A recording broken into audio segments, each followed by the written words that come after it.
跨时代网游《纪元》将于今晚19时准时开服。在尚未全面公开时，这款网游便已经在全球获得了32亿游戏玩家的火热预约。其中究竟是多么精彩，且让我们10分钟后拭目以待。一间简陋的出租屋内，楚恒坐在沙发上，目光怔怔盯着挂在墙壁上的电视。半晌之后，按下遥控，屏幕瞬间变黑，凝视着屏幕中倒映着的自己。一头乌黑的碎发，五官立体分明，在重重发梢下挡不住明亮的双眸。虽然穿的衣物是一些普通的牌子，但却显得干净整洁，整个人显得阳光帅气。这正是自己大学刚毕业的样子。楚恒伸手狠狠地捏了捏眉心，口中呢喃道：想不到我竟回到了一切的开端。纪元刚开服之前，跨时代网游纪元横空出世，打着100%真实虚拟的号召，在游戏尚未发布前便已获得现实世界数十亿人的热切关注。但谁也不曾想到，这款号称即将成为人类第2家园的火爆网游，开服1年后，游戏与现实融合，无数深渊怪物降临现实世界，对人类发动了单方面入侵。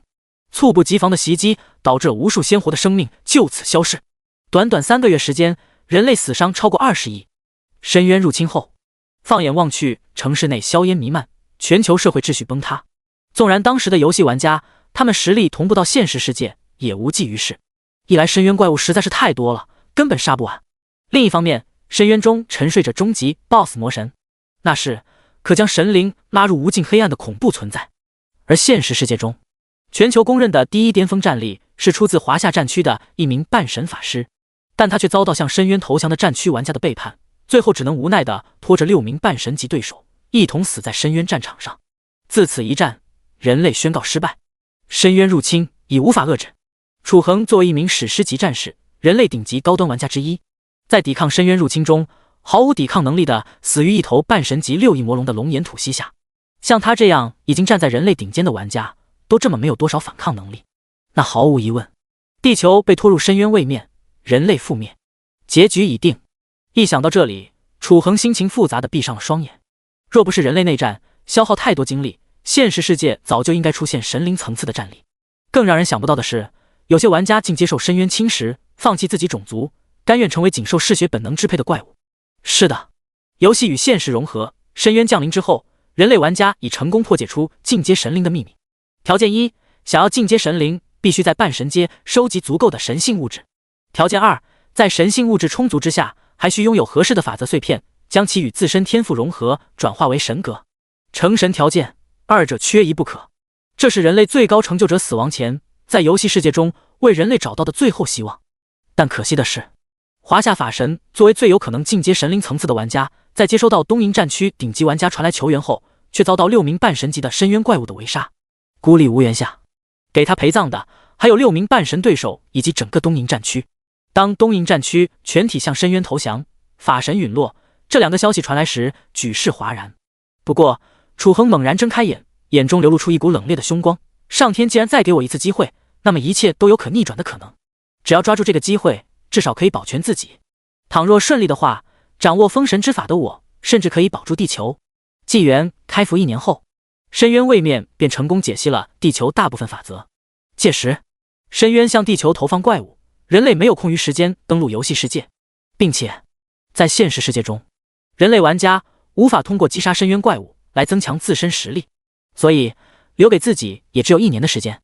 时间迫切，楚恒缓缓呼出一口气，稍微平复一下情绪。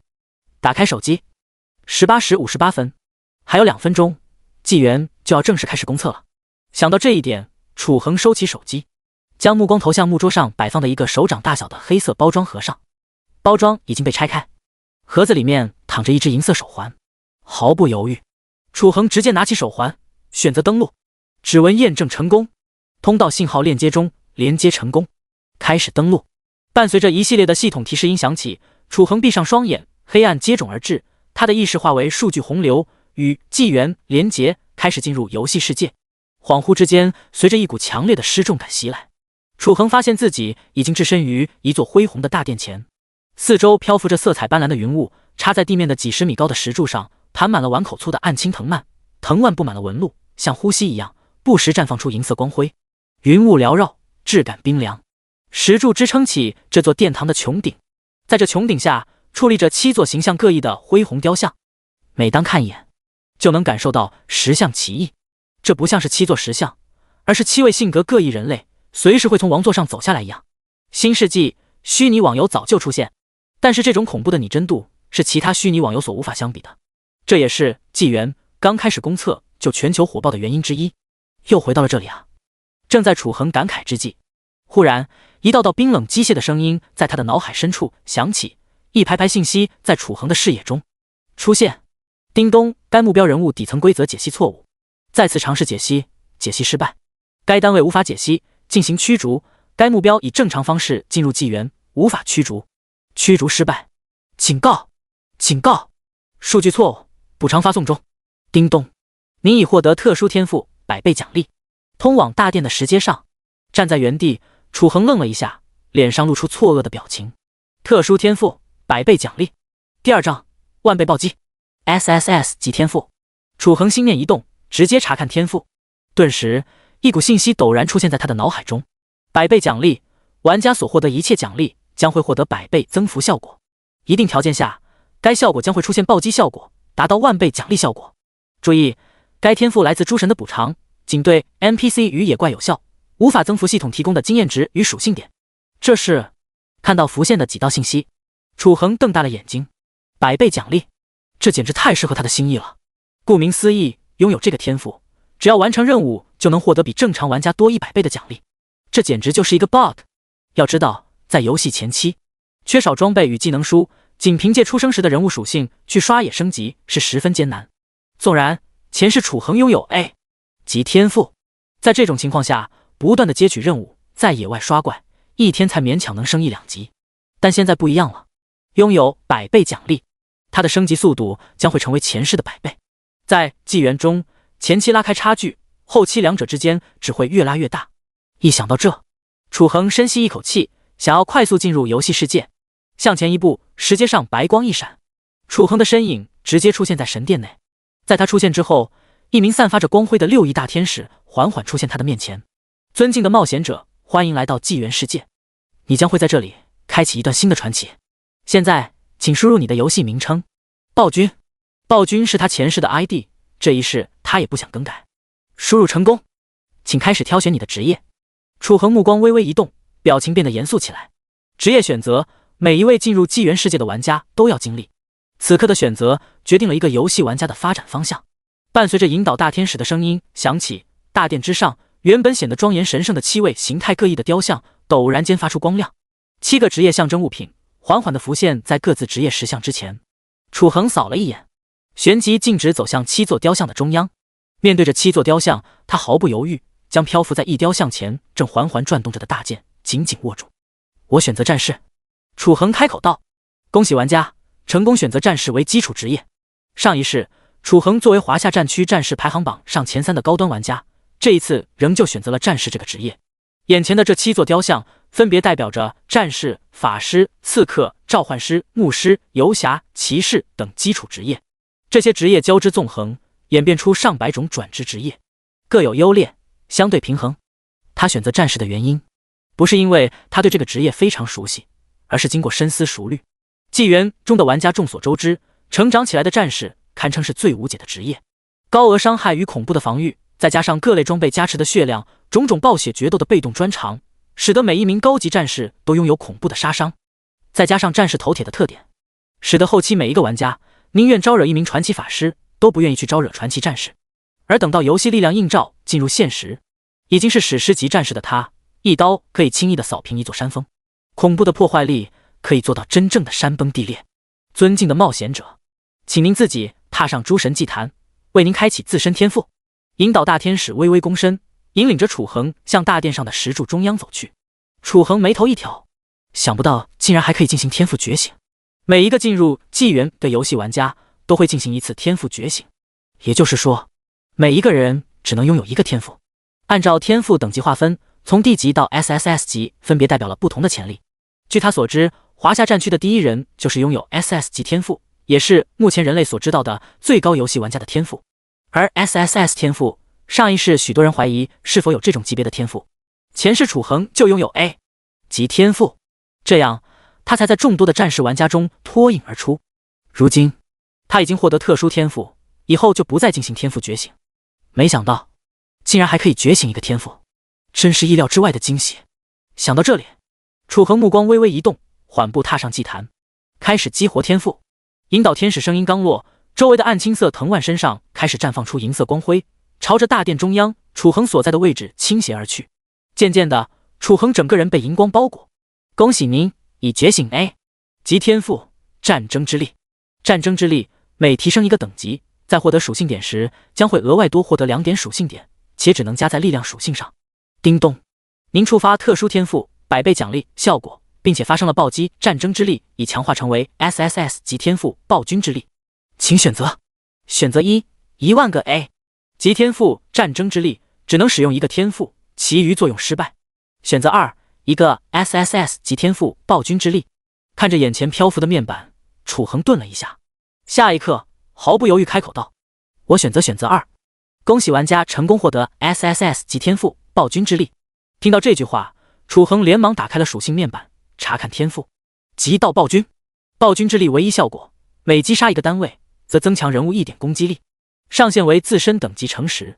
看着属性面板上的数据，楚恒双眼绽放出狂热光芒。强，很强。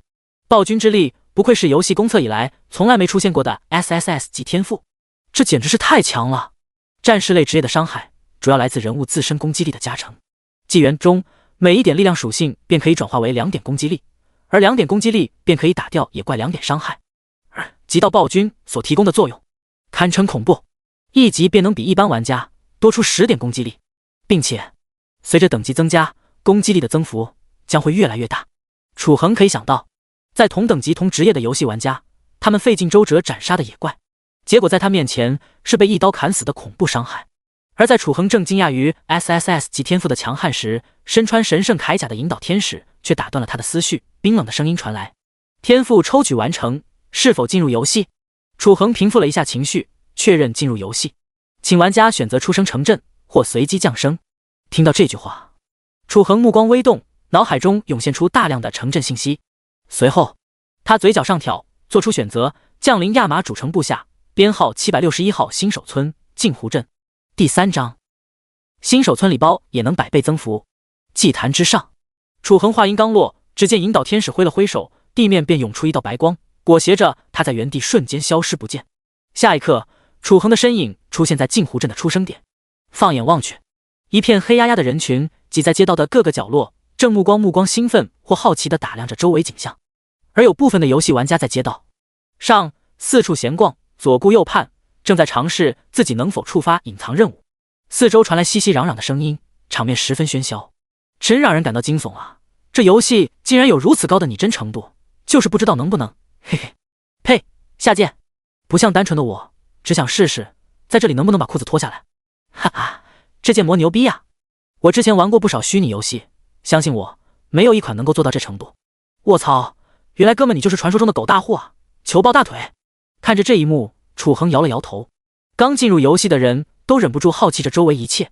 在前世的时候，他也是如同这些人一样，惊叹于这个游戏世界的拟真能力，几乎就像是真的来到了异世界一样。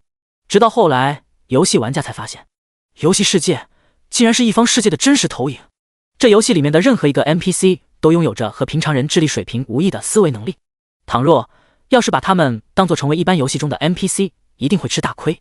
想到这里，楚恒目光微动，当务之急还是先提升实力。他记得在这个城镇里还有一个隐藏的职业礼包能够领取，还是先去领取职业礼包。挤出人群，顺着石板路径直向镇子外的新手村门口快速奔去。过了一会，楚恒便看到一个身穿黑色甲胄的中年人站在一座破损大门前，手持着长枪，带着几个身穿皮甲的壮汉正在来回巡视。楚恒靠了上去，恭敬问道：你好，康纳斯队长，我是新加入镜湖镇的战士，前来向您报道。哦，你就是新来的战士暴君？我已收到了镇长来信。黑甲战士停下脚步，打量了一眼楚恒，点点头开口道：你在这里等我一下，镇长留了东西给你。说完这句话，他便走进几张破布搭建的帐篷里，不一会就抱着一个箱子走了出来。这是你的装备还有薪水，弄丢了不会补的。好的。楚恒接过箱子，点点头回应。纪元中装备等级从低到高分别是黑铁到神灵级装备。神灵级装备，楚恒在晋级史诗级战士任务时倒是在诸神战场上见到过，那是神灵所持有的武器，每一个都有着超出常人理解的独有特性。而职业宝箱是这个游戏隐藏任务，里面是黑铁级装备。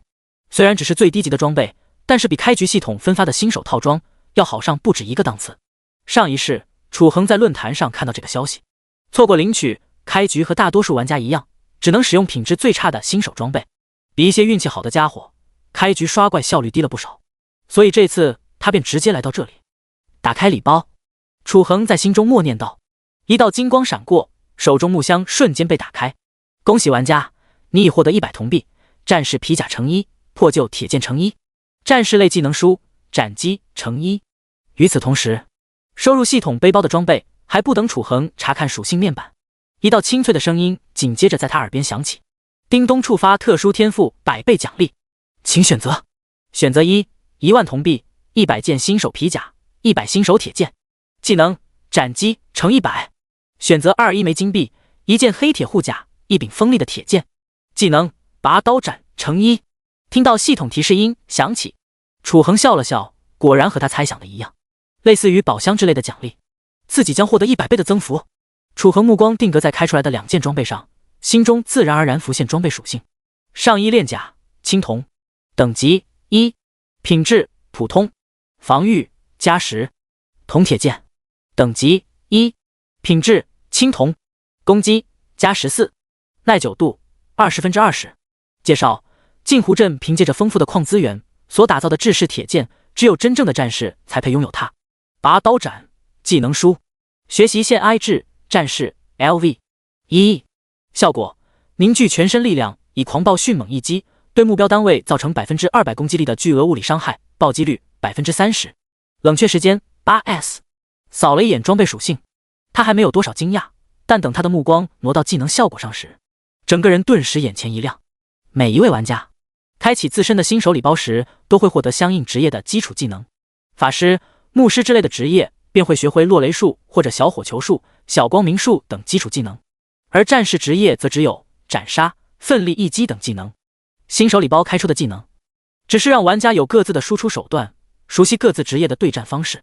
对于各类职业者开出的技能，随机都有对自身攻击力50%到80%的增幅，而像超过100%增幅的技能，在新手礼包中根本就不可能存在。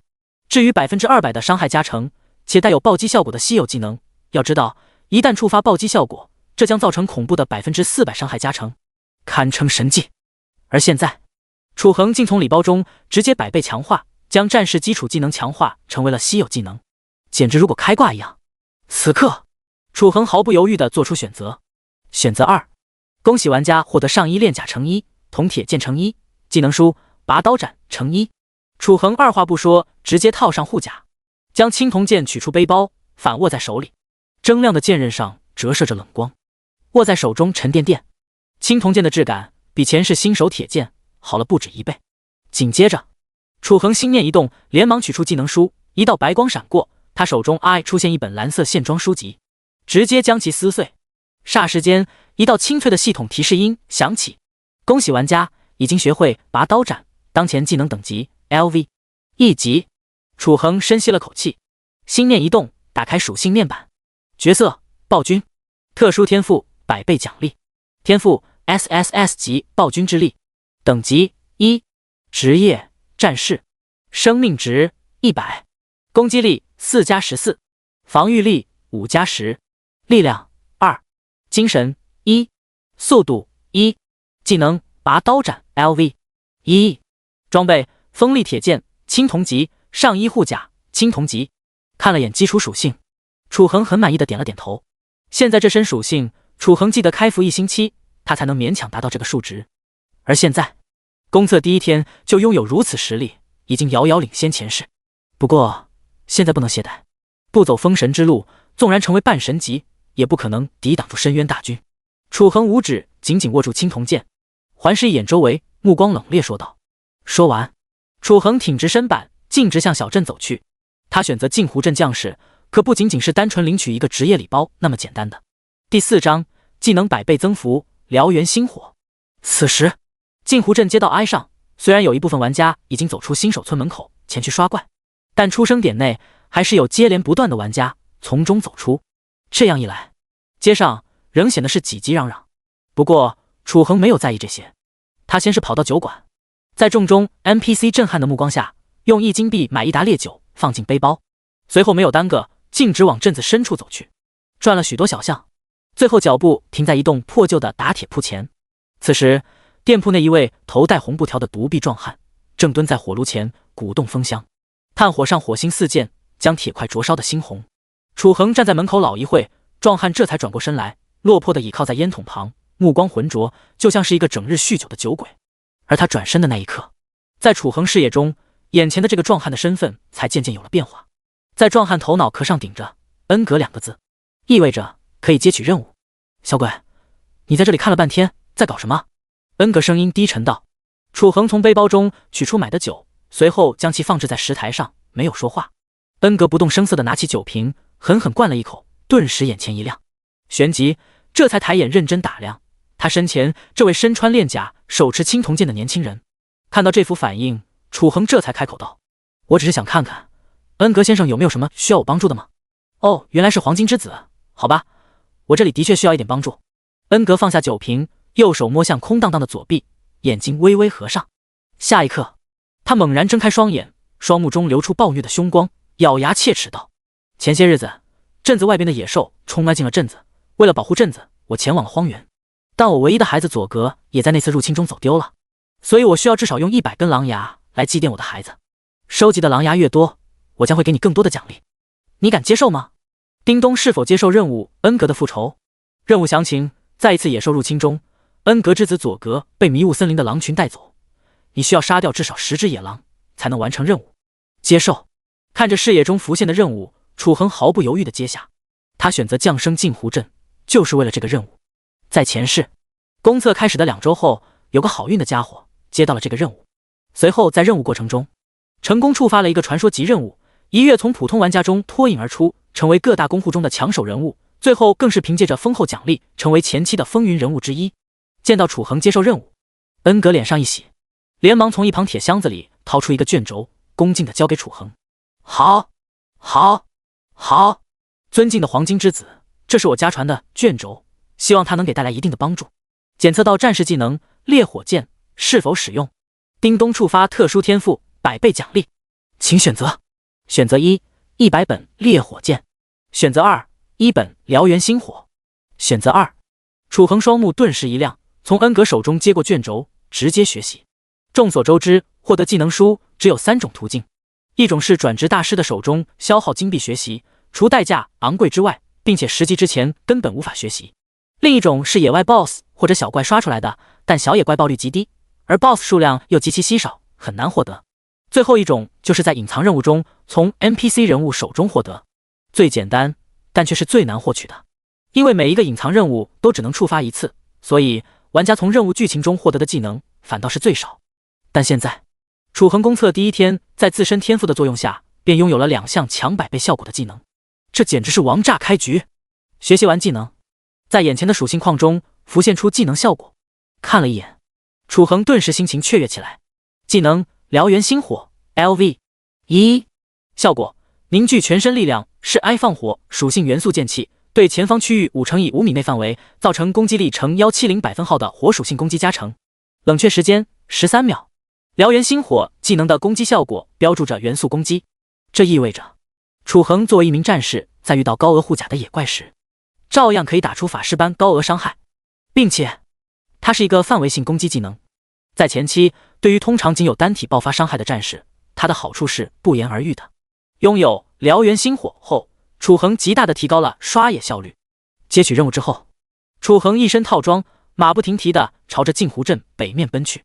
过了片刻，他的身影就出现在了小镇门口。此时，一大堆玩家正在对门口的野猪群疯狂输出箭矢、火球与闪电不要钱的一样，往野猪群中扔去。但尴尬的是，往往几个人组队才能堪堪击杀一只野猪，有些玩家甚至几个人围殴一只低级野猪，还会出现有人被撞死的情况。不过他们反倒是乐此不疲，前一秒化成一具尸体，下一刻就从复活点传了出来，前赴后继，一时场面十分壮观。骑士顶上战士位，牧师继续加血啊，愣着干啥？上！组队了，马刹车队1缺3，速来！月轮 I 工会招人，前50名送特殊礼包，要的赶紧，别墨迹，少个牧师小姐姐，来就带你飞，我 B 级天赋无敌。卧槽 ，B 级天赋的大佬，大佬，我来了，我来了，可遇可萌，给老子滚蛋，我特么不要男的。通往地图迷雾森林，条件是在这里杀穿挡在路上的野猪，并且在野猪没有刷新之前进入通往迷雾森林的小道。这是一种保护机制，防止低级玩家误入过高地图而导致自身死亡。没有在安全区停留，扫了一眼后，楚恒盯上了一群野猪，正准备提剑杀过去。忽然间，在他的视野中蹦出一个组队邀请的通知面板：小哥哥，野外这么危险，一人根本刷不过来，你需要个牧师一起组个队吗？只见一名手持法杖、身穿牧师白袍的身材火爆的女玩家，脸上带着笑容，从不远处朝他走了过来。他头顶上顶着几晴雪3个字。第5章，恐怖伤害。这家伙杀我根本出不了第3剑。不了，我习惯一个人单刷。楚恒扫了一眼，直接拒绝。纪元前期，他不想浪费1分钟用于做其他的事情。对于普通玩家，组队刷野的确比单人开怪更加容易。但是楚恒可不是普通玩家，在前世战士领域中，楚恒的战斗意识以及身法堪称战士职业的天花板的存在，而新人根本跟不上他的作战思维，只会成为碍手碍脚的存在。他这样的人更适合于单刷野怪。想到这里，楚恒没多看一眼那名女玩家，而是直接靠近野猪大道，提着青铜剑直接靠了过去。而对面名为纪晴雪的女牧师却是直接愣住了。情况不对啊，这怎么跟他想的不一样啊？纪晴雪本身长得不错，现实中更是有众多舔狗拥护，而在游戏中更是在几个小时中吸引了众多愿意带他打怪升级的游戏玩家。只不过就在几分钟前，带他升级的那名法师玩家为了在他面前表现一下自己，导致被几头野猪用獠牙直接撕成碎片，这样他才将目标瞄到了一身装备看起来非同寻常的楚恒身上。只不过情况出他所料，他竟然直接被拒绝了。纪晴雪望着楚恒的身影，咬牙低声道：这家伙一定是碰巧获得的那一身装备，自己本身就是个菜鸡，根本不敢带妹，这样的废物谁跟着他谁倒霉。对，没错，一定是这样。说着说着，纪晴雪恍然大悟，他的目光渐渐亮了起来。他认为自己猜中了真相。恰巧周围传来一道声音，将他拉回现实。只见一名身穿法袍，手中拿着一把冒着火星法杖的男子从出生点走了出来。法师男子面带笑容，冲着他摆了摆手，高声道：小姐姐，我回来了。纪晴雪眼前一亮，瞬间笑脸迎了上去。与此同时，楚恒握着青铜剑，步伐轻巧地靠近了一群野猪。这一群足足有4只野猪，每一头野猪头顶都顶着 LV1 的标记。与普通玩家一人单刷4头同等级的野猪，简直就是在送死，完全不可能做到。但对于楚恒却没有多少压力。平原上，几名闲来无事坐在安全区篝火旁的游戏玩家，当看到有玩家一人单挑4头野猪，顿时就来了兴趣，纷纷议论起来。兄弟，你说那人好端端，干嘛要去自寻死路呢？谁知道你管人家干啥？万一人家身怀 AI 级天赋，艺高人胆大呢？ AI 级天赋，依我看，即便是 AI 级天赋，也不可能一个人单打独斗打死4头野猪的。啧，天赋也不是万能的。刚刚不是有一名 B 级天赋的法师带着一名牧师，俩人打3个野猪，不是一瞬间被撕成了碎片吗？行了，一个个的也别在这里酸了，咱们就坐在这，看他怎么死就完事了。楚恒甩了甩青铜剑，目光陡然一变。下一刻，他双脚猛地一踩，整个人直接击挨射挨了出去，在半空的同时使出全身力气，猛地挥动青铜剑。燎原星火，一道火红色半圆弧形剑气夹带着点点星火，陡然从青铜剑中脱体而出。下一刻，剑气划过长空，直接命中4头毫无察觉的野猪。负61火焰伤害，负61火焰伤害，负61火焰伤害。一阵剑气夹杂着星火掠过，几头正在斗殴的野猪身躯上陡然遍布伤痕，暗红血液从发胶的剑痕处汩汩往下淌，样子十分凄惨。受到重创的野猪顿时蜷着尾巴发出愤怒的嘶吼声，四处巡视着偷袭他们的对手。其中一头野猪看到楚恒的身影，眼睛变得猩红一片，随后他低着狰狞的头颅，深深嘶吼一声，紧接着红着眼珠子便张开血盆大口，露出匕首大小的獠牙，摇着短尾就冲着他撞了过来。一时间，其余3头野猪也同时发现了楚恒的身影。3头体型硕挨大的野猪站在远处后蹄不断刨地，瞳孔猩红的死盯着站在远处袭击他们的那名人类。地面颤动，尘土四溅，为首的野猪奔跑的速度越来越快。倘若让撞实了这一下，以目前玩家的基础属性，只能从复活点出来了。楚恒神色不变，在用完燎原星火之后，他双手持剑，整个身躯猛地移动，不退反进，大步朝其走去。楚恒双手紧握的青铜剑上渐渐覆盖了一层淡淡白色光芒，而剑尖处更是有一道长约1寸的剑芒，忽长忽短，犹如吐息一般。10米距离，转瞬即到。此刻，身上被剑气交织纵横的野猪，眼珠子里透露着暴虐且嗜血的光芒，仿佛下一刻便能见到身前的这名人类被他撕碎的场景。拔刀斩！楚恒双目微微一动，整个人身躯往右倾侧，同时双臂肌肉鼓起，青铜剑发出破空之音，拦腰斩向袭来的野猪。一道2米长的剑光一闪而过，泛着白光的青铜剑仿佛切割豆腐一般，毫无阻拦的直接将野猪拦腰斩成2段。负40。紧接着2道系统提示音在他耳边响起：恭喜玩家，你已经击杀1级野猪，获得经验10点。您触发了天赋极道暴君，攻击力+1。顿时，楚恒攻击力上升至恐怖的19点，实力再次提升。卧槽！卧槽！伤害这么离谱，2剑砍死1头野猪，这他妈是开挂了吗？看到这一幕，刚刚还在嘲笑楚恒的那一伙人，此刻坐在篝火前，几个人挨大眼瞪小眼，面面相觑，顿时沉默了起来，气氛变得格外诡异。这特么玩的是一个游戏？初始玩家的攻击属性不应该都是一样的吗？凭什么他2剑就能砍死1头野猪？战斗方式摧枯拉朽，而他们冒死的上去却需要砍上10几剑，这不公平啊！万一那位大佬是 AI 级或者 AI 级以上的天赋呢？这时有人弱生生地说了一句，众人目光顿时投了过去，随后每个人忍不住地咽了一口唾沫。AI 级以上的天赋，那不就是……而恰巧这一幕同样被纪晴雪与那名手持星火法杖的法师看注意到了。男法师正目光灼灼地望着楚恒身影，此刻丝毫没有注意到纪晴雪情绪的变化。纪晴雪忍不住怒气道：这家伙不是一个菜鸡吗？怎么可能有这样的实力？男法师闻言目光微动，拧过身来，饶有深意地打量着纪晴雪，开口询问道：小姐姐，你和那名玩家有过节？想起刚才的遭遇，纪晴雪此刻心情十分不好，忍不住愤慨道：也就是一些小误会，这个家伙骄傲得很。小误会，那就好那就好。男法师双眼闪烁着金芒，随后凝视着纪晴雪，语气认真说道：其实以那位的实力，我感觉他杀我顶多也就是2剑的事。第6章突然出现的迷雾森林。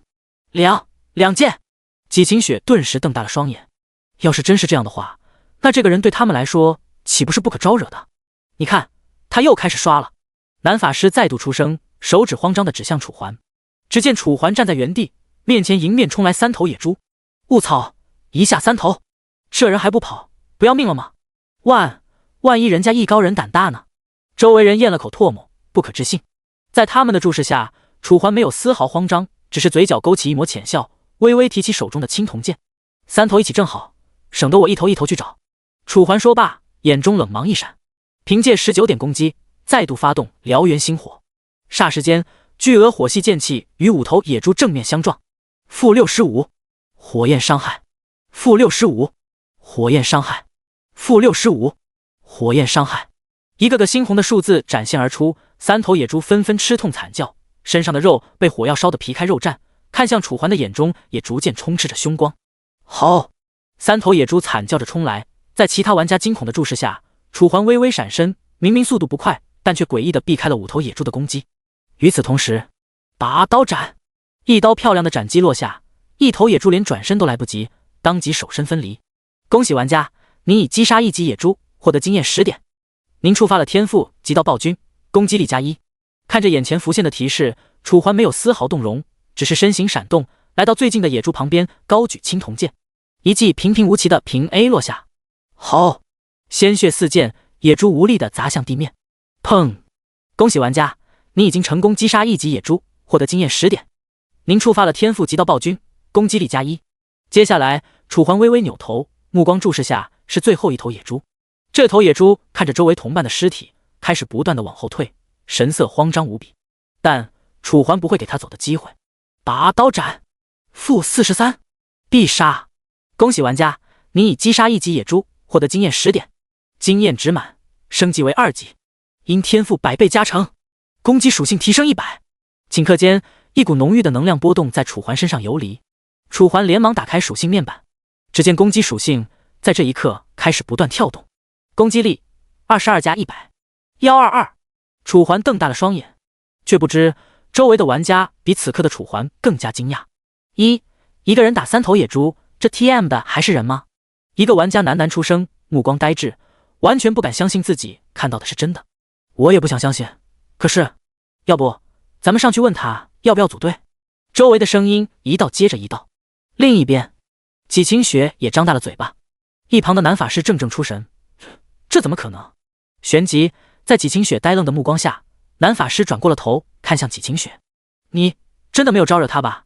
男法师的声音非常犹豫，像是害怕纪清雪招惹到了男主一般。纪清雪咬了咬牙：“你要是这么怕的话，就别跟我组队了。”声音落下，男法师甚至连反应都来不及，便收到了一条信息：“你已经被纪清雪踢出群聊。”再转头，就只看到了纪清雪那生气的背影。无聊。听着周围人的议论与惊讶，楚环没有一丝一毫的慌张，只是声音淡定的喃喃说道，随后便提起了插在地上的青铜剑。接下来就该去做任务了。声音落下，楚环的目光变得热切。在众人的注视下，楚环就此踏上一条至今为止还未有人走过的路——迷雾森林。上一世，楚环到这儿时已经开服将近2周，而这一世，他第一天便来到了这里。之所以叫做迷雾森林，是因为这片森林常年被迷雾所笼罩，生活在这里的野怪只有一种，那便是野狼。步入森林，一棵棵树木间道道原始凶狠的身影映入眼帘。由于等级问题，那些人就连解决野猪都费劲，所以并没有人来这里和楚环抢野狼。这些野狼看到楚环，顿时露出那一颗颗寒烈的尖牙，再搭配上耸立的毛发，看起来有着骇人。但对于此刻的楚环来说，他们只不过是经验罢了。燎原星火，面对接踵而至的野狼，楚环当即举起手中的青铜剑，而后用力一挥，一条火焰剑气就此朝着杀来的野狼席卷而去，一击必杀。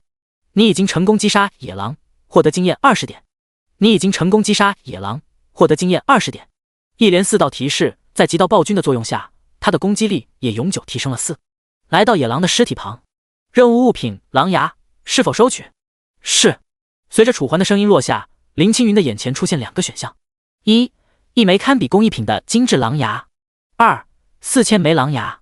看着眼前浮现的提示，楚环不假思索，当即选下2。顷刻间，空空如也的仓库中顿时出现了4000枚狼牙，而且全都是最粗壮的上牙。这下应该够了。楚环估摸着出声，如果那个隐藏任务不出意外的话，应该就是靠狼牙的数量。想罢，楚环这便转身回到镇上。由于刚开服1天，很多玩家都还没搞清楚这个游戏，所以现在大街上依旧人头攒动，基本上的人都还处在参观摸索的阶段。打铁铺门口，砰砰，一道道铁锤敲击的声音响起，伴随着火花四溅。只见恩格面无表情地打着铁，仿佛这就是他的本职工作一般。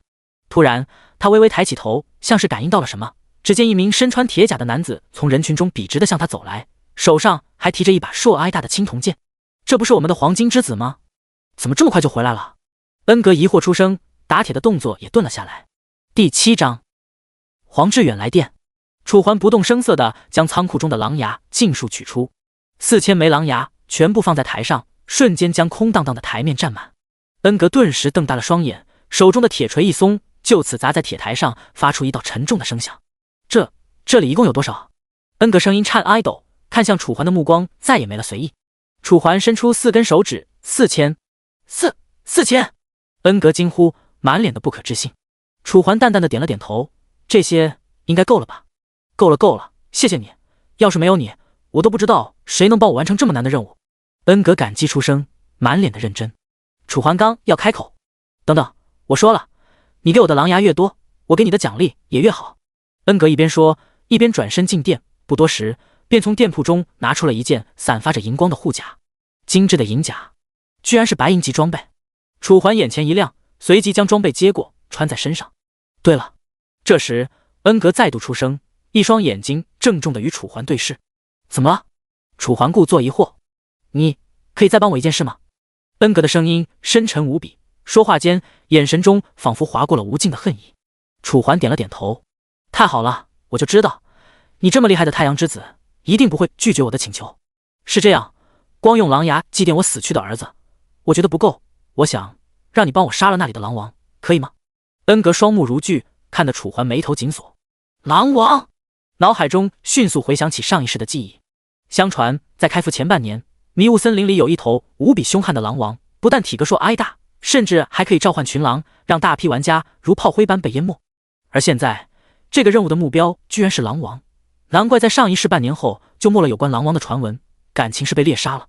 一旁的恩格见楚环思索，还以为楚环不同意，连忙再次出声：只要你能帮我完成这个愿望，我就把我家族传承1000年的职业给你。说话间，恩格将一块黑色鎏金的令牌从兜中取了出来，这是我们家族传承的令牌，只要拿上它去转职处的森格尔纳，就能转职。恩格先生的信物未鉴定。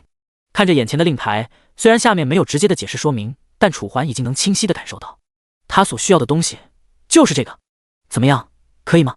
恩格声音干涩，像是非常害怕楚环会拒绝他的请求一般。可以。楚环当即点了点头。这可真是太好了。恩格闻言一喜。对了，只见恩格转身将放在一旁的一张纸递给了楚环，上面绘着一片绿色，大片的绿色间还有一些黑色的斑点。这是迷雾森林的地图，上面黑色的是野狼经常活动的地方，你可以避开它们，而中间最大的那个黑点就是狼王所在的地方。在恩格的讲解下，楚环大概看了一眼这个地图，上面的黑点大约有10几个，而在最大黑点的旁边还画了个榔头模样的标志。看来他这是记恨已久啊。不过也对，丧子之痛加上断臂之仇，如果是他也会像恩格这般，甚至还会更加极端。恩格的终极复仇传说级任务是否接取？是。楚环做下选择，而后这才将地图从恩格手中接过。放心吧，我会完成你的委托的。好，一切都靠你了，太阳之子。恩格抿了抿干裂的嘴唇，看着楚环的目光带着点点期盼。放心。楚环肯定应答，随后这才转过身子。就在他准备现在就去迷雾森林为完成任务做准备时，叮！检测到玩家现实机体已经进入虚弱状态，建议立即下线。适度游戏，从你我做起。一道提示音从楚环的脑海深处响起。哎，这么看来就只能晚点再玩了。楚环叹了口气，这才无奈的出声：退出。叮！检测到玩家退出，开始退出。随着声音响起，眼前的车水马龙，五颜六色开始逐渐杂糅，变成一团伸手不见五指的黑。好啊！退出纪元后，楚环的第一感觉便是机体的虚弱以及对食物的渴求。摘下游戏手环，映入眼帘的是自己的狗窝。你没有听错，是狗窝。在接触纪元之前，他是个不折不扣的宅男。由于父母早亡，他在这个星球除了靠着救济金念书外，便是在网上兼职，几乎不出家门。当然，必要的活动还是得出去，比如买生活用品等。为了省钱，他专门租了一个单间，虽然有独挨力的厨房和卧室，但还是显得无比狭小。此刻，窗帘紧闭，黑压压的房间让人有些喘不过气。哪怕楚环知道这是自己的曾经，却依旧按捺不住心中的不适。算了，还是先点点吃的吧。楚环抿了抿嘴唇，百般无奈的点开了外卖平台，而后选了家评分中等的面店，点了份红烧牛肉面。做好这些，楚环这便将目光看向自己这邋遢杂乱的房间，满地散落的书籍，加上不知几吨的外卖盒，还有桌子上的一些烟盒。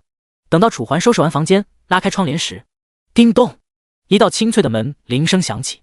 来了。楚环拍去手上的灰尘，将门打开，映入眼帘的正是穿着一身黄袍的外卖小哥。接过外卖，正当楚环吃得正香，一串铃声不合时宜的响起。苍茫的天涯是我的爱，绵绵的。拿起手机，上面正显示着一个名字：黄志远。这不是我之前的同学吗？这时候打电话给我干嘛？楚环疑惑的接通电话。喂，楚环，今天在干嘛呀？一直都不接电话。楚环眉头微皱，拉下通知栏，上面果然有好几个被自己所忽略的未接来电。我这不是玩新出的游戏吗？怎么了？楚环笑道。这个黄志远平时在学校里跟他的关系不错，算得上兄弟。第8章告白校花。黄志远的家境不错，在学校里经常对他这个兄弟百般照顾，不但时不时请他吃饭，就连那些恶霸也都因为他而不敢在他面前放肆。正是因为这些，楚环才愿意搭理他，不然他吃完面就会上线继续完成任务。那你现在玩的怎么样了？告诉你，我可抽到了 B 级天赋。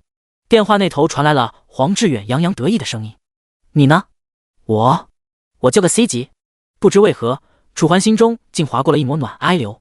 没事没事 ，C 级也好，够用就行。黄志远一听是 C 级，连忙安慰。对了，黄志远像是想起了什么，你不是喜欢林校花吗？我帮你在今晚的派对上邀请到了，怎么样？哥厉害吧？今天晚上6点，蓝星酒吧，一定要来哈，费用哥报销。陈校花，楚环眉头微皱，犹豫了好一阵，这才想起这号人物。陈雪玲是他们班上公认的班花，也是全校的3大校花之一，长相清纯，让前世的自己为之倾心。可是前世好像没有这出吧？难道是因为自己重生产生的蝴蝶效应？就在楚环疑惑之时，电话那头传来一阵骂骂咧咧的声音。好了好了，我妈叫我帮她洗菜，我先去了呀，记得一定要来。等等，还不等楚环说完，电话那头的声音便变作了一阵忙音。他本来想拒绝，可现在，楚环叹了口气，就当报答他在学校对自己的照顾吧。时间流逝飞快，转眼之间2个小时过去。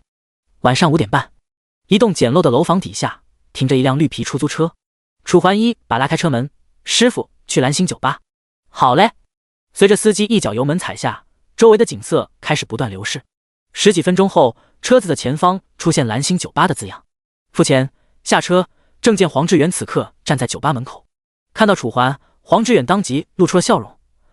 你小子可算来了，我还以为你提前1个小时就会来，看来我还不算真正的了解你啊。黄志远拍着楚环的肩膀。楚环勉强一笑，看了看四周，却发现只有黄志远一张熟面孔，他们人呢？你小子果然忘不了他，放心，我黄哥绝对不会骗你，陈雪玲他们一会儿就来。好吧，这派对要举办多久？楚环抿了抿嘴唇，现在晚上6点，要是举办的快点的话，回去他还能上线提前一下进度，肯定要玩到尽兴啊。黄志远笑道。就在楚环准备说些什么之时，马路上一辆出租车兀地停下，车上2名穿着时尚的女孩缓缓走了下来，一名穿着黑丝加短裙，另一名穿着白丝加运动装。瞧，你喜欢的正主。黄志远靠了靠楚环肩膀，一脸坏笑，刻意压低了声线。楚环勉强维持笑容，转过头，白色丝袜、运动装的女孩就是上一世的他暗恋的对象。等等，这个是……楚环目光看到一旁的黑丝少女，这不是在副本遇到的那个谁吗？不错，这人正是季晴雪。2人目光对上，皆是不可思议。志远，谢谢你请我们来玩。陈雪玲挽了挽头发，温柔一笑，来到2人跟前。没事，既然来了，那就走吧。好。随后黄志远便开始引路。纵然楚环有些疑虑，但碍于场合，最终只好装作不认识季晴雪，跟着黄志远转身走入酒吧。走入酒吧大门，映入眼帘的是布置得十分亮眼的活动专场，墙壁上的气球，桌子上的知名红酒，加上许多美食和果盘，没个10万绝对下不来。在活动中，楚环虽然有些不情愿，但还是勉强迎合着他们的互动。在这时，存在感低的好处就体现了出来。至于陈雪玲，除了好看点儿，楚环也不知道自己喜欢她些什么。不多时，时间便来到了晚上10点。由于喝了酒，众人的神情都开始恍惚。就在楚环想找个机会离场之时，话说，你们玩了今天开服的游戏没？黄志远微红着脸，左手提着酒瓶，右手抱着一名花季少女。肯定玩了呀，就是升级实在是太麻烦了，忙活了那么久还是1级。那是你天赋不行，有些大佬一进去就是 B 级天赋，可牛了，听说志远就是 B 级天赋。卧槽，真的？我还是头一次听说 B 级的天赋。在众人你一句我一句的议论中，黄志远不由得露出了一抹笑意。没事儿，等我以后混起来了，我绝对好好照顾你们。多谢志远。哦不，从现在开始应该叫黄大哥。对了，突然一道声音打破了周遭的气氛，众人纷纷将目光看向说话的人。季晴雪抿着嘴唇，目光似有似无的落在楚环身上。你们知不知道，今天有一位大佬疑似 S 级天赋，一个人单挑了足足4头野猪啊！4头野猪？怎么可能？我和我朋友组队，5个人都没拿下1头。还别说，我就亲眼看到了那个人，长的。等等，兄弟，是我记错了，那个人我怎么感觉像你啊？人群边缘，楚环本准备起身，趁着上厕所的机会离开，可不曾想，他们最终还是把注意力放到了自己身上。嗨，这要巧的吗？怎么可能是我？会不会是你们看错了？楚环尴尬的咳嗽2声，目光扫视，只见在座的目光尽皆落在他的身上，尤其是季晴雪，一副望眼欲穿的模样。为了保证自己的清静，楚环故作一副事不关己的模样。良久，气氛这才缓和。也对，怎么可能是你？应该是我看错了。随着众人的重心从自己身上挪开，楚环这才松了口气，当下解释：我肚子不舒服，就先走了哈。这么快的吗？黄志远闻言一愣，当即开口。他可是知道楚环有多喜欢陈雪玲，今天这么好的机会，他不靠近一下陈雪玲吗？不对劲啊！第9章，戴恩。哎，我也不想啊，肚子不争气，还是你们先玩吧，我走了。楚环叹了口气，捂着肚子。那好吧，路上小心。黄志远没了办法，改天一起打游戏啊。好，没问题，到时候叫我。就在他即将离开之时，等等，一道穿透力极强的女声响起，瞬间止住楚环迈开的步伐。咽了口唾沫，缓缓转身，只见几情雪正眉头微皱地打量着他，手里还拿着一串钥匙。你走得太快了，连钥匙都不要了。谢谢。楚环当即接过，而后这便转身离去，随意打了个出租车便回到了家。说实在的，他从没想过自己参加个派对都能碰上游戏里的熟人，这也太巧了吧。将心中的杂念收起，楚环再度戴上了游戏手环。参加派对的疲惫感瞬间被清空，这便是这个游戏的第2好处。由于机体放松，所以使用者的身体能得到最大程度的放松，虽然神经在运动，但运动程度仅相当于做梦。叮，检测到玩家暴君，接入游戏，开始生成场景。生成中，生成完毕。随着一道道冰冷的提示音响起，楚环眼前的场景开始由黑暗变得五彩缤纷，最终这五彩缤纷在具象后又变成了街道的模样。由于时间已晚，现在的街道挨上，原本拥挤的商贩全都消失不见。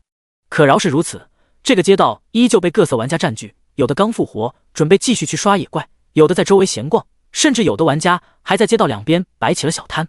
卖装备了，卖装备了，2件黑铁装备，只要50月币。哎，收装备了！一道道吆喝声不断响起，瞬间让楚环一阵无奈。没想到，就算是重生，也改变不了这些人喜欢投机取巧的性格。由于这个世界不能直接用货币购买装备，所以纪元中很多玩家都会自己出售装备，卖取约币，再靠现实中的渠道将约币兑换成蓝星所专用的货币。这就是一整个装备出售链条。老板，收装备。楚环一步来到一家说自己收装备的店铺。老板见到楚环，当即抬起了头，脸上露出了和蔼而又激动的笑容。看得出来，楚环应该是他第一个顾客。对啊，兄弟，你有装备要卖吗？我绝对给你我能给的最高价。男子信誓旦旦地说着，一边说还一边拿出了一个钱袋。从分量上来看，里面大约有100左右约币。看来这个玩家把所有的时间都花在做任务上面了，不然不可能有这么多约币。行，楚环点了点头，而后这便将自己准备出售的装备拿了出来。青铜护甲。护甲在夜幕的笼罩下微微散发着青绿色的光，瞬间将老板的目光吸引而来。当看到是青铜级装备时，当即瞪大了双眼。兄弟，你确定要卖这个？男子咽了口唾沫，一脸的不可置信。要知道，他可是从开服到现在一直马不停蹄的在完成各种 NPC 所给的任务。虽然前面花了1-2个小时来了解游戏，但其他时间他可把所有时间都拿来做任务了。可若是如此，他别说拥有青铜装备，就连一个拥有青铜装备的都没看到。而这个居然直接卖青铜装备了，这让他如何不惊？确定。楚环淡淡的点了点头，如果给的价钱高的话，后面我还会找你。好。男子闻言一喜，随后小心翼翼出声：那兄弟你想要多少？150。楚环不紧不慢：150。男子一惊，可随即一想，这个价格虽然对他现在来说有些高，可一件黑铁级装备就已经能卖到至少25约币，更别说是稀有无比的青铜级装备了。男子咬了咬牙，犹豫再三：行，150就150，兄弟你这个朋友我交定了。说话间，男子直接将钱袋递给了楚环，这里面是145，然后又将手伸向自己的一兜，拿出了5个硬币，加一起150约币。好，你叫什么名字？楚环点了点头，一手拿钱一手交货。我叫韩星子，要是你以后不气的话，全都可以到我这儿来卖装备，我绝对给你最高价。韩星子的声音格外笃定，但楚环却只是随意的点了点头，就此转身。按照1约币兑换为10人民币，他这150约币已经相当于1500人民币了，是多少人打1天工都挣不来的钱。而这只是纪元的第一亮点。穿过稀疏人群，楚环按照记忆来到了一家酒楼面前。哪怕时间已晚，这栋酒楼依旧灯火通明，里面坐满了形形色色的玩家，大多在吃饭聊天。哎，你们听说没？今天下午好像有一个人单挑了4头野猪。啥？4头野猪？这怎么可能？真的，而且那个人还贼柔弱，看起来文质彬彬的。对，我也听说了。而且那个人的攻击伤害好高啊，2刀就弄死了一头野猪。周围的声音不断响起，楚环自是知道他们说的自己，当下只好故作没听见，来到9楼1楼的正中心，这里是柜台，里面站着一名身穿长袍的靓丽女子，身材火哀辣 ，S 型的曲哀线在长袍的勾勒下显得格外的突出和润哀滑。若是嫁为人哀妻，绝对是不可多得的尤哀物。怎么了？客官要点菜吗？女老板微微一笑，好看的脸颊带着3分疲惫，很显然是因为这群夜不归家的玩家。我不是来点菜的，我是来接任务的。在楚环的注视下，女老板头上逐渐浮现出一个名字，戴恩。女老板脸色微变，随后还是变得正常。你确定你要接任务吗？我这里的任务可不像其他地方那么简单，需要你去迷雾森林，看你这样能活着出来吗？戴恩直言不讳，一双眼睛直直地看着楚环。第10章收集狼肉。放心，我如果没有实力，我就不会来找你了。楚环一笑。戴恩闻言眉头微皱，可当看到楚环手中的青铜剑后，他这才松开了眉头。既然你这么说的话，那就交给你试试吧。因为客人数量这2天剧增，我们9楼需要大批野狼的血肉，最低100具。戴恩竖起了一根玉指，声音很轻，眼神更是勾哀引人，犹如狐狸精转世一般。任务9楼供需，普通任务，是否接收？每100具野狼尸体将可换取约币30。是。随着楚环的声音落下，任务列表中除了恩格的复仇，又多了个9楼供需。好，既然你同意了，那就祝你好运喽。戴恩说完，嘴角勾起一抹挑爱逗的笑，随后还对楚环抛了个媚哀眼。若是寻常玩家，或许就被他的风骚所打动，但楚环却在上意识看腻了他。随着楚环前脚踏出9楼，9楼里的玩家们后知后觉。一个见过楚环的玩家眉头微皱，看着楚环离去的方向，疑惑出声：“哎，你们看，那个背影像不像那个人？”随着他的声音响起，半数玩家都看向了楚环消失的方向。而在另一边，通往迷雾森林的小路里，楚环正大摇大摆地朝着迷雾森林走去。靠着100倍奖励，他的攻击力已经来到了一个堪称恐怖的地步。该去哪儿呢？很快，楚环便来到了迷雾森林面前。看着偌大的森林，楚环眉头微皱，随后便拿出了地图，开始仔细端详。地图上有个 X， 如果不出意外的话，就是他现在所处的位置。而距离这里最近的黑点在右边，大概数百米的位置。好，就决定是这儿了。楚环激动地收起地图，而后便径直朝着那个黑点赶去。如果说一般玩家拿到这个地图，可能会绕开这些黑点，直奔森林的中心，那对于楚环来说，这些黑点便是经验聚集地。不但数量多，省了他一个个去找，还能顺便完成酒馆的供需任务，岂不一举两得？就此，楚环一路前行，直抵最近的那个野狼聚集地。不出5分钟，楚环便来到了目的地。幽暗的森林，似有似无的迷雾，混杂着点点诡异的气味，配上点点惨淡的月光，让这里显得格外危险。只见在粗大树木的遮掩下，7、8头野狼正聚集在这，仿佛在准备些什么。就在他们龇牙嗅着周围的气息之时，沙沙，一道轻微的声音瞬间吸引了他们的注意。只见一道身高1.8米左右的黑影缓缓走了过来，手上还提着一把泛着淡淡绿光的青铜大剑。不出意外，这人正是楚环。呵，一群野狼看到楚环，瞬间呲出了尖牙，尖牙在阴暗中闪烁着阴寒的银色，显得格外锋利。我这辈子最讨厌别人对我龇牙咧嘴。楚环活动了一下浑身的关节，发出啪啪的声音，旋即放下青铜剑。周围的野狼开始向着楚环聚拢，可还不等他们先向楚环发难，楚环便直接在众狼的注视下举起了青铜剑。强悍的攻击力开始转化为火焰，附着在青铜剑上。燎原星火！楚环眉头微皱，猛地一挥，青铜剑上的火焰瞬间混杂着剑气，杀向前面这群野狼。好！野狼纷纷痛苦咆哮。只见炙哀热的火焰刚触碰到他们，便将他们的毛发全部点燃。而随着火焰后的剑气抵达，7、8头野狼顿时被锋利的剑气一分为二，遍地鲜血。原本龇牙咧嘴、跃跃欲试的野狼，此刻已经变成了地上的一具具尸体。您已经成功击杀野狼，获得经验20点。您已经成功击杀野狼，获得经验20点。一连8道。您触发天赋极道暴君，攻击力永久增加8。任务物品狼肉，是否拾取？是。1、800份狼肉。2、1份百年血狼的珍贵血肉。这还用想吗？既然是做任务，肯定选1。随着楚环做出选择，800份狼肉就此出现在楚环的仓库。而由于相同物品会重叠，所以这些狼肉才占据楚环不到1/20的仓库空间。接下来，楚环再次拿出了地图，将目光看向离这里最近的黑点。除了这里，剩下的所有黑点，他都要去看看。至此，楚环眼中划过一抹激动。前世他没有 bug 级别的极道暴君，也没有比 bug 还 bug 的100倍奖励。而现在，楚环紧握手中的青铜剑，再不拖沓，就此迈动步伐向远处的黑暗走去。这一刻，这片森林的野狼还不知道一尊魔神正在逼近。7、8个小时后，哪怕已经时值凌晨6点，在游戏手环安神的作用下，楚环依旧没有半点疲惫。此刻，茂密的森林中，借着蒙蒙发亮的天空，能勉强看到这里的场景。遍地鲜血，尸骸散落在鲜血之中，让这里看起来犹如炼狱，让人毛骨悚然。而在这血水之中，楚环单手提着青铜剑，涓涓的鲜血从他手中的青铜剑上流下。脚边是刚刚倒下，还没来得及失去温度的野狼。你已经成功击杀野狼，获得经验20点。你已经成功击杀野狼，获得经验20点。这样的提示，楚环至少收到了50条。与此同时，楚环的等级上升到了4，仓库里更是有着5100块野狼血肉，攻击力也在破新高，上涨到了前无古人的545。这下不知道那狼王扛不扛得住我一刀。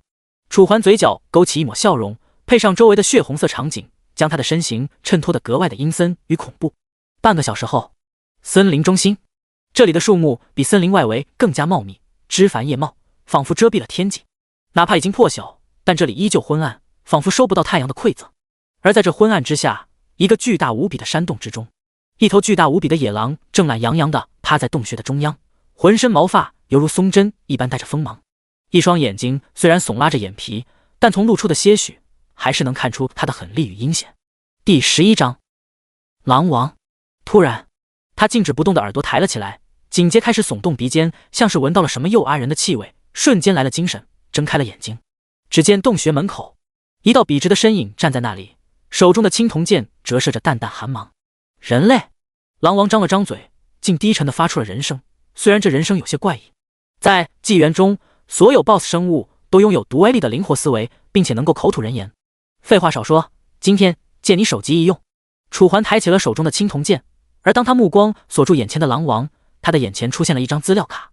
迷雾狼王，生命值6000，攻击50，敏捷20，防御10。作为狼王，迷雾森林中所有的野狼都将听从他的号令，哪怕这个命令是死。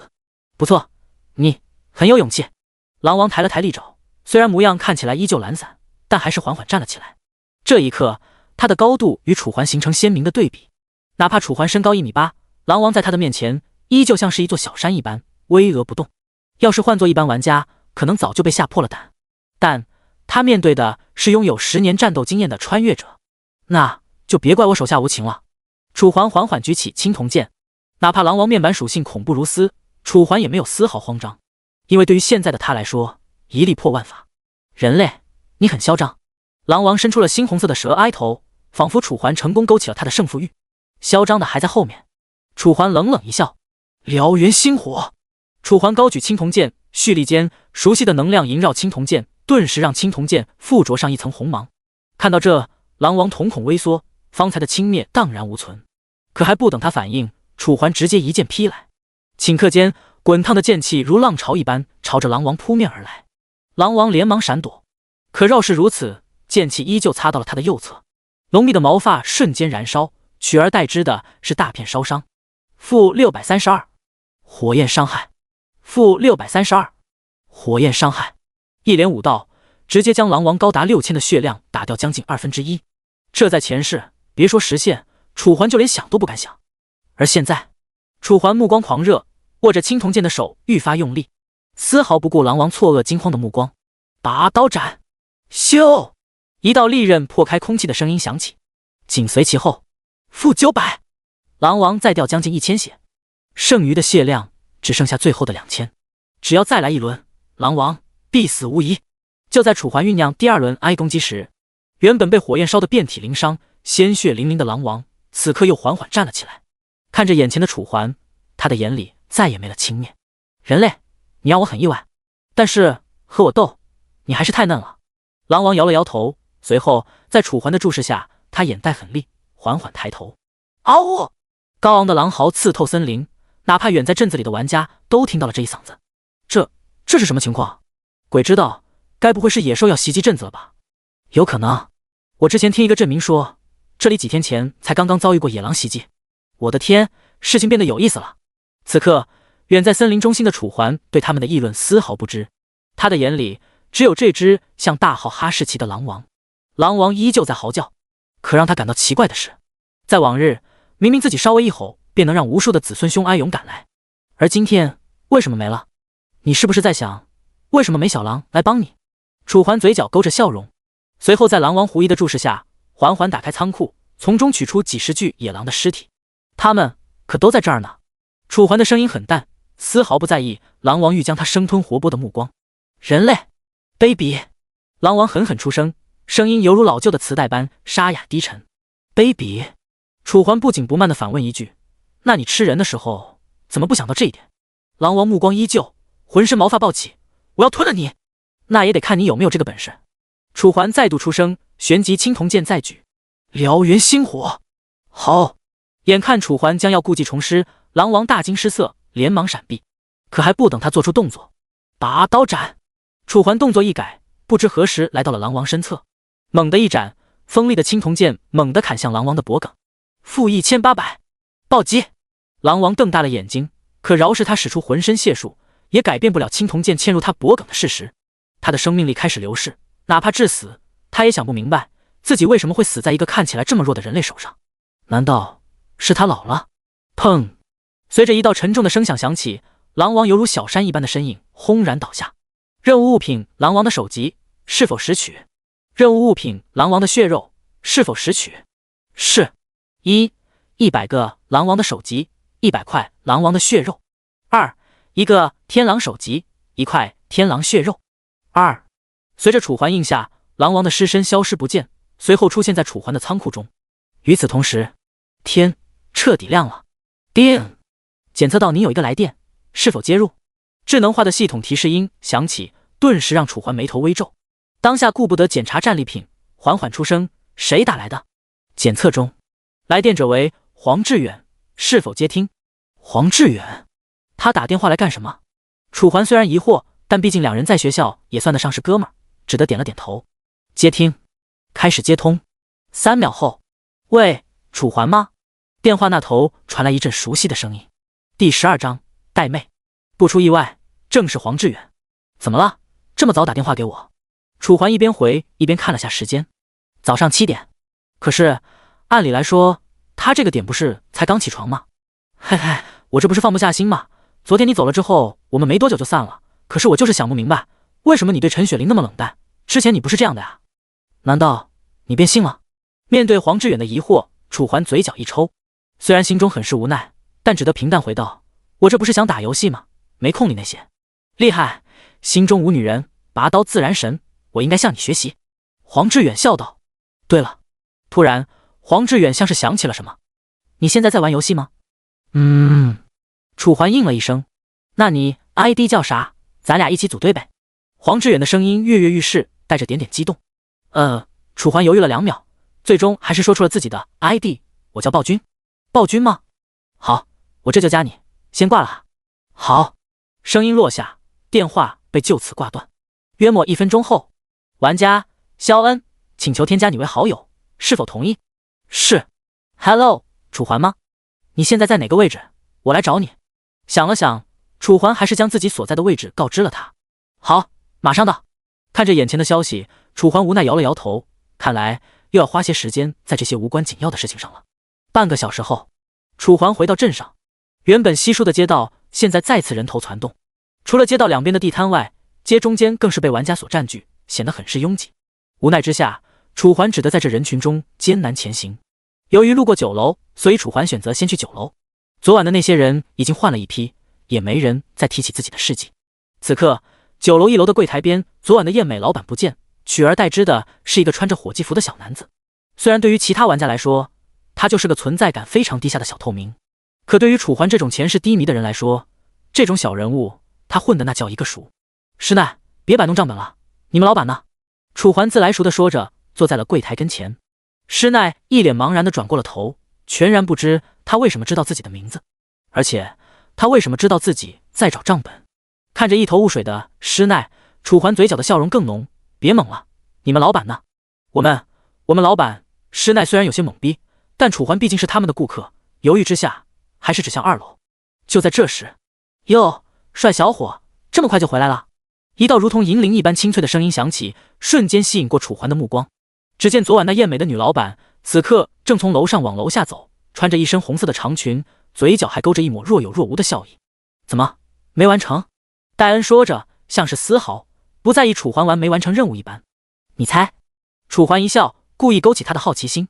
哦，戴恩疑惑一声，我猜你没完成，是吗？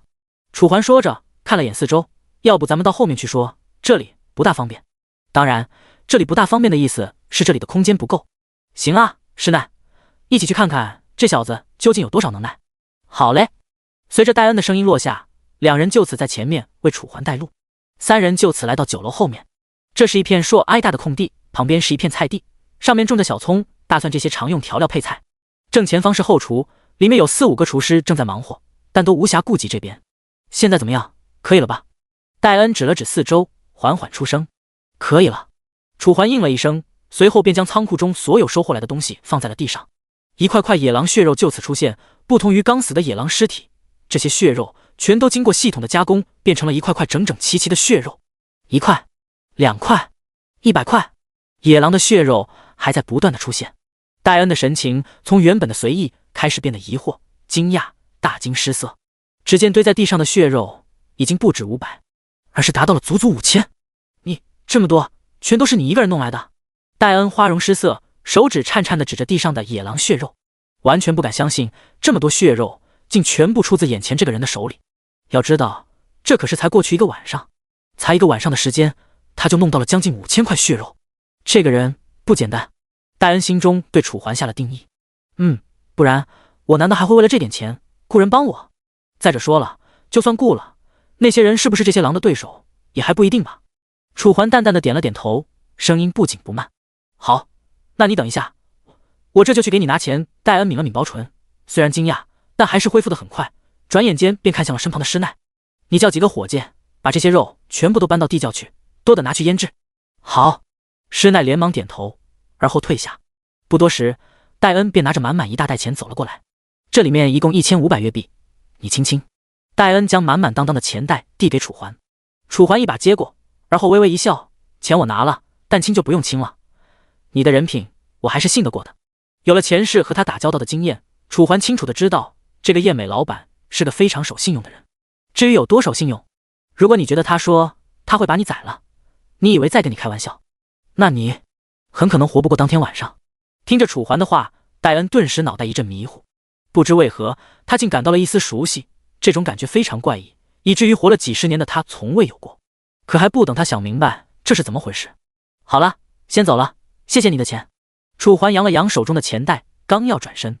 第13章极品黑印。等等！突然，戴恩的声音止住了楚环离开的步伐。怎么了？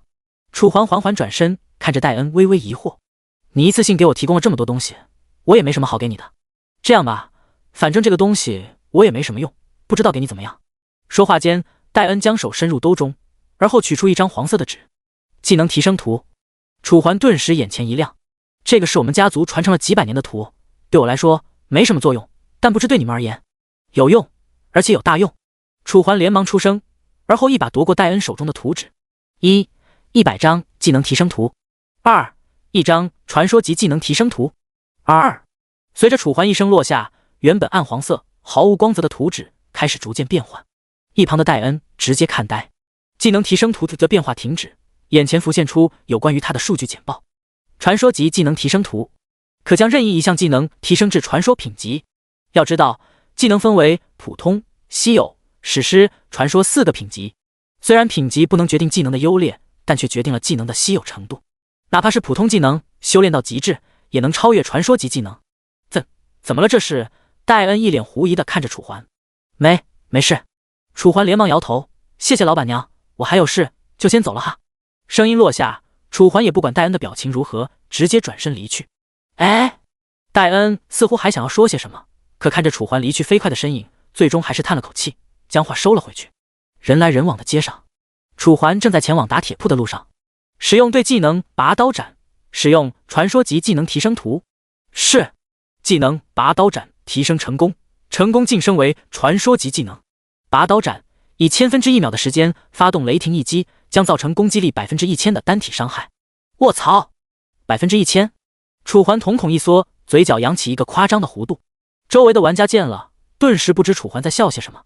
不多时，楚环便来到了打铁铺前，看着正在忙碌着打铁的恩格，楚环轻咳了2声。嗨嗨！听到声音，全神贯注的恩格这才抬起了头，眼神本来有些微怒，可当看到来者是楚环时，顿时露出了笑容。黄金之子，你来了。你以后别叫我黄金之子了，叫我楚环就行。楚环点了点头。好好，那事情。恩格一脸犹豫，似有希意，又似有担忧。放心，我答应的事，绝对不可能食言。楚环一笑，随后便将狼王的首级取了出来。将近半米高的头颅顿时占据了整个台面。这，恩格目瞪口呆。由于没见过狼王的巨大，所以他从未想过狼王的首级能有这么大。就算之前镇里有传言狼王有3米高，恩格也只是一笑而过。可现在传闻居然是真的，这是你一个人杀的？恩格咽了口唾沫，声音颤哀抖，眼神激动且震惊，就连手中的铁锤都忘了，哐地砸在铁台上。楚环点了点头。真的？恩格仍旧有些不信。是真的。楚环再度点头。木讷的恩格看了眼体格瘦弱的楚环，又看了眼身旁的巨型狼头，实在无法想象以楚环的体格是怎么搞定这么大一头狼的。这下应该算为你儿子复仇了吧？恩格闻言重重的点了点头。算，这怎么能不算？算就好。楚环松了口气，而恩格也转身将那块鎏金的令牌拿了出来。来，这是我答应你的，我们家族的传家宝。恩格的声音格外沉重，手缓缓地递给楚环，像是交给楚环的不是普通物件，而是无价之宝一般。好，谢谢。楚环肯定地点了点头，随后便将令牌接了过来。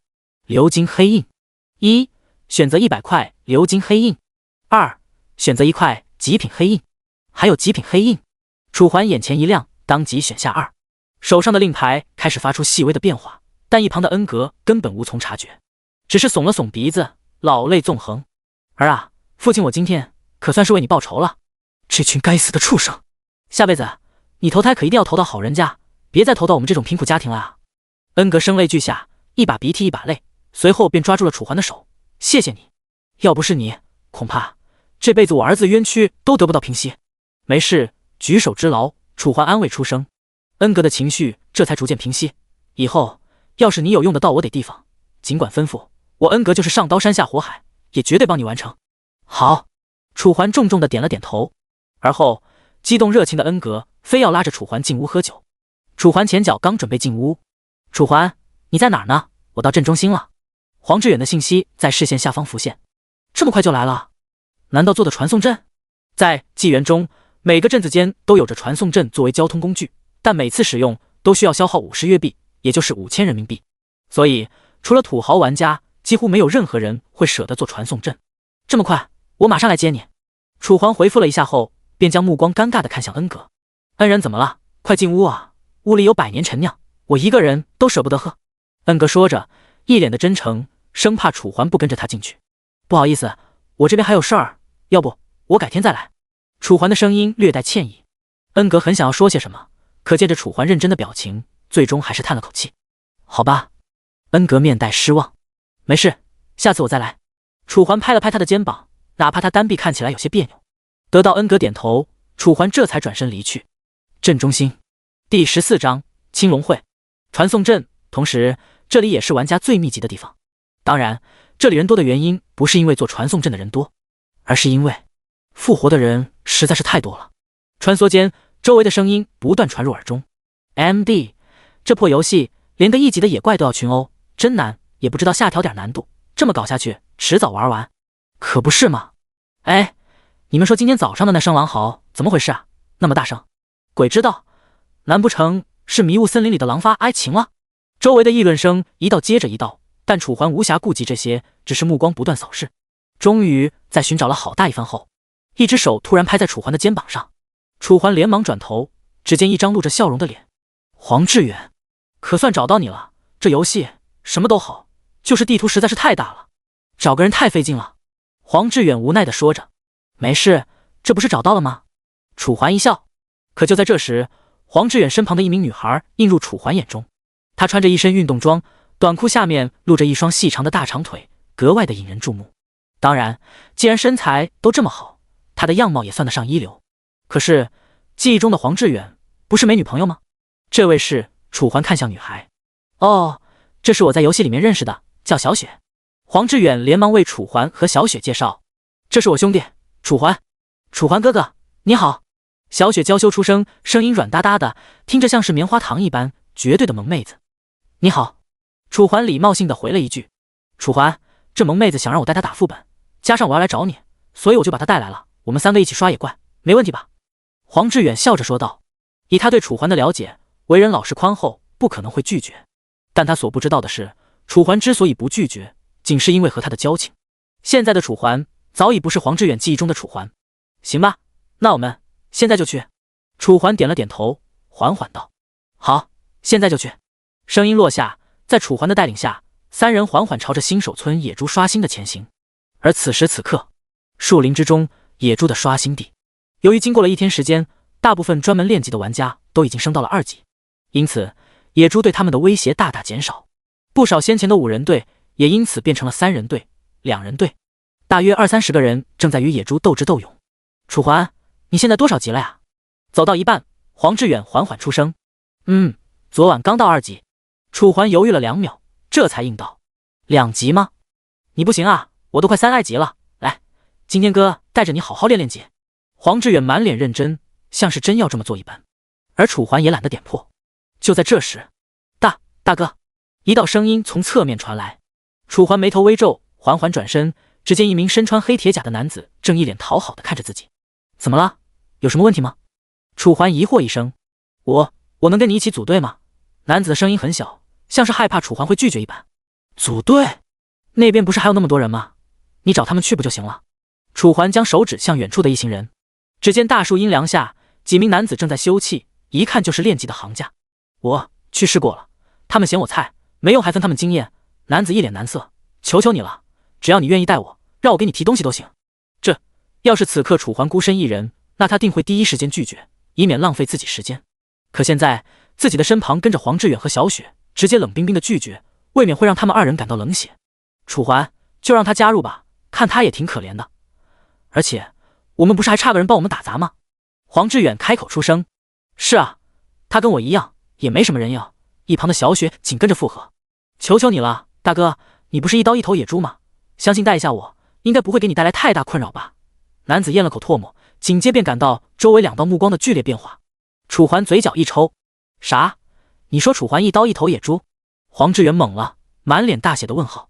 楚环不是跟他说他只觉醒了 C 级天赋而已吗？怎么可能一刀一头野猪？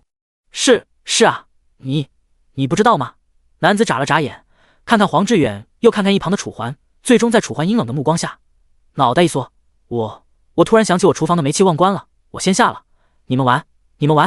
声音落下，还不等黄志远问清楚怎么回事，刚刚还站在这里的男子转眼消失不见，很显然是下线了。怀揣着疑惑，黄志远只能将目光看向一脸无辜的楚环。楚环，你不是跟我说你只觉醒了 C 级天赋吗？这怎么回事？黄志远的声音带着点不快。当然，并不是他们口中的楚环让他产生了落差感，而是楚环居然在这么重要的事情上欺骗他。楚环一脸难色，就在他思索应该怎么跟黄志远解释之时，你们这些人在这里干嘛呢？还不赶紧滚开！一道粗犷的声音突然传来，显得格外的霸道，像是刘哀芒地痞。果然，随着众人将目光看向声源处，只见一行大约10个人此刻正光挨着膀子，穿着一身精良的黑铁甲，为首的一人手里还拿着一把大刀，模样好不凶煞。闻言的玩家纷纷停下了手上的动作，满脸慌张。这是？楚环眉头微皱。这时为首的那人再度开口，不是跟你们这群 SX 说了吗？前面200米给你们，后面全都是我们青龙会的地盘，不容任何人在这刷野怪。威龙怒意满满的说着，手中的大刀猛地砍向一旁的树，巨大的力道配上大刀的锋利，直接让水桶粗的大树断开一半，要是再来一刀，定会拦腰斩断。第15章你不配！看着眼前怒发冲冠的威虎，所有玩家面面相觑，哪怕是野猪，此刻也没这个人更吓人。毕竟威虎是 B 级天赋，不但游戏实力惊人，家里听说在现实还开着个大型帮哀会，这也是这些玩家敢怒不敢言的原因。给你们2分钟，2分钟后还在这里的，格杀勿论！威虎一把将大刀扯出，而后冷冷地划过在场的所有人，包括楚环等人。一时间，所有玩家纷纷收拾东西，连忙逃离，就像躲避瘟神一般。威虎看到这，顿时满意的点了点头。现实中唯唯诺诺，有法律保障，而这里可没有。可就在威虎十分满意的看向四周时，却见在树木之间有几个年轻人一动不动。楚环，咱们真的不走吗？黄志远咽了口唾沫，小声问道。要知道，这些人看起来可不好惹，能在这么短的时间里就拉来10几个随时在线的人，这种人的实力不但游戏里强劲，现实中可能也不会弱。怕什么？反正是我们占理。楚环淡淡开口。当年深渊降临，他什么大场面没见过，区区混混，简直不值一提。一旁的小雪则扭捏着，不知道该怎么做。就在这时，你们几个还不走，是不是想尝尝我的刀子？威虎看着楚环等人开口出声，手里的大刀再扬了扬，身旁的10几个壮汉也纷纷活动起了筋骨，像是准备大展拳脚一般。只见在众目睽睽之下，楚环缓缓地转过了头，目光轻蔑地看着威虎，嘴角轻启，就你。随着楚环的声音响起，周围落针可闻，那些本准备离开的玩家闻声也纷纷站住了脚步，看着眼前的楚环，仿佛看着怪物一般。这个人居然敢顶撞 B 级天赋的觉醒者，这不是找死吗？楚环，咱们这样是不是有点太激进了？黄志远满脸担忧，虽然他是 B 级天赋，但骨子里还是有些怕事。放心，楚环给了他一个淡定的眼神。这一刹那，黄志远有些失神，不知为何，他竟感觉此刻的楚环不再是他所认识的那个老实憨厚、什么都怕的楚环了。小子，有种你再说一遍！威虎恶狠狠的声音传来，像是想要将楚环撕碎一般。你觉得我会怕你？楚环一脸淡然，就你还不配！你！威虎一时气急，感受着周围玩家的注视，他脸颊涨红。当然不是因为害羞而红，而是因为气楚环居然敢在这么多人的面前和他正面硬刚。我怎么？要是不服，你可以上来试试。楚环微微扭了扭脖子，脖梗活动的关节声不断响起，给周围的气氛更添了一抹紧张。好，一刀砍死野猪又如何？老子今天还偏偏要会你这个刺头！兄弟们，一起上！威虎大喝出声，说完便扬起了手中的大刀，10几个小 ID 齐刷刷的跟在他的身后，场面格外壮观。哼，志远，你往后退点！黄志远保护楚环的话还没说出来，楚环便直接一只手挡住了黄志远。啊，你不用我帮你吗？黄志远眨了眨眼，满脸担忧。只见楚环轻松一笑，眼中格外自信，就这么几只小鱼小虾，不用你帮。听到这，黄志远心中的担忧逐渐落下。去死！远处威虎的声音传来，瞬间惹过楚环的目光。只见楚环眼中满是冰冷，没有任何一丝人情，仿佛从冰窟中诞生的杀神一般，让人望而心寒。但箭在弦上，不得不发。在周围人的注视下，威虎的大刀笔直地朝着楚环砍来。楚环冷冷一笑，旋即身子一滑，威虎的大刀就此从楚环的侧旁划过，没砍出丝毫作用。空了。看着手里的大刀，威虎从未有过这么无力。要知道，他的 B 级天赋天使之翼可就是专门提升敏捷的，而现在自己引以为傲的资本不但没对楚环造成伤害，就连碰都没碰到。现在该我了。楚环嘴角勾起一抹笑意，随后便侧举起手中的青铜剑。燎原星火！在周围人的注视下，楚环手中的青铜剑开始汇聚起一阵轻微的红光，像是火焰，隐藏着层层炙哀热。紧接楚环眉头一皱，再不留手，手中的青铜剑就像发射器一般，将炙哀热滚烫的剑气斩向威虎等人。威虎大惊失色，刚想要躲避，可剑气依旧袭到了他的面前。这下不但他遭殃，连带着他身后的一众全都被楚环击出的炙哀热火焰命中。负633，火焰伤害。还没等到楚环的剑气命中，火焰的高温便直接将他们烧成灰烬，一击必杀。而且不止如此，他们连抵抗的资格都没有。这一幕惊呆了周围看戏的所有玩家，没有人知道楚环的攻击力为何如此骇人。本来以为楚环2剑砍死野猪已经够离谱的了，而现在居然只靠剑气便将将近15人全部击杀，而且其中甚至还有一名 B 级天赋拥有者，恐怖如斯。所有人倒吸了一口凉气，生怕楚环将目标看向自己，连忙逃也似的逃离。楚环旁边，黄志远张着嘴巴，满脸震惊。他倒不是害怕，而是楚环这也太强了吧。一旁的小雪也睁大了双眼，一双眼睛满满的花痴。玩家小雪，请求添加你为好友。随着一道提示音响起，楚环眉头一挑，紧接转头便见小雪满脸羞红，躲避着楚环的视线，周遭若真可闻。黄志远哈哈一笑，楚环，没想到啊，你居然这么厉害。之前你还说你只是 C 级天赋，现在你说你是 S 级我都信。说话间，黄志远拍了拍楚环的肩膀，楚环只得尴尬一笑。而接下来的旅途变成了想带楚环的黄志远被楚环带着一起刷怪。虽然黄志远有些疑惑，以楚环如此强悍的实力，为什么还在这里？第16章楚小雨，但他并没有开口，也因此不可能得知迷雾森林里的狼犬都死绝了。在纪元中，前2个新手副本死去的怪物将会在24小时后复活，也就是说，哪怕天王老子想要再杀野狼，至少也要等到明天早上，野狼才会再次刷新。接下来将近一半的玩家都离开了这里。偌大的树林以楚环为半径，将近1000米内都没有玩家的踪影。在楚环的带领下，黄志远和小雪进展神速，不多时便升到了3级，而楚环也因此升到了5级。时间流逝飞快，转眼间便已经快到晚上。告别黄志远和小雪，楚环刚准备直接去找转职处，可就在他刚刚迈开步子之时，叮！您的身体已陷入虚弱，若再不补充能量，将造成一定影响的器官衰竭。这么快又要吃东西了？楚环叹了口气，随后便退出了游戏。这游戏哪里都好，就是上线退线实在是太慢了。退出纪元，整齐的出租屋的样貌映入眼帘。如昨天一样，楚环又点了个外卖。借着等外卖的空隙，楚环看起了电视，想多回忆一下前世的事情。可就在楚环全神贯注地看着电视之时，苍茫的天涯是我的爱，绵绵的。一阵电话铃声打破了楚环的雅兴，上面的一行字让楚环眉头微皱。福利院院长，喂，是楚环吗？楚环刚一接通，电话那头便传来了一道苍老虚弱的声音，还伴着点点的咳嗽。是我，院长，您怎么了？楚环咽了口唾沫，同时心中急速回忆，在这个时间段，好像……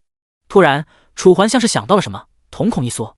要是他没记错的话，这个时候院长的身体已经得了癌症，而陪伴自己3年的妹妹也被查出了尿毒症。我没事。傅青云的声音十分虚弱，可哪怕如此，依旧强装无事。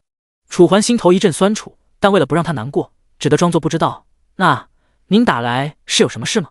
小雨她出事了。傅青云声音颤哀抖，像是十分不愿面对这种噩耗一般。什么？出事了？出什么事了？您慢慢说。楚环连忙安慰。尿毒症。傅青云那边甚至已经隐隐传来了哭泣的哽咽声。以楚环对他的了解，由于傅青云早年丧子，却因价值观的问题离异，所以福利院里的每个孩子在他眼中都与亲生的没有什么区别。尿毒症这么严重？楚环故作震惊。在前世，小雨查出尿毒症，傅青云可谓是3、4天都没睡觉，每天都在为治疗小雨而到处走关系。哎，是啊，你说小雨这孩子怎么就这么命苦啊？而且他在昏迷前还一直叫你的名字，说是想让你带他去游乐园看看。这孩子真的命苦啊！傅青云说着，哽咽声愈发明显。楚环听得鼻头都酸了酸。在纪元开服之前，也就是3年前，他还在福利院住。那时他已经在福利院住了10多年。突然一天，一名小女孩被抛弃在了这里，并与楚环同病相怜，都是被人所孤立的悲惨蛋。虽然楚环和小雨都很受傅青云照顾，可是再怎样也改变不了他们不合群的性格。也就是在那样的环境下，楚环向小雨许下了诺言，以后一定会带小雨去他最想去的游乐园玩。可惜前世他没能守住约定，那就只能这辈子实现了。楚环叹了口气，声音干涩。你们现在在哪家医院？是第2医院。好，我马上来。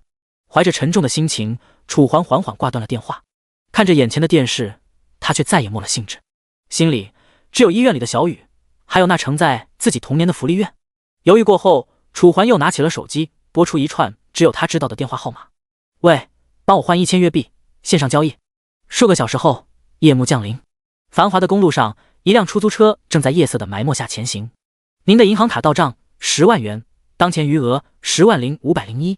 看着手机上的短信提示，楚环微微松了口气。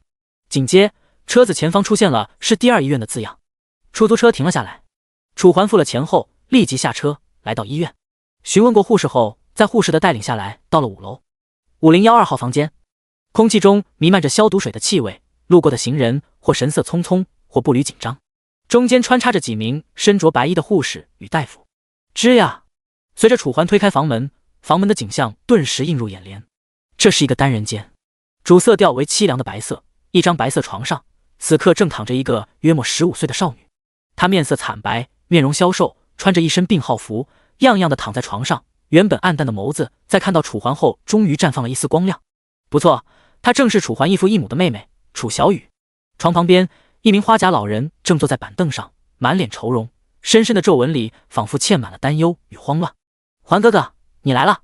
看到楚环，楚小雨挣扎着要从床上起来，但虚弱的身子却让她每一个动作都变得格外的艰难。最终还是在傅青云的帮助下坐了起来。对不起，哥哥来晚了。楚环咬了咬嘴唇，无力的来到楚小雨身边，看着脸色惨白的楚小雨，他心如刀绞。昔日相伴的一幕幕重新浮现眼前。没事。楚小雨哽咽了一下，眼中泪光闪烁，随后展露出一抹天真的笑容。哥哥来了就好，小雨已经满足了。楚小雨真切的说着。一旁的傅青云却叹了口气，拉了拉楚环的衣服：“小楚，你跟我出来下吧。”好。楚环点了点头，最后看了一眼楚小雨后，这才跟着傅青云那佝偻的身影来到了病房外。原本还有临行人路过的走廊，此刻却只有楚环和傅青云2人。第17章，林小雪。白色的灯光在此刻显得有些凄凉。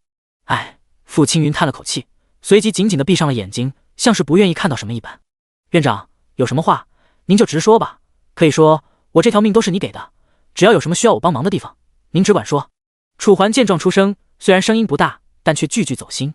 从他7岁开始，他便在南海福利院长大，阴暗的生活里，傅青云成了他唯一的依靠，甚至可以说是再生父母。傅青云仍有些犹豫，但看着满脸认真的楚环，最终还是开了口：“你这些日子过得还好吗？”楚环点了点头。看到这，傅青云这才吐露出了事情。医生说，小雨的尿毒症正在恶化，必须要药物才能稳定住她的情况，不然她恐怕会有生命危险。可是，这药实在是太贵了，不就几个小片片吗？怎么一个疗程就要5万啊？傅青云满脸苦涩。虽然他是福利院的院长，但平时两袖清风，对小孩无微不至的他，压根儿就没有任何存款，哪怕1000。而现在，小雨的病，每个月至少要花费数万元，这对他来说无疑是个天文数字。没事。就在傅青云满脸惆怅，不知后面应该怎么做是好之时，楚环的声音让他抬起了头：“后面的钱我出。”楚环语气郑重。上一世正是因为这天价药物费，让他们仅见了最后2面，一面是今天，而第2面则是3个月后的今天。那天天气阴沉，小雨出殡，傅青云哭得伤心欲绝。什么？小楚，你说真的？傅青云闻言一脸震惊，声音里带着一抹怀疑和担忧。楚环再度点头，目光笃定。可你不是还在念书吗？哪儿来这么多钱啊？傅青云满脸犹豫，像是不相信楚环能有这么大能耐一般。院长，你放心，我既然说了，那我肯定能做到。最近不是出了个纪元吗？我在那里面混得挺好的，里面特别容易赚钱，才2天我就赚到了好几万。楚环笑着说道。的确，纪元这款游戏对强者来说可谓是一块不可多得的香饽饽，只要你有实力，在这个游戏里你能得到你想要的一切，而钱只不过是基本罢了。真的吗？傅青云眼中终于划过了一抹希冀。真的。在楚环肯定的答复下，傅青云如释重负，再也控制不住心中的情绪，一颗颗泪水如同黄豆一般滚下。太好了，我们南海福利院终于出了一个能挣钱的孩子了，不枉我这么多年的苦心。傅青云说着，满脸的满足。小楚啊，既然你这么说，院长就放心了。傅青云拉起了楚环的手，声音很是热切。对了，院长，缴费的地方在哪儿？我去看看吧。楚环像是想起了什么，缓缓问道。在1楼的那个位置。随着傅青云一指，楚环大概知道了地方。可是那里站着的那个女孩是谁？虽然只是个背影，但这个背影怎么看起来这么眼熟？就在楚环疑惑之时，那道身影的主人竟缓缓地转过了身，露出了那一张天真单纯的脸颊。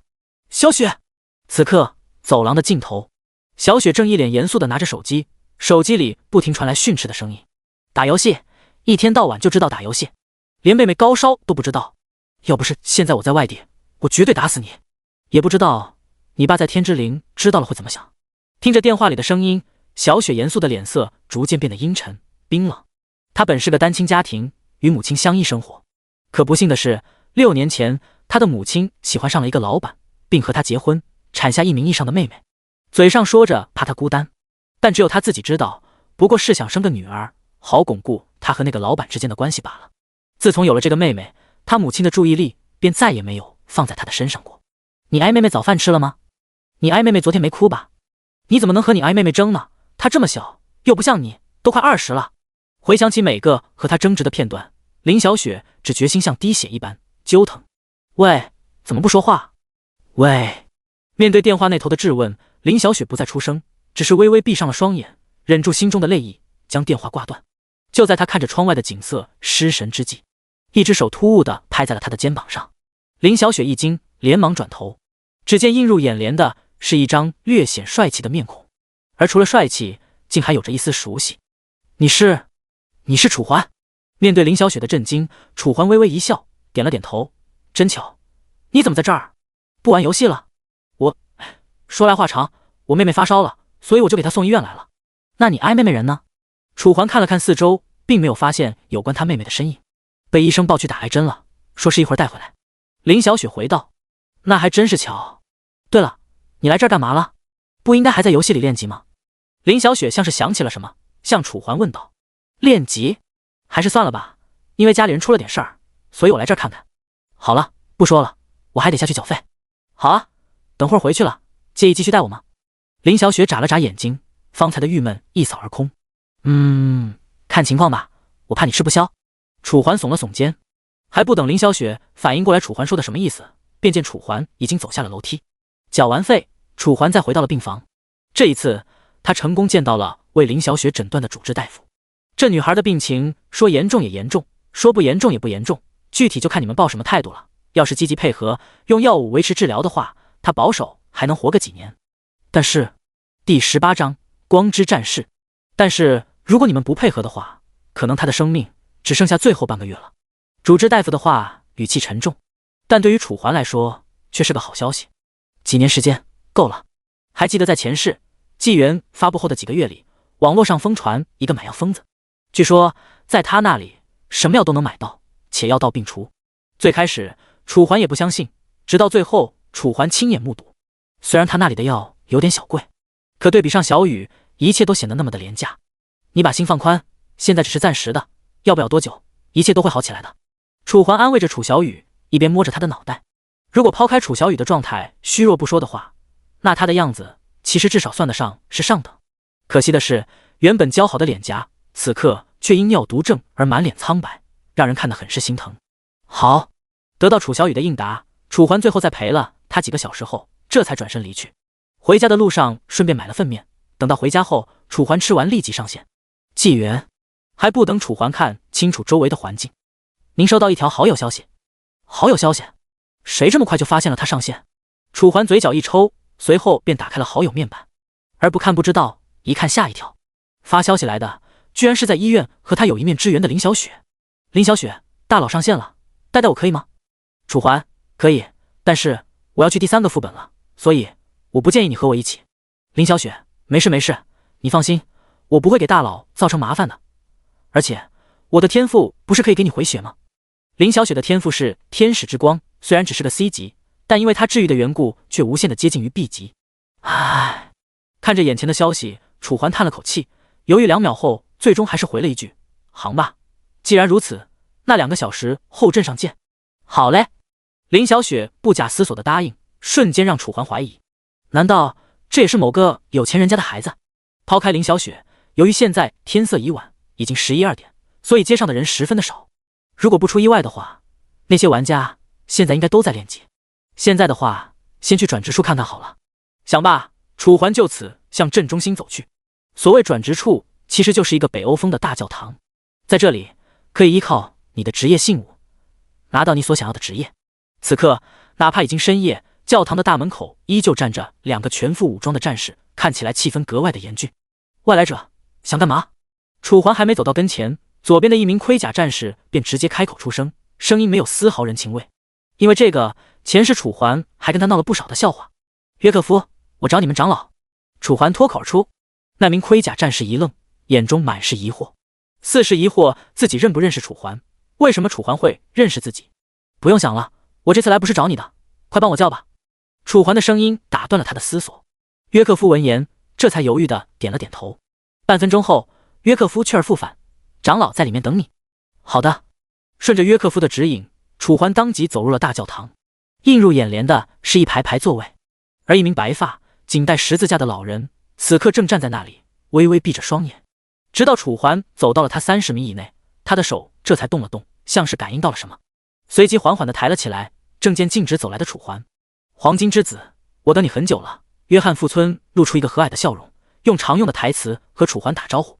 要是一般人，还真以为自己很特别，但只有楚环知道，这个人从早到晚24小时都在这里。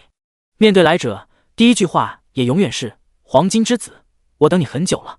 黄金之子指的不是其他，正是他们这些玩家。算了，多的就不说了，这是信物，你看看是什么职业吧。楚环懒得与他多说，直接将自己从恩格那拿到的令牌拿了出来。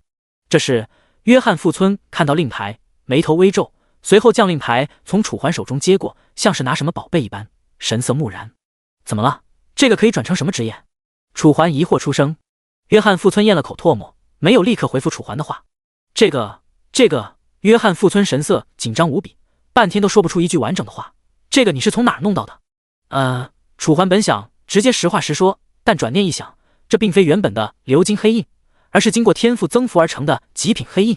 一旦实话实说，很有可能会被他们所察觉到不对，因为这并非只是个游戏世界，而是真实世界。也就是说，这里和现实一样，原住民之间的消息互通非常的快。你甚至可以理解为蓝星村子里的顶级情报机构。只要楚环这里出了纰漏，不多时，这里的人就会将种种事情联系在一起。到那时，麻烦事将会接踵而至。我就是完成了个任务，他们就给了我这个，可是他们走远了，我也不知道他们的名字。楚环牵强地说着。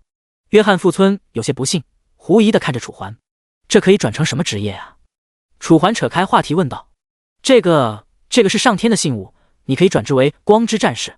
光之战士，这未免也太中二了吧。不等楚环吐槽，约翰富村再度开口，不要觉得名字不行他就不行，光之战士可是代表着光明的意志，转职成功后，你将得到上天的眷顾，拥有光的力量。约翰富村一脸向往，像是十分希望拥有者是自己一般。终于听到这，楚环心中勉强有了点心动的感觉。虽然光之战士这个名字听起来中二了点，但好歹能和上天跟光扯上关系，这样一来，再怎么样也不会太差吧。更何况自己这还是极品黑印。第19章迷雾山脉。转职条件是什么？楚环再不拐弯抹角，直接问道。在纪元之中，每个职业都需要完成它所对应的任务才能完成转职，而这光之战士定然也不能逾越这一点。条件比较苛刻，约翰富村说道，同时叹了口气，不知道以你能不能完成。没事，你说吧。以楚环对约翰富村的了解，一般情况下他只会说一件事简单，而不会说一件事很难。也就是说，能让约翰富村都感觉苛刻的，这任务绝对非比寻常。首先，你的等级需要达到10级，然后你需要前往潮湿沼泽，击杀哥布林首领，拿到他们的祭祀之石，再回到这里，将自己的血液滴上祭祀之石，由我为你引渡。约翰富村的声音不紧不慢，说得很是认真，像是生怕楚环听错了哪个步骤一般。潮湿沼泽，楚环眉头微皱。虽然这个潮湿沼泽只是第4个副本，按理来说怪物应该在4到5级之间，可纪元却不按常理出牌。前3个副本是名副其实的新手副本，而从第4个副本开始，每个副本之间等级跨度都十分的大。潮湿沼泽虽然它只是第4个副本，但其中的怪物等级却达到了惊人的10级。可以说，对于一般玩家来说，想要前往潮湿沼泽练级，至少需要在前3个副本历练数月，才能勉强在潮湿沼泽存活。而且潮湿沼泽里的怪物不再像前3个副本一般没有灵智，而是同样具有社会分工低哥布林。传闻哥布林首领更是远超狼王这种副本 BOSS， 如果加上他那出色的指挥能力，算作黄金级 BOSS 也是绰绰有余。在纪元中 ，BOSS 共分为领地 BOSS、青铜、白银、黄金、铂金、暗金级副本 BOSS。也就是说，这个任务远不是10级的玩家所能达到的。如果在前世，楚环甚至可能几个月都完成不了这个任务。而现在，谢了，过2天我再来找你。面对楚环的话，约翰富村只当是笑话。以他的神眼，他能看出楚环现在不过才5级罢了，想要达到10级，少说也需要半个月的时间。2天，别是来这儿跟他磨叽的吧？离开教堂，楚环笔直前往镇中心。途中，一个个玩家看到楚环，就像是看到瘟神一般，纷纷避之不及。而在暗处，某家酒楼的2楼，威虎看着走在下面的楚环，拿着茶杯的手不由加了几分力道，原本就略显阴暗的眼神，此刻变得格外凶狠。楚环，你等着，迟早有一天，我会让你后悔出生在这个世上。数分钟后，镇中心传送阵边，还没等楚环走到传送阵，前面便出现了一道熟悉的身影。不用多说，正是林小雪。此刻的林小雪正在不断左右张望，像是在找什么人一般。怎么，来很久了？楚环微微一笑，缓缓出声，手中的青铜剑也被他放了下来。是啊。看到楚环，林小雪脸颊一红，反正我不来这儿也不知道干什么，还不如早点来等你。那现在就去练级。好。在周围玩家的注视下，林小雪就此跟着楚环的步伐离开镇上，路过刷野猪的树林，但楚环并没有停止脚步，而是继续向森林进发。楚哥，我们这是要去迷雾森林里练级吗？林小雪眨着一双水灵灵的大眼睛，像是十分期待接下来的行程一般。楚环闻言一笑，也不回应，只是让林小雪心中的期待感变得愈发浓郁。很快，跟着楚环的步伐，楚环2人来到了迷雾森林。由于天色已晚，淡淡的月光从天上洒下，笼罩着整片森林，让整片森林呈现出一片神秘危险的景象。但让林小雪担忧和害怕的野狼却并没有出现，而且楚环的步伐居然还没有停。楚哥，我们这是要去哪儿啊？林小雪咽了口唾沫，满脸担忧和害怕。等到了你就知道了。楚环头也没回地说着。在接下来的路途中，林小雪心中的不安感愈发浓郁。难道林小雪脑海中划过种种不好的可能？应该不会吧，楚环看起来不像是那样的人啊。而且这是游戏里面，又不是现实。虽然这么想，但林小雪还是微微紧了紧身上的衣服。就在林小雪心中充满惆怅之际，到了。楚环的脚步停了下来，在他的前面是这片森林的尽头，尽头那边是一片灰压压的山脉，纵然有淡淡的迷雾笼罩，依旧遮盖不住那山脉中的危险气息。这里是林小雪声线颤哀抖，完全不敢相信楚环居然会带她来这。虽然以他的见识，他并不知道这里是什么地方，可直觉告诉他，这个地方在迷雾森林之后10有8挨9就是第3个副本地图迷雾山脉。据说在这片山脉中，最低级的野怪也有着3挨级之高，也就是说和他目前一个等级。难道楚环现在都已经发展到这种高度了吗？迷雾山脉，要是怕的话，你现在还可以走，等改天白天再带你来。楚环缓缓出声。在夜晚，无论是迷雾森林还是迷雾山脉，都因为黑暗的加持而变得更加恐怖。啊，这林小雪满脸犹豫，似是不知道自己该不该走。最终看着眼前的山脉，林小雪还是咬了咬牙，没事，玩都玩了，我相信楚哥哥一定能保护我。行吧，那你就跟在我后面，我尽力保护你。楚环点了点头，不再多说，只是扛起青铜剑，就此走向前面的山脉。林小雪犹豫2秒，随后便跟上了楚环的步伐。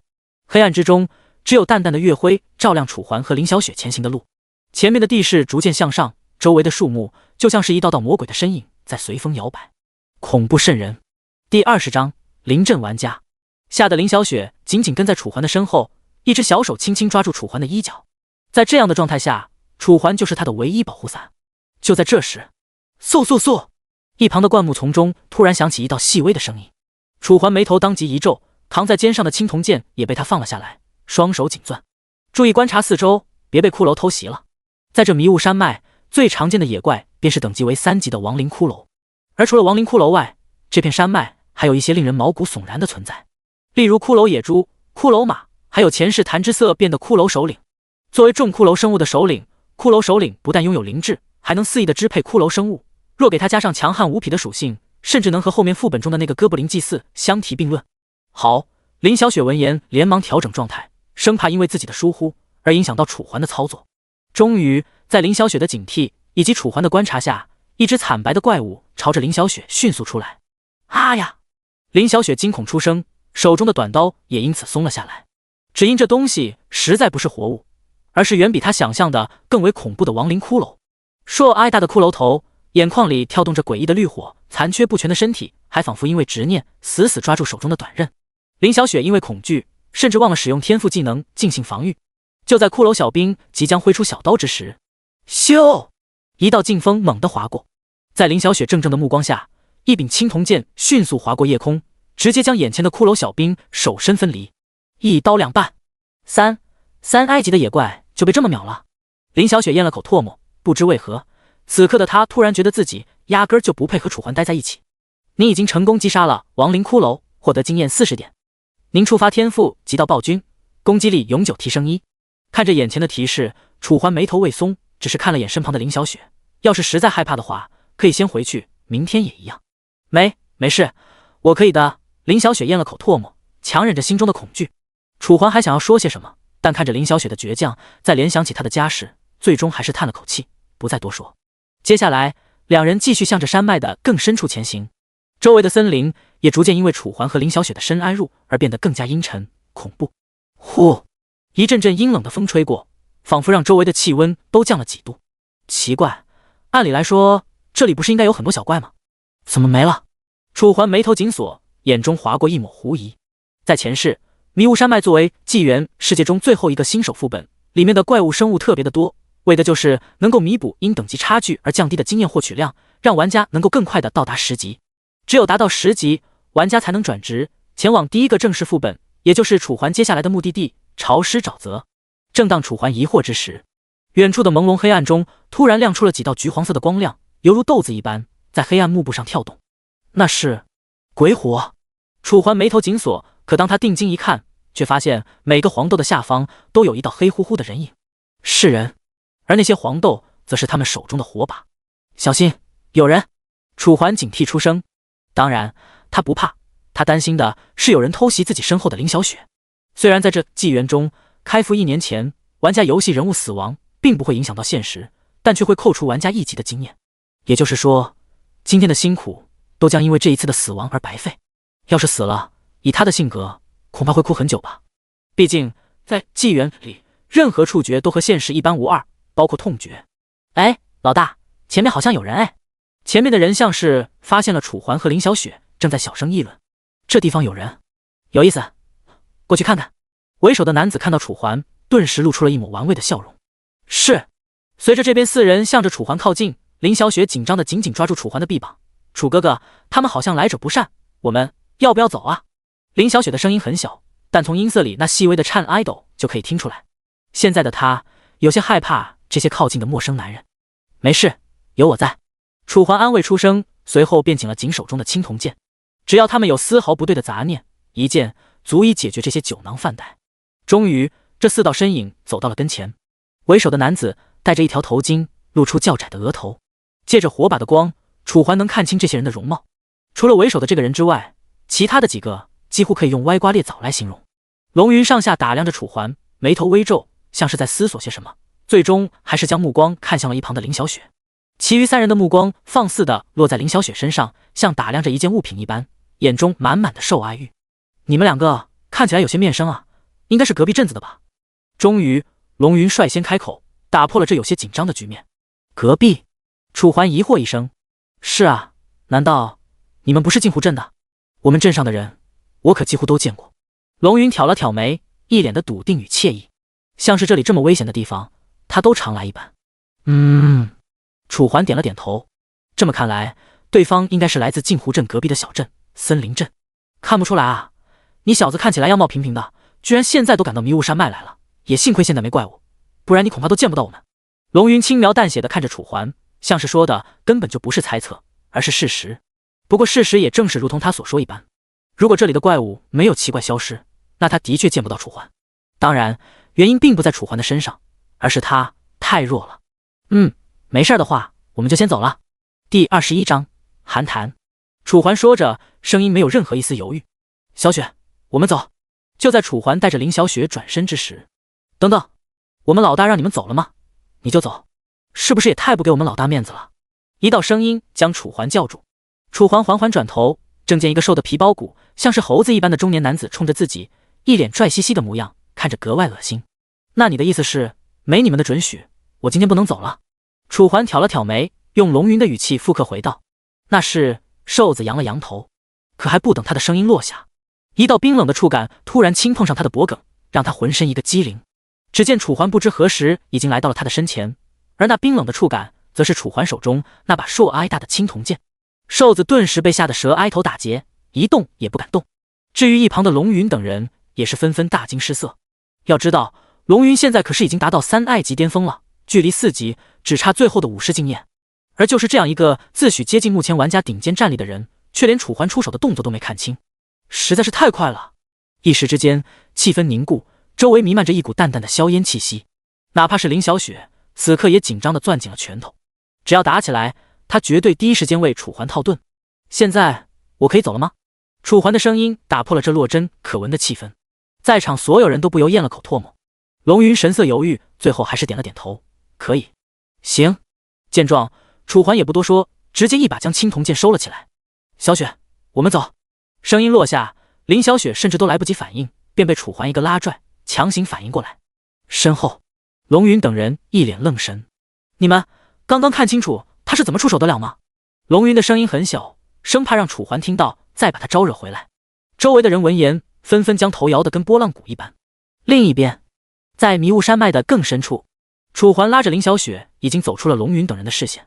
楚哥哥，我们还要继续打吗？林小雪的声音有些犹豫，看得出来应该不太想要继续，但楚环却点了点头。要是不继续的话，我们就白走这么长的时间了，不是吗？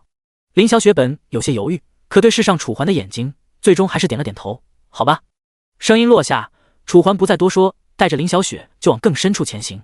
10分钟后，楚环和林小雪成功走出这一片阴暗的树林，前面是一片深深的潭水。这里是？林小雪眉头微皱地看着楚环，楚环嘴角勾起一抹笑容，但却没有解释，只是神秘说道：一会儿你就知道了。说着，楚环直接从仓库中取出了几匹野狼血肉，因为戴恩那儿零星的血肉不算钱，所以楚环便留了下来，刚好可以在现在用。楚哥，这是？林小雪看着楚环手中的血肉，满脸懵逼。狼的肉。楚环说罢，也不管林小雪是何表情，直接将狼肉丢入了眼前的潭水之中。扑通，伴随着一道清脆的落水声，血肉的血液开始在潭水中迅速扩散。哪怕在岸上的楚环和林小雪，此刻也闻到了一丝丝血腥气味。小心点，别被偷袭了。楚环说着，一把将林小雪拉到了自己身旁。虽然林小雪满脸懵逼，并不知道接下来将要发生什么，可看着楚环的表现以及楚环刚才的话和举动，她的心里还是隐隐划过了一抹不祥。时间一分一秒的流逝而去，林小雪紧张的咽了一口唾沫，周围的阴暗加上潭水中逐渐扩散血液的血肉，她的心慌乱无比。突然，噗！一道出水声响起，只见一只惨白的血盆大口就此向着林小雪袭来。啊！林小雪惊呼出声，连忙为自己和楚环套盾。天使之护，这是林小雪作为牧师且拥有天使之翼的情况下所觉醒的特殊技能，能为套盾者提供50点双抗以及100点扛伤。虽然和楚环的恐怖攻击力相比杯水车薪，但他的能力已经足以虐挨杀大部分玩家，而这也正是楚环愿意让他跟着自己的原因之一。杀他我来！楚环轻轻将林小雪拉到自己身后，随后看着眼前惨白的血盆大口，眼中划过一抹骇人的冷冽。拔刀斩！死！楚环的声音不大，一眼冷冽过后，眼前的血盆大口顿时一分为二，还是秒杀。但对于一旁的林小雪来说，她只能张大嘴巴，因为以她的目力，甚至连楚环怎么出刀的都没看清，只知道楚环动了下手指，说了个死字，紧接着眼前的怪物就被一分为二。楚环察觉到林小雪的震惊，眼中不由得划过一抹幽怨，旋即提醒道：别愣着了，看看这是啥吧。听到楚环的声音，林小雪这才反应了过来，将目光看向楚环的身前。只见刚才的惨白并不是其他的什么生物，而是生活在这里的骷髅巨鳄。之所以称呼它为巨鳄，是因为它的体长达到了惊人的5米，咬合力更是现实世界中的鳄鱼的2倍。楚环刚才杀的是这东西，一刀！林小雪心中再度被震撼，看着身旁这犹如谜一般的男人，她心中的震惊久久难以平复。而楚环并没有因为她的震惊而停止自己的动作，只见楚环缓缓弯腰，用青铜剑轻轻斩下巨鳄的牙齿。你这是干嘛？林小雪满脸疑惑。难不成这巨鳄的牙齿也有用？当然是拿回去卖钱啊。楚环耸了耸肩，一脸平淡的说道。卖钱？拿去卖钱吗？林小雪脸上的懵逼更浓，但楚环却万分肯定的点了点头，右手还拿着刚刚斩下的巨鳄牙齿，一脸的无所谓。不然呢？就在林小雪准备继续询问之时，咕噜噜，咕嘟嘟，原本风平浪静的水潭，此刻却在水面上鼓起一个又一个连绵不断的气泡。第22章，骷髅巨鳄。这是林小雪脸上的懵逼更浓，只能将疑惑的目光看向楚环。楚环应声转头，原本平淡无所谓的表情，在看到水面上那咕噜噜不断冒出的气泡时，瞬间变得满脸凝重，眉头紧锁。应该不可能吧？根据楚环的记忆，在上一世，这个处于迷雾山脉中的水潭被玩家们称为巨鳄的聚集地，里面至少有着成千上万的巨鳄，而每隔一段时间，鳄鱼群就会变得极度狂躁，甚至倾巢出动。上一次出现这种情况时，就是鳄鱼群倾巢出动之时。可是这才开服几天啊，怎么可能这么倒霉？就在楚环犹豫怀疑之时，咕噜噜咕噜噜，像是为了回应楚环一般，原本稀疏冒出来的气泡，此刻已经变得非常密集，像是将要有什么巨变一般。坏了！楚环瞳孔一缩，再也不敢犹豫，快退后！啊！林小雪满脸错愕，丝毫不理解为什么刚才还一脸淡定的楚环，现在就变得如此急躁。但此刻的楚环明显没有跟他解释的意思。走啊，晚了就来不及了！楚环大喝出声。林小雪这才反应过来，跟上楚环的步伐，但好奇心还是让她控制不住自己的眸子，好奇地向水潭中看去。只见刚才气泡冒出的地方，现在正在疯狂加剧。紧接在林小雪慌乱的注视下，一头比刚才的巨鳄更大的庞然大物破水而出，体长足有6米。而在它的后面，几十上百条鳄鱼破水而出。看着逃离的楚环以及林小雪，这些巨鳄就像是饿了许久的饿狼一般，空荡荡的眼眶里漂浮着一缕暴虐的凶光火焰。2分钟后，山脉外围，龙云等人正在树木间小心翼翼地找着野怪。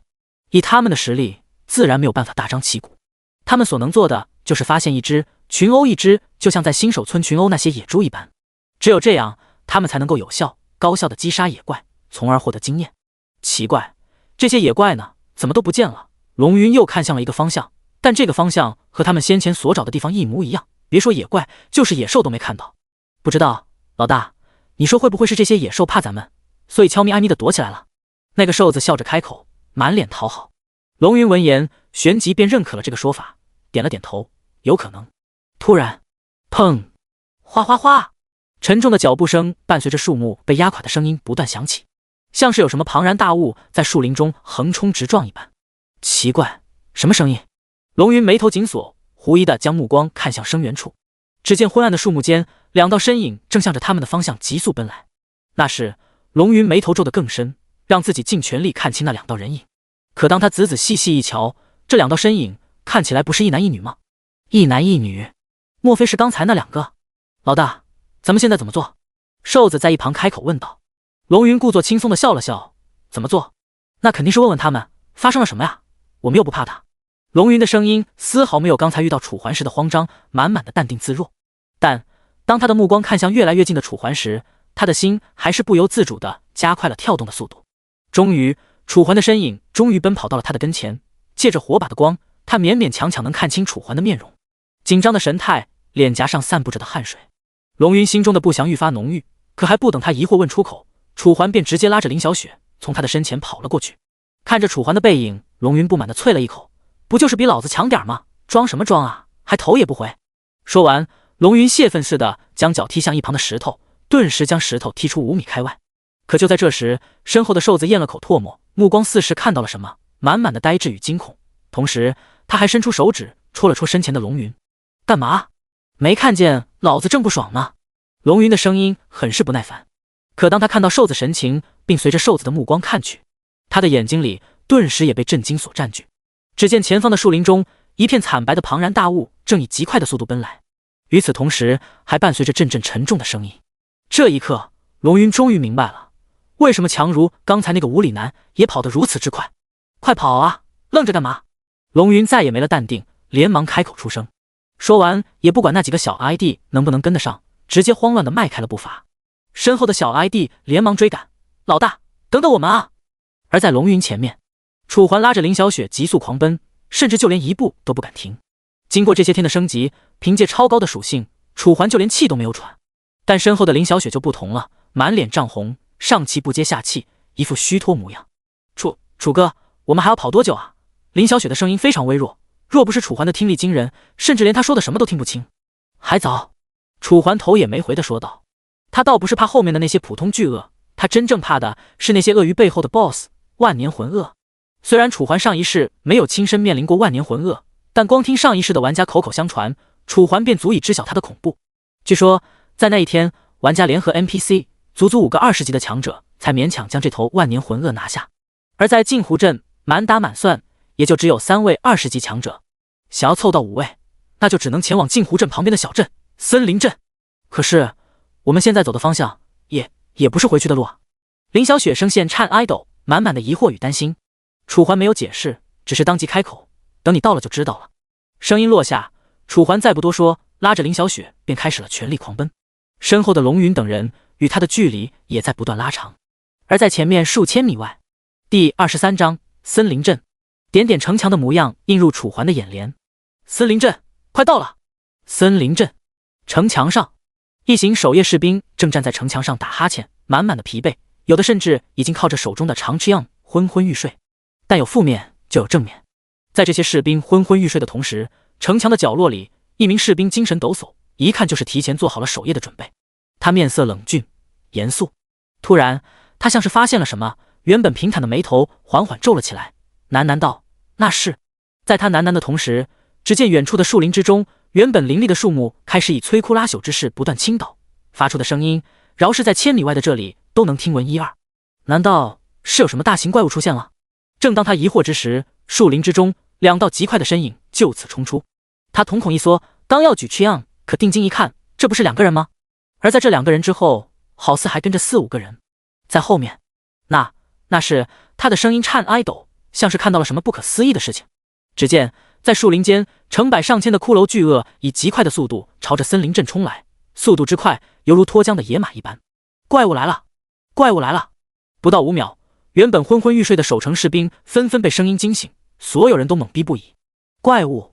哪里有怪物？可随着呼喊的人所指的方向看去，所有人立刻变得震惊。不多时，这里的守城将军便手提巨剑登上了城墙，看着眼前的景象，饶是他作为这座城镇的战力前3，也忍不住倒吸了一口凉气。快，敲警钟，叫镇长！森林镇前，楚环正拉着林小雪亡命狂奔。林小雪从原本的满脸涨红到现在的满脸苍白，仿佛连再抬一次脚都变成了奢望。坚持住，前面就到了。楚环连忙出声，生怕他昏迷。可林小雪就像是听不到他说的话一般，满脸虚弱。见状，楚环咬了咬牙，最终像是做出了什么决定，一把将林小雪背上自己的后背，而后继续狂奔，丝毫不管后面的龙云等人。只见原本还算空荡的城墙上，此刻人头攒动，一根根火把更是突兀亮起，紧随其后的是根根阴冷的箭矢。随着楚环步步逼近，那些士兵纷纷放箭，只不过箭矢的目标并不是楚环，而是楚环和龙云身后紧追不舍的那些骷髅巨鳄。一头头骷髅巨鳄不断从树林中钻出，面对漫天的箭雨，他们只能发出一道又一道咆哮。饶是他们的骨甲坚硬，依旧难以完全抵御箭矢的攻击，他们的生命值也因此开始疯狂下跌。随着一头头巨鳄的倒下，地面上被砸起阵阵灰尘，而在灰尘的笼罩下，龙云等人一脸愤怒地从灰尘中冲出，看着前面楚环的身影，龙云几乎是咬牙切齿，要是老子活下来，绝对想办法把你弄死。而与此同时，楚环已经来到了城墙跟前，看着因怪物袭来紧闭的城门，楚环没有丝毫犹豫，直接背着林小雪开始沿着垂直的城墙奔跑。凭借楚环惊人的身体素质，竟是硬生生跑到了城墙顶上。看着眼前瞪大的双眼，不可置信的士兵，楚环眉头微皱，直接背着林小雪来到了一旁的将军面前。雷将军，请帮我照顾一下他。楚环开门见山。雷诺斯闻言却是皱紧了眉头。你不认识我，但是我认识你。楚环当即开口回道，说完便将林小雪放在了地上。由于过度疲惫，此刻的林小雪就连睁眼的力气都没有，犹如一滩烂泥，任由楚环动作。雷将军虽然犹豫，但以他的名气，的确存在很多这样的情况，只好点了点头。那你呢？不带着他一起走吗？我？楚环疑惑一声，随后露出一抹轻松的笑容。我的话，当然是要留下来帮你们了。声音落下，楚环也不管雷诺斯是否听懂，直接抽出了他那将近1米多长的青铜剑，而后一踏城墙边缘，就此跳下。看着楚环跳下去的背影，雷诺斯感叹的点了点头，不愧是黄金之子，比我都猛。城墙下，龙云等人可谓是用尽了浑身解数，哪怕一边跑一边打，身后的骷髅巨鳄依旧紧追不舍，甚至距离还在不断缩短。照这样下去，别说活下去了，恐怕死在城墙边缘都是痴心妄想。就在龙云心中咒骂楚环之时，老大，你看前面，好像有人来帮我们了。身旁的瘦子像是发现了什么不得了的事情，连忙将手指向众人的前方。龙云闻言一喜，连忙转过头，只见月光之下，一道身影正以夸张的速度向着他们冲来，手中还提着一把巨剑。MD 一个人也敢来送死，真是不知死活。龙云懊恼出声，声音满满的怒气。可紧接随着那道人影的靠近，龙云这才看清了他手中的武器，是那把熟悉的青铜剑。莫非是那个人？像是为了回应龙云的疑惑，那道人影直接在距离他们20米的位置举起了青铜剑，点点红色的火光在青铜剑上萦绕聚集。龙云瞳孔一缩，不敢拖沓，快跑！最终在龙云的提醒下，他们原本已经临近透支的速度再度加快了些许，而这也成功使得他们在楚环劈下这一剑前来到了楚环的背后。疯子，我看你接下来怎么办？在经过楚环的瞬间，龙云报复地说了一句。下一秒，燎原星火，楚环一剑挥下，青铜剑上的火焰裹夹着剑气，以极其夸张的速度袭向后面紧追而来的骷髅巨鳄。天上是漫天的剑雨，面前是一道高温恐怖的剑气，后面是蜂拥而至的同类。骷髅巨鳄没有任何选择的余地，只能看着这道剑气袭向他们。顷刻间，在龙云以及所有 NPC 的注视下，高温锋利的剑气就像是切豆腐一般划过巨鳄群，留下一道道平滑整齐的切口。蜂拥而来的巨鳄也因此被楚环一击斩杀了将近5米长的所有巨鳄。第24章，疯狂提升的攻击力，至少70-80头。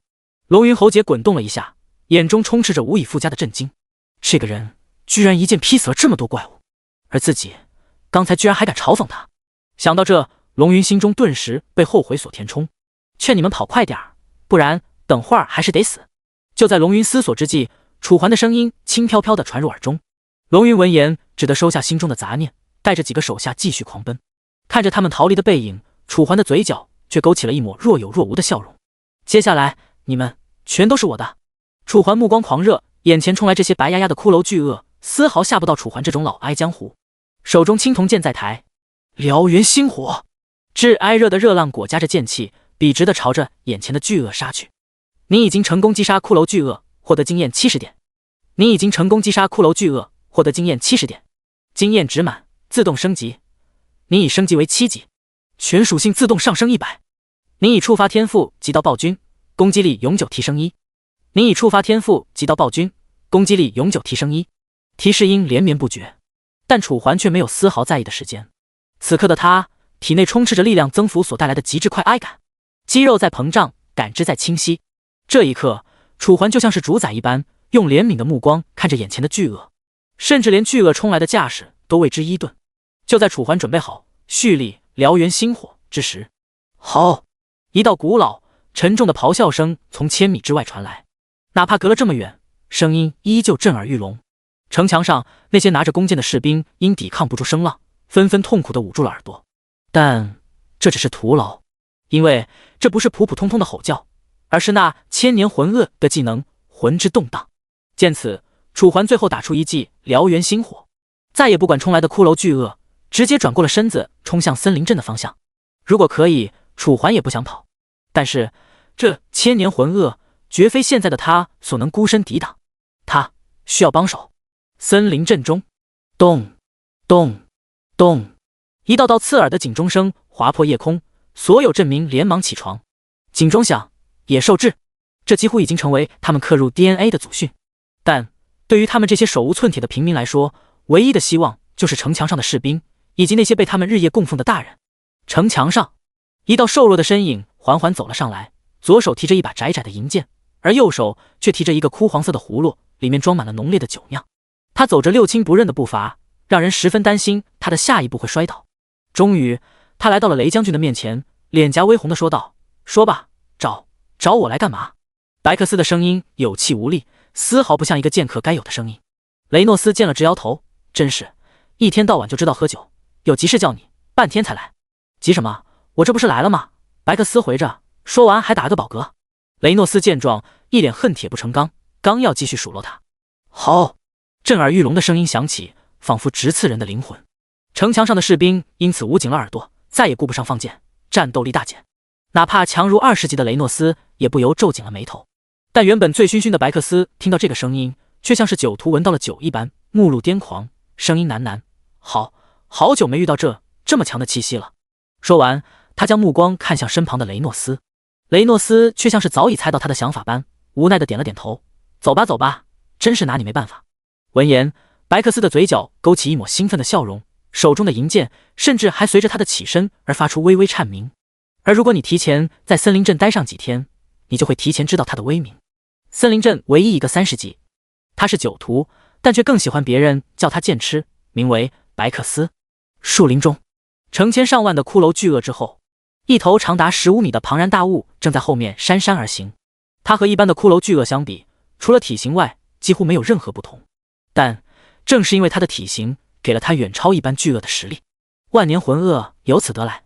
今日，它本如同以往一般，在寒潭中沉睡，但随着一股可怕的气息逼近，它提前苏醒了。看着周围林立的树木，它肆无忌惮的是放出心中的压抑。巨尾一甩，周围数十米范围内的树木纷纷倒下，犹如玩具一般，对万年魂鳄造成不了丝毫阻挠。突然，万年魂鳄像是察觉到了什么，黑乎乎的眼眶中一缕凶焰猛地一颤。随着他一个扭头，只见前面的巨鳄不断的向后仰飞砸来，还有一些巨鳄抵抗不住来者的攻击，被犀利的剑光斩成了碎片。还不等万年魂鳄做出思考，前面的巨鳄群便被撕出了一道裂口，裂口处两道身影站得笔直，一个瘦弱不堪，提着长长的银剑，而另一个则拎着一对沉重的铁锤，模样凶神恶煞，犹如屠夫出身。好久没见这么强的小畜生了，发育到现在不容易吧？白克斯嘴角带笑的说着，一边说还一边用猩红的蛇哀头舔挨着长剑上的血液，模样甚至比刚才喝酒还要享受。好！万年魂鳄似是听懂了他们说的话，愤怒的扬起尾巴，狠狠地抽向白克斯和雷诺斯。虽然万年魂鳄的攻爱是非常恐怖，随便换个玩家都抵抗不住，但对于20级的雷诺斯和30级的白克斯来说，这一击不过小儿科罢了。最近的兽类都不太聪明啊，好好躲着不好吗？非要出来！灰尘之下，白克斯似乎动了，又仿佛一直都在那里，手里的长剑倒映着点点阴冷的月光。突然，月影刺！白克斯嘴角轻起，方才还站得笔直的身体，此刻已如同流星一般，以恐怖的速度杀向万年魂鳄。万年魂鳄见状一惊，连忙闪躲。可下一秒，是伴随着一道轻微的没肉声响起，雪白的长剑已经刺挨入了他的头颅。第25章虐杀魂鳄。好！万年魂鳄顿时发出几道震耳欲聋的咆哮。虽然他浑身都是骨头，按理来说应该不会疼，可白克斯的剑所刺中的却恰恰是他那唯一的弱点，眼睛里的魂火。卑鄙的人类，死！万年魂鳄痛哭出声，与此同时甩出那条巨大的骨尾，袭向眼前的白克斯。生气了！白克斯见此没有丝毫慌张，只是嘴角勾起了一抹淡淡的笑容，随后便再次挥动手中的长剑。寒光剑影一闪而过，万年魂鳄的利爪应声而断。好！万年魂鳄再度咆哮，眼眶中的魂火开始剧烈跳动，身后的骨尾也像是带着万钧之势，猛地砸向白克斯。呼！骨尾急剧逼近白克斯，可白克斯的身影却一动不动，嘴角的笑容也并未消失。疯子！万年魂鳄不由得也是心中暗暗一惊，眼前这个男人绝对是他见过最疯的人类，不但单 Q 匹马与他单挑，就连自己的攻击他也不带躲闪。下一秒，吭！一道宽厚的身影突然显现，不知何时，雷诺斯来到了白克斯的身旁，手中那一对硕挨大的铁锤直接将砸来的骨尾硬生生的拦了下来。那道沉重的声音正是铁锤与骨尾的撞挨击声。你小子还是和以前一样，躲都不躲，就等老子来给你抗势吧。雷诺斯一脸气愤，但对眼前的白克斯却没有过多的怪罪。不然呢？白克斯耸了耸肩，满脸轻松，让开，我动手了。听到声音，雷诺斯没了办法，只好闪开身子。下一秒，只见一道刺眼的白光在白克斯手中的剑上绽放，犹如世上唯一的镜帘，直接将方圆100米照亮。哪怕是森林镇也能看到这道耀眼的白光。好！人类玉石俱焚！万年魂鳄见状大惊失色，眼眶里的魂火一上一下，极度不安。为了保命，他只能使出自己的浑身解数，骨甲、土遁、冲、挨撞，技能虽多，可还不等万年魂鳄完成是挨放。死！白克斯大喝一声，眼中的暴虐给长剑加持了一道肃杀气息。随着白克斯一剑挥下，纯洁的净莲开始旋转，带着一股撕哀裂天地的气势，笔直袭向眼前的万年魂鳄。好！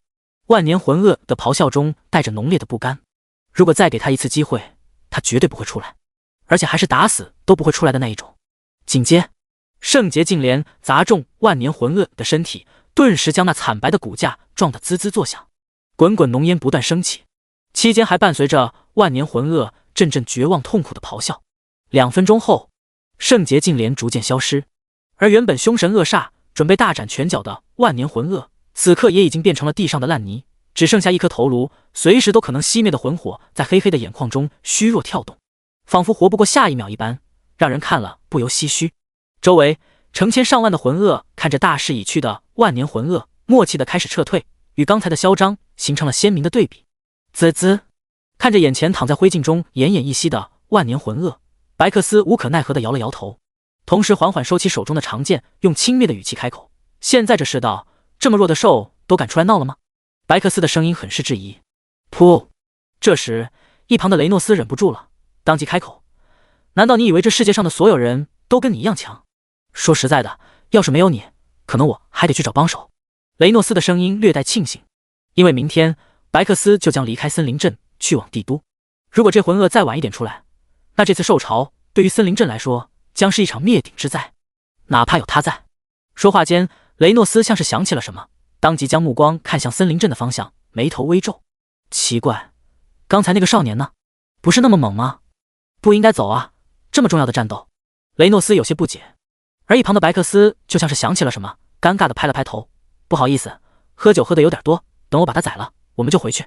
说完，白克斯再度提起了手中的长剑，而后缓缓向着眼前的万年魂鳄走去。不！万年魂鳄的声音虚弱至极，若非白克斯实力超凡，听力也远超常人，恐怕还听不清他所说的话。要怪，你就只能怪你自己，好好待在你的迷雾山脉不行吗？非要瞎跑出来溜达。白克斯无奈地摇了摇头，声音落下，便要刺下手中的长剑，结果万年魂鳄。可就在这时，暗处一道人影冲出，白克斯瞳孔一缩，为的不是别的，正是因为这道身影的速度实在是太快了，几乎才1秒时间，这道身影便从几十米开外冲到了他的面前。与此同时，他甚至还看到了一道比自己更快的剑。可是从出剑的姿势和角度来看，这不是新手技能拔刀斩吗？只见在白克斯的注视下，这道人影并没有攻击他，而是直接将手中的剑斩向旁边的万年魂鳄。砰！随着这一剑落下，原本万年魂鳄以坚硬著称的头骨也被这犀利的攻击一分为二。终于，万年魂鳄闪烁千年的魂火在这一刻彻底熄灭。这一刻，白克斯才看清了眼前人影的模样，很年轻，年轻到可怕，一头黑色的头发，脸颊甚至还有些致哀嫩。若非他的手中拿着一把青铜剑，白克斯甚至怀疑刚才击杀万年魂鳄的是不是他。小子，你这么做就不地道了吧？我就说你跑哪儿去了，原来是躲着准备抢我们的经验。一旁的雷诺斯看不下去了，当即开口出声，满脸不爽。闻言，这名男子这才抬起了头，看着不悦的雷诺斯，露出一抹略带歉意的笑，不好意思。第26章抢经验。我距离7级就差一点经验了，反正他你们拿了也加不了多少经验，所以我就帮你们拿下了。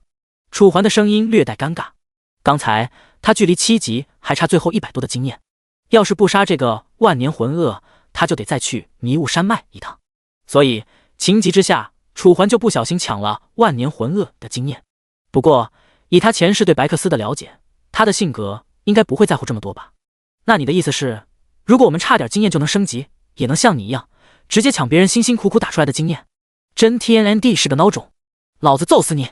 雷诺斯说着就扬起了手中的铁锤，像是真要将楚环一锤砸死一般。楚环刚要躲闪，一只手却拦住了雷诺斯的动作。白克斯面露兴趣，不用，一头魂鳄而已，对我来说的确值不了几个经验。可是这小子他……雷诺斯似是有些不服，还想要说些什么，可当他对视上白克斯的视线，最终还是犹如泄了气的皮球一般。算了算了，随你吧，这还差不多。白克斯拍了拍他的肩膀，随后便将目光看向了一旁的楚环。小伙子，你很不错。白克斯的目光在楚环身上上下扫视，有些望眼欲穿的意思，看得楚环一阵尴尬。对了，你刚才说你才7级？白克斯像是想起了什么，兀地问道。有什么问题吗？楚环故作淡定，缓缓地点了点头。而就是这一句话，直接让白克斯破防。不是，你为什么比林老头还能装？7级就能有这么高的速度和攻击？的确，哪怕是在他和雷诺斯这样的 NOC 顶尖强者的眼里，7级不过能和这些骷髅魂鳄正面抗衡罢了，速度能有多快？而从楚环刚才暴露出的速度和攻击力来看，至少也得20级左右，不然根本说不通。但他永远也不可能知道，楚环真的只有7级。楚环一脸犹豫，要是你实在不相信的话，我也没办法。楚环无奈地摇了摇头，随后像是想起了什么，将目光看向雷诺斯。对了，我刚才不是托付给了你一个女孩吗？她现在人呢？应该没事吧？楚环一边说，一边看向远处的森林镇。由于骷髅魂鳄退去，原本布满火把的城墙上，此刻重新变得黑暗。放心吧，那女孩现在正在我的军营里，要是你想去找她的话，我带你去便是。雷诺斯的声音有些不耐烦，但碍于白克斯在这，只能按捺住心中的不爽。行，那走吧，刚好我一会儿有事。楚环轻松地露出一抹笑容，随后便迈开了步子。雷诺斯纵然不快，也只能在白克斯的注视下为楚环带路。一路上满是骷髅魂鳄的尸体，惨白的骨头碎片遍布各地，有楚环杀的，也有他们杀的，但其中还是楚环杀的更多。不多时，楚环等人便回到了森林镇前。为了迎接他们的大将军，原本紧闭的城门此刻已经在众将士的簇拥下打了开来。恭迎将军凯旋而归！一众士兵齐齐出声，声音之严肃，让周围的空间中都仿佛多了一丝严谨。行了，别在这儿浪费时间，你们该干什么做什么去，净做些无用功。雷诺斯摆了摆手，一脸的不耐烦。众士兵见状，识趣的各回个家，各找个妈。该站岗的站岗，该放哨的放哨，该休息的休息。看着眼前井然有序的森林镇，楚环突然有些愣神。不知为何，他的眼前浮现起前世被深渊兽屠挨杀的一个个村庄，一个个小镇。就在楚环愣神之时，小子，你想找那女孩是吧？雷诺斯粗犷的声音将楚环拉回了现实。楚环先是有些错愕，而后这才点了点头。跟我来。雷诺斯大手一挥，随后便转过了身子，只留给楚环一道冰冷的背影。别放在心上，他这人就这样，大大咧咧的，还很耿直。由于失去了战斗的雅致，此刻的白克斯又变回了酒鬼，摇摇晃晃的拿起葫芦就往自己嘴巴里灌，与刚才的冰冷杀神形成鲜明的对比。要是换个人来，可能会觉得这个白克斯是个不折不扣的疯子，但对于已经习惯了一世的楚环来说，他已经见怪不怪。跟上雷诺斯的步伐，大街上许多满脸疑惑的原住民和玩家正尝试着出城门，可在士兵的控制下，只能看着远处的骷髅魂鳄的尸体干瞪眼。几分钟后，楚环这边来到了雷诺斯的军营。雷诺斯之所以被称呼为雷将军，是因为他是这里的守城大将，这里则是守城军的大本营。由于森林镇不大，所以驻守在这里的士兵并不多，只有100来号人。正因为如此，这个兵营看起来非常的小，前前后后占地面积甚至不到1000米。此刻，军营主帐的帐篷中，橘黄色的煤油灯光照射下，一名女子正坐在板凳上，满脸焦急。不错，这个女人就是楚环所寻找的林小雪。就在她焦急之时，呼！紧闭的帐篷帘被突然打开，映入眼帘的是一道壮硕的身影以及一张粗犷的面孔。而在这壮汉身后，一名少年缓缓跟在后面，神色轻松。看到这，林小雪的脸色变化，由原本的焦急变成惊喜。楚哥哥，你可算来了，都快吓死我了！此刻的林小雪已经恢复得七七八八，看到楚环，当即激动地冲了上来，将懵逼的楚环死死抱住。配上他胸隘口的那一对大杀器，楚环只觉得呼吸都是奢望。快放手，我快要被你勒死了！随着楚环若有若无的声音响起，林小雪这才反应了过来，连忙将眼前的楚环松开。呼！楚环赶紧贪婪地吸了几口气。从出生到现在，他还是头一次在女人面前如此狼狈。哈哈，小兄弟，看样子这位是你的未婚妻。这时，一旁白克斯的声音传来，只见他缓缓跟在后面，身子左摇右晃，哪怕随时都可能栽倒在地，也不忘红着脸调侃楚环。未婚妻。听到这3个字，林小雪顿时脸颊一红，但又不可避免的用眼角的余光看了看楚环，又连忙收了回来。只见楚环摇了摇头，不失礼貌的一笑：“你想多了，他只是我的一个朋友而已。你这么说的话，他可是会不高兴的。”哦，是吗？白克斯闻言饶有兴趣地放下了葫芦，而后望眼欲穿地看向眼前的林小雪。林小雪连忙扭过脸，娇羞的脸颊变得更红。哈哈哈！白克斯似是看出了什么，放声爽朗一笑。要是我没看错的话，你是不是对这位小兄弟春心萌动啊？林小雪闻言先是一惊，而后连忙回绝：才没有。说话间，她的脸愈发的红，像是将要滴下鲜血一般。第27章论坛风波。好了，你还是别打趣人家了，一会儿哭了。楚环一针见血，重生一世，他对眼前的这个剑痴加酒徒不说了如指掌，但也算得上了解。除了武艺高强、嗜好喝酒外，还喜欢挑爱逗妙龄少女，以及和女人八卦。眼前的林小雪便是一个例子。哈哈，不好意思，你们聊。白克斯闻言这才意识到了问题，连忙笑着离场。离开的同时，还不忘又往嘴里灌了一口酒。这家伙是真的靠不住。雷诺斯看着白克斯离去的背影，摇了摇头，而后看向楚环：你们两个聊吧，我先走吧。声音落下，雷诺斯看也不看楚环一眼，就此转身离去。整个主帐因此只剩下楚环和林小雪两人。林小雪害羞至极，死死地低着头，气氛因此尴尬无比。要不我们走回去了？最终还是楚环开口，打破了这尴尬的僵局。林小雪点了点头，随后跟着楚环的步伐离开这个军营，来到森林镇上。因为骷髅魂鳄的缘故，现在的街上几乎站满了人，除了好奇的玩家外，便是满脸惊慌、四下议论的原住民。龙云也不知所踪。在雷诺斯的招呼下，楚环和林小雪这才得以走出森林镇。天上是将要破晓的淡蓝色，前方一具具骷髅魂鳄的尸体散落一地。你等我一下。啊！看着眼前的楚环，林小雪满脸懵逼。周围全是骷髅，而楚环却让自己在这儿等他。他想干嘛？只见楚环头也没回的来到一头头骷髅魂鳄的尸体前，用青铜剑将一头头魂鳄嘴上的尖牙斩下。每一根尖牙都显得锋利无比，吐露着尖利的锋芒。这些东西可以卖钱，不捡的话，一会儿天亮了，他们就该来捡了。楚环看了眼森林镇的方向，只见那些士兵正看着自己，想出来又不敢出来。这怪不得他们，只是在他们原住民的说法中，夜晚对于普通人来说相当危险，所以哪怕眼前有战利品收获，他们也不敢轻易踏出城镇，除非是雷诺斯那种强者。但偏偏雷诺斯这种强者压根儿就看不上这些垃圾，所以秉着不要白不要的原则，楚环还是选择便宜自己。那我也来帮你弄吧。林小雪说着，便从仓库中拿出了一把小刀，想要帮忙。不用。楚环连忙出声。林小雪准备下刀的手微微一怔，怎么了？楚环咬了咬嘴唇，满脸犹豫，最终还是勉强露出了一抹笑容。这种活怎么能让你们女生来呢？我自己来就好了，这么脏。谁知楚环的话还没说完，林小雪便露出了一抹笑容。没事儿，你救了我，我帮你是应该的。说完，林小雪麻利地开始为楚环收割鳄鱼牙。只有楚环自己知道，他的心仿佛心疼地滴下了鲜血。这都是钱啊！完好的鳄鱼牙本就不多，本想着凭借自己的100倍奖励，能直接出售这些鳄鱼牙，为小雨攒够药物费。而现在，唉，只能以后再看了。楚环无奈地摇了摇头。若是那个万年魂鳄没被自己一刀斩成2刀的话，或许价值比这些都高。但可惜，他速度太快了，一时没注意轻重。唉，想罢，楚环只得叹了口气，惋惜的同时开始收割眼前这些魂鳄的鳄鱼牙。等到他和林小雪全部收割完成后，天边已经破晓，刺眼的阳光逐渐从天际落下，象征着又一天黎明的到来。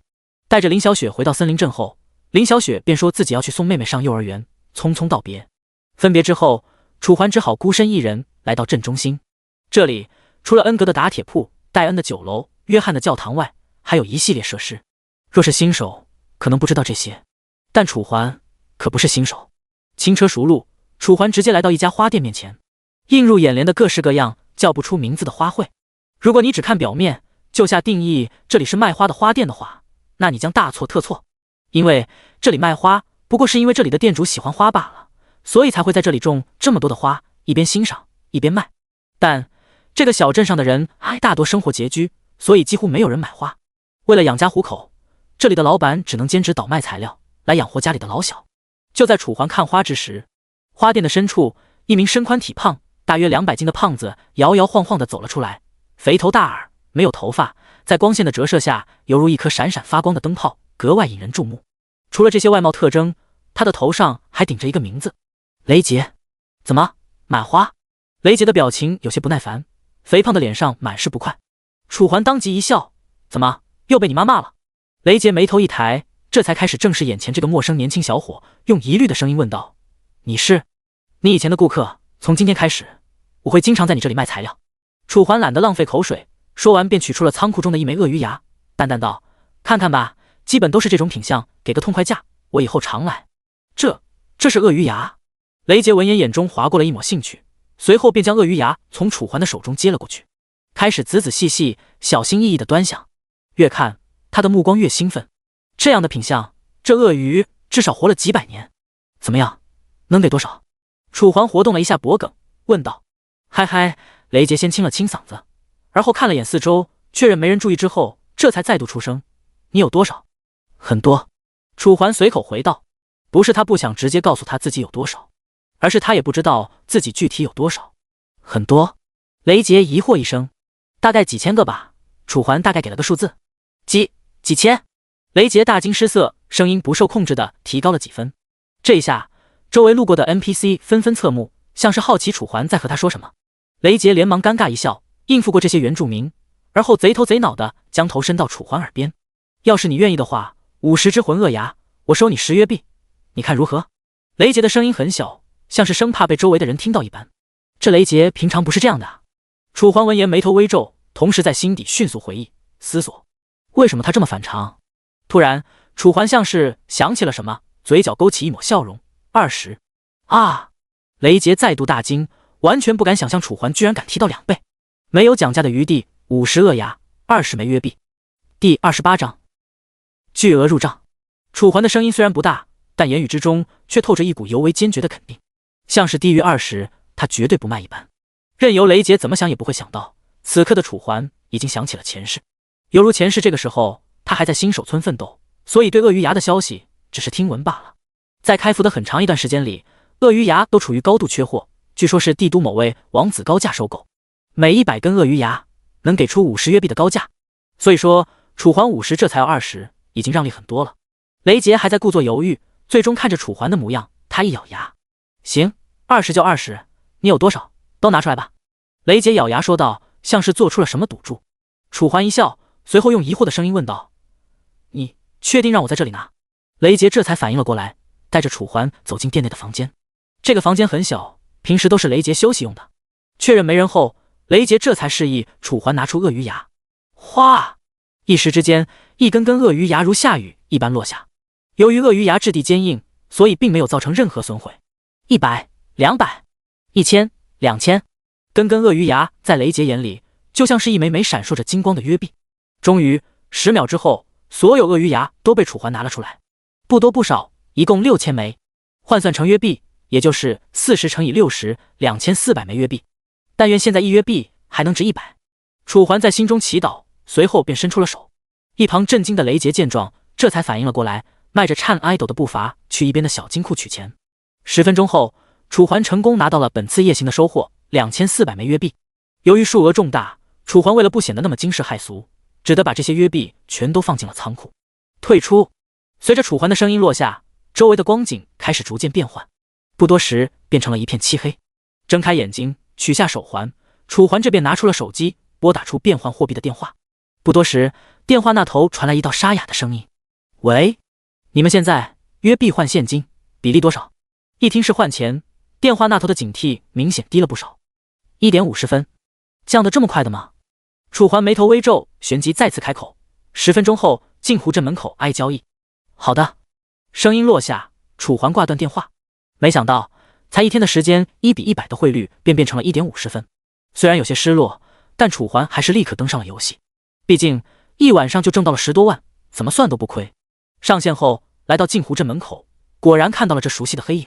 昨天下午，也正是他与自己完成的交易。多少？黑衣人接过楚环递来的金币。楚环嘴角勾起一抹笑容：2400。可以啊，一晚上就搞到了2400。如果后面你还能保持这种速度来我这儿换的话，我可以给你调高点汇率。黑衣人掂量了一下，确认无误后，赞赏说道：没问题。完成交接后，楚环当即下线。果然，您的银行账户于1分钟前到账12万元。12万。半个小时后，红十字医院，一辆绿皮出租停在了医院门口，从车上走下一名年轻小伙，正是楚环。步入医院，楚环直接向记忆中楚小雨的病房走去。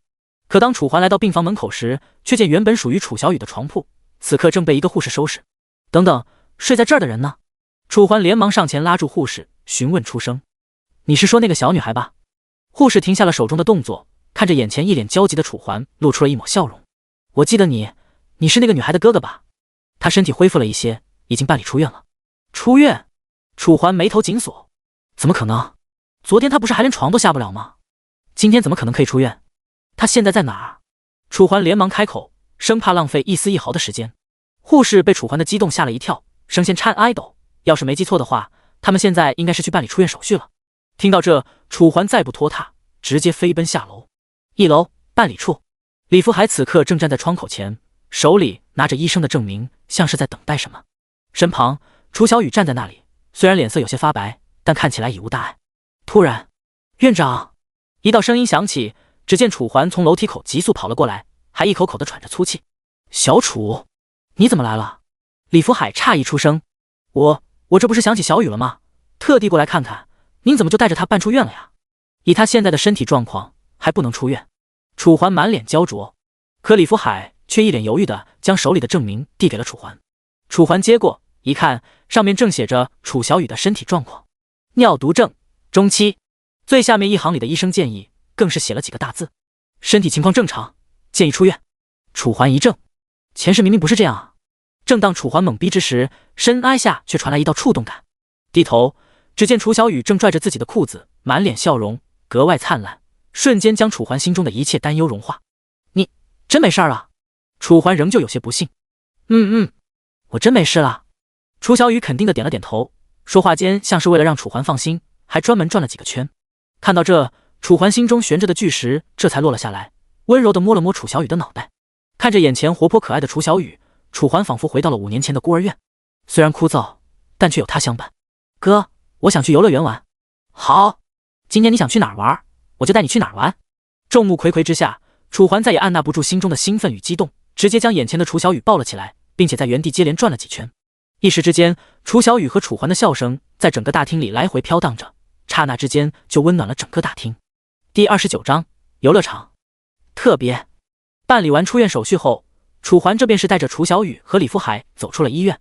院长，您先回去吧，小雨她说她想去游乐场，刚好了她的心愿。楚环向着李福海出声，身旁的楚小雨像是十分不想与楚环分开一般，白皙的小手死死抓着楚环的衣角。好，小雨跟着你啊，我放心。李福海肯定的点了点头。那院长您小心，我为您打车吧。说话间，刚好有一辆出租车从前面开了过来，楚环连忙伸出手将出租车拦下。院长爷爷再见。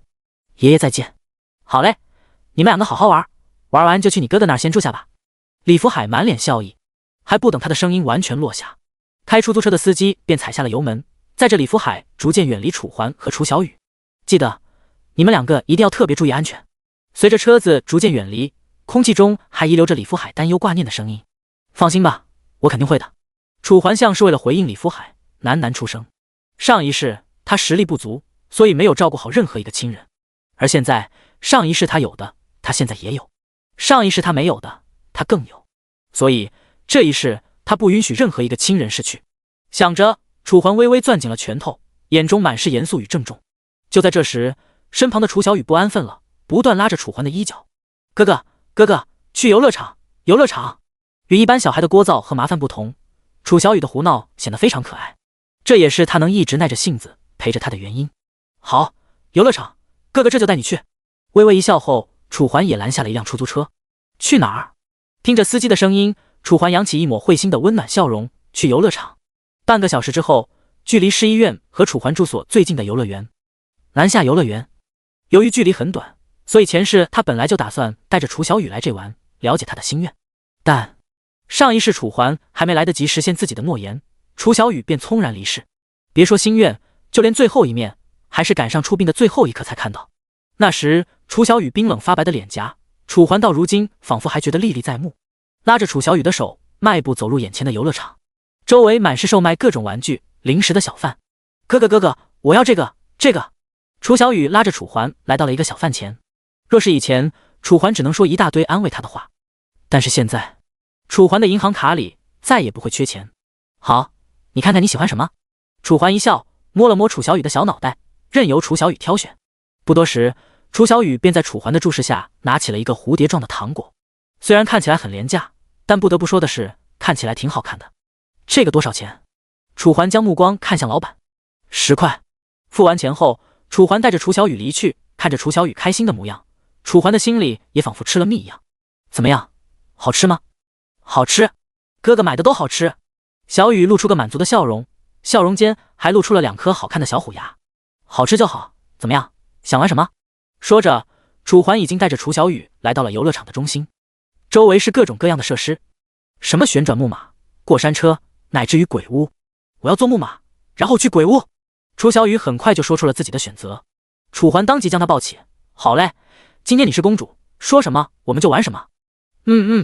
不多时，楚环便带着楚小雨来到了玩旋转木马的地方。看着楚小雨开心的模样，楚环从心底感受到了快乐。上次这么开心，好像还是上辈子。做完木马，楚环便带着楚小雨来到了鬼屋。南下鬼屋，不吓人，不要钱。一条醒目的标语放在门外，当即让楚环嘴角勾起了一抹笑容。正当楚环准备买票进去之时，哎，你们快看纪元的论坛，上面有个自称夜河玩家，说有个人去了迷雾山脉深处，把那里的 BOSS 带了出来，而且一刀就解决了一片 LV6 的骷髅魂鳄。不是吧？你到现在才知道？我们8点就知道了。听说那玩家不但一刀杀了一片鳄鱼，还趁着天黑把本来属于 NPC 的战利品拿走了。是吗？这么强？肯定是啊，这种人当之无愧的无辈楷模啊。那你知道他叫什么名字吗？或者他的游戏 ID 是多少？周围的议论声一道接着一道，顿时让楚环一脸懵逼。他们这说的是自己？就在楚环疑惑这时，先生，身旁的售票员提醒出声，楚环这才反应了过来。一张多少？1张50。好。付过钱后，楚环这便带着楚小雨走入了鬼屋。不得不说，这鬼屋虽然不大，但却五脏俱全。一路上，楚小雨被吓得紧紧抓住楚环的衣服。走出鬼屋，楚环又带着楚小雨继续在游乐园玩。1下午的时间就这么缓缓流逝。下午5点，太阳将要落下。此刻的楚小雨已经在楚环的带领下玩遍了游乐园，当然除了一些年龄限挨制的外。怎么样，玩得开心吗？楚环蹲下身子，蹲在楚小雨的面前。楚小雨当即露出喜出望外的表情。开心？声音落下，还不等楚环开口，楚小雨立即前倾身子，在楚环的脸上留下一道吻痕。只要是楚哥哥带我玩的，我都喜欢。楚小雨叉着腰，满脸开心，这般模样顿时逗笑了楚环。既然如此，那我们就回去吧，带你去哥哥家看看，怎么样？好耶！离开游乐园，楚环随手在公路上拦下一辆出租车。正当楚环准备告知目的地之时，嗡嗡嗡，一连串震动声从楚环的衣兜中响起，在这平静之下显得格外突兀。第30章，林小雪来电。电话。楚环眉头微皱，随后将手机拿出，只见手机屏幕上正显示着一串陌生的电话号码。这是骚扰电话？可是自己貌似也没在什么网站上登录过吧？犹豫之下，楚环还是按下了接通。一经接听，电话那头顿时传来了一道略带颤抖的女声：“请问你是楚环吗？”听到电话那头熟悉的声音，楚环脑海中瞬间蹦出一个名字：林小雪。是我。楚环疑惑应道：“你怎么知道我的号码的？我不是没告诉你吗？我问了一下黄志远，拿到就立马给你打过来了。”听到这，楚环这才恍然大悟，原来是向黄志远那个家伙要的。对了，你现在在干嘛？不玩游戏吗？林小雪的声音再次传来，从细微的音色变化来判断，她现在有点紧张。一会儿回去就打。好，那我上线等你。没问题。最后一句话落下，楚环这便挂断了电话。可还不等楚环将手里的手机放下，一旁的楚小雨便把头伸了过来，眼中满是好奇。楚哥哥，刚才那个人是谁啊？楚小雨眨着一双水灵灵的眼睛，让人不忍拒绝。游戏里认识的阿姨。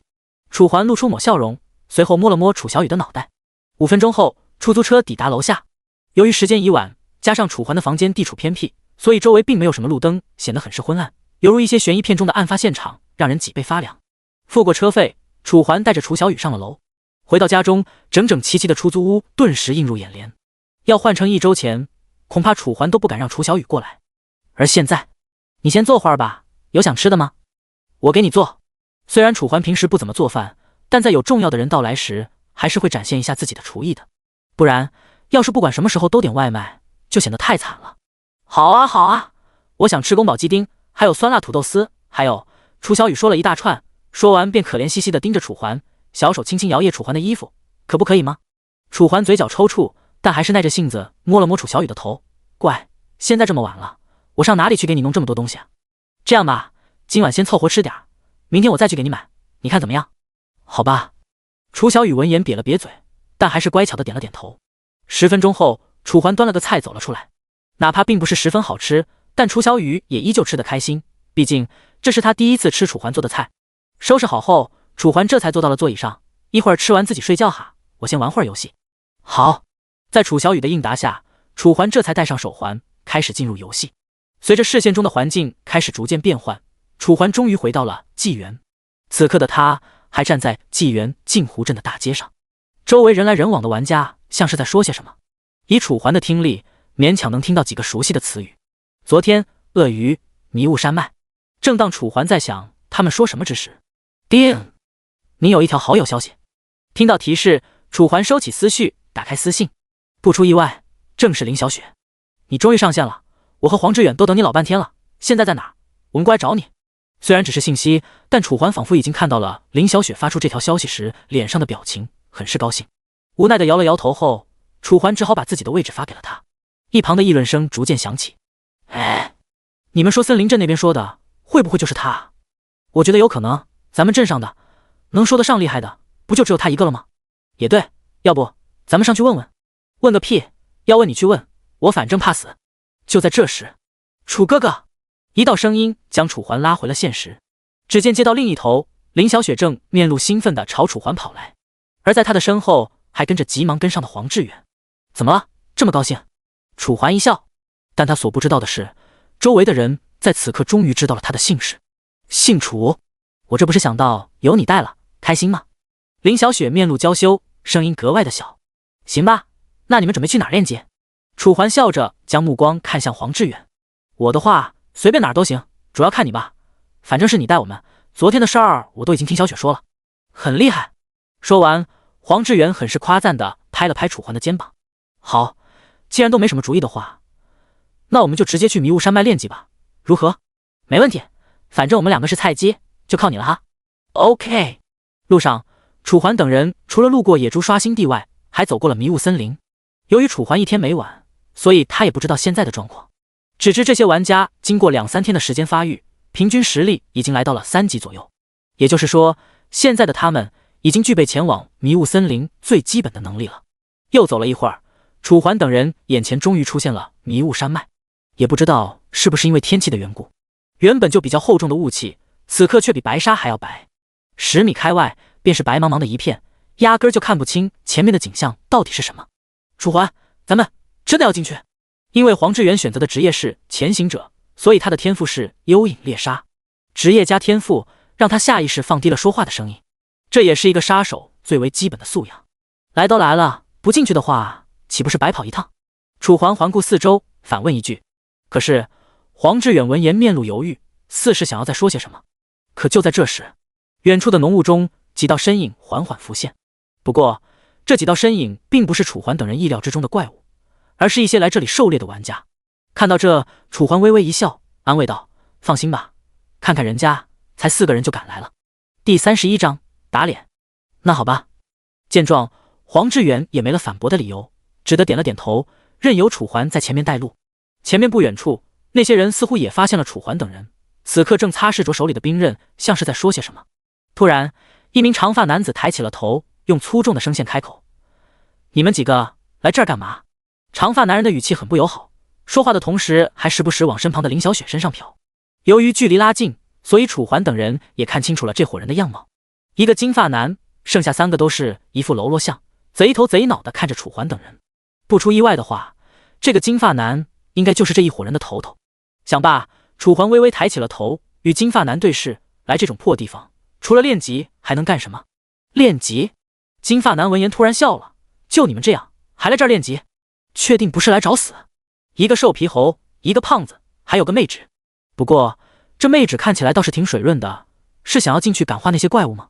金发男的声音带着挑逗，目光在林小雪的身上不断游走，眼神之恶心让林小雪不由得紧了紧身上的衣服，同时躲到了楚环的身后。哟，小妞还挺腼腆，要不这么加入我们？我们哥几个可全都到4级了，带你一个人混混经验应该不成问题。金发男挑逗依旧，身旁的4个喽啰更是笑出了声。哈哈哈，老大这句话说的对，我也觉得小妞你要不干脆直接跟着我们好了，跟着他们能有什么前途啊？就是别白白浪费了你这长相。喽啰们你一句我一句，同时还不断的发出刺耳的笑声。林小雪紧张的躲在楚环身后，楚环微微紧了紧手中的剑，刚要开口，身后的黄志远坐不住了。干什么呢？你们几个什么意思？不就是等级高点吗？在这儿堵路找存在感？现实里低卑怕了。黄志远眉头紧锁，横眉冷冷指着眼前的金发男，丝毫不惧怕金发男的气场。噗！金发男一个笑喷，该不会真有人以为我们和他一样吧？你！黄志远顿时气急，猛地抬起了手，指着金发男鼻梁。金发男眼神一变，原本挑逗的眼神闪过了一丝冰冷。是你先指着我得吧？这样的话可别怪我了。说话间，金发男抽出了放在腰间的匕首，身后的喽啰们见状也纷纷亮出了自己的眼前。眼看周围的气氛就此陷入白热化，突然一直没有说话的楚环开口了：我建议你还是道个歉。楚环冷冷出声，一双眼睛平淡地看着眼前的金发男，深处没有任何一丝波动，但却看得金发男眉头紧锁。你是说让我给你们道歉？楚环淡淡一笑，难道我说的还不够清楚？随着楚环的声音落下，金发男再度嘲讽笑道：你们也配？说完，金发男直接将手中的匕首一横。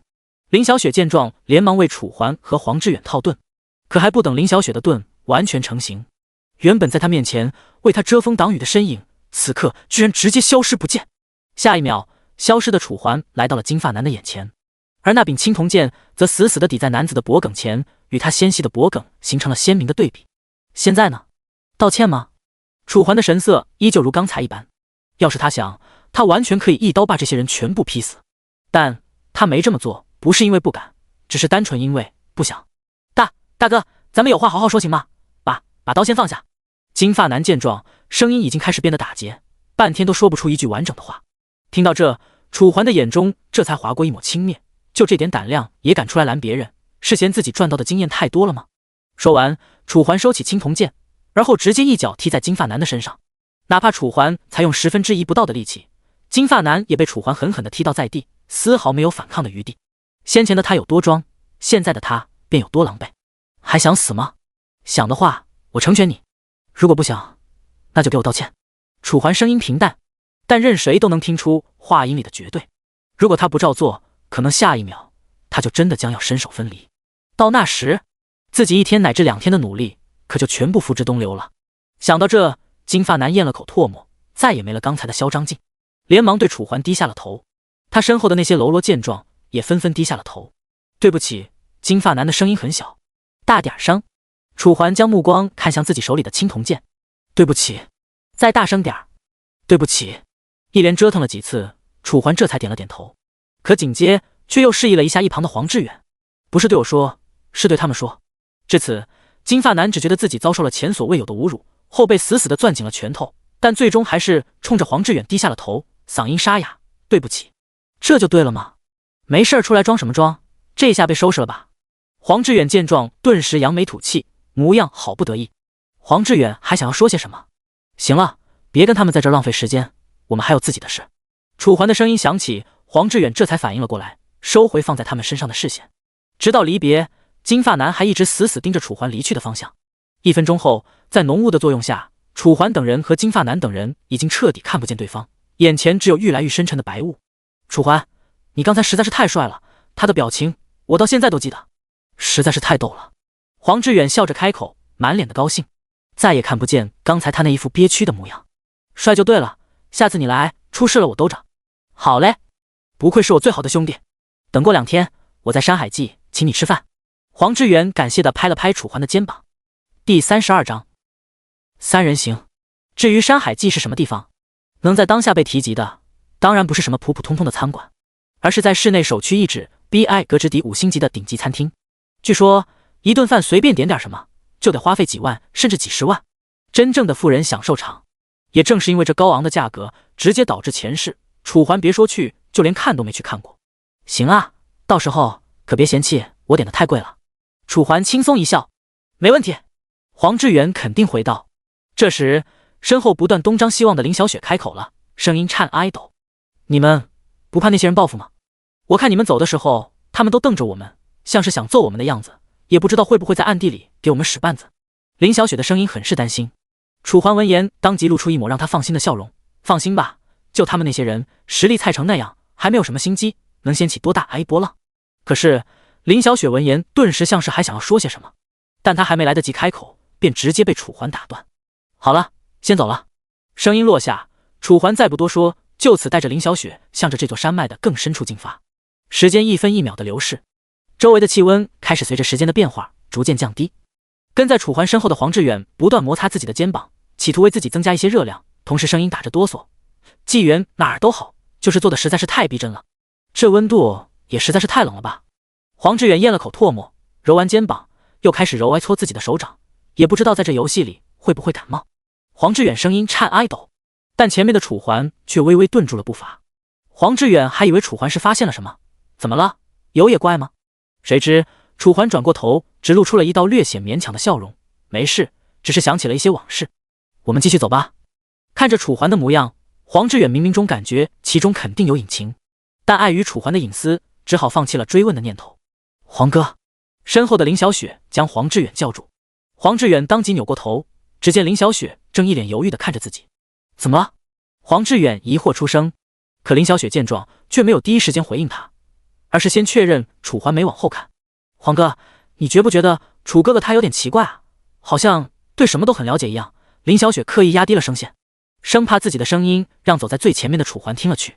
自从他与楚环接触开始，他便不断发现，楚环除了实力超强之外，纪元里面的一切仿佛都了如指掌，好似提前玩过一般。但是这款纪元官方发布绝没有任何一个内测人员，也就是说，纪元开服之前，没有任何一个人提前玩过这款游戏。而这么一来，楚环的洞察先机变成了一个难以解释的秘密。哎呀，别乱想，万一他就是人缘比咱们好 ，NPC 告诉他的呢？黄志远闻言一笑，随后便对着林小雪解释道：哦，也对啊，不好意思，是我太唐突了。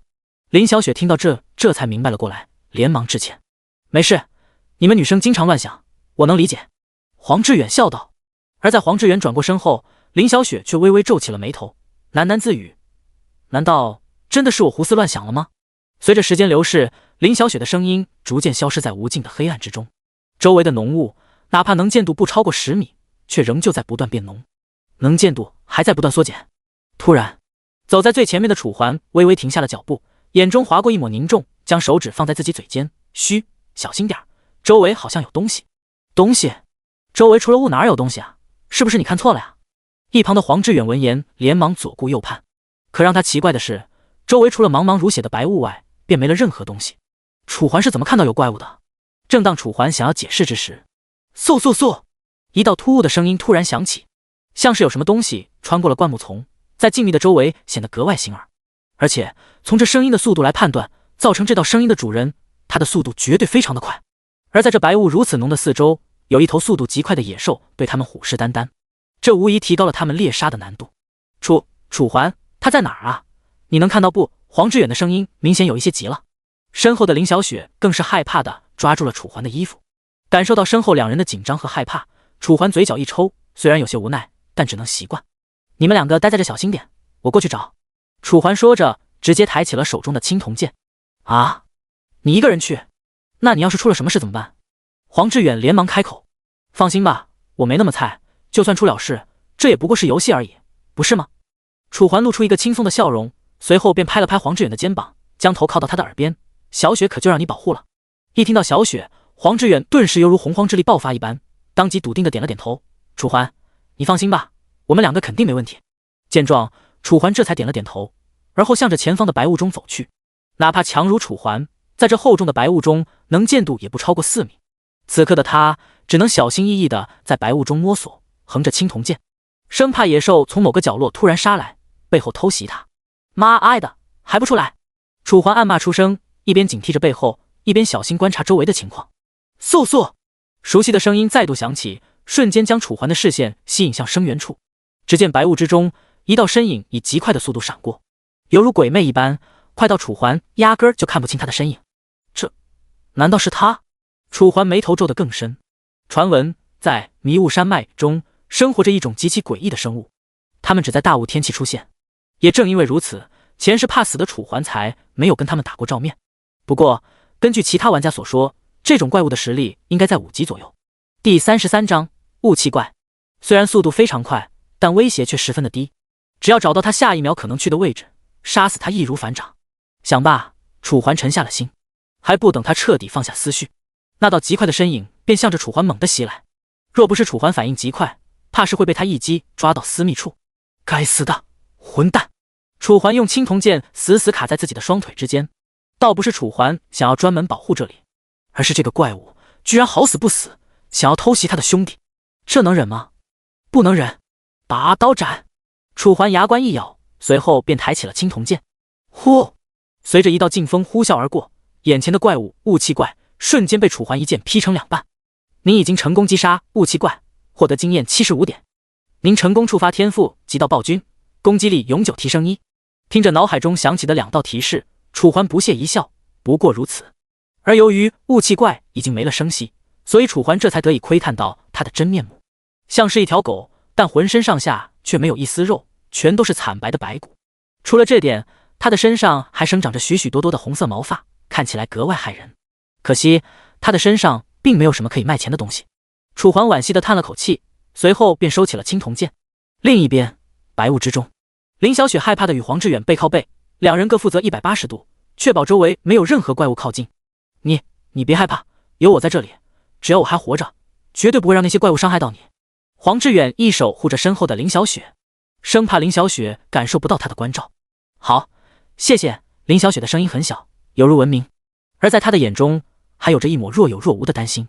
与黄志远不断扫视的目光不同，他的目光始终关切地看着楚环消失的方向，像是生怕楚环会出什么事一般。突然，远处的白雾中，一道黑黑的人影冒了出来，顿时让林小雪抬起了眉头。刚要开口，是我，一道声音从前方传来，顿时让林小雪喜出望外。楚环回来了，楚环回来了。说话间，林小雪便向着楚环跑了过去，丝毫没注意到身后黄志远落寞的目光。不多时，林小雪便来到了楚环的跟前，担心的目光上下扫视楚环的身子，像是生怕他受到伤害一般。怎么样，你没事吧？林小雪自己看了不算，还一脸关切地向楚环询问。楚环只得露出一个笑容，我没事，你把我想得太弱不禁风了。说完，楚环将目光看向了身后的黄志远，怪物我已经解决了，要不咱们继续深入安入。谁知闻言的黄志远并没有表现出任何高兴，甚至还沮丧地抿了抿嘴唇，声音干涩道，算了，我突然想起我有点事，就不玩了，先下了。声音落下，楚环和林小雪刚要开口询问，可下一秒，黄志远竟直接从原地消失，退出了游戏。唉，看到这，楚环顿时叹出了一口气。以他对黄志远的了解，他还能不知道发生了什么吗？不就是看自己喜欢的女人跟自己在一起，眼不见心不烦吗？楚哥哥，楚哥哥！一旁的林小雪也有些不好意思了，脸颊微红。怎么了？你这是怎么了？楚环转过头，现在志远走了，我们还继续吗？林小雪的声音很小，像是害怕让楚环不高兴。没事，我们继续吧。黄志远他就那样，估计明天就好了。说完这话以后，楚环暂且把黄志远的事情放在了一边，而林小雪闻言，心中则划过了一抹开心。由于少了个人警惕四周，所以接下来的楚环走得很是小心。周围的雾已经浓郁到能见度不超过2米，周围满是危险的气息。按照脑海中的记忆，楚环带着林小雪逐渐向山脉的更深处走去。大约半个小时后，楚环带着林小雪再次来到了昨晚这熟悉的小潭——千年寒潭。由于这里的水温常年低于10°C，所以便被这里的 NPC 安上了这个名字。按照熟悉的方法，楚环再次往潭水中扔了一块野狼的血肉，但等了足足1分钟，才终于浮上来了一头骷髅魂鳄。看样子，昨晚对他们的打击还是挺大的。天使之护，在林小雪的技能下，楚环周围生成了一层薄薄的保护盾，虽然很薄，但却聊胜于无。我上了。说完，楚环也不管林小雪的反应如何，直接踩着快步迎面杀上骷髅魂鳄。魂鳄刚刚浮上来，还在大快躲移，丝毫没注意到杀来的楚环。砰！拔刀斩！伴随着一道沉重的声音，锋利的剑气将骷髅魂鳄一分为二。可哪怕如此，剑气依旧没有消失的意思，直接斩入了水中，将水分开了足有2秒。又一份鳄鱼牙入库，楚环将魂鳄的牙齿取了下来。而这里，因为昨天的战役，骷髅魂鳄的数量显然达不到他的需求。既然如此，那就只能去迷雾山脉的更深处了。想罢，楚环收起青铜剑，跟我来。林小雪连忙跟上楚环的步伐。不知是因为时间流逝，还是因为楚环等人逐渐抵达山脉深处，原本厚重的白雾竟然有了散去的迹象。可楚环却没有因此放松警惕，反而皱紧了眉头。在迷雾山脉，如果出现的白雾开始散去，那就说明在这山谷中的某些存在已经开始苏醒了。夜晚正是这些特殊怪物活动的时间，小心观察周围，别被偷袭了。楚环再度拿出青铜剑，神色凝重地打量着周围。经过这些天的猎杀，林小雪也从原本的那个懵懂少女变得懂了一些战斗知识，没有废话，仔仔细细地盯着四周。不多时，前方在淡淡白雾的笼罩下，一棵棵挺拔的树木间，阴风阵阵，惨叫声也是突兀起，一道道佝偻惨白的身影映入眼帘。第34章，骷髅小兵。也不知道是不是因为营养不良，他们的平均身高看起来十分的矮小，只有不到1米。但哪怕他们的整体身高不高，这也丝毫不影响他们成为迷雾山脉中最多的野怪。骷髅小兵 LV6， 因为他们是死去的人类化成，所以他们保留了人类的社会性，喜欢成群结队。此刻眼前的这些骷髅小兵便有足足10只，要是换做了一般的玩家队伍，可能只能绕着他们走。但他们很不幸遇到了楚环。楚哥哥，我们是打还是跑啊？林小雪咽了口唾沫。不得不说，这些女生的胆子是真的小，既然遇到了，那还跑干什么？楚环嘴角勾起一抹笑容，说着便抬起了青铜剑，直接从灌木丛中一跃而出，大大方方地出现在一群骷髅小兵的面前。呵！一群骷髅小兵看到楚环，当即扬起了手中的小刀，向着楚环凶猛杀来。而让他们没想到的是，这个人类看到他们了，居然丝毫不慌张。要知道，之前他们遇到的那些玩家可都被他们的外表吓得屁滚尿流。下一秒，一道红芒突然在眼前的人类手中乍现，随后楚环猛地挥下手中的青铜剑，燎原星火。炙挨热的温度配上锋利的剑气，瞬间让眼前冲来的骷髅小兵瞪大了窟窿眼。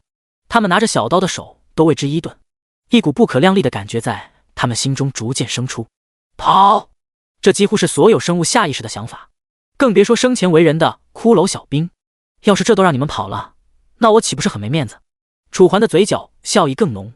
下一刻，只见剑气直接穿过所有骷髅小兵的身体，伤害之高，一击必杀。所有骷髅小兵就此倒下，化作了地上的一滩骨头残碎。哇，楚哥你好厉害啊！见楚环如此强悍，身后的林小雪直接张大了嘴巴，满脸的不可置信。虽然他知道楚环的实力非常强，但恐怖如斯，他却始料未及。要是你昨晚没昏迷的话，就知道我其实更厉害了。楚环笑道。真的吗？林小雪眨了眨水灵灵的大眼，满脸崇拜。楚环蹲下了身子，一边捡起骷髅小兵手里的短剑，一边回道：假的，开个玩笑。林小雪闻言嘟了嘟嘴，满脸不快。你就知道打趣我。好了，走吧，去下一个地方。在林小雪震惊的目光下，楚环缓缓摸了摸她的头，随后还不等林小雪做出反应，楚环便直接转过了身。林小雪连忙追上，哎，你倒是等等我啊！一个晚上的时间，楚环和林小雪一直在迷雾森林中度过。由于待了这么久，林小雪也从开始的害怕变得习以为常。经过这段时间，楚环和林小雪也算是收获不浅，不但让林小雪的等级升到了4级，就连楚环也升级到了8级。而除了经验之外，还有600-700把骷髅小兵的短剑和100枚鳄鱼牙。按照短剑1约币10把，鳄鱼牙40约币100枚，那楚环今晚的进账至少也有个100来枚约币。离开迷雾山脉，楚环就此带着林小雪返回镜湖镇。与林小雪告别后，楚环独自一人来到熟悉的花店前。怎么，林兄弟又有鳄鱼牙了？雷杰一看到楚环，就像是看到了行走的金币，一扫昨天的不快与轻蔑。没之前那么多了，魂鳄基本都被杀完了。楚环耸了耸肩，随后便从仓库中将鳄鱼牙和短剑拿了出来。可雷杰还沉浸在楚环上一句话的震惊中。你的意思是，你把大部分魂鳄都宰了？雷杰的声音严重震惊。对于他们这些普通原住民来说，平均等级只有1到2级，而楚环居然一个人把千年寒潭里的魂鳄杀得七七八八，对他来说，这已经不再是人了，绝对的怪物。嘿嘿，当我没说，你还是先看看这些东西吧。楚环轻轻咳嗽2声，雷杰这才反应了过来，连忙露出一抹尴尬的笑容。好好好，我看看。说着，雷杰拿起了一枚鳄鱼牙，又拿起了一把短剑。这个短剑的话不值钱，没50把，我只能给你2个月币。至于这个鳄鱼牙的话，雷杰突然皱起了眉头，像是发现了什么问题。楚环连忙追问：怎么了？你这个鳄鱼牙？雷杰一边说一边仔细检查鳄鱼牙，左看看右看看，最后更是翻了好几个面，拿起一旁的鳄鱼牙做对比。为什么？你这些鳄鱼牙看起来长得都怎么像啊？像是从一个模子里刻出来的，就连牙垢都一样。雷杰满脸不解，说着又多拿了几根鳄鱼牙做比较。可让他震惊的是，这些鳄鱼牙真的一模一样。对此，楚环嘴角一抽，脸上满是尴尬。你说有没有可能，他们的牙其实都长得差不多？再说了，你不是个近视眼吗？万一你看错了呢？楚环牵强地解释着。雷杰依旧在仔细检查，同时嘴里喃喃出声：真的吗？好了好了，先别管这些了，我还有事，你还是抓紧把钱给我吧。楚环有些心虚，只好故作催促。在楚环的催促下，雷杰这才放下了手中的鳄鱼牙，眉头紧锁地转身为楚环拿钱。等到钱袋送到手中，楚环轻点了一下，一共65枚约币，多的那一枚算是我感谢你的，要是以后经常来，我还可以多给你一点福利。雷杰抛开了刚才的问题，向着楚环露出了笑容。楚环松了一口气，随后扬了扬手里的钱袋，谢了，这是我应该做的。声音落下，楚环将约币收入囊中，本打算先去一趟打铁铺，可就在这时，叮！警告！检测到设备正在被外力拉扯，请玩家立即下线处理。警告！检测到设备正在被外力拉扯，请玩家立即下线处理。纪元系统的提示音一道接着一道，急促无比，顿时让楚环心中充满了凝重。第35章早点店。什么情况？楚环眉头紧锁，随后立马呼出系统菜单，退出。随着楚环做出选择，眼前的场景开始变换，五彩缤纷的四周开始杂糅成一团漆黑。直到楚环的现实身体恢复感知，楚环这才连忙将游戏手环取下。这一刻，周围的声音立刻传入耳中：楚哥哥，你可算出来了！我看你一直不动，还以为你……楚小雨嘟着嘴，眼睛微红，一看就是刚刚急哭了。乖乖乖，你好好看看，我现在不是没事吗？楚环见此，心中一阵揪疼，连忙将游戏手环放在一边，而后蹲在楚小雨面前。这件事根本不能怪楚小雨，是他自己进去时忘记给楚小雨科普纪元，所以楚环耐心地擦去楚小雨眼角的泪水。刚刚吓死我了，我还以为我刚来，哥哥你就……楚小雨似是想到了什么伤心的画面，止住的泪水再次流了下来。好好，别哭了别哭了，哥哥好好的，没事没事。楚环一边安慰楚小雨，一边将她抱入怀中。楚小雨没有丝毫抵抗，就这么死死地抱着楚环，像是生怕失去楚环一般。楚环心中划过一抹自责，只得轻轻拍抚楚小雨的后背。对于楚小雨来说，自己和院长便是她的全部。在楚环安慰5分钟后，满眼通红的楚小雨终于逐渐平静了下来，虽然还在哽咽，但至少已经没有哭了。突然，咕咕咕，一道突兀的声音突然响起，将周围的气氛变得有些尴尬。楚小雨低了低头，脸颊有些红。楚环则是露出了一抹笑容，摸了摸楚小雨的脑袋：怎么，饿了？饿了就跟哥哥说啊，走，哥带你出去吃。出去吃。一听到出去2个词，楚小雨顿时双眼放光，因为他之前一直都在孤儿院，所以说吃的都是孤儿院里的饭菜，从没吃过外面的零食和小吃，所以每当他听到类似出去的字眼，他的心底就会自然生出一抹激动。对，今天哥高兴，带你出去吃。楚环点了点头，楚小雨顿时欢呼出声。就这么，在欢呼声中，楚环带着楚小雨出了门。外面，走出楚环所居住的巷子，映入眼帘的便是车水马龙的马路，数不尽的小店和移动车在公路边叫卖：包子，包子，新鲜出炉的包子，糖葫芦嘞，糖葫芦3块钱一根儿。听着周围不断传来的叫喊，哪怕是楚环都有些头皮发麻，难以选择，只得无奈的将目光看向身旁的楚小雨。今天你想吃什么，我就带你去吃什么，怎么样？真的吗？楚小雨眨着天真的大眼睛，满脸蜥蜴地盯着楚环。真的？楚环一笑，随后摸了摸楚小雨的头。楚小雨顿时就像是个开心的小公主，脸上洋溢的笑容仿佛能直抵人的灵魂。在楚小雨的祈求下，楚环带着她来到了一家早点店。虽然这里的装修不华丽，只是一家普普通通的早点店，但前世加今世，楚环在这里吃了不下1000次早点。这里的早点虽然算不上有多惊艳，但至少比一般的早点店好吃2倍以上。老板，来2碗牛肉面。楚环轻车熟路地带着楚小雨来到了靠里的位置。至于为什么要坐的靠里，只是因为他的习惯。好嘞，老板笑呵呵地应了一声，可一回头便看见楚环这位老顾客的身旁居然跟着一个小女孩。小伙子，之前来吃那么久面，怎么也不见他，长得怪水灵的。老板满脸夸赞。而涉世未深的楚小雨闻言立刻红了脸颊。她是我妹妹，之前在老家，昨天刚过来。楚环抚阿姨摸着楚小雨的脑袋，让她放松下来。哦，原来是这样啊，妹妹好，我也想要个妹妹，可惜家里父母不给力。老板脸上的笑容看起来格外憨厚。接下来楚环又和老板聊了几句，不多时，楚环要的2碗牛肉面便被老板端了上来。牛肉面来喽！随着2碗热气腾腾的牛肉面被老板放在眼前，楚环和楚小雨顿时食指大动。好香啊！那是哥哥选的地方，能不好吃吗？楚环一边说，一边将一旁的调料倒入碗中。原本就香气四溢的牛肉面因此变得更加勾人食欲。可就在楚环和楚小雨拿起筷子准备享用之时，几道身影从外面的公路上走了过来，看起来来者不善。每一个人的左膀右臂上都纹着各种各样的神兽，一看就知道是混社会的，满脸戾气。在楚环眼角的注视下，这几道身影缓缓走了上来，其中2个手里甚至还提着一把银光闪闪的铁棍。看到他们不是善茬，老板连忙面带讨好的走了过去。几位好汉，不知道你们来小店是来吃饭的还是？老板脸带笑容，可还不等他的声音落下，为首的混混居然直接抬起了腿，一脚踹向老板的腹部。噗！老板吐出一口气，倒飞而出，直接砸倒了后面一排桌椅。卫龙虎面带不谢，就你这破店，还想让小爷我在你这里吃饭？真 TM 掉价！卫龙虎指着老板的鼻子，告诉你，我今天是来替我小 ID 收保护费的。之前他来过一次，但却被你赶走了，没错吧？卫龙虎眯着眼，一脚踩在老板的肚子上。老板顿时满脸慌张，被踩得嘴角溢血。可哪怕如此，卫龙虎也依旧没有丝毫收手的意思，反而脚上的力道更加了几分。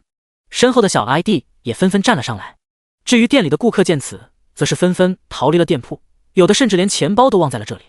可至始至终，坐在店最里面的楚环都不动声色，只是脸挂笑容地看着身旁的楚小雨吃面。前面的悲剧还在继续。大哥，我错了，我现在就给你，你就饶了我吧。嗨嗨！老板的状态变得虚弱，满脸痛苦。他怎么也想不到，前天来的那个明明看起来就像个忽悠，可是居然是卫龙虎的小 ID。第36章，卫龙虎。要知道，这整一条街可都是卫龙虎的地盘。要是他只有蛮力的话，老板还不用怕。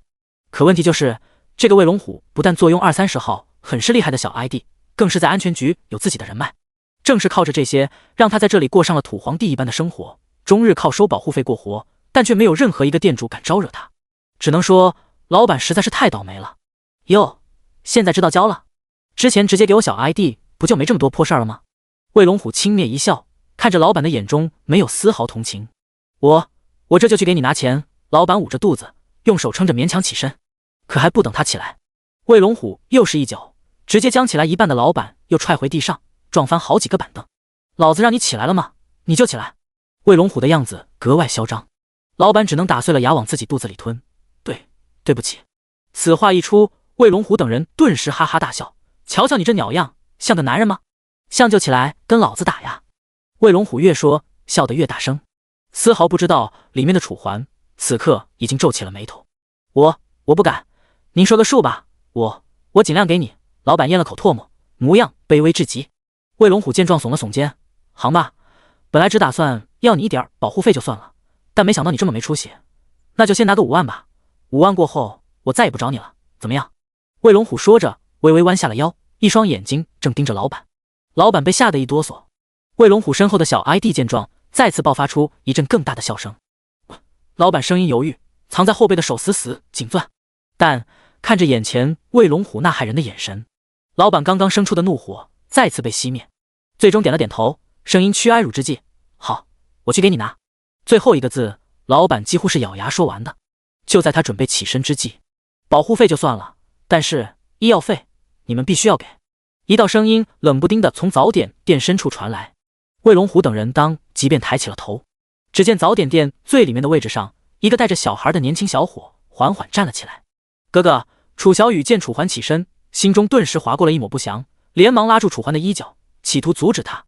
放心吧，就他们这几个废物，奈何不了我的。楚环露出了一个自信的笑容，顿时让楚小雨不自觉地松开了手。不知为何，看着眼前的楚环，楚小雨总有一种错觉，那就是现在的楚环再也不是当初在福利院里玩泥巴的楚环，而是一个足有改天换地的楚环。随着楚环起身，一众混混顿时将目光看在了楚环身上。哟，怎么，小伙子英雄梦犯了，想逞一回英雄？魏龙虎看着楚环，不动声色地从小 ID 手上拿过了一根铁棍。随你们怎么理解，反正今天这位老板我护定了。楚环的声音不大，但话里话外却透着一股子决绝。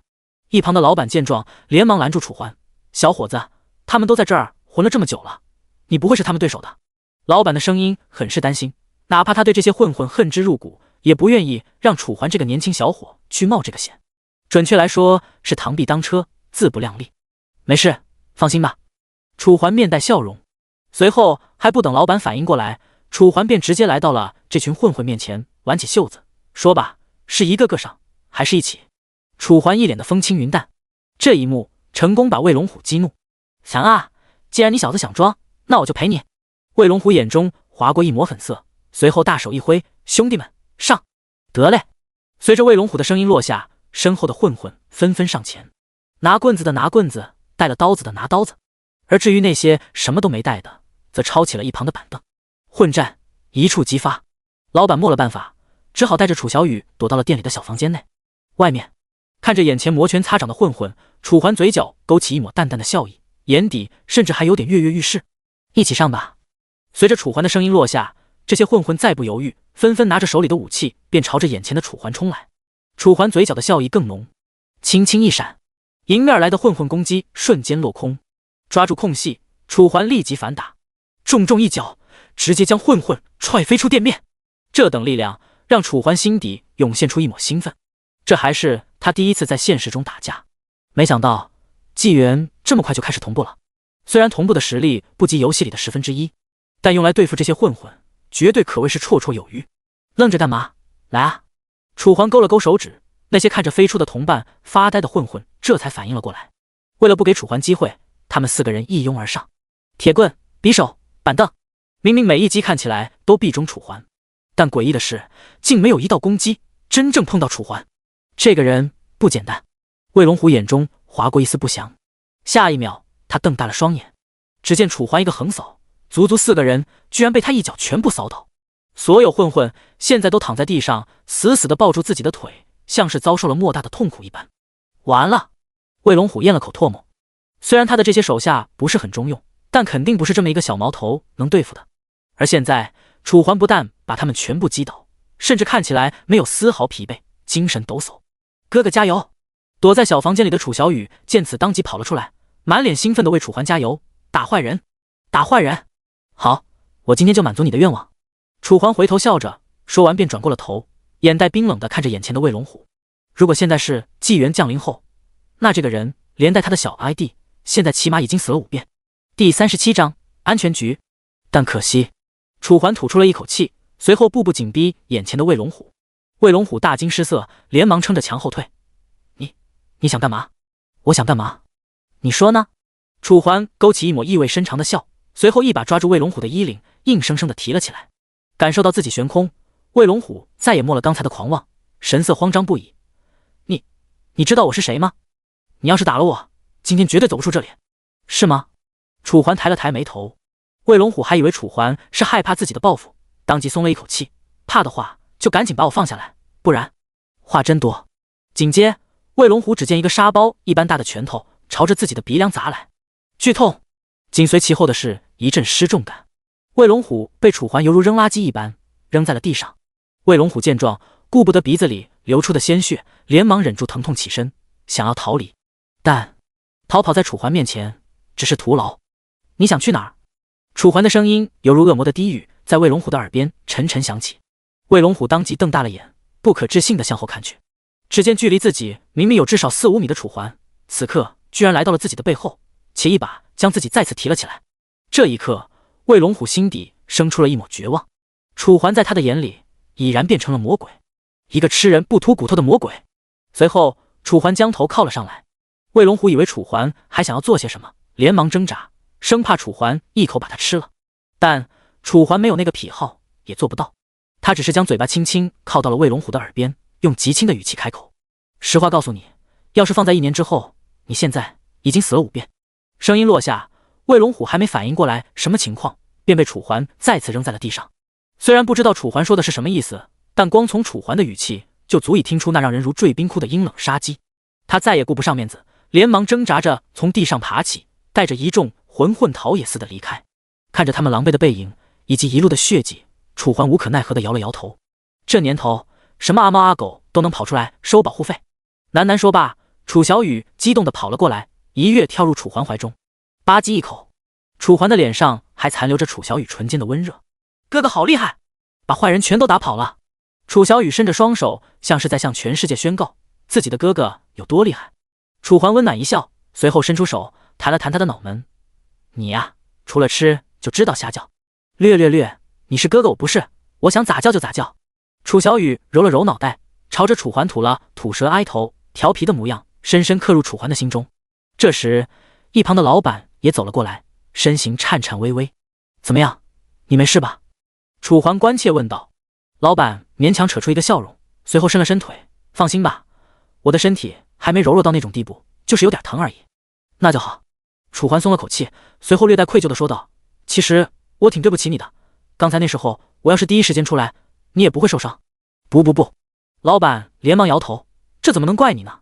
要是没有你，恐怕我今天不但要给5万块，还得去医院住半个月。”老板的声音苦涩，随后将手伸入兜中，再拿出时，他的手中已经多了一沓钱，有100，也有20和10块，零零整整，粗略估算应该有个4、500块。这样吧，这些钱是我这2天赚的，你要是不嫌弃，你就拿去吧，算是我感谢你了。老板说着，便将手里的钱往楚环手里塞。楚环连忙摆手拒绝：“钱就算了，我帮你，可不是为了钱才帮你的，我只是看那些人不爽，所以才出手的。”我知道。老板点了点头，随后面色认真地看着楚环：“这些钱虽说是谢礼，但也算我的自我安慰。要是你连这都不收，那我以后可怎么见你啊？”老板的声音有些犯难。楚环转念一想，好像确实如此。那好吧，既然你都这么说了，那这钱我不收，就显得我不懂人情世故了。楚环玩笑说着，终于接过了老板的钱。老板当即爽朗一笑：“这就对了吗？从今以后，凡是你来我这吃面，我都不用你结账，包括今天。”楚环面色犹豫，刚要谢绝，却见店铺外面的公路上，一辆蓝白相间的车停了下来，车上还顶着一个闪烁灯。坏了，安全局的人！楚环瞳孔一缩，连忙拉上楚小雨的手：“老板，我还有事儿，就先走了。”说完，楚环也不管老板作何反应，直接拉着楚小雨飞奔回家。他再傻，凭借上一世的记忆，也知道魏龙虎在安全局有关系，一旦被带进去，可能真就出不来了。毕竟现在的纪元还没有完全同步，以楚环的实力，别说冲出安全局，就连打赢一杆 Chiang 也得损阳寿。或许是上天眷顾，离开早点店的楚环并没有被安全局的人发现，再加上这里地处偏僻，几乎没有摄像头，这样一来，他们想查到楚环头上将难上加难。3分钟后，出租屋中，楚环已然带着楚小雨回到了这里。阳台，楚环小心翼翼地看向早点店的方向，只见那些安全局的人将老板请上了车，但愿那老板别把我供出来。楚环默默祈祷着：“哥哥。”突然，原本在客厅的楚小雨突然窜了出来，瞬间吓了楚环一大跳：“你这是想要把我吓死？走路都没个声音。”楚环舒缓着心脏，可楚小雨却是一脸不解：“哥哥，你那么厉害，为什么要怕那些人啊？”楚小雨挠着脑袋，话里的那些人自然是安全局的人。嘘，小声点，那些人坏人，一旦哥哥被他们带走了，你再想见哥哥可就难了。楚环故作一脸严肃。第38章又遇林小雪。本来楚环也只是抱着逗一逗楚小雨的态度来和他说话的，谁知楚小雨闻言，表情竟然变得微妙，看起来就像是要哭了一般，眼眶微红，点点泪光在眼睛里打转。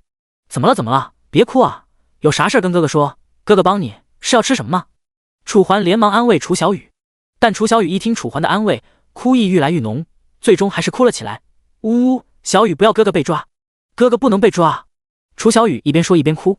要是一般的小孩，看起来或许有些调皮，但配上楚小雨那乖巧可爱的脸蛋，却是让人不由心疼。好好，哥哥不走，放心吧，现在啊，没人能带走哥哥。楚环将楚小雨抱在怀中，经过几分钟的安慰，楚小雨这才平息了下来。可下一秒，咕咕咕，熟悉的声音再次响起，顿时让周围的气氛变得无比尴尬。你又饿了？楚环将目光看向怀里的楚小雨，楚小雨当即点了点头，同时还眨着那一对水灵灵的大眼，要多动人就有多动人。无奈之下，楚环只得叹了口气，真是拿你没办法。说吧，想吃什么？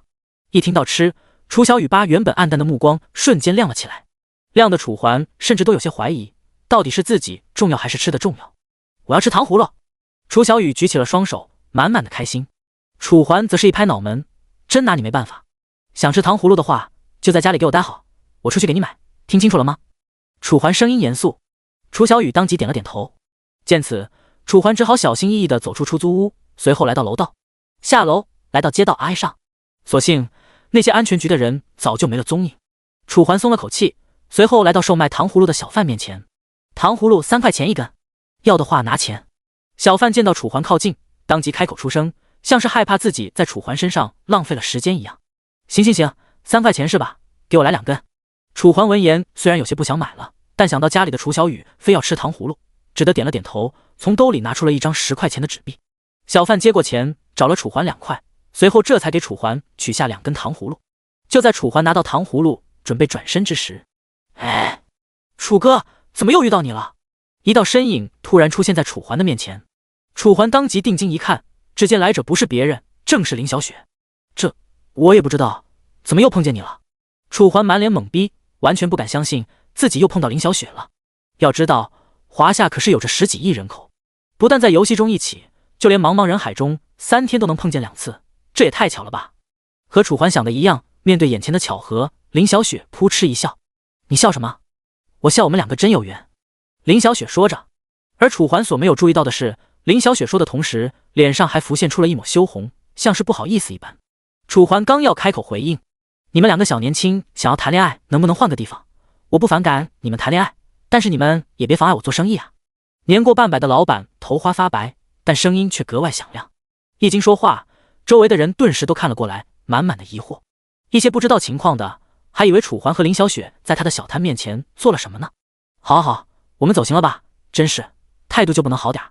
楚环不耐烦地回道。要是前世，他可能会略表歉意的道歉，但现在他早已不是原来那个善良的楚环。他深知这个世界强者为尊，人与人之间的关系维持最久的只有利益。臭小子，你说什么呢？老板闻言顿时急了，抄起一旁的棍子就要教训楚环。智者见智。楚环冷冷回着。一旁的林小雪见状连忙做起了和事佬，周围的议论声也是一阵接着一阵。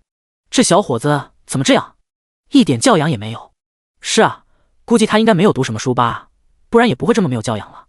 周围你一句我一句，丝毫不知道此刻的楚环已经到了爆发的边缘。就在楚环准备开口让这些人好好瞧瞧什么叫做素质时，身旁的林小雪却把老板安抚好了，同时挽了上来。你也别多想了，这些老一辈的人就是这样，习惯一下就好。林小雪一边说一边露出了一个甜美的笑容，看起来很是好看。行吧，那我们走吧。楚环点了点头，终是将刚才的事情放入了心底。好，那我们现在是……林小雪的话没有说完，一双水灵灵的眼睛就这么直勾勾地看着楚环。不知为何，此刻的楚环看起来竟然比在游戏里还要帅上那么3分。随便你，不过最好不要太久，不然我妹妹她可能会生气。楚环耸了耸肩，脸上看起来有些无奈。你爱妹妹？林小雪闻言疑惑一声。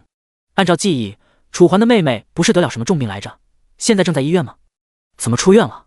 我妹妹她情况好了一些，所以我就给她办了出院，现在正在我家里。楚环无可奈何，只得解释出声。是吗？那要是陪我吃顿饭的话，能来得及吗？林小雪眼中有些黯淡，但还是把自己的想法说了出来。本以为楚环会因为妹妹而直接拒绝，谁知行啊，不过得等我先回去把糖葫芦给我妹妹，不然她等会儿着急了就麻烦了。她一个人在家，等会儿闹出什么乱子很难解决。楚环笑着回道。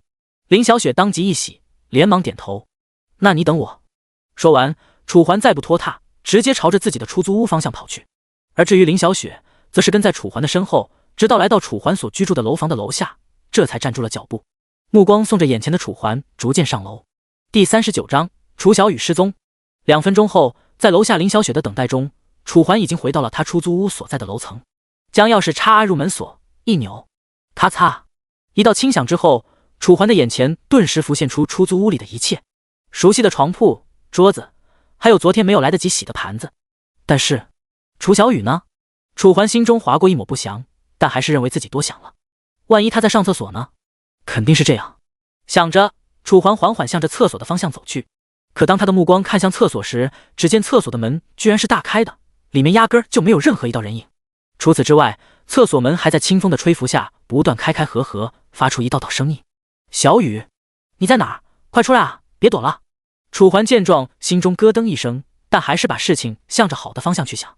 随后开始在房间中找寻，床下、桌子下、电视机后面，几乎所有能藏人的地方，楚环都找遍了，可就是没有。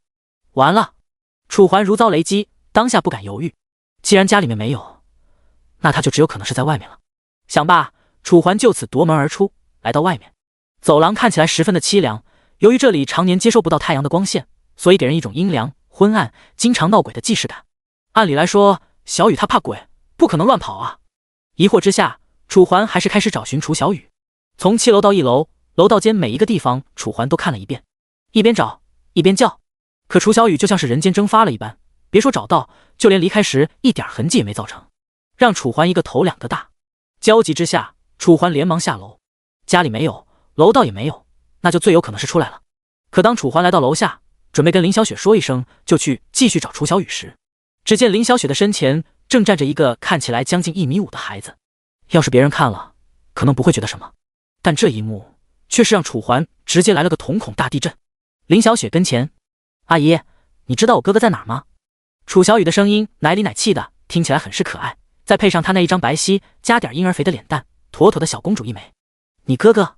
林小雪闻言蹲下了身。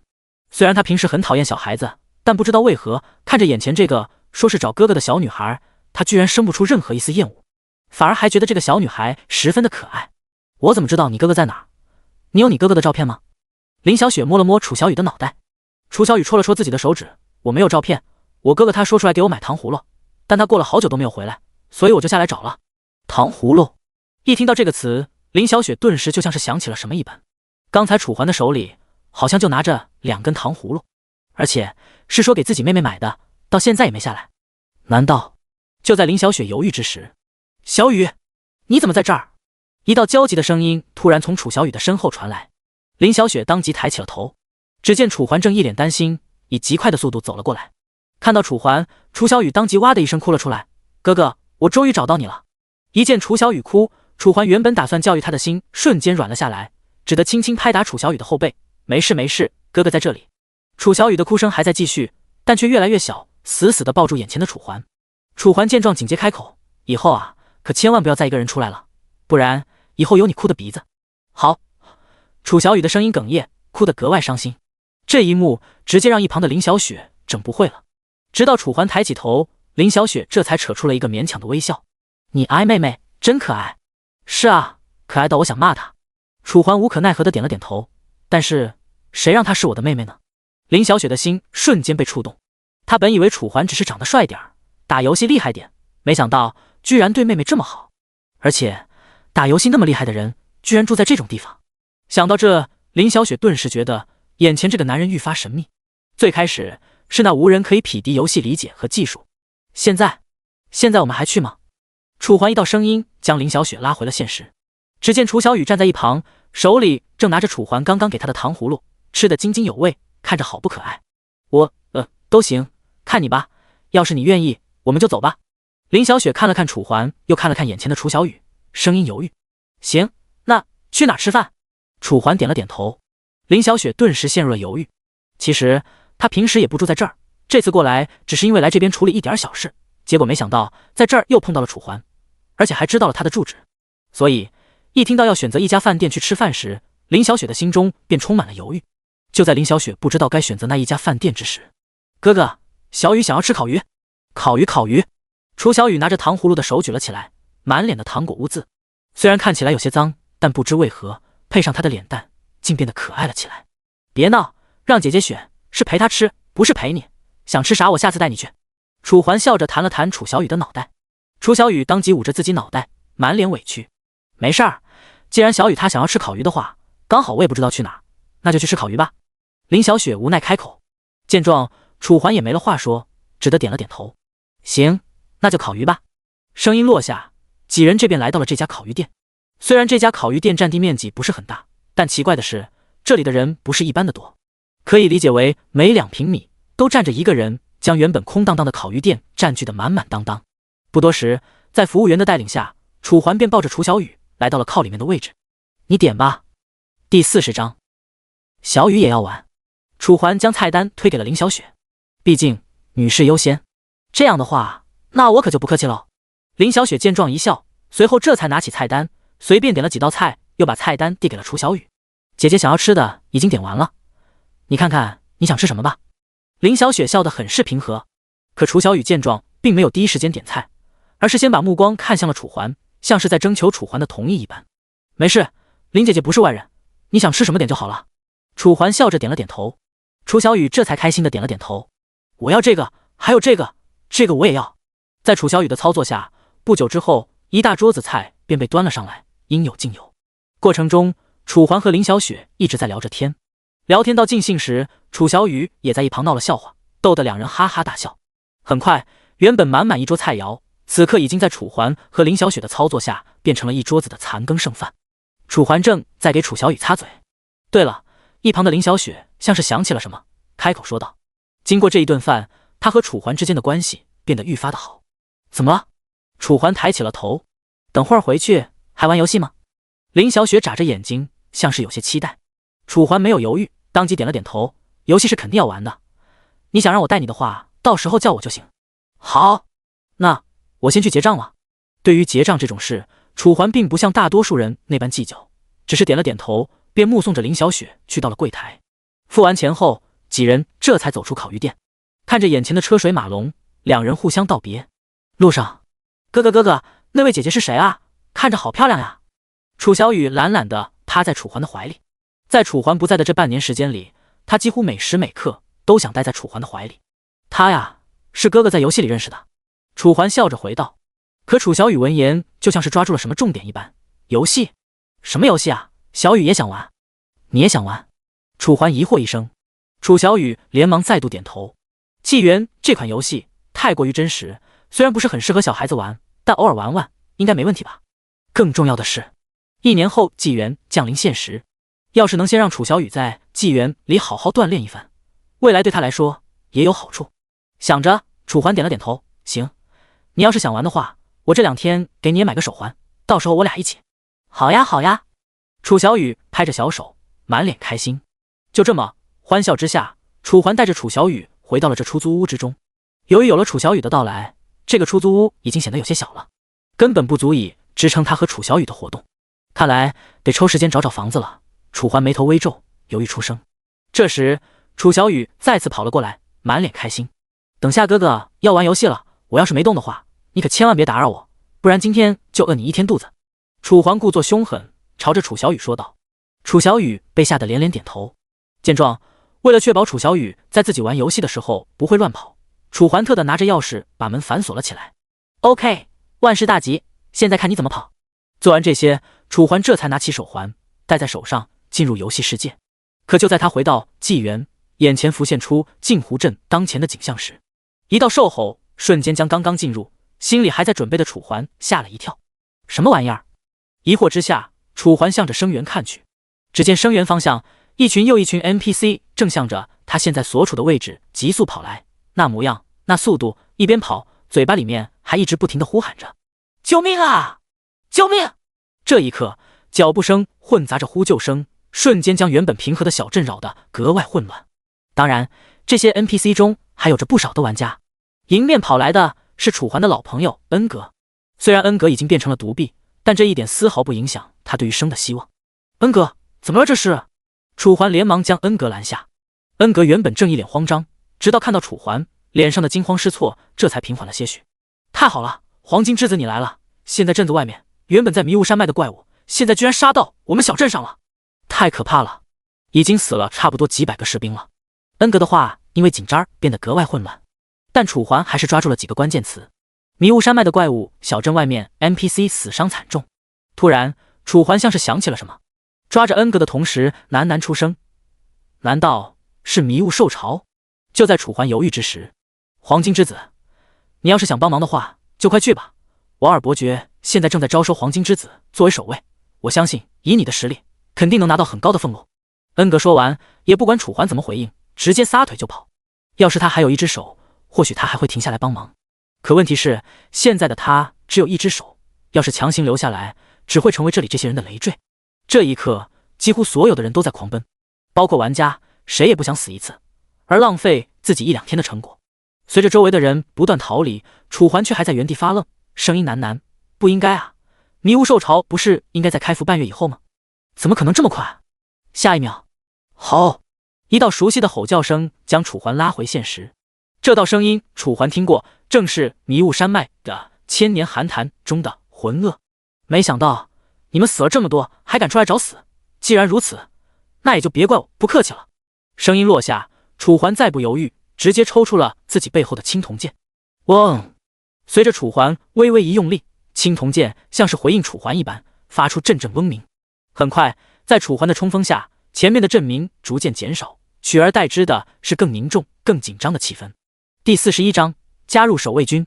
终于，楚环眼前出现了熟悉的城墙，上面的弓箭兵此刻正不断地搭着弓箭。可就在一名士兵搭箭之时，一柄石剑直接破过虚空，朝着士兵急速射来。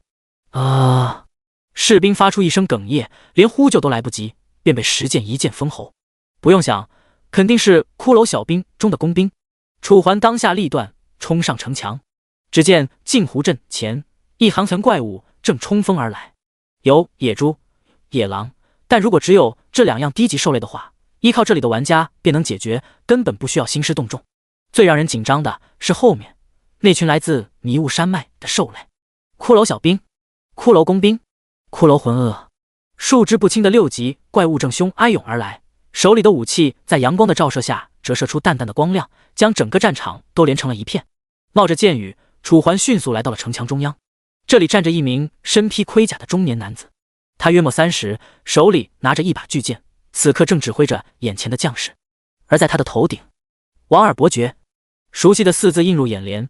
楚环没有丝毫犹豫，直接来到了他的眼前。黄金之子，你也是为了守护自己所爱而捐躯的吗？王尔伯爵看到楚环，当即沉沉出声，声音格外的沧桑和沮丧。看样子他已经不抱胜利的希望了。之所以带兵守在这里，无非就是想送走更多的镇民，也就是说，他们只是垫背水一战，为的只是身后之所爱。是的，楚环重重地低下了头。虽然他不是这个世界的人，但他知道纪元里的一切都是真的，都是活生生的。无论是这些看起来程序化的 NPC， 还是那些吃人不吐骨头的怪物。好，果然，大部分黄金之子都是勇敢、有爱的。既然如此，我没有拒绝的理由。王尔伯爵的声音刚刚落下，楚环的耳边便响起了一道清脆的提示音：您已接受任务战士最后的荣光。战士最后的荣光，自接受王尔伯爵的册封开始，你已成为了镜湖镇战士的一员。守护镜湖镇镇民的同时，每击杀50只野兽，可到帝都或王尔伯爵处领取1枚约币。与此同时，楚环身前还多出了一枚金灿灿的勋章，上面精致地镌刻着3个字：镜湖镇。除了字，背景还刻印着山清水秀的风景画。好了，镜湖镇守卫团，欢迎你的加入。王尔伯爵伸出了手，像是感谢楚环的加入。可楚环见状，没有丝毫犹豫，直接踩上城墙。不！王尔伯爵大惊出声。可楚环就像是没有听到一般，直接在一众玩家和 NPC 的注视下跳下了城墙。这一刻，几乎所有 NPC 都觉得楚环必死无疑。要知道，下面可是满满的兽潮啊！此刻正张牙舞爪的想要从墙上爬上来。哪怕是见过楚环，知道部分楚环实力的，也不是很看好楚环。虽然楚环能一刀砍死野猪，但这么瘦，楚环怎么可能打不过？要知道，俗话说双拳难敌4手，更别说这里满满的都是兽。可下一秒，楚环周围竟然涌现出一道刺眼的红光，所有人都仿佛听到了楚环的呢喃：“燎原星火。”四字一落，耀眼的红芒随着楚环一击斩下，锋利的剑气混杂着火焰，犹如灭世之斩一般袭向下面的兽。吼，吼！下面的咆哮一道接着一道。原本张狂想要吞噬人类的野兽，此刻看到眼前袭来的剑气，竟然纷纷调转了方向，想要逃跑。但后面蜂拥而来的兽类根本不会给他们后退的机会。顷刻间，楚环的燎原星火在兽巢着撕开一个大口，大口中央满是残骸断骨。这一刻，楚环的耳边再次疯狂响起提示音，熟悉的力量提升的快哀感再次占据他的全身。城墙上，所有 NPC 和玩家都看到了楚环仿佛世界灭绝般的一斩，所有人都瞪大了双眼，嘴巴张得仿佛能吞下一颗鸡蛋。方才的质疑已经完全变成了震惊，尤其是王尔伯爵以及一众 NPC 纷纷将身上红芒未退的楚环当做了救世主。镜湖镇还有希望。而在城墙下，面对眼前蜂拥而来仿佛数量没有丝毫减少的兽潮，楚环的眼中没有一丝害怕，有的只是歇斯底里的狂热。这感觉实在是太好了。楚环能清楚地感受到肌肉的增强，这种膨胀强化的感觉绝对超越世上一切。都给我死！楚环大喝出声，声音响彻天地，同时再次举起青铜剑。燎原星火，熟悉的一剑，没有丝毫花哨，可就是这么简单的一剑，却深深烙印在了所有人心中。砰！剑气横扫，以楚环为圆心，超过5米范围的兽都在楚环的攻击下一分为二。虽然楚环的实力强劲，燎原星火也能做到一击必杀的效果，但面对眼前这仿佛无穷无尽的兽潮，若只有他一人，迟早会倒下。就在周围的兽逐渐逼近时，楚环的四周突然出现了一道薄膜。与此同时，一道熟悉的身影强行打开了城门，冲到楚环的身边。不是别人，正是林小雪。小雪，你怎么来了？疯狂的楚环终于被眼前的身影唤醒，凝重出声。要是只有他一个人，他大可以杀得轻松，杀得彻底。就算最后死了，扣除他总经验的10%，那他也绝对不会亏。可现在，我受不了你一个人，所以我来陪你了，就当报答你上次的救命之恩了。林小雪没有与楚环对视的意思，将全身的注意力都放在了楚环身上的防御罩上。不知为何，明明林小雪说的话很平淡，但落入楚环的耳中却变得很暖。当下再次举起青铜剑，燎原星火，沉重一击，滚烫的剑气当即击杀不计其数的兽。你已经成功击杀野狼，获得经验20点。你已经成功击杀骷髅魂鳄，获得经验50点。你已经成功击杀野猪，获得经验10点。第42章觉醒。随着一道道提示音在楚环的耳边响起，楚环体内的能量开始以爆炸性的趋势上涨。恭喜玩家，经验值满，自动升级为9级。听到提示，楚环的攻击力再次上涨了100点，成功破千。这一刻，在他面前的这些凶猛的野兽仿佛变成了一只又一只的蝼蚁。除了力量上涨之外，楚环身上的气势也开始上升，哪怕是一旁站着的林小雪都被楚环身上所散发出的惊人气势所震惊。不是因为这个气势有多么的骇人，而是他在拔升，仿佛没有巅峰一般。吼！那些冲来的兽没了底气，眼中划过一抹浓郁的恐慌，但他们却没有逃跑的空间。后面的野兽死死地抵着他们的后路，让他们犹如赶鸭子一般被迫来到楚环面前。虽然如此，但楚环对于这些野兽却没有丝毫同情，眼中冷芒一划，再度举起青铜剑。死！耀眼的火焰开始聚集在青铜剑上，正当楚环汇聚完毕，准备劈下之时，恭喜玩家觉醒技能千里芒斩。这一刻，楚环脑海中顿时浮现出所谓千里芒斩的技能招数。原本准备横扫的青铜剑在楚环的改变下变成了竖劈。轰！伴随着一道沉重的声响，只见在楚环的巨力斩下下，剑身上顿时分出3道剑气，每一道剑气都非常的犀利凌厉。除此之外，他们的方向各不相同，一道向左45度，一道向右45度，一道正中，其中又属正中的剑气最强。正是因为如此，剑气掠过之处，野兽无不手身分离，就像是切豆腐一般，鲜红的鲜血混杂着惨白的骨头散落一地，看起来就像是修罗炼狱场，格外的血腥骇人。你已经成功击杀骷髅魂鳄，获得。你已经成功击杀野狼，获得。一道道提示音不断响起，像是在提醒他这个技能的凶悍与可怕。与此同时，楚环浑身汗如雨下，刚才的那一击可谓是抽走了他将近一半的体力，才打出如此恐怖的伤害。自学技能在前世他几乎从未触发，据说觉醒技能只有在使用技能时才有 0.01% 的概率触发，可以说楚环这一波运气简直好得离谱。此刻这血腥一幕同样落入城墙上众人的眼中，方才楚环的一击让他们纷纷张大了嘴巴，一脸的不可置信。不管是玩家还是 NPC， 此刻都直直地看着眼前的楚环，尤其是城墙中央的王耳伯爵，看着城下一夫当关的楚环，就像是看到了天兵一般，除了目光崇拜，嘴巴还喃喃地自言自语：我们镜湖镇有救了。城墙下方3道剑气还在不断蔓延，直到蔓延100米，击杀将近数千头野兽后，左右两边的剑气这才逐渐的停了下来，直到两边的剑气消失，中间的剑气这才开始逐渐衰弱，最后在杀了几头野兽后终于消失。恭喜玩家，经验值满，自动升级为10级。一道微光在楚环的身上爆发，顿时引得所有人的注意，尤其是那些玩家纷纷瞪大了眼睛。我没有看错吧？刚才他的身上是不是闪烁了一下？我记得这是升级到10级才有的特效吧？你没看错，我也看到了。这个人实在是太厉害了，那些人还说他是 AI 级天赋。AI 级天赋有这么恐怖吗？起码是 S 级好吧，不然怎么可能一个人单挑这么多野兽？玩家你一言我一句，将原本死劲正中的气氛烘托得格外的嘈杂。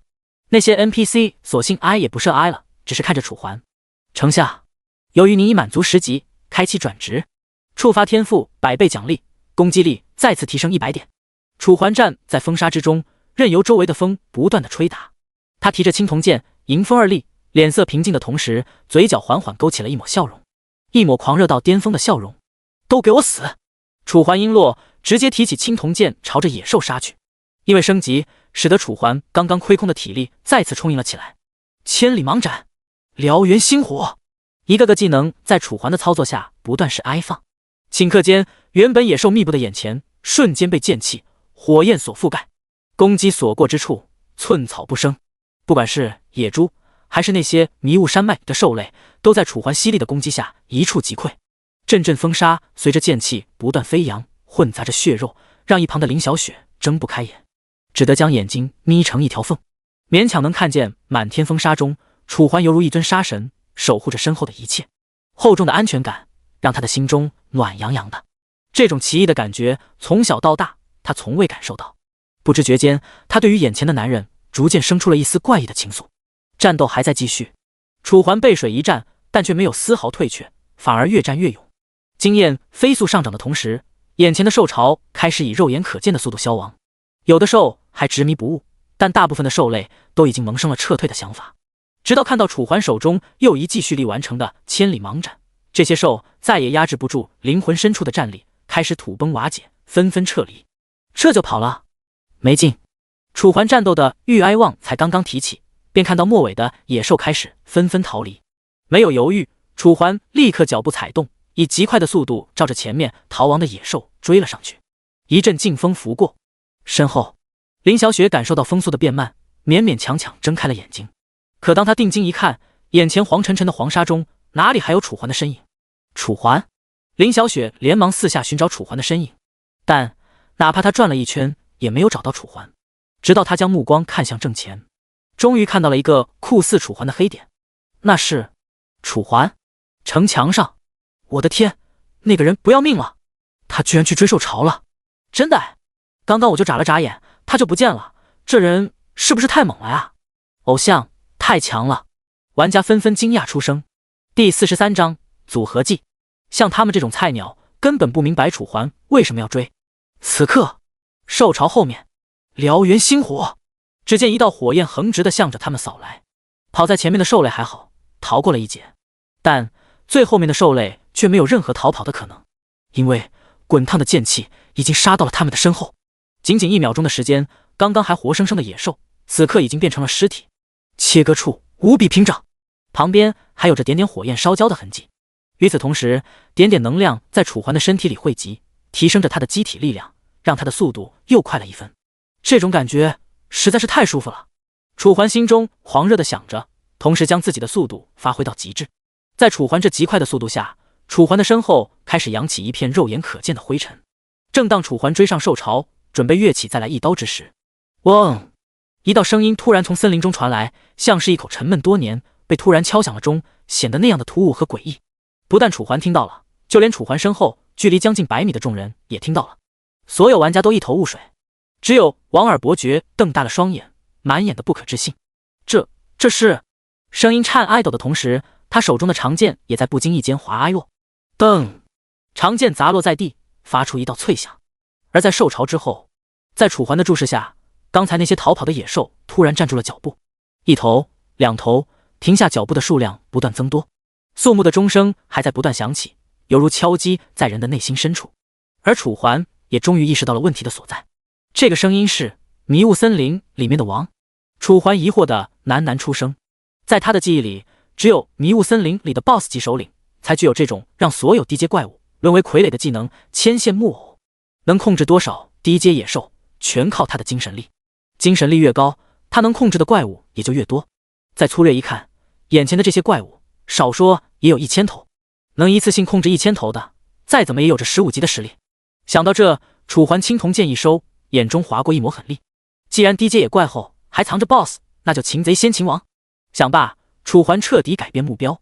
可就在他迈开双腿冲向前面的树林时，所有野兽居然同一时间调转了方向，瞳孔发散，动作统一，就像是一只只牵线木偶一般，看着要多害人就有多害人。周围的气氛也因此变得格外诡异。对于一般的玩家来说，这绝对可以说是一场毁灭性的灾难。可对于楚环来说，这些怪物再怎么被爱操控，也终究只是一些低阶野怪罢了。想罢，楚环再不犹豫，本来收起的青铜剑再次被他拿了出来。青铜剑一横，燎原星火的红光再次附着在青铜剑上。但楚环这次并没有立刻使出技能，而是闭上了双眼，用心灵去回想千里芒斩的技能施展过程，每一个元素的变化，每一个能量的转换。前面的野兽开始行动，虽然眼神涣散，但攻击的目标却格外的准确。1000头野怪，此刻的目标只有一个，那就是弄死楚环。眼看野兽越来越近，可楚环却没有丝毫动弹的意思。在1000头野兽面前，他的身影显得如此的渺小。后方，所有人都看到了这一幕，犹如潮水一般的兽潮前，楚环孤零零地站立在那，为的只是保护他们。这一刻，所有 NPC 的情绪都被彻底点燃。冲！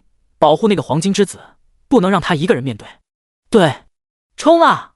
随着一个个 NPC 高呼出声，所有人都被这股情绪所感染，再次拿起长剑，如虹的气势灌爱穿在每个人的心中。随着城门打开，所有 NPC 都冲了出来。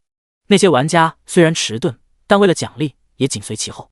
林小雪呆滞了，看着最前面的兽潮以及兽潮面前的楚环，再看着眼前冲去支援的众人，终于他像是想起了什么，微咬薄唇，追上了大部队的步伐。可他们所不知道的是，其实处在兽潮面前的楚环压根儿就不需要他们的帮忙，现在不需要，以后也不需要。此刻处在兽潮前的楚环眼睛依旧没有睁开，紧锁的眉头以及浑身上下不断渗出的汗水都说明了他现在的状况十分不好。而兽潮与楚环之间的距离还在不断的缩短，100米、50米、30米，眼看奔腾的兽潮就要冲杀到楚环面前。骷髅小兵手里的短剑折射的光芒已经射到了楚环的脸上，骷髅魂鳄的牙也即将插入楚环的身体，而楚环对此仿佛一无所知。此刻的他体内源源不断的能量正在向着青铜剑上汇聚，而在他的脑海中，燎原星火以及千里芒斩闪烁个不停，哪怕是系统此刻也已经混乱。终于在冥冥中，楚环仿佛感受到了一道召唤，随后是域。楚环大喝出声，声音之浩荡，瞬间喝停眼前冲来的兽潮。时间在这一刻也仿佛因为楚环的声音而冻结，万物静来，没有一丝声音。楚环就像是这一方天地的主宰，死！随着楚环再度暴喝，数十道剑气从青铜剑上分了出来，开始以楚环为圆心，斩杀一切接近楚环50米内的活物。顷刻间，刚刚来势汹汹的野兽，现在在楚环眼中已经成为了案板上的牲口，没有任何一丝存活的可能。而此刻的楚环双眼发红，心中充斥着对鲜血和杀戮的可哀望。那10道不断穿梭收割鲜血的剑气，就像是他的10大护卫法，守护着他这一尊天地唯一的魔尊。都给我死！楚环低沉喝着，声音犹如从地狱爬出的魔鬼，低沉沙哑。不但是后面冲来的援军愣住了，就连眼前的兽潮都变得犹如淬纸一般，吹弹可破。森林之处，一双眼睛看着此刻的楚环，眼底深处划过一抹浓郁的骇然。随后，这双眼睛消失，仿佛从未存在。战场上，咻咻咻，咻咻咻，10道剑气飞速地收割生命。兽潮的尸体已经从镜湖镇蔓延到了这里，大约300米的路程。第44章，王尔伯爵的谢礼。每1米的距离，至少都有着3、4头野兽的尸体，足以想象这次兽潮来了多少野怪，几乎相当于新手村、迷雾森林、迷雾山脉实力总和的3/4，恐怖如斯。但哪怕如此，这兽潮依旧没能攻破眼前这个男人的防线。一夫当关，万夫莫开，这句话像是为了楚环量身定做。随着时间1分1秒的流逝而去，周围的野兽开始以肉眼可见的速度消亡。随着一头头的野兽不间断的倒下，原本来势汹汹、足有1000多头的兽潮彻底消亡。地上血流成河，鲜红色的鲜血裹夹着血肉，蔓延脚下每一块土地。而楚环眼神深处则充斥着眼前的血红，没有任何一丝杂色。半分钟后，楚环体内的能量终于消耗殆尽，再也支撑不起10把剑气。伴随着眼睛里的红光迅速消退，楚环再也控制不住自己的身体，双眼一闭，就此向着厚重的地面倒去。但楚环的倒地并没有砸到地上，而是在林小雪护盾的保护下缓缓漂浮在空中。身后的人见状不敢上前，生怕楚环一个抱起连他们也宰了。可哪怕周围的人都止步不敢上前，林小雪还是壮着胆子以最快的速度跑到了楚环的面前。由于天使之护是他所施展得，所以这一层薄膜对他没有任何抵抗，只是轻轻一步便来到了楚环的身边。看着眼前沉睡过去犹如再也不会苏醒花卷一般的楚环，林小雪心底涌现出前所未有的担心、慌张与恐惧。楚环，你怎么倒了？起来啊！林小雪无力地推搡着眼前的楚环，希望能通过自己的力量将楚环唤醒。可楚环却像是睡着了一般，对她的声音没有丝毫回应。这一刻，林小雪从这游戏中感受到了前所未有的真实。她害怕楚环死去，哪怕只是游戏。想罢，林小雪咽了口唾沫，再也控制不住心中的悸动，双手合十，在后面渐渐靠近的目光下，以极快的速度飞快打着手印，速度快到让人瞠目结舌。而楚环身上则是浮现出了一层淡淡的绿色薄膜，紧紧地贴在他的身上，呵护着他浑身上下每一处机体。他空了的体力也因此开始逐渐恢复。等到楚环睁开眼时，已经是5分钟之后。随着眼前的黑暗逐渐破晓，楚环眼中逐渐出现林小雪的身影。小雪，你怎么来了？楚环虽然声音有些虚弱，但不知为何，他的体力却感觉十分饱挨满，至少再跑个5、6千米没有什么问题。我怕你死。林小雪声音颤哀抖，好看的脸颊上满是汗珠，水灵灵的大眼上一双睫毛忽睁忽闭，仿佛处在昏迷的边缘。傻丫头，你该不是把你所有的能量都用来给我治疗了吧？楚环心中一暖，虽然他没有看到刚才的情况，但从他的天赋以及他现在的状况就能推算出，他为了自己已经耗尽了体内所有的能量。至于刚才，楚环全然不知道发生了什么，只记得自己领悟了一个组合技，然后就不省人事了。你现在没事了吧？林小雪微微咬了咬嘴唇，声音很小，犹如蚊子一般。若不是楚环听力极佳，怕是连他说些什么都不知道。没事了，楚环点了点头。就在这时，他只觉得眼角的余光中仿佛闯入了什么，扭头一看，只见堆满尸体的战场上，所有守城的 NPC 都走了过来，身后跟着一众玩家。最前面的是所有 NPC 守城行动的首领王尔伯爵。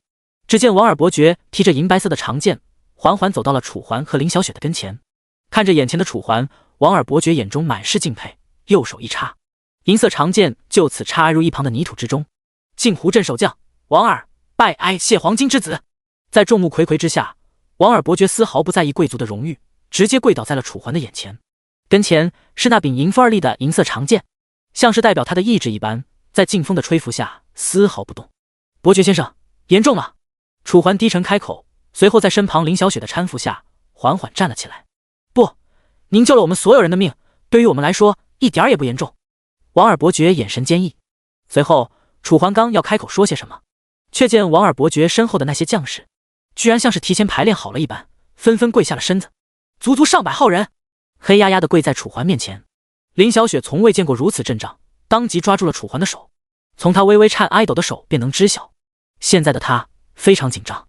楚环也目光一凝，是啊，对于他们这些原住民来说，他们的生命只有珍贵的一条，一旦死了，根本就不能像他们玩家一样在城镇中复活，而是直接香消玉殒，只留下他们的家庭妻女。你们快起来吧！楚环咽了口唾沫，随后便让他们起来。可王尔伯爵却没有任何起来的意思，依旧跪在地上，犹如磐石一般，丝毫不动。你这是？楚环当即疑惑出声。随着楚环的声音落下，王尔伯爵直接从自己的兜中拿出了一个硕挨大的钱袋子，仿佛里面装满了约币。这是我对您的谢礼，您要是收下了，我才起来。王尔伯爵说着，直接将钱袋递了过来。从这丈骨挨骨的钱袋来看，里面所装的约币少说也有400-500枚。这还是算了吧，我只要我的任务奖励就行。楚环连忙推辞，可王尔伯爵却没有丝毫退却的意思，举着钱袋的手僵持在空中，任由楚环推，也绝不收下。黄金之子，这是我们全镇人民对您的谢礼，只有您收下了，我们才会安心。王尔伯爵低着头，沉沉开口。虽然看不到他的眼神，但从他的语气便不难听出，他真的很感激楚环。再将目光放向王尔伯爵身后的那群士兵，又有谁不是面带感激地看着楚环？因为楚环，他们得以回到家庭，与他们的妻女相聚；因为楚环，他们不需要背井离乡，寄人篱下；因为楚环，让他们再次活了下来，站在这片满是野兽的战场上。好吧，犹豫再三，楚环最终还是选择了接受。虽然他很喜欢钱。第45章庆功宴，但在大是大非前，楚环还是有着自己的拿捏。声音落下，楚环就此将王尔伯爵手里的钱袋接入手中，感受着这沉甸甸的分量。楚环知道，这绝对是他们所有人的心血。王尔伯爵前世他便接触过，为人正直，丝毫不爱财，这也正是他能将如此巨款面不改色地交给楚环的原因。而更重要的是，任何人打仗时都不可能在身上放这么多钱，所以这些钱绝对不是王尔伯爵一个人的，而是这里所有人的。想到这，楚环微微低了低头，眼神划过一抹沉重。谢谢，该说谢谢的是我们。见楚环收下了钱，王尔伯爵这才站起了身，可他并没有立刻离去，而是直接朝着楚环深深地鞠了一躬。要是楚环没看错的话，不多不少，刚刚好90度。所有人替黄金之子打扫战场，所收缴的战利品90%都上交黄金之子。王尔伯爵转身对着所有将士开口，100来号人没有一丝犹豫，当即高昂回应。虽然后面的玩家有些不服，但看着眼前的阵仗，没有任何一个人敢于反驳。就此，密密麻麻的人群散了，但却没有人知道，刚刚听到王尔伯爵说帮他打扫战场时，楚环心中的暗骂。要我自己来也行啊。楚环面露难色，喃喃道：啊，楚哥，你刚刚说什么啊？身旁的林小雪只听到了一星半点，但这并不影响他疑惑。啊，没什么没什么，只是天气转凉了，有点冷而已，我们先回去吧。强忍着心里的不舍，楚环最终还是勉强扯出了一个笑容。只剩下林小雪一脸懵逼地感受着四周的温度。这么热，冷吗？不多时，经过4-5分钟的路程，楚环带着林小雪再次回到了镜湖镇。由于战斗已经结束，所以所有镇民都陆陆续续地返了回来。大难不死必有后福的情绪笼罩着整个小镇。无聊之下，楚环只好带着林小雪来到了酒楼。哟，这不是黄金之子吗？终于又来我这家小酒楼做客了。戴恩一看到楚环，当即便笑着迎了过来。一身妖艳的红裙在淡淡的微风吹拂下扬起，衬托出她那傲人的身材。哪怕是身旁的林小雪，在看到戴恩后，也不由得低下了头，像是有些自惭形秽。没事，自信点，你不比他差。正当林小雪害羞之际，一只手伸来，紧紧抓住她的手。林小雪抬起了头，目光略带惊讶地看着眼前的楚环。我真的不差吗？林小雪的声音似是有些不可置信，但楚环闻言却认认真真地点了点头。这时，您在说什么呢？可不可以讲给我听听呀？戴恩走了过来，因为楚环刚才和林小雪说话的声音很低，所以他并没听清楚他们在说些什么。没什么，来2份牛肉，再要2个蛋炒饭。楚环轻车熟路地说着，随后便看了一眼2楼。只见若高的楼梯上，2楼人头攒动。2楼现在还有位置吗？有，只要是您来，什么时候都有位置。戴恩笑着说着，一双眼睛仿佛能勾走男人的魂魄。跟我来吧。跟着戴恩的步伐，楚环和林小雪来到了2楼最里面的位置。周围都是些刚刚逃难回来的镇民，有的身上甚至还背着包袱。不多时，菜便端了上来，色香味俱全，看得楚环那叫一个食指大动。饭中无话。不知过去了多久，只知小镇上已经恢复了以往的宁静，除了周围人的议论外，再也看不见丝毫灾难的影子。就在这时，嘈杂之间，一名穿着盔甲的士兵迅速走了上来。当看到楚环后，眼里的焦急顿时变成了敬重。在所有人的注视下，士兵先是鞠了一躬：“楚先生，王尔伯爵希望您能过去一趟，现在战场已经打扫完了，只等您钦点。”士兵的声音格外恭敬，连带着林小雪都享受到了这以往根本不敢想的待遇。好，带路吧。随意取出一枚约币放在桌上，楚环这便跟着士兵的步伐离开了酒楼。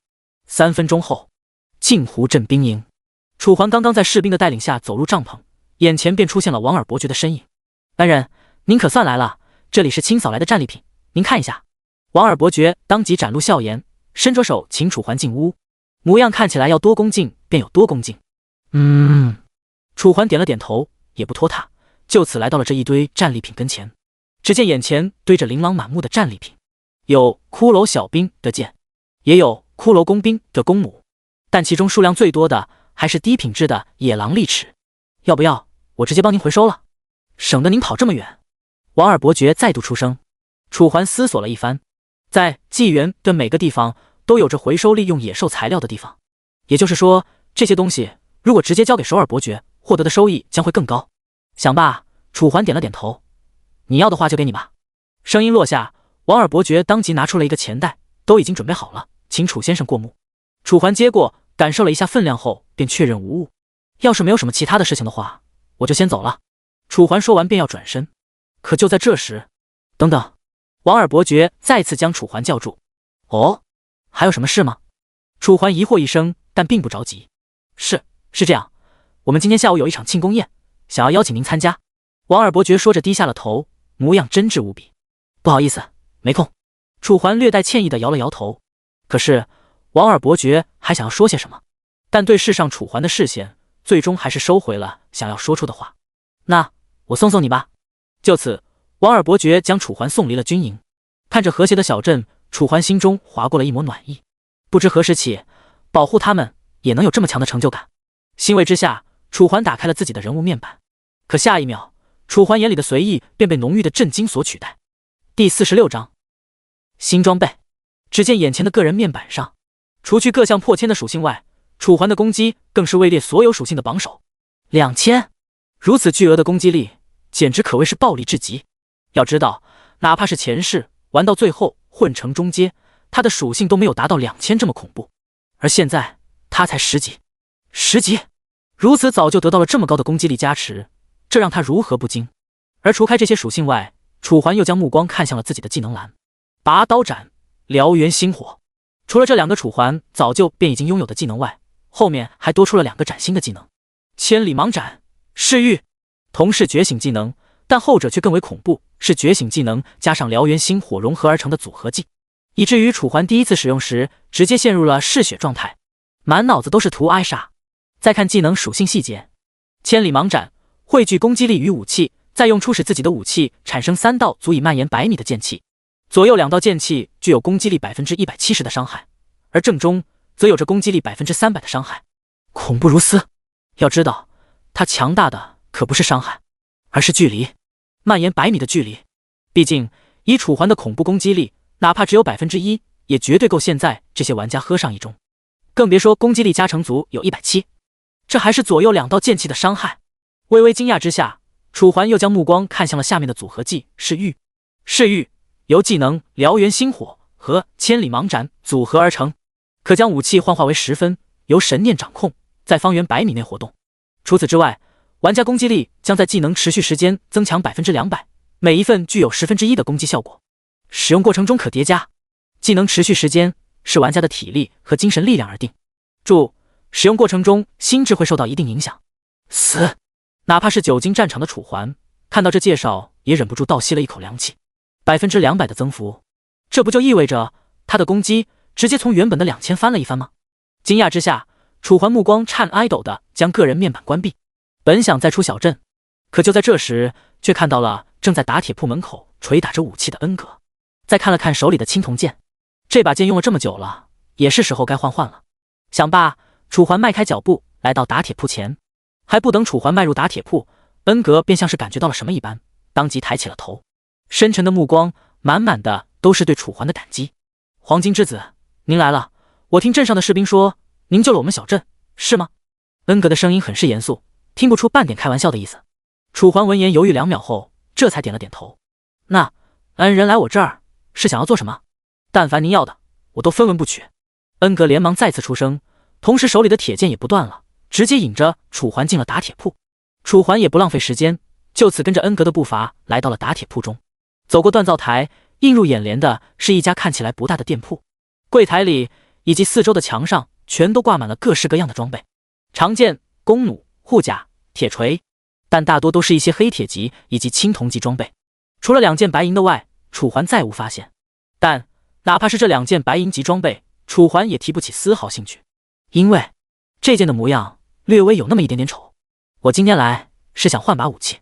楚环说出了自己的诉求，随后便把青铜剑拿了出来。不过钱我还是要给的，毕竟我也是收了钱才保护小镇的，不能让你白白忙活。听到楚环的话，恩格连忙拒绝，不是你想的那样，因为我断了一只手，所以兽潮来临时我才跑的，不然我绝对留下来与战士共进退。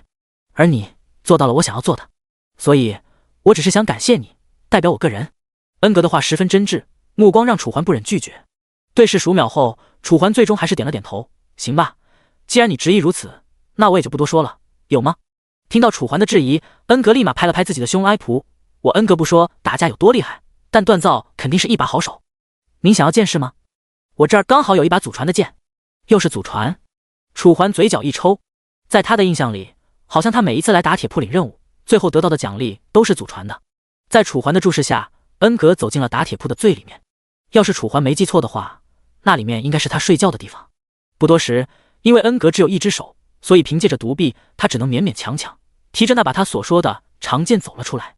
从外观上没有什么太大的不同，毛皮质的剑鞘上一些柔软的毛发做着装饰，而在出鞘口上还有着一个黑色的骷髅头，为这把剑添加了一抹力气。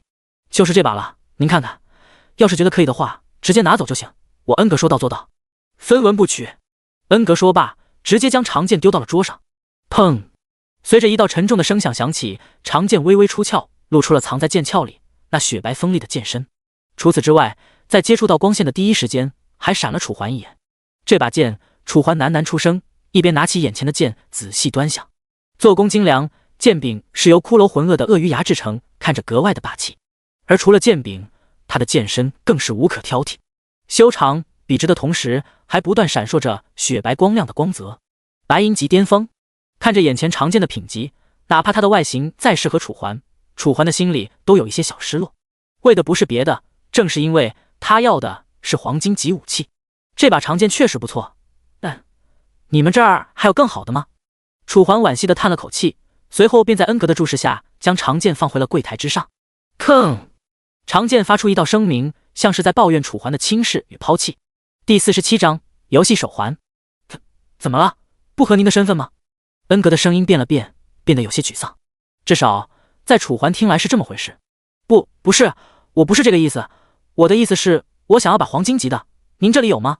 楚环尽量放低了语气，为的就是不让恩格感受到轻视。黄金级的话，恩格性格爽朗，倒也没生楚环的气，而是眉头紧锁的沉思了起来。黄金级，我这里只有2把，但都是黄金低级的，刚刚好够上黄金级。恩格面色犹豫。武器分为青铜、白银、黄金、铂金等，而在大品质下又有着低级、中等、顶级3个小品质。不要小看一个小品质，有的时候战斗的胜负就是取决于武器的品质。的确，虽然他完美继承了父亲的锻造技术，甚至青出于蓝胜于蓝，但是这里的环境以及材料的限挨制，让他压根儿就没有办法锻造出更好的武器。这2把黄金低级，还是他用上了自己的鲜血才勉强锻造出来的。这样啊，楚环微微咬住了嘴唇。犹豫一番后，只能再将目光放在了之前的那一把长剑上。不知为何，楚环竟感觉长剑上的那个黑色骷髅头此刻正在盯着自己看，让人不由毛骨悚然。怎么样，您想好了吗？几分钟后，恩格缓缓出声，声音放得很小，像是生怕打扰到楚环挑选思索一般。行，就他了吧。楚环最终还是点了点头，一把将柜台上的长剑拿起，一抽，雪白的剑身随着楚环的动作而被抽出，发出清脆的声音。再配上这无可挑剔的剑刃，的确，这一把剑除了品级有点低以外，什么都不差。这样的话，这些给你。楚环将长剑收回剑鞘，同时拿出了钱袋，递给了恩格。这里面一共50枚约币，不是买剑的钱，是我为我的唐突给你的道歉礼。说完，楚环也不管恩格是何反应，直接将钱袋子放在了恩格的柜台上。别，我说了不要的啊！恩格刚刚出声，可他才拿起钱袋，便发现楚环刚刚还在门口的身影，此刻已经消失得无影无踪。另一边，在镜湖镇的街道挨上，楚环端详着手里的剑，丝毫不顾周围的目光。本想去试试看这长剑的手感到底怎么样，可就在这时，系统却提示他已经到了2点。在上游戏之前，为了确保自己不会忘记在家里的楚小雨，楚环特地设置了这个闹钟。没想到这么快就到了，无奈之下，楚环只好先打开菜单，退出。随着楚环的声音落下，周围的场景开始逐渐变换。终于，他的意识回到了出租屋，但楚小雨人呢？看着眼前这空荡荡的出租屋，楚环心中顿时划过了一抹不祥，连忙犹如早晨一般开始翻箱倒柜的找。可当他走出卧室，发现客厅的门居然是开的。卧槽，该不是又跑出去了吧？楚环大惊失色，心中暗骂小孩真是麻烦。虽然很烦躁，但毕竟是自己的妹妹，楚环还是耐着性子走了出来。可就在他前脚迈出门口之际，便看到了楚小雨此刻正站在门口边上，像是在把玩着什么。地上还留着一个被拆开的快递盒，这是网购？可是我不是没买东西吗？疑惑之下，楚环捡起了地上的盒子，上面正显示着所购物品：纪元游戏手环。死！这一刻，楚环倒吸了一口凉气。他不是没买游戏手环吗？这是谁买的？正当楚环想翻看手机查明记录时，眼前的楚小雨缓缓转了过来，脸上带着纯真无邪的笑容。只见他扬起了手中的游戏手环，兴奋地说道：哥哥，你快看，我也有这个东西了！从今天开始，我要和你一起玩游戏。楚小雨满脸笑容，看起来要多开心就有多开心，脸上的婴儿肥也因为笑容的缘故变得愈发肿挨胀，让人忍不住去把玩。但此刻的楚环却没有丝毫开心，只是面色严肃，抓住了楚小雨的手。在确定了手里是游戏手环，而不是什么其他危险物品后，这才开口：小雨，你老实告诉我，这东西哪来的？楚环凝重出声，因为他根本就不知道自己什么时候买过这个东西。这不是哥哥你买的吗？楚小雨瘪着嘴，一脸的委屈，水灵灵的大眼更是盯着楚环，泪花在眼睛里打转。我买的？我什么时候买的？我怎么不记得了？楚环眉头皱得更深，在他的脑海里根本就没有任何关于眼前这个头盔的记忆。闻言，楚小雨已经快哭出来了，连忙说：就是今天早上我说我也想玩游戏，然后你买了呀，现在又不想认账了。哥哥坏哥哥！楚小雨一边哭一边打着楚环，模样可谓是非常惹人爱怜，看得楚环那叫一个无奈。好，我买的，这下可以了吧？楚环抓住楚小雨的手，被逼无奈出声。直到楚环的声音落下，楚小雨还不断地打着楚环，像是心里的委屈没能得到足够彻底的发泄。终于在差不多5分钟之后，楚小雨的情绪平息了下来。怎么样，现在不生气了吧？想要吃点什么？我带你去吃。楚环一笑，说着便拉着楚小雨走进了屋。楚小雨虽然有些抗拒，但还是耐不住楚环的食物公哀式，懵懵懂懂地进了屋。放好游戏手环后，楚环带着楚小雨来到了楼下。此刻那家早点店的老板已经从安全局录完口供回来了，哪怕身上有伤，也丝毫影响不了他赚钱的欲哀望。怎么样，老板，身体没问题吧？楚环拉着楚小雨的手走了进来。老板一看是楚环，当即笑逐颜开：你小子这么快就赶出来了，刚才在安全局那几个人可是没少问你。然后呢，你没跟他们说我吧？第48章楚小雨登场。楚环心中划过一抹不祥，但还是相信眼前这个老板的人品，毕竟说出自己对他来说没有任何好处。放心吧，我是谁？虽然我打架这些不怎么擅长，但我人品还是有的，不可能把你供出去。老板笑呵呵地说着，生怕楚环以为他出卖了自己。见状，楚环放下了心，来到店铺里面。今天中午想要吃点什么？老板连忙问道，生怕自己有什么招待不周的地方，怠慢了楚环。我和他的话就要2份牛腩饭吧，多给我弄点牛奶就行。楚环笑道：好嘞，没问题。老板当即点了点头。不多时，在老板的精湛厨艺下，2份牛腩饭便被送了上来，色香味俱全，让人不由得食指大动。来，尝尝吧。楚环先给楚小雨拿了双筷子，楚小雨微微还有一些哽咽。但面对眼前的美食，他还是忍不住的咽了口水，随后接过楚环递来的筷子，小心的尝了尝。可当他没想到的是，东西才刚刚入嘴，便直接让他瞪大了双眼。原因不是因为别的，正是因为这牛腩实在是太好吃了。因为以前楚小雨一直都在孤儿院，所以都没怎么吃零食，所以这牛腩在他眼中简直可谓是美食。怎么样，好吃哎？楚小雨眼睛闪烁着光，手中的筷子更是不由自主地夹起了第2块，然后狼吞虎咽地塞入口中。楚环见状一笑，慢点吃，没人和你抢。说话的同时，楚环也夹起了一块牛腩。饭后，楚环带着楚小雨回了出租屋。昏暗的光线下，楚环一脸郑重地看着眼前的楚小雨。你确定要玩吗？确定。楚小雨没有丝毫犹豫，当即肯定地点了点头。看着他认真而且好奇的模样，楚环一时不忍心打破他的幻想，只得渐行渐近地劝说。但是这款游戏不适合小孩子玩，里面有很多血腥以及吓人的场面，你确定要玩吗？楚环说完，一双眼睛认真地看着眼前的楚小雨。哥哥玩，小鱼也要玩。而且哥哥你忘了吗？小时候我最喜欢看恐怖片了，每次你被吓到了，我都不会。楚小雨的声音的确勾起了楚环对童年的记忆。从小到大，楚环的胆子都很小，这也导致他在后面和楚小雨一起看恐怖片时，年纪比他小将近8挨9岁的楚小雨没有被吓到分毫，反倒是他这个大哥哥被恐怖片里面的各种场景吓得魂不守舍。可以说楚小雨的胆子不说大，但至少比楚环要大。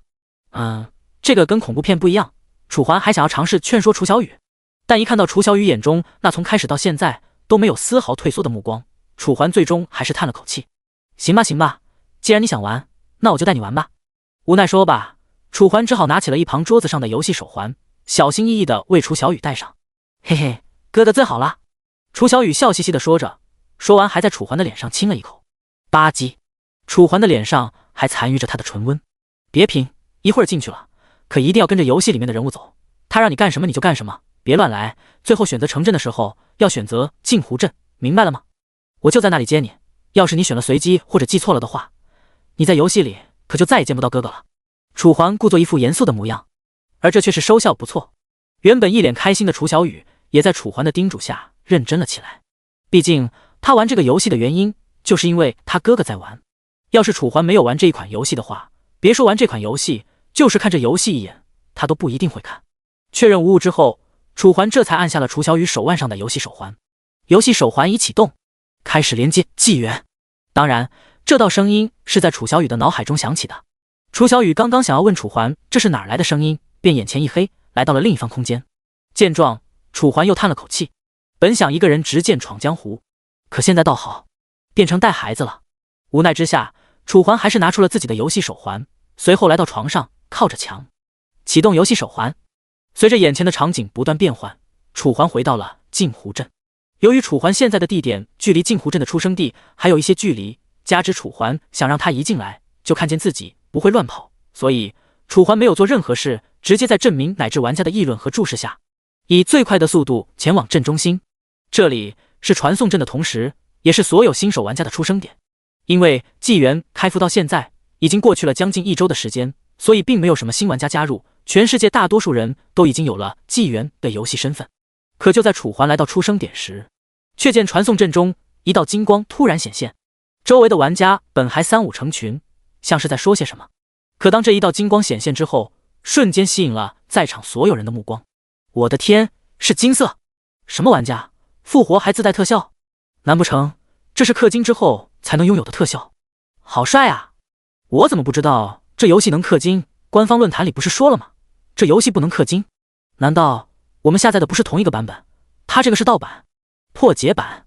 正当所有玩家议论不解之时，那道金光逐渐降临到了地上。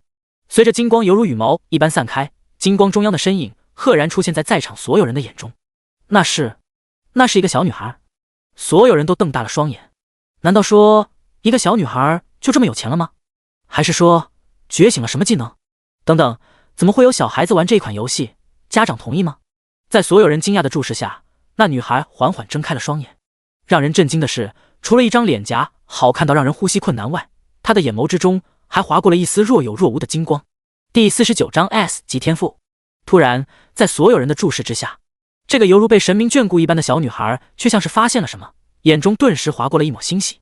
哥哥！楚小雨满脸开心，身后的金光彻底消失不见。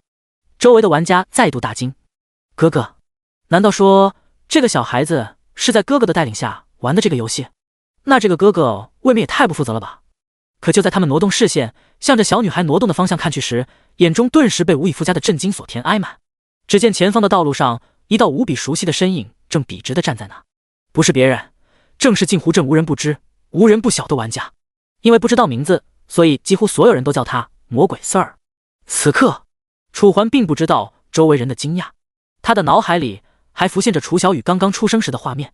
要是楚环没记错的话，金光，这是 S 级天赋强者出生时才会拥有的特效，而自己所没有的原因，正是因为自己不是 S 级，而是 SSS 级，堪称地狱级的存在。可最让楚环想不通的是，为什么楚小雨直接觉醒了 S 级天赋？震惊下，面对迎面跑来的楚小雨，楚环直接将他抱了起来，而后询问道：你打开你的个人面板，看一下你的天赋是什么？天赋？楚小雨本非常开心，因为后面能一起和楚环玩游戏了。可楚环一副认真的表情，却让他的心情直线下降，犹如跳崖一般。虽然不愿，但秉承着哥哥至上的原则，楚小雨还是缓缓地打开了自己的个人面板。天赋是哪个呀？第3个还是第4个呀？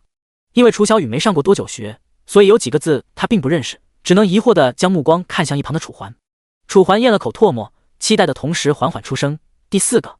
第4个。楚小雨满脸犹豫，随后张了张嘴，后面的字我不认识，但是他前面有个 S， 后面好像写了天使。楚小雨尝试着说出自己所看到的字：天使之光。楚环脱口而出，好像是。楚小雨有些不确定，但还是点了点头。而看着楚环的表情开始变得微妙，他顿时挠了挠头，有些委屈：是这个东西不好吗？要是不好的话，我可不可以重来一次啊？楚小雨说着，卑微地低下了头，生怕楚环因为这个天赋而嫌弃他。傻呀你，我怎么可能会说你不好？何止不好，简直是太好了！楚环激动地说着，一口印在了楚小雨的脸上。楚环的激动无可厚非，在他的记忆里 ，S 级的天赋屈指可数，其中最有名的几个被楚环记了下来，分别是天使之光、地狱之火、冥王这几个天赋。虽然很多天赋同为 S 级，但在作用上相比较却完全不同。天使之光可以群体治疗，绝对是团战中的女神；而地狱之火，则是可以把自己变成来自地狱的魔鬼。至于冥王，则是能撕开纪元与冥界的连接，让冥界的生物为自己而战。真的好吗？楚小雨声音疑惑，像是有些不相信楚环说的。真的，我没骗你。楚环连忙回道，此刻的他已经迫不及待想要搞清楚楚小雨身上的天赋到底是什么了。走，我带你去打怪兽。声音落下，楚环直接将楚小雨背了起来，而后向着镜湖镇外走去。周围的玩家见状无不侧目，这人是要带自己妹妹去练级？看样子应该是了。哎，有实力就是任性，要是我也有他那么强的实力，然后还有这么好一个妹妹就好了，真的好羡慕他。周围的声音一道接着一道，目送着楚环和楚小雨远离。10分钟后，迷雾森林之中，常年不散的白雾淡之又淡，在阳光的照射下，已经和没有多大区别了。而这样的环境也正好适合玩家的练级打怪，因此此刻的迷雾森林中到处都是前来刷怪升级的玩家，甚至有的人已经开始一个人单刷了。可就是在这么积极的氛围里，一道身影却不务正业地抱着妹妹，轻车熟路地来到了迷雾森林中央。兄弟，这个地方是我先来的，请不要和我抢怪物，谢谢。一名玩家正在和野狼搏杀，当看到楚环和楚小雨后，当即转过了头，目光认真，仿佛暗藏杀机。可当他定睛一看，认出眼前的人就是楚环后，刚才的认真烟消云散，取而代之的是满满的歉意。不好意思，我走。声音落下，楚环一句话没说，那个玩家便非常自觉地把地方让了出来。楚环嘴角一抽，身上的楚小雨更是好奇出声：哥哥，为什么刚才那个人看起来那么怕你啊？不知道，可能因为我长得帅吧。楚环随口回道，随后便把身上的楚小雨给放了下来。好了，不跟你闹了，看到前面那野狼了没？楚环一手按住楚小雨的肩膀，一手指着前面那伤痕累累、满眼憎恶的野狼。看见了，然后呢？楚小雨当即点了点头。用你的技能弄死他，楚环说道。可楚小雨闻言却是挠了挠头，满脸犹豫。怎么了？不敢下手？楚环一时也觉得自己的确是高估他了，毕竟充其量她就是一个11岁小女孩，各方面心智都没成熟。这种情况你要她打打杀杀，那不是，主要我看了一眼我的技能列表，好像没有一个是有伤害的。楚小雨不好意思地说着，同时小手一点，一个金色的泡泡就此在他的手中浮现。紧接泡泡炸裂，被泡泡水溅到的楚环顿时感受到了一阵轻松的快哀感。虽然这个轻松的幅度并不大，甚至有点小，可以忽略不计，但他的对象可不是普通玩家，而是各项属性都已经达到1000多的楚环。要是楚环都能感觉到，那对于其他玩家来说，楚小雨的这一个技能至少能恢复将近1/3的血量。更何况楚小雨当前的等级可是才1级，这就已经充分体现出了 S 级天赋的可怕。第50章小试牛刀。正当楚环觉得楚小雨的运气实在是太好了之时，吼！一旁的野狼突然发出了咆哮，而后再也忍受不了楚环和楚小雨的无视与轻蔑，直接张牙舞爪的冲了过来。啊！楚小雨当即捂住了眼睛，可楚环却是连头也没抬，直接抽出了背上的长剑，一剑 KO。 潺潺的鲜血流下，刚才还来势汹汹的野狼此刻已经躺在地上，变成了一具尸体。我这个人最烦别人打扰我。楚环冷冷出声。身前的楚小雨睁开了眼睛，正好看到了楚环帅气的侧脸，那一对幼小的眼睛顿时变得有些呆滞。你怎么了？傻了？在楚环的摇晃和声音下，楚小雨终于被楚环唤醒了。看着眼前焦急的楚环，楚小雨当即露出了一排牙齿，看起来好不可爱。你这丫头，一天到晚就知道吓我。楚环直接一个暴力敲在了他的头上。楚小雨连忙捂住脑袋，嘟着嘴，满脸委屈。你要是再这样，我再给你一个暴力。楚环扬起手威胁楚小雨，楚小雨只得默默地收起了表情。走，我带你去找活干。声音落下，楚环带着楚小雨开始在树林中后寻找。不过和其他的玩家不一样，他们找的是野狼，而楚环此刻找的却是玩家。树木间，一名玩家正在与野狼搏杀，好不容易把这个野狼杀了。突然，两道身影从树林中窜了出来，一高一矮，比例完美。你是？玩家瞬间认出了这个高个。那一日风沙之中，就是这个男人一个人鏖战整个兽巢，那一幕直接深深地烙印在了他的心中。别紧张，我是好人。楚环露出了一抹笑容，可这一抹笑容却没有让那位玩家感到丝毫的心安，反而愈发慌乱，开始踉跄后退。你别走啊，我真的没有恶意。楚环再次解释，与此同时，为了表现出自己的诚意，还直接把手中的长剑丢在了地上。可哪怕如此，玩家依旧有些不相信，咽了口唾沫的同时，看着楚环的眼神里满是犹豫。那你说，你找我干嘛的？你受伤了吗？楚环低了低头，试探问道。受伤？一听到这个敏感字眼，玩家顿时像是被踩到了尾巴的猫，一系列抢劫画面在他的脑海中被他脑补了出来，但他却忽略了，以楚环的实力，杀死他易如反掌，根本不需要试探。你别激动，我真的没有恶意，我只是问问你有没有受伤，要是受伤了的话，我就让我妹妹给你疗伤，真的没有恶意。楚环连忙伸出手解释，玩家的表情这才缓和了下来，随后将信将疑的点了点头。见状，楚环一喜，当即将目光看向楚小雨，现在该你了。我吗？楚小雨还有些犹豫，但看到楚环鼓励的目光，他最终还是下定了决心，缓缓抬起双手，点点淡淡的金光在他的手中浮现。紧接在玩家不可置信的目光下，一层金光将他包裹在内。除了安全感外，他的身体还在以极快的速度恢复着，无论是机体力量还是精神力量，都在金光的笼罩下逐渐饱挨满。这一下直接把他掉了将近一半的状态给补了上来，能量之奇特让他大开眼界。这是什么？玩家瞪大了双眼，完全不敢相信眼前这是真的。要知道，在线下论坛里，现在公认最强的牧师天使也不过能在10秒内为玩家恢复1/3的血，而眼前这个小女孩明明看起来非常的弱，却能做到惊人的恢复速率，实在让人大开眼界。恢复好了的话，我们走了。楚环闻言没有一丝解释的欲哀望，说完便直接带着楚小雨转身。身后的玩家见状，虽然有些不舍，但看了看楚环那道恐怖而温雅的背影，最终还是收起了心中的冲动。接下来，楚环就此带着楚小雨在这森林中徘徊，凡是遇到了受伤的玩家，都让楚小雨给予他们一发天使之光。因此，楚环的名声开始好转，由原来的恶魔 Sir 变成了善良的恶魔 Sir。怎么样？现在适应的怎么样了？能在5秒内放出来了不？楚环蹲在楚小雨面前，缓缓出声。啊，5秒！楚小雨闻言一惊，当即不知该说些什么。是啊，你又没伤害，技能要是施展的还很慢的话，那要你有什么用？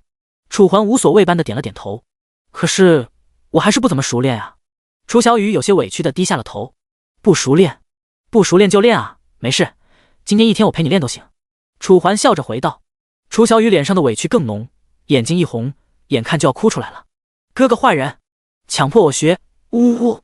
楚小雨一瘪嘴，颗颗珍珠一般晶莹剔透的泪水便滚了下来。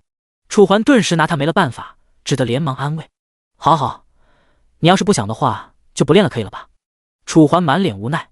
随着楚环的安慰声音落下，原本哭得梨花带雨的楚小雨这才逐渐安稳了下来，随后露出了一个开心的笑容。你呀，你就知道偷奸耍滑！楚环故作生气，随后便伸出手给了楚小雨脑袋一个暴力。略略略，楚小雨伸出了一条粉挨嫩挨嫩的蛇挨头。反正你已经说了，骗人是小狗。行吧行吧。楚环点了点头。那等会儿吃完饭，我就带你去打怪兽。好啊好啊，打怪兽打怪兽。楚小雨满脸激动，像是格外期待今天晚上。唉，真是拿你没办法。楚环再叹了口气，随后便现场教学楚小雨应该怎么退出游戏。10分钟后，在楚环的耐心教学下，楚小雨终于退出了游戏。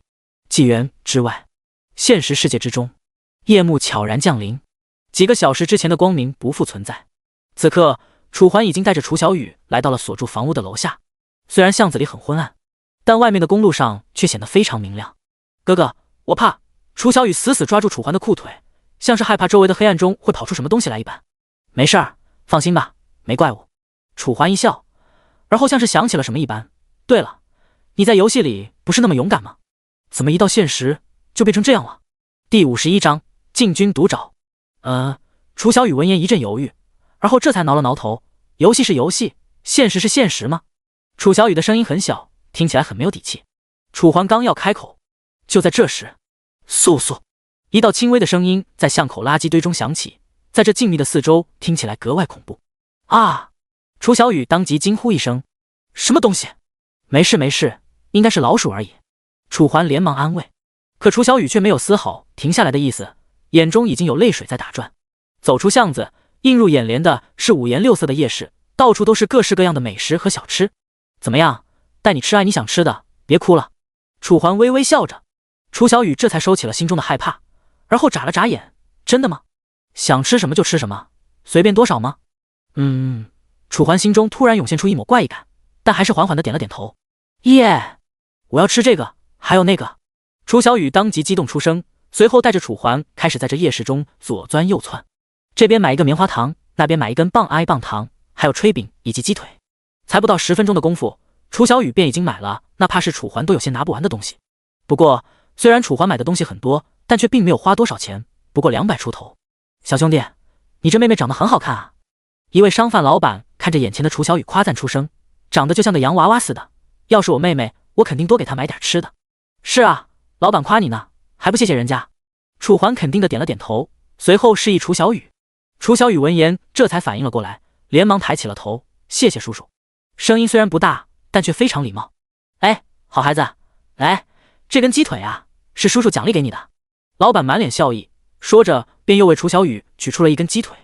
看着眼前香喷喷的鸡腿，楚小雨那叫一个开心。吃饱喝足之后，楚环带着楚小雨回到了出租屋，再次登上纪元。这次为了让楚小雨能够高效使用技能，从而提高他对技能的熟练度，楚环特地将目的地设在了迷雾山脉之后，也就是那片属于哥布林的沼泽。此刻沼泽边上，楚环已经带着楚小雨来到了这里。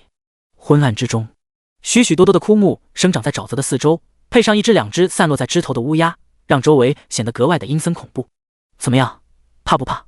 楚环向着身边的楚小雨缓缓问道。怕。楚小雨犹豫的点了点头，一双小手紧紧的抓着楚环的裤管。没事，我一开始也很怕，但后面习惯就好了。楚环摸了摸楚小雨的头，安慰道。楚小雨应了一声，随后在楚环的鼓励下，目光逐渐变得坚定。就在这时，前方的枯木林中，一道身影极快闪过。若非楚环观察力惊人，或许就连他的大概轮廓都看不清楚。下方，楚小雨抓着楚环裤管的手愈发用力。没事。楚环微微一笑，有我在这儿，没人敢伤害你的。说完，楚环在楚小雨害怕的目光下站起了身，丝毫不害怕眼前出现的未知怪物，甚至连长剑都没拿出来。毕竟楚环这次来就是来求虐的，先让他扣除自己的生命值，然后让身旁的楚小雨为自己加血。准备好了，接下来1个小时我都不会还手，是死是活可都靠你了。楚环头也没回的说着。楚小雨心中划过一抹凝重，下一秒，死！一道声音突然从枯木中传来。等到楚环抬起头后，这才看到一张冰冷血腥的面孔。除了眼神狠厉外，他的手中还拿着一把闪烁着寒芒的长 Q， 肩正对着楚环的胸膛。哥布林标兵，等级达到了与楚环相同步的10级。可哪怕这只10级怪物所瞄准的地方是楚环的要害，楚环依旧没有丝毫躲闪的意思，任由哥布林的标 Q 插挨入自己的胸膛。吃！伴随着一道长 Q 刺挨入胸膛的声音响起，楚环脸色没有丝毫变化，依旧看起来风轻云淡，可眼神深处还是划过了一抹掩盖不住的痛楚。头顶负12，哪怕长 Q 都已经刺挨入了楚环的胸膛，所造成的伤害也不过才2位数。要知道，对方可是10级的怪物，对于当前大部分玩家来说，绝对算得上是噩梦级的存在，几乎等同于1级时的野猪或者更强。但若是换一个人来，他所受到的伤害绝对不可能才这么点。之所以楚环所受到的伤害极低，只是因为楚环那破千的双抗。别说哥布林小兵，就算是哥布林首领来了，他也有与之一战的实力。眼前的哥布林还在挣扎，对于楚环的淡定非常不理解，狐疑的扭了扭长 Q， 随后再次将长 Q 狠狠地插挨入了楚环的胸膛。可眼前男人依旧没有任何情绪变化，哥布林心中顿时被疑惑所填充，这和他平时遇到的那些人类不一样啊，难道这个人不是人？正当哥布林怀疑人生这时，一直风轻云淡的楚环终于出声了。小雨，你要是再不给我放技能，一会儿我可真的死了。为了刺哀击楚小雨，楚环刻意装的虚弱。楚小雨闻言这才反应了过来，连忙用出天使之光。随着一道金光浮现在楚环四周，楚环扣掉的生命值开始恢复，30002988 30002995，生命值开始以肉眼可见的速度恢复。虽然看起来很慢，但至少比今天下午的好上了不少。而且从始至终，楚小雨的等级都是1级，就连给3I级的玩家恢复效果都会大打折扣，更别说恢复的对象是楚环这种等级时的超高等级玩家了。他们之间的等级差距有着足足10倍。而若是楚环和楚小雨之间没有等级差距的话，按照比例计算，他每秒至少能恢复300到400的血量。不错，加油！楚环再度出声。与此同时，那哥布林听到楚环原先装出来的虚弱，还以为楚环是真的要死了，手里的动作当即加快了几分，看得楚环那叫一个想弄死他。但为了楚小雨的训练，楚环最终还是选择了忍受。时间1分1秒的流逝，楚环强忍着身体带来的痛苦。第52章林小雪之情。不过楚环的坚持也并非没有用，楚小雨是挨放技能的频率从一开始的缓慢变得逐渐加快。半个小时之后，楚小雨已经能做到1秒是挨放1次，如此速度已经勉强能跟上楚环的消耗。而在楚环跟前，那个哥布林越扎越不自信了。明明眼前这个人类看起来很痛苦，为什么半天就是死不掉？而且受到的伤口还在以肉眼可见的速度恢复。疑惑之下，哥布林只能将目光看向了楚环后背。就是这一眼，一记雪白的剑气瞬间划过空中，笔直的削向他的脖颈。哥布林见状大惊失色，可他连反应都反应不过来，直接被楚环一击必杀。看着倒在地上的绿皮哥布林，楚环无奈的摇了摇头。让你打我，你却非要打我妹妹的主意，本来还不想杀你的，可现在是你自找的。楚环摇了摇头，随后一颤剑身，剑身上的血液就此弹开，只留下了雪白的剑身。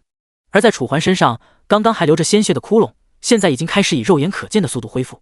不到2秒，楚环的身体便彻底恢复了过来。哥哥，小雨怎么样？厉害吧？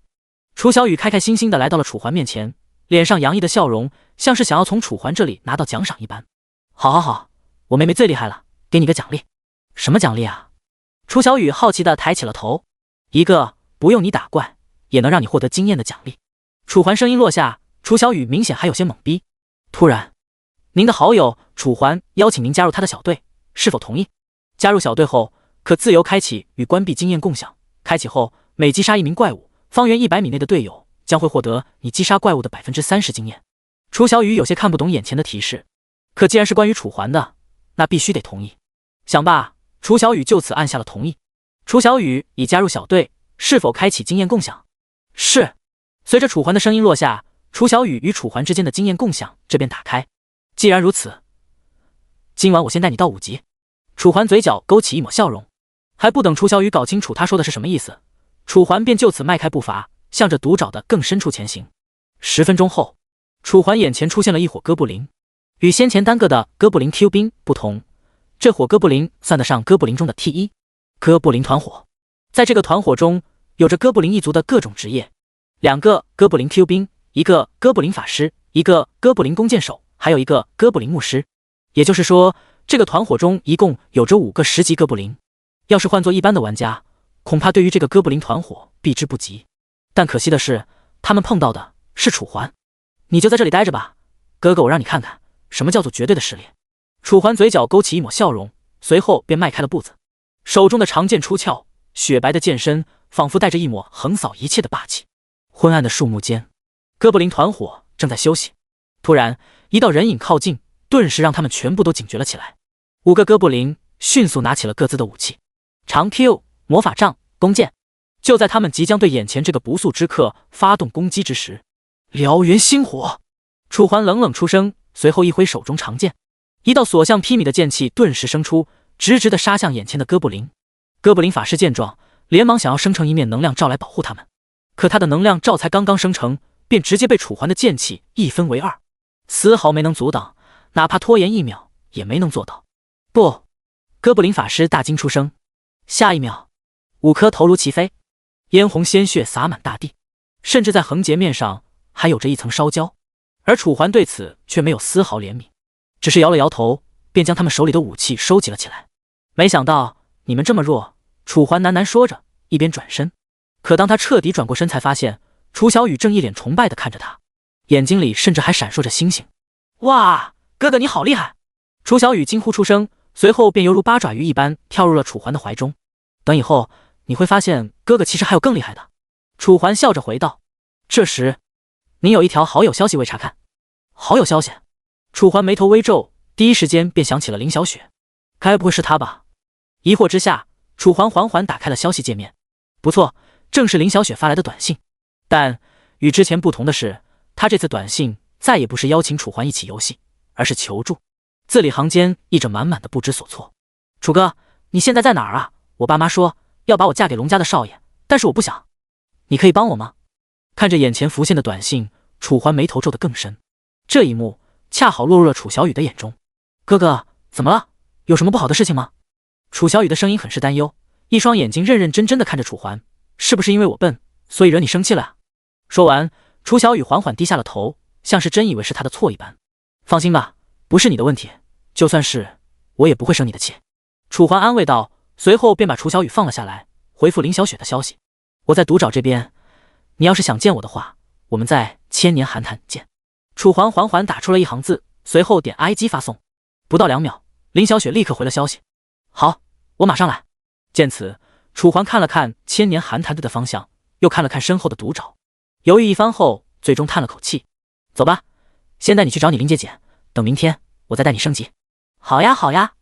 楚小雨天真无邪的模样，成了楚环心中最后的慰藉。就此，楚环带着楚小雨转身离去。而他所不知道的是，在他转身的瞬间，在后方树林里，一双猩红的眼睛正死死地注视着他的背影，可又像是忌惮什么，不敢发动袭击。经过10几分钟的路程，楚环很快便带着楚小雨回到了迷雾山脉。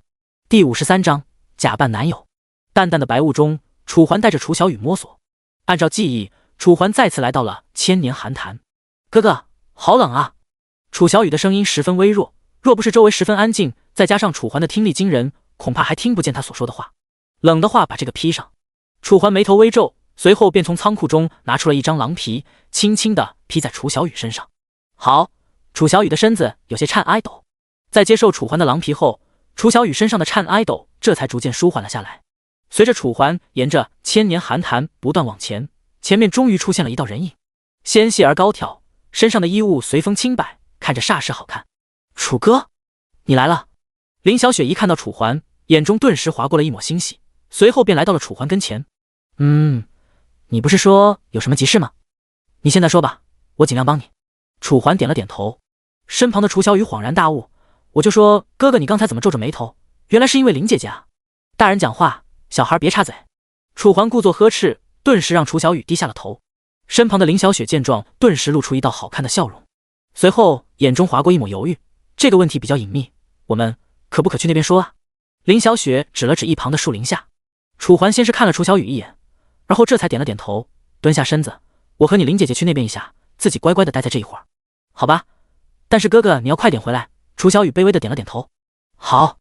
楚环与林小雪来到了旁边，树木下，这里比潭边更加黑暗，暗到楚环几乎看不清林小雪脸上的表情。现在可以说了吧？楚环耸了耸肩，声音故作轻松。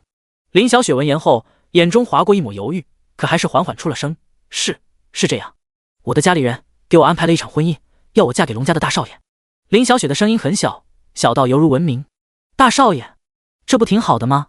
嫁过去了后半辈子不就不用愁了？楚环勉强一笑，不知为何竟有一些舍不得。我也知道，可问题是，我见过那个大少，整天花天酒地，身边到处都是女人。林小雪低下了头，眼中划过一抹浓郁的不悦。说话间，她还有自己眼角的余光，不断打量楚环，像是想要看出楚环心底的想法一般。而且，我爸妈把我嫁过去的原因，也不是为了我好，而是只要我嫁给了他，家里的事业就能更上一层楼。林小雪越说声音越小，到最后更是变成了一丝丝的哽咽声。从哽咽声便能听出她在家里到底有多受委屈。好，我知道了，你先别哭。在楚环的安慰下，林小雪这才止住了泪意。也不至于吧？楚环一脸犹豫，可林小雪却肯定的点了点头。我父母的为人，你是不知道，恶心坏了。听到这，楚环再次陷入了沉思，而林小雪也很懂事，没有打扰楚环。良久，楚环这才缓缓的抬起了头。那你打算怎么做？我吗？林小雪微微咬了咬嘴唇，脸上是大写的迟疑。过了一会儿，她这才像是决定了什么一般，缓缓出声：其实我想让你假扮我男朋友，陪我回家一趟。林小雪说着，逐渐低下了头，看得出来她很没有底气，甚至已经做好了被楚环拒绝的准备。你确定要这样？不能和你爸妈好好说吗？楚环并没有直接回应，而是眉头微皱，问道：我也想跟他们好好说，可是他们压根就不听我的，觉得我的存在就是个利用品。林小雪的声音带着一抹伤感，若是她说的是真的，那她的家庭关系未免也太惨了。可是楚环仍有些犹豫。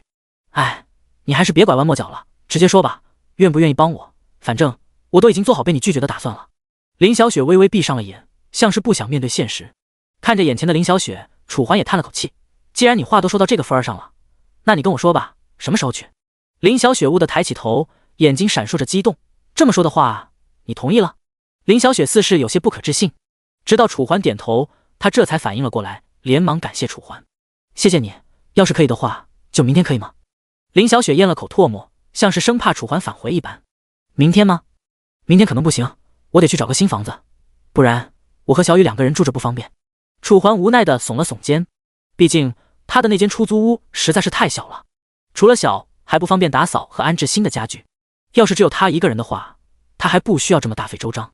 可问题是楚小雨来了，那么小的空间实在是支撑不起两个人折腾。那后天？林小雪闻言只得将日期后挪。那就后天吧。声音落下，行程就此安排好。林小雪开开心心的跟在楚环后面，一只手还挽着楚环的小臂。回到楚小雨面前，林姐姐，为什么我觉得你和刚才不一样了啊？楚小雨仔仔细细的打量着林小雪，林小雪脸颊顿时更红，就像是一颗熟透的苹果。所幸这里很黑，看不清楚，不然怕是会更红。好了，一天到晚哪里学的，还在这里说你林姐姐，还是管好你自己吧。楚环无语出声，略。楚小雨闻言当即扮了个鬼脸。你！楚环一时气急，可看着眼前楚小雨这活泼可爱的模样，他却怎么也舍不得打她。等回到现实，看我怎么收拾你。楚环故作凶狠。就在这时，咕噜噜，寒潭之中一道轻微的声音突然响起。只见原本平静如镜面的寒潭水面，此刻竟然冒出了一个又一个水泡。咕噜噜，水泡越冒越快，像是海底火山即将爆发一般。哥哥，这是怎么回事？楚小雨哪里见过这种场面，当即吓得紧紧抓住了楚环的裤脚。你说呢？能在这里的东西会是好东西？第54章，南海福利院。楚环缓缓出声，随后便张开双手，将楚小雨和林小雪拦在了自己身后。小心点儿！林小雪和楚小雨闻言，虽然不知道现在是什么情况，可看着一脸严肃的楚环，他们只好照做。随着林小雪和楚小雨躲到楚环身后，那些咕噜咕噜冒气的水泡所覆盖的面积也越来越广。不多时，楚环等人眼前的一小片水潭便全都滚起了水泡。紧接，好！一道身影猛地从水中窜出，惨白的身躯，锋利的尖牙，还有那一对黑漆漆但却跳动着诡异的浑火的眼眶。骷髅魂鳄！见正主出来，楚环也不拖沓，果断抽出长剑。雪白的长剑划过，刚刚冲出的骷髅魂鳄甚至连嘴巴都没来得及张开，便直接被楚环一刀两半。空中一些还未来得及落下的水滴迅速落下，砸在楚环等人的身上。楚小雨脸上的惊恐变为震惊，很难想象刚才那头活生生来势凶猛、将近4米长的大鳄鱼，居然被自己的哥哥一刀砍成了两半。乖，没被吓到吧？楚环摸了摸楚小雨的头，眼神满是宠溺。一旁的林小雪看了，不说嫉妒，但羡慕是肯定有的。没有。楚小雨惊魂未定的摇了摇头，没事就好，走吧，我带你们回去。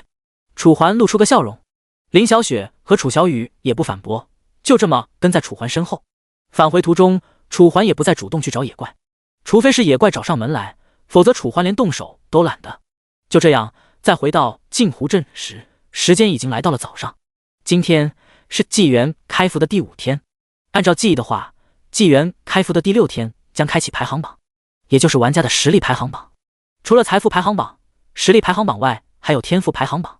不过楚环现在无暇顾及这些。那我们先下线了，今天你还玩吗？镜湖镇街道挨上，楚环正在和林小雪道别。今天就算了吧，先不玩了。林小雪失落的摇了摇头，随后挥了挥手，拜拜。好吧。道别过后，楚环也和楚小雨先后下线。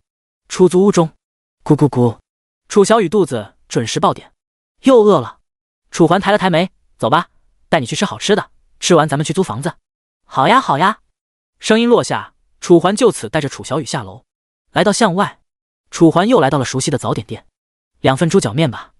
楚环来到了熟悉的位置，老板一看楚环来了，当即便放下了手中正在忙活的勺子，而后露出一抹笑容，又来了，今天这么早？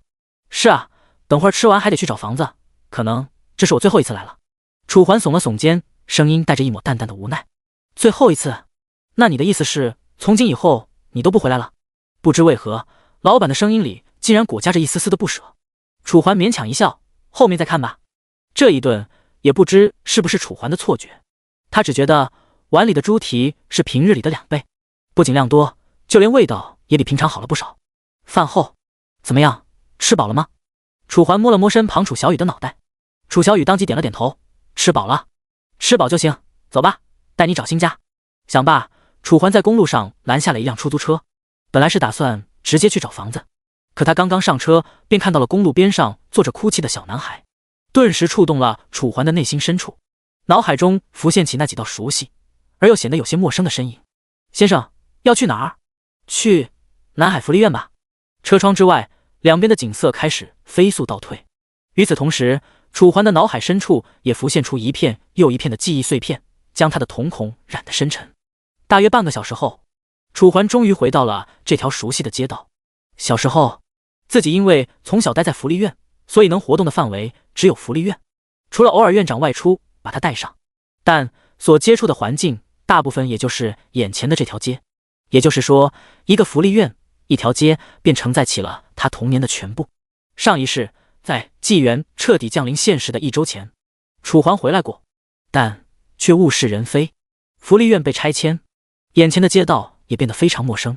不但喜欢的零食店被翻新成了高档餐厅，就连小时候看着别人玩游戏的电玩街机也被居民小区所取代。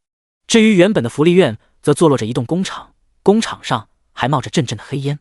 至于院长去了哪儿，那群孩子去了哪儿，他不知道。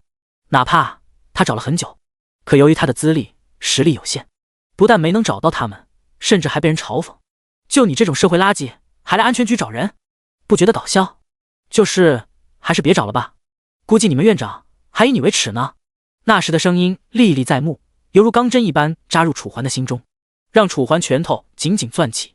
就在这时，哥哥，一道甜甜糯糯的声音响起。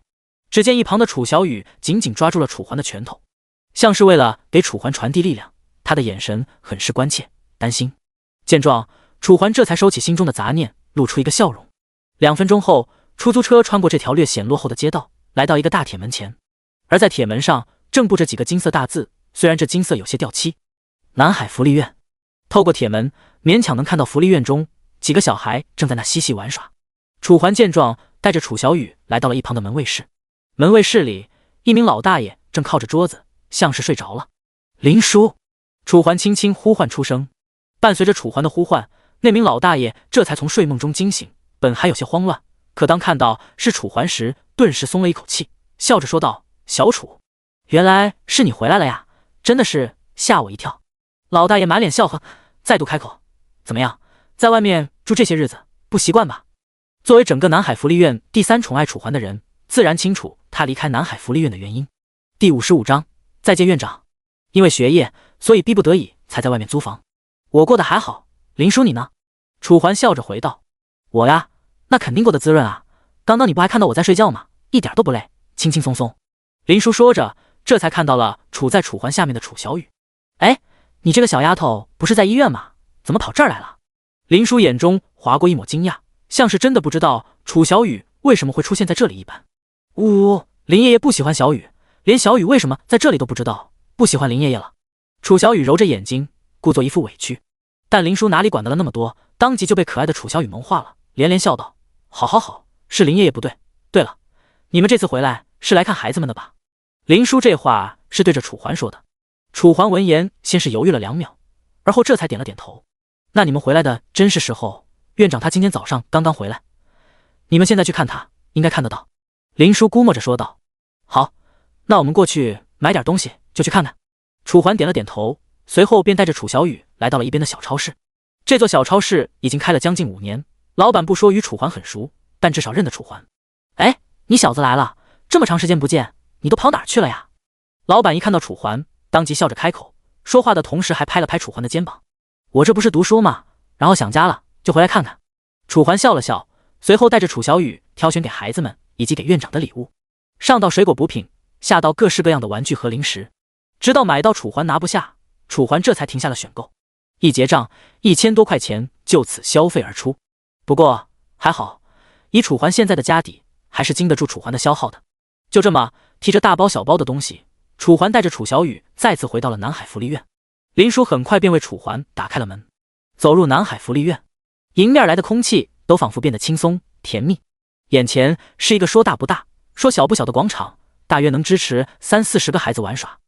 周围有3栋楼，一栋是志愿者以及这里的员工住的宿舍，1楼是这些孩子的卧室和教室，还有一栋便是院长这些公职人员所住以及办公的地方。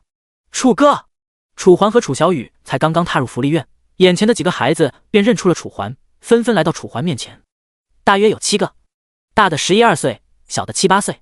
因为楚环才离开这里1-2年，所以他们还是认得楚环的，就是感情略微淡了一点。小雨，没想到啊，你小子居然还认得我。楚环见状一笑，摸了摸眼前这个小伙子的脑袋，嘿嘿，那是。小雨当即露出了一抹笑容。来，拿着，跟他们分吧，一会儿带回去，每个人都要有份儿，不然我揍死你。楚环故作凶狠，可小雨却一点不怕，接过楚环手中给他们买的礼物，便带回了他们的教室。至此，楚环手中所剩下的便是些水果和补品。按照记忆，楚环很快便来到了院长的办公室。厚重的木门前，楚环带着楚小雨刚要敲门，下一秒，老哥，能不能再缓缓啊？我们这福利院真的不能拆得这么急，再怎么说也得等我们找到新的合适的场地再说吧。这里可是有着好几10号孩子啊。李福海的声音从房门内传来，与楚环先前听到的厚重声音不同，这时的李福海声音十分焦急，像是即将要发生什么不好的事情一般。至此，楚环没有立刻敲响房门，而是默默地听着。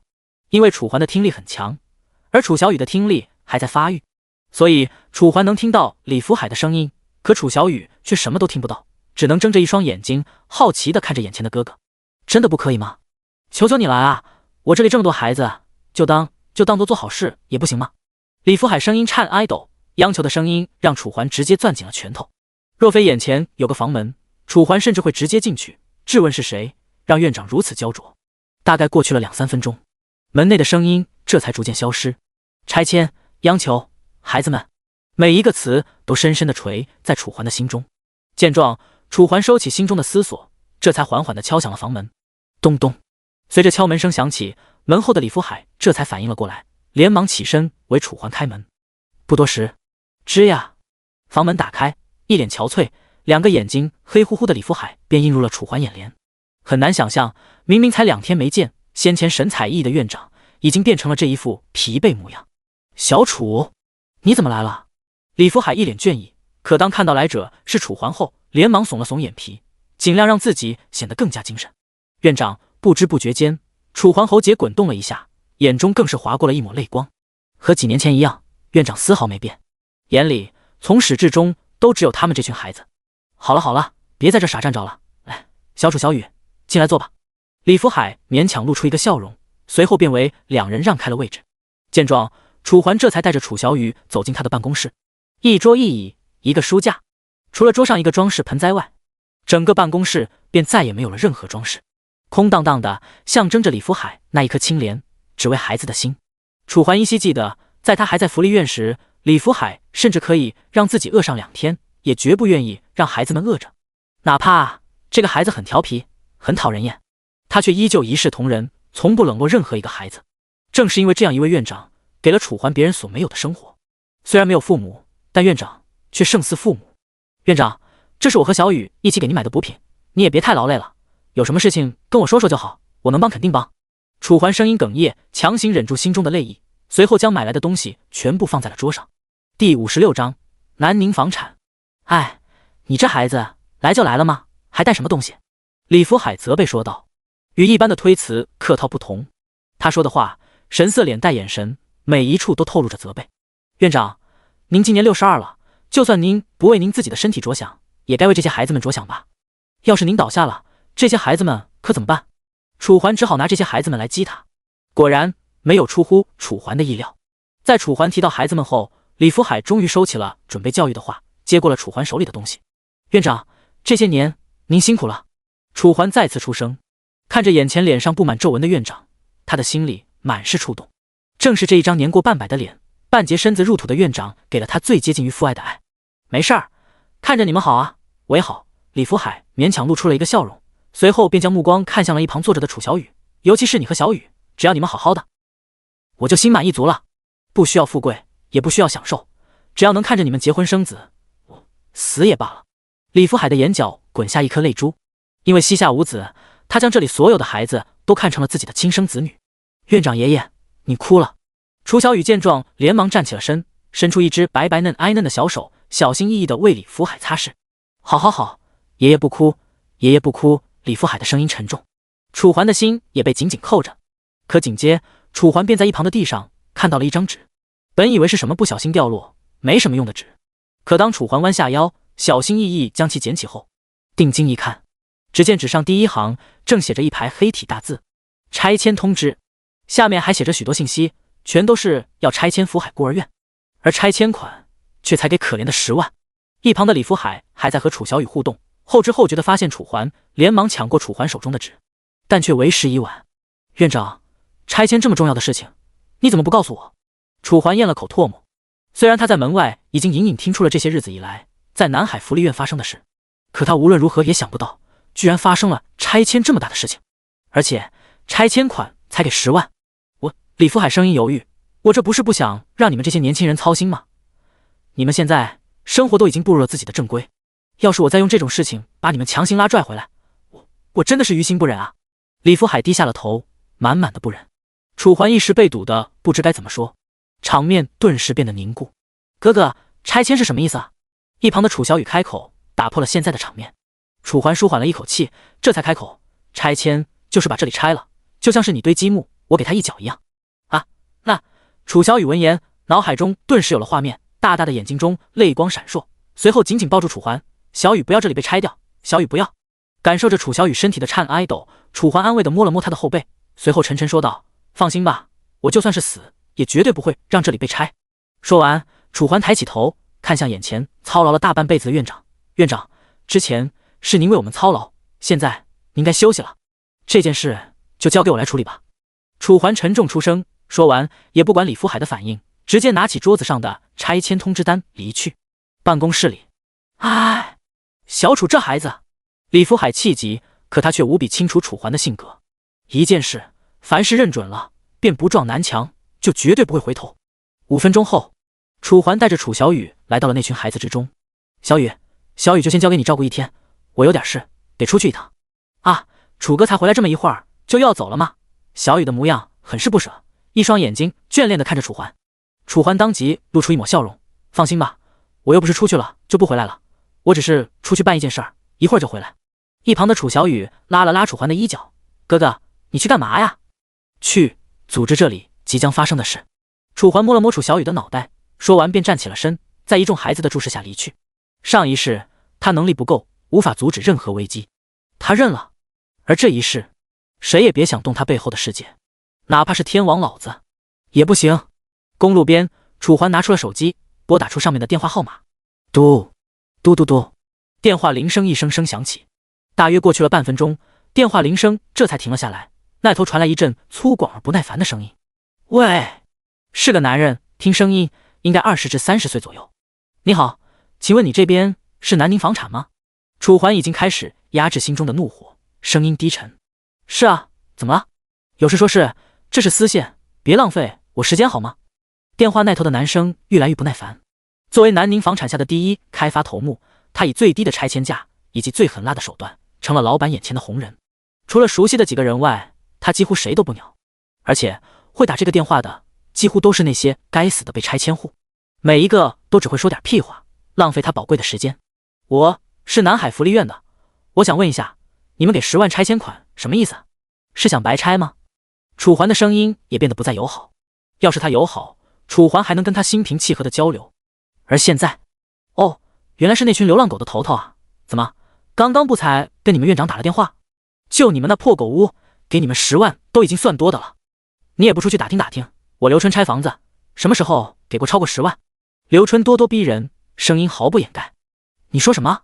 楚环把持着最后一丝理智。我说，你们就是一群流浪狗。刘春不是善茬，一听到这，哪里还顾得上后续，当即口快出声。说完，刘春丝毫不管楚环的反应，直接挂断了电话。第57章怒火滔天。炙哀热的阳光下，公路上，路灯旁，楚环紧紧攥着双拳，被灯光映照的脸上看不出表情，但从他那阴沉黑暗的双眸便能看出他此刻的愤怒。南宁房产对吧？等着。声音落下，楚环不再多说，直接拦下了一辆出租车，就此上车。半个小时后，南宁房产之中，1楼，这里是员工所待的地方。而在一个独卫立房间内，一名男子正靠着座椅，身旁还站着好几个小ID。只见男子叼着烟，一双眼睛满满的不耐烦。此刻的他正拿着手机打着手机上的游戏。至于刚才给他打电话那个傻蛋，他早就不知道忘到哪儿去了。不过就是一群流浪狗的头头吗？还打电话给他，真 TM 不嫌事情大。5分钟后，南宁房产的大门。先生，请出示工作证。2名保安拦下了一名怪异的少年，明明看起来很年轻，甚至不到25岁，但却给了他们一股莫名其妙的压制感，仿佛他是王者，所有人都应该听他们的一般。要是莫呢？楚环缓缓抬起了头，一双冰冷的眸子里没有半点情愫。要是没有的话，我们这里有硬性规定，不能进公司。保安拦着楚环，不能通融一下？楚环抬了抬眉毛，我去问问吧。男子说着就朝着里面走了进去。楚环在门口等了差不多3分钟，终于空荡荡的门口走出来了一名中年男子。虽然年过中年，但头上却是一片秃，用地中海来形容再合适不过。就是你想要进我们公司？地中海一脸轻蔑地看着楚环，哪怕不知道他因为什么而轻蔑楚环。有问题吗？楚环淡淡的点了点头，一双眸子就这么注视着他。问题倒是没有问题，是个人就能进我们公司。但是地中海声音一顿，看着楚环的眼里轻蔑更浓。就你这种也配得上人？要是我没看错的话，你这浑身上下甚至连100块都没超过吧？就你这种还想要进我们公司，不觉得自卑？地中海咄咄逼人，越说越靠近。楚环眉头微皱，可地中海丝毫不以为然，直接来到了楚环面前，嘲笑出声：哟，怎么还皱起眉头了？想要揍我？来啊！地中海伸着手指着自己的脸，完全不相信楚环敢动手打他。可就在下一秒，你说的。楚环冷冷开口，不等地中海反应，直接抬起了手。啪！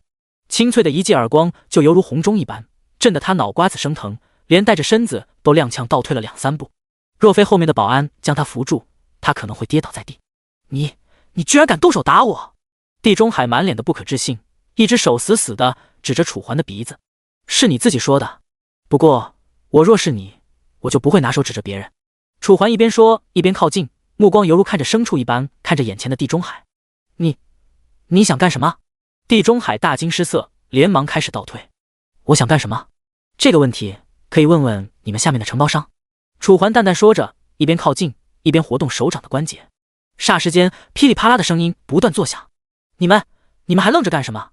他都过来了，赶快揍他啊！地中海气急说道。周围的手下这才反应了过来，连忙上前对着楚环拳打脚踢。若是一般人，以他们这健硕的体格，除非是练家子，否则绝对打不过。但他们面对的不是别人，而是楚环。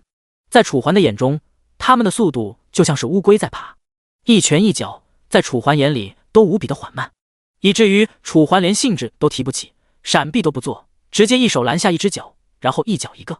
不到2秒，杀来的几个手下直接被楚环打趴在地，此刻正躺在地上不断哀嚎，捂脚的捂住脚，捂肚子的捂着肚子，一道道呼救声就此在周围不断响起。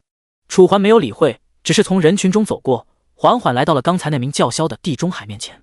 地中海还在挣扎，想要往后爬去，可还不等他爬出去1米，楚环便已经走到了他的跟前，面色阴沉，眼睛中仿佛带着一抹骇人的杀气。现在我可以进去了吗？楚环低下头，目光死死地盯着深哀下的地中海。你……地中海声音颤哀抖，完全不知眼前这般情况应该怎么办。哦，看样子你是觉得不行？楚环疑惑一声，与他的距离更近了一点。这一刻，楚环的声音就像是恶魔的低语，让他脑子里一片空白。见状，楚环也懒得继续在他的身上浪费时间，毕竟他不是自己这次来所谓的正主，他要做的是教训那个混蛋。至于那个混蛋叫什么，好像是刘春。此刻，小房间中，一道身影突然将眼前紧闭的房门打开，只见来者面容紧张，像是看到了什么令人害怕的东西一般。刘哥，怎么了？大惊小怪的，我不是说了吗？在我打游戏的时候不要烦我，你们是耳朵聋了还是怎么？正在玩游戏的刘春哪里受得了这种打扰，当即不快出声。可他的声音还没来得及落下，那个男人便再次开口。可是有一个人现在正往我们这里赶来，一路上都打伤好几个人了。关我屁事儿！来了你们几个就挡着不行吗？别打扰老子打游戏！刘春说着就要挥手赶人，可他的声音还未完全落下。就他们几个臭鱼烂虾，怕是挡不住我。一道陌生的声音突然响起，和他平时所听到的声音截然不同，显得非常冰冷，犹如从千年寒窟中传来，让人不寒而栗。刘春连忙抬起头，只见门口手下的背后正站着一名陌生男子。这名陌生男子穿着一身黑衣，看起来约莫20岁，很年轻，甚至可能是个大学生。而就是这个大学生模样的人，居然把他都吓到了。你是谁？刘春声音颤哀抖，任谁都想得到，此刻能出现在这儿的人，绝非等闲之辈。第58章，柳医师，我是谁？楚环疑惑一声，眼前的男人当即让开了一步。楚环得以上前，看来你的记性是真的不好啊，半个小时前才给你打了电话，结果你这么快就忘了。你，刘春满脸犹豫，疑惑几秒后，这才反应了过来，你是那群流浪，哦不，你是南海福利院的。流浪2字一出，楚环眼底顿时划过了一抹杀机。你想死是吧？楚环的声音已经带上了杀气。刘春平时虽然蛮横，但哪里见过这么狠厉的角色，当即神色慌张，连忙摇头。可楚环却没有丝毫放过他的意思，开始迈动脚步，不断向眼前的刘春逼近。你想干什么？刘春咽了口唾沫，再也顾不得手机上的游戏，开始疯狂后退。他退一步，楚环进一步，两人一进一退，让局面显得有些扯淡。而刘春的那些小 ID 见状，却是连上前一步都不敢。我想要的很简单，第一，道歉；第二，楚环声音一顿，与刘春之间的距离再缩短了些许。取消拆迁，不然……楚环不知从哪儿拿出了一把刀，直接扎在了桌上，入木3分。要知道，这桌子可是红木材质，不但昂贵，其质地也非常的坚硬厚实。而眼前这个男人居然一刀直接扎进了桌子，连刀身都嵌进去了一半。如此恐怖的力道，让他如何不惊？好，对不起。刘春连忙开口，生怕楚环一个不高兴，就一刀把自己的小命给收了。呵，这就怕了？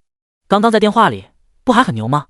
楚环冷笑一声，随后脑海中浮现起刚才打电话时这个男人的一言一语。如果现在是在纪元中，楚环保证让他死无全尸。刘春一时语塞，不知道应该说些什么，只是眼神躲闪，丝毫不敢与楚环对视。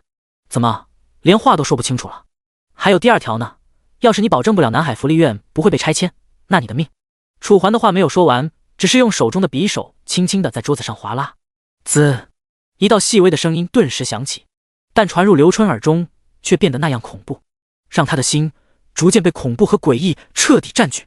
我保证不会，虽然我在公司里算不上特别厉害，但这点事情我还是能做到的，您相信我。刘春连忙开口，生怕楚环不相信他，而周围的那些小 ID 则站在一旁瑟瑟发抖，没有任何一个人敢上前来帮刘春。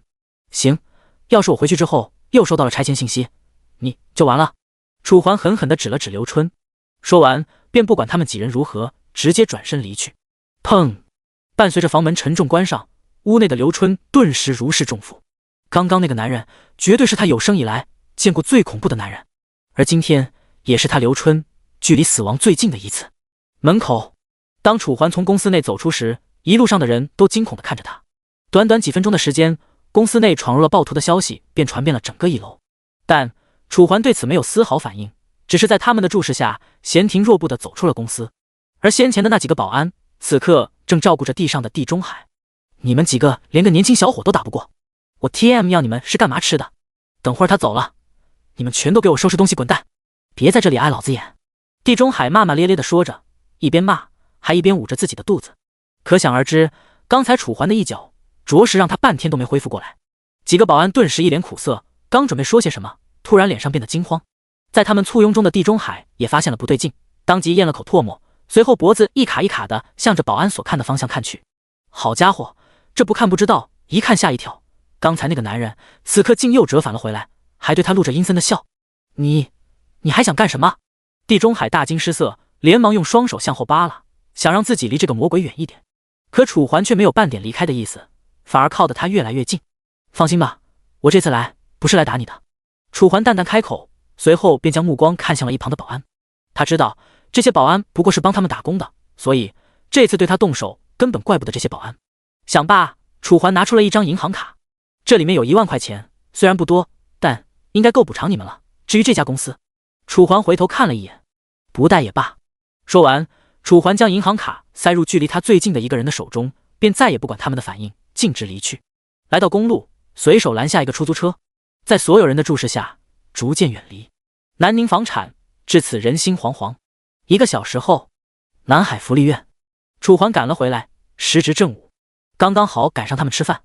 那群孩子你看到楚环，当即便像是看到了多久未见的亲人一般，团团的围了上来。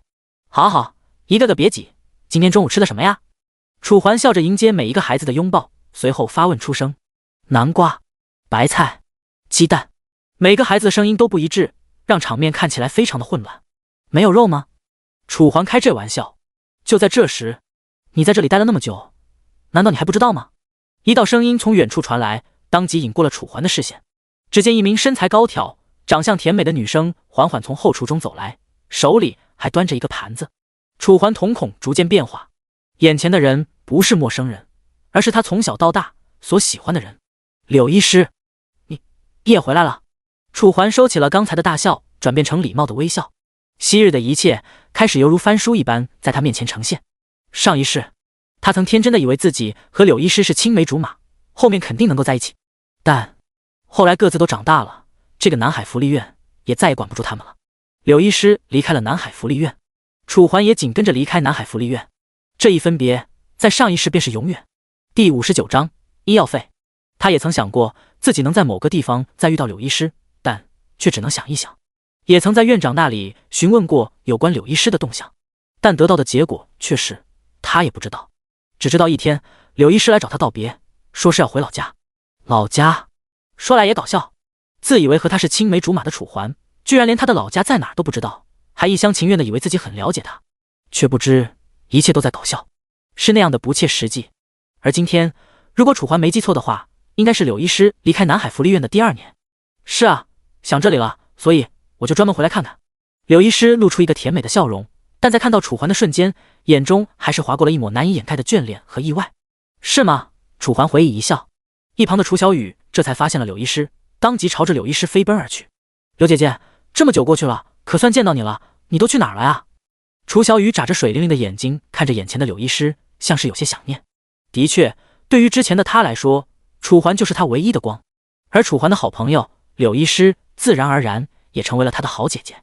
我啊，这段时间出去有点事，这不回来就来看你们了吗？柳医师闻言一笑，随后蹲下了身子，轻轻抚挨摸眼前的楚小雨。啊，那姐姐，你这次还走吗？楚小雨的声音带着一抹不舍。不知道，看吧，要是没事的话就不走。柳医师笑容未退，但眼前这些不到15岁的孩子哪里看得懂，在柳医师的眼神深处还是划过了一抹不舍。饭后，所有小孩都去玩耍了，包括楚小雨，而楚环则是一个人来到了后厨。后厨里，一些志愿者和员工正在清洗孩子们吃完饭的碗筷，柳医师自然也在其中。3男2女，与楚环之前在福利院时候的人数一样，都是院长从外面找来的。怎么了？找我有事吗？柳医师感受到注视，随后微微侧过了头，正好看见迎面走来的楚环。没什么，我等你忙完吧。楚环微微一笑。等我？你不管小雨了？小雨他正和小雨他们玩着呢，不用管也没事。楚环缓缓回道。哦，这样啊。柳医师声音犹豫。那你等我吧。声音落下，柳医师手上的动作加快了些许。从他的背面看去，纤细的腰肢配上那一张好看的侧脸，和几年前一样的引人注目，一样的好看。大概过去了5分钟，碗洗完了，柳医师跟着楚环来到了一边。说吧，找我什么事？柳医师撩了撩头发，明亮的眸子正看着楚环。其实也没什么事，就是想了解一下，这段时间你都是怎么过来的？我吗？我还好啊，每天就是上班，然后就是休息。这几天过来是因为厂里面放假了，仅此而已。柳医师耸了耸肩。我知道，我想问的是，接下来你有什么打算？楚环点了点头，而后再度开口问道，一双眼睛看着柳医师，不放过任何细节。接下来，果然，柳医师听到这3个字后，神色明显迟疑了一下。良久，他这才勉强露出一抹笑容。要是接下来不发生什么大事的话，我就一直待在这，不走了。那照你的意思，接下来一定会发生大事，对吗？楚环眉头微皱，从柳医师的神色和话语不难听出，他接下来要离开这里，而且离开的时间他自己也说不准。再结合起来前世，楚环突然心中生出了一抹不祥，就像他离开后就再也见不到了一般。你怎么这么说？柳医师脸上还牵强地挂着一抹笑容，像是想要做最后的挣扎。柳医师，我问你一个问题。楚环神色严肃。楚环到底是不是你的好朋友？这肯定是啊。你怎么这么说？柳医师声音犹豫。怎么这么说？从小到大，除了院长以外，我是最了解你的。从你现在的表现来看，我有足够的理由怀疑你有问题。我就不理解了，有什么事情不能跟我说，非要瞒着我，这样真的好吗？楚环激动出声。在楚环的声音下，柳医师终于动容了，一双好看的眸子里划过点点泪光，与此同时还有着抹抹暗淡。对不起。对不起干什么？我现在只需要你回答我，你现在遇到了什么问题？楚环眉头紧锁，声音严肃郑重。柳医师微微低下了头，声音哽咽。我父亲找到我了。什么？你父亲？楚环大惊失色，随后这才意识到了自己的失态，连忙用目光四扫四周。不过还好，走廊上除了楚环和柳医师外，便再也没了任何一个人。柳医师点了点头。不知为何，明明这是一件值得高兴的事情，但从柳医师的种种表现来看，好像又不是好事，反而是坏事。怎么了？看你的反应，这里面还有事？柳医师看起来有些不愿意说，可当他对上楚环认真的事情后，最终点了点头。我父亲他找上我的原因，是因为他得了癌症，想让我帮他出医药费。什么？刚见面就要让你帮他付医药费？楚环大惊失色，完全不敢相信。作为亲生父母，找到自己的子女，第一时间居然不是相认温暖的度过几天，而是直接开口向自己的女儿索要医药费。这是什么奇葩父亲？那你现在打算怎么做？楚环眉头皱得更深。我不想给。柳医师的前半句话让楚环松了口气，但是他说我要是不能给他凑来医药费的话，他就把我母亲给卖了。说到这里，柳医师再也控制不住内心之中的情愫，一颗颗豆大的泪水开始如下雨一般不断落下。啪嗒啪嗒，泪水从他的眼角滑挨落，砸向地面，落出一个个水印。第60章离开。与此同时，柳医师开始哽咽，直接扑到了楚环怀中，一下又一下的抽泣。楚环愣了半晌，他终于明白柳医师前世为为什么没消息了？原来是因为有个这样的父亲。想着，楚环咽了一口唾沫，随后将手轻轻放到柳医师背上。没事，要是你现在很困难的话，我帮你吧。什么？你帮我？柳医师抬起了头，满是泪水的眼睛充满了疑惑。他一回来就向院长打听了楚环的情况，可是院长不是告诉他现在的楚环还在读大学吗？这样的情况他怎么帮？就在柳医师疑惑之时，这张卡里是10万块钱，你看够不够？楚环缓缓将手伸入兜中，拿出了一张银行卡。因为楚环的习惯，所以他一般都将钱放在不同的银行卡里。够了。柳医师连忙点头，但却没有立刻接过楚环手里的银行卡，面露愧疚。可是这钱你是从哪儿弄来的呀？我怎么记得院长跟我说你现在还在读大学啊？没读了。楚环当即开口，却不知这一句话落入柳医师耳中，无异于晴天霹雳。什么？你没读了？柳医师满脸不解，为什么不读了？是因为没钱吗？楚环摇了摇头，因为这个世界要变天了。楚环说着，眼中划过一抹沧桑和无奈。柳医师闻言，脸上的不解更浓，本想继续追问，可当看到楚环眼中的无奈后，还是抑制住了自己心中的想法。这银行卡你拿去吧，密码是6个6，如果不够的话再跟我说。楚环的声音不大，但却透着一股坚定，让柳医师犹豫2秒后，这才接过了楚环递来的银行卡。随后在楚环的注视下，柳医师直接跪了下来，声泪俱下，对不起，我明明比你大，现在却要用你的钱。楚环见状，连忙将柳医师扶了起来。没事，就让我像你以前保护我一样保护你吧。楚环声音认真，依稀记得在几年前福利院里还有一个坏孩子，他整天以欺负其他孩子为乐，而楚环就恰恰在他的欺负名单之中。楚环一人势单力薄，哪怕加上楚小雨，也根本不是他那一伙人的对手。直到柳医师联合所有女生，这才反客为主。也正是从那以后，他们2人的关系由好朋友更近了一步。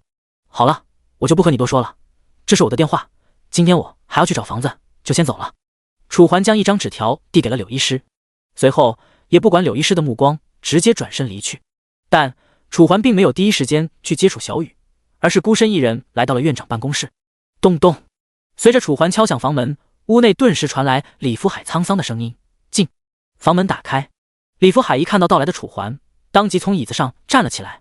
楚环，你怎么来了？院长，我来是想告诉您，南宁房产那边的事情我已经解决了。楚环缓缓开口，可李福海却是一脸震惊，不可思议。什么？你解决了南宁房产？比震惊更多的还有一抹激动。数个月前，南宁房产便盯上了自己福利院这一片土地，几个月来他们各种方式用尽，又是威胁又是恐吓，吓得李福海整宿睡不着觉。而现在一直以来的心头大患居然被年仅19岁的楚环给解决了。院长，这里面是5万块钱，您拿着吧。楚环点了点头，而后将手伸入兜中。啊，5万？不用，小楚你就自己拿着用吧，我一把老骨头，整天都待在福利院里，用不着钱。李福海连忙推辞，而这一切也正在楚环的预料之中，所以楚环没有直接递给他，而是将银行卡放在了一旁的桌子上。这些钱您可以理解为是我给小雨他们的，毕竟要是他们也生病了，到时候你如果没钱的话，岂不是麻烦了？而且院长，您一把年纪了，也该对自己好点了。楚环声音沉重，说着便将密码告诉了李福海。李福海顿时泪目，好啊，小楚长大了，懂事了，不再是以前那个只会跟在我背后要吃糖的调皮鬼了。李福海越说，眼睛便越是红哀肿，不多时便落下了一颗又一颗泪水。放心吧，院长，以后有什么事情直接跟我说，只要我能解决，我绝对不留余力。好。李福海连到3个好，说话的同时还拍了拍楚环的肩膀，脸上满是赞赏。从院长办公室出来，时间已经来到了下午3那点。至此，时间紧迫，距离天黑只剩下差不多4、5个小时。为此，楚环立即来到后面，找到了正在和其他孩子玩耍的楚小雨。小雨，走了？啊，这么快吗？楚小雨明显有些舍不得。是啊，楚哥，要不你就留下来吧，多陪我们玩几天。一旁的小雨等人紧跟开口。场面虽然看起来有些混乱，但落入楚环眼中却只剩下了温暖，温暖着他那一颗在纪元忠臣哀伦的心。放心吧，我们这一走又不是不回来了，等我们有空，我们再回来看你们。楚环蹲下身子，一个又一个的安慰。在安慰之后，楚环这才带着楚小雨转身离去。出租车上，楚环和楚小雨坐在后座，看着侧面逐渐远离的福利院，楚环的心思再度沉重。和2年前一样，这一幕是那样的让人不舍。直到离开福利院5分钟后，楚环的心思这才逐渐收起。接下来就是找房子了。为了找到便宜又好的房子，楚环直接让司机开到了3环。这里交通便利，安全有保障，但更重要的是这里便宜。下了出租车，楚环开始在周围找寻广告，每发现一个，楚环便打出一个电话，但事与愿违。喂，您好，请问您这儿有房子出租吗？楚环尽可能的保持着声音的礼貌。很快，电话那头传来声音：第61章租房。不好意思，现在我们这里的房子都已经出租完了，只剩下单间，您要吗？电话那头的声音也很礼貌，但可惜的是，答案却与楚环所想的相差甚远。单间，之前他在巷子里租的也是单间。不好意思，算了吧。挂断电话，楚环开始继续寻找，但不管他打多少个电话，电话那头的回音几乎都是出租完了，要么就是只剩下一些位置比较偏的房子。公路边上，楚环无力地坐在了躺椅上，身旁的楚小雨喘着气。这一路上光是走，他们都已经走了差不多1个多小时。在这1个多小时里，他们打了至少10几20通电话，但哥哥，我想喝水。身旁楚小雨的声音响起。楚环转过头，正见缺水的楚小雨。想喝水？行吧，我带你去买。楚环声音无奈，但还是拉着楚小雨站起了身。因为这里地处3环，所以周围到处都是商店，而楚环则是选了一家比较近的。老板，来瓶矿泉水。楚环声音刚落，店老板便从里面走了出来。好好好，马上给你拿。就在等待老板的这个间隙，楚环突然发现在一旁的墙上好像有一张告示，上面写着2房1厅招租，1月低至1000元。1000？2房1厅才1000？想到这，楚环眼前一亮，当即来到告示旁边，准备拨打下面的电话。就在这时，小伙子，你想租房啊？拿水的店老板走了过来，正好看见楚环站在告示面前摆弄手机。是啊。楚环犹豫2秒，最后还是点了点头。那你不用打电话了，我就是老板。我们这个房子啊，什么都好，就在楼上，不但交通便利，装修好看，就连家具都全部配齐了。店老板说着，满脸认真。就在楚环犹豫要不要答应之时，身旁的楚小雨拽了拽楚环的衣服。哥哥，我要喝水。楚小雨的声音响起，店老板这才想起了自己所要做的，当即挠了挠头，并且把水递给了楚环。楚环接过，给了楚小雨，而后转过头，既然老板你说的这么好，那我们就去看看吧。好嘞。声音落下，店老板就此带着楚环走出了店铺，而在店铺的旁边还有着一个小道，若是不仔细看，根本就看不出来。就是从这儿上去，3楼。店老板一边走一边说，表现得很是热络，像是生怕楚环不租他家里的房子一样。走了大概2分钟，楚环这才跟着老板来到了目的地。面前是一扇略显破旧的防盗门，虽然看起来有些脏，但还算坚固。随着老板将防盗门打开，眼前这才呈现出这房子的大概样貌。映入眼帘的是一个客厅，客厅里什么家具都有，譬如茶几、柜子、桌椅，家电更是一应俱全。不但有空调、冰箱，还有洗衣机，乃至吹风和微波炉，这里都有。看吧，怎么样？还不错吧？老板一边说，一边示意楚环跟上他的脚步。参观各个房间，空调每个房间都有，卫生间也有热水器，厨房有煤气线路。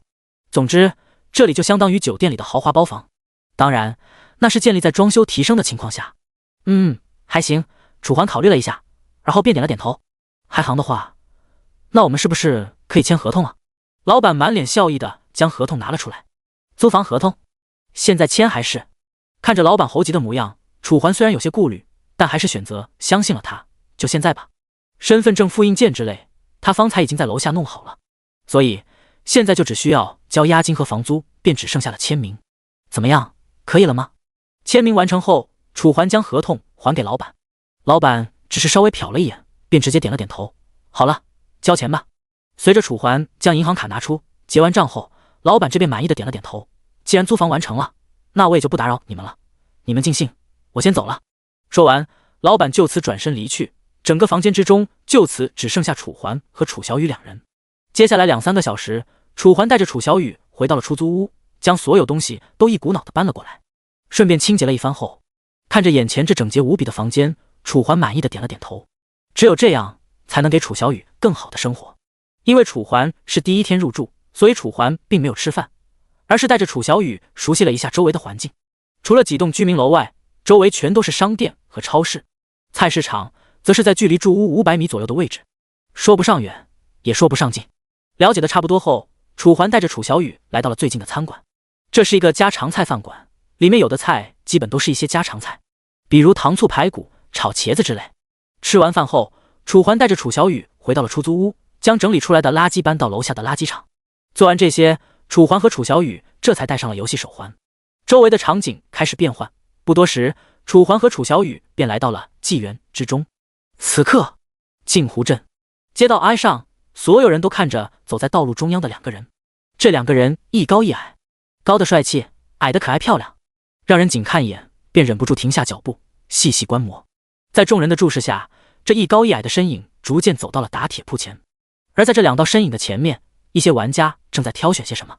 可当他们注意到楚环的到来后，当即耳语几句，而后以极快的速度消失在楚环的眼前。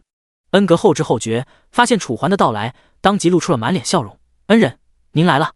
楚环微微点了点头。那恩人这次来是想要点什么？恩格再次出声，手上的铁也不断了，开始全心全意的服务楚环。有适合他穿的护甲吗？楚环犹豫2秒之后，这才指着身旁的楚小雨缓缓出声。他？恩格眨了眨眼，有些懵逼。他见过给自己宠物做装备的，也见过给自己的家人做装备的。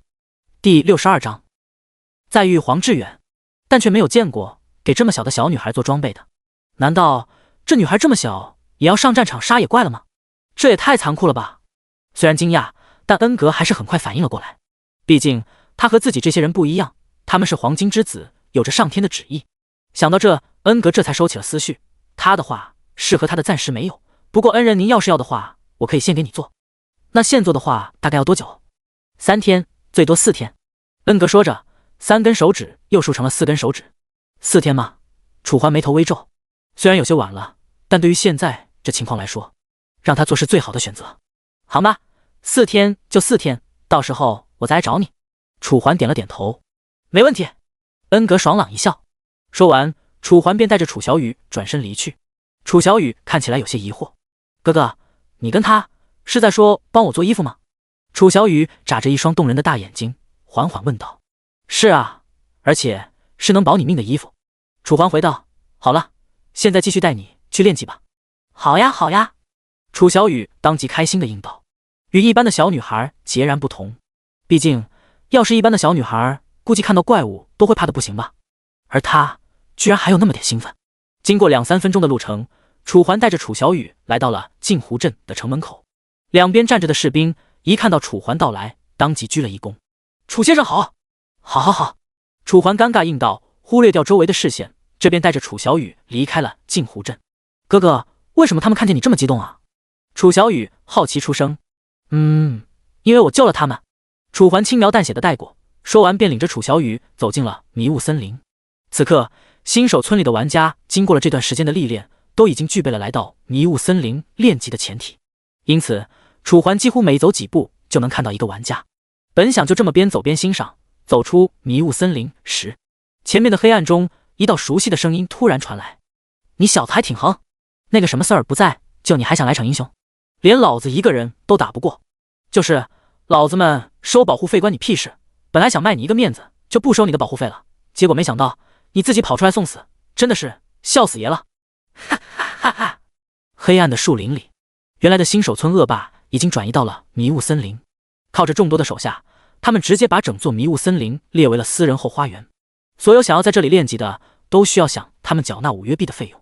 而刚才卫龙等人正要收取一个新人玩家的保护费，而黄志远看不下去，当即出手阻拦，但却没想到，你们狂什么狂？有本事就弄死我呀！我黄志远又不是怕死的人。告诉你们，30年河东，30年河西，莫欺少年穷！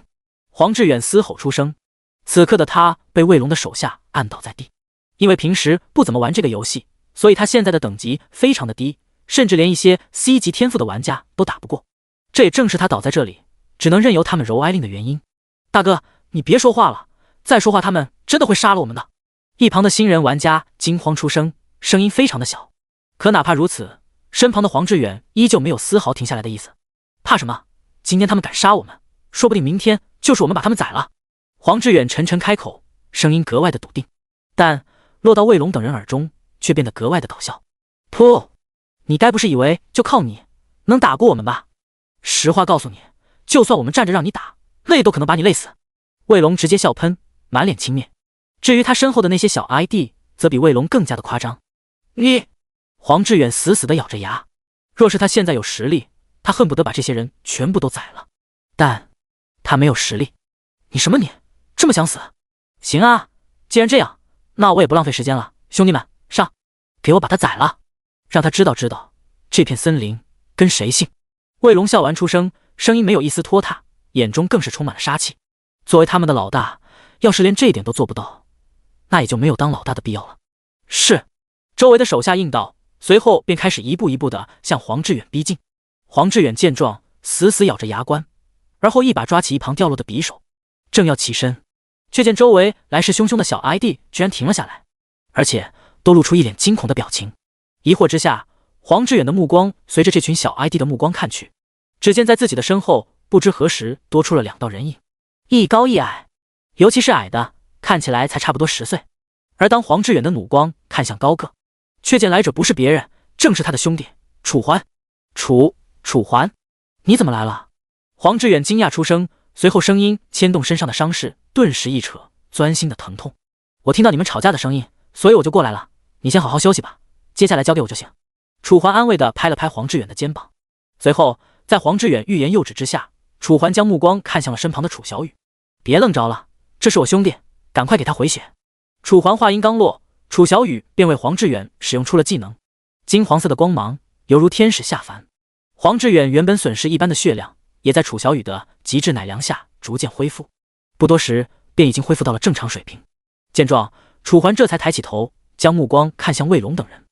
你们自己说吧，伤害了我兄弟，现在想要怎么做？楚环的声音不大，但落入卫龙等人的耳中却变得非常的沉重，犹如警钟一般敲打在他们心中。我们也没对他做什么呀。卫龙自知自己不是楚环的对手，只能眼睛一转，说自己根本就没动过黄志远。没动过？那你起来说。楚环向着黄志远身旁的新人玩家开口。第63章反转。新人玩家见局面变化微妙，这才缓缓地从地上爬了起来，声音颤哀抖。他们因为我没有钱交保护费，所以就对我大打出手。这位大哥是因为路见不平，所以出手相助，结果也被他们揍了一顿。新人玩家低着头，像是害怕看着卫龙等人一般。楚环微微皱起了眉头，作为一个拥有2世记忆的众生者，他自然知道卫龙的可恨。现在你们还有什么想说的吗？楚环不再拖沓，直接亮出了长剑。长剑出鞘，唰！一道清亮的声音响起后，雪白的长剑便就此映入卫龙等人的眼帘。眼看不能和平解决，卫龙死死地咬着牙，最后干脆也亮出了自己的铁锤。行，混账东西，给个面子都不行是吧？那打就打，谁怕谁！卫龙说着，直接抬起了手中的铁锤。刚好我也想要知道，经过这些天，我和新手村第一到底有多大差距。卫龙说罢，眼中划过一抹狠戾。自从那天被楚环教训了之后，他便潜心练级，练到今天，他已经到了8级。这是什么概念？要知道，现在全服的玩家平均等级都在5到6级，而他已经甩出一般的玩家将近3级，这不可谓不强。但得到了这么大的劳动成果，他没有付出是不可能的。几乎每天，他除了吃饭便待在纪元之中，等级1到4级就冲入了迷雾森林，靠着一众小 ID 勉勉强强混到了现在。可哪怕他都去迷雾森林，依旧无法逃掉楚环的神话。几乎每个玩家都知道，镜湖镇有个天才玩家以1己之力抵抗了数以千计的受仇，所以他很嫉妒楚环抢走了本来应该属于他的光环。而今天不是楚环死，就是他死。好吧，既然你想要打，那我也就不浪费时间了，一个个上，还是一起上？楚环抬了抬眉头，手中的长剑直指卫龙。一旁的黄志远见状，本来想要劝阻楚环，可一想到楚环的惊人实力，再想到卫龙的暴徒行径，最终还是没有开口。行，兄弟们一起上！我就不信了，我们一起练了这么久的级，还打不过你个愣头青！卫龙大喝出声。周围的小 ID 见状也不再拖沓，纷纷朝着楚环冲来。面对眼前冲来的10人，楚环摇了摇头，随后嘴角勾起一抹笑容。拔刀斩！楚环嘴角轻启，但细微的声音，哪怕身旁的黄志远都没听清。下一秒，楚环猛地提剑，一道雪白的剑光顿时亮出，紧接冲在队伍最前面的卫龙瞳孔一缩，连忙要闪避，可这道剑光实在是太快了，压根就不给他任何躲避的机会。随后，赤剑光直接划过卫龙的脖颈，鲜艳的血液就犹如鲜花一般绽放，见了身后冲上来的小 ID 一脸，卫龙居然死了！所有小 ID 都大惊失色，完全不敢相信，刚刚还冲在最前面大喝要宰了楚环的老大，此刻已经身首异处，而且还是被一刀秒杀。这一刻，所有小 ID 都开始怀疑自己的劳动成果。要知道，老大的等级可都是靠着他们共同努力才得来的呀。而眼前这个男人就 TM 像是个外挂一般，一刀就把自己的老大给劈死了。你们还要来吗？楚环睁开了眼，一双眸子里没有一丝一毫的感情，满满的冰冷与淡然，像是杀人这种事对于他来说不过是家常便饭一般。听到这句话，这一些小 ID 哪里还顾得上为老大报仇？只要楚环不杀了他们便足以烧香拜佛。因此楚环的声音落下还不到3秒，刚刚还来势汹汹的混混便直接开始溃逃，犹如一盘散沙，直到这些小 ID 彻底消失不见。身旁的新人玩家这才转过身，对着楚环深深的鞠了一躬，谢谢你们。说完，新人玩家也对着黄志远鞠了一躬，声音很是感激。没事，一点小事罢了，而且要不是我兄弟，我也不会帮你。楚环收回目光，微微一颤剑身，剑身上的鲜血便就此弹向四周，再次变得光滑如雪，没有一丝血迹。那就先走了，我女朋友还在那边等我。好，去吧。楚环点了点头，那新人玩家便怀着感激的目光转身离去。此刻，树林之中，看着新人玩家离去的背影，身旁的黄志远却心思沉重。不知从何时开始，他有些不知道该如何面对楚环了。这段时间，你是因为林小雪，所以才不联系我的吧？楚环率先开口，一针见血，开门见山的声音顿时让黄志远有些不知所措。这件事我给你道歉，但是我可没有勾搭他，是他来找我的，所以这件事从根本上来说，应该怪不得我。楚环勉强扯出一个笑容。对于黄志远的为人，他很清楚，为人正直要强，不然刚才也不会发生这么一件事。除了这2点外，他还见一个爱一个，算得上一个削弱版的花花公子。我知道。楚环的声音落下，黄志远不可否认的点了点头。的确，从林小雪和楚环相处的情况，他就足以看出来，是林小雪找的楚环。可就算他知道事情的原委，他也根本不知道应该怎么处理，是熟视无睹，还是当场说自己喜欢他？仔细一想，两者都不可取。这也正是这些日子他不联系楚环，也不联系林小雪的原因。我只是不知道该怎么面对你们2个而已。黄志远微微低下了头，一脸的黯然神伤。就在这时，一只手拍上了他的肩膀，虽然略显沉重，但不知为何却给了他满满的安全感。别想这些了，以你的性格再找一个不就好了？其实要是你有能耐的话，让他喜欢上你也不是不可以。毕竟，楚环笑着说道，可他的声音还没有完全落下。不用了。黄志远开口将楚环打断。为什么？楚环微微皱眉。说实在的，他并不想因为一个女人而丢掉一个兄弟。第64章，黄志远释然，哪怕这个女人喜欢他，在他眼里，女人依旧是女人，朋友依旧是朋友。会不会再进一步，一切的一切都不过只是未知数罢了。其实我也没什么的，一个女人而已。既然你都这么说了，那我也就不想这些了。黄志远微微一笑，虽然声音有些怪异，但从他的眼神能够看出来，他是真的释然了。好，这才是我的好兄弟嘛。楚环也不再询问，爽朗一笑。黄志远也笑出了声，两人之间的关系仿佛也因此恢复到了从前。对了，这时黄志远像是想起了什么一般，缓缓开口出声。怎么了？楚环疑惑。你们怎么这个时候来这里啊？黄志远好奇问道。在他对楚环的认知里，楚环不应该出现在这种刷新低阶怪物的地方啊，应该出现在迷雾山脉或者毒爪那边。而现在他居然在这里碰到了楚环。嗨，其实我就是路过这，本来我和他准备去毒爪的。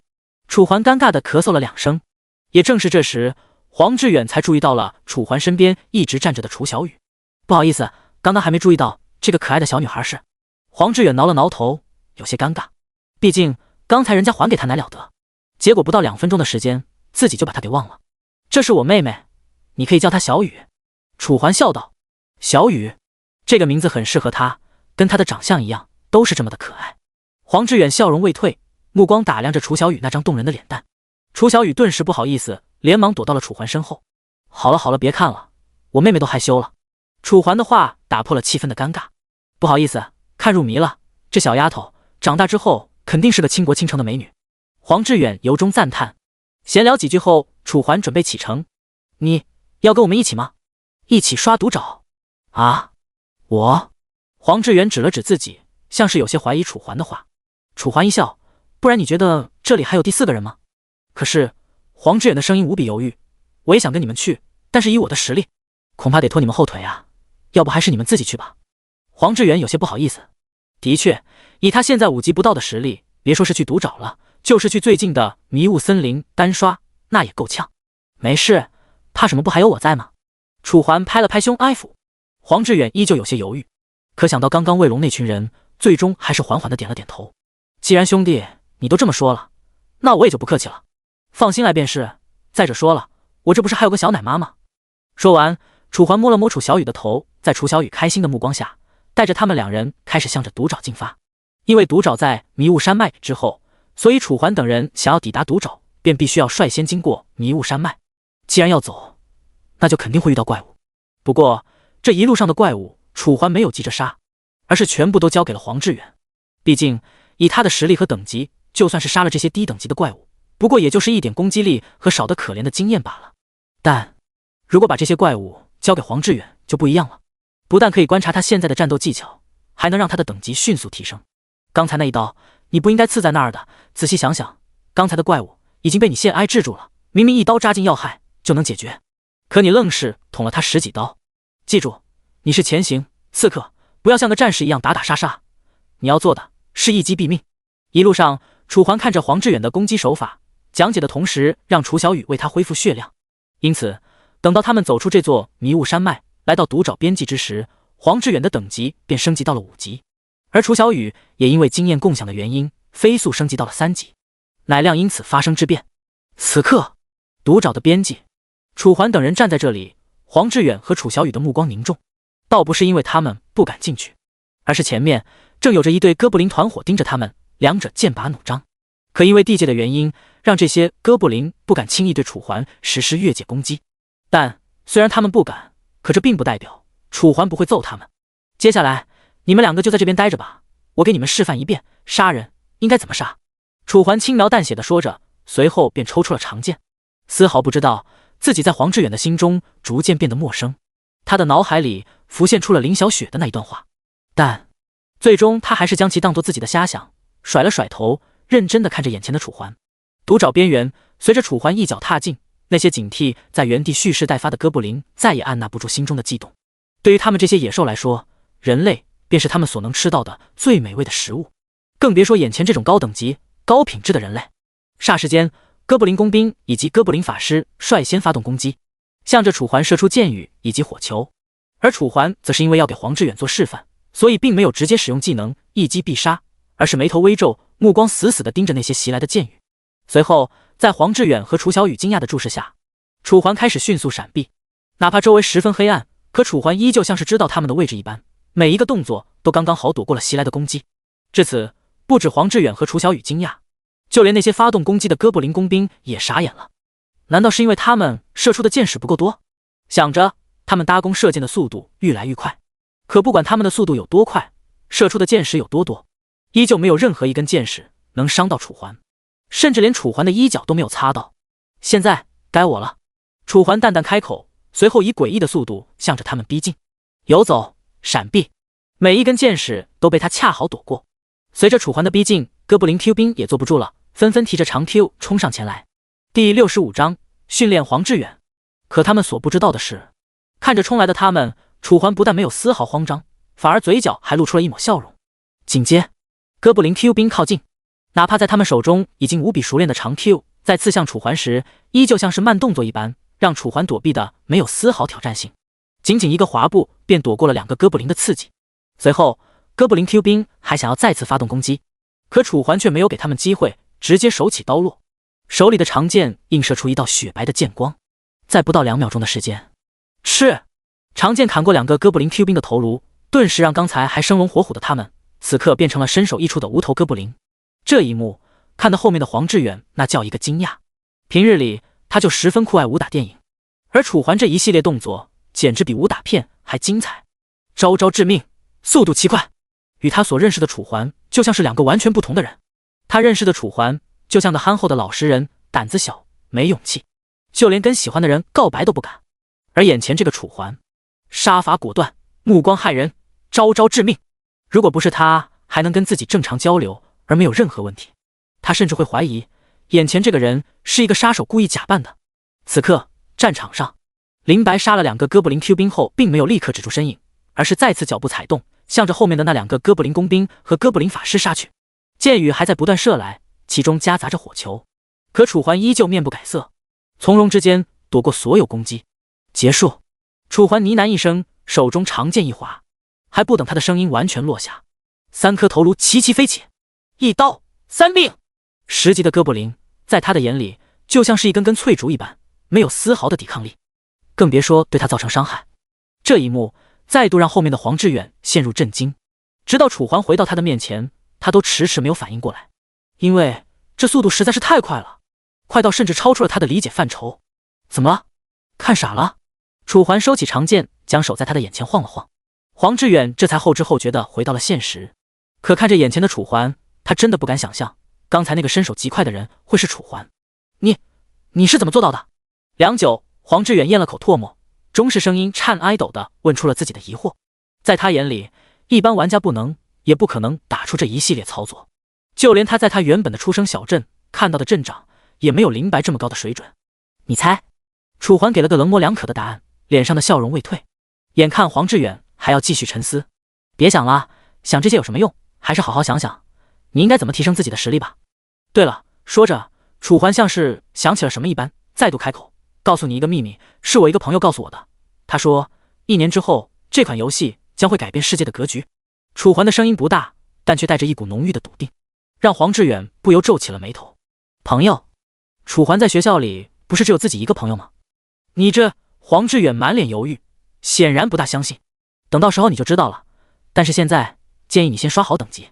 楚环没有直接为黄志远解释，先不说自己说了他信不信，光是这一番话传出去的后果便不是楚环所能承受。行，黄志远没了办法，只好应道。好了，不跟你废话了，现在时间不早了，走吧，我带你们去练姐。楚环微微一笑，随后便将黄志远身旁的楚小雨拉入了自己的怀中。行啊，去就去，谁怕谁？黄志远当即开口。见状，楚环不再多说，就此带着楚小雨和黄志远踏入了这一片唯一不属于新手的副本。毒爪，枯黄的枯木林间满是昏暗，配上一点点的恶臭以及周围遍地的沼泽，让这里在前世成了很多女玩家的厌恶之地。他们甚至愿意到更高级的副本挑战，也不愿意在这里受罪，因为这里对于大多数的女生来说实在是太恶心了。除了一个人，那个女生可以算得上是百毒不侵。10分钟后，毒爪深处，准备好了吗？楚环缓缓出声，因为在他眼前，一个哥布林正站在树下，像是站岗一般，但眼睛却是闭着的。对于像黄志远这种偏心人玩家来说，绝对是再合适不过的陪练。等等，你的意思是直接让我和这个哥布林肉搏？黄志远咽了口唾沫，从他的神色和他所说的话来看，不难看出他对自己非常没有信心。不过这也怪不了他，毕竟他现在的等级才5级，5级就让他打10级的怪物，任谁都会有一点小紧张。放心吧，这里有我和奶妈在，你死不了的。楚环笑着拍了拍黄志远的肩膀。黄志远犹豫了2秒，先是看了看一旁的楚小雨，又看了看楚环，最终这才做出了决定。行，不就是一只怪物吗？拼了！黄志远咬牙出声，说完便拿出了自己的匕首。他才刚刚向着哥布林走去，那一只站在树下的哥布林便发现了黄志远的逼近，当即睁开了双眼，拿起一旁插在地上的长 Q。 大战一触即发，死！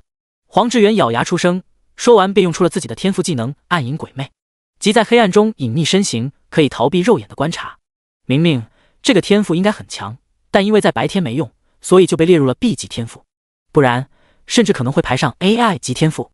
随着黄志远彻底与黑暗融为一体，刚刚拿起长 Q 的哥布林顿时傻眼了，拿着长 Q 得手，一时不知道该向着哪里攻击。就在这时，黑暗之中，黄志远直接刺出了匕首，匕首速度极快，直接袭向哥布林的脖颈。哥布林见状大惊失色，连忙躲避。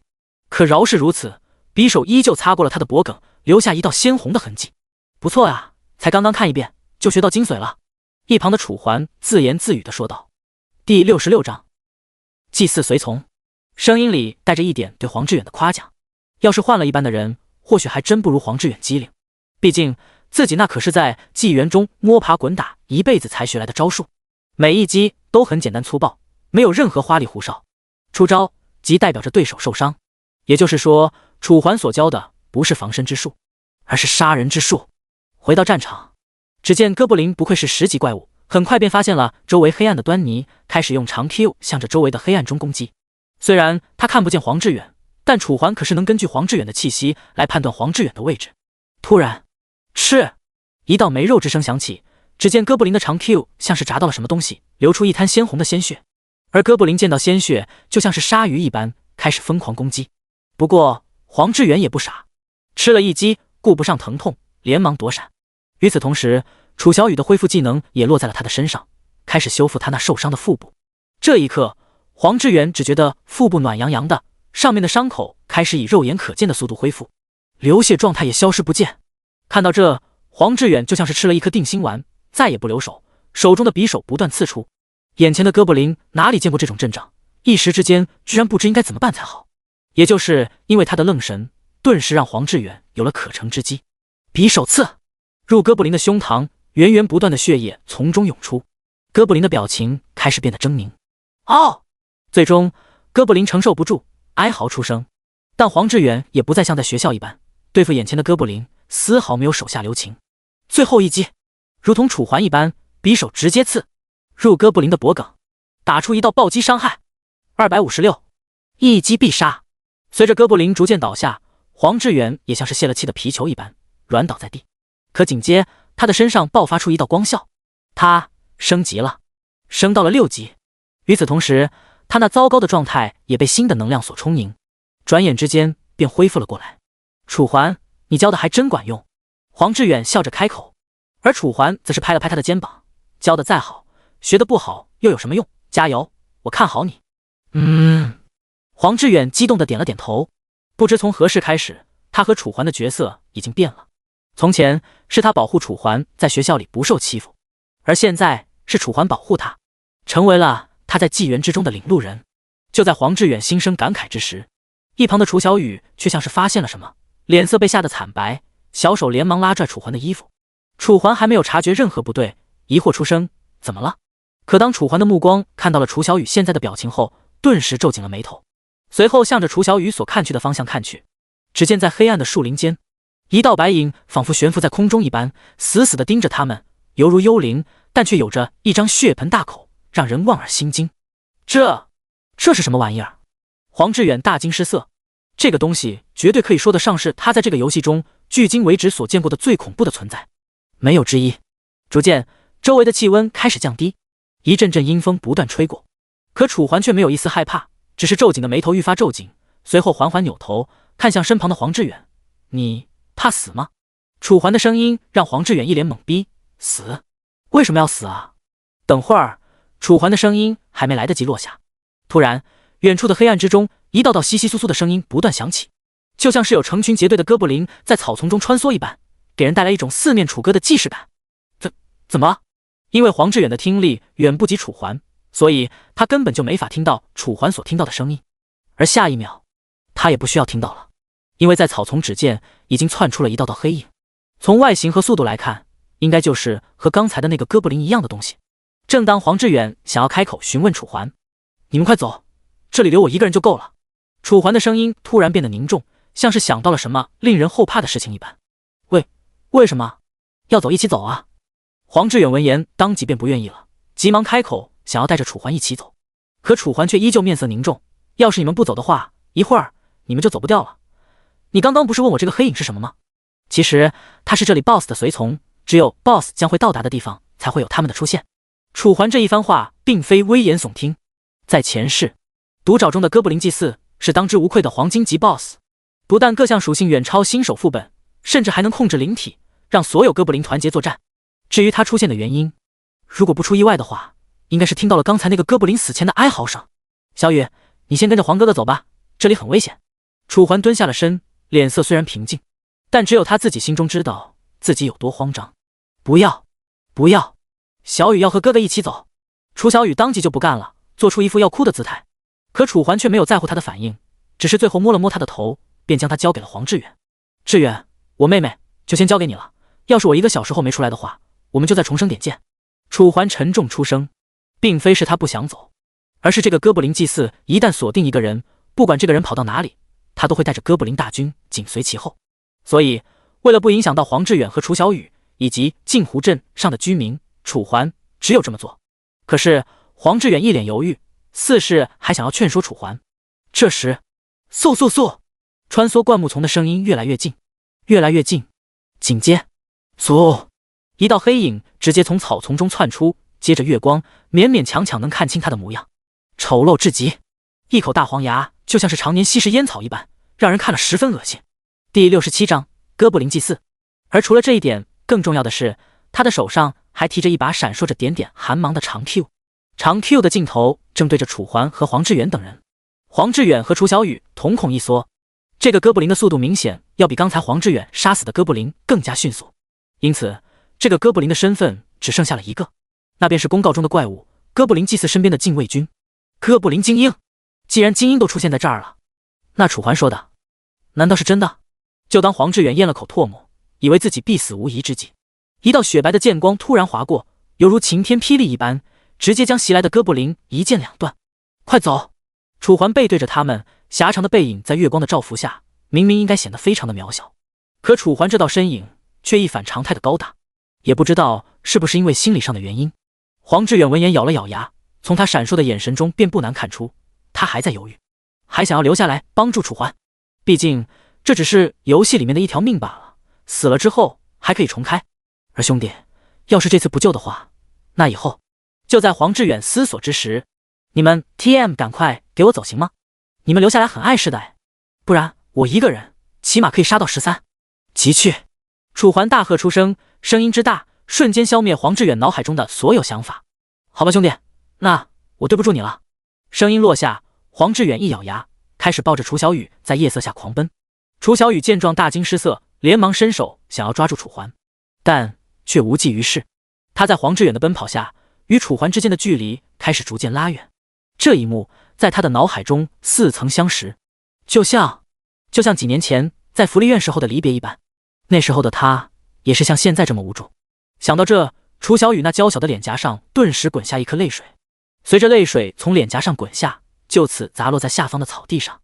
而在他们的后面，楚环哪怕面对着数量不计其数的哥布林，眼里也没有一丝害怕。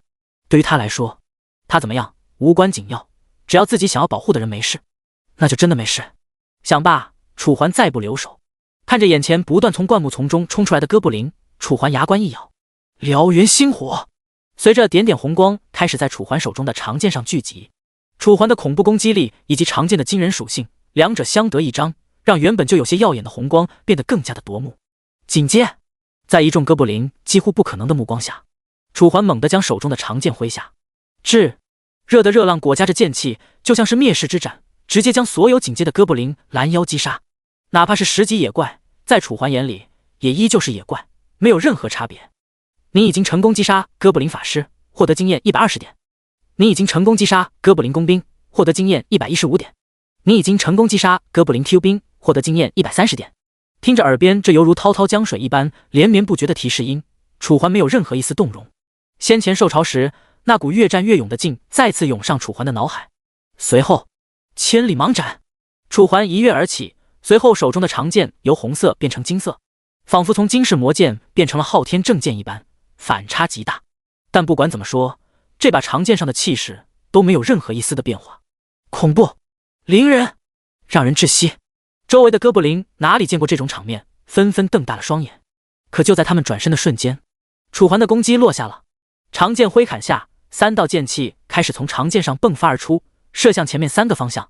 路径上的哥布林避之不及，可不管他们怎么躲，这个剑气就像是跟着他们一般，直到将他们杀成两半。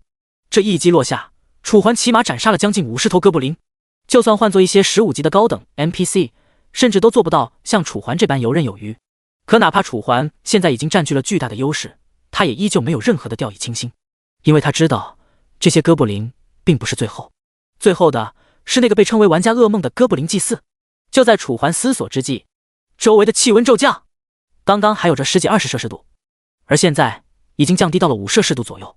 如此剧烈的变化瞬间让楚环意识到他来了，结。突然在昏暗阴森的四周，一道道瘆人恐怖尖利的笑声响起。在这广袤的空间中，哪怕是楚环都摸不清楚笑声到底是从哪里传来，可这并不影响楚环的动作。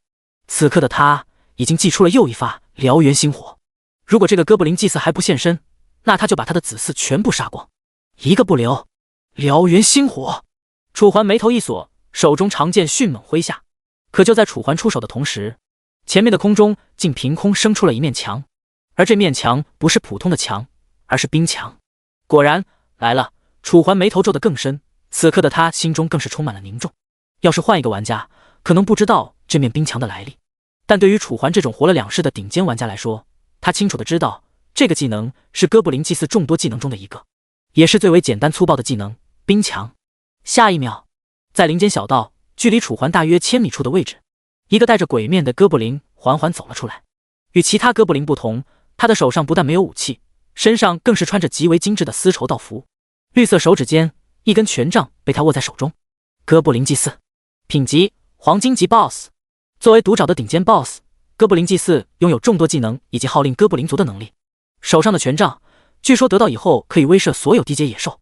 看着眼前弹出的数据简报，楚环的眉头越皱越深，随后缓缓举起了手中的长剑。前世那么多个玩家联手才将他击败，而这一世楚环一人便要杀他个片甲不留。第68章对战。想罢，楚环再不留手，眉头紧锁间，又是一发千里芒斩使用了出来。而正中间剑气所对着的，正是那个朝着楚环缓缓走来的哥布林祭祀。面对楚环的千里芒斩，哥布林祭祀藏在鬼面下的脸没有丝毫慌张，只是微微动了动权杖，一面冰墙便在他的面前生成。与此同时，他一皱眉，一道魔法剑气顿时生成，与楚环的千里芒斩正面相撞。砰！这一声惊天地，哪怕攻击力强悍如楚环，这一击也直接被哥布林祭祀抵消，没有发挥任何作用。该死！楚环咬了咬牙，这个哥布林祭祀不愧是上一世的玩家噩梦，哪怕是自己都打不过他。正当楚环观察四周，看能不能找个突破口时，无知小儿，别浪费时间了，受死吧！哥布林祭祀的声音不大，但却像是从冥冥之中传来，直接响彻在楚环心间。这便是几乎所有 BOSS 都有的技能——心灵沟通。你做梦！老子今天就是死，也非要从你的身上扒下一层皮！楚环紧咬牙关，说着便直接祭出了自己的大招炼狱。随着楚环闭上了双眼，楚环手中的长剑便像是感受到了楚环的召唤一般，直接悬浮在了楚环的跟前。这一幕落入远处的哥布林祭祀眼中，他那波澜不起的脸色终于有了那么一丝丝的变化。虽然只是一丝丝，这也足以说明楚环的强悍。也不知过了多久，只知道哥布林还在不断逼近楚环，而楚环则还闭着双眼，用心去感受剑为自己带来的反馈。何为炼狱？剑为我，我为剑，人剑合一，便是天下第一的顶级炼狱。就在所有哥布林都以为楚环这时已经放弃抵抗之时，炼狱！一道轻声突然响起，犹如呢喃，但却真真实实的响彻在每个人耳边。紧接，楚环跟前的长剑开始迅速颤抖，源源不断的能量波从长剑的剑身上是发而出，而楚环也因此皱紧了眉头，仿佛正在承受着某种痛楚一般。呵，哗众取宠，浪费时间，给我死！哥布林祭祀再度出声，只见他一挥权杖，原本星星繁多的夜空上居然汇集起了一大片乌云，将原本所能用肉眼看到的星星全部都遮挡了起来。看到这一片骇人的乌云，周围的哥布林顿时就像是看到了天神一般，纷纷停下了脚步，开始跪拜。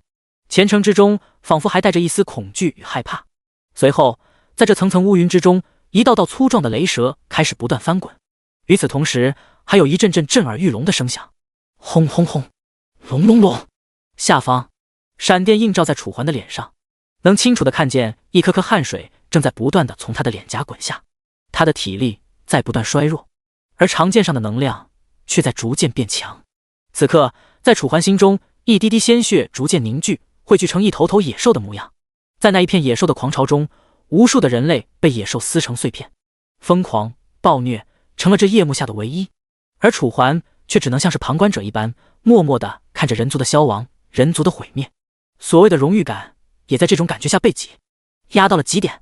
一滴泪水从楚环的眼角滚落，随后他睁开了双眼，眼里再也没了平静，而是一双化作血红充满嗜杀的双眼。你们今天都得死！楚环冷冷出声，冰冷的声线哪怕有些哥布林听不懂人话，也依旧感受到了楚环话语之中的肃杀气息。所有哥布林一时都不知该如何反应，只得呆愣在原地。就在这时，猖狂！哥布林祭祀故作淡定，权杖再度一挥，伴随着权杖落下，普天之上那道雷电以极快的速度坠下，而坠落的终点正是楚环。呵呵呵呵呵呵，面对如此危机，楚环犹如不知一般痴狂笑着，与此同时，一把将那柄悬浮在自己跟前的剑抓住。砰！派的力量在楚环的体内肆意横冲，机遇将楚环的身体撑爆。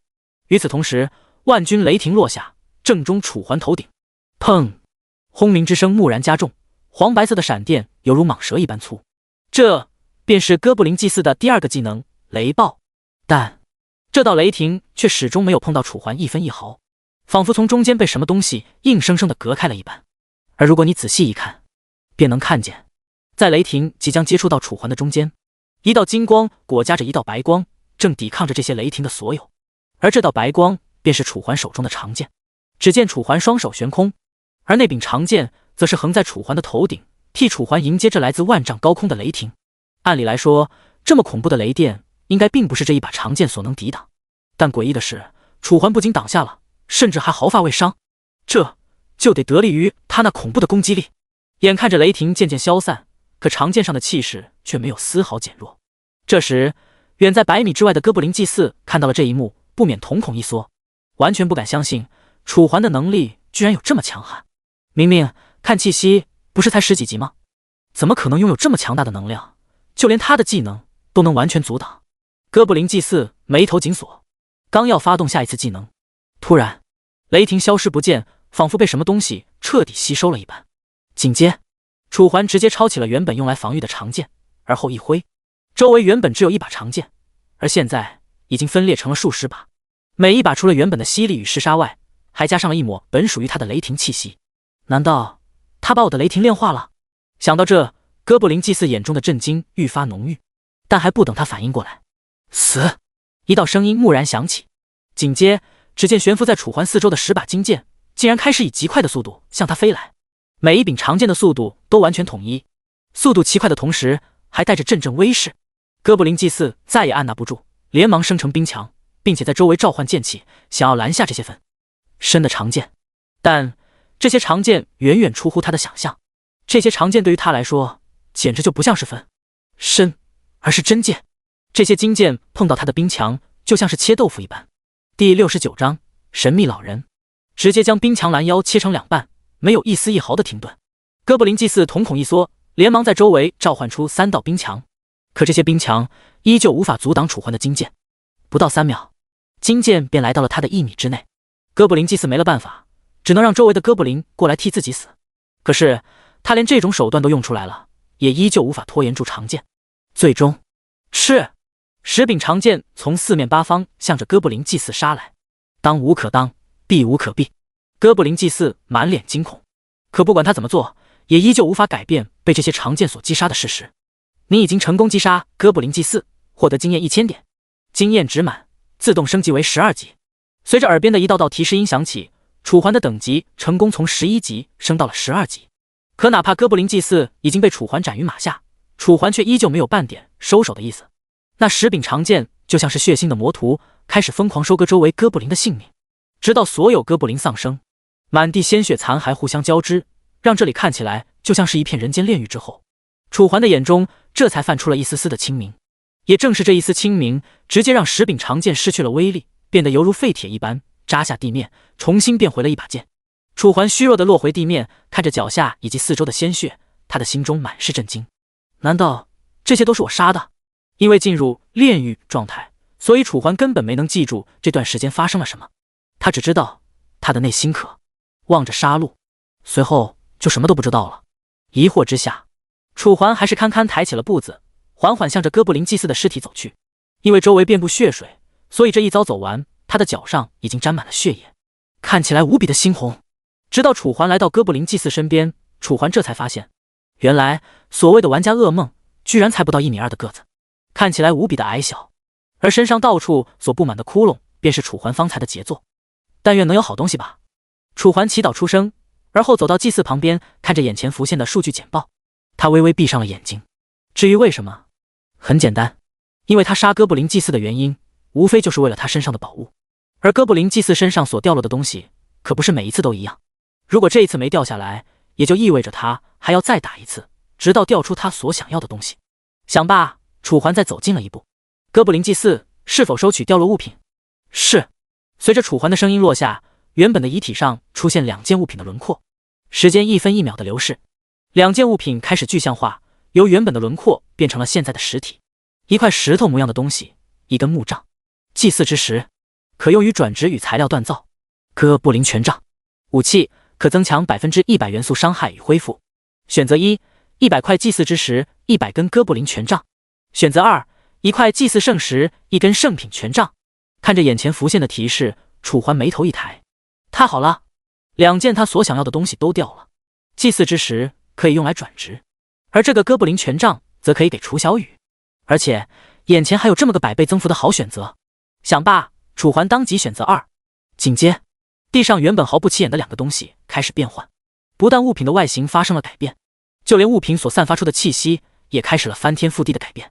如果说先前的只是毫不起眼的石头和木棍，那现在便是2个光彩夺目、金光四射的宝物。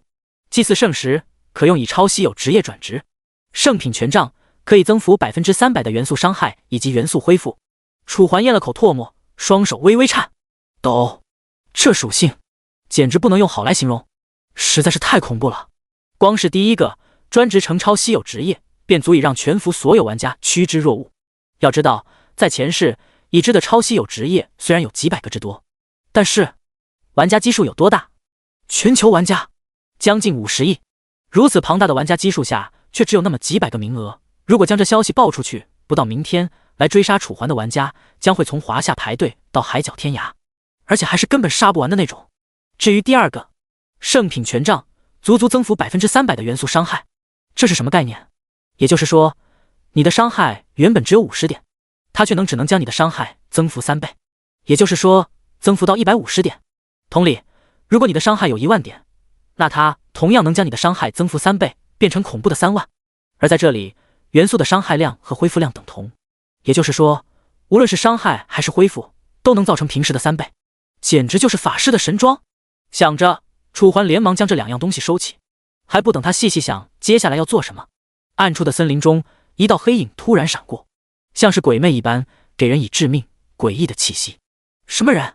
楚环当即扭过头看向鬼影划过的地方，可随着他的视线定住，能看到的却只有无尽的黑暗，根本就没有任何一道人影。奇怪，楚环眉头皱得更深。就在他以为是自己的幻觉之时，小伙子，这些都是你杀的。一道轻描淡写的声音从背后传来，诡异的让人后背发凉。不是没人吗？楚环骇然失色，连忙转头，却见夜幕之下正站着一名七旬老人，佝偻着背，满脸皱纹，除了一副苍老模样外，他的后背还背着一把镌刻着黑龙的长剑，散发出不是凡物的气势。你是？楚环疑惑出声。按理来说，这纪元里面的每一个 NPC， 他就算不说认识，也至少会有所耳闻才对啊。可是眼前这个诡异、身形莫测的老头，他的脑海里却没有一丝一毫的记忆。如果是一般的平民 NPC， 那楚环还不用疑惑，毕竟他总不可能每个人都记得一清二楚吧。可这个老人可是能悄无声息地出现在他的后背。第70章，老人能做到如此悄无声息的，就算不说非常厉害，也总不可能弱鸡吧。而楚环可谓是能清楚地肯定，所有强力 NPC 自己都认识，所以楚环的感觉让眼前这个老人蒙上了一层危险的面纱。我是谁？老人爽朗一笑，我是谁你知不知道不重要，重要的是我的问题，这些怪物都是你杀的吗？老人一边说，一边用还没出鞘的长剑扫着周围，像是来替他们讨公道一般，格外出戏。不是。楚环犹豫2秒，最终还是选择骗他。但眼前老人却眯了眯本就显得有些小的眼睛。是吗？可是我从你的身上感受到的就是杀气啊，难道我搞错了？不对，你的身上除了杀气，还有一股雷霆气息，以及他们的血腥味儿。老人自顾自地说着，丝毫不把眼前的楚环看在眼里。楚环咽了口唾沫。老人接着开口，所以就是你杀死了他们，我说的没错吧？老人说完，一双眯眯眼死死地注视着眼前的楚环，不经意之间让周围的气氛变得无比诡异。你想说明什么？楚环眉头皱得犹如山脉，手也抓住了一旁扎在地上的长剑。不知为何，他总感觉眼前这个老人深不可测。要是一般的 NPC， 他就算感受不到对方的实力，也至少能猜到个大概。可眼前这个 NPC， 他却连一点都看不透，活脱脱一个老者形象。但就是这么一个看起来普通的不能再普通的老者，却神不知鬼不觉地出现在了自己的背后。这可能吗？不可能。小伙子，把手放下，别紧张，我不是来为他们报仇的，我只是比较好奇而已。老人继续笑着，脸上的笑容仿佛从他出生起便一直存在一般。那你到底想说什么？楚环有些不耐烦了。虽然对方给他的感觉很强，但这么浪费时间，任谁也不乐意。怎么，这就不耐烦了？小伙子，你心境不行啊，要是想要修炼到高处，必须无欲无求才行。老人一副教育的口吻，机遇让楚环心中的小火山爆发。就在楚环刚刚准备拔起地上的长剑，逼迫他离开之时，好了，看来小伙子你不怎么喜欢我呀。既然如此，那我就不多说了，看你有缘，这本书就送给你吧。老人微微一笑，说完便从衣服里面掏出了一本破破烂烂的书，也不递给楚环，只是犹如丢垃圾一般，直接丢到了楚环的面前。你……楚环不快出声，可那个老人闻言却没有一丝一毫要道歉的意思，只是笑容依旧。放心，你现在不是我的对手，以后也不是。有缘的话，你还能遇到我。老人说完，也不管原地的楚环有何想法，直接大手一挥，从楚环眼皮子底下硬生生消失。人呢？楚环眉头紧锁。要知道，刚才那个老头可还在他眼前活生生的教训他，而现在才不到3秒钟的时间，人就没了。就算是天赋，也总要有个过程吧。哪怕是黄志远的天赋，施展起来也有个融入黑夜的过程。可眼前这个老人却直接打破了楚环的认知。难道这个老头不是人？想着，楚环的心中竟久违地划过了一抹慌张。本来想尽快离开这里，可他的余光却在不经意之间看到了地上那本被老头丢下的书，此刻正静静地躺在地上的血水里面。那些血水居然开始向着书籍涌去，像是喜欢书，但楚环却觉得是这书在吸食周围的血液。细思极恐，疑惑之下，楚环缓缓地蹲下了身子。的确，眼前的书在以肉眼可见的速度吸收周围的血液，而那些血液在被书籍吸收的同时，竟然直接消失不见，宛如蒸发了一般，格外恐怖。除此之外，原本看起来破破烂烂，犹如垃圾一般的书，此刻竟然变得崭新无比，犹如一本从未开封的教科书，吸引着楚环将它打开。这个东西应该不会有诈吧？算了，管他的，看看试试。楚环自言自语地说着，一边犹豫地将那本放在地上的书捡起。借着头顶上那朦胧的月光，楚环勉勉强强能看见，在这书籍的封面上正写着几个大字：血阳剑法。原来这是一本剑谱。可是在纪元一般不都只有技能吗？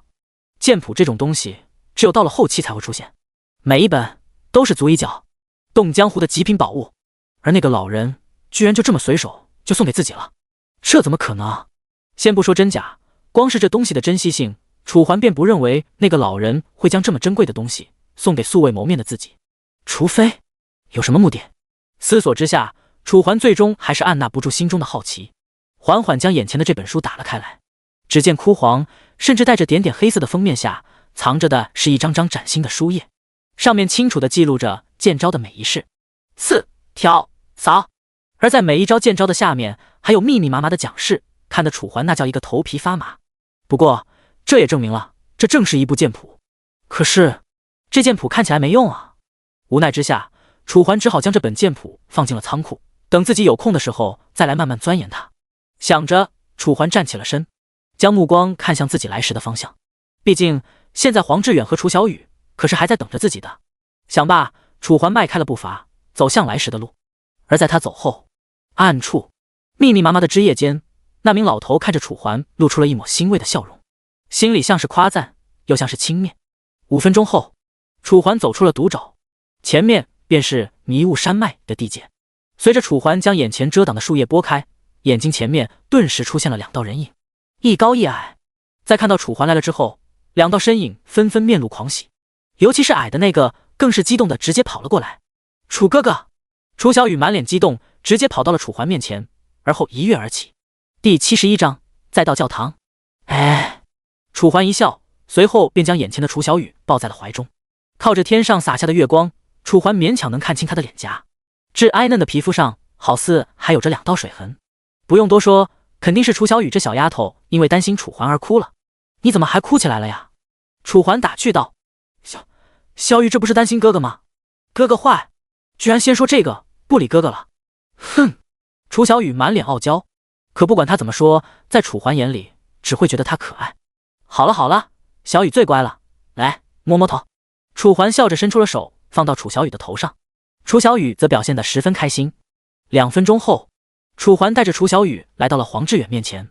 还好你没事，不然我怕是要愧疚死。黄志远叹了口气，声音很小，就像是害怕楚环真的死在了毒爪中一般。放心吧，以我的实力，就算打不过他们，我至少还能跑。楚环微微一笑，拍了拍黄志远的肩膀。在遭遇哥布林祭祀之后，他的确以为自己今天可能就要死在这里了，但结果却发现自己的技能实在是太厉害了，就连可以无限制放雷暴和冰墙的哥布林祭祀都完全不是自己的对手。有你这句话，我就放心了。黄志远也笑出了声，随后说了几句之后，好了，现在时间也不早了，我们还是别说了，先回去小镇吧，不然总感觉周围阴森森的，你们那紧绷的神经也应该放松一下了。楚环笑着说道。突然，黄志远就像是想起了什么一般，对了，声音一起，楚环当即转过了视线。只见黄志远犹豫出声，我刚刚好像看到了好大一道闪电，你身上这么黑，不会就是闪电劈的吧？虽然黄志远此刻已经觉得楚环非常厉害，可闪电这种东西在一般人眼中都是无比恐怖的存在，更别说像是蟒蛇一般粗大的闪电，要是那一下打在任何一个人的身上，估计那个人都得当场饮恨西北。可看着楚环身上的点点黑色痕迹，让黄志远不得不联想到那一道粗大的闪电。难道说楚环已经强大到连闪电都不怕了？想到这，黄志远眼中划过一抹惊骇。楚环无奈一笑，想什么呢？我这细胳膊细腿儿，要是真有那么厉害还得了。那道闪电的确差点劈中我，但是也只是差点。说完，楚环又将目光看向了自己身上所穿的盔甲。至于我盔甲身上这些黑斑，也不是闪电留下的，而是被火炙烤的，因为温度太高，所以就这样了。是吗？黄志远看起来有些不信，刚要继续追问楚环。好了好了，时间不早了，久说无益，我们还是先走吧。楚环摆了摆手。黄志远和楚小雨2人闻言只好先行同意。的确，经过了这一晚上的高强度练级，他们2个的状态可谓是非常极限，要是再这么下去，会不会头疼是一个非常重要的问题。好，那我们走吧。声音落下，楚环等人开始离开这里，走向来时的道路。迷雾山脉。虽然现在大多数玩家都已经攻克了迷雾森林，但对于这一座迷雾山脉，大部分玩家都缺少单刷的能力。为此，楚环一路之上就只看到了一些抱团刷怪的人，就比如说4、5个刷野怪的，但大部分都是3人一组，一个战士，一个游侠，一个牧师。之所以没有法师出场，是因为法师在前期实在是太鸡肋了，而后期法师的爆发则是所有职业之中仅次于前行，也就是刺客的第2大恐怖存在。当然，这只是对一般的玩家来说，要是对上楚环，恐怕那些法师哭都不知道怎么哭的。回到镜湖镇，哪怕天色已晚，经过这些天玩家和 NPC 的磨合，小镇之上依旧灯火通明，有的还挂着之前受朝胜利用来庆祝的灯笼，而在灯笼上还写着他们的恩人的名字，也就是现在站在这里的楚环。好了，你们先去点一桌菜吧，我现在还有事儿，就不跟你们一起了，一会儿再过来找你们。楚环笑着说道，声音虽然不怎么大，但却格外认真。那好吧，既然你有事，那我也就不多说什么了，但你可要搞快点，别让我等到饭菜都凉了。要是真让我等到那个时候，当心你哀妹妹被我拐跑。黄志远扬着玩笑，眼神却有股威胁的意思。行啊，你要是能拐跑你就拐，我无所谓。楚环笑着点了点头，随后便转过了身，我先走喽。好的，快去快回。好嘞。声音落下，楚环和黄志远、楚小雨三人兵分两路，黄志远和楚小雨先行去酒馆点菜，而至于楚环，则是一个人走向小镇中心，因为他还有自己的事情需要处理。那块祭祀圣石，不知道能不能让他转职。怀揣着疑惑，楚环缓缓来到了镇中心。偌大的教堂和往常一样，静谧、安详、庄严、肃穆。就是在这种环境下，楚环信步走了过来，看着门口站着的两个将士，楚环当即露出一抹笑容。Hello， 几天不见，你们还不换岗？这在前世经常是楚环调 IC 他们的台词。不过，因为他们是 NPC， 需要24小时留守在这里，所以他们就只能一边休息，一边看守，以尽自己的职责的同时，还能缓慢恢复自己的体力。虽然对于一般人来说很困难，接近于不可能，可对于训练有素的他们来说，早已习惯，也早已麻木。前世，他们一共在这里守了将近50年，直到纪元的深渊爆发，无数深渊兽从深渊之中爬出，屠哀杀人类，直到整个纪元以及现实沦为泡影，这些尽忠职守的 NPC 才在生命的最后一刻化为了灰烬。那一幕，楚环至今还记得，无助、彷徨、愤怒，可最终却只能变成无可奈何。但这一世，他注定要改变这一切。第72章，再度觉醒。这一世，他有了100倍天赋以及极道暴君的加成，两个可都是 SSS 级天赋。如此恐怖的加成，如果他再无法改变这一切，那就说明人类与纪元的毁灭早已命中注定。牧师已经在教堂内恭迎多时了，尊敬的黄金之子。因为楚环的事迹几乎传遍了整个镜湖镇，以至于他的名讳在整个镜湖镇之中，甚至可以说是已经来到了无人不知、无人不晓的地步。所以，这两个士兵也从一开始的疑惑，变成了现在对楚环这般的尊敬。在里面等我，那这面子可给的够大了。行，我这就进去。至于你们两个，可得注意保护好自己的身体啊。楚环说罢，在两个士兵疑惑且感激的目光下，走入教堂。教堂之中，四下昏暗，而在昏暗之中，教堂的正中心，一名身穿圣服的中年男子正站在那里，映照着灯光的黄晕，让他看起来就像是神的代言人一般，神秘而极具距离感。Hello， 又见面喽。楚环微微一笑，随后便走到了他的跟前。约翰闻言，这才缓缓地抬起了头，一双眸子里看着楚环的身影，没有丝毫惊讶，仿佛早就知道了楚环会来一般。果然，你活着回来了，这真是上天的定数啊。约翰叹了口气，像是惋惜楚环这样的人才居然出现在他们这个偏僻的小镇一般。你这样的人就应该去帝都进修，为什么还要留在我们小镇进行这种最初级的转职？约翰的询问犹如紧箍咒一般，说的楚环那叫一个无奈。的确，约翰说的一点错都没有。如果是达官贵人，他们根本就不可能在这种穷乡僻壤里进行转职，他们只会在帝都这种盛唐进行转职，因为在镜湖镇类似的地方转职，他们所能汲取到的职业精髓远远不像是盛唐一般的浓郁。但镜湖镇这种小地方转职也不算是毫无优势可言，至少它便宜啊。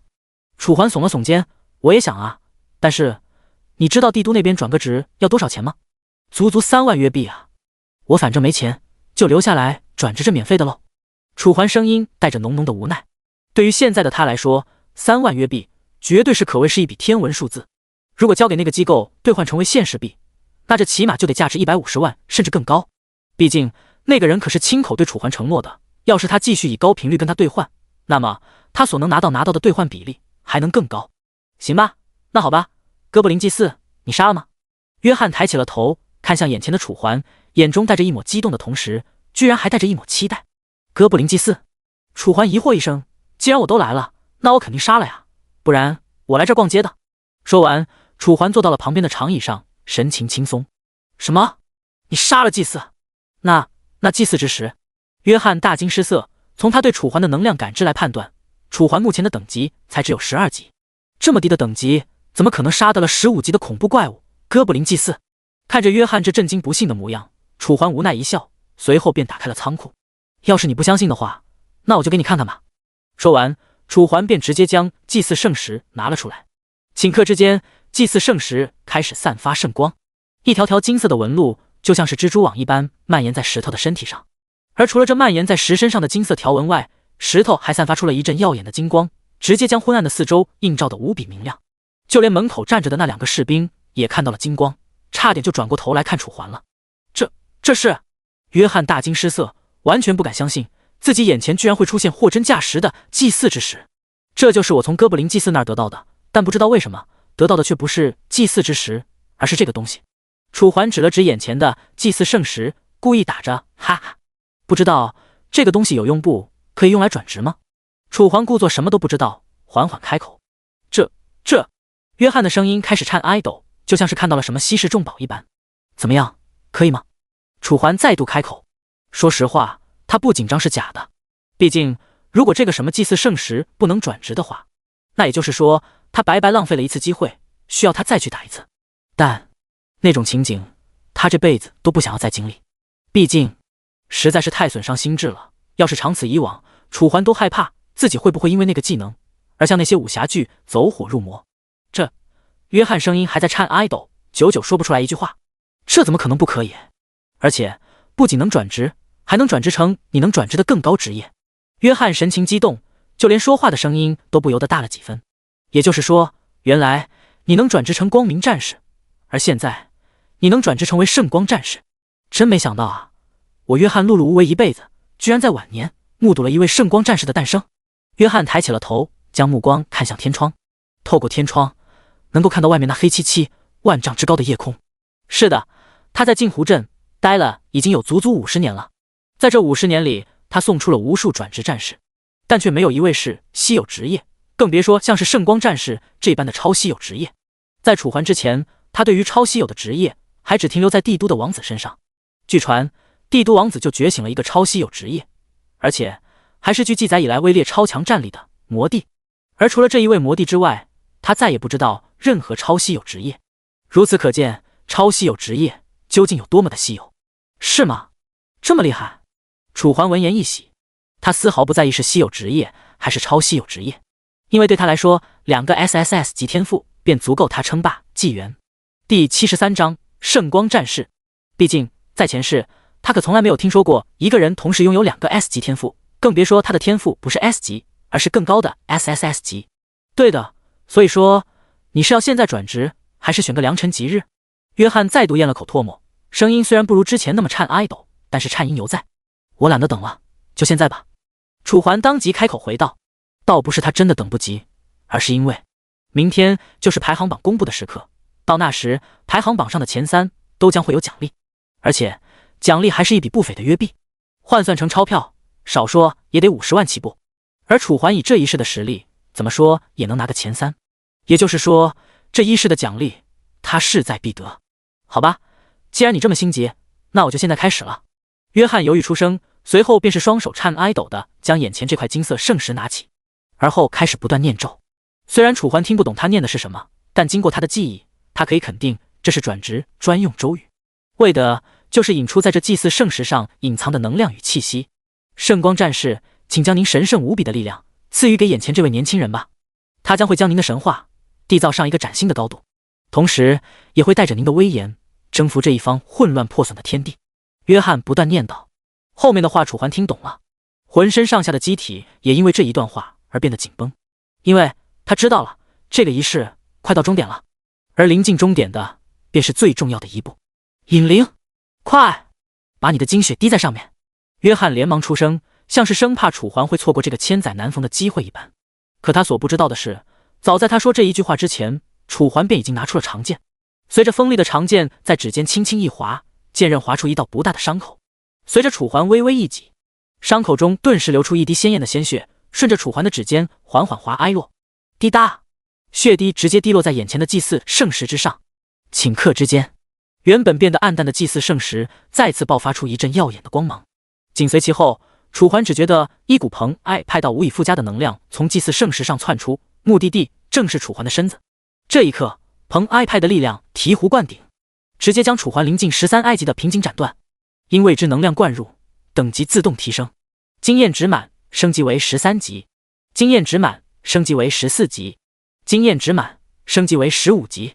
声音一道接着一道的响起，可此刻的楚环根本无暇注意这些，因为此刻他的神经已经被疼痛彻底占据。撕哀裂重生，夸张的感触在楚环体内不断重复，而楚环的身体也因此提升到了一个崭新的高度。时间一分一秒的流逝，作为转职世间牧师，约翰只能眼睁睁地看着楚环受罪，不是他不能帮助楚环减轻痛苦，而是如果他这么做了，转职中所迸发的能量将会大打折扣。所以，为了能量的完整性，他只能强行按捺住心中的悸动，眼睁睁地看着楚环受罪。他只能为楚环祈祷，双手合十，希望楚环不会因为这一场疼痛而丧命。而在楚环的脑海中，砰！一道巨响轰然响起。此刻的他身处黑暗之中，也不知道是不是因为疼痛过度，让他一瞬间没了知觉。正当他迷茫，不知道应该怎么办才好之时，一道金光突然出现在楚环的前方。那是什么？难道我已经死了吗？这里是天堂？因为在前世，楚环也听闻过在转职过程中猝死的消息，所以他第一时间还以为自己也猝死在了转职之中。但随着这金光逐渐耀眼，楚环赫然发现，屹立在黑暗中央的不是什么其他的东西，更不是天堂，而是一座金光四射的雕像。雕像刻画着一个手拿巨剑的巨人，眼神中充满了光明与希望，但他的手却紧紧地攥着那把巨剑，像是有着什么说不清道不尽的仇恨，与他周围的圣光形成鲜明的对比。除此之外，他浑身青筋暴起，仿佛充满了力量，配上那一副厚重的铠甲，放到现在，绝对是能够镇守一方国土的顶级大将军。可惜时变境迁，沧海桑田，昔日的神话已经变成了眼前这一副冰冷模样。你就是圣光战士？楚环疑惑出声，本想就此打破僵局，可金雕像却没有丝毫回应的意思，仿佛从天地开辟便矗立在此，没有丝毫要动的痕迹。奇怪，难道不能触发？那我就只能在这里傻傻站着。楚环眉头紧锁。就在这时，一道声音犹如天籁一般，徐徐从天边传来。你就是将要接管圣光能量的继承者吗？声音不是男人，而是一个女人。光听声音，楚环便仿佛能看到她的样子，亭亭净直，身材高挑，蒙着面纱，像是一代女神，不染丝毫人间烟火。对，是我。楚环咽了口唾沫，虽然犹豫了2秒，但他还是记得自己来这里的初衷。哎，本来我不看好你，但既然圣光的遗志都选择了你，那我也不好再说些什么。声音依旧，只是叹了口气，像是有一些惋惜和担忧一般。声音落下，你准备好了吗？我准备好了。楚环抬起头，可天上满满的黑色，根本看不见任何一道人影。如此一来，他只能将这道女生的声音看作是这一方天地的真神。只有真神才能做到如此夸张的传音。声音落下，正当楚环等待之际，原本屹立不动的金色雕像开始动了。只不过却不是雕像有动作，而是雕像上的一颗颗金色微粒开始脱离，在满天的黑色中犹如金沙一般，但却不是随意飞扬，而是钻入了楚环的身体。这一刻，楚环只觉得自己的体内闯入了许许多多的能量，不同于暴躁难以驯服，这些能量就像是训练有素的家禽，让他能够轻易驯服吸收。转眼之间，楚环的各项属性便开始了暴涨。第74章天降雷霆。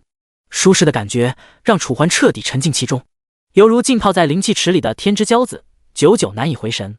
而楚环所不知道的是，此刻镜湖镇中，天空之上，重重雷云不断聚拢，仿佛即将降下灭世洪水一般。而在云层之中，一道道雷霆不断地滚动着，像是一条条雷蛇。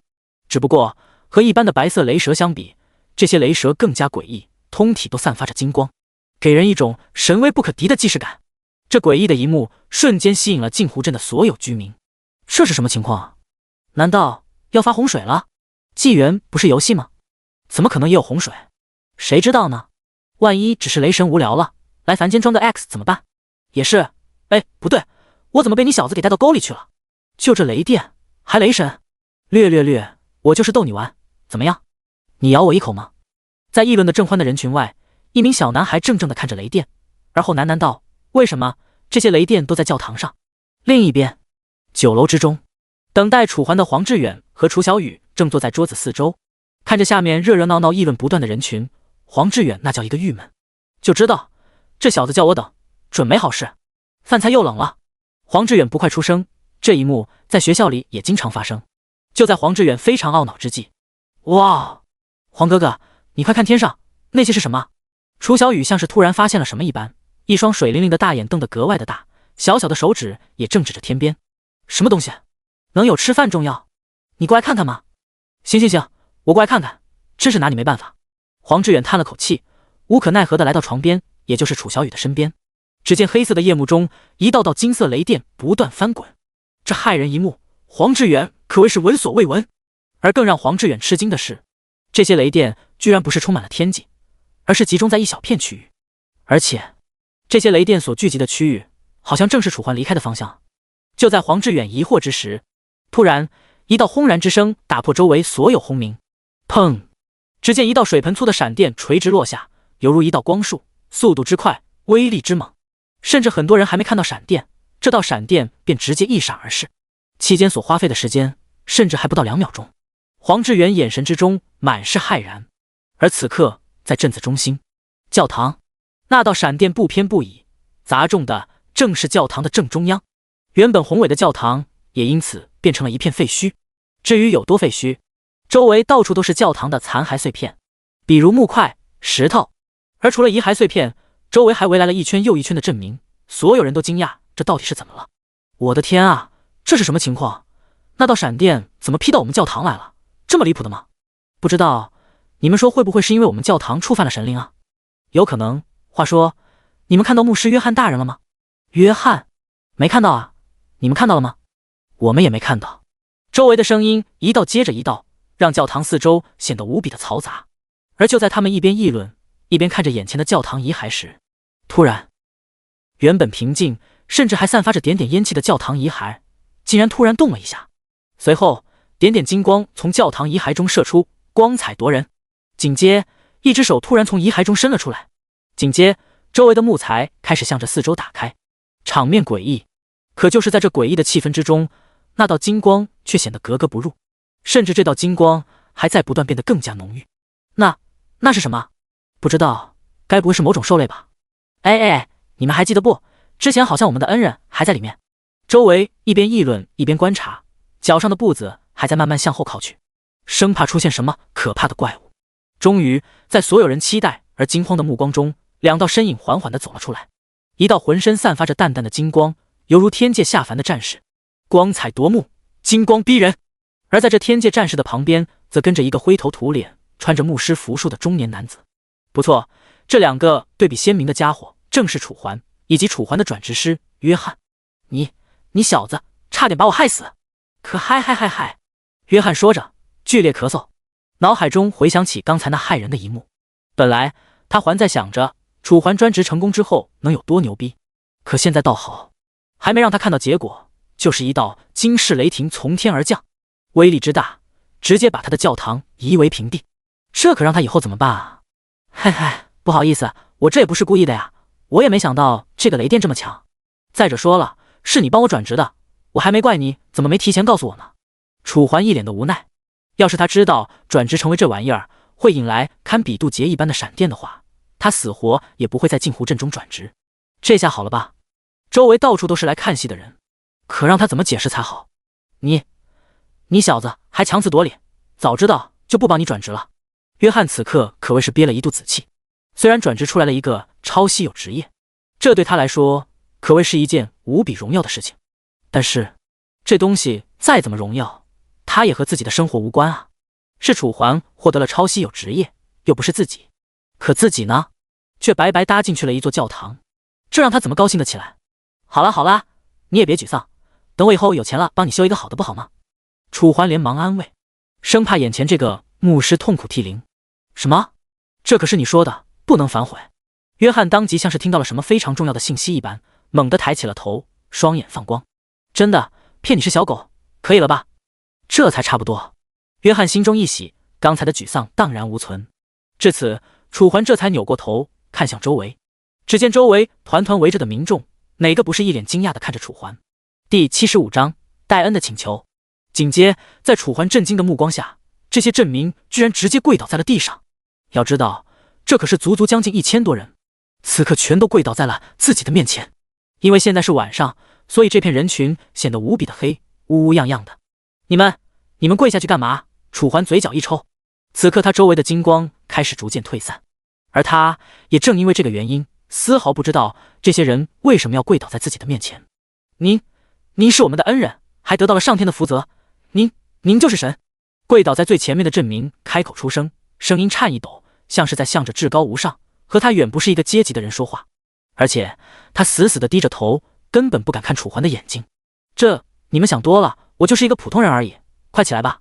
楚环连忙出声，想要挽回他们对于自己的误解，可这些镇民就像是没听见一般，丝毫没有停下来的意思。您之前救了我们镇子，而且从我们上古流传下来的神话来看，能够获得天降神雷恩泽的就是神。那名镇民的声音变得无比肯定。神话？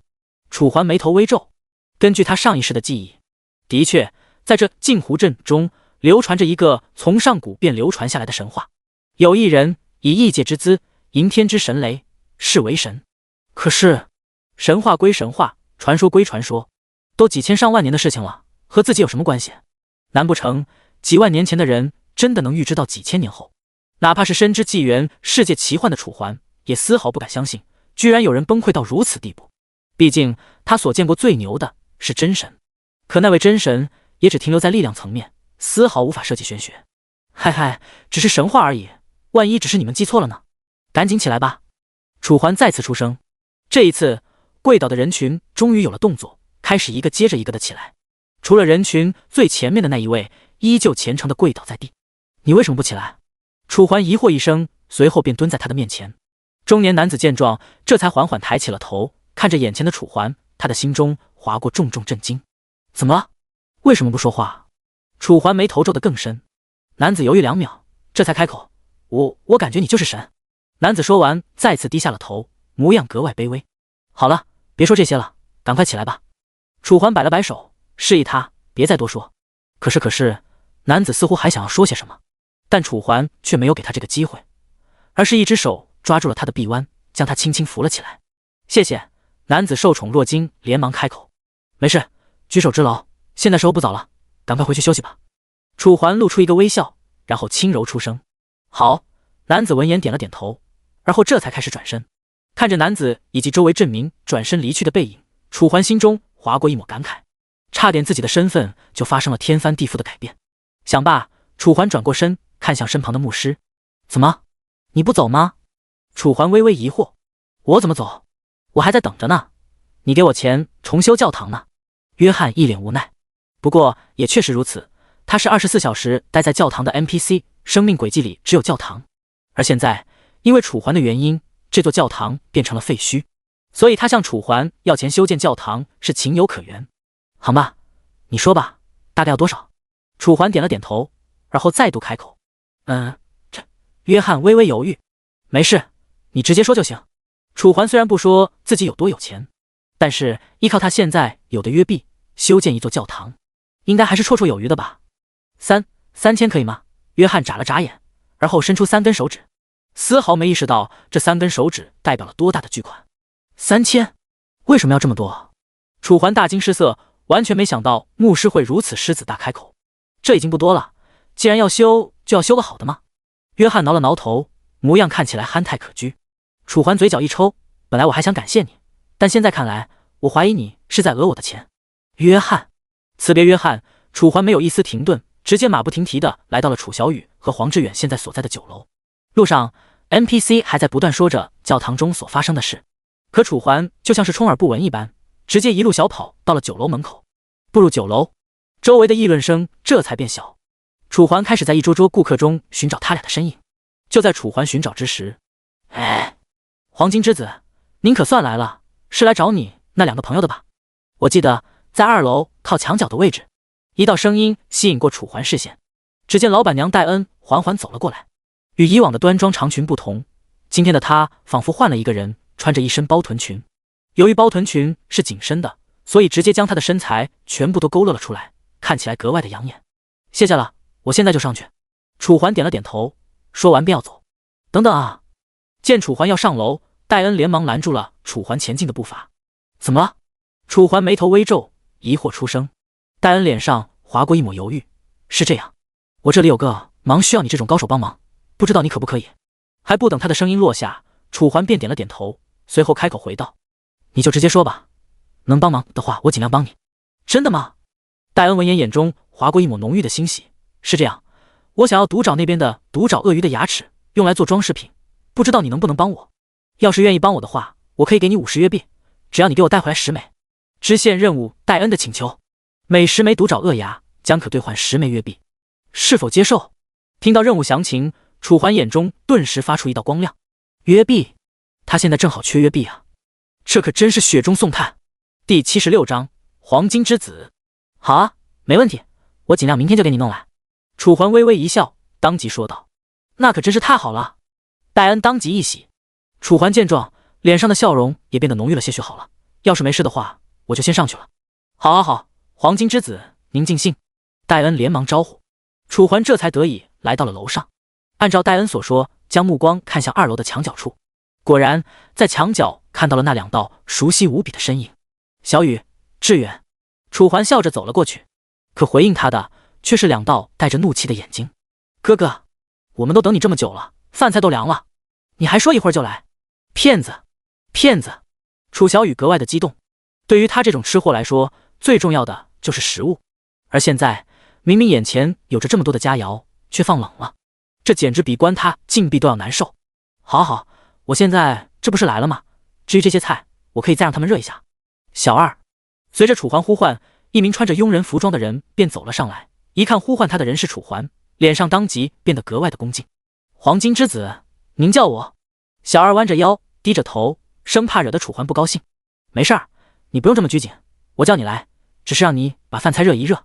楚环话音刚落，小二便连忙点头，带着饭菜走了下去。至于楚小雨，则是因为楚环这一系列操作，终于不再生气。倒是一旁的黄志远叹了口气：“楚环啊，不是我说你，你这拖延症是时候治一治了。每次都是等你半天你都不来，之前是这样，现在还是这样，说不定以后我们在副本遇到什么怪物了，你也是这样。”黄志远的声音里没有丝毫怪罪，只是有着一丝若有若无的担心。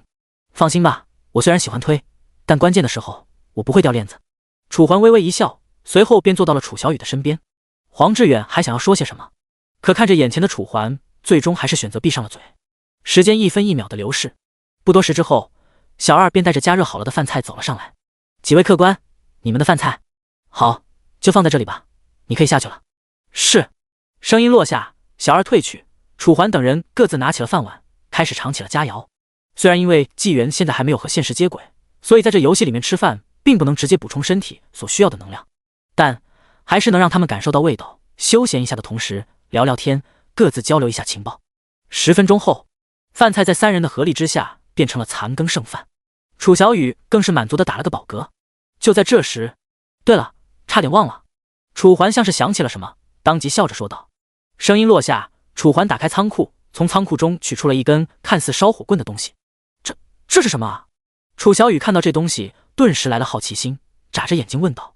这个啊，是我在毒沼里面捡的，就是根法杖，而我们这里面最适合用法杖的就只有你了，所以这根法杖就当做是你的礼物了，送给你。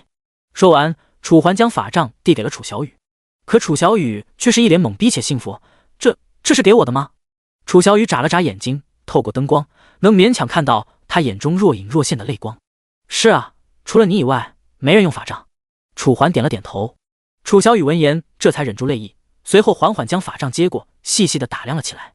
而就是在他接过法杖的一瞬间，他的气息瞬间暴涨，由原本的人畜无害，感觉没有丝毫危险，到现在却给了楚环和黄志远一股大 boss 的危机感。小雨，我只是叫你看看，没叫你放技能。楚环连忙出声。一旁的楚小雨闻言这才是反应了过来，连忙将自己的元素能量收回，随后一脸震惊地说，这法杖好厉害啊，我感觉我一个技能就能给他回满血。这里的他不是别人，正是一旁的黄志远。楚环嘴角一抽，当然了，要是给你这么个东西，你还不能给黄志远一下回满血，那你对得起你的天赋，对得起你的6级吗？这个6级是楚环之前在毒沼中击杀的哥布林，因为经验分摊的原因，所以楚小雨直接升级到了6级，不然楚环肯定能够直接升级到13级甚至14级。楚环，这个东西真的是你捡的？黄志远咽了口唾沫，看着眼前的法杖，满脸的不可置信。要知道，经过先前的战斗，他可是清清楚楚感受到楚小雨身上的能量，绝对连现在的1/3都没有，而现在居然恐怖如斯。要是将这能量转化为攻击力，恐怕一个火球过来，自己就得变成灰烬。肯定是我捡的呀，不然哪儿来的？还能是抢的？楚环故作不知的耸了耸肩。其实从某种意义上来说，他这根法杖就是抢来的，而且还是从 BOSS 哥布林祭司的手中抢来的。那你还捡到了什么其他的吗？比如匕首之类。黄志远闻言再度开口，眼神之中满是希意。但不好意思，没有。楚环无奈地摇了摇头。要是可以的话，他当然也想给黄志远搞一个，但可惜谁让哥布林祭祀不是拿剑的呢？哥布林祭祀，你换个人讲可以吗？哭了。这样吧，下次如果有机会的话，我也帮你捡一个，完了回来送给你。楚环再度开口，这也算安慰黄志远了。黄志远闻言当即一喜，好啊，有你这句话我就放心了，不愧是我的好兄弟。说完，黄志远还站起了身，一脸开心地拍了拍楚环的肩膀，却不知楚环话里的有机会是何时有机会。两人又聊了一会儿，时间在不知不觉中划过，短短时间已经过去了10多分钟。好了，就先不跟你多说了，明天我还有事儿，先下了。随着天边开始破晓，楚环当即说道。第77章排行榜。什么？你明天有事儿？什么事儿啊？需要我帮忙吗？黄志远好奇问道。可楚环却摇了摇头，不用，也不需要，而且我相信你不会想知道是什么事情的。黄志远闻言本来还有一些不相信，可当他看到楚环那认真的目光，最终还是没有开口。随着1分1秒的时间逐渐流逝，黄志远最后叹了口气，好了，不说这些了，先吃饭吧，不然等会儿饭菜又凉了。楚环一笑，随后开口，众人这才拿起碗筷，开始享受这一份难得的愉悦。而不得不说的是，作为镜湖镇里最好的酒楼，这里的酒菜都格外的香甜，以至于吃到最后，众人都吃得很撑。小雨，怎么样？好吃吗？看着嘴边全都是油水的楚小雨，楚环心中划过一抹无奈的笑意，随后便是摸了摸楚小雨的脑袋。只见楚小雨甜甜一笑，好吃，只要是跟哥哥在一起，吃什么都好吃。那就好。楚环心中暖意渐渐升起。在经过一阵玩笑后，楚环等人这便准备结账走人。可在来到柜台，楚环刚刚拿出钱袋准备交付给出自己的饭钱之时，不用了，我们老板特意跟我叮嘱过了，以后凡是您在我们这里消费都不需要给钱。伙计笑着说道，满脸的恭敬。虽然他的地位不算高，但他作为镜湖镇的一份子，自然早已知晓眼前男人的所作所为。不说别的，光论救下小镇这一点，眼前这个男人便非常值得尊敬，而且不只是一点值得。这样不好吧？楚环一脸犹豫，还是准备拿钱结账。不，这样没有一点不好，要是你非要给钱的话，等他回来了会骂死我的。男人抿了抿嘴唇，看起来格外的不好意思。听到这，楚环叹了口气，行吧，既然你都这么说了，那我也就不多说了。音落，楚环将钱袋子收起，走出酒楼，黄志远这才羡慕开口，你的待遇实在是太好了，要是我什么时候也有跟你一样的待遇就好了。黄志远的声音不大，但却满满的都是羡慕。楚环耸了耸肩，你要是实在想有的话，也可以独自抵抗受潮试试，没准也成了。那还是算了吧，我没那个胆子。好了，马上快天亮了，我也就不占用你多大时间了，先下了，明天再一起玩。好的，明天在一起。告别之后，黄志远这边下了线。空荡荡的街道上，只有楚环和楚小雨站在街边。无聊之下，楚环带着楚小雨来到了一片人工湖旁，这里的风景很好看，配上破晓的白光，看起来美轮美奂。看着眼前正在玩自己的楚小雨，楚环打开了自己的属性面板，而不看不知道，这一看吓一跳。原本每升1级就会增加100的各项属性，在觉醒成圣光战士后，居然又乘以了2，双抗和速度数值已经提升到了3000，而至于攻击力则提升到了恐怖的5000。这是什么概念？按照楚环前世的记忆，哪怕成为了半神，攻击力普遍也才在6000至8000之间，而自己才13级就拥有了半神1半多的攻击力，这让楚环如何不惊？而除了各项恐怖数值之外，下方的技能中基本没有变化，除了末尾多出了一个仿佛从未出现的被动技能圣光，将敌人的血肉转化为自己的能量，利用效率5%。虽然一眼看上去可能看不懂，但如果换句话来讲，这就是相当于吸血，只不过不是由你造成的伤害来判断，而是通过敌人的血量。也就是说，哪怕你造成了5万的伤害，如果被伤害的怪物血量只有300的话，你依旧只能恢复60的生命值。虽然看起来有些鸡肋，但要知道的是，楚环的技能除了拔刀斩之外，其他的可都是范围杀招。不管是燎原星火，还是千里芒斩，亦或者炼狱，每一个技能在这个圣光的加持下，都能让他在万千兽潮之中立于不败之地。也就是说，只要来的兽数量更多，他能发挥出半神，甚至比之半神更加恐怖的实力。正当楚环幻想着以后面对兽潮的情况之时，心中泛起一股子热血。突然，叮！从此刻开始，开放排行榜。楚环眼神一怔，哥哥，什么声音啊？一旁的楚小雨将楚环拉回了现实。没什么，这就是系统更新纪元的提示音。楚环解释道。哦，楚小雨应了一声。一旁的楚环见状，则是当即打开了排行榜界面。随着一道数据荧幕出现在自己眼前，上面所写的字样一个个跳入脑海：战力排行榜、财富排行榜、天赋排行榜。其中2个实名，一个匿名。楚环咽了口唾沫，不知为何，虽然他大概知道结果，心中还是难免有些忐忑。毕竟，会不会不止自己一个人重生了？怀揣着犹豫，楚环慢慢点开了战力排行榜。排名第3，狼牙，等级12，战力79545。排名第2，湖州，等级12，战力8万。排名第1，暴君，等级13，战力12万。看到这熟悉的 ID， 楚环大喜过望。没有变数，上一世的第一正是排名第2的湖州，靠着雷霆法师的天赋霸占了近2个月的战力第1。而现在榜单上的第1赫然变成了自己，而且自己的战斗力居然还甩上一世的第1名和第2名足足4万多战力，将近一半。我这么强的吗？楚环咽了口唾沫，狂热的目光看向自己的双手，而双手像是回应他一般，开始散发出淡淡的金光。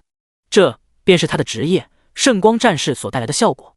想罢，楚环又点开了接下来几个排行榜：财富排行榜、天赋排行榜。作为独行侠，楚环的财富并没有登顶前3，而是排在第4。第1名，不出意外的话，应该就是那个兑换约币的头目。至于天赋排行榜，第78章，第1名。第1名，暴君。未设置为公开时，所有人都不可见。第2名，未知，已匿名。第3名，未知，已匿名。是否将排行榜中的姓名公开？看着眼前出现的提示，楚环没有一丝一毫的犹豫，当即选下了否。由于您拒绝公开，所以排行榜中的 ID 将变为未知。提示音作罢，楚环刚想看看其他的人里有多少是他的老朋友，可就在这时，哥哥！一旁的楚小雨拉拽了楚环的衣角，楚环当即低头，只见楚小雨正一脸好奇地看着自己。怎么了？一直看着我干嘛？哥哥，这个上面的暴君是谁啊？楚小雨好奇地问着。原来暴君。楚环闻言，嘴角当即勾起一抹笑容，但却没有向楚小雨解释，毕竟这个 ID 就是他自己。我也不知道。好了，这个问题无关紧要，走吧，别忘了，你可是还答应了林姐姐的。林姐姐？楚小雨故作不知地抬起了头，满脸迷惑。你别跟我说你忘了。楚环境一时之间不知该怎么说他，只得无语出声。楚小雨确实有些不知道楚环说的什么。这2天他脑子里装的都是各种各样的吃的和玩的。算了，不和你说了，先下线吧。楚环没了脾气，当即说道。说完便带着楚小雨一同下线。回到现实，偌大的客厅比之前的出租屋不说大了数倍，但至少能让楚环感觉到宽敞，不再像之前那般压抑。卧室亦是如此。外面的天还没有完全亮，所以楚环并没有立刻出去的打算。怎么样，肚子饿吗？楚环将目光看向身旁的楚小雨。楚小雨眼巴巴的点了点头。行吧，既然你那我们就出去先吃个饭吧。楚环勉强点头，随后便带着楚小雨洗漱，而后出门买吃的。来到楼下，路上楚环一直在刷着手机，还不等他放下，便看到在纪元论坛中许许多多的玩家议论得如火如荼，而他们所议论的话题不是其他，正是处在烽火浪尖上的楚环。我的天啊，战力排行榜第1上的暴君是谁啊？好厉害啊，足足甩了第2名和第3名将近一半。可不是吗？简直太假了，我都怀疑他是不是开了外挂。从第2名开始，每个名次得主之间的战力差距才不到1万，就他相差4万，就这还没猫腻，说出去谁信啊？上面一片都是广大玩家对楚环的质疑。的确，要是楚环在上一世看到这种情况，也会觉得这个人实在是太假了，怎么可能会甩出第2名这么多分？可现在，想罢，楚环将目光接着向下看去。反正我相信这个暴君，听说纪元这款游戏不可能有 bug， 你们这些人就是看不得别人好，别人厉害就嘲讽，挖苦人家，真的是一点底线都没有。楼上是不是太过于草率了？你说没 bug 就没 bug， 只要是游戏就肯定会有 bug 和不足的地方。照你这个说法，这个纪元不是游戏，而是一个真实世界了吧？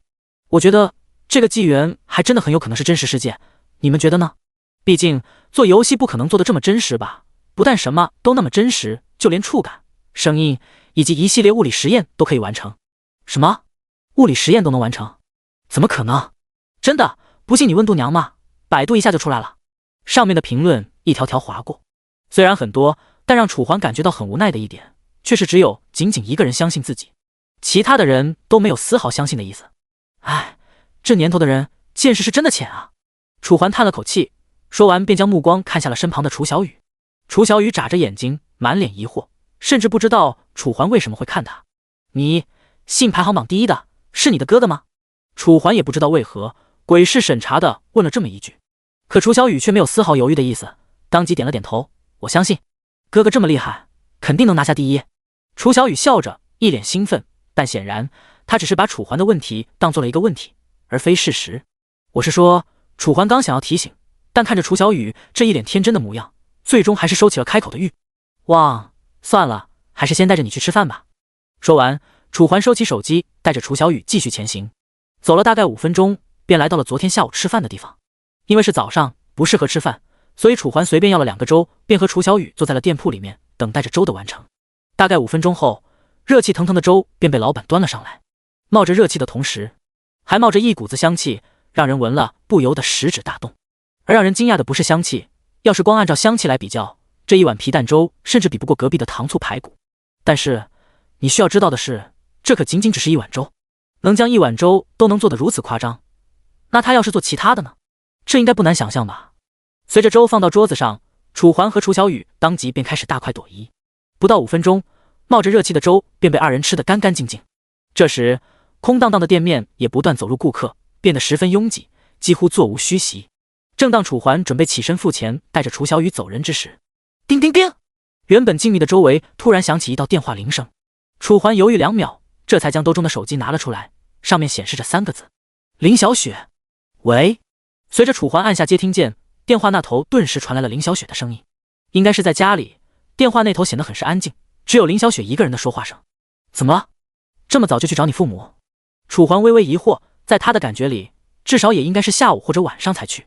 而林小雪这话的意思，难道说刚刚起床就要去见他父母？正当楚环思索着他话里的意思时，怎么可能？去的话肯定要买东西啊！林小雪的话瞬间将楚环点醒。买东西？哦，不好意思，搞错了。第79章，拜访林母。楚环尴尬回道，随后再度开口，那我们在哪里见面？商城是吧 ？OK。交谈过后，楚环成功的和林小雪将见面的地点定在了商城。随后，楚环便带着楚小雨打了个出租车前往商城。半个小时之后，方圆10公里最大的商城门口。喂，你现在在哪儿啊？我怎么没看到你？楚环带着楚小雨来到了商城门口，在他面前的是拥挤的人群，还有周围不断传来的谈笑声，很混乱，很嘈杂，但却唯独没有看到林小雪的身影。你没有看到我吗？等等，我马上过来。电话那头的林小雪话音刚落，楚环的眼前便走来了一位有着大长腿、穿着短裙的美女，瞬间成为周围一道亮丽的风景线，直接吸引了众多路人驻足观看。当然，其中大多数都是男性，可停下脚步的女性也不在少数，甚至有的还张大了嘴巴，像是有些惊讶一般。不错，这位美女正是楚环所等待的人，林小雪。不好意思，我以为你会到侧门，因为侧门距离你那里更近，结果你来正门了。林小雪略带歉意的笑着，配上她那嫣红的嘴唇以及白皙好看的脸颊，顿时显得是那样的端庄有礼。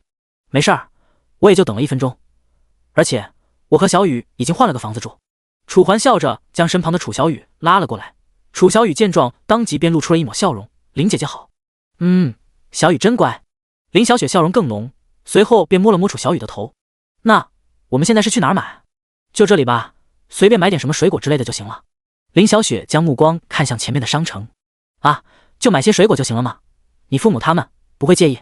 面对楚环的疑惑，林小雪并没有解释的意思，只是勉强一笑：“你只管假扮我的男友就行了，至于其他的事情就交给我。”林小雪的言语中带着一抹强装出来的自信。楚环虽然看了出来，但却没有拆穿她，只好点了点头。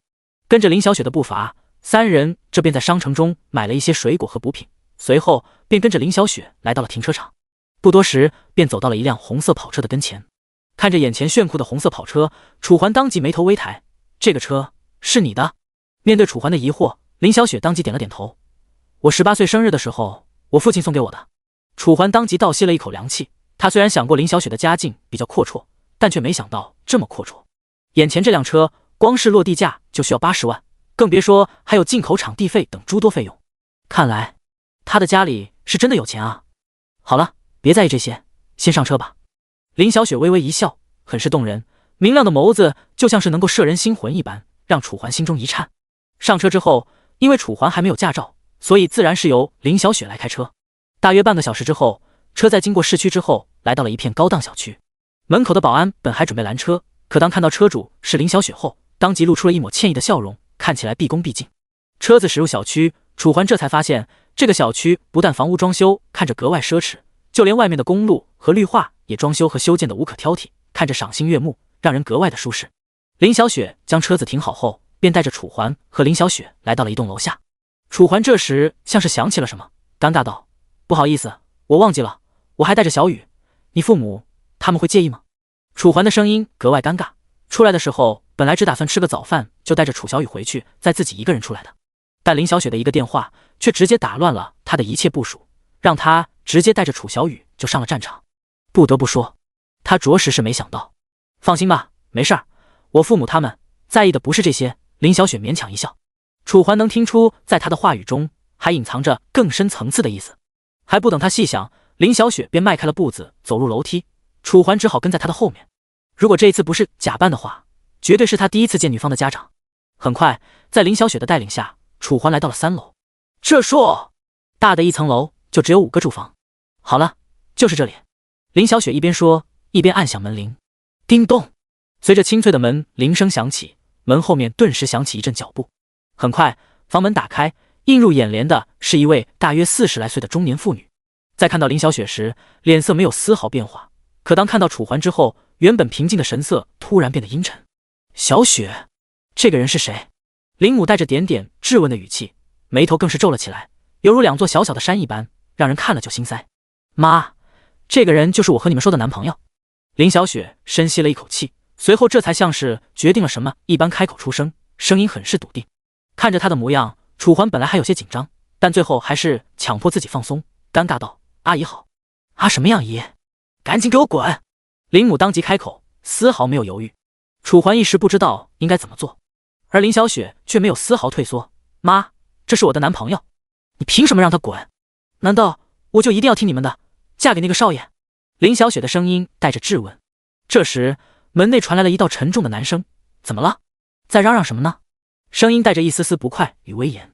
根据声音来判断，如果楚环猜得不错的话，这个男人就是这个家里的一家之主。没什么。林母当即回头回道，声音变得温和，可当他回头之后，神色立马变得凶厉：“赶紧把这小子带走！别忘了我们这些年是怎么过过来的，要不是你现在这个父亲，你早就饿死了。”林母的声音有些激动，说完便直接看向了林小雪身旁站着的楚环：“还有你自己长得什么样没点数吗？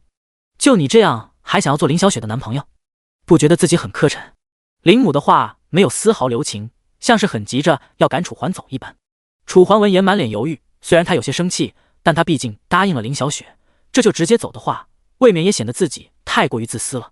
正当楚环犹豫自己到底应不应该走之时，第80章争执。妈！林小雪出声，声音显得无比的撕心裂肺。林母闻言微微一怔，像是没想到林小雪会有这么大的反应一般。我不是你们用来巩固自己地位的工具，我也是个人，而他是我的男朋友，你却让他滚！林小雪声泪俱下，说完更是紧紧地闭上了双眼，浑身颤抖，像是愤怒与悲痛交加，让他无法自控。一旁，楚环紧紧地皱起了眉头。虽然他知道林小雪也有强硬的一面，但却没想到会如此强硬，直接将他心中的形象翻了一遍。气氛变得剑拔弩张，也不知道是不是被林小雪所说的话给震慑住了，林母一时间竟然忘了开口，只是咽了口唾沫，眉头紧锁。就在林母似是准备说些什么之时，干什么呢？是不是小雪回来了？是的话就赶紧进来。中年男生威严中带着一抹不悦，就像是处在爆发边缘一般，让人不由惊慌。好，林母闻言没了办法，只好连忙应道，随后给林小雪让开了位置。算了，你长大了，管不了你了，别哭了，进去吧。但是一会儿不管说到什么，可不能急眼。林母说到最后一句，声音变得格外的严肃。林小雪当即点了点头，行。说完，她擦去了泪水，眼中重新泛起了一丝丝的希望。而他所不知道的是，在他进去之后，将会面临一场从未面临过的重大的危机。随着林母步伐率先踏回房间，一旁的林小雪这才擦掉了眼角的泪水，声音颤抖地向着身旁的楚环说道：“进去吧。”可是楚环声音犹豫：“要是进去之后，你们真的发生了什么矛盾怎么办？”倒不是楚环害怕，而是因为通过刚才的情景，他是真的害怕林小雪的家庭出现什么状况。毕竟从楚环对林小雪的了解来看，本来就有够可怜悲惨的了，要是再来个家庭矛盾，这可就变得雪上加霜了呀。面对楚环的担忧，林小雪勉勉强强地露出了一抹笑容：“放心吧，就算真的发生什么，我也会自己承担，不会怪你的。”看着眼前笑容牵强的林小雪，楚环心中纵然不忍，但最后还是勉勉强强地点了点头。跟在林小雪的身后，楚环缓缓走进了这家处在高档小区中的房间。而他还没走到客厅，鼻尖便传来一阵阵香气，虽然并不是很浓郁，但却格外的好闻，就像是邻家女孩身上的香水味一般。而随着楚环跟着林小雪的步伐走入客厅，映入眼帘的更是古色古香的红木家具。这些他都曾在电视上看过，一套的落地价至少都需要5万起步，更别说这些家具的材质还如此的好。如此看来，林小雪父母的经济状况真的不是一般的好。这位是林父正坐在茶几旁边沏茶，本来看起来非常的平静，直到抬起头看到楚环这一位从未谋面的陌生人。楚环微微犹豫，刚要开口介绍自己：“他是我的男朋友。”林小雪回得当机立断，几乎没有一丝一毫的犹豫。声音刚落，中年男子的眼中便划过了一抹微怒，眉头微皱间，将目光看向一旁的楚环，像是质疑一般：“他说的是真的吗？”面对林父的注视，楚环一时之间竟有些不知该如何回答，只是叹了口唾沫间，缓缓地点了点头。见状，林父眉头皱得更深，随后扭过头看向林小雪：“那你带着他回来的意思，就是拒绝我给你安排的婚约是吧？”林父眼神微凝，像是在暴怒的边缘。可林小雪依旧肯定地点了点头，神色间没有一丝惧怕：“我今天带他回来，就是因为这个。”林小雪说完，甚至还上前了一步。一旁的林母连忙开口打着圆场：“其实平时小雪她不是这样的，也不知道这几天是怎么了，居然……”林母的声音还未落下：“好了，多的话我也不想听。”林父的话直接打断了林母。神色温怒间，林母不敢有一丝一毫的反抗，只得默默地低下了头，就像是早已习惯一般，没有一丝违和。首先，我先和你声明一点，你和龙家少爷的婚约，我已经和龙家商定好了。要是现在我们这边单方面反悔，我会承担的后果，你可以自己想象一下。所以，你确定你要这么自私吗？林父寥寥几句话，瞬间将原本逆风的局面挽回，变成了自己站在道德的最高点。而林小雪就是一个叛逆而且不听管教的小屁孩。听到这，林小雪笑了一声，明明笑得很正常，但是不知道怎么落入林白的耳中，便变得那么的撕心裂肺。真的是我自私吗？你确定不是你？林小雪抬起头，目光直视林父，就像是想要一股脑的把这些年的憋屈全部放出来一般。从自己10岁起，她的母亲便嫁给了眼前这个男人，随后从10岁开始到现在，她可谓是从未感受到过家庭的温暖，除了在金钱上稍微满足了一下自己，他们还做了什么？而现在就要把自己犹如商品一般卖给别人，为的只是未来一点芝麻大小的光明。如果他早知会变成这样，当初母亲嫁给他时，他还不如让母亲送自己去孤儿院，这样至少还不用看到如此恶心的他们。我自私？林父闻言一笑：“小雪，你可真爱说笑，我这么做是为了我们的未来。你好好想一想，如果你嫁给了龙家的大少爷，我们的生意就会做得风生水起，不用再拘泥于一个狭隘的圈子，而且龙家还会给予我们帮助。你想想，到时候你开个劳斯莱斯出去，他不好吗？”林父尝试着开导林小雪，但他所不知道的是，此刻的林小雪已经对他们失望透顶。劳斯莱斯，看来在你们这些人的眼里，财富和生意永远都比我重要。第81章，逐出家门。林小雪说着，冷笑了一声，对着楚环的背影显得是那样的凄凉与悲惨，让人忍不住安抚。哪怕是楚环，此刻都微微上前了一步。虽然他是外人，不方便开口为林小雪说话，但这却丝毫不影响他动作上支持林小雪。从林小雪和林父的这几句对话来看，楚环便能直接证明，眼前这个林父长得人模狗样，实则心里全是狼子野心。要是楚环没猜错的话，他现在所说的一切，所做的一切，都只是为了自己的女儿，自己的亲生女儿。而在他的眼里，什么林小雪，不过就是一个能借助用来联姻的低级工具罢了。林小雪，林父再也按捺不住心中的怒气，当即开口出声。林小雪浑身一颤，像是被吓到了一般。见状，楚环轻轻伸出了手，搭在林小雪的肩膀上。林小雪感受到楚环的动作，转头点了点头，像是感谢。而林父的话却并没有因为楚环的动作而有丝毫缓解。要是你一直以来都是这么认为的我的话，那从今以后这个家你不回也罢。至于联姻，要是你不想的话，你也可以不联。但是我给你的一切，我都会通通收回。林父再不伪装，神色俱厉，不管是房子还是车子，我通通收回。说到最后，林父几乎是一字一顿，可谓是将气场做到了最强。他自认所有人都逃不过金钱的捆绑，只要一个人习惯了有钱，他就会非常憎恶贫穷。而他所不知道的是，眼前的林小雪恰恰不是他所认为的那种人。收回是吧？林小雪微闭上了双眼。林父肯定的点了点头。随后在所有人的注视下，林小雪点了点头。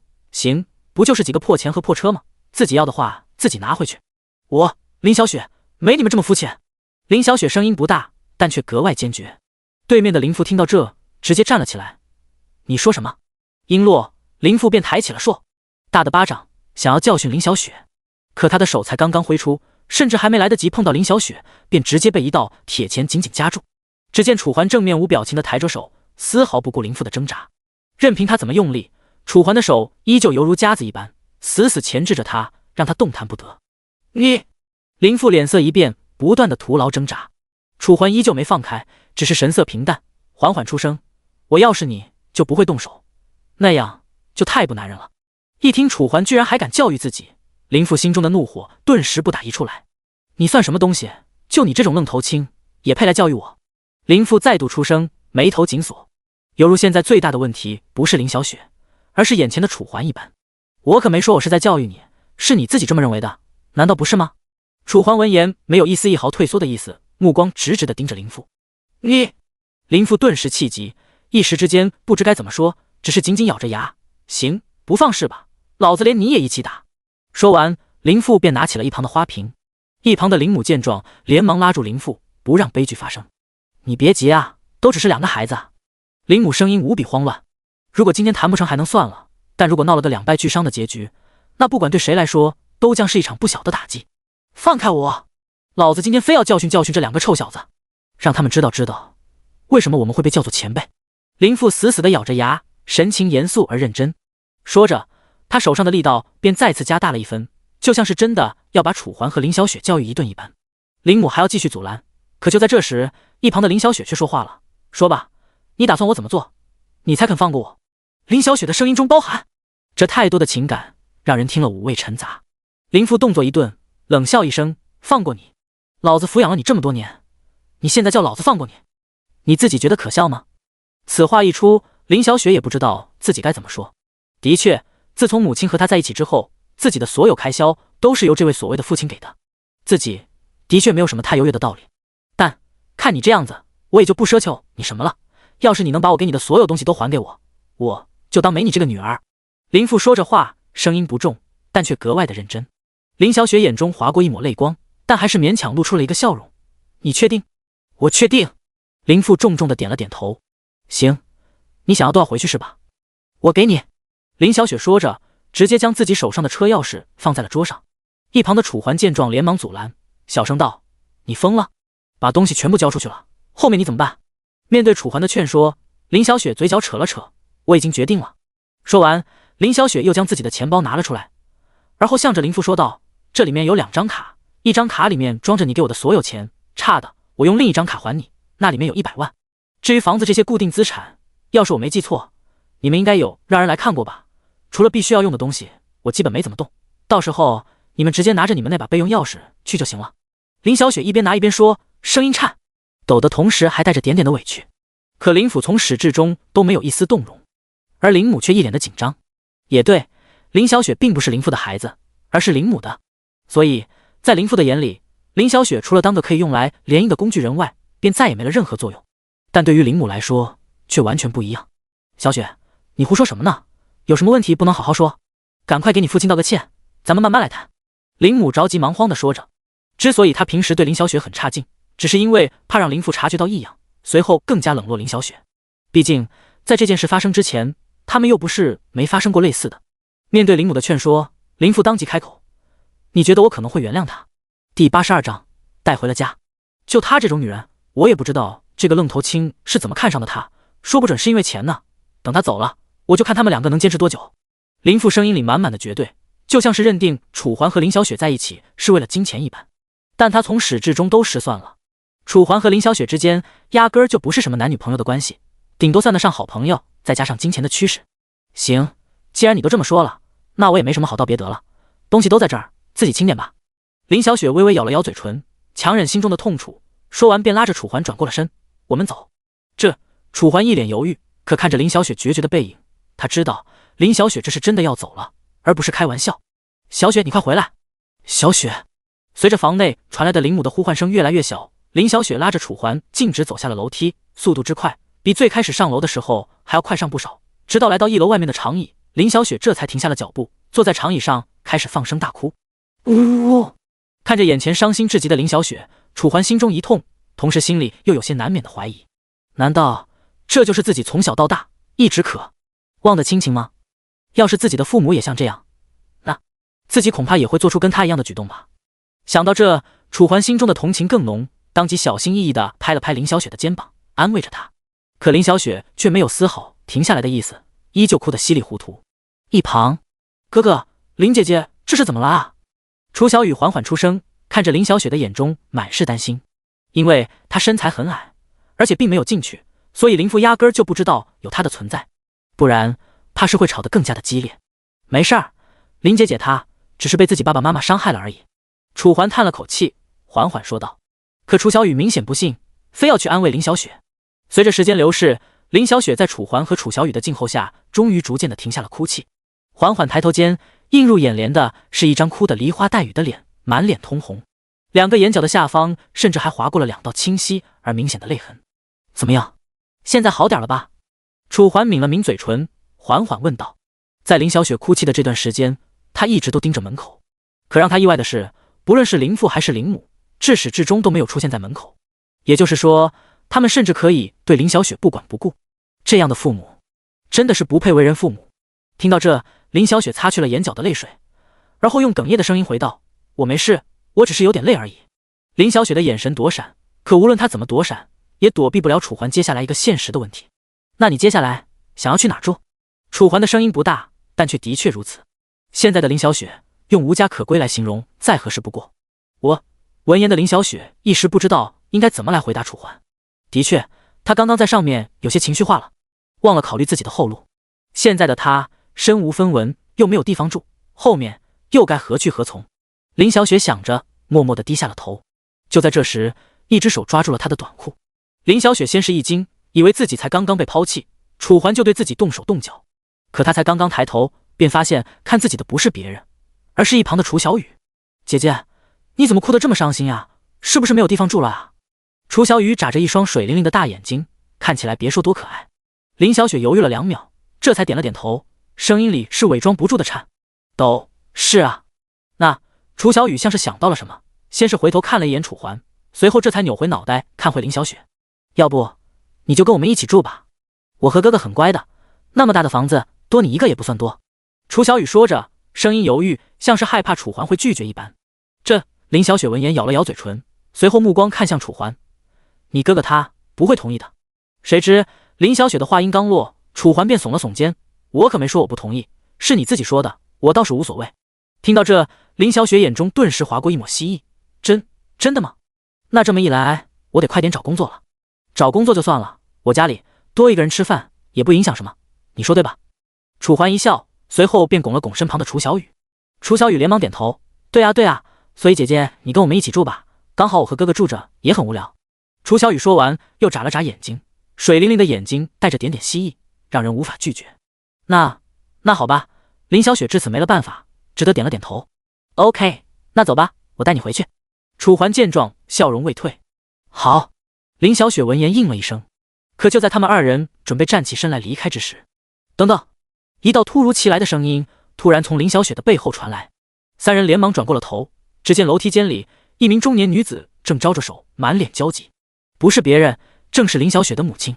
妈，你怎么来了？看到似是母亲又像是仇人的林母，林小雪眉头微皱，缓缓出声。原本的亲情在这一刻微薄到了极点。哎，小雪啊，你千万不要怪你妈妈，妈妈我也是没办法，这张卡里是10万，是我平时偷偷存下来的，就怕以后发生这样的事情。林母一边说，一边从自己的兜中拿出了一张黑色的银行卡。不行，妈，我不能要，还是你自己拿着吧。林小雪闻言连忙拒绝。虽然她知道自己的母亲对那个男人百依百顺，很大程度上就是因为他，但她也因为林父的举动而不得不离开。至于这些钱，她不好意思要，也不能要。哎，你是我女儿，我给你的，你就拿着吧，不然等以后想要了还拿不到了。林母说完，也不管林小雪是否愿意，直接将银行卡塞入了林小雪的手中，而后紧紧地扣住。第83章分家。林小雪神色微微挣扎，但对上林母那一双认真而郑重的双眼，最终还是点了点头，将银行卡收了起来，用干涩的声音回道：好，那你可一定要照顾好我女儿，她父亲死得早，所以没怎么感受到过家庭的温暖。林母见状扭过头又看向楚环，语重心长，就像是生怕楚环亏待了她的女儿一般。阿姨你放心吧，我会照顾好她的，绝对不会让她受任何一丁点的委屈。楚环点了点头，认真回道。林母闻言这才放下了心，微微点头，好吧，那你们先走吧，我也就不碍着你们了，那个人还在家里等着我的。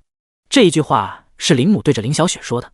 不知为何，当林小雪看到这个担忧和不舍的眼神，多年的委屈和不解在这一刻彻底释然。随着林母离去，周围就此只剩下楚环等人。看着眼前呆愣的林小雪，楚环一时也不知道应该说些什么好，只得勉强露出一个笑容。怎么了？愣着了？闻言的林小雪这才反应了过来，当即摇了摇头，我只是不知道该怎么说。说完，还不等楚环继续追问，林小雪便回过了神。好了，不说这些了，我们先走吧，等晚点的话，今天就又来不及玩游戏了。说到游戏，楚环倒是没什么感觉，但楚小雨不一样，一听到游戏，顿时双眼放光，满脸惊喜。好呀好呀，玩游戏玩游戏。见状，楚环纵然无奈，也只得点了点头，随手拦下一辆出租车，便在林小雪的指引下先来到了她的房子。这是一栋独栋楼房，虽然不如别墅那么豪华，但在这个地段价值至少也得100万起步。步入楼房，传入鼻尖的是一股淡淡的香气，和在他父母家里所闻到的几乎一模一样。你们随便坐坐吧，我先去收拾下行李。林小雪说着便直接转过了身。楚小雨开始摆弄周围的家具，而楚环则是跟在林小雪的后面来到了她的房间。这是一间不大的房间，但却弥漫着一股与外面截然不同的香气。准确的来说，这应该是少女的气息。而除了味道，楚环还看到了一张张回忆照片，此刻正张贴在墙壁之上，虽然很是显眼，但照片上的人楚环却都不认识。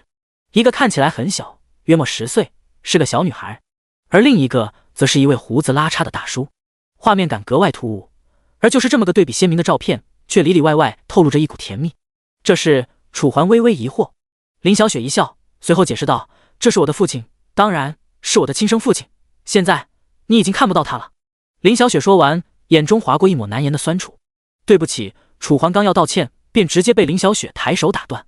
没关系，反正这些年我都已经习惯了，不就是没父亲吗？又不是不能活。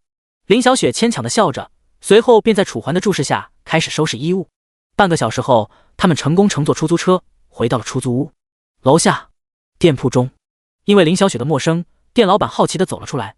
本来只是好奇这位姑娘的颜值，结果却看到这位美女的身旁站着的居然是楚环，那个前天还无家可归，在自己这里租下房子的孩子。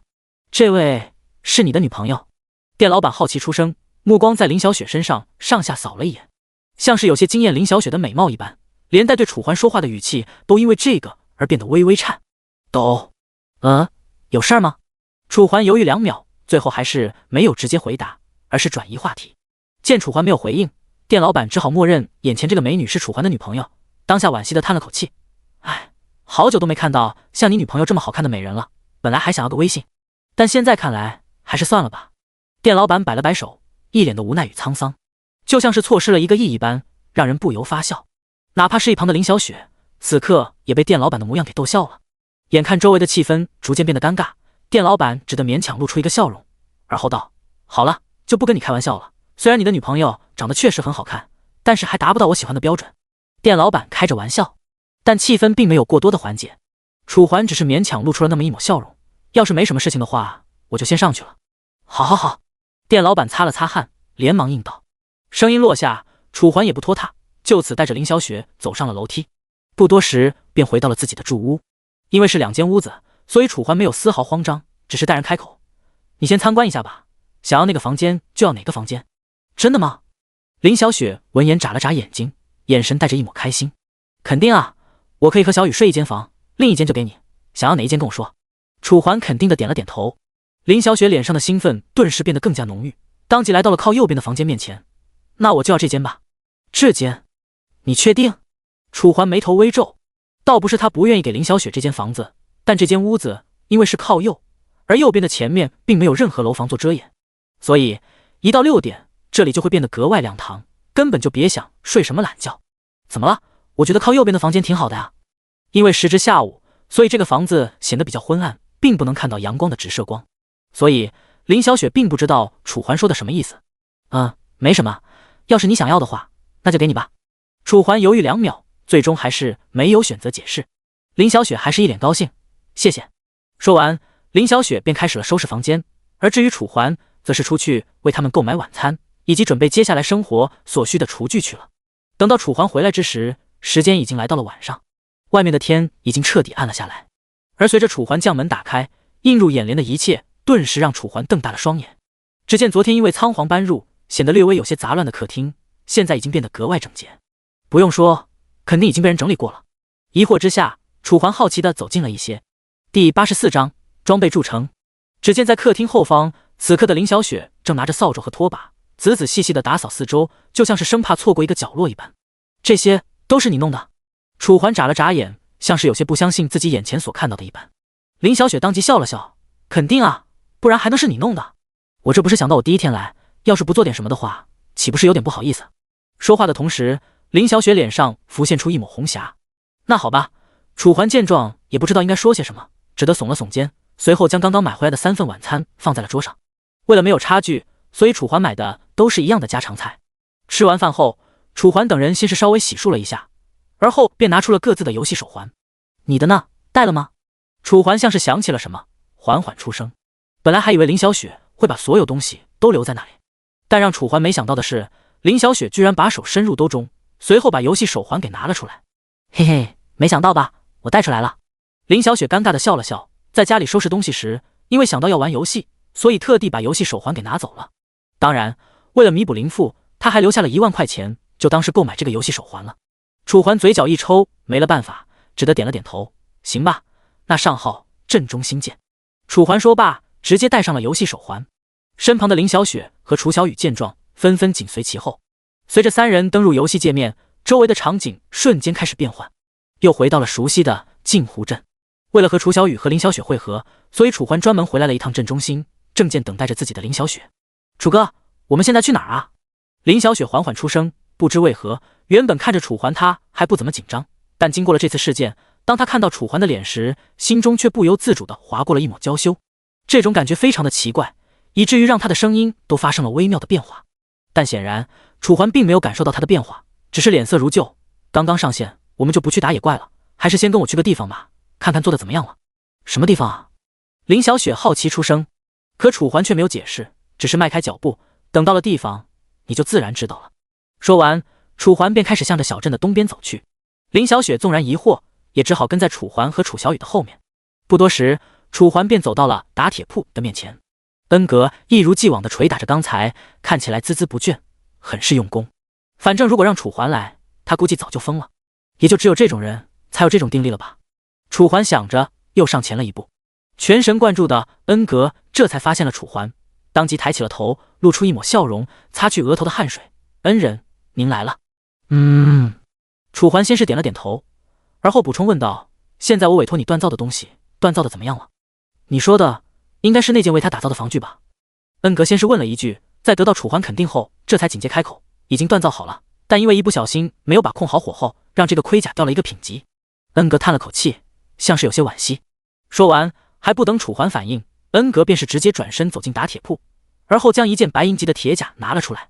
“你看看吧，这个大小合适吗？”恩格说着，将铁甲递给了楚环。楚环见状接过，拿到楚小雨身上比量了一下。在楚小雨疑惑的目光下，楚环再度开口：“你先试一下吧，要是不合适的话，我们再让恩格叔叔改。楚环的声音很温柔，温柔到一旁的林小雪羡慕。可是楚小雨依旧犹豫，看着眼前略显沉重的铁甲，她只觉得浑身的细胞都在抗拒，都不想穿这么一件又丑又重的盔甲。我不是很想穿。楚小雨说完便低下了头，模样像是有些不好意思。楚环当即一笑，不穿可不行，你可是我们队伍最脆弱的存在，要是什么时候野怪突然来到你后面，给了你一刀，你还可以用这个盔甲抵挡一下，但如果你要是没有这个铁甲的话，可能就……楚环说着做了个 KO 的手势。楚小雨年纪轻轻，当即就被楚环给吓到了，瘪着嘴巴接过了楚环所递来的铁甲。乖，试试看，要是不合适的话，我们也好趁早发现。楚环摸了摸楚小雨的头，楚小雨这才点了点头。随后在楚环和林小雪的帮助下开始穿戴。因为楚小雨的个子很矮，只相当于成年人的一半，所以这件铁甲也显得非常的小，只与楚小雨的体格相当。不多时，在楚环和林小雪的帮助下，楚小雨彻底将铁甲穿戴在了身上。因为是白银级的，所以这件铁甲上正不断散发着白光，虽然并不强烈，但也足以说明这件装备不是凡品。毕竟现在大部分的玩家装备水平都还只停留在青铜和黑铁的阶段。怎么样，合适吗？有没有哪里不舒服？楚环缓缓问道。要是这是在现实之中，或许楚环还会担心楚小雨会不会觉得很重，但问题是这里是游戏世界，每个人的身体素质都得到了极大的提升，压根儿就不存在什么承受得了承受不了的问题。楚小雨闻言先是犹豫了2秒，而后这才动了动身子，确认没有影响之后，肯定的应了一声：没有不舒服就好。楚环松了口气，这么一来，楚小雨有防御装了，再去什么毒爪之类的地方，就不用太过于分心照顾他们了。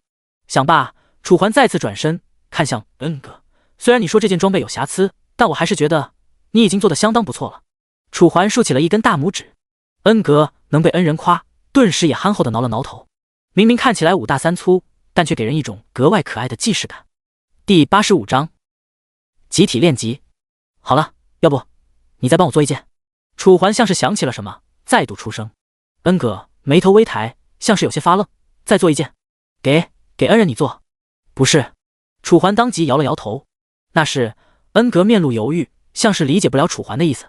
楚环见状只好再度出声，是给这位做。楚环说这句话的时候是看着林小雪的。林小雪当即愣了愣神，给我做。楚环点了点头，既然你都搬到我家里来了，那我做什么东西？要是再不考虑你，岂不是显得不太厚道？楚环玩笑说着，随后便不再管林小雪的反应，只是从自己的兜中取出了钱袋子，并且从中拿出了50枚月币。这些是定金，等你做完之后，我还会给你一些。楚环笑着说道。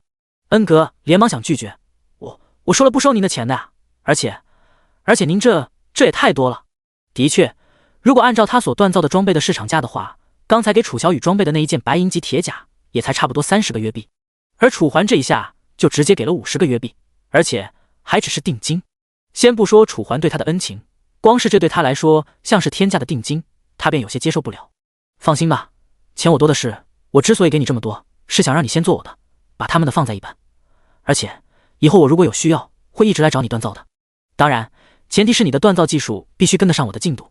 说完，恩格一时愣了愣，不知为何，他竟感觉眼前的楚环有些熟悉，就像是在哪里见过一般，但却说不上来。那恩格看起来还是有些犹豫，但看着楚环认真的眼神，最终还是点了点头。那好吧。说完，恩格也不好再说些什么，只好收下约币，开始测量林小雪所需要的尺寸。因为熟能生巧，所以这一系列的操作他仅仅花费了几分钟便全部完成。可以了吗？要是可以了的话，我就带着他们先走了。楚环笑着问道。恩格当即点了点头。好了，你们等后天再来看吧，后天我应该就已经做好了。没问题。楚环应道，随后便带着楚小雨和林小雪离开了打铁铺。正当他们不知应该先去哪之时，叮叮叮，您有一条好友消息待查看。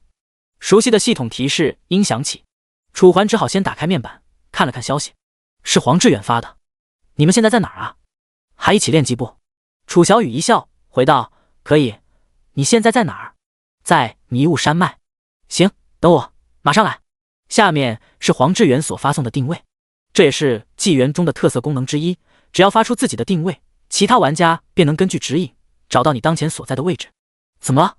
一旁的林小雪见楚环停下了脚步，还不知道发生了什么，只好疑惑出声。黄志远说他想要跟我们一起，问我们愿不愿意。我没问题啊。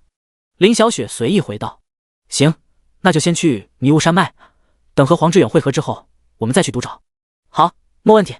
10分钟后，楚环等人再次走出了镜湖镇。与之前唯一不同的是，现在的楚环走到哪里，周围的议论声都明显的要比以前更加强烈和小声。有些人就像是害怕楚环听到一般，悄悄的交头接耳。你们说，排行榜第1的玩家会不会就是他？听说之前卫龙被杀的时候，谈的就是暴君这个 ID。不会吧？虽然恶魔 Sir 给人的感觉很强，但如果这就第1了的话，会不会也太假了一点？就这，你觉得恶魔 Sir 所做的不强？那你有本事也一个人面对一整波受潮试试啊！反正我也觉得这个恶魔 Sir 就是暴君。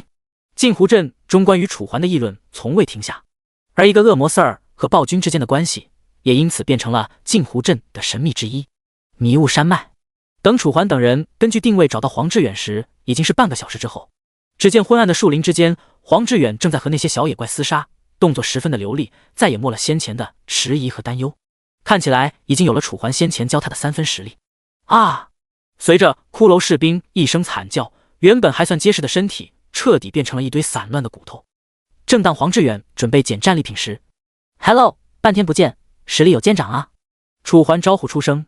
的确，从刚刚的片段上来看，黄志远现在不但攻击力有了提升，就连杀招这些也已经初具雏形。虽然还比不上有经验的杀手，但用来对付着一些小怪，已经变得绰绰有余。我这算不上什么，要是跟你比起来，我还像是一个婴儿。黄志远尴尬一笑，说完便看到了楚环身旁站着的林小雪和楚小雨。小雪、小雨，你们也来了。楚小雨礼貌出声：“黄哥哥好。”林小雪则是点了点头。感受着气氛的微妙，黄志远顿时有些尴尬。就在这时，楚环出声打破了这一份尴尬：“好了，现在时间已经不早了，还愣在这干什么？还不快去练级，等夏天又亮了。”楚环笑着说道，随后像是想起了什么：“等下白天我还要带着小雨去一趟医院。”一旁的林小雪顿时皱起了眉头：“医院？你们为什么要去医院？难道小雨她身体不舒服？”说着，林小雪将满是担忧的目光看向了一旁的楚小雨。楚小雨见状连忙摇了摇头，但楚环却与之相反。虽然他现在没什么症状，但我必须要带他去医院检查，不然一旦出现什么症状就完了。他有尿毒症，虽然是轻微的尿毒症，但至少有。楚环的声音带着一抹苦涩。要是可以，他甚至宁愿的尿毒症的是自己，而不是楚小雨这个年纪不到15岁的小孩子。尿毒症！一旁的林小雪大惊失色。她先前虽然知道楚小雨的身体有点问题，但却完全不敢相信，就楚小雨这么小的小孩子也能得尿毒症，这不可能吧？林小雪的声音带着迟疑。第86章呼救声。除了林小雪，一旁的黄志远也露出了一副惊讶的表情。我知道你们不相信，一开始我也不相信，但楚环声音中带着一抹犹豫。林小雪等人可能不知道他的艰难，但他自己却清清楚楚地记得上一世自己得知楚小雨得了尿毒症之后是有多么的痛苦，那种唯一的亲人即将离世的感觉，他无论如何也不想再经历任何一遍。思索过程中，楚环脸上浮现出一抹难以掩盖的悲伤。一旁的楚小雨见状连忙走了上来，一双小手紧紧地抓住楚环的衣服：“哥哥，不要不开心好不好？”听着耳边楚小雨犹如银铃一般的声音，楚环像是找到了慰藉，勉强露出了一抹笑容：“好，哥哥不开心了，只要小雨在，哥哥怎么都行。”楚环的声音不大，但却透着一股别样的责任感，将周围的气氛烘托得格外的温暖。“好，哥哥最好了。”楚小雨当即回道。哪怕是一旁的林小雪和黄志远，也被楚小雨和楚环之间的感情所打动，不由黯然神伤。好了，不说这些了，我们不是准备去练级吗？赶紧走吧，不然一会儿没多少时间了。楚环缓缓说道。经过这么一提醒，众人这才反应了过来，连忙跟随楚环的脚步一同前往独沼。15分钟后，独沼，楚环等人在独沼边缘集合。楚环正一脸严肃地讲解等会儿的战术。等一下我一个人刷怪，至于你们3个就一起行动，这样一来我们的效率就能最大化，懂了吗？楚环的声音不大，但在场的每一个人都听得格外认真，包括楚环接下来所说的任务分配。楚小雨和林小雪当作后排，前者回血，后者给护盾。而因为缺少坦克，所以就由黄志远这个前行来充当战士。虽然黄志远是个战士，不适合抗伤，但眼下只有他适合，并且在抗伤的过程中，他也能磨练自己的格斗技巧。好，见众人明白，楚环这才将目光看向了前方的独沼。既然你们听懂了，那就开始吧。声音落下，楚环带着众人进军独沼。因为林小雪是第一次来，所以表现得很是拘谨，甚至有点害怕。没事，习惯就好了。接下来的副本基本上都是这副模样。楚环将手放在他的肩膀上，安慰说道。林小雪闻言，这才点了点头。随后，楚环便让他们三人开始了找怪之旅。至于楚环自己，则是来到了一旁的暗处，确认周围的昏暗之中没有人在偷看之后，楚环这便是打开了仓库，将之前那个神秘老头所给自己的剑谱拿了出来。血阳剑谱，这个剑谱看起来也没什么特别啊。楚环喃喃说着，一边打开剑谱仔细观摩，同时按照剑谱上的动作，楚环开始了模仿。第一篇入门，一共32式；第二篇精通，招式比第一篇更多，同时也更为复杂。为此，楚环只好选择从入门开始，临摹他的一招一式，他的每一个姿势。但不知为何，明明看起来这个剑谱还算是有鼻子有眼，但楚环一开始模仿，却没有半点剑谱的感觉，反而有点像是棍法。这剑谱是真的离谱。楚环叹了口气，满满的无奈。就在这时，救命！救命！一道若有若无的声音突然响起。楚环眉头微皱，难道有原住民遇难了？怀揣着疑惑，楚环还是缓缓地向着声源处走了过去。此刻100米之外，昏暗之中，一名壮汉正被一个哥布林团伙团团围住。这名壮汉除了长得壮实之外，他的脸上还有着一道狰狞而恐怖的疤痕，看着让人格外的别扭。就是这么一名彪悍的壮汉，此刻面对哥布林团伙却没有丝毫还手的余地。他左手持着一面巨盾，右手拿着一柄大剑，看起来就像是亚瑟一般，格外的肉。不过这也怪不得他，只是当初选职业的时候，他一个不小心就选到了最弱的坦克。何为坦克？顾名思义，就是只能用来抗伤害，没有丝毫伤害输出的职业。论其血量和防御，均是战士的2倍，但攻击力却连战士的1/3都达不到。就在雷拳犹豫接下来应该怎么面对眼前这种杂种之时，哥布林团伙像是想起了什么，开始纷纷向着雷拳逼近，气氛剑拔弩张。雷拳死死握住手里的长剑，因为有着巨盾的关系，所以弓箭手和法师的攻击的对他产生不了一丝一毫的效果，所以雷拳所需要面对的就只是冲在最前面的这2个哥布林 Q 兵。咦！哥布林发出一声叫唤，随后便直接杀了上来，锋利的长 Q 开始一下又一下戳向眼前的雷拳。该死，一群狗娘养的！雷拳暗骂出声，但眼前留给他的选择只剩下了一个，那就是抵抗，看周围有没有人能听到自己的呼救。如果有，并且来了，那就证明他还有救。但随着时间1分1秒的流逝，哥布林 Q 兵的攻击让他的双手震颤到发麻。虽然巨盾抵消了哥布林 Q 兵的大部分伤害，但源自物理惯性的攻击却不是盾所能抵消的，因此雷拳的体力迅速消失。5分钟后，他已经到了强弩之末，就连举着巨盾仿佛都成了一种绝望，更别说巨盾的跟前还有那些不厌其烦不断攻击低哥布林 Q 兵。算了，不就是等级吗？大不了从头再来。雷拳凝重想罢，虽然他并不想这样，但眼前留给他的路只剩下了死亡。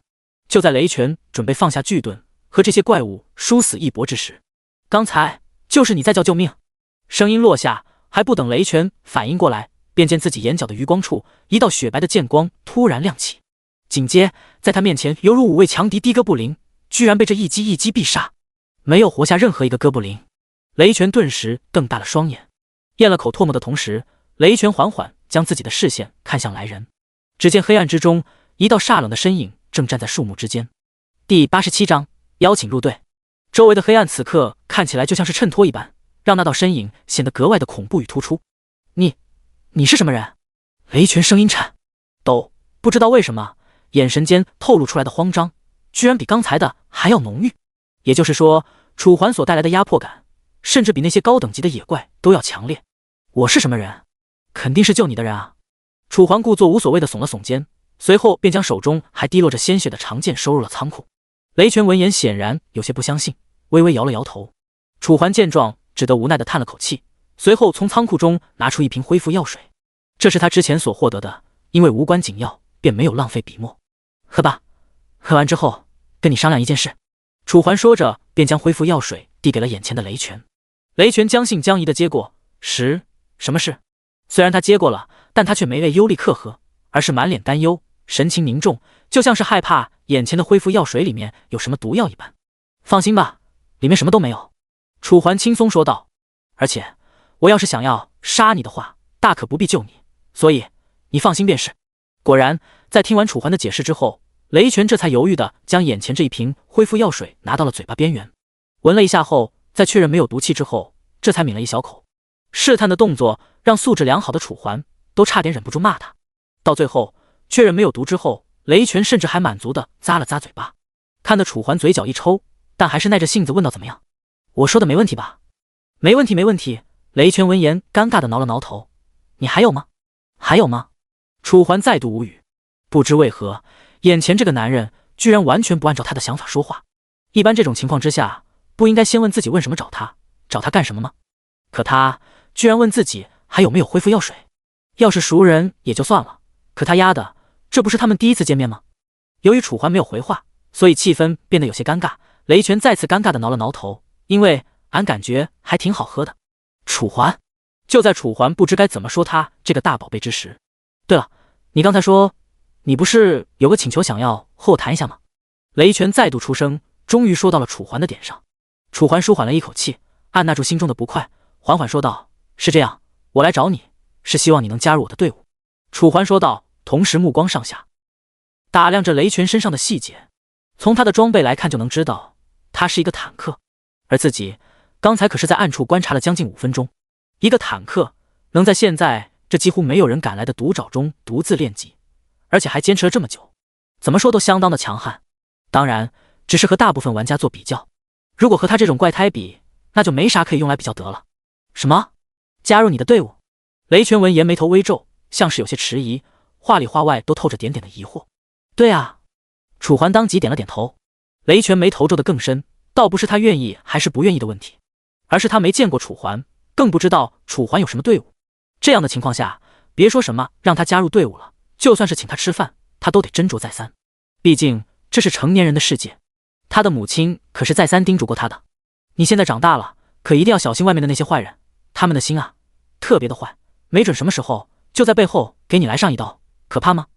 每当雷拳反驳说自己已经不小了之时，便会被母亲无情的反驳：“你现在才20岁，还不懂外面世界的花花绿绿，妈妈也不怪你，但是以后可别再这么说了。”在这样的教育下，雷拳养成了多疑的性格，甚至比世界上绝大多数人都要更加的多疑。他年25岁，但却除了上学，连家门都没出过几次。而现在，一个陌生人什么都没说，便要他直接加入他的队伍，这让他一个犹如初生牛犊般的壮汉，该拿什么相信？我拒绝。雷拳直截了当的拒绝，打了楚环一个措手不及。因为他虽然想过雷拳可能会拒绝，但他绝对没有想到雷拳居然会拒绝得如此果断。楚环疑惑出声：“为什么？”“因为我妈不让我跟陌生人在一起，哪怕你救了我。”雷拳的声音有些没有底气。他说出这些话，是因为母亲对他的教诲从小根深蒂固。他之所以会拒绝，是因为楚环对他来说的确太过于陌生了。“你妈？”楚环嘴角抽搐。谁知雷拳闻言脸色一变：“你骂我？”顷刻间，雷拳的脸上便布上了委屈。很难想象一个1米8几的壮汉居然会这么脆弱。我没有骂你。”楚环说着，无可奈何地低下了头。正当楚环心中犹豫自己到底是不是应该放弃之时，你的队伍里只有你一个人吗？雷拳的声音响起，楚环这才抬起了头。只见眼前的壮汉眼中除了点点担忧，还有着一抹犹豫。“肯定不止一个呀。”楚环叹了口气，不知道自己为什么会遇到这么个奇葩，当下也逐渐没了耐心，只得站起了身：“要是你不同意的话，那我就先走了。”“等等！”还不等楚环迈开步伐，雷拳的声音便再次响起。楚环顿住了脚步。“怎么了？改变想法了？”楚环疑惑问道。雷拳先是摇了摇头，然后这才开口：“想跟你去看看再说，不然万一你骗我，那我怎么办？”雷拳的模样格外憨厚，憨厚到给人一种诡异的既视感，仿佛骗子看到了他都不忍心骗他一般。“行吧，既然你想看，那我就带你去看看吧。”楚环勉强点了点头。既然人家又有了加入的意思，那他也不好浪费时间去找其他人。先不说品行如何，光是这坦度就足以让楚环千里难寻。说罢，楚环也不再浪费时间，直接带着雷拳转过了身。第88章新成员走向林小雪等人可能在的位置。10分钟后，在楚环和雷拳的共同寻找下，楚环终于找到了林小雪、黄志远等人。只见沼泽边缘，林小雪等人正按照楚环所教的打法，打着一只哥布林团伙。很难想象，靠着楚小雨和林小雪的双重 buff， 才6级的黄志远便拥有了和这哥布林团伙叫板的能力，甚至还不叫叫板，直接把一只哥布林团伙团灭。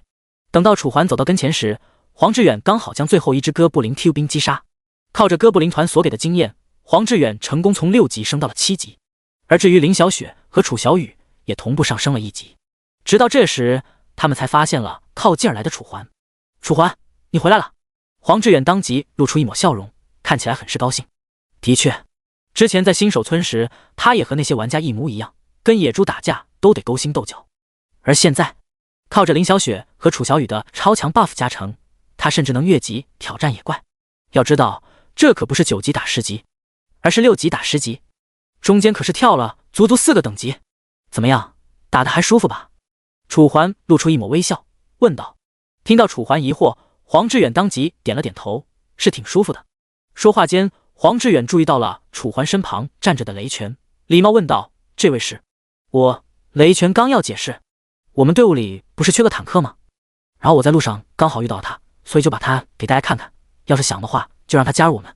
楚环回道，随后便开始为雷拳介绍：“这位是我们队伍里的刺客，后面2位，一位是小雨，一位是小雪，分别负责恢复生命以及套取护盾。”这样吗？雷拳见状挠了挠头，视线止不住的躲闪。很显然，他有些不好意思，甚至有点社会恐惧，但还是勉强抬起了头。你们好。你好。黄志远等人纷纷回道。见状，楚环这才转头向着雷拳问道：“怎么样？看着还行吧？”听着楚环的疑惑，雷拳犹豫2秒，最后还是点了点头。那你是加入我们，还是不加入？楚环再度发问。很显然，这个问题比刚才那个问题困难多了，一时之间，雷拳竟不知道答应不答应。在来这之前，还以为楚环可能是个骗子，但现在队伍就摆在他的眼前，不说加入队伍磨练，光是楚环对他的救命之恩，便足以让他同意。但不知为何，他就是感觉这些人有些古怪。2个女生，1大1小，并且能够和哥布林团伙单打独斗，这种实力可不是他一个战五渣能够相提并论的。我先考虑一下吧。雷拳犹豫出声。见状，楚环也不好强求，只得点了点头。行，既然你要考虑的话，那就先按照位置分配一下吧。楚环说完，扭过头看向林小雪等人，一会儿你们2个还是和刚才一样，负责辅助。至于你们2个，你扛伤就行。志远，你负责利用你的天赋杀掉敌方的后排，怎么样？应该没问题吧？楚环的声音不大，但却精准地传入了每个人耳中。众人纷纷点头。楚环见此一笑，行，那就开始吧。接下来，楚环等人再次上路。与之前不同的是，楚环这次并没有独自一人练级，而是跟在他们的后面，确保他们安全的同时，尽可能的指出他们的错误。现在队伍里面什么位置都不缺，2个辅助，1个刺客，1个坦克，要伤害有伤害，要扛伤有扛伤。随着队伍凑齐，楚环等人所发现的第一个敌人，赫然便是先前的哥布林团伙。这一次，楚环坐在了一旁，默默观看着战斗。哥布林团伙发现林小雪等人，率先发难，一时之间，箭矢、火球以及 Q 兵全部都冲到了雷拳的面前。你们当心，我来扛！雷拳连忙出声，同时立起了巨盾。一时之间，所有攻击都打在了巨盾之上，但却没对巨盾造成一丝一毫的影响，只是反震之力让雷拳被震退了将近10厘米。林小雪和楚小雨见状，纷纷为雷拳用上自己的技能。短短3秒钟时间，他先前战斗所损耗血量便在楚小雨的技能下恢复了上来，甚至直接挥满。可哥布林团伙并没有因此停下攻击，攻击的趋势反而愈演愈烈，因为林小雪和楚小雨加的只是血量和护盾，并没有加力量，所以雷拳被攻击打的只能节节败退。就在所有人都以为接下来的战斗过程将会格外艰辛之时，哥布林团伙身后的黑暗竟然突然裂开了一道裂缝，随后就连雷拳等人都没反应过来，便见裂缝之中伸出了一把阴冷的匕首，简直要多恐怖就有多恐怖。匕首肆意一划，哥布林团伙中的法师和工兵顿时失手分离，鲜血喷溅，洒得周围满地都是。林小雪和楚小雨虽然不是，但还是强忍着心中的怪异感，继续为黄志远和雷拳套盾。就这么，在几人的故技重施下，哥布林团伙中的哥布林数量不断减少，到最后只剩下了2个 Q 兵，而这2个 Q 兵最终也难逃死亡的命运。随着哥布林团伙被众人彻底歼灭，林小雪和楚小雨松了口气，而黄志远则是从黑暗之中缓缓走了出来，看着远处的楚环，露出了一个讨赏的笑容。怎么样，我厉害吧？黄志云的话虽然有些自夸，但为了不打击他的自信心，楚环还是点了点头。不错，很厉害。楚环说完，将目光看向面前的雷拳。你呢？感觉怎么样？要加入我们吗？雷拳闻言还是有那么点点的犹豫，但看着楚环眼中的认真，最终还是点了点头。我加入试试吧。之所以加入，除了为了报答楚环的救命之恩外，更多的是他也想找个团队，这样就不用再孤身一人来到这么恐怖的地方挨打了。话音刚落，楚环便站起了身，笑着拍了拍他的肩膀。等以后，你会知道你现在的决定有多么明智。此刻的雷拳还以为楚环是在开玩笑，但他所不知道的是，在不远的未来，他正如楚环所说一般，庆幸自己同意了他的邀请。第89章新账入账。接下来，雷拳正式加入了队伍。为了提高队伍的互相认知，楚环特地让他们互相交换了名字。你好，我叫雷拳。我叫黄志远。我叫楚小雨。随着名字交换完毕，楚环又让他们说了说自己的天赋。而让楚环所没有想到的是，眼前这个新加入的雷拳拥有的天赋居然是 B 加级天赋，也就是说，距离 A 级只有一步之遥，是 B 级中的顶级天赋。至于有多强，就拿着黄志远的天赋作为比较，你就能清晰地得出他的数据。除了天赋等级惊人，他的面板数据更是惊人，竟然能抵挡 70% 来自于正面的伤害，侧面 40%， 背面 30%。如此高的免伤率，也难怪他能一个人在哥布林团伙的围攻下坚持那么久。互相了解完之后，为了节约时间，楚环再次带着他们踏上了磨合之路。几个小时的时间，一共杀了将近4-5个哥布林团伙。经此一役，队员间的熟知度得到了跨越性的提升。不知不觉间，天又亮了，黎明的光将被黑暗所占据的天空重新夺了回来。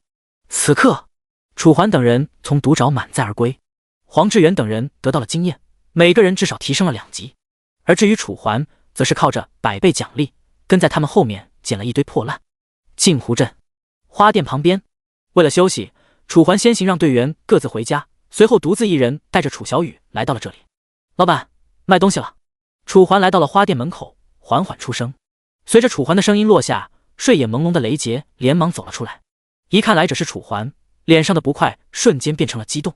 恩人，您来了，怎么，今天又要买什么东西啊？雷杰双眼放光，毕竟楚环上次所给他带来的东西，可是直接让他获得了将近1000约币的盈利，所以对于楚环的到来，雷杰很是期待，没准是什么宝贝，能让他再狠狠地赚上一笔呢。嗨嗨，楚环见状，尴尬地咳嗽了一声，这次的东西没什么好的，都是些破烂，因为仓库满了，所以才来卖的。是吗？雷杰闻言微微失落，还以为又是类似于鳄鱼牙那样的宝贝呢。随后，楚环也不浪费时间，直接把仓库里的所有要出售的东西拿了出来。霎时间，噼里啪啦，一道道金属碰撞的声音不间断响起。随后，雷杰只见许许多多的哥布林武器出现在了自己的眼前，法杖、弓弩、小刀、长 Q， 每一样都有着将近1000把。这巨大的数额直接在雷杰面前堆出了一座小山，一座全都是由兵器组成的山。虽然这些东西正如楚环所说，是些破烂，是些不怎么值钱的破烂，但在这庞大的基数加持下，就算10把兵器1个约币，也有将近400-500枚约币。更何况，按照现在的行情，哥布林的武器已经涨价到了10把3约币，也就是说，这一堆破烂，雷杰至少要花费1000多的约币来收。一旁，这座庞大的武器山同样惊动了周围路过的玩家，所有人都停下了脚步，脸上无不充满震惊。这不是那些哥布林手里的武器吗？我都被他们杀了那么多次了，肯定是。我去，那么多次，兄弟，听起来你这有故事啊。那是，别提了，天赋不行，就只能用努力来弥补了。等等，怎么都扯到天赋什么的去了？你们现在在乎的不是应该这么多兵器，他怎么弄来的吗？看这个数量，少说也得几千把吧？难道说才这么几天的时间，恶魔四儿就杀了几千个哥布林？难怪被叫做恶魔四儿。周围的议论声一道接着一道，所有玩家的目光都朝着楚环看了过来。楚小雨在这些目光的注视下变得有些害羞，犹犹豫豫地拉着楚环的衣角。哥哥，为什么他们都看着我啊？声音落下，楚环露出了一个笑容，肯定是他们羡慕我们啊。要是他们不羡慕我们，他们为什么会露出这种表情？此话一出，楚小雨顿时一脸质疑，就像是不相信楚环所说的话一般。在他看来，这么多人看着自己，肯定是因为自己哥哥做了什么伤天害理的事情。再联想到旁边这堆着的武器山，一个令他心惊的原因浮现在脑海。难道这些人是因为哥哥杀了太多哥布林，所以才盯着他们看？想什么呢？见楚小雨的表现不太正常，楚环当即摸了摸他的头，疑惑出声。为了不让楚环担心，他并没有说出自己的真实感受。见状，楚环虽然感觉有些疑惑，但还是选择了相信。无奈之下，楚环只好将目光再次看向雷杰。怎么样，收吗？随着楚环的声音响起，雷杰这才反应了过来，当即露出了一个笑容。收，肯定收，而且价格的话，我能给你10个兵器儿，5约币。因为雷杰只是个中间商，所以他不可避免的需要收那么一点点的中间费用。行，5约币的话，那你收去吧。这里我要是没记错的话，应该有个5000吧，所以也就1250个约币。楚环点了点头，随后补充道：“我数学不太好，但应该没算错吧？”没算错，肯定没算错。雷杰当即回道，随后笑容更浓，微微弯了弯腰：“那你等等，我现在就去给你拿钱。”说完，雷杰便直接转过了身。楚环点了点头，不再多说。3分钟之后，雷杰拿着一个钱袋子走了出来，在周围玩家的注视下，将沉甸甸的钱袋子递给了楚环。钱都在这里面，你看看。楚环点了点头，接过钱袋，微微掂量。虽然楚环根据重量不能准确的得出这里面到底有多少，但绝对相差不大。行，没问题了。楚环回了一个笑容。既然如此，那老板你慢慢清点东西，我就先走了。好好，没问题没问题。雷杰连忙回道。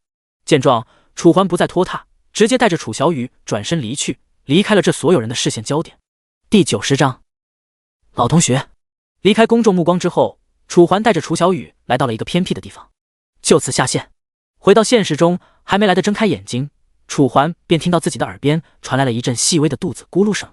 无奈之下，楚环只得露出了一抹笑容，睁开眼，映入眼帘的赫然便是捂着肚子的楚小雨。怎么，饿了？楚环笑着问道。楚小雨当即委屈巴巴的点了点头，这2天都没吃到我喜欢吃的，肯定饿了啦。看着楚小雨这副委屈的模样，楚环只好一笑，随后摸了摸他的头。饿了的话，一会儿哥哥就带你出去吃，想吃什么吃什么。好。楚小雨一脸满足。门外，那我呢？一道清甜的声音突然响起，顿时让楚环想了起来。现在他们的家里可是不只有他们2个，还有后面搬来的林小雪。打开房门，正见一脸笑容的林小雪。见楚环有些错愕，林小雪目光有些幽怨，这才第1天就不耐烦了啊，早说嘛，早说我就不过来了。听着林小雪的抱怨，楚环这才反应了过来，当即挠了挠头，不好意思，差点把你给忘了。既然如此，那我们一起出去吃饭，然后去拿药如何？好啊好啊。见两女同意，楚环也不再多说，直接带着他们2人便走出了房门。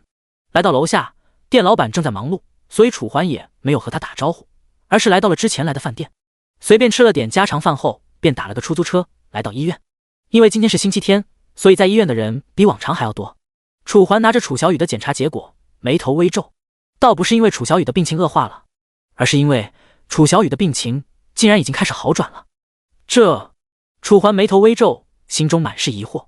要知道，在前世，楚小雨的尿毒症可是从来都没有好转过，一直都在逐渐恶化，这才导致后面不到半年的时间里，楚小雨就已经离开人世。但现在这情况应该拿什么来解释？难道因为自己的存在，楚小雨的病情还能因此改变不成？正当楚环犹豫之时，哥哥，怎么了？一旁的楚小雨拉了拉楚环的裤腿。他并不害怕自己的病情恶化，但他所不想看到的是紧皱眉头的楚环。见楚小雨关心自己，楚环当即露出了一抹笑容，而后宠溺地摸了摸他的头。没事，哥哥只是想起了一些事情而已。说完，一旁的林小雪也走了上来。因为刚刚去丢垃圾，所以他并没有看到楚小雨的检查结果。怎么了？小雨的病情开始恶化了吗？林小雪刻意压低了声线，但楚环却摇了摇头，没有。那你为什么皱着眉头？正当楚环想要解释一些什么之时，楚环的身后竟然突然传来一道拍打的感觉。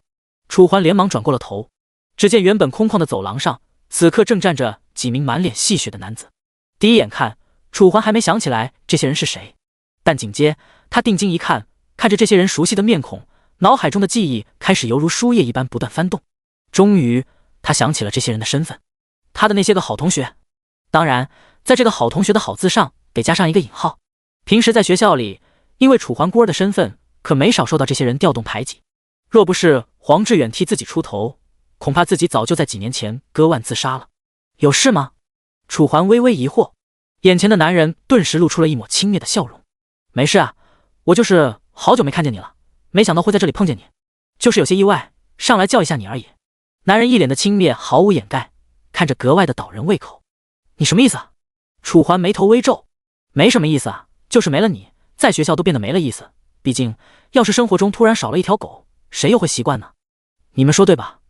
孙学月说着，看向身边的几个同伴，几个同伴顿时爆发出一阵放荡的笑声。可不是吗？没了你，我们在学校里都显得格外无趣。要是你在就好了，这样小李也不会挨处分。去你的！别哪壶不开提哪壶。听着他们的话，楚环眉头越皱越深。一旁林小雪也脸色不快，他们是你的朋友吗？怎么说话这么恶心？楚环摇了摇头，这些人不配，顶多算是同学。此话一出，林小雪顿时就像是想起了什么，脸色渐冰。同学是吧？林小雪喃喃说话间，那些同学这才注意到了一旁站着的林小雪。哟，刚才还没发现，你身边怎么还跟着一个美女啊？美女，要不你来跟着我吧，这小子有什么好，一条流浪狗而已，就连家都没有。孙学月的话格外毒辣，每一个字都直戳楚环内心。就在林小雪准备开口回绝之时，原本不打算理会的楚环居然睁开了眼睛，眼睛深处划过了一抹冰冷。你刚才说什么？孙学月被楚环这个眼神吓了一跳，不知为何，他心中居然对眼前这个楚环产生了陌生感。可他们不就半个月左右没见吗？怎么这条狗就变得这么凶了？疑惑之下，孙学月强装镇定，哟，狗急了，来咬我呀，当我怕你是吗？以他对楚环的了解，那么软弱，就算半个月没见，性情也不可能发生这么大改变，除非是换人。所以他对眼前微怒的楚环没有丝毫害怕，甚至想笑。但让他没有想到的是，此话一出，楚环再不忍耐，直接一只手将眼前的孙学月提了起来，就像是提着一个垃圾一般，没有丝毫的费劲。你再说一遍。楚环眯着眼，周围的温度仿佛都随着楚环感情的变化降低了数度。我……孙学月声音颤哀抖，一时之间竟不知怎么回应。好在这时，他身后的几个同伴走了上来。楚环，你小子干什么呢？信不信我们揍你？因为这里是医院，不然如果换成学校，他们早就对楚环大打出手。不过，虽然环境线挨制了他们，第91章14集，不让他们动手，但却限挨制不了他们眼中的动手欲。你觉得现在的我会怕你们？楚环冷笑一声，没有丝毫留手，直接将孙学月丢在了地上。因为周围没人，所以楚环的举动并没有引来保安。你……孙学月被扔在地上，顿时疼痛羞愤在心中不断交织。纵然他格外愤怒，但不知为何，看着眼前的楚环，他的心中竟然多出了一抹无力感，甚至是害怕。因为楚环的眼神以及他身上的气势都与自己记忆中的楚环完全不同。如果说之前的楚环就像是一只毛毛虫，柔柔软软任人拿捏，那现在的楚环就可谓是一头巨蟒，分分钟可以将他们拿下。我怎么？要是你们不服的话，大可以动手，不是吗？楚环再度出声，甚至上前了一步。他之所以没有宰了这些人，是因为现在纪元还没有降临。人类社会还是法治社会，一旦犯错，还是会遭受法律的制裁。他可不想去监狱里被关着，直到深渊降临。所以他在等一个机会，等这群杂碎自己动手。这样一来，他就能正当防卫，将他们打到无法伤害，名正言顺。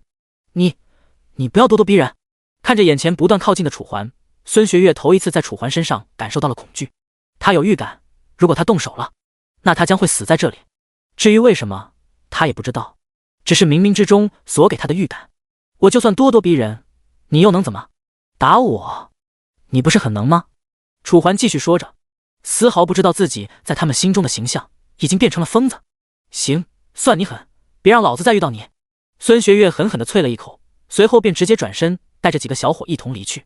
而在原地，楚环露出了一抹不屑的笑容，还以为多强呢，原来胆子这么小。说完，楚环也转过了身，安慰略微受惊的楚小雨。哥哥，你刚才好吓人呀。楚小雨声音后怕，刚才的楚环让他感到无比的陌生，就像是一个恶魔，让人不寒而栗。没事，刚才的那些是坏人，所以哥哥才凶了他们。你放心，哥哥不会对你那样的。楚环摸着楚小雨的头，温柔的场面更是让一旁的林小雪有些出戏。不知为何，他愈发看不懂眼前的男人了。刚才还那么冷酷，那么冷血，结果转眼之间却又变成了爱妹妹的好哥哥。这么明显的转变让他始料未及，从未想过。见楚环起身，他再也无法控制住心中的情绪，疑惑出声：“你刚才……”楚环话音未落：“好了，不说这个问题了，还是先走吧，拿了药就回去，不然浪费的时间多了，没什么意义。”楚环说着，林小雪只好点了点头。说完，三人来到拿药处，拿完药后便离开了医院，再重新打了个出租车后回到了住屋。这天下午，林白特地将所有厨具都买了回来，毕竟在外面吃的再好，也没有自己做的饭菜安心。吃完下午饭后，楚环再度带着楚小雨和林小雪上线。纪元，镜湖镇，三人依旧在镇中心回合。等等，我看下他俩在线不？楚环说着，打开了好友列表，只见黄志远和雷泉的头像居然全都是亮着的，也就是说，他们两个都在线。惊讶之下，楚环分别给他们两人发了消息，询问他们现在所在的位置。我们现在还在独找。看着眼前的消息，楚环眉头微抬。本来他还以为雷泉应该和黄志远分头练级，可让楚环没想到的是，他们居然在一起练级，而且还都在独找。行，我们马上过来。说罢，楚环带着两女在一阵议论声中走出镜湖镇。独找，枯木林依旧是枯木林，沼泽也依旧是沼泽。因为是白天，所以这片独沼少了昏暗和阴森，变得不再那么恐怖，只是多了一抹荒凉和空旷。根据定位，很快楚环便找到了雷泉和黄志远的位置。只见他们正联手对付着哥布林 Q 兵。因为是白天，所以黄志远无法动用天赋，只能与雷泉各自为战。虽然跟哥布林 Q 兵之间有着等级差距，但有了楚环的指导，黄志远的战斗水准提升得飞快，到了现在已经能和这些哥布林打得有来有往。当然，前提是这些哥布林的动作在黄志远眼中都是统一的。解决完哥布林，黄志远和雷泉这才发现了到来的楚环等人。怎么样，练了多久了？楚环一笑问道。雷泉挠了挠头，话是由黄志远说的，我们也没练多久，早上9点半左右开始的，到现在可能5-6个小时吧。黄志远估摸着说着，但光靠这一点就能看出他和雷泉的关系已经从队友变成了朋友。看到你们能合拍，我真的挺高兴的。楚环笑意更浓，随后示意林小雪和楚小雨上前，既然如此，那他俩就交给你了，你们一起吧。听到这，黄志远双眼放光，当即点头。安排好他们后，楚环这才独自一人踏上了练级之路。昨天一天，他都在指导黄志远等人，所以他只获得了不到500经验。而今天，为了自己的等级，他必须要大开杀戒。下午6点，夕阳西下，夜幕将要来临。而在这夜晚的前提曲中，楚环就像是一个杀神，在独沼中遇到什么就杀什么，遇到哥布林那就杀哥布林。原本见底的经验条也因此开始疯长。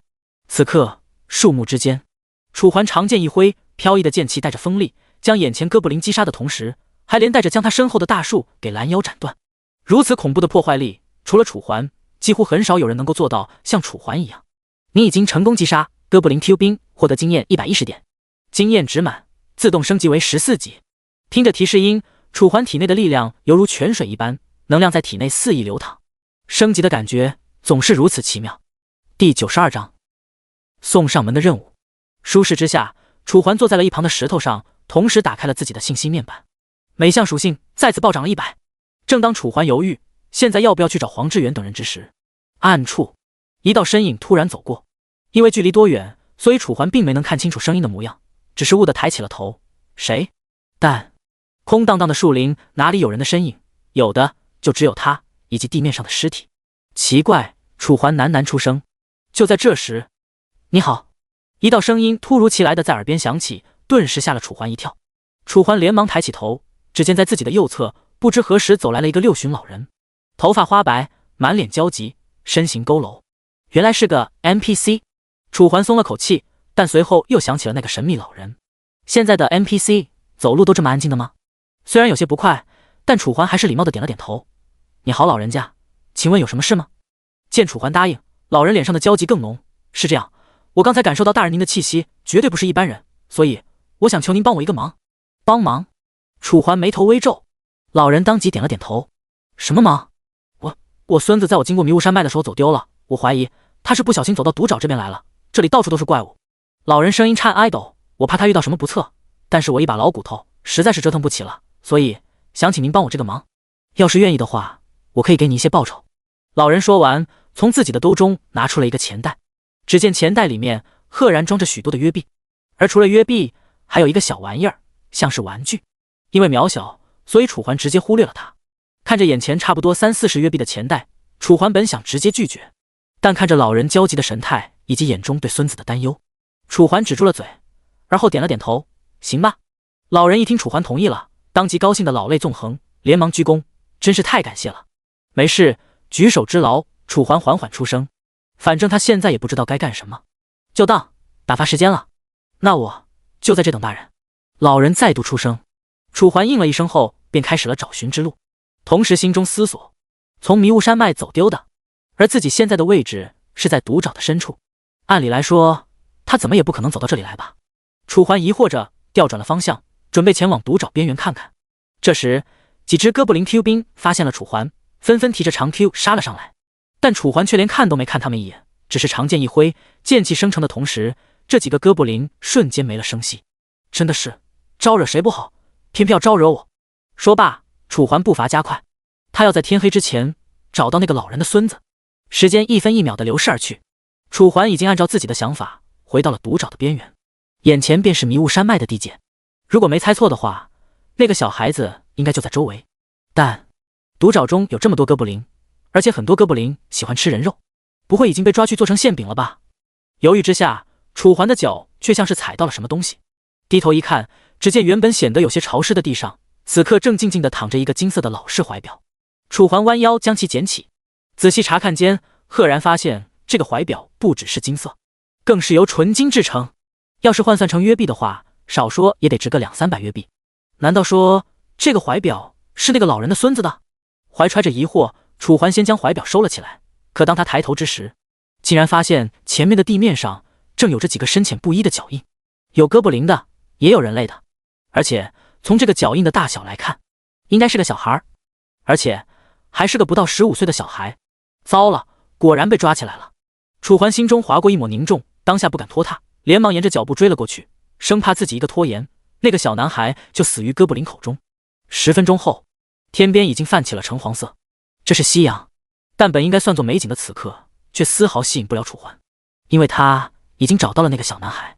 但看着地上这惨白的人形骨头，楚环陷入了沉思，这就死了？可是发布任务的任务对象不是一般都活着的吗？这么一来，自己可怎么完成任务？就在楚环百思不得其解之时，救命啊！救命！一道若有若无的呼救声突然从更远处传了过来，若不是楚环听力过人，恐怕还真就听不到这道呼救。想着，楚环再也不管脚边的骨头，追了过去。阴暗中，一群哥布林正围着一口铁锅，而在铁锅旁，一个小男孩被这些哥布林五花大绑的扔在了这，无人问津。因为现在大部分哥布林都在研究配菜，是拿胡萝卜煮小孩，还是拿葡萄煮小孩好呢？小杰德还在扯着嗓子呼救，声音干涩而发哑，像是叫了很长时间。你不累吗？一旁的哥布林看不下去了，进口出人言。在纪元中，能说话的怪物除了 BOSS 以外，只占据怪物基数的1/1000。不，小杰德一时语塞，但却没有放弃生的希望。他深知，如果继续这么，自己将葬身在这些怪物的口中。可这绑得结结实实的绳子，又怎么是他一个小男孩所能挣脱的？挣扎之际，小杰德的目光突然看到了哥布林腰间的匕首，顿时一个大胆的计划在脑海中生成。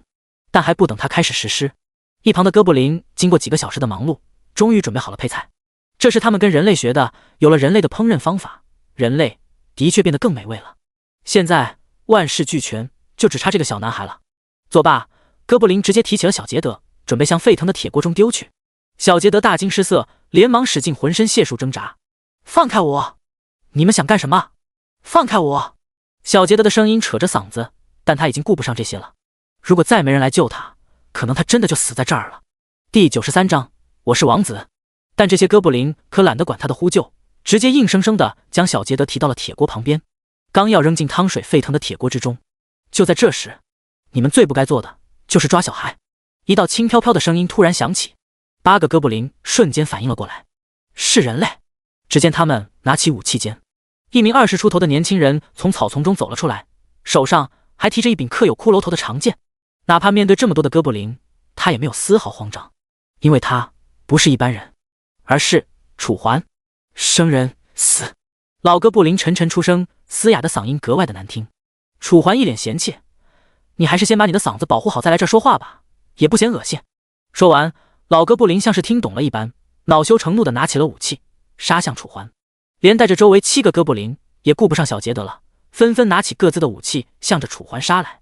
顿时，楚环被团团围在中央，一旁被扔在地上的小杰德满脸紧张的找了个位置躲了起来，同时祈祷楚环一定要打赢这些怪物，毕竟楚环现在可谓是他唯一的希望。包围之中，我如果是你们，我就会选择头也不回的跑，虽然那样你们也活不下去。楚环淡淡说着，声音没有丝毫感情。紧接在所有哥布林以及一旁小杰德震惊的目光下，楚环长剑一挥，雪白的剑光一闪即逝，千分之一秒间，所有哥布林全部暴毙。上一秒他们还对着楚环跃跃欲试，而现在却已经变成了地上所躺着的冰冷的尸体。都说了还不信？楚环无奈的摇了摇头，随后便弯腰收起了自己的战利品。做完这些，楚环这才将目光看向角落之中那惊魂未定的小杰德。你是谁？小杰德声音干涩，一听就知道声带劳损。但楚环并没有急着解释，而是先来到了他的身边，在他惊慌的注视中，一剑挑断了捆绑着他的绳索。我是谁不重要，你只需要知道你得救了。楚环露出一个轻松的笑容。小杰德云里雾里，你要感谢上苍给了你一个好爷爷。说完，楚环便直接拉着小杰德站起了身。走吧，我带你去找你爷爷。不要！小杰德闻言当即甩开了手，满脸不情不愿。这一幕瞬间搞懵了楚环。为什么？按照一般的剧情，到了这个时候，这个小男孩不应该感激涕零的跟着自己，然后回去找到爷爷，一家团聚，自己也能拿到报酬，结束任务吗？可现在事情发展的好像有些出乎意料。他不是我爷爷！小杰德气鼓 A 鼓的一句话，再次犹如晴天霹雳一般，砸得楚环满脸无语。这小家伙看着也不大呀，才13、14岁的模样，咋就这么叛逆呢？爷爷都不认了。虽然楚环疑惑，但想起那个老人那一副焦急的神情，根本就不像是装的。要是这都能是假的，那还有什么是真的？小朋友，生气归生气，这个地方很危险。要是没有你爷爷委托我的话，你现在已经被这些哥布林给煲汤喝了，知道吗？楚环尝试劝导小男孩，可小杰德仍旧一脸不悦，甚至带着点笃定的意思。我都说了，他不是我爷爷，不是你爷爷，怎么可能？楚环满脸无语，看来今天算是遇到硬茬了。这个小伙子欠打，绝对欠打！我说不是就不是。小杰德一脸的执拗。见状，楚环也懒得和他辩解了，直接一把抓起小男孩。等到了地方，一定要把他交给他爷爷好好管教，不能再这么溺爱了。你干什么？放开我！知道我是谁吗？我是王子，我是王子。听着小杰德的话，楚环嘴角一抽，王子？我还公主呢。小杰德。半个小时之后，天彻底黑了。夜幕降临，原本的空荡变成了阴森，一些枯木林的枝头上甚至还站着乌鸦，发出阵阵诡异的叫声。此刻，楚环正提着小杰德，感受到小杰德身上的颤哀抖，楚环嘴角勾起一抹笑容。怎么，王子也会怕？在这一路上，这个小家伙一直都坚称自己是王子，但在楚环眼里，这他丫的纯纯有病。毕竟前世自己可以算是见过王子和国王的人，就这个小屁孩，算是国王的马夫的儿子都离谱。小杰德不再说话，像是已经自闭了。楚环不再挖苦，又走了2分钟，终于回到了他领取任务的地方。只见黑暗之中，身形佝偻的老人依旧没有离去的意思，只是焦急的在周围打着转，模样格外的难受。老人家，楚环出声，老人这才看了过来，一见是楚环，模样那叫一个激动，连忙就跑了过来。直到看到楚环怀里的小杰德，老人这边老泪纵横，格外的感激楚环。谢谢你，谢谢你，你真是个好人，愿主赐福你。老人抓着楚环的手，格外真挚。但不知为何，一旁的小男孩见状，竟没有半点高兴，甚至看起来还有点小生气，像是在抱怨楚环为什么把他给送了回来。没事，一点小事罢了。楚环露出一抹笑容，随后像是想起了什么。对了，他这个小混球啊，回去之后您可得好好教育他一顿。知道他说什么了吗？他说你不是他爷爷。怎么样，够离谱吧？所以说咱教育孙子不能这么宠溺。要楚环话至一半，却见老人的脸上划过了一抹羞愧。紧接老人缓缓开口，用极小的声音说道，对不起，其实我真不是他爷爷。此言一出，楚环的三观被震得稀碎。那你搞了半天，楚环恨不得给自己一巴掌，原来自己才是小丑。想到这，楚环又像是想起了什么，神色一凝，那他真的是王子？声音落下，周围的气氛瞬间变得莫名的严肃，原本阴森恐怖的四周也因此变得不再恐。第94章，王子。只见老人先是犹豫了2秒，而后这才在楚环的注视下点了点头。瞬间，楚环只觉得自己心中有着10000匹草泥挨马奔腾而过，不但心疼，脸更疼。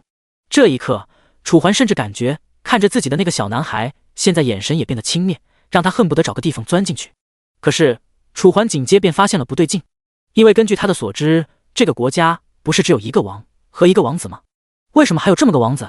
上一世为什么没听说？正当楚环犹豫之际，我知道，小伙子，你现在肯定觉得我们是假的，对吧？不过也对，我们的王已经下令把我们逐出都城了。老人叹了口气，缓缓说着。从他的眼神来看，这绝对是一个令人悲伤的故事。为什么？楚环疑惑出声，可老人却没有再解释，像是被戳到了痛处一般，点点泪水从眼角滚下，连带着一旁的小杰德也不由得黯然神伤。难道这里面有隐情？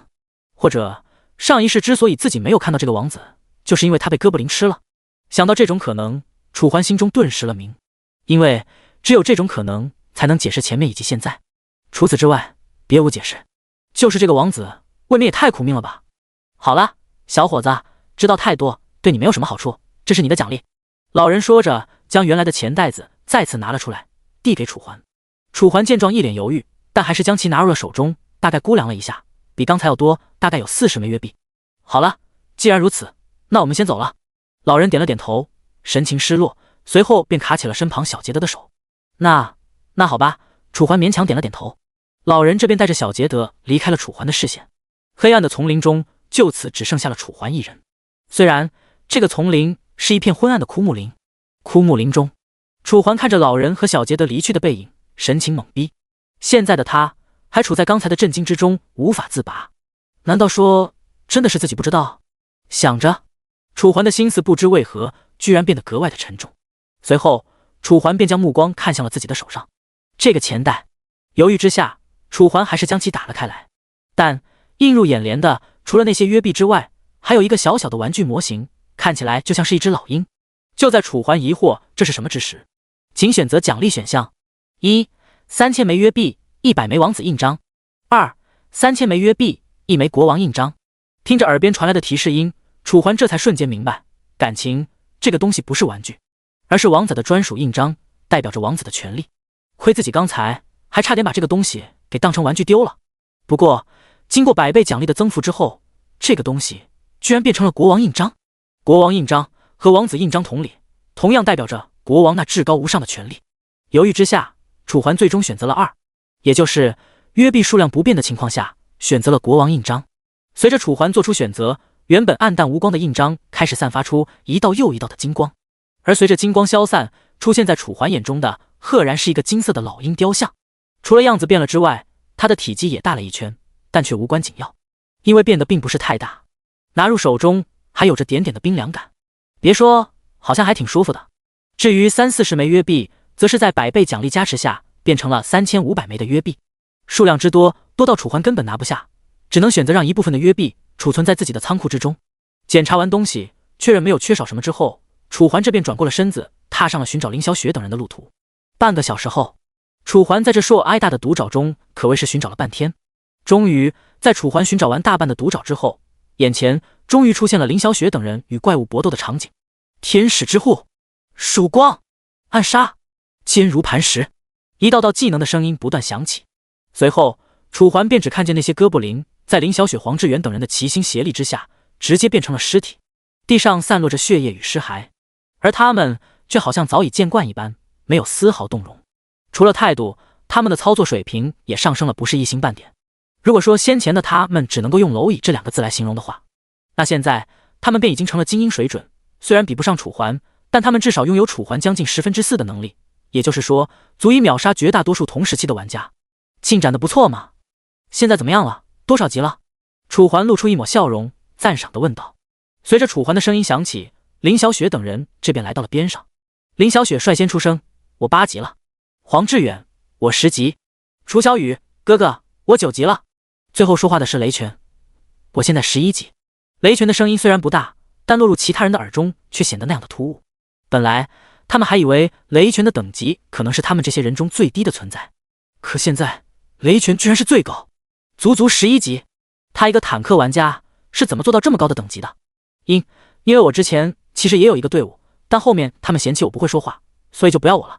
雷拳一副硬汉模样，但说到这里之时，却变得就像是一个小孩子一样，委屈巴巴的，就连说话的声音都带着那么一点点的颤哀抖与难受。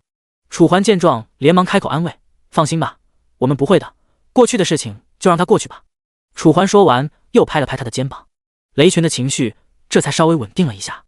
而接下来，你们是准备继续练级，还是跟我去下个副本？楚环缓缓问道。目的不是其他，正是因为等级的差距缩短，让这里的怪物所给的经验完全比不过下一个副本，而且只有面对具有等级差距的怪物，才能让他们的实力得到最为迅速的提升。这一点楚环深知其重要。第95章镜湖。什么？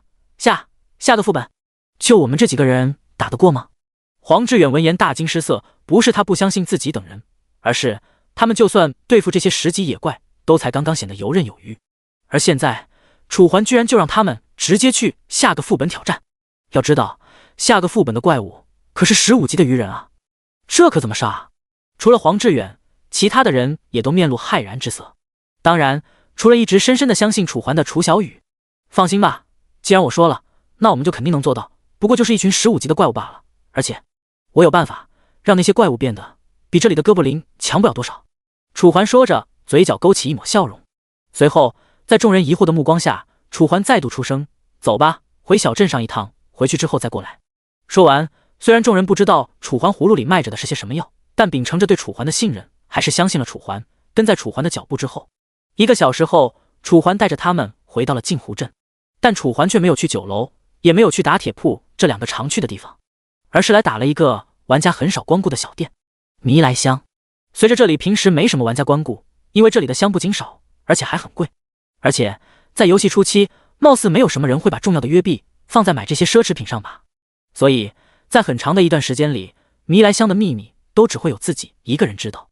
这里的香虽然很贵，但它的质量却秒杀了绝大部分的香店。除了质量很好外，这里还卖着一种特有的香。虽然大部分人都觉得这个香很难闻，但楚环这次来买的目的可不是为了给人。老板在吗？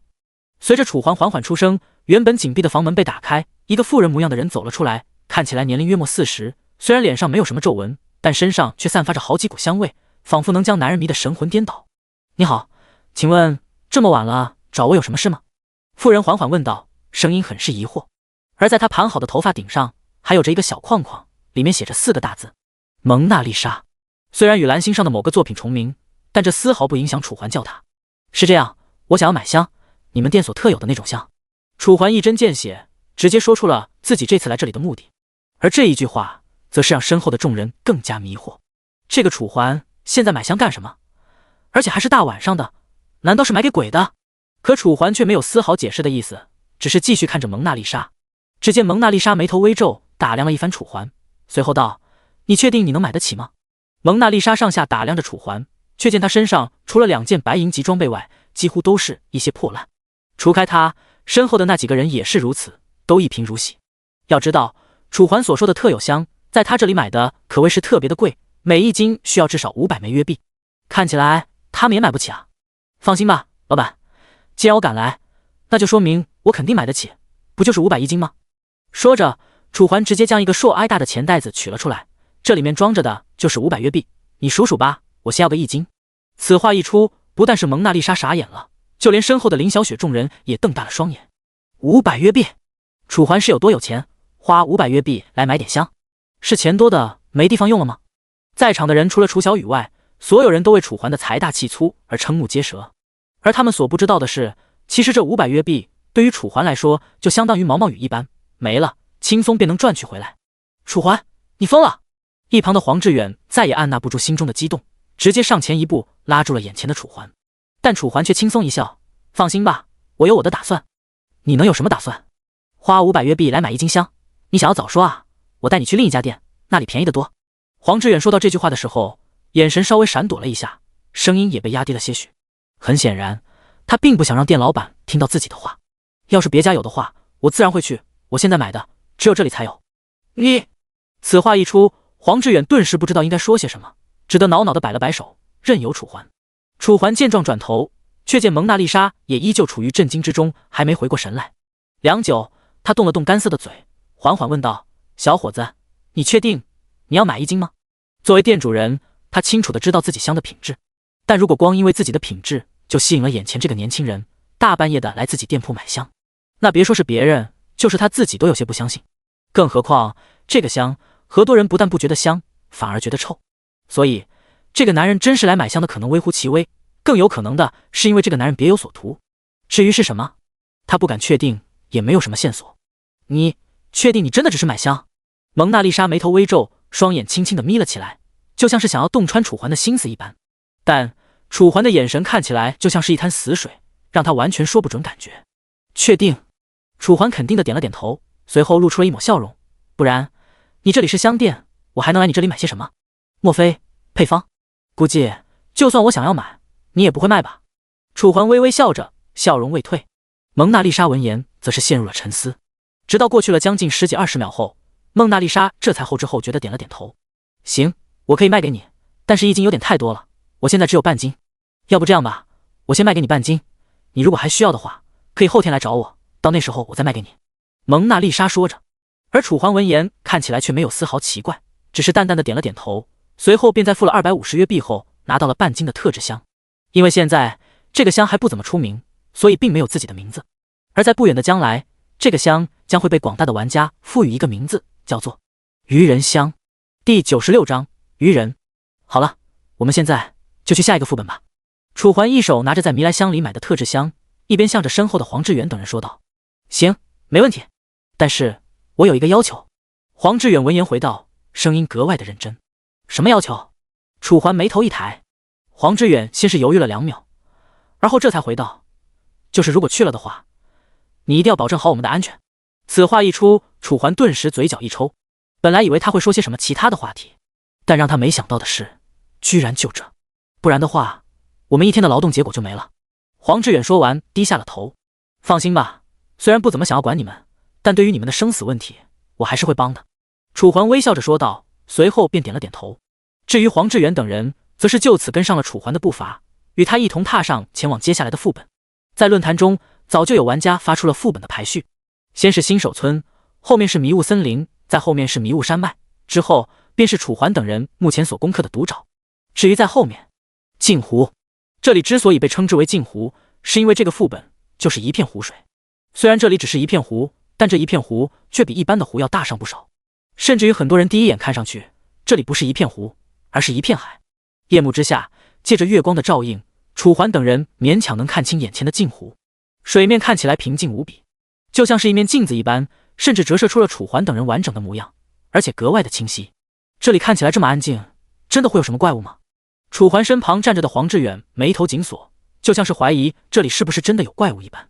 的确，如果这里没有怪物的话，绝对说得上是一片世外桃源。微凉的晚风，完美的星空，再配上这犹如镜面一般平静的水面，怎么看都像是蓝星的马尔代夫级别，不说超过，但至少相差无几。有没有怪物，一会儿你就知道了。楚环微微一笑，随后在众人不解的目光下，拿出了刚才所购买的特制香。黄志远还以为楚环拿出来只是想要闻一下味道，所以再度出声。可是，要是我们来这里刷怪的话，不就只能进去水里面刷怪了吗？这样一来，我们的战斗力还有几成啊？黄志远不但家里的家境好，平时在学校里面的成绩也是一流，所以当他知道这里面有愚人怪物，还是15级的时候，他第一时间就想到了对他们实力的削弱。先不说等级上的差距，光是在水里面会影响他们的攻击和速度，这一点就足以让他们伤筋动骨。所以现在哪怕有林小雪和楚小雨，他也不觉得自己能打过。再者说了，他不会游泳啊，怎么下去？放心吧，既然我都带你们来了，就证明我肯定有我的道理。说着，楚环直接将特制香扬了起来，随后洒在眼前的水域之后，再然后沿着岸边一直拉向后面的森林。这一幕瞬间让旁边的林小雪等人嘴角不断抽搐。林哥，你这是干嘛啊？这可是250约币啊！虽然林小雪等人没有询问楚环为什么会有这么多约币，但不管是谁都会以为这250枚约币就是楚环的一半身家。而现在楚环居然把这价值250枚约币的特制香洒在地上，这让他们如何不惊？甚至怀疑楚环现在是不是发烧了。你这是干嘛？我可能会发烧吗？我要是发烧，早就传染给你俩了。楚环连忙拍开林小雪的手，随后无语说道。林小雪见状，只好无奈地收回了自己的手，而楚环则是开始了耐心的解释：你们现在还小，不知道也正常，等一会儿之后，你们就知道我为什么会这么做了。楚环说完，将没有用完的鱼人香放回了自己的仓库，随后带着林小雪等人来到树林之中。楚环，难道你这么做能把那些怪物给引上来？黄志远将信将疑地问着，因为他实在不相信楚环买来的这个香具有这样的效果。如果真的可以，那些怪物的实力定当大打折扣。如此好的升级机会，楚环为什么不早点带着他们来？到底能不能引上来？晚点你看看就知道了。楚环微微一笑，随后便没了解释的意思。黄志远固然好奇，但也只能暂时将自己的好奇放在肚子里。时间在众人好奇的目光下一分一秒的过去，也不知道过了多久，只知道月亮的位置移动了大概10厘米。一阵微冷的晚风吹过，瞬间让黄志远紧了紧自己的双手，保存住自己更多的温度。哎，难道楚环搞错了？黄志远喃喃说着，但他又有些不相信，毕竟从这个游戏开始到现在，已经过去了很久很久的时间。而在这么久的时间里，楚环所做的事情，不说出现什么大问题，就连一点毛病都让人挑不出来，就像是纪元中的天之骄子一般。而现在，就在黄志远疑惑之际，远处镜湖边缘的水面上，一层层涟漪开始不断的泛起，就像是有着什么怪物即将破水而出一般，让人望而心惊。一旁看到这一幕的楚环不但没有丝毫紧张，反而还露出了一丝丝兴奋的笑容。都等了你大半天了，终于来了。声音落下，一旁的众人还来不及询问，便见黑暗之中像是有什么东西从水里面爬了出来，像是蝾螈，但却更像是某种怪物。天上遮挡月亮的云朵散了开来，借着月光，这怪物的形体彻底暴露在了楚环等人的面前。身体柔软，但却像是人的形体，而除了身形像人以外，其他的一切都是怪物模样，黑黑的，灰灰的，让人不由自主地联想到了死亡。而随着时间一分一秒的流逝而去，一只模样大致相同的怪物从水里面爬了出来，爬行的轨迹正是楚环所撒鱼人香的路径。准备，楚环缓缓出声，声音低沉，为的就是不让这些听力超群的鱼人听到。所有人都屏住了呼吸，只有楚环和黄志远现在已经陷入了短暂的兴奋。众人按兵不动，不到5分钟的时间里，岸上便已经爬上来了将近数百只鱼人，而在浅水水域还有着将近数百只，也就是说，光这一波，楚环就引出来了差不多700只。第97章，引出鱼人。没有人知道办法就是好，一下就能引出来这么多。楚环喃喃说着，嘴角笑容愈来愈浓。在前世，等大部分玩家都知道这个方法时，已经是开服的第3、4个月，而且都到了那个时候，一次用鱼人香也只能引出来不到100只。毕竟经过这么长时间的折挨磨，基本上的鱼人都知道了鱼人香的危险，所以只要不笨，基本上都不会再被鱼人香吸引。但让楚环没想到的是，自己虽然第一次用，但却吸引来了这么多的人鱼。数量之巨，用来形容是一场小型的兽潮也毫不为过。楚环什么时候动手？身旁的黄志远此刻已经抓紧了匕首，只要楚环一声令下，他就会瞬间使用天赋，开始收割眼前这群鱼人。等会儿，楚环在等时机更加成熟，也就是说，他想要看看这个鱼人香气在前期一次性到底能吸引来多少鱼人。时间继续流逝，岸上的鱼人也因此变得越来越多。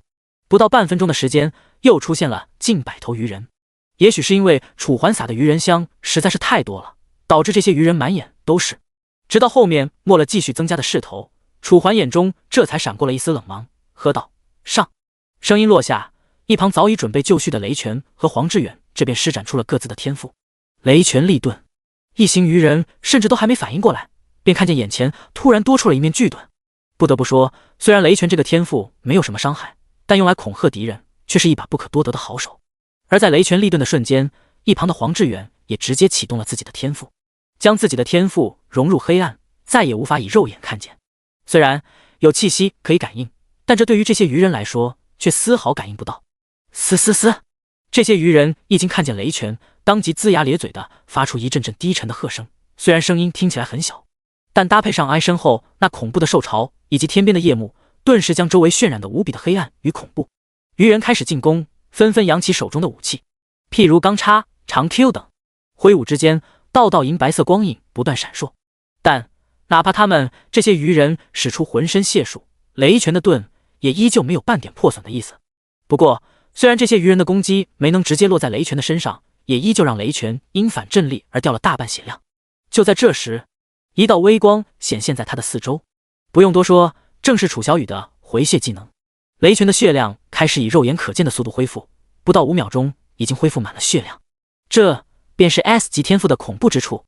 雷拳扛上的同时，一旁的黄志远也没有闲着，身影在黑暗中一进一出，手中的匕首就像是死神的武器一般，在于人群中不断造成伤害。但由于他和鱼人的等级差距实在是太过悬殊，所以他再也不能像在赌爪那边一般一刀一个，而是将近5下才能弄死一个。看着小队的人，所有人都如此认真，楚环不由得一阵感慨，随后缓缓抽出了自己腰间的长剑，雪白乍现，楚环嘴角勾起一抹淡淡的笑容。接下来也该我出场了。死！好！愚蠢的人类，死！给我死！好！大群的鱼人从四面八方杀来，利爪、长 Q、鱼叉，各式各样的武器砸在雷拳的盾牌上，让人目不暇接，眼花缭乱。但哪怕如此，他的盾牌依旧坚如磐石，没有丝毫破损的迹象。你们快点，我快扛不住了！雷拳紧咬牙关，艰难出声。哪怕有这盾牌的保护，他的身体一直在不断后退。这就是惯性，鱼人数量的居多，让他们已经围到了他的周围，因此他的免伤不再有 80%， 生命值也终于有了减少的迹象。就在所有人都以为扛不住了的时候，一道雪白色的光芒突然在他们的眼前出现，随后熟悉的身影出现在了每个人的眼中。接下来交给我吧，你们只管做你好，你们自己的就行了，侧面和后面全部交给我就行。熟悉的声音伴随着熟悉的剑光，随后周围不断向着侧面逼来的鱼人眼前突然生出了一道光芒。燎原星火，主角淡淡出声，眼中没有一丝一毫的情愫。随后扬起手中的长剑，红色光芒出现之间猛地将其挥出，炙哀热的温度裹夹着剑气，就犹如灭世之灾一般袭向眼前的鱼人群。好！鱼人们见状纷纷大惊失色，有的眼睛中甚至划过了一抹浓墨重彩的惊恐。方才的来势汹汹不见，取而代之的是全线溃逃以及对楚环的恐惧。但他们现在才想要走，已经来不及了。只见主角的攻击在1000分之1秒之间已经杀到了他们的面前，温度之高，威力之犀利，哪怕是15级的鱼人也完全挡不住主角的攻击。对于他们来说，主角的攻击就像是来自天意一般，让他们生不出一丝一毫想要抗拒的心理。紧接道血液犹如鲜花一般绽放，瞬间将原本占满了鱼人的岸边洒满，再配上滚滚燃烧的燎原星火，让这里看起来就像是炼狱一般，恐怖可怕。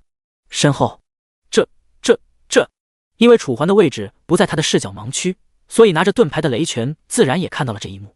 原本他还以为轻松击杀哥布林团伙已经就是眼前这个男人的极限了，但让他没想到的是，他的实力远远不止自己想的那样。要知道，眼前这些怪物可都是些15级的鱼人啊，无论是数据还是等级都碾压哥布林团伙。可眼前这个男人对付他们却像是对付白菜一般，要多轻松就有着多轻松，随随便便就砍倒了一片。要知道，这可都是经验啊，他们求之不得的经验。哪怕是早已见识过主角可怕的林小雪，看到这一幕也不由自主地咽了口唾沫。强，实在是太强了。黑暗中，黄志远还在为自己单杀鱼人而感到激动，准备战斗结束之后好好向楚环要点表扬。可他一转头便看到了戏剧性的一幕，他头一次在自己的心中生出了一抹怀疑。第98章回归，他会不会是多余的？你已经成功击杀鱼人，获得经验150点。你已经成功击杀鱼人，获得经验150点。你已触发天赋极道暴君，攻击力永久提升1。听着脑海中不断响起的提示音，楚环嘴角扬起一抹难以掩盖的笑容。虽然这微量的力量提升对比上他足足1000多的基数显得非常的渺小，但毕竟蚊子再小也是肉，所以他同样高兴，因为这力量提升的快哀感不是一般人所能感受得到的。你们也别愣着了，该干什么干什么。楚环再度出声，一旁的众人这才反应了过来，连忙开始恢复各自的工作。雷拳继续抵挡伤害，黄志远继续在于人群中造成伤害，而楚环则是直接成为了他们作为坚实的护盾，手中的长剑就像是一把神兵利器一般，不断收割着眼前怪物的生命。1个、2个、几百个，楚环的属性在疯狂跳动，与此同时，您的经验值已满，自动升级为15级。随着又一道熟悉的提示音响起，楚环的实力更上一层楼。经过100倍增幅的加强，他的每一项属性再次提升了100，这种感觉是真的舒服。楚环感慨着，与此同时，将目光继续看向眼前的怪物。在他的眼中，这些怪物已经不能算是怪物了。如果换个更为贴切的称呼，应该叫他们为经验值。此刻，他就是主宰着周围的造物主，想杀便杀，没人能够阻挡他。时间在此过程中逐渐流失，转眼之间已是2-3个小时过去。在这2-3个小时中，楚环一共杀了将近1000头怪物。除了他的等级上升了2级之外，他的攻击属性更是上升了足足1100，再次将他的攻击属性拔高了一个档次。如果再见哥布林祭祀，楚环甚至觉得他能一刀把他劈死，就像是劈开眼前这些愚人一般。可惜了，要是能多吸引来一些就好了。楚环看着眼前逐渐退去的浪潮，以及周围密布着的尸体，用非常惋惜的语气说道。正当他想着下次怎么能吸引来更多的怪物时，楚环，你刚才说什么？一道声音从侧旁传来。楚环扭过头，正见从黑暗中走出的黄志远。没什么，就是感慨一下。楚环勉强露出一个笑容，然后缓缓说道。感慨一下，有什么好感慨的？这么多怪物，我就杀了50-60个，其他基本上都是被你杀了的。黄志远闻言顿时翻了一个白眼，声音中满满的无奈。倒不是他不甘心，而是因为楚环所表现出来的实力实在是太强了，强到离谱，强到让他窒息，甚至让他感觉他在这里就是个多余的。没事，下次多给你留点。楚环闻言连忙安慰道。黄志远的表情这才稍稍缓和。好了，过去集合吧。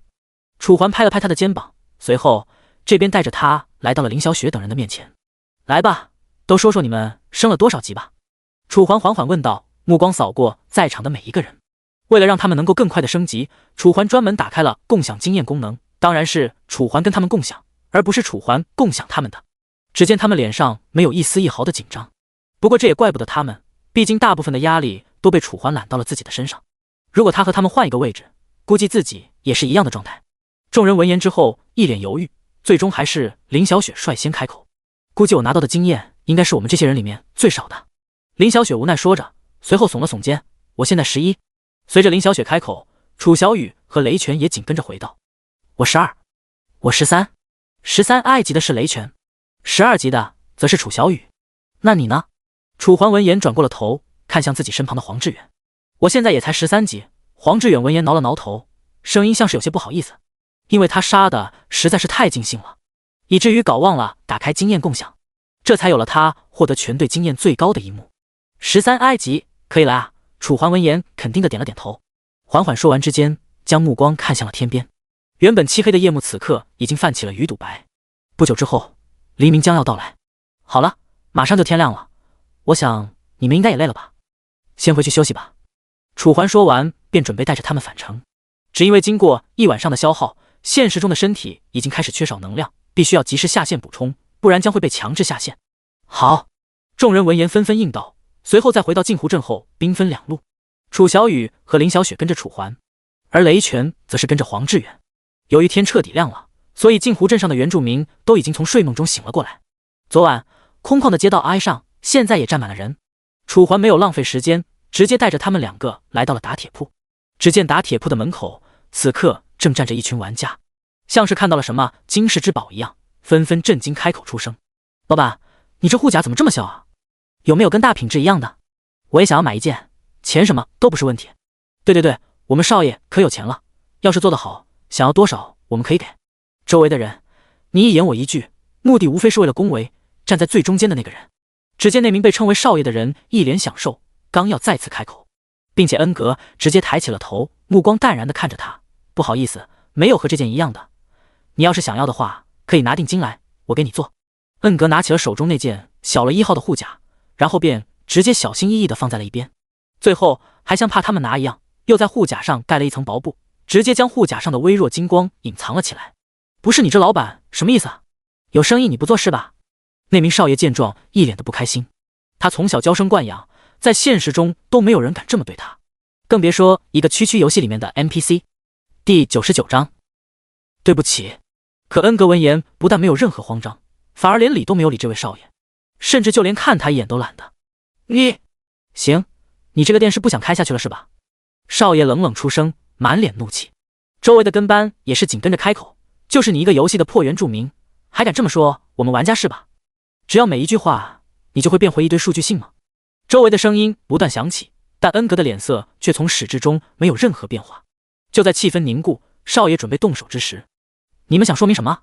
一道声音突然从他们的背后传来，显得那样的冰冷与无情。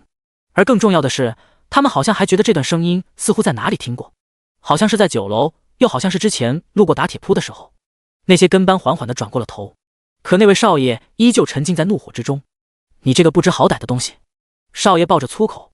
可就在这时，他的跟班却拍了拍他的肩膀。干什么呢？别烦我！少爷不耐烦地拿开了跟班的手，可拍肩膀的感觉却再次传来。少爷这才不耐烦地转过了头。就在他准备开口骂这个小 ID 之时，却看见道路的前方，此刻正站着一道无比熟悉的身影。不错，正是从镜湖镇回来的楚环。虽然楚环不知道他们在这干嘛，但凭他们的语气和对恩格的态度，便足以让他对这些人不感冒。毕竟以恩格这憨厚老实的性格，根本不可能招惹到别人。也就是说，只有可能是这些人在无理取闹，而他又恰好正讨厌这些人，所以他看着这位少爷的眼神很是冰冷。恶魔 Sir。 少爷声音颤哀抖，甚至于双腿都在打哆嗦。这也怪不得，他实在是楚环的名声实在是太响了。现在全镇上下几乎没有人不知道楚环的名讳。不但一个人抵挡住了兽潮，还能在毒气沼泽那边单刷，绝对是一位强的不能再强的强者。而为了自己的等级考虑，他压根不敢对楚环有丝毫不敬。没什么，我们这就走。少爷连忙出声，随后还不等楚环开口，便想要带着自己的这几个跟班离开。我说了让你们走了吗？楚环冰冷的声音瞬间止住了他们离开的步伐。没有。少爷尴尬的想用脚趾头在地面抠出个缝来。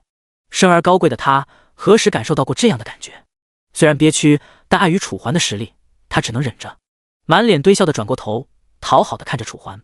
我刚刚过来，可是听到你们在说什么让他做不了生意的事，现在你们解释一下吧。楚环微微抬了抬眉头，眼中波澜不起。身旁的二女见状也上前了一步，但有他们如果不照做的话，就干架的意思。大哥，你别急。少爷慌乱出声，其实我们刚才真的没有发生什么事情，就是一点小摩擦而已。要是您实在介意的话，我给你道个歉。少爷点头哈腰的认着错，顿时让楚环有些不知该怎么说他。毕竟俗话说得好，伸手不打笑面人，更何况他的态度已经放低成了狗，这让楚环更不知道该如何说他才好。跟我道歉？你是不是搞错对象了？你应该跟他道歉才对。出去缓缓出声，示意了一下一旁站着的恩格。少爷闻言这才反应了过来，连忙再度露出尴尬的笑容，而后冲着恩格道歉。对不起，老板，我刚才说的话都是无心之言，你可千万不要心里去。少爷生怕自己说错话，楚环就会动手，所以无论是语句还是语气都放得无比低下，丝毫没了刚才的趾高气昂。而恩格显然也不是那些小气之辈，既然眼前这个人都道歉了，那他也就默了，继续刁难他的道理，只得摆了摆手，行吧，你们走吧，别耽误我做生意。如果不是楚环，恩格甚至连理他的心思都没有。而是事实是，如果楚环没有出手，这些人很有可能会进镇上的地牢。因为在游戏中有着一条不成文的规矩，如果玩家莫名其妙对 NPC 出手，前提是在 NPC 的地盘之上，将会有官兵对其进行抓捕，并实施为期15天的关押。如果你情节严重的话，甚至会更加严重。以掉线的方式来处理，根本不可能。他将会实时记录你的在线时间，直到满足15天，他才会叫你真正的放出来。所以如果楚环刚刚没有出手的话，这位所谓的少爷可能将在地牢里度过难忘的15天，甚至于直接退游。但这又关恩格什么事呢？他不过是为民除害罢了。谢谢，感谢您的理解。好了，我们赶紧走吧。随着少爷的声音再次响起，周围的跟班这边跟上他的步伐，与他一同离开了这里。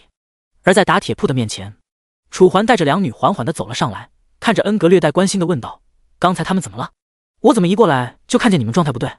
要是他真的有那么恶心的话，我就把他弄回来。楚环的声音满满的认真，没有一丝一毫的玩笑。恩格见状憨厚一笑，没事，的确就是一点小摩擦，倒是恩人，你们怎么现在就来了？恩格的声音带着一点点疑惑。你不是说后天吗？今天应该就是你说好的日子吧？楚环缓缓出声，同时在脑子里回忆了一下。如果他没有记错的话，应该就是今天。说完，楚环又将目光看向了一旁的林小雪。林小雪当即明白了意思，肯定的点了点头。得到他的肯定，楚环再次转过了头，看向眼前的恩格。恩格这才像是想起了什么一般，尴尬的拍了拍自己的脑袋，不好意思，不好意思，我以为我说的是大后天，导致现在这件护甲还没有完全做好，还剩一些装饰没有做完，本来我还要在上面雕刻一些花的。恩格一边抱歉的说着，一边为楚环揭开了布条。只见随着布条一点点揭开，一件崭新的护甲就此映入众人的眼前。除了淡淡的黄金色光芒，无论是它的做工还是它的款式，都彰显出了恩格的手艺之精湛。第100章精品护甲。毫不夸张地说，这个护甲绝对是一件不可多得的精品。如果不出意外的话，这件护甲应该是恩格尔拿得出手的为数不多的一件。不错，做得可以啊，这次。楚环的声音带着点点惊喜，随后便直接拿起了这件护甲。不但看起来非常的好看，就连重量也十分的轻盈。可楚环又看了一眼属性面板，它的防御值居然超过了绝大部分白银级重甲。这是什么概念？意思就是比重甲轻1半以上的重量，但它却具有比重甲更加强的防御能力，不可谓不强。这不是恩人的订单吗？我怎么可能不认真？恩格嘿嘿笑着，眼中满是满足，像是能够达到楚环的要求，对他来说已经是一件无比值得庆幸的事情。谢谢了。楚环心中略微感动，随后缓缓说道：“没事。”在恩格的肯定之后，楚环直接将这件护甲递给了身旁的楚小雨：“来试试吧，看看合不合身。”好吧。楚小雨不知为何，竟然看起来有那么一点点的不愿意，可对上楚环的目光，他最终还是点了点头。不到1分钟的时间，他已经将护甲穿在了身上。出乎楚环意料的是，本来他以为这件护甲多多少少在他的身上会有一点不合身，需要修改，可这件护甲就像是量身定做的一般，没有一丝一毫的不合适，这直接让楚环心生震惊。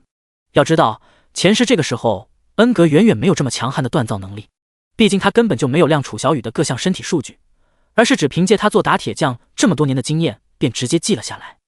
你感觉呢？合身吗？楚环只当是自己的错觉，而后缓缓问道。只见楚小雨转了几圈，身上的护甲没有阻碍到他的行动。如此一来，事实已经摆在了眼前，这件护甲就是合身。厉害，没想到你的技术进步的这么快，我之前还以为要让你修改，可现在看来，该修改的是我对你的认知。楚环赞赏地说着，随后便从自己的仓库中拿出了500块约币，然后放在了眼前的台面上。恩格连忙摆了摆手，不用了，不用了，光定金就已经够了，这个原材料要不了多少钱的？我说给你就是给你，就算原材料不要钱，你的时间总要钱吧？如果我不花1分钱就拿走你的东西，我会觉得我哪对不起你的。楚环语重心长地说着。见事已至此，恩格只好收回了自己的话，默默地拿起了楚环所给的钱。好吧，既然如此，那钱我就收下吧，但是我建议你还是把它留在这一天，我好再修改一下，好多装饰都没弄上去。恩格重重地点了点头，而后认真地说道：好吧。楚环只好让楚小雨再把他身上的护甲脱下来，重新递给了恩格。突然，对了，我之前不是让你给他也弄了一件吗？楚环像是想起了什么，缓缓问道。恩格这才不好意思地回道：没办法，我已经尽力了，可是时间实在是太紧了，我现在只弄出来了这么一件，要是你很急的话，我尽量后天给你弄出来吧。行吧。楚环点了点头，本来想今天就把所有东西都给他俩准备好的，毕竟防御装什么的对牧师这些来说非常重要，他们可是整个团队中最脆弱的存在，一个不注意就可能死在那些怪物的手上。可现在看来，至少要等到后天了。楚环惋惜地叹了口气，随后便看向了自己身旁的二女。我们走吧。声音落下，楚环带着他们2个下了线。随着周围的五颜六色逐渐杂糅成黑暗，楚环和二女重新回到了出租屋。因为吃外面的东西已经吃腻了，所以今天他们准备吃一次火锅。花了2个小时的时间采购原材料后，热气正浓的中午，楚环和二女在家里开始煮起了火锅。在吃完饭后，3人再次上线。映入眼帘的镜湖镇却再次变得无比紧张。只见大街之上，许许多多的 NPC 正聚集在一起，像是在看墙上的什么公告一般。哥哥他们这是怎么了？是不是在看什么好玩的东西啊？身旁的楚小雨拉了拉楚环的衣角，好看可爱的脸颊上带着点点的好奇。怎么可能是好玩的？你这个丫头一天到晚在想些什么呢？楚环无奈地翻了个白眼，随后给了他脑袋一个脑瓜崩。我哥哥坏，居然打我！楚小雨闻言做出了一副要哭的表情，满脸的委屈。要是其他人看见了，估计早就开始安慰了。但楚环知道这只是他的苦肉计，所以压根就不搭理他的。好了好了，你们两个也别这样了，我也想知道他们在看些什么，要不我们过去看一下吧。一旁的林小雪提议说道。原本满脸委屈一副要哭的表情的楚小雨，在听到他的这一句话后，哭脸瞬间变成了笑脸。我就知道你这个丫头一天到晚就知道古灵精怪。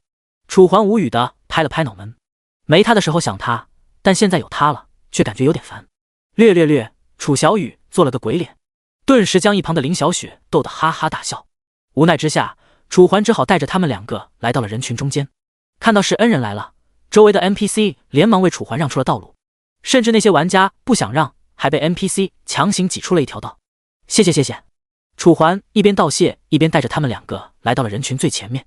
就此，墙上贴着的纸张映入了他的眼帘。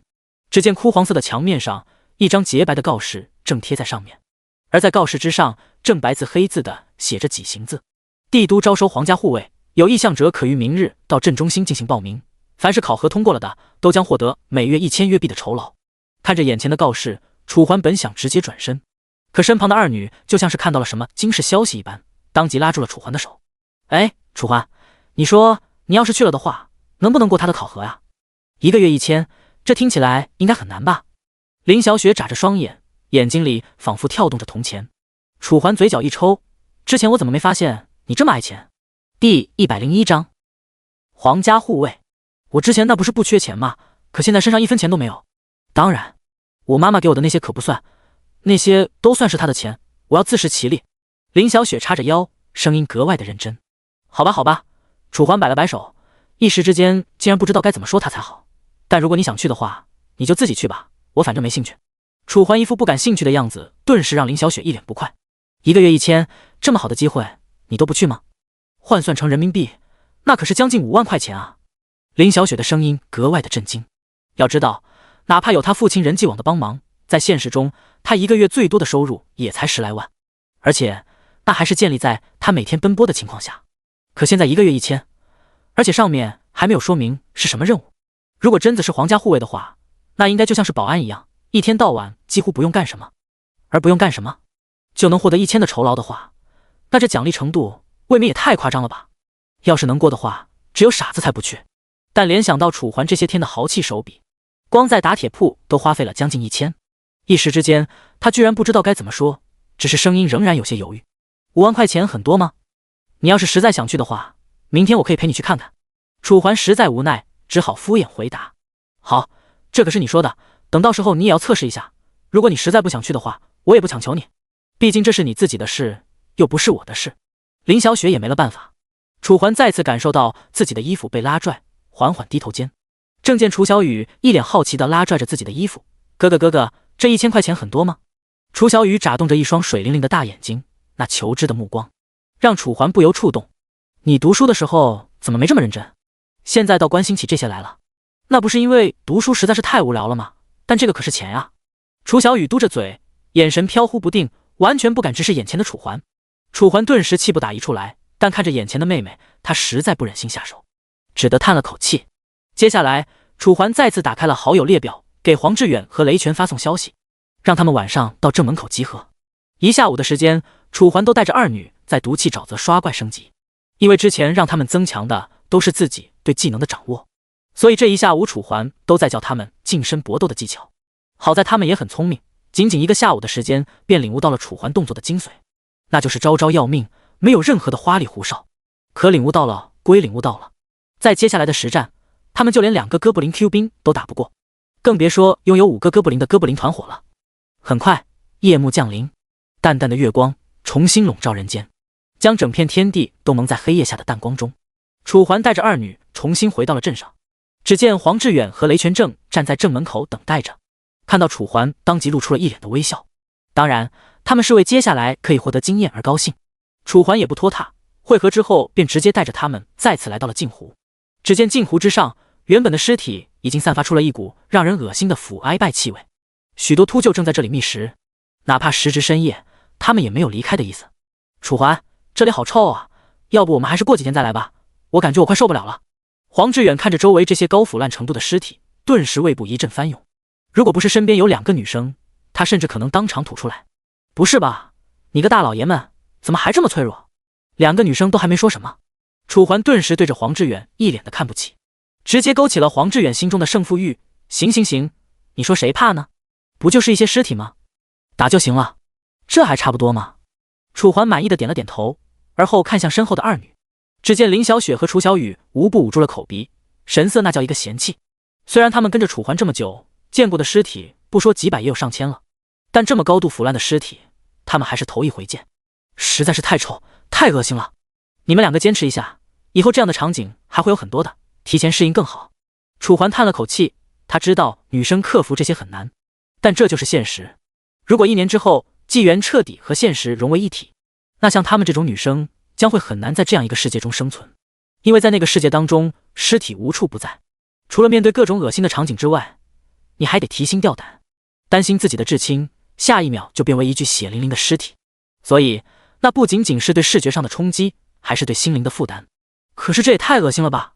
林小雪满脸拒绝与犹豫，因为从小家境比较好，所以她从小对这些东西就非常的排斥。之前之所以不怕，是因为她知道这里是游戏，以前的东西都是数据，而且之前的尸体可没有散发像是现在这么恶臭的气息，而且眼前这高度腐哀败的场景，让她无论如何也无法将其与游戏挂钩，因为这实在是太真实了，真实到她都怀疑这个世界的虚拟性。哪怕是一旁的楚小雨，此刻看起来也没有她怕。唉，楚环叹了口气，你这样的心态要慢慢改过来才行啊，不然以后是会吃很多亏的。楚环语重心长地说着。林小雪闻言还想要说些什么，但看到楚环那认真的眼神，最终还是闭上了嘴巴。在犹豫将近半分钟后，这才勉勉强强地点了点头。行吧，我试试吧。见林小雪同意，楚环当即点了点头，然后看向下面的楚小雨。你呢？因为楚小雨从小接受的东西便比较残酷，所以他对这些极端的场景比林小雪更加容易克服。哥哥想要我怎么做我就怎么做，我都听哥哥的。楚小雨露出了一抹笑容，看起来并没有过多的害怕，也不知道是不是因为他长得矮，所以没看清楚前面的尸体的原因。第102章遭遇打劫。不过原因什么的都不重要，既然两位女生都决定继续了，那这对他来说就是天大的好消息。OK， 既然都没问题，那我们就开始吧，我去撒诱饵。楚环比了一个 OK 的手势，随后便在众人的注视之下向着湖边缓缓走去。一路之上，恶臭的气息变得比在边缘更加的浓郁，几乎灌满了楚环的鼻腔。这样的气味让楚环脑海中浮现出了前世的场景，尸山血海，蛆虫横生，无数的深渊怪兽就像是人类的天敌一般，让人类显得那样的沉弱无力。而改变未来的轨迹的选择只有一个，那就是现在变强。楚环想着，不知不觉间已经走到了湖边。为了提高效率，楚环将仓库中拿出的特制香沿着湖边多撒了一点，而路径还是先前杀他们的那一条。散完诱饵之后，楚环便回到了众人的身边，静静等待着湖面的变化。时间在等待的过程中一分一秒的流逝。林小雪一直皱紧眉头，捂住口鼻，强忍着胃中的胃酸翻滚。就在所有人都等不及了的时候，原本平静的湖面终于出现了一道身影。这只是第一道，随后第二道、第三道，源源不断的鱼人逐渐出现在众人的面前，数百头。而继续随着时间的推移，眼前出现的鱼人变得越来越多，不多时便占据了整条岸边。好了，动手。楚环先是检查了一下共享经验的开关，随后便亮出了长剑。众人见状，纷纷开始自己的工作。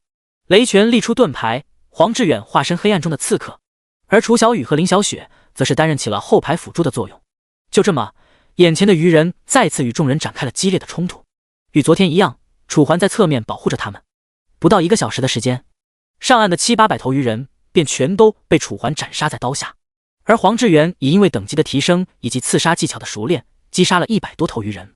不错呀，实力进步的挺快的。楚环满脸赞赏。黄志远不好意思的挠了挠头。在之后，楚环再次检查了一番他们的等级。因为杀了巨额的鱼人，所以几乎全员的等级都提升了1级，等级最低的楚小雨更是上升了足足2级。楚环也升到了16级。越到后面升级越困难，楚环深知这个道理，但虽然难，该提升的还是要继续提升。因为没了通知箱，所以楚环只能带着他们暂时返回。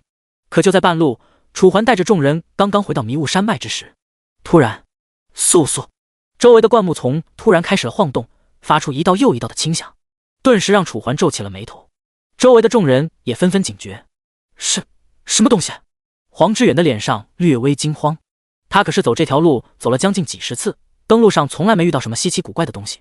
就算是骷髅士兵，这些也都是直接冲出来，而不会在草丛里面不断穿梭跟踪。不知道，楚环小声的回道。下一秒，几道身影便从灌木丛中钻了出来。原本楚环还以为只有几个人，可随着半分钟过去，已经有10来个人围上了楚环众人。每一个人都是凶神恶煞，看着楚环没有丝毫善意，手里都拿着一把散发着白银光芒的长剑，一看就是像小混混那种，不是善茬。你们是什么人？楚环眉头越发紧皱，随后缓缓凝重出声。面对楚环的疑惑，眼前的头目没有丝毫慌张，只是冷冷一笑，看你这样子，我还以为你有多机灵呢，没想到这都看不出来我们是打劫的。如果不是打节奏的话，可能这么晚了围着你们吗？难道我们没有事做？面对男子的冷嘲热讽，楚环的表情没有丝毫变化。倒是一旁的黄志远坐不住了，当即上前一步，你们打劫我们？看你们这个样子，你们怕是连11级都没有吧？你也敢来打劫我们？黄志远的目光没有丝毫退缩，直接与眼前的头目对视。头目当即一笑，嘲讽说道：11级？你是不是在搞笑？装逼都不会装吗？现在放眼大部分玩家，有多少人到11级了？就你回深圳装备，我看你连9级都没有吧？还在这里装11级？头目音落，周围的跟班纷纷出声，就是吹牛不打草稿，装之前也不看看自己长什么鸟样，一身的青铜装备，还在这里装自己10几级了。你们什么意思？不相信是吧？黄志远眼中生出一抹怒意。头目依旧不慌，反而再度嘲讽：哎呦，生气了，这位高手生气了，我真的是好怕啊！你想怎么做？想要打我们吗？我建议多走之前先看看我们这里多少人，如果你想打的话，我们奉陪到底，堵在泉水门口，你复活一次，我们杀一次，懂了吗？头目冷冷笑着，完全看不起眼前的黄志远。你……黄志远顿时气不打一处来，刚要打开自己的天赋领域，突然一只手拍上了他的肩膀。回头之间，只见楚环一脸的淡定，没必要跟这些人吵，我们直接走吧。说完，楚环便自顾自地带着他们离开了。可还没走2步，一群兔崽子，老子叫你们走了吗？头目咄咄逼人，给老子把他们围住！声音落下，周围的小 ID 纷纷上前，将楚环等人团团围住，不给楚环等人丝毫离开的机会。见状，楚环这才停下了脚步，缓缓扭头之间，眼神变得冰冷，冷到头目都浑身颤抖了一下，仿佛被什么洪荒猛兽盯住了一般。是你不让我们走的，对吧？楚环冷冷地说着，同时微微抽出了长剑，露出了那一道雪白的剑光。你……头目顿时不知道该怎么开口。凭感觉的话，眼前这个人应该非常的强，但是除了眼前这个人，其他的看起来都跟弱鸡一样，尤其是这个眼前拿着匕首的愣头青。犹豫之下，头目花了半分钟的时间决定，最终还是看着楚环咬了咬牙。就是我又怎样？老子就不相信今天你能带着2个女人把我这10几号兄弟都杀穿，有本事你就动手给老子看看。第103章反打劫。头目叫嚣着，虽然心中慌得一匹，但表面上看起来无比的蛮横。看到这，楚环冷笑一声，随后缓缓抬头，一双冰冷的眸子与他对视。你确定要让我动手？楚环声音犹如从千年寒窟中传来，顿时让头目浑身的汗毛直立。你……头目微微颤抖，开始微微后退。你以为谁怕你？我可从没这么说。楚环脸上的笑容从未退下，身后的黄志远等人脸色没有丝毫变化，但是这个头目开始微微后退，像是对眼前这个男人产生了害怕一样。怎么你别后退啊，我又不会吃了你。楚环向前一步，目光紧紧逼着眼前的头目。头目见状，眼神满是犹豫，直到看到周围小 ID 的注视，他这才强装镇定，狠狠地点了点头。行，你要装是吧？那我就陪你装。说完，头目一咬牙，兄弟们，给我上！声音一落，周围那些跃跃欲试、摩拳擦掌的小 ID 纷纷上前，场面顿时变得混乱。楚环见状，不但没有丝毫慌张，反而嘴角还勾起了一抹笑容。需要我们动手吗？黄志远的声音从背后传来。楚环缓缓回道：不用。声音未落，楚环便直接抽出了自己的长剑，因此一道雪白剑光出现在所有人的眼中。来吧！楚环笑着，那些小 ID 纷纷气不过，冲到了楚环面前。你以为你算什么东西？给我揍他！一道道声音响起。面对那些迎面而来的棍棒，楚环没有一丝一毫的慌张，只是迅速的举起长剑，一一对应的做出反击。格挡、挑刺、抹杀。楚环动作一气呵成，犹如一幅画卷，让人目不暇接。可就是在这样的情况下，身后的黄志远等人甚至连看清都来不及。便见下一秒，所有上前来的小 ID 要么被楚环一脚踹飞，要么被楚环用长剑抹杀。啊！救命！一道道惨叫响起之后，此刻站在周围的只剩下了最后一个人，那就是那个头目。现在你还要试试吗？楚环的声音不大，甚至有点小，但落入头目的耳中却显得那样的沉重与恐怖。你想干嘛？头目声音颤哀抖，再也控制不住心中那恐怖的情愫，连忙开始后退。可楚环却不依不饶地跟了上去。你一步，我一步。看着不断后退的头目，楚环脸上的笑容越来越浓郁。明明就是这么一个普通的笑容，落入头目眼中却变得那样的阴森和恐怖，就像是深夜之时那来自恶魔的阴森笑容。你觉得我想干什么？楚环笑着问道，手中的长剑微微拿起。头目开始继续后退。求求你别伤害我好吗？头目开始了求情，甚至浑身上下都开始了颤哀抖，是肉眼可见的颤哀抖。别伤害你？你觉得你这句话搞笑吗？如果我实力弱一点的话，现在恐怕已经躺在地上了吧。楚环冷笑一声，随后收起了笑容，缓缓抬起长剑，直直的指向头目的脑袋。别，大哥，你别激动，其实我刚才就是跟你闹着玩的。你如果实在是不相信我的话，可以问他们。头目眼神躲闪，神色慌张地看向身旁。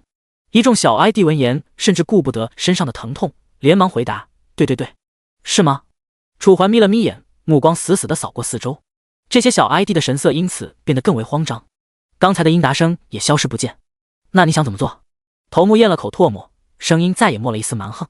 此刻的他可谓是身家性命全都在楚环的手上捏着的。我想怎么做？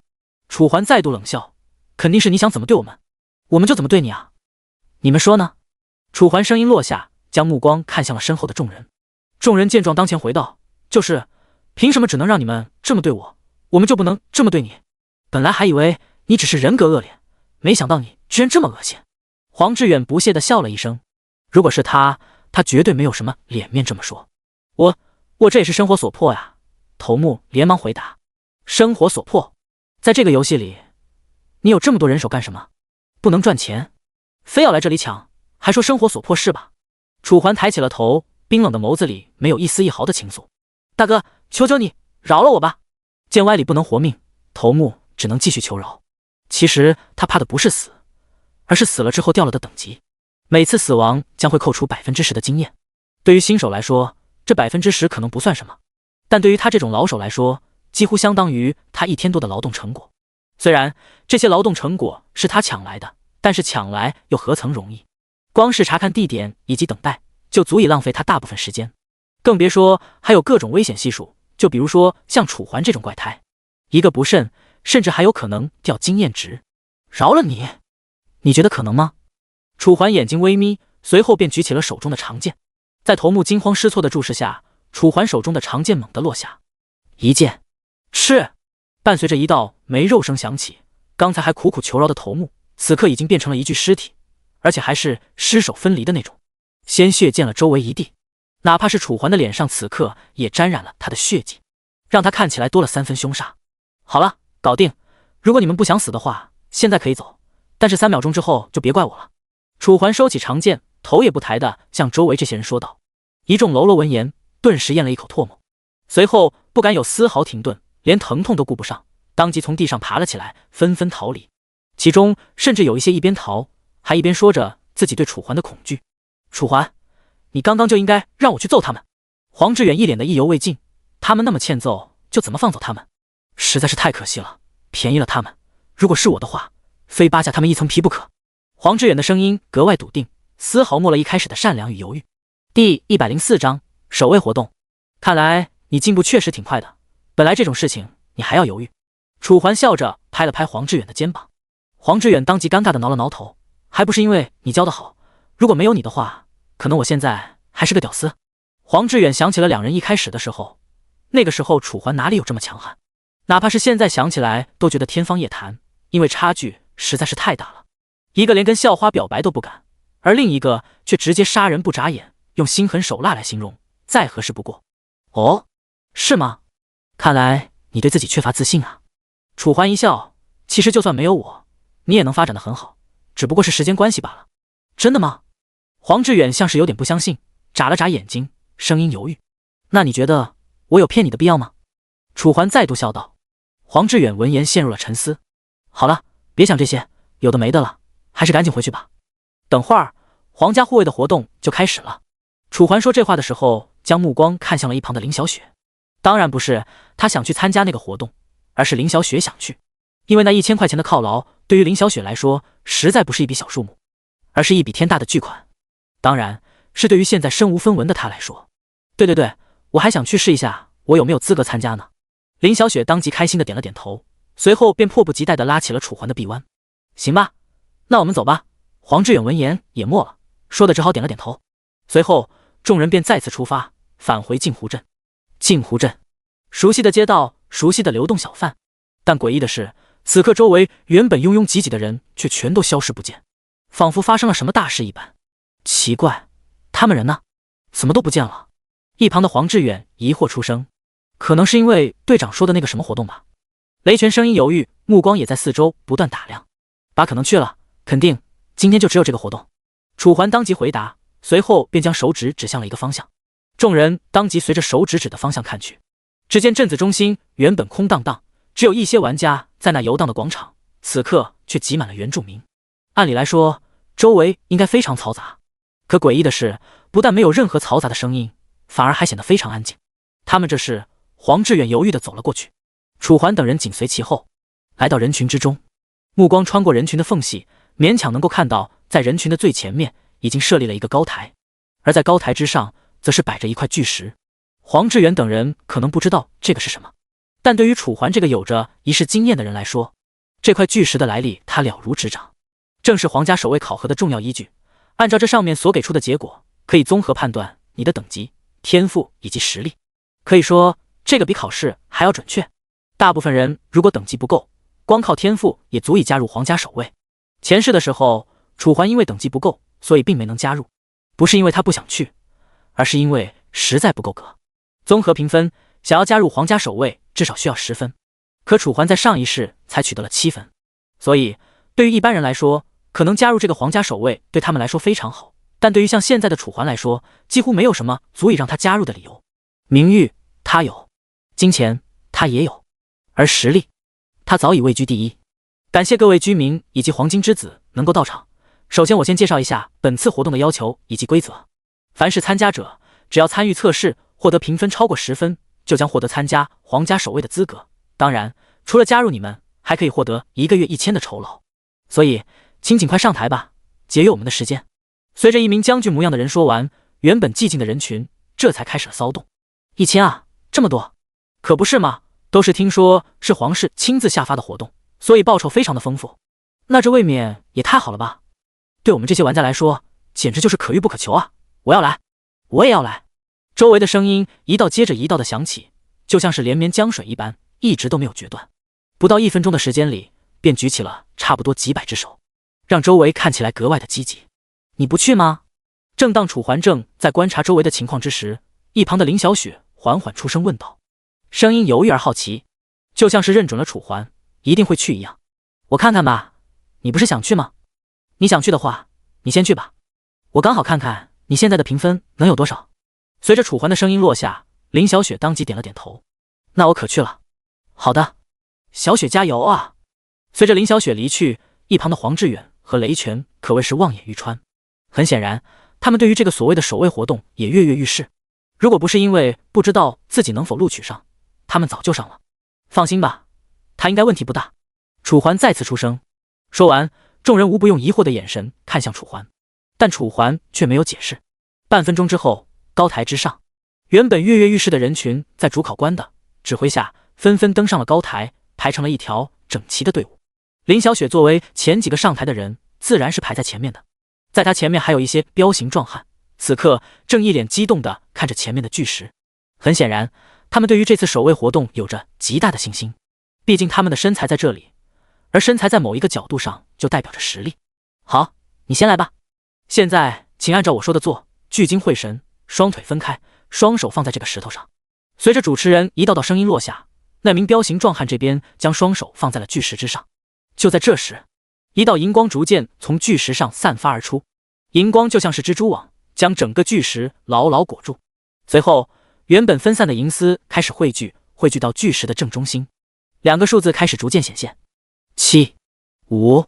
分数不高，甚至有点低，和楚环的前世有的一拼。第105章，震惊全场。这个分数怎么样？够了吗？彪形壮汉看到数字，先是愣了一下，而后这才将目光看向一旁的主持人。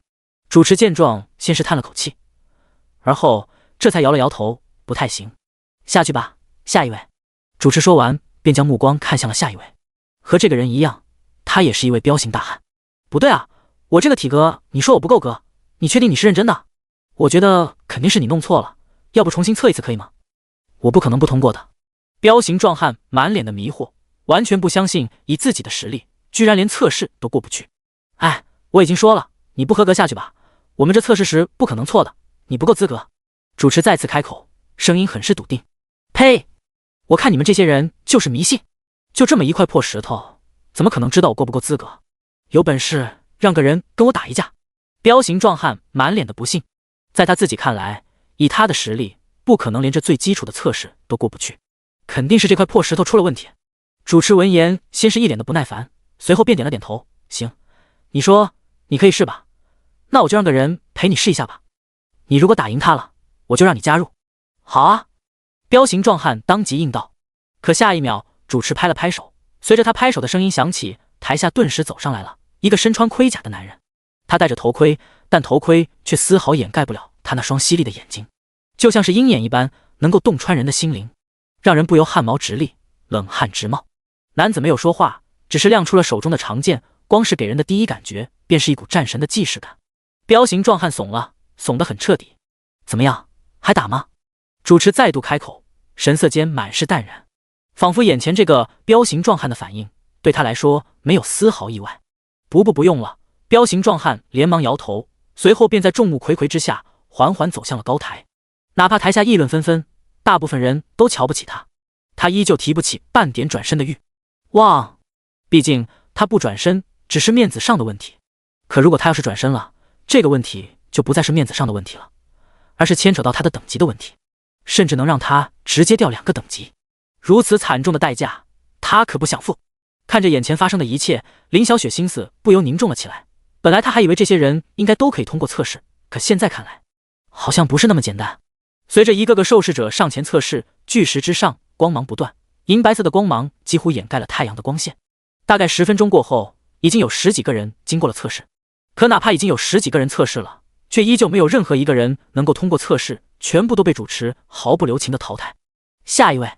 随着主持的声音再次响起，林小雪这才反应了过来，身子一颤，目光犹豫地看向巨石。我可以吗？林小雪在心中对着自己发问，她很害怕自己也通过不了测试。犹豫再三，在主持的声音下，她最终还是走上了前，来到这块无比硕大的巨石面前，先吸一口气。现在按照我的指示，聚气凝神，深呼吸，双腿分开，然后把双手放在这块巨石上面。主持再度出声，林小雪一一照做。随后，原本暗淡无光的巨石突然爆发出一阵光芒，比之前都要刺眼的光芒。这些光芒不再像是宙斯，而是像是一张粗大的渔网一般，每一个脉络都有至少1根拇指粗。随后，在林小雪懵逼的目光下，这些脉络逐渐聚合成为一体，一块银光顿时霸占巨石。紧接熟悉的数字出现，10、1，距今为止的最高分。主持眼前一亮，原本不抱任何希望的眼睛，此刻充满了对眼前女子的好奇。这块巨石原理便是对受试者进行天赋、实力、等级的综合测试，只要综合能力达到了，便会给出对应较高的分数。而之前的人都因为等级不够而被直接淘汰，但眼前这个女子分数却达到了10分。林小雪目光震惊，像是不相信自己所看到的一般，犹犹豫豫地揉了揉眼睛。可不管她怎么揉眼睛，眼前出现的数值都是10、1，真的是10、1。震惊之下，林小雪再次将目光看向主持。我可以吗？林小雪的声音很小，像是有些不确定。台下一道道议论声不断响起，所有人都不理解，为什么这个看起来非常柔弱的女生，分数却是最高分？是不是这块石头出了什么问题？可以了，你愿意加入我们皇家守卫团吗？主持闻言肯定的点了点头，随后真诚问道，说话的同时甚至还弯了弯腰，尽显绅士礼仪。看得林小雪那叫一个激动，喜悦都写上了脸颊。虽然答案早已写在了心中，但她还是将目光看向了一旁人群中的楚环，像是在想他会不会去一样。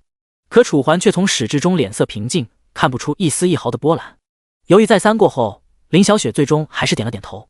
虽然有些迟疑，但这毕竟是目前为止最好的赚钱方式，她没理由拒绝。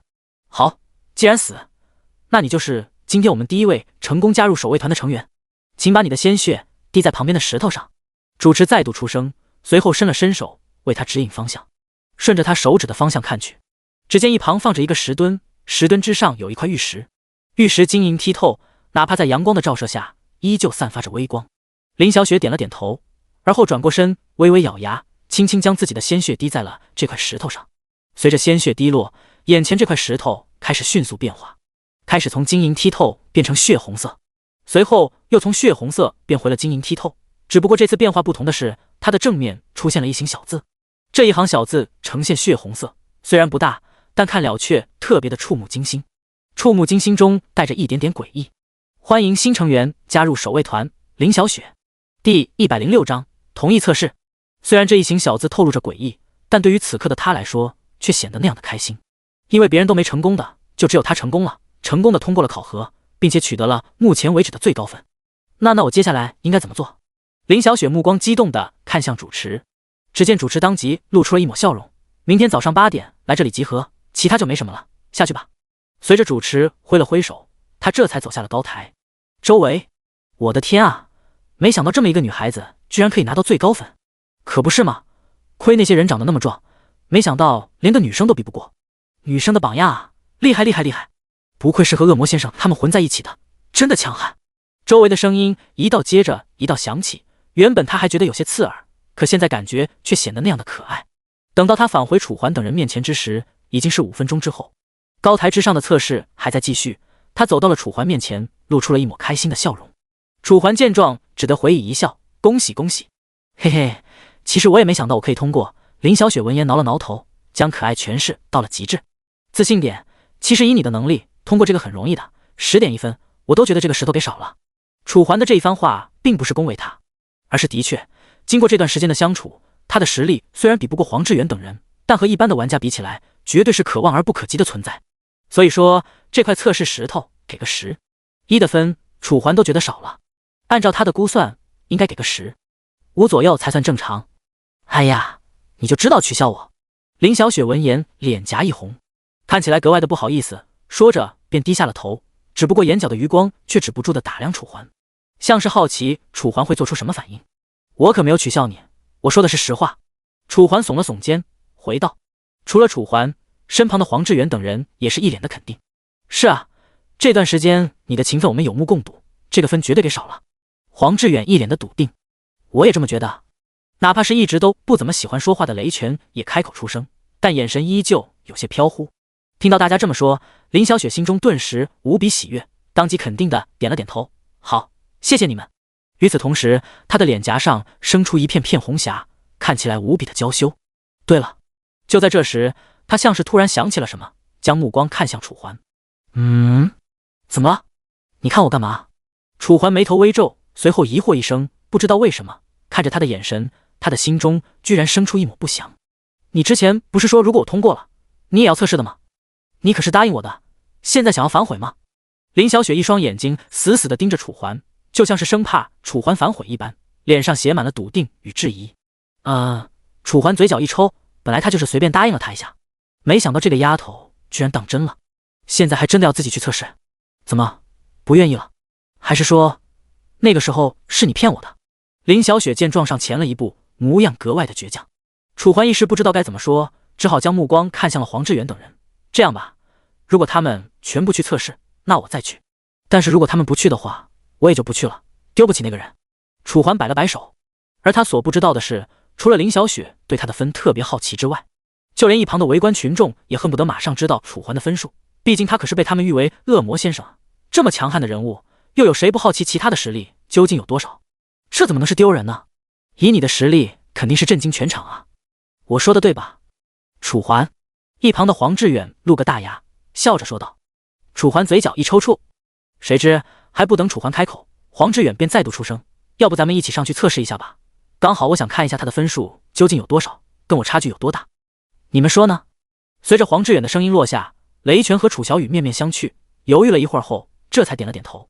很显然，不只是他们两个好奇，就连楚环的妹妹都非常好奇。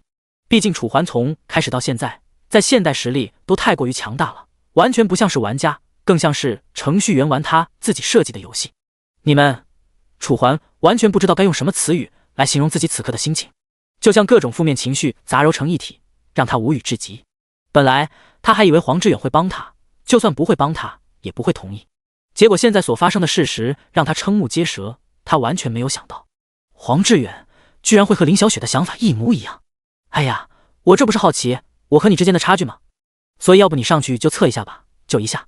黄志远说着，声音里还带着那么一点点乞求的意思。的确，从这游戏开始到现在，他看过楚环太多的不可思议了，所以他甚至比林小雪还要好奇楚环到底有多强，和他之间的差距究竟有多少。看着一脸乞求的黄志远，楚环犹豫几秒，最终还是心软了，无奈着点了点头。好吧，既然你们都这么想，我上去，那我就上去测一下吧。但是我有一个要求，我必须最后测试。楚环的声音落下，黄志远顿时喜上眉梢，连忙说道：好啊好啊，只要你同意测试，让我们干什么都行，别说在你测试了。见黄志远答应，楚环也不想多说什么，只是点了点头。行，那我们先过去排队吧。好，没问题。说完，众人来到长队后面排着，前面的人还在一个个接着测试。但让人感到惋惜的是，哪怕有这么多的人在测试，经过周围的议论，才发现到现在为止，测试通过的只有林小雪一个。也就是说，这些普通玩家中没有任何一个人通过了测试。由此也可以看出林小雪现在的等级有多么的强悍。时间一分一秒的流逝而去，终于第107章通过测试。原本漫长的队伍终于只剩下了最后那么2、3个，很快便轮到楚环等人。黄志远因为是站在第一个，所以接下来就是他。台下，林小雪看着楚环的方向，那一张棱角分明的侧脸吸引住了他。林小雪微微攥紧了拳头，满脸担心的喃喃说道：你的分可一定要能过测试啊。当然，他想让楚环去参加测试的原因并不是只想知道他的分数，而是因为他不想一个人去帝都，而是希望楚环能跟着自己一起，包括这些小伙伴。台上的测试还在继续，只见主持指挥着最后一个人：你现在屏息凝神，双腿分开，然后再把双手放到这块石头上面，记住，屏息凝神。主持人的声音非常沉重，像是在教导不太聪明的孩子。那个玩家纵然有些不快，但碍于主持的身份，只能强忍下来。至此，他的能量开始在巨石上体现。和之前的相比，他的能量不相伯仲，不高也不低。很快，这些线条便凝聚成了一体，最终变成数字9。很可惜，虽然他的分数很高，距离测试通过只差0.1分，但是这0.1分对所有人来说就像是天堑一样，无法突破，也无法逾越。这样子的话，我还可以吗？男子见状，当即将目光看向了主持，他的眼神中带着一点点希翼。很显然，他很想加入皇家守卫，毕竟那可是1月1000供奉的皇家守卫团啊。不好意思，差0.1分也是差，你不合格，下一位吧。主持闻言，当即摇了摇头，随后摆了摆手，示意他下去。可是，这名男子显然有些不乐意，连忙再度出声：可是我的就只差0.1分啊，真的不能通融一下吗？拜托了，求你了。男子满脸乞求地说着，同时弯下了身子，看起来非常的卑微。我说了差0.1分也是差，你不合格。主持闻言，非但没有理解，反而还脸色愈发冷淡，像是不屑于这种人多说话一般。可男子刚要出声，我说了你不合格下去，听不懂人话吗？主持声音就像是从千年寒窟中发出一般，瞬间冻结了男子的一切想法。男子咬了咬牙关，最终还是转过了身，走下高台。好了，下一位上来吧。主持一挥手，而在后面的赫然便是楚环等人中的黄志远。只见黄志远一脸犹豫，先是看了眼楚环等人，随后这才像是做出了什么决定一般，缓缓走向前，来到高台之上。眼前的巨石已经恢复了暗淡，看不到任何光泽。好了，前面的话你们应该也听到了吧，接下来我就不复述了。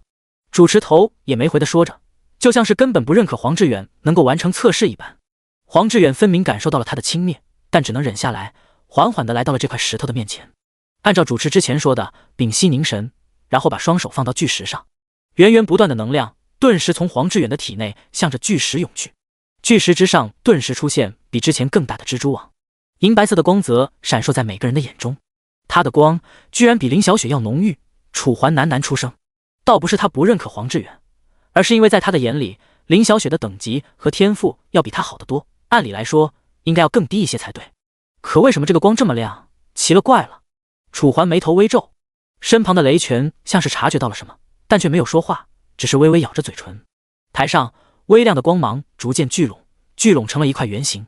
很快，在圆形的正中央便浮现出了一串熟悉的数字：10、5，又过了。这跟着恶魔先生的人都这么强的吗？已经过了2个了，还有一个小女孩和一个壮汉。我真的就觉得那个壮汉估计也能过，就差那个小女孩了。如果那个小女孩也能过的话，那他们这就是全员能过关了，未免也太过于恐怖了吧。周围议论的声音一道跟着一道。作为团队的成员，林小雪等人每个人听着周围的赞美，都不由自主的心中浮现出一抹自豪。毕竟他们是一个团队，而他们在称赞他的团队，这样谁的脸上不会有光呀？当然，这一切的一切还是得感谢楚环。要是没有楚环的话，他们现在估计还是一些无人问津的喽啰。恭喜你，是今天第3个通过测试的人，请把手放到一旁的石头上吧。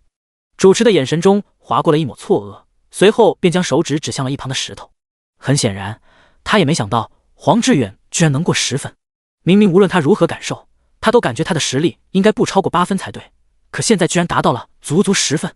好，黄志远也有些惊讶，他也没想到自己的实力居然这么的高，连这块石头都给出了10、5的高分。那如果楚环来了，会是多少分？黄志远的心中划过了一抹期待，他实在是太好齐楚环的实力了。很快，黄志远便按照主持的话来操作，随着血液滴入，一旁的石头熟悉的血红小字再次出现：黄志远，恭喜你成功加入皇家守卫团。很快，血字消失不见，取而代之的是3个名字：林小雪、王菲、黄志远。好了，先下去吧，明天早上8点请准时来这里集合。主持露出一抹赞赏的笑容，随后便伸了伸手。黄志云也不拖沓，就这么怀揣着激动走下了高台，来到楚环的面前，满脸激动：我的天啊，我居然能拿到10.5分！楚环一脸淡然，没有丝毫惊讶。好了，有请下一位。随着主持的声音再次响起，原本排在黄志远身后的雷拳也走上了高台。好了，自己测试吧，我就不说什么了。主持说着，便为雷拳让开了位置。雷拳见状也不多说，直接按照主持之前所说开始了操作。很快，暗淡的巨石便出现了光芒。10、7，同样，雷拳的分数也超过了测试标准，甚至比林小雪和黄志远的分数都要高。第108章，主持惊异。主持抬起了头，目光惊讶地看着眼前的雷拳。你的分怎么这么高？主持声音惊讶，略带皱褶的脸上现在充满了疑惑。按照他对雷拳的预估，应该是可以过测试，但是过测试他的分数应该在13左右，可是却拿到了17的高分。一时之间，他都有些怀疑自己是不是来错了地方。这个地方怎么可能会出这么多天才高手？俺也不知道，俺就是随便测测。雷拳挠了挠头，一脸的憨厚模样，顿时逗笑了台下的人。但他们除了笑话雷拳之外，更多的还是对雷拳的惊讶。毕竟他现在可是今天以来的最高分10.7分，之前通过测试的所有人都没有他高。看来跟着恶魔先生的人真的都是一些妖孽。我现在更加好奇恶魔先生的分数了，你们呢？是啊，我也好奇，但问题是以他那样的实力，肯定不会参加这个活动吧？的确有可能以他那样的身份，现在应该去打高级怪物了，加入这种基础活动属实没什么必要。周围你一言我一句，很快雷拳也在主持的指挥下完成了加入仪式。接下来是所有人都期待着小女孩，也是楚环的妹妹楚小雨。你们说这个小女孩有去测试，会不会也通过测试？怎么可能？前面几个人也就算了，这个人就一个小女孩，看起来才10岁左右，怎么可能会通过？要是她都能通过的话，前面那几个彪形壮汉为什么通不过？也对，看来是我多想了。在周围人的质疑和疑惑当中，楚小雨缓缓地走向了高台。看到上来的人是一个小女孩，主持当即面露惊讶，随后眉头微皱，这个小女孩是谁的妹妹？把她带下去，这个活动小孩子不能参加。主持说着，将目光扫向台下。当路过楚环时停了下来，不是因为他发现了楚环是这个小女孩的妹妹，而是因为楚环的眼神实在是太犀利了，平淡中带着一点锋芒，就像是一只正在休息的雄鹰，哪怕在平静之中，也若有若无的带着点点强硬。这个人也要参加测试吗？主持的心咯噔一下，不知道为何，他的心中居然生出了一抹慌张，不知从何而来的慌张。她是我的妹妹，怎么了？我记得这个活动应该没有明确规定，小孩不能参加吧？楚环丝毫没有在意他的目光，只是缓缓出声，声音没有一丝一毫的情愫，听起来是那样的平淡，不起波澜，就像一则死水一般。主持闻言，第一次犹豫，他本来想直截了当的拒绝，但看了眼楚环的眼神，最终还是解释道：不好意思，这位先生，因为这个活动占用的是你和我的时间，所以一些不可能通过的就没必要测试了。像他这种小孩子，分数能过5分都算不错的了，更别说达到测试标准10分了。说完，主持面带歉意的向着楚环低了低头，这是他到这里来第一次表现谦卑。周围的玩家都惊呆了，完全不明白以他的身份为什么要对楚环这样，难不成他也被楚环吓到了？难怪是高等 NPC， 居然对第6感把握得如此准确。放心吧，我说他能通过，他就是能通过。楚环脸上依旧没有任何表情，有如一张死人脸，但在平静之中却带着一点点自信和笃定，让人不由自主相信他所说的话。的确，以楚小雨的天赋，按照楚环的推理，他的分数不说超过谁，但绝对应该是他整个团队中最强的存在。毕竟他的分数可是 S 级，罕见无比的 S 级。如果连绝都不能超过他们，那要这个 S 级天赋有什么用？可是主持还想要说些什么，但看着楚环那一双认真的眼睛，最终还是点了点头。行吧，就当给先生你一个面子，那就测试吧。主持点了点头，面前的楚小雨还是有些紧张，双手止不住的抓住下方的裙摆，同时目光若有若无的看着楚环，就像在问楚环下一步应该怎么做一样。放心吧，没事的，你按照他说的做就行。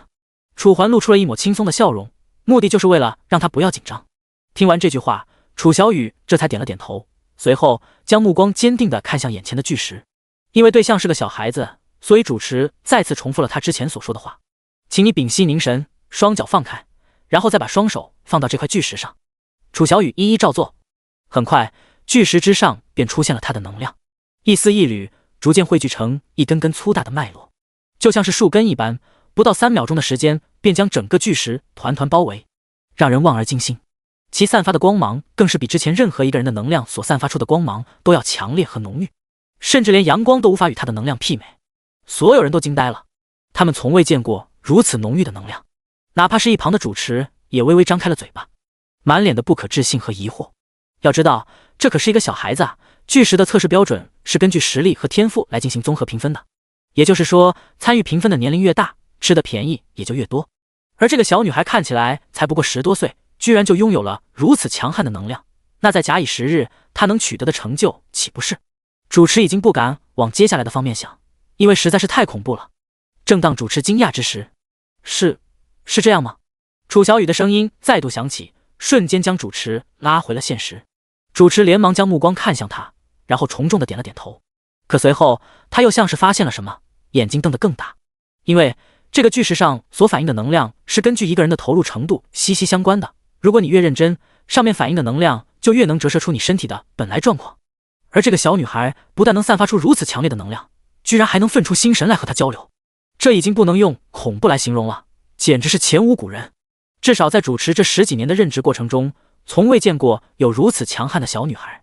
男的倒是有，但也只有帝都现在的王子。第109章异色。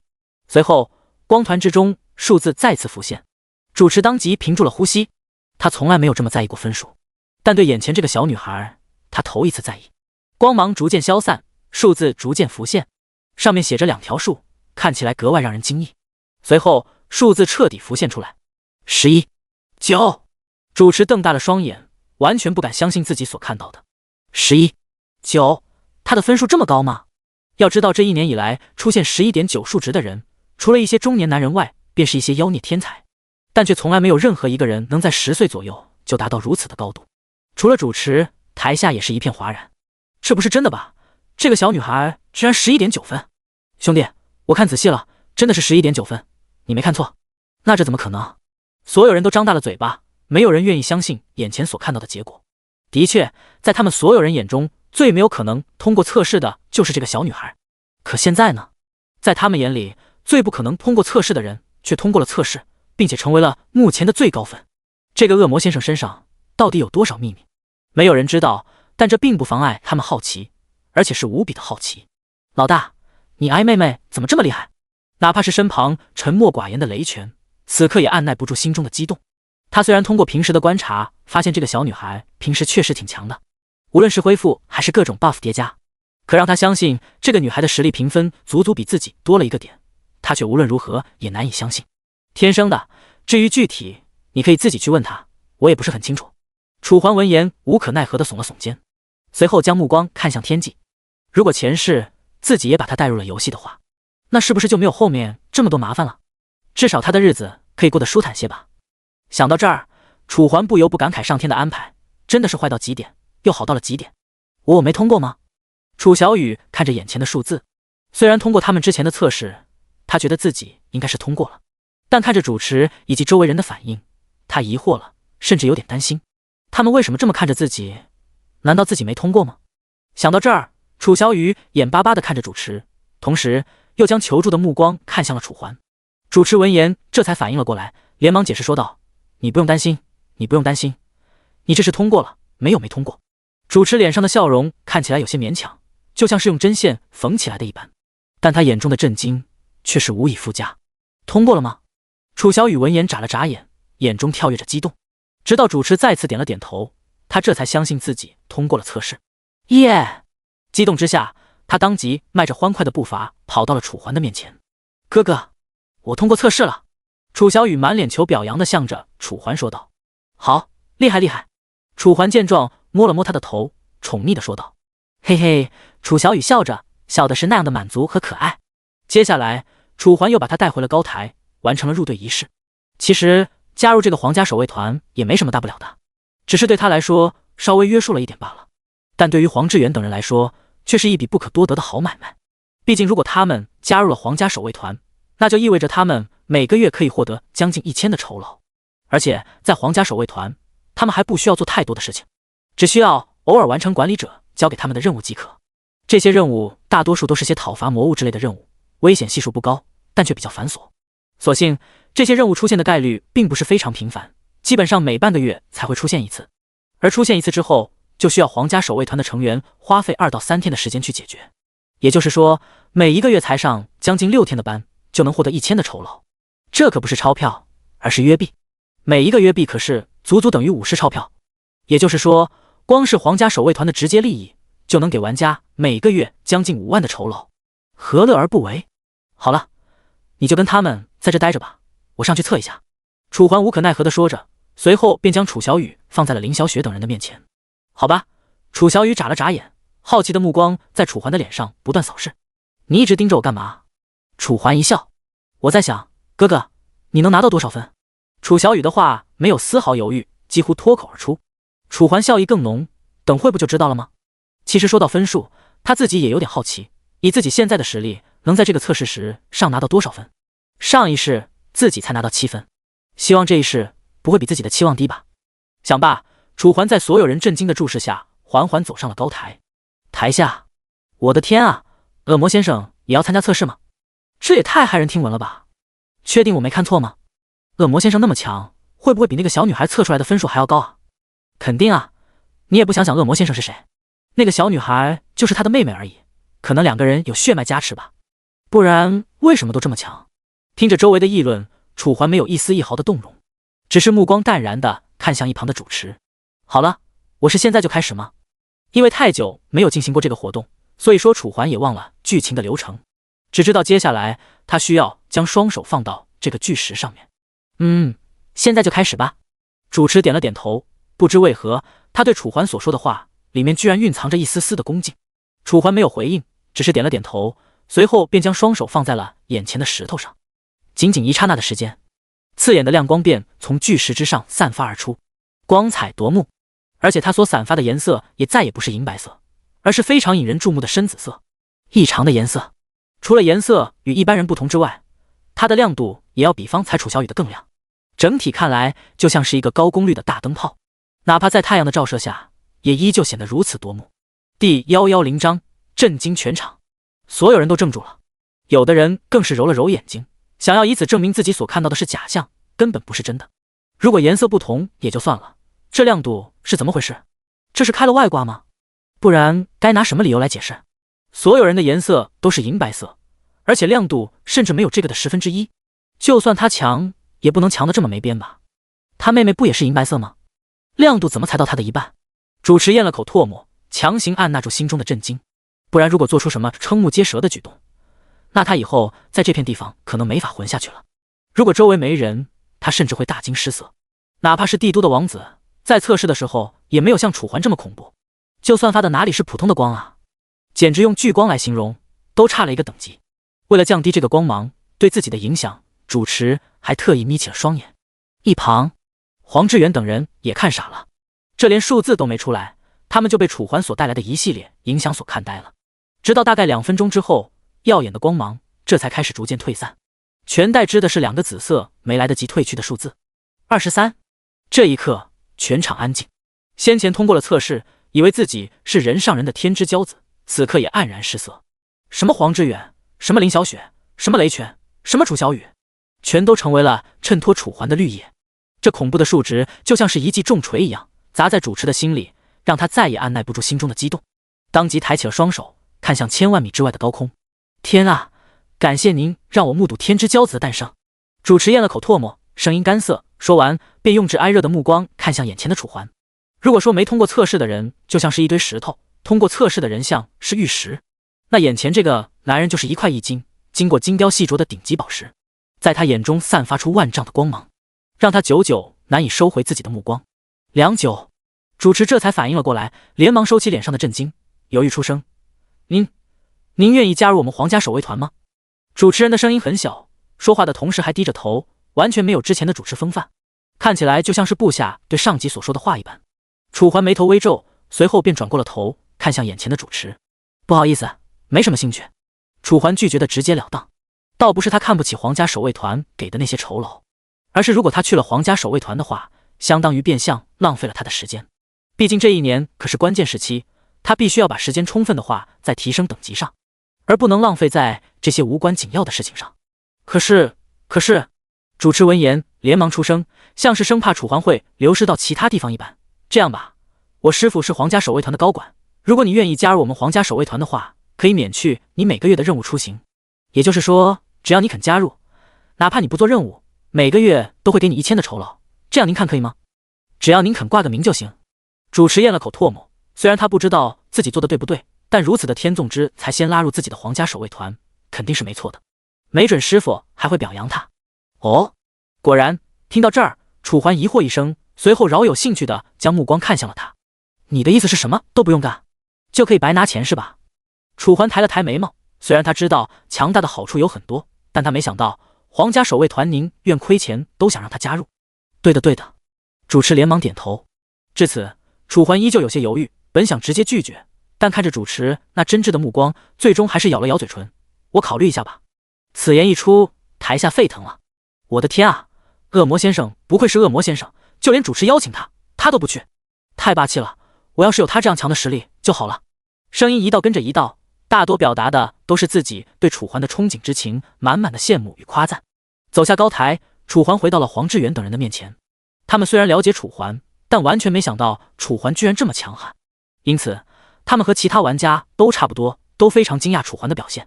毕竟23分，他们之中最高的也才11.9分，而楚环的分数却是他们的2倍左右，差距要不要这么明显？你们都看着我干什么？楚环笑着说道，声音带着一抹尴尬。没什么，我只是在想等会吃什么。黄志远打了个哈哈，此刻的他再也不敢想着超过楚环，毕竟以楚环目前为止表现的实力来看，别说超过了，就连追上他现在的实力，恐怕都得几个月以后了。行了，走吧，都测试完了，明天早上再陪你们来看看。楚环抿了抿嘴唇，随后便拉起了一旁楚小雨的手。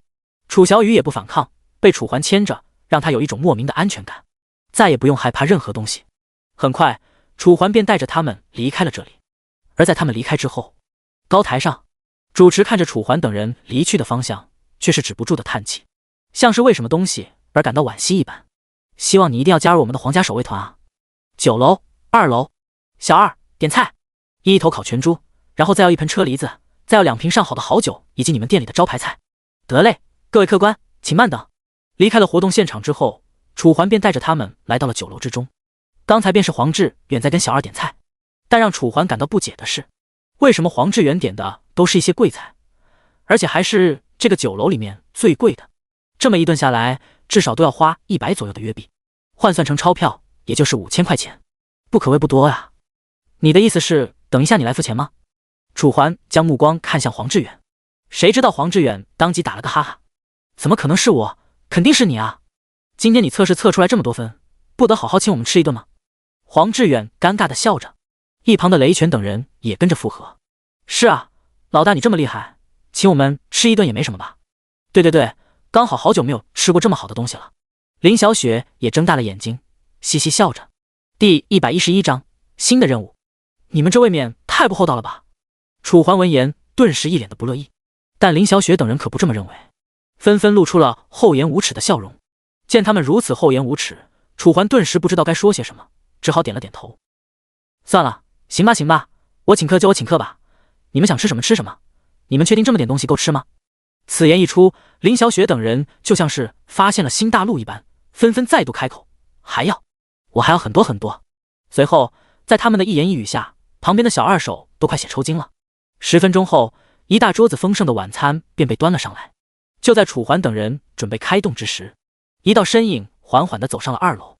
周围的客官纷纷惊讶，这老板娘今天也太漂亮了吧？你们觉得呢？你是不是扯淡？她每天都这样的，都这么的动人。是啊，我看你平时压根都不怎么来这个酒楼吧？这个老板娘一直都这么美丽的，只不过我记得她平时不是不上2楼吗？怎么今天上来了？周围的声音一道接着一道，可老板娘却丝毫没有在意他们的议论，只是面带微笑地走向了最里面的一张桌子。这张桌子上面坐的人正是楚环等人。楚环等人刚要开吃，黄金之子，您来了，怎么不知会我一声？戴恩露着妩媚的笑容，缓缓地来到了楚环的面前，其性哀感程度让一旁的林小雪都黯然失色，忍不住地低下了头。但一想到之前楚环所说的夸赞她的话，她又抬起了头，微咬嘴唇地看着眼前这个成熟性哀感的女人。楚环停下了手中的动作，缓缓地抬起了头，我这不是来突然怕打扰到你吗？楚环的笑容很深，礼貌不像老板娘一样到处都透露着妩媚。恩人真会开玩笑，怎么可能会打扰到我呢？就算你晚上深夜来打扰我也没事。戴恩一笑，随后并将目光看向了周围的众人。林小雪和黄志远他见过，但这个雷拳对于他来说却是一个陌生的不能再陌生的人。看来又有新的成员加入恩人的队伍了啊，不知道能不能帮我一件事啊？戴恩的声音放得很低，柔弱无骨，说话的同时还向着楚环微微弯下了身子。这一下，因为她的裙子是低胸装，所以映入眼帘的是一大片美好的春光。楚环连忙撇开了目光，但黄志远等人可不这么认为，纷纷咽了口唾沫，心猿意马。好了好了，你说吧，我尽量帮你。楚环勉强点了点头，同时放下了手中的酒杯。见状，戴恩脸上的笑容更浓，目光有意无意地看了一眼旁边的林小雪，最后向着楚环开口说道：是这样，我有一个侄子想要去帝都，所以我希望你能帮我送他去，这一路上太危险了，要是没有你帮忙的话，我也不知道应该找谁了。听到这，楚环顿时皱起了眉头。侄子？自己前世为什么不知道他有一个侄子？自己前世和他的关系还算不错吧？为什么从始至终都没有见过，甚至都没听说过？虽然楚环不是很相信，但看着他那认真肯定的目光，楚环最后还是选择了相信。你侄子现在多大？楚环点了点头，问道。他13岁了，那时你们只需要帮我把他带到帝都去，他很乖的，不会影响到你们什么。戴恩说着，并将自己的纤纤玉手放到楚环的肩膀上，轻轻地磨了磨，动作好不暧昧。虽然一旁的黄志远等人看了只是羡慕，但对于林小雪来说却是赤果果的挑衅，因为他在做这个动作的时候，目光刻意地看了他一眼。顿时，周围的空气中仿佛弥漫出了一股硝烟味，哪怕是黄志远等人，此刻也清晰地感受到了。楚环表面不动声色，随后微微侧了侧身子，让他把自己的手收了回去。硝烟气味一滞，楚环面露笑容，行啊，既然你说你侄子很乖的话，那我们不同意就显得不太近人情了。你想要多久送达？倒不是楚环心善，而是因为林小雪等人接下来本来就要去帝都，毕竟他们已经和皇家守卫团签订了协议，如果不去的话，是会被罚款或者押禁的。所以这件事对于楚环来说，只能算是一个顺水人情。如果可以的话，我想你们明天就出发。戴恩的声音很是犹豫，看着楚环的目光中也带着点不好意思。而为了感谢，我会给你们500约币作为酬劳。戴恩说着，便将一个随身带着的钱袋子拿了出来，这里面是250枚约币，您先看看。楚环闻言接过了钱袋子，随后微微掂量了一下，他没有说错，就是200多枚。行，你们觉得呢？楚环点了点头，随后便将目光看向了周围的众人。毕竟要跟着一起的，可不是只有他一个人，而是所有人一起。所以，为了公平，楚环也得象征性的征求一下他们的意见。我没问题啊，走路顺便还能把钱赚了，何乐而不为？黄志远当即一笑，其他人也是如此。除了林小雪，现在一脸的犹豫，但看了看眼前无比优秀的楚环，他最终还是忍耐住了心中的冲动。行，既然都没有想法的话，那就同意了。楚环见状不再多说，转回头看向老板娘，那你侄子现在在哪儿？是现在给我们带过来，还是明天我们来接？因为明天他们就得前往皇家守卫团，当然是在他的记忆没有差池的情况下。根据他的记忆，与皇家守卫团签订协议之后，第2天就得前往帝都。这个问题看你们什么时候方便，你们什么时候方便，我就什么时候把他带过来。戴恩感激地笑了笑，楚环点了点头，那就现在吧，刚好我们也熟悉一下。一会儿我们还要出去吃东西。此言一出，戴恩顿时有些疑惑，他们现在不是正在吃东西吗？为什么还要吃？难道是因为这点东西不够吃？想到这，戴恩心中的疑惑格外浓郁。看来黄金之子就是不一样，肯定有什么地方跟他们构造不同。第112章约森。想罢，戴恩不再多说，只是缓缓地退下了。周围的议论声还在不断地响起，所有人都有些惊讶老板娘和楚环之间的关系。好了，不用想这些，继续吃吧，等他们来就行了。随着楚环开口，众人这才反应了过来，纷纷拿起了碗筷，开始享用这丰盛的晚餐。除了林小雪一脸的忧郁，其他人此刻脸上都是挂着笑容，气氛变得好不融洽。大概20-30分钟之后，楚环等人吃的也差不多了。这时戴恩又走了上来，而这次上来的不只是他一个人，还有他身后的一个小男孩。约森，这就是我跟你说的哥哥们，明天他们就会带你去帝都。戴恩先是跟小男孩介绍了一下楚环等人，随后这才抬起头，恩人，这一位就是我的侄子，他的名字叫约森，平时很乖的。随着他的声音落下，楚环这便将目光看向了这位小男孩，长相很清秀，不像是个男的，更像是个女的。除了模样清秀之外，他的皮肤也格外的白皙。如果不是因为短发，再加上他的那一股男子气概，楚环甚至会以为眼前这个男孩是个女的，至少是个女扮男装。Hello， 你好。楚环露出了一抹友好的笑容。约森也不怯场，当即走上了前，对楚环点了点头。您好，我叫约森，感谢您能送我去帝都。约森的言语中没有一丝一毫的客套，满满的真诚，配上他那白白净净的相貌，倒是挺讨人喜欢的。没事，举手之劳罢了，况且老板娘可是给了我报酬。随后便抬起了一棒没有喝完的酒，轻轻地抿了一口。随后楚环便像是突然想起了什么，对了，目光看向一旁的老板娘，你想送她到帝都去，为什么呀？她在帝都有什么事情要做吗？楚环微微皱起了眉头。先不说前世，他都不知道有这个侄子的存在。更重要的是，以他侄子目前这个年龄去地都能干吗？难不成是在帝都有报什么学习爱班吗？要知道，这可不是蓝星，而是纪元世界。在这里，帝都只是有钱人才能去的地方。要么你家里很有钱，要么你很强，有人邀请你去帝都，不然你在帝都甚至可能待不过1天。因为在帝都的消费实在是太高了，光吃饭的费用就不是一般人家能承受得起。因此，一般住在帝都的都是一些有钱人家。而戴恩虽然在镜湖镇上算得上是比较有钱的那一类，但对比庞大的大理人口基数，却显得那么的渺小，甚至连前1半都没超过。所以对于他的侄子要去帝都，楚环并不是很理解。是这样，刚才我侄子他非要去测试他的实力分数，所以我就无可奈何的带他去了。结果他测试出来了，不但通过了，而且分数还非常的高，好像是12分来着。戴恩的声音带着一抹犹豫，丝毫不知道自己的这句话在楚环等人的心中掀起了多大的惊涛骇浪。什么12分？你确定你没搞错？说这句话的是楚环，只见楚环眉头紧锁。要知道，天赋 S 级的楚小雨拿到的实力分数也才11.9分，而他眼前这个看起来比较一般的小男孩，居然拿到了12分。那这么说来，他的天赋岂不是 SS 级左右？楚环震惊不已，可戴恩却像是不知道这分数有多么重要一般，只是微微犹豫了一下。这个分数很高吗？我还以为比较一般，想着他能参加皇家守卫团，所以我就同意他去了。这孩子生来比较苦，他的父母很早就去世了，所以就留宿在我家，从小到大都是我带着他的。戴恩说这段话的时候，眼中划过了一抹苦涩，同时将约森拉到了他的身旁。约森没有丝毫抗拒的意思，看得出来他们的关系应该比较好。楚环的眉头依旧没有松开，只是将目光看向了身旁的黄志远等人。只见黄志远等人也是一脸的惊讶，他们每个人都经过了测试，最高的也就是楚小雨11.9分，那岂不是说这个小男孩实力比在场的所有人都要高？除了楚环。接下来楚环又了解了一下他的其他情况，老板娘都一五一十的全部告诉了楚环。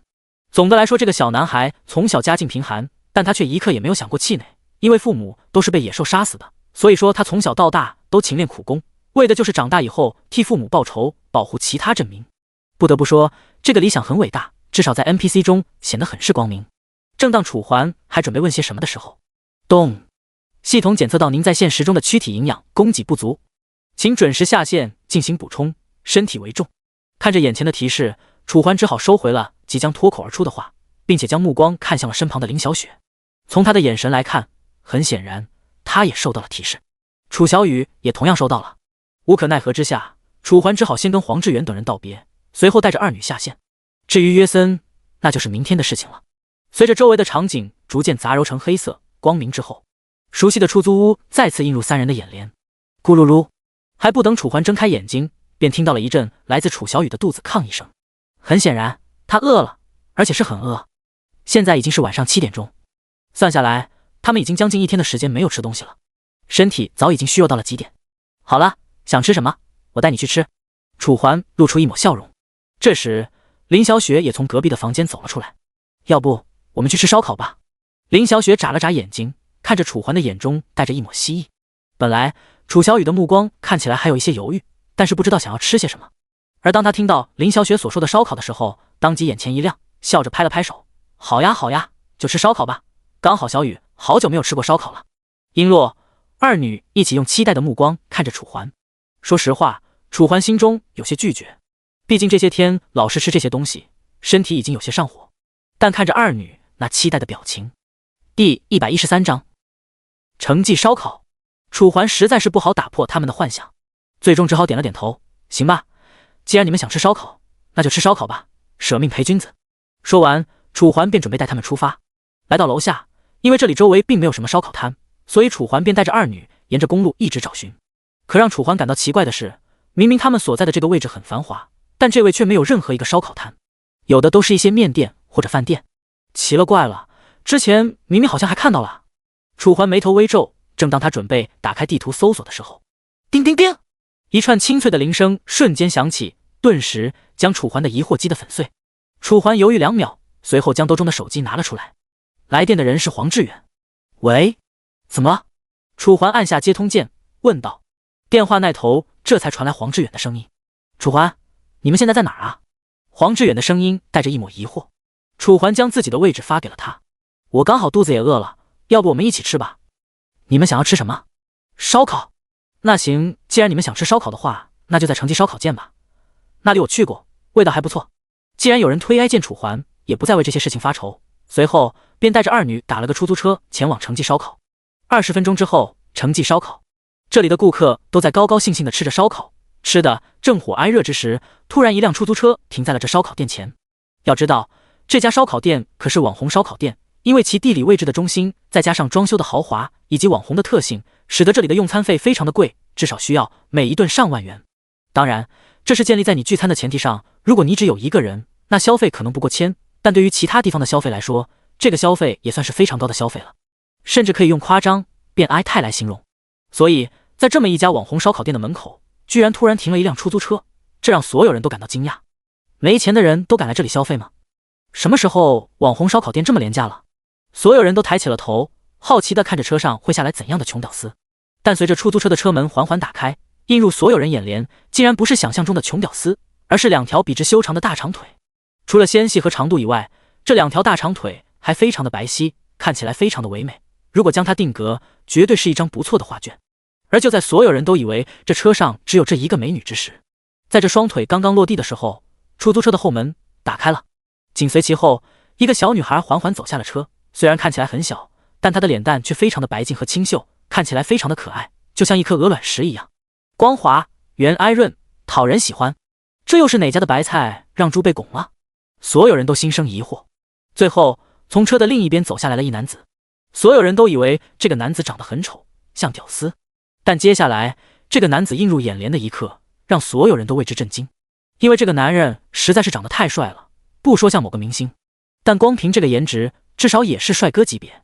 这一下，所有人心中都不淡定了，因为这明摆着中间不是金钱的交易，而是郎才女貌，般配无比，适配程度让所有人都为之羡慕。尤其是那些在顶楼的有钱人们，真的是让我们来这里，也不出来接我们。楚环无语出声，随后环顾了一眼四周，却见周围没有任何一个人影，唯一有的人还是烧烤店里面的顾客。要知道，可是黄志远叫他来这里的，所以说某一种程度上，楚环算是客人，而黄志远却没有丝毫待客之道。不行，等他到了一定好好教训他。楚环眉头微皱，心中已经在思索接下来应该怎么和他说。就在这时，烧烤店内一道熟悉的身影缓缓走了出来。等到楚环定睛一看，来者不是黄志远，又是何人？你还知道过来啊？楚环抬了抬眉头，声音带着一抹无语。不好意思，不好意思，我们也才刚到现在，这不是来接你们了吗？黄志远尴尬地挠了挠头。行吧。楚环勉强应了一声，随后看了一眼他的身后，却没有看到电话中说跟他一起来的那个人，也就是雷泉。雷泉人呢？你不是说你们一起过来吗？楚环疑惑一声。在里面，在里面，放心吧，我怎么可能骗你呢？黄志远尴尬地笑了。走吧，你们应该是第一次来吧，我带你们进去这里，我很熟。说到我很熟三个字的时候，他的眼中居然划过了一抹掩盖不住的自豪。行行行，知道你家里有矿，可以了吧？楚环无语地摆了摆手，不再和他说这个话题。黄志远也识趣地闭上了嘴。接下来，在黄志远的带领下，楚环等人这才踏上了眼前的网红烧烤店。因为是网红烧烤店，所以说这里的装修风格看起来格外的怪异，但在怪异之中却又透露着一抹诡异的美感，也不知是什么原因。在3楼，这个烧烤店没你们看起来这么小，我带你们上去吧。网红烧烤店的3楼，一路上楚环等人遭受了太多的目光，甚至于服务员看到他们都忍不住驻足观看，就像是看到了什么稀奇东西一般。羡慕了，真是郎才女貌，要是我也能有这样的女朋友就好，更别说有这么漂亮的女儿。是啊，就是看着这么年轻，居然都有女儿了，真的挺羡慕的。可别说我们这个时候估计还在奋斗吧。这个小伙子前途一片光明啊，不说前程，至少生活是达到巅峰了。也不知道他每天晚上受不受得住，身体怎么样。在议论之中，楚环等人在黄志远的带领下来到了原本定下的座位。只见座位之上此刻正坐着一名壮汉，身宽体胖，膀大腰圆，活脱脱的彪形壮汉，光说体重就至少超过180斤。看到楚环等人到来，雷泉当即站起了身。第114章索要签名。老大，你们可算是来了，俺都快要饿死了。雷泉挠了挠头，如此强壮的体格却显得如此的憨厚，画面冲击感非常的强烈。如果不是楚环见多了世面，甚至都忍不住想要骂他。饿了的话就先点东西吧，你们点了吗？楚环落座之后，向着眼前的雷泉问道。还没呢，志远说等你们来再点。雷泉回着，随后便拿起了一旁的菜单递给楚环。楚环也不含糊，直接将菜单接过，随后将目光看向身旁的林小雪和楚小雨。你们看看想吃什么吧，想吃什么点什么就好了。至于钱的话，总不可能还让我付吧。楚环的嘴角勾起一抹浅浅的笑容，话里的意思是向着黄志远问的。当然这是玩笑话，不过是为了活跃气氛罢了。但黄志远闻言却没有推脱，只是肯定的点了点头。放心吧，既然是在现实，不是在游戏里面，那肯定是由我来付钱了。你们想吃什么就点吧。听到黄志远的声音，林小雪和楚小雨这才放下了心，随后开始了点菜。点菜过后不到20分钟，所有烧烤店便被端了上来。可就在服务员走过来准备放下的时候，那名服务员却像是发现了什么，当即瞪大了双眼。是你们？服务员看着眼前的楚环等人，惊讶出声，像是有些不敢相信会在这里见到他们一般。怎么了？你认识我们吗？楚环眉头微皱，他并不认识眼前这个服务员，但服务员的表现却像是在哪里见过他一般。一旁的黄志远等人也是无比的疑惑，纷纷将懵逼的目光看向眼前的服务员。认识，肯定认识啊。只见服务员认真的点了点头。你们在游戏里面那么出名，我在镜湖镇还见过你们的，他们还给你取了个外号，叫恶魔先生。真的没想到，居然能在这里遇到你们。服务员的声音无比激动，神色也是急不可耐。是吗？恶魔先生，这个名字取得不是很好。楚环笑了笑，而服务员则是在为楚环等人将烧烤摆上之后，便直接从自己的兜中拿出了一张纸笔。先生，可以为我签个名吗？我真的特别喜欢你。服务员将纸笔递给了楚环，眼中满满的希意。楚环犹豫了2秒，看了眼周围的黄志远等人，最终还是拿起了笔，在那张纸上写下自己的名字。当然，为了保护自己的隐私，楚环并没有写出自己的真名，而是写的恶魔先生4个字。反正他们也只知道自己是恶魔先生，不是吗？服务员见状，不但没有生气，反而还感激，还变得更加浓郁。谢谢谢谢。说完，服务员将纸笔收起，满脸欢喜地离开了这里。楚环，没想到你的影响力现在都这么大了，现实里都有认识你得了。黄志远开着玩笑，可楚环却丝毫没有当真，运气好而已。算了，不管这些了，先吃饭吧。说完，楚环不再理会黄志远的调侃，现在的他已经饿得前胸贴后背了。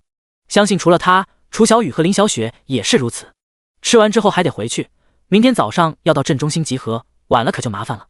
楚环拿起一旁的烤串，缓缓说道：在纪元中规定，如果达成了协议，未能如期履行的话，将会被处以悬赏处罚。那好吧。接下来，众人一边聊天，一边吃烧烤，气氛好不欢乐。而他们所不知道的是，在他们吃烧烤的同时，这里的暗处，那名离开的服务员悄悄拿出了手机，并且拍下了楚环等人的照片，随后发到朋友圈，标注现实世界遇到恶魔先生，恶魔先生的亲笔签名。好了，都吃差不多了吧？都吃的差不多了的话，我就去结账了。说这句话的是黄志远，只见他摸了摸自己圆滚滚的肚子，随后便站起了身。反正我是吃饱了，他们2个女的肯定也吃饱了，你呢？雷泉。楚环闻言回道，随后便将目光看向了一旁坐着的雷泉。我肯定也吃饱了呀，就是让你们这么破费，我有点不好意思。雷泉闻言憨憨一笑，然后用自己的手挠了挠头，看起来好不憨厚。好吧，既然都吃饱了的话，那我就去结账了。黄志远见状开口，随后便起身前去结账。结完账后，楚环跟黄志远道了个别，紧接依旧打了个出租车，准备回去。刚到家门口，林小雪和楚小雨便一脸的惆怅，因为他们在烧烤店吃的实在是太撑了，撑到他们玩游戏的兴致全无。楚环，要不我们今天晚上就不玩游戏了吧？我想好好休息一下，一点兴致都没有。林小雪抿了抿嘴唇，犹豫出声，一脸的疲惫。也不知道为何，在遇到楚环之前，她从没感觉过吃东西会如此疲惫，而现在她可以说是吃撑到了极点。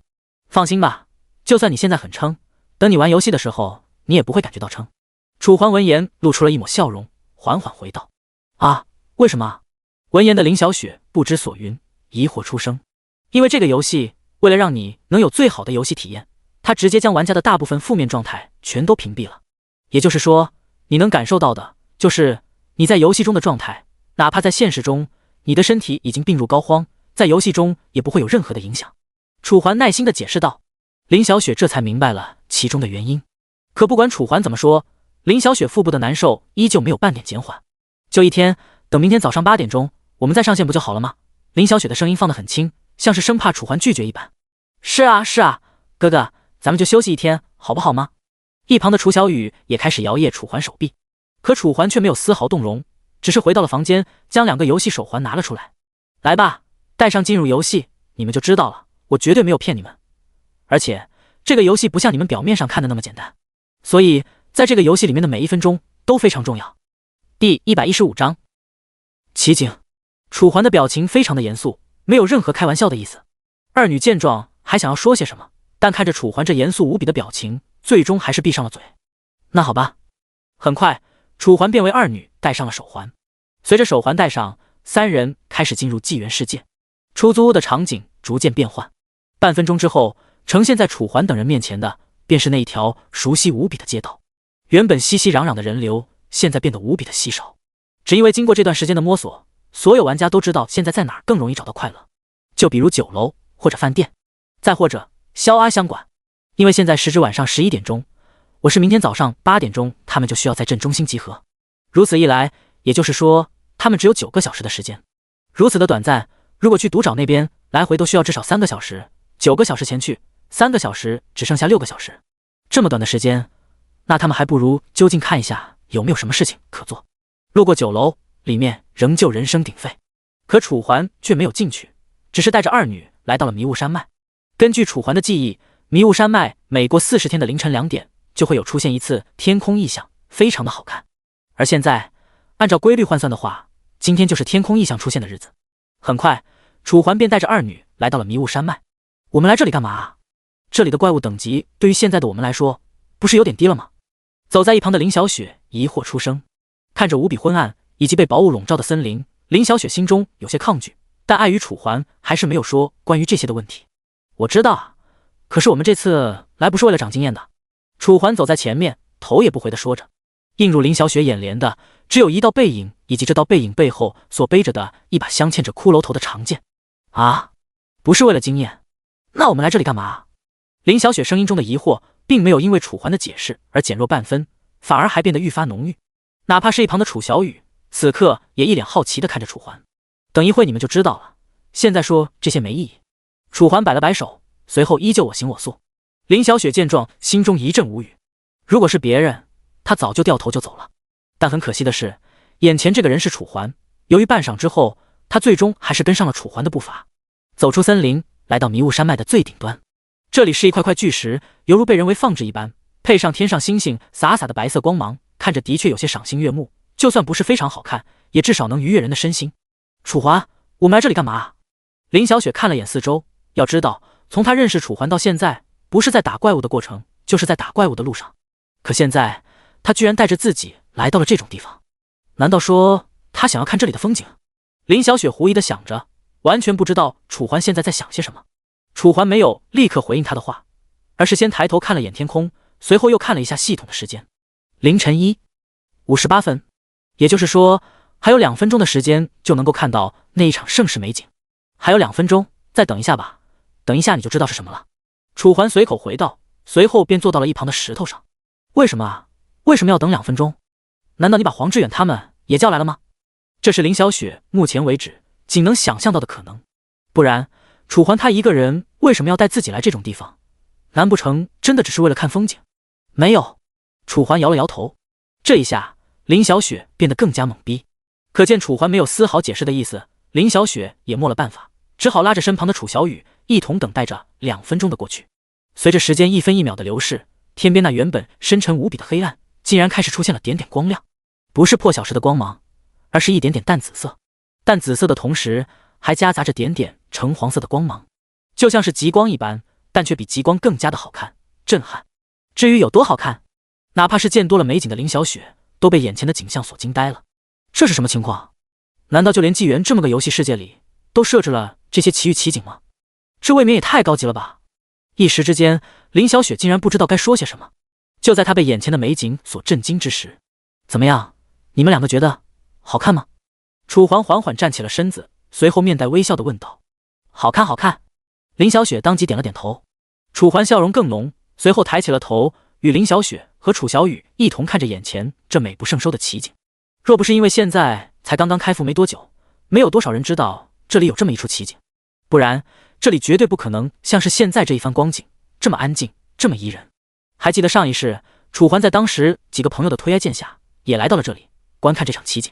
可那个时候这里可谓是人山人海，到处都站满了人，哪怕是石头上面所来的玩家皆是被奇景的名气所吸引而来。周遭静谧，时间悄然从指缝中划过，显得那样的匆匆。大概数分钟后，这一幅奇景开始了消退，从一开始的震撼到现在的惋惜。林小雪眼中划过了一抹不舍，可惜了，这么好看的景象要是能保存下来就好了，但这个游戏没有截图功能，唉。林小雪叹了口气，眼中满是惋惜。楚环刚要安慰，可下一秒她却像是突然想起了什么。对了，你是怎么知道这里有这么一场奇景的？难不成是什么非常厉害的 NPC 告诉你的？林小雪好奇地问着，一双水灵灵的大眼睛对着楚环望眼欲穿。的确，楚环身上实在是有太多的神秘了，神秘到他好奇至极。你猜？楚环故作神秘地回道，嘴角扬起的笑容更加浓郁。不要猜，你就直接告诉我嘛，又不是什么非常重要的问题。林小雪嘟了嘟嘴，一副撒娇的小女人模样。楚环满脸犹豫，心中则是在想该怎么忽悠他。第116章流星。无奈之下，楚环之后接着他的话继续往下说。我没想到你直觉这么准，就是 NPC 告诉我的。楚环哈哈一笑，随后挠了挠头。是吗？我怎么感觉你骗我的？林小雪皱起了眉头。以她这段时间和楚环的相处，她已经算是了解楚环这个人的为人了。为人老实诚恳，没有那么多花花肠子。也正是因为这个原因，她才和楚环待到现在，甚至对楚环生出了一种特别的情愫。但是以前楚环的表现，她可从来没见过，所以下意识她就觉得楚环是在欺骗她。楚环满脸尴尬，心中则是在不断思索应该怎么来圆场。早知道就不带他来了，这解释起来真费劲。楚环心中想着。就在这时，咻！一道轻微的声响从天空中传来。楚环下意识地抬起了头，只见漆黑如幕布的天空中，一道光亮从月亮的旁边划过，就像是一颗流星一般璀璨耀眼。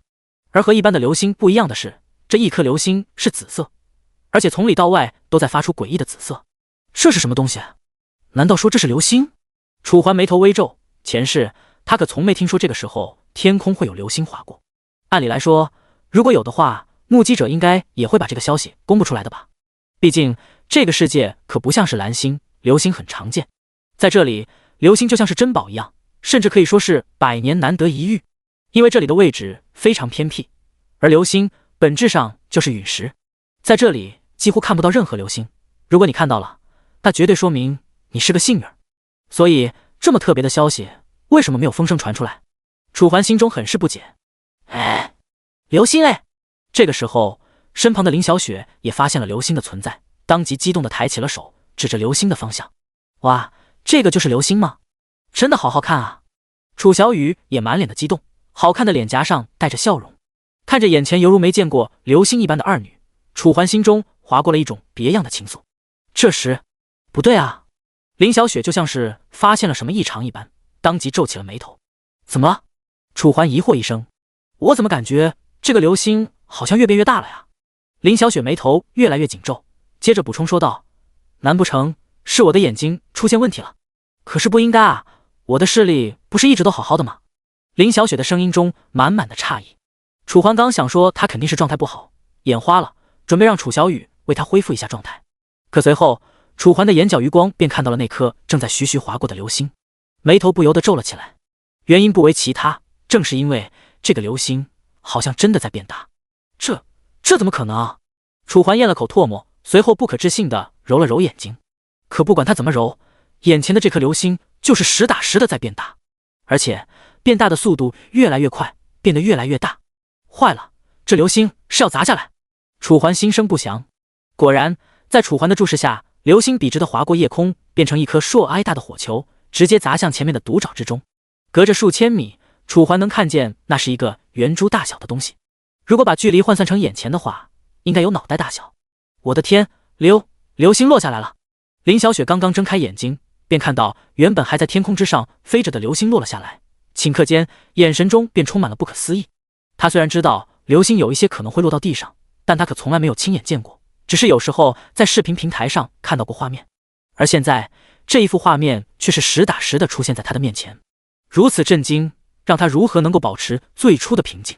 小雨、楚环，你们看到吗？流星落下来了！相比满脸震惊的林小雪，这次的楚小雨倒是淡定了不少。正当林小雪还要继续说时，流星已经彻底滑挨落，砸在前面的独爪之中。霎时之间，砰！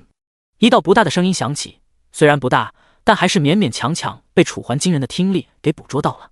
好了，落地了，你们想要去那里看看，这一次落下来的东西是个什么吗？楚环扭过了头，看向身旁的二女。如果直接叫他们过去的话，虽然也还算是合情合理，但毕竟目标就显得太过于明确了。所以楚环还是决定先问一下他们的建议再说。毕竟他也不知道落下来的是个什么东西，万一就像是某些科幻电影里面拍摄的那样，一颗陨石从太空落下，带回了什么什么可怕的太空怪兽。虽然这种假设非常荒谬，但现实本来就是构建在虚假之上的。小雨想要去看看。楚小雨闻言当即开口，丝毫不给林小雪出声的机会。直到楚小雨的声音落下，林小雪这才开口，我也想去。见两女的意见都出奇的一样，楚环也不好再说些什么，只得点了点头。既然你们也想要去看看那个东西是什么东西的话，那我们就去看看吧。声音落下，楚环就此站起了身，随后带着两女缓缓走向前面的独沼。夜昏暗，周围静谧无比，除了鸟兽的叫声，便只剩下了独属于夜晚的寂静。很快，楚环便带着二女来到了陨石的坠落方向左右的一片林子里。这片林子非常的茂密，当然是枯树林。独沼之中压根儿就没有什么森林存在，当然只有一两片树叶的树，不叫树。奇了怪了，明明就看见那颗流星落到这边了，为什么没找到？看着四周昏暗的枯木林，楚环眉头紧锁，目光四扫之下，完全不知道自己接下来应该走向哪个方向。明明按照刚下的方向和大概的距离来判断的话，陨石的坠落地点应该就在这片林子左右的区域才对啊。可是楚环都带着二女在这周围转了一圈了，可别说是陨石，就算是陨石的影子，楚环也都没有看到任何一个。难不成陨石这种东西还能人间蒸发？或者说是被人捷足先登了？第117章鬼面男。楚环心中疑惑不已，哪怕是一旁的林小雪和楚小雨，此刻也不知道这到底应该是怎么一回事，或者说是我们从一开始就走错方向了。楚环喃喃出声，声音很小。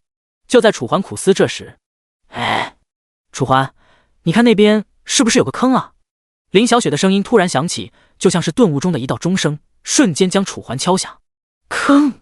楚环好奇地抬起了头，只见在前方不远处，黑暗的森林中似乎真的有一个坑。真的哎，好像就那里，走吧，我们去看一下。楚环当即出声，随后便带着二女走向了那个黑乎乎的坑。二女也不迟疑，直接跟上了楚环的脚步。很快，三人便来到了这个坑洞的附近。楚环缓缓地蹲下了身子，目光仔细地看向这个坑洞之内。只见黑暗之中，一颗圆形的石头此刻正躺在这个坑洞之中。与一般的陨石不同，它通体都散发着一股淡淡的紫色，看起来格外的诡异。这是什么东西？楚环眉头微皱，让他疑惑的并不是这个陨石的外形和颜色，而是因为当自己的目光看向它时，并没有纪元世界中所通用的物品简介。要知道，在纪元世界当中，所有物品都会有它专属的物品简介，这个设定无论是现在还是等未来，纪元和现实接轨都是通用的。可现在这一颗诡异的陨石，不但颜色诡异，就连物品简介也没有，这让他如何能不奇怪？这会不会像某些电影里面的一样，纪元为了新的剧情冲突，所以设置了这个？一旁林小雪的声音缓缓传来，虽然不是很肯定，但声音中却带着一抹严肃。哥哥，我可以把它拿起来吗？一旁的楚小雨紧跟着出声。楚环当即摇了摇头，不行，你不能碰这个东西，可能有危险，还是我来吧。楚环严肃地说着，随后便准备将双手伸向眼前这块陨石。此刻，三个人的目光都紧紧地盯着这块陨石，生怕这个陨石会发出任何异动。就在楚环双手即将碰到这块陨石之时，一道黑色的身影突然从天边飞来。小子，把你的手拿开，别碰那个东西。声音严肃而认真，同时还裹夹着一股淡淡的肃杀气息，顿时让楚环心中一凝，连忙收回了手，随后将目光看向声音传来的地方。只见一道身影此刻正站在不远处的树林之中，因为周围的环境太过于黑暗，所以楚环也没能第一时间看见他的样貌，只是通过他的身体轮廓，大概猜出这个人应该是一个男人，而非女人。毕竟男人和女人的身体特征还是很好分辨的，光是从姿势这一点就足以有50%的准确率。楚环眉头皱得更深，声音低沉地说道：你是谁？随着楚环的声音落下，一旁的二女也纷纷抬起了头，看向眼前的这个不速之客。从开始到现在，只有楚环察觉到了这个人的靠近，而二女对这个人的到来可谓是没有一点知觉。要不是他说了话，恐怕他们现在还把所有的精力都放在眼前的这块陨石上。我是谁不重要，这个问题你还是不知道的为好。来者缓缓出声，与此同时，他缓缓抬起了步伐，向楚环靠近。随着几人的距离不断拉近，他的样貌终于被楚环看清楚了。飘逸的中发不像女人那样披在肩头，而是属于男人的长发，略微显得有些凌乱，衬托出了他的年龄感。气质很是成熟，如果不出意外的话，这个人至少有个30-40岁。可当楚环准备看清楚他的长相的时候，却发现眼前这个人脸上戴着一张面具，一张黑白色的面具。再仔细一看，黑白色面具的中央还有着一个白色的骷髅头，上面戴着一个眼罩以及一道贯挨穿头顶与下颚的裂缝。这是……楚环瞳孔一缩，可能身后的二女不知道这个面具意味着什么，但楚环可是重活了一世，对于这个面具，他可谓是再清楚不过。前世自己就被戴着这个面具的人救过一次，那时是在纪元和现实彻底融合之后，所有人都只剩下了一条命，再也没有复活一说。也就是在这种情况下，楚环孤身一人来到了深渊的边缘。本想和其他的玩家一起弄清楚这个世界的根本，却不想遇到了一头非常强悍的深渊兽，后来被玩家命名为渊。那是一头非常恐怖的存在，抬手之间便能让天地为之变色，可谓是当之无愧的3埃及深渊兽。深渊兽一共有9个等级，其中9级最弱，1级最强。9级的深渊兽数以亿计，越往上实力越强，数量也变得更为稀少。尤其是1级深渊兽，没有任何一个玩家见过，当然也包括楚环。据说那个1级深渊兽就是这一些深渊兽的头，拥有至高无上的权力以及对他们的支配权。正因为如此，所以所有玩家才想要剿灭这个1级深渊兽。可不曾想，不但连这个1级深渊兽的面都没见到，玩家数量还因此折损了至少1半。还在那时，楚环差点就死在那一头3埃及深渊兽渊的手上。那个时候，楚环都已经闭上了双眼，甚至放弃了挣扎。可就在他万念俱灰之时，戴着这个面具的人出现了。他像是玩家，但实力以及名字却从来没有人真正的见识过。只知道那个时候，明明面对3埃及深渊兽的全力一击，数千名玩家都束手无策，所有人都放弃了抵抗。可这个人却像是救世主一般，直接大手一挥，生出了一面盾牌，救下了那里的所有玩家。如果只是因为这个楚环，还不会认为他非常强大，顶多就是天赋强悍特殊罢了。可随后，楚环不但见识到了他超强的防御能力，更是只依靠3个技能，就直接将这个强大无比的3埃及深渊兽打倒在地。实力之强悍，力量之恐怖，防御之无懈可击。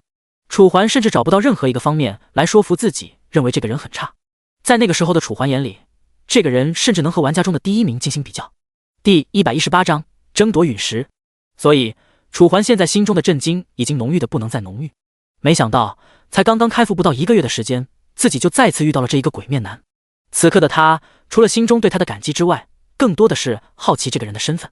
要知道，飞行能力可是在玩家50级之后才能通过任务渠道获得的，而现在才开服不到1个月的时间，自己霸占了战力榜的第1，等级也才10几级。可眼前这个男人却已经获得了飞行能力，这怎么可能？如果他是玩家的话，也就是说他在这1个月之内就已经升级到了50级，并且战力榜上还没有他的名字。如此一来，可能性就只剩下了一个，那就是这个人压根就不是玩家，而是这里土生土长的 NPC。 那这样一来，他为什么要救自己等一众玩家？难不成和某一些人 PC 一样，满腔热血可哀望正义吗？就算真的是这样一个真正可哀望正义的人，又怎么可能会戴着一张鬼面面具？正当楚环心中疑惑不断之时，我说了，我是谁不重要，还请你离开这里，别妨碍我接下来的事。鬼面男缓缓出声，声音低沉而沙哑，压根就不像一个正常人的声音，如果非要形容的话，就像是80年代的留声机一般，听起来格外的别扭。既然你都说了你是谁不重要，那我为什么要听你的？楚环本想让步，但为了解答自己心中的疑惑，还是态度故作强硬，随后站起了身，目光直直的看向眼前这个男人。这个时候月光洒了下来，借着月光，楚环勉强能看到这个人的眼神，和潜意识自己所看到的那个人的眼神一模一样，一样的冰冷无情，看起来没有丝毫情愫。哦，那这么说你是不打算走了是吧？鬼面男疑惑一声，随后便将右手放到了腰间的佩剑上。就此气氛凝固，周围逐渐弥漫出一股显而易见的硝烟味。林小雪和楚小雨见状，连忙就想要劝阻楚环。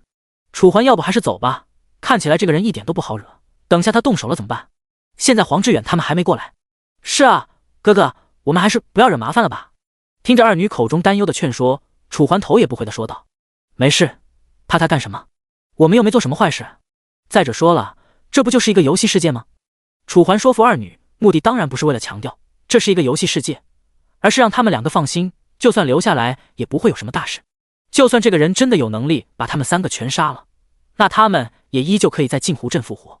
因此对比上自己想要知道的，什么死不死的也无所谓了，不过就是一点经验罢了。但这个人是谁？楚环可谓是好奇感爆棚。有意思，现在的黄金之子都这么不怕死了吗？还是说你想要这个东西？鬼面男见状不再多说，直接抽出了自己腰间的佩剑。霎时间，一道紫色的光芒出鞘，瞬间将周围的黑暗驱散，照亮了他的身形。身材魁梧，是个壮汉，而除了身材很好之外，他的身上还穿着一身的破烂铁甲。虽然破烂，但无论从哪个方面看，这已经破烂的铁甲更像是高品质装备破损后的模样。虽然楚环没有穿过，但通过他一世的经验，还是能够勉强得出这些结论。鬼面男并没有攻击楚环，而是把那一把紫色的长剑指向了楚环面前的这一块陨石。两者皆散发着相同的诡异紫色光芒。至于有多相同，楚环甚至怀疑他手中的长剑是不是和他面前的这块陨石有什么关联。这东西我要不要无所谓，但我有一个请求。楚环再次开口，声音认真而严肃。鬼面男闻言来了兴趣，缓缓收起长剑。行啊，我倒是想听听你这个黄金之子有什么请求。见鬼面男答应，楚环先是深吸了一口气，随后这才开口：我想要让你摘下面具，只要你让我看一下你面具后的模样，我就愿意把这块陨石拱手送给你。毕竟这块陨石是我先发现的，于情于理，它都不属于你。如果你非要抢的话，那我就只有和你放手一搏了。楚环说罢，脸上一脸的平淡，但只有他自己知道，此刻的他心中是有多么的慌张，耳边甚至能听到自己七上八下的心跳声。有意思，有意思，一个小小的黄金之子，还想跟我动手是吗？鬼面男当即笑出了声，随后仰起了头，看了一眼天上的皓月。本来你这个要求也不算过分，但是我就是不想答应你。你说你准备怎么办呢？鬼面男饶有兴趣地说着，随后便低下了头，目光直直地看着眼前的楚环，似乎很好奇楚环接下来会怎么面对。楚环微眯双眼，心中不断思索一个个方案在他的脑海中形成，时间也在这个过程中一分一秒的流逝。就在楚环准备再次开口之时，一旁的森林中突然又走出了一道身影。身影虽然比不上鬼面男这么魁梧壮实，但看起来也不是一般的善茬。怎么了？有什么麻烦吗？这么久都没解决。男子缓缓走近，直到这时楚环才看清他的大概样貌，满脸的胡渣以及疏于打理的毛发，一看就知道这是一个不喜欢收拾的男人。与此同时，他的腰间还别着一把和鬼面男相同的佩剑，都雕刻着那么一条恐怖惊悚而又诡异的骷髅长龙。有没有事关你什么事？做好你自己的就行了。鬼面男面对来人的话语，直截了当的回答。看得出来他们之间的关系可能不太友好，但也有可能很友好，只不过已经好到了不需要走恭维的地步。哟，几个小时不见，脾气劲长啊。男人闻言没有丝毫退缩，只是笑了一声，便将目光看向了楚环。你小子几个意思？非要和他打了之后，你才肯把这个陨石交出来吗？不是我开玩笑，就你现在的实力跟他打，简直就是自不量力。第119章火域。男子不屑地说了一声，同时目光在楚环身上上下扫视，用只有他自己才听得到的声音喃喃说道：真是奇了怪了，你身上也没有什么特别的地方啊，为什么那个老家伙这么看好你？说到最后，他又像是有些不解，紧紧地皱起了眉头。我不是说非要跟你们打，但条件我不是已经给了吗？我只是想看一下他长什么样而已。楚环也没有退缩，缓缓回道，目光直视着面前的两个人。哎，你这个人真是油盐不进，还听不出来吗？给你看相貌是不可能的，不然他为什么戴个面具？你不觉得你说的话很搞笑吗？男子耸了耸肩，看着楚环的目光从好奇变得无语。你就直接说吧，今天晚上这块陨石是让还是不让？反正我提前告诉你，如果打的话，你不可能是他的对手的，就算我不帮忙。其实他说的这句话等于没说，楚环从开始到现在都不认为以现在的他就能打得过眼前的这个鬼面男，所以他只是尽量在满足自己的条件。毕竟他实在是太好奇这个人的身份了。楚环，要不你还是直接让给他们吧，本来那个人看起来就挺强的，现在又来一个，如果是玩家的话就算了，但他们好像是 NPC 啊。林小雪充满犹豫的声音从一旁传来。除了他，一旁的楚小雨也有那么一点点害怕，但目光却坚定地看着楚环。哥哥，我也这么觉得，但如果你坚持的话，我会陪着你的。看着眼前如此贴心的楚小雨，楚环在心中顿时被触动，当即便摸了摸他的头。放心吧，就冲你这句话，不会有事的。楚小雨点了点头。随后楚环再次抬起了头，看向眼前的两个男人。他知道他们两个这次来的目的就是为了这块陨石。如果说让他一睹真容，对这个鬼面要求真的太高了的话，那自己再这么坚持下去，只会让这两个人真的对自己动手。想罢，楚环只得叹了口气，行吧，你们拿去吧。说完，楚环低下了头，不再与这两个男人对视。男子见状，当起爽朗一笑，小伙子，这就对了吗？识时务者为俊杰，你很不错。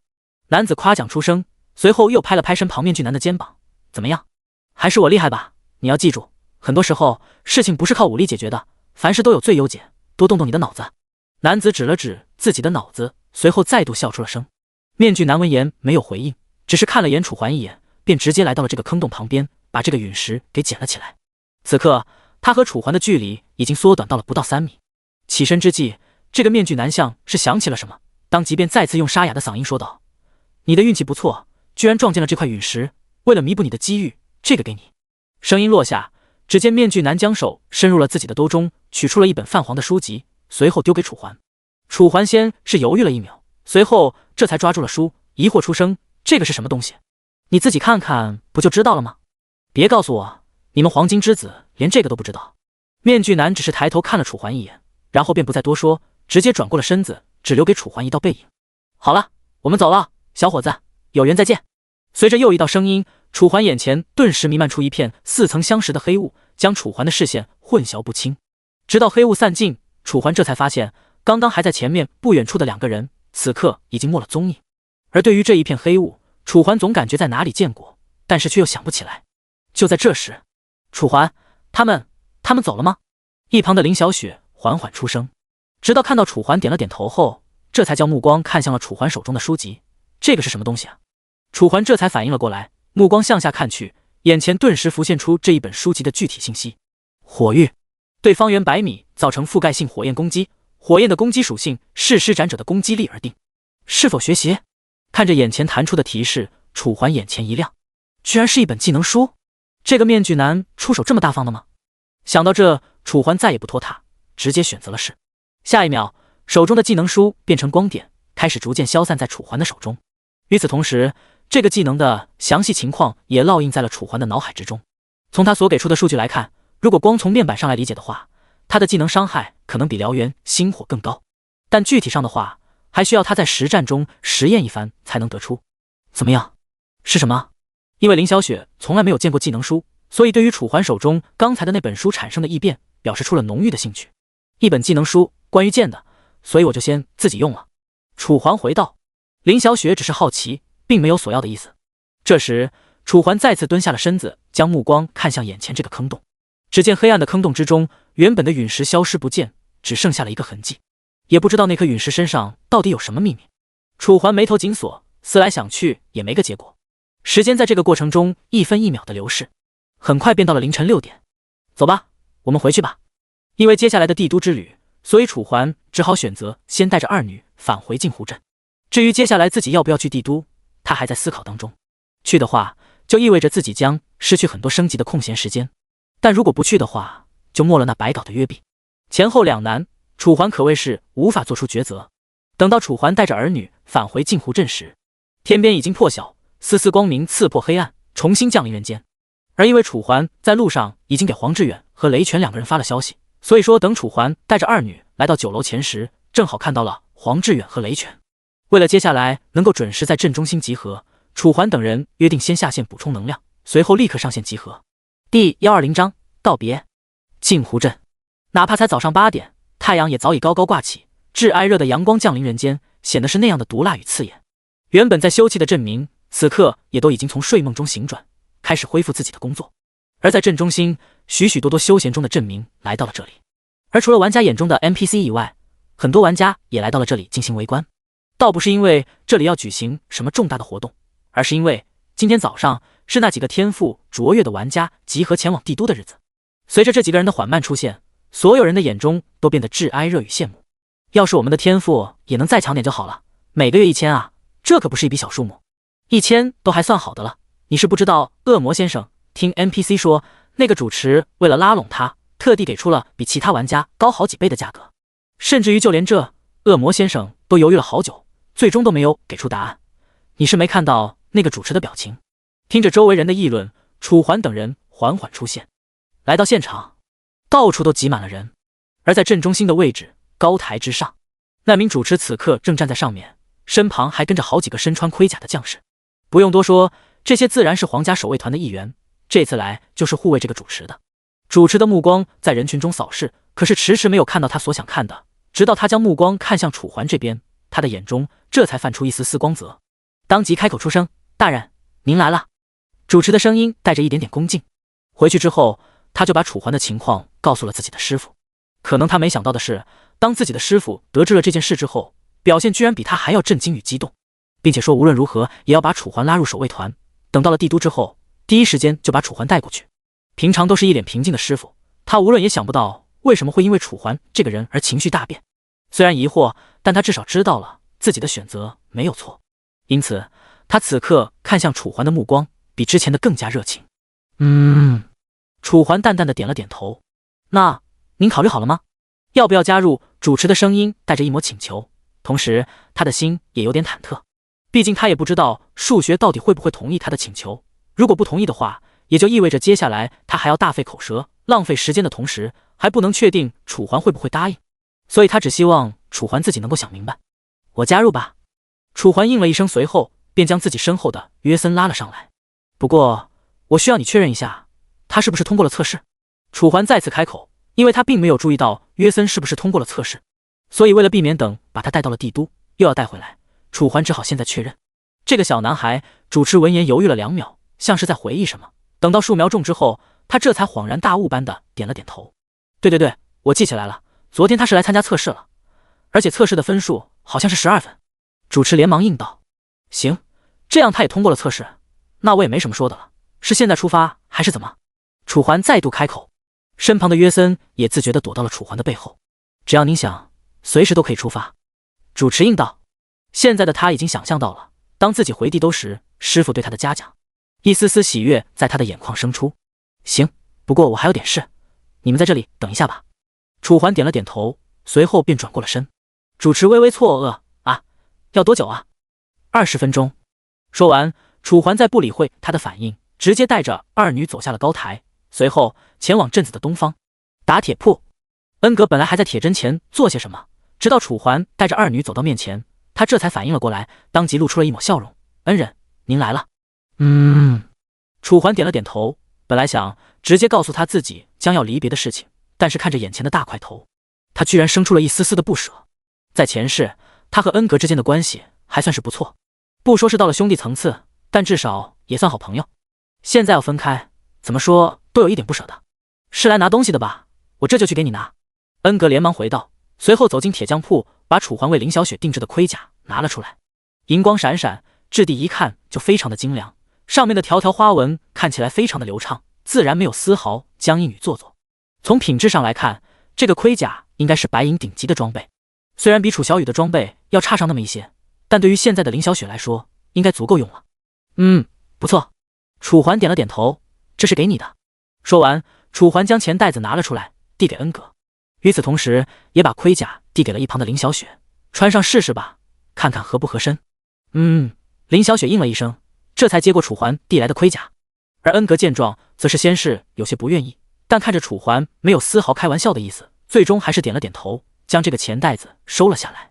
经过试穿，很快这个盔甲便穿在了林小雪的身上，看起来不说量身定造，但至少算得上合身。再配上它的白银顶级品质，楚环满意的点了点头，看起来还不错。你呢？有没有什么觉得不合身的地方？楚环这句话是向着林小雪说的。林夏雪闻言，先是感受了一下，随后这才摇了摇头。行，没有不合身的地方就好。楚环最后在上下打量了一下盔甲，确认没有问题之后，这才将目光看向一旁的恩格。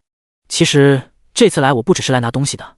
楚环缓缓开口，而这一句话落入恩格的耳中，却显得那样的疑惑。不是来拿东西的，那是……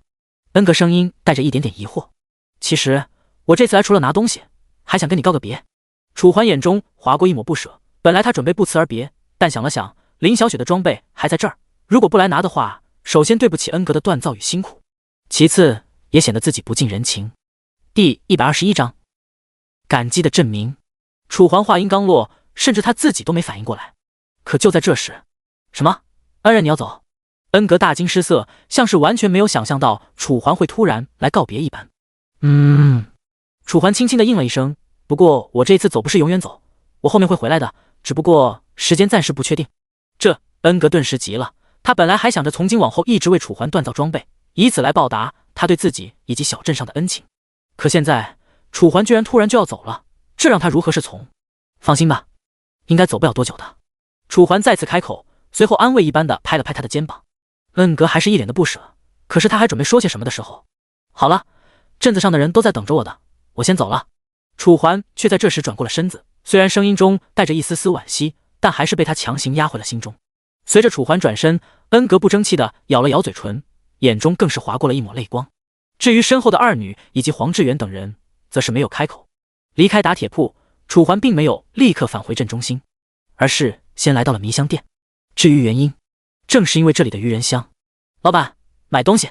店铺里面本来空无一人，直到楚环呼唤出声，店铺深处才缓缓走出了一道佝偻的身影。声音缓缓地抬起了头，看到是楚环之后，眼中顿时划过一抹惊讶：“小伙子，这么快就又来了？这次想要买什么？”老板缓缓出声，声音中带着一抹错愕：“我还是来买上次的那个特制香。”楚环应道：“什么？你还是要买那个香吗？”老板眼中的错愕更浓。要知道，镇上的人可是基本上没有任何一个人喜欢他店里的这个特制香，而眼前的这个年轻人，上次不但打包了所有特制香，这才不到几天的时间，竟然又来了。难不成他是真的觉得这个香好闻吗？可是才短短几天的时间，也不可能用了那么多啊。对的，怎么了？没货吗？楚环先是点了点头，然后目光在摊位上找寻。这不找不知道，仔细一看，居然真的没有找到特制香的身影。就在楚环以为特制香真的已经没有了的时候，放心吧，既然是特制的，就不可能没有，只不过刚刚做出来而已。如果你要的话，就跟我来吧。老板连忙开口，虽然他不知道楚环买这个香的目的是什么，但秉着有生意不做王八蛋的原则，他还是带着楚环转过来身。我进去一下。好。跟身后几人交代了一下之后，楚环这便跟着老板走进了店铺之内。昏暗之中，老板缓缓带着楚环缓缓地来到了店铺的深处。这里是他制造各种香料的地方，但同时这里却显得有些昏暗。而在昏暗之中，一个木桶之中此刻正装着楚环所要的鱼人香，看起来数量非常的多，至少有着4-5斤。好了，这些就是你要的特制香，想要多少？要一半就好。楚环微微犹豫，随后这才说出了声：“好的。”就此买了将近3斤的鱼人香，楚环的钱包再次受伤。现在装备拿到了，特制香也买到了，楚环便不再拖延时间，毕竟主持还在镇中心等着自己的。等到楚环等人再次来到镇中心，却见镇中心的人比之前更多了不少，而且就连平时不怎么露面的郑长等人也纷纷站在这里，看着楚环的目光中满满的不舍。恩人，你要走了吗？镇长虽然没有亲自来到楚环的面前拜谢楚环，但是他早已看过楚环的画像，以及听说他的事迹，心中对于楚环的敬佩更是犹如滔滔江水一般连绵不绝。此刻听说楚环要走，更是马不停蹄的来到了镇中心。上次受潮，他因为有事不在镇上，所以就没有亲自拜谢楚环。本来想等个机会为楚环颁发一枚奖牌，可让他没想到的是，这才过去不到半个月的时间，楚环就要离开镜湖镇了。楚环点了点头。镇长闻言连忙抓住了楚环的手：“那您下次回来是打算多久啊？到时候绝对领上我们全镇居民为您接风。”镇长的话没有丝毫造假，同样就算是他不说，这些被楚环救过的居民也会自发的组织接风仪式。暂时不确定，不好意思。楚环犹豫2秒，这才歉意出声。可后面的那些镇民就不买账了，纷纷开口：“恩人，您就告诉我们吧，我们家小，没有什么能力报答您，但是请您一定要收下我的膝盖，是您保卫了我们的家园，让我们能继续的生存在这片土地之上。”一名镇民神情激昂，随后便当着楚环的面直接跪在了地上，模样无比的诚恳与真挚。而随着他的带领，周围的镇民也纷纷跪倒在了地上，黑压压一片，看起来无比的壮观。你们，楚环微微抿了抿嘴唇，一时竟不知怎么开口。在前世，他一直都是以喽啰形象面对这些镇民，而现在他却变成了所有镇民眼中的英雄。如此剧烈的转变，顿时让他无所适从。恩人，您的大恩大德，我们一直都铭记于心。若您不嫌弃的话，一定要记得回来。不管在您身上发生了什么，我们镜湖镇的全体镇民永远都是您最坚实的后盾。镇民一句接一句的说着，声音虽然不大，但却格外的郑重与认真，听得楚环内心深处的柔软竟被微微触动。谢谢。不知觉间，楚环的声音变得哽咽。在这一时间，楚环甚至感觉自己回到了孤儿院的那段时光。眼前的镇民不再是纪元之中的 NPC， 更像是他在孤儿院时所面对的那些长辈。楚华啊，你现在还小，没必要这么为妹妹着想。是啊，这些活让我们这些大人来就行，别累着了。楚环这孩子从小可怜，也没个父母疼，希望有我们陪着他，他能过得开心一点吧。第122章贾雷厅办公室。昔日的一句句关心浮现在脑海，楚环不由得眼中划过了一抹泪意，随即微微闭上眼睛，用手轻轻将眼角的泪水擦去。好，我知道你们的心意了，放心吧，我肯定会回来的。楚环缓缓说道，随后冲着眼前的这些镇民鞠了一躬。至此，楚环不再多说，直接走上了高台。因此，高台之上除了原本的2个人之外，还加上了楚环等人，也就是说一共8人。好了，都来齐了吧？主持见状转过了头，随后开始点名确认数量，直到全都确认完成之后，这才转过身子，带着楚环等人踏上路途。而在镇子的某个角落，戴恩正静静地打量着眼前的一切，同时他的眼中还划过一抹担忧。出了镜湖镇，因为前往帝都的必经之路就是镜湖那边，所以一路上所走的都是副本的方向。不过路从镜湖开始转向南边，这一路至少要走半天以上。而因为楚环的人是坐在马车上的，所以楚环也懒得在这上面等，直接带着二女以及黄志远和雷泉下线。不多时，楚环便从纪元中脱离，回到了现实之中。在休息了一番之后，楚环等人再次登上了游戏。时间已经来到下午，距离帝都的所在已经只剩下将近2个小时的路途。时间流逝飞快，转眼之间又是2个小时过去。黄昏，前方的路上逐渐出现行人，穿着与镜湖镇上的镇民差不多，与眼前逐渐出现的辉煌高大的城墙形成了鲜明的对比。好了，就在前面了，准备下车吧。主持的声音响起，随后马车队伍在经过城门的盘问后便进入了城中。很快，楚环等人便来到了皇家守卫团的门口。这是一栋有着5层楼高的大型建筑，而在建筑的最顶端还放置着一个硕挨大的金色十字架。也不知道是金色的原因还是十字架的原因，让这个图案看起来非常的神圣。这也寓意着他会保护好当今的国王以及国民，被所有人尊为国徒。好了，到了，大人请下车。其他人都是自己下的车，除了楚环之外。好的，谢谢。楚环礼貌地应了一声，随后这才走下马车。映入眼帘的是辉煌的大厅，地面上镶嵌着精致的瓷砖，吊灯看起来金光璀璨。硕挨大的大厅中零零散散地站着人，但大多数都穿着盔甲、铁甲或者银甲。不用多说，这些自然是加入皇家守卫团的冒险者。作为皇家守卫团，其职责除了保卫皇室之外，还需要保护国民。当然，这也不是白保护的，每一次参加清剿兽类的任务，守卫就会获得一笔相当可观的报酬。虽然数额不是很多，但对于一般的守卫人说，已经算得上不错。他们就是这届加入皇家守卫团的守卫吗？看起来也不怎么样啊，一个个细皮嫩挨肉的，细胳膊细腿，一点力气都没有。是啊，看来帝国开始走下坡路了。这几年招上来的新人都是些什么呀？干什么什么不行，就只知道领点低保。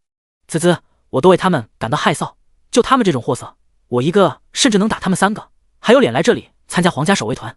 就是周围的黄志远等人虽然听不到议论，但对于听力极好的楚环来说，不但能听到他们大概说的什么，甚至能一字不差完美的将其复刻。看来这里的人不太友好啊。楚环喃喃出声，身旁的林小雪顿时有些疑惑，楚环为什么会这么说？但看着楚环微皱的眉头，他的心中也隐隐升起了一点点不祥。这时一旁的主持也听到了楚环的话，开始解释，大人，您不用担心，他们也就只是过过嘴瘾罢了。我们皇家守卫团纪律严明，他们不敢怎么办的，顶多在这里发发牢骚。主持显然清楚现在皇家守卫团的现状，因为这些年招上来的新人实力都不怎么样，所以这些老守卫都觉得自己拽上了天，纷纷瞧不起新人。当然楚环等人也在其中。没事，他们爱怎么说怎么说吧，我没那么小气。楚环淡淡开口，丝毫没有把他们的话放在心上。一旁的众人还很疑惑，那些守卫究竟说了什么，可却没有人给他们解答。好了，你们跟着他们走吧，他们会带着你们前去宿舍，明天早上来这里集合就行。主持招呼着林小雪等人，与此同时还走上来一个穿着白色盔甲的男人，很显然他就是他们的带路人。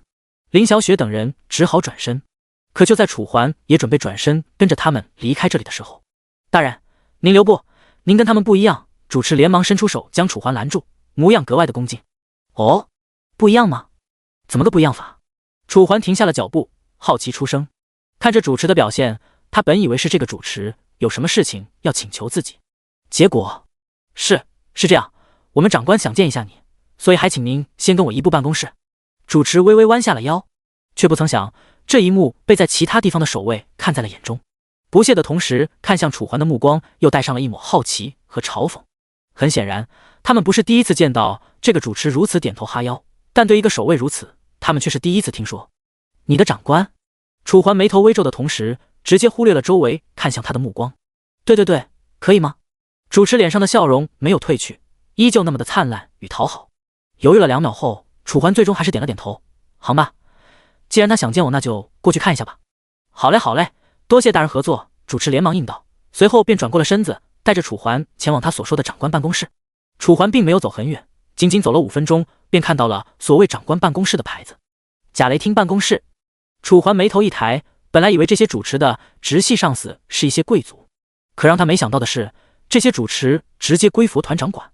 很快，主持便带着楚环来到了贾雷汀办公室的门口。第123章，贾雷汀的请求。因为在前世的传闻中，在帝都中，皇家守卫团的权力非常大，所以团长的任务非常繁重，几乎没有闲心来管理团内的事务。而今日一看，好像确实如此，就连招人的主持都归贾雷汀管，那这个团长平日里应该确实很忙。咚咚，主持很快便敲响了房门。随着咚咚咚的敲门声响起，门内顿时传来了一道低沉的男声。谁？男人带着一点点疑惑，但更多的却是一股让人无法抗拒的威严。一听便知道这个男人绝对久居高位，妥妥的实力派。回贾雷汀，我是派往镜湖镇的主持，您要的人我给您带来了。哦，是吗？那你进来吧。随着贾雷汀的声音再次响起，主持这才有胆子推开眼前的房门。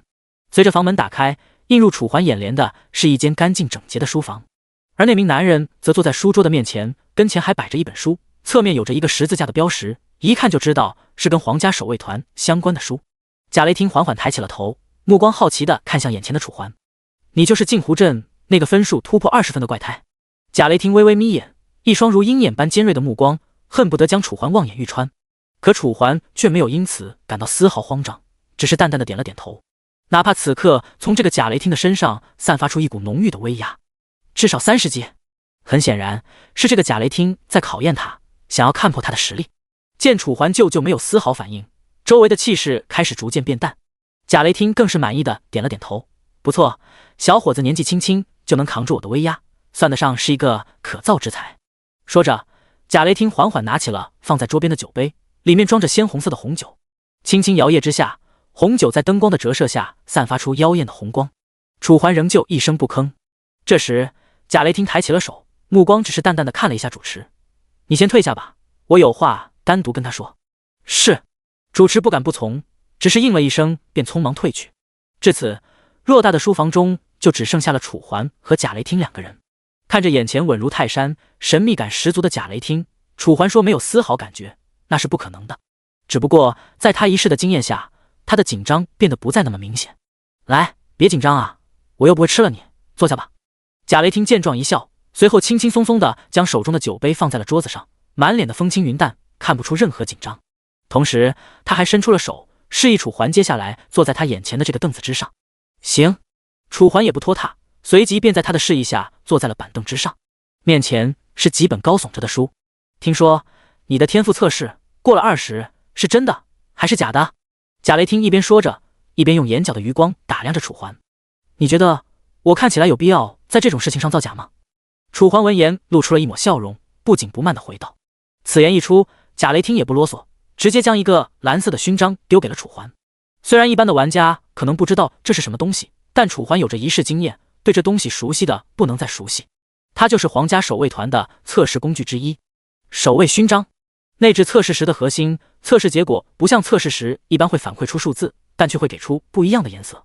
根据颜色就能够准确判断测试者的天赋等级。来，你不是说你20吗？测试给我看看，我倒想看看他说的20到底有没有20。贾雷汀笑容未退，一双眼睛微微眯着，死死地注视着眼前的楚环。很显然，他根本不相信楚环的天赋有着20。要知道，整个帝国近100年来，从未出现过任何一位能超越20这个分值，除了100年前的一位妖孽天才。好啊，没问题。楚环也不紧张，随即便将这个守卫勋章拿在了手中。随着他开始屏息凝神，丝丝气息开始从楚环的身上过渡到眼前这个勋章之上。嗡，勋章开始发出阵阵震动。震动虽然不是很大，但楚环刚好能够感受到这个震动。随后，勋章的中心那晶莹剔透的测试时核心开始变换颜色，从晶莹剔透变成银蓝色，又从银蓝色逐渐变深，深蓝、浅紫、深紫，光芒逐渐变换，点点深紫色光芒映照在了贾雷汀的脸上。贾雷汀的表情也从一脸淡然开始变化，疑惑、错愕、惊讶、震惊，到最后这个光芒停留在深紫色。而贾雷汀手中的酒杯也在震惊中不经意滑挨落，沉闷地砸在桌上，妖艳的酒水流了一桌。可贾雷汀却没有丝毫收拾的意思，反而目光直直地看着眼前的楚环。紫色，不对，是深紫色。你真的破20了？贾雷汀的声音变得颤哀抖，完全不敢相信，眼前这个看起来相貌平平的年轻人，可以在天赋测试中拿到超越20的高分。要知道，在测试时中，银蓝色代表5分，深蓝色代表10分，而浅紫色则代表10分以上，深紫色更是20分以上。这一刻，贾雷汀再也绷不住，直接站了起来。此刻的楚环在他眼前已经不再是一个普通的黄金之子，更是一个天才，一个堪称妖孽的天才。怎么样，现在你应该相信了吧？楚环淡淡的眨了眨眼，随后轻描淡写的将那个守卫勋章丢在了桌上。对于他来说，他自己天赋能测出来多少，他自己倒是没有丝毫感觉。但贾雷汀的质疑是他所没想到的，尽管在情理之中，但他还是不爽。贾雷汀先是咽了口唾沫，而后这才用颤哀抖的声音说道：“你很厉害，要是你能一直留在我们皇家守卫团的话，你想要什么，我都可以给你什么。”这句话说出，楚环脑海中顿时浮现出了前世的情况，好像在前世他没实力进帝都之前，听说在纪元的前期有个势力和皇家守卫团势均力敌。虽然楚环忘记了这个势力叫什么名字，但却记得这个势力前期和皇家守卫团疯狂争抢玩家。第124章5000，这些规则也许就是贾雷汀一直严格要求自己的理由。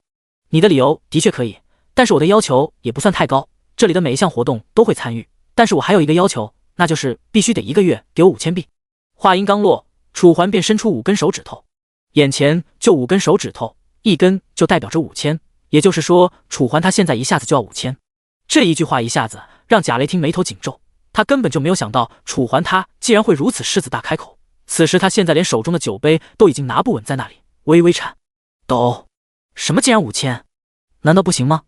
如果要是这个样子的话，我觉得咱们现在根本就没有必要谈那么多了，就这点小要求还满足不了，那算了吧。语罢楚环，他转身想要离开这个办公室，就当他刚踏出这个门的时候，只听见贾雷汀声音再次响起：“你先等等。”话音刚落，楚环他停止了脚步。怎么了？难道你现在反悔了吗？想罢楚环他转过头，但是虽然心中有些激动，但是他的眼神中透露着无所谓的目光，因为现在楚环非常清楚，如果要是眼前这个男人真的是要和那个势力明目张胆的要人的话，以现在他自己的天赋，就每个月5000真的是不算多。要知道投入越大回报就越大，毕竟现在就按照一个普通的护卫的话，那他现在的每个月的价钱基本上快有1000了。但是自己想要的则是那些护卫的5倍罢了，即使到了现在，楚环都感觉自己提的要求实在是太轻了。随后贾雷汀他无奈叹了一口气，摆了摆手说道：“算了，这些还是给你吧，这些钱财在我眼中根本就不在意。”就当楚环要继续说话的时候，贾雷汀他语气突然十分的庄重严肃说道：“我现在必须要跟你说的就是，如果我要是知道你和别人还有合作的关系的话，那结局我想你应该是知道的。”语罢，贾雷汀身边突然散发出一丝丝不一样，然而眼神中也露出一丝杀气，周围的气氛全部都已经凝固起来，双方此时现在有点剑拔弩张。但是眼前这些根本就引起不了楚环任何的紧张，反而楚环他嘴角还露出一丝邪魅的笑容说道：“这件事情你就放心吧，我根本就没有你想象的那么的一塌糊涂。如果现在没有什么事情的话，那我就回我的宿舍了。”话音刚落，楚环他一刻也不想停留在这里，他直接推开了那个办公室大门，直接走了出去。莫等楚环走几步，后面就跟着一个人，那就是主持大人。你现在终于出来了，我一直在这里等你，好为你带接下来的路。楚环他的目光十分的尖锐，主持现在声音变小了不少，但是楚环根本就不想在那里多说什么，他只能淡淡的点了点头，随后便跟着主持人的脚步一起往宿舍的那个方向走去。与此同时，贾雷汀一听他看着那空荡荡的办公室，还有那露着一丝缝隙的门，眉头紧皱，眼中露出一丝狠光，说道：“你这个小子很有本事，敢在我的面前讨价还价，希望你能够承住这个价钱，不然的话……”他的话语还没有说完，旁边的笔缓缓的被他拿起，用力一握，那支钢笔也不知道是有什么材料打造而成的，现在在他的手下竟然被硬生生的掰弯。过了一段时间后，此事在那个皇家护卫团的另一个角落，那个地方就是大厅的后面，根本就没有前面那么吵闹，反而显得非常的安静。这里就是休息室，有专门的负责人员在这里看守，根本就不让其他人在这里大声的吆喝，所以说单凭这一点来看，这个皇家护卫团做的还算不错。与此同时，楚环究竟发生了什么事情？你为什么会被贾雷汀叫走？能不能和我说一下？林小雪她刚好看见楚环跟着主持来到了房间当中，她连忙走了上去，一脸好奇地问了起来。现在这么多人都在这附近，千万不要再问那么多的问题了。这件事情有机会的话，到时候再说。我现在得回我房间一趟。话音刚落出，和他不再理会林小雪，摆动着主持来到了自己的房间。然而林小雪和黄志远他们早都已经收拾好自己的房间了，所以说他们也都跟着楚环来到了他的房间当中。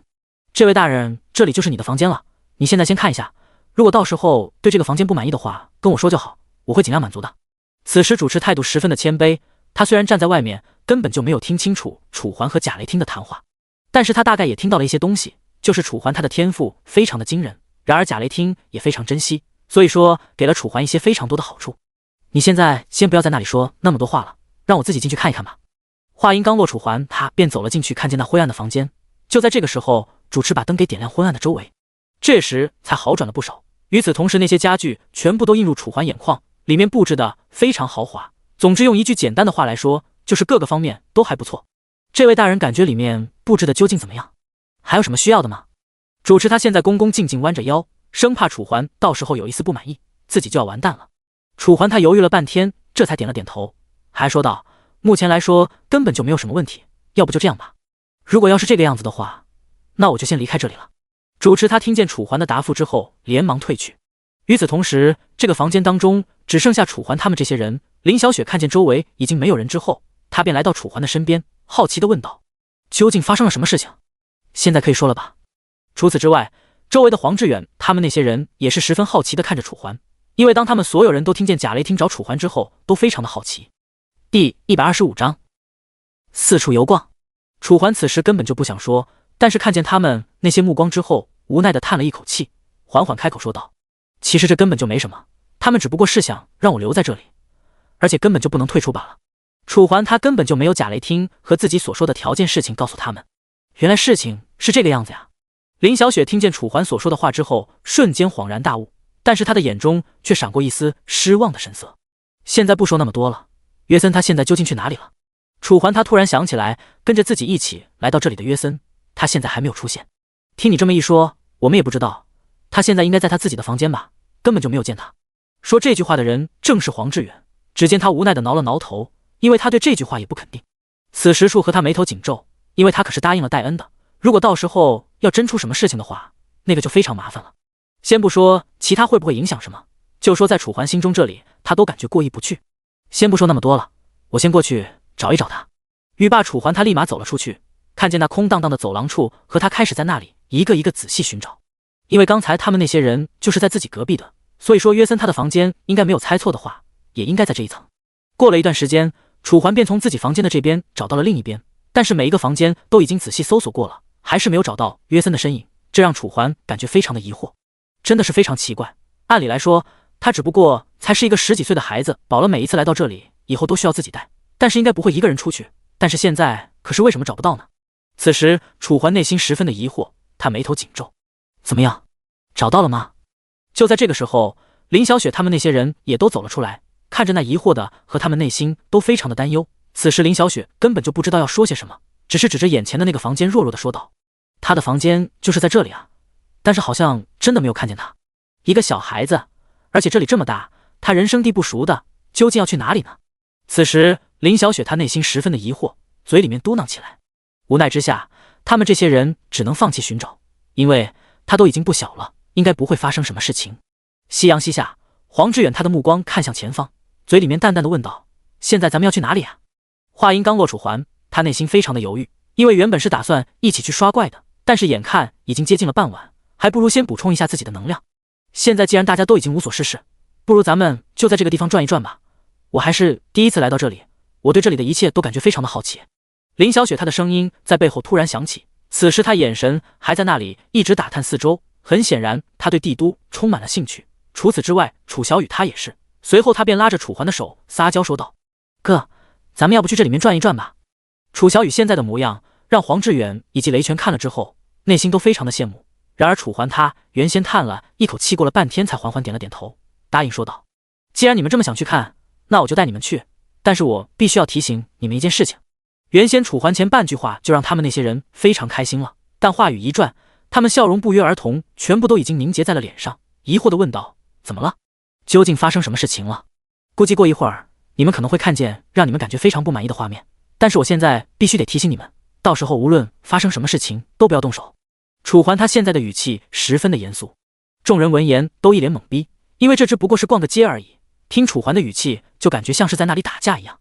然而事情的原因只有楚环自己心里清楚，在帝都他这里的阶级矛盾非常的严重，那些强权总是喜欢欺负那些平民百姓，而且那些平民百姓生活的非常困苦，那些平民百姓根本就没有权利也没有实力，所以说他们一直都在那里默默忍着。据楚环了解，他周围的那些人都十分的打抱不平，看见那些画面之后都想要动手。我现在根本懒得解释，但是等过一会儿你们就会知道，我现在只需要你们答应我，如果要是不答应的话，那咱们就在这里待着吧，哪都不去。楚环他现在语气有丝凝重，众人闻言他们面面相觑，很显然他们到现在还是一脸懵逼，最终他们还是答应下来。你们现在跟我来吧。走出这个会场之后，映入眼帘的就是外面的繁华的街道，大路上车水马龙，而且许多的小贩都在那街口叫卖声不停。走一走看一看，走过路过千万不要错过，这可是新鲜刚做好的冰糖葫芦，一个必七串，肉夹馍，肉夹馍，香喷喷的肉夹馍，快来看一看。伴随这叫卖声，剩下的就是那些香气四溢在空中慢慢弥漫。就在这个时候，楚河身边的楚小雨，他现在就有些按耐不住，看见眼前那个冰糖葫芦，现在都有一点口水直流。懂事的他根本就没有给楚环说，他只不过是在那里悄悄地擦了擦口水巴子。但是尽管楚小雨他隐藏的再好，还是没有瞒过楚环的眼睛。他来到楚小雨的身边，笑着说道：“怎么了？是不是想吃了？”“没有才没有，我根本就不想吃。”楚小雨他连忙摇了摇头，其实他只不过是不想让楚环在那里乱花钱。我现在要告诉你一件事情，做好孩子就要诚实，想吃的话就吃。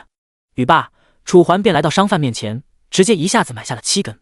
楚小雨看到了糖葫芦之后，脸上露出一丝开心的笑容，楚环也露出微笑，同时轻轻地摸着楚小雨的头说道：“以后如果想要什么的话，就直接跟我说就好了，千万不用害怕，我有的是钱。”第126章挑衅。你确定想要去这里面看看？楚环犹豫出声，说话的同时还微微皱起了眉头。怎么了？这里面有什么问题吗？林小雪一脸狐疑，完全不知道楚环今天是怎么了，就逛个街都能扯出来如此之多的顾虑。唉，楚环叹了口气，没有解释，只是在看了那个方向一眼。那里的确是帝都最大的交易市场，不错，但同时却也是比较乱的地方之一。若是前世，他肯定对那个地方敬而远之。可现在，算了，想去就去吧，应该没什么大不了的。楚环玄即露出了一抹笑容，还不等林小雪等人反应过来，便直接迈开了步伐。楚环今天是怎么了？怎么总感觉他怪怪的？黄志远刻意压低了一下声线，但周围的林小雪等人又怎么可能知道？只是看了一眼楚环走在前面的背影，犹豫2秒之后，便直接跟了上来。在楚环的带领下，他们很快就来到了这个地图最大的交易市场。之所以说它是帝都最大的交易市场，是因为这里的占地面积相当于10个皇家守卫安比团的面积，面积之大，甚至堪比王宫。在如此大的面积之下，这个交易市场中贩卖的不是只有普通的装备以及道具，更有着一个面积颇大的黑市。若是在其他的国家，黑市是不允许存在的，但是在眼前这个帝国，因为黑市是隶属于皇家守卫团，所以在皇家守卫团的保护下，黑市得以正常运行。在黑市之中，除了一些极端恐怖的装备之外，更让人震惊的是有贩卖奴埃力的地方。楚环当然见怪不怪，毕竟他前世混的也不算是很惨，所以也买过一次奴埃力，对奴埃力这种东西并不是很抵触。但周围的林小雪等人可就不一样了，也不知道是不是有什么魔力，林小雪等人一进入这个交易市场，就直接向着黑市所在的方向前行。楚环虽然无奈，但还是跟在他们的后面，毕竟如果在黑市出现了什么问题，可是很麻烦的。上到皇家守卫团，下到地区管辖，那些人怎么被关在笼子里面啊？果然，在林小雪和楚小雨的带领下，终于很快便来到了黑市的中央。随着林小雪所指的方向看去，只见在黑市的角落摆放着一个又一个铁笼，而在铁笼之中，则是关押着一个又一个男女。除了青年男女之外，甚至还有年龄看起来不到8岁的小孩子。感受到二女投来的震惊目光，楚环先是勉强露出了一抹笑容。没什么，不用管他们，等以后你们见多了就知道了。楚环本来不想解释，毕竟现在解释了只会激起他们的同情心，可二女闻言却丝毫没有放过楚环的意思。你别急着走啊，跟我们解释一下吧，他们是犯了什么罪吗？林小雪等人一共4道目光都落在楚环的身上，从他们的潜意识里还认为这个纪元就是个游戏，而在人类所开发的游戏之中，又怎么可能出现这种违反人伦道德的奴哀力买卖？所以下意识他们都以为这些人是犯了什么错，被关在这里以儆效尤。但他们所不知道的是，这个纪元压根就不是游戏。如果我说他们是奴哀力，你信吗？楚环犹豫了2秒，最终还是开口解释说道。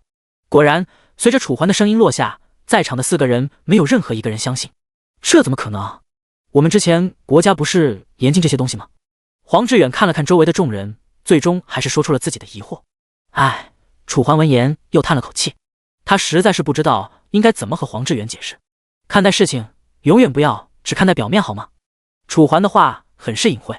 就当黄志远还准备说些什么的时候，你们这几个小子不是今天下午新来的那几个吗？怎么才刚到就来逛黑市了？一道刺耳的声音突然从侧旁传来。不知道为什么，楚环竟然觉得这道声音有点耳熟，就像是在哪听到过一般。随着楚环扭过头，只见旁边的路上一名壮汉正缓缓走来，而在他的手上还提着一根非常粗大的铁棒，他的身后还跟着其他2个壮汉。从气息来感受的话，应该都在10几级到20级左右。如果楚环没有记错的话，这些壮汉应该就是在皇家守卫团的大厅里看着他们到来的那些老守卫。本来楚环还以为新老守卫之间存在的矛盾只可能是口角矛盾，但现在看来，真是搞不明白，你们这些人这么弱，还不去练级，跑来逛什么街？壮汉身后的男子紧跟出声，看着弱不禁风的楚环，眼中满是不屑。的确，对于他这种1.85米大高个、浑身腱子肉的健壮猛男来说，楚环确实弱不禁风，几乎可以用竹竿来形容。怎么，看你们的意思，是想把我们赶走吗？楚环闻言没有一丝一毫的慌张，只是缓缓抬起了头，将目光看向这个比自己高1个脑袋的壮汉。哟，弱就弱嘛，还装什么呢？难不成你还想打赢我们几个？就靠你们这些杂碎！壮汉说着，目光扫过了楚环等人，除了在雷拳身上停留了差不多1秒外，便都是一扫而过。在他看来，就楚环这群身材孱弱的小屁孩，根本就不可能是他们的对手。是不是还没试过的？如果你们执意如此的话，我也没什么好说的。楚环淡淡开口，声音没有一丝波澜。可落入壮汉眼中，楚环的回话却成了挑衅。只是没想到啊，现在这年头，这么弱的人都可以这么狂了吗？看来今天不好好教训你是不行了。壮汉眼神一冷，这位原本还在看热闹的平民，眼看着情况不对，纷纷开始撤离，有的甚至连头都不敢回一下。看着逐渐空荡的四周，楚环不但没有害怕，反而嘴角勾起了一抹笑容。随便。声音落下，身后的众人也没有任何退缩的意思，纷纷来到了楚环的背后。第127章动手。气氛顿时在双方的僵持下变得剑拔弩张。纵然面前这3个壮汉都是17、18级，甚至为首的还是个20级的高手，但楚环这边可是5个人，3打5。如果把楚环换走，他们估计打得过，但可惜楚环怎么可能会走？我看你就是敬酒不吃吃罚酒，不见棺材不掉泪。壮汉冷冷说着，随后便扬起了手中的铁锤，挥舞之下，道道劲风不断响起。也幸亏那些平民都走远了，如果现在他们还在周围的话，很有可能将会被这个男人手中的铁锤误伤。就连那2个壮汉也纷纷为雷凌让开了位置。楚环，我们现在怎么办？身旁黄志远靠了上来，声音之中带着一抹凝重。除了他之外，一旁的林小雪等人也都面目凝重，包括雷拳。放心吧，没事的，交给我。楚环淡淡开口，随后便捏了捏拳头，噼里啪啦的声音就此不断响起。黄志远像是想要说些什么，但看着楚环眼中的认真与自信，最终还是点头退下。看到这，雷凌眼中的不屑越来越浓郁。怎么，小毛头，你是打算一个人跟我打吗？要不你们还是一起上吧，免得等下传出去说我欺负你们。雷凌一边说，一边举起手中的铁锤。铁锤大概有他的腰间高，也就是说，光是这一个铁锤就有至少200-300公斤。若是一下，绝对算得上是毁灭性打击。楚环淡淡一笑，对付你这种喽啰，我一个人足矣。楚环的声音不紧不慢，不轻不重，可落入雷凌的耳中，却显得是那样刺耳。行，你小子非逼我是吧？那老子也不让你了，受死！雷凌眉头一锁，浑身的肌肉犹如小山一般爆发，充沛的力量全部向着铁锤疯狂涌动而去。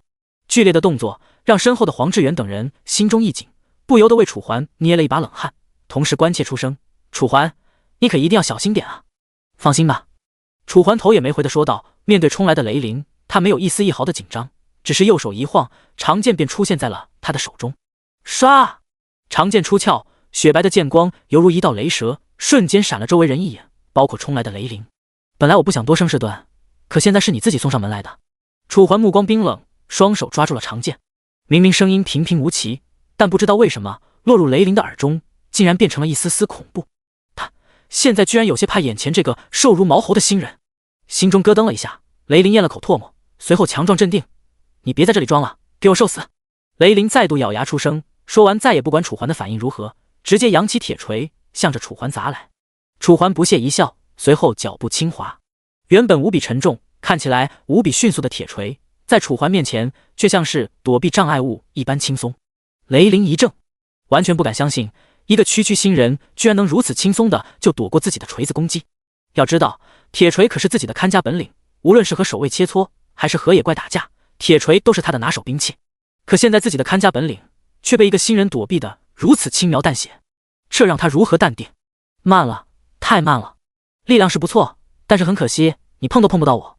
楚环的声音就像是恶魔的呢喃，诡异的响彻在雷凌的耳边。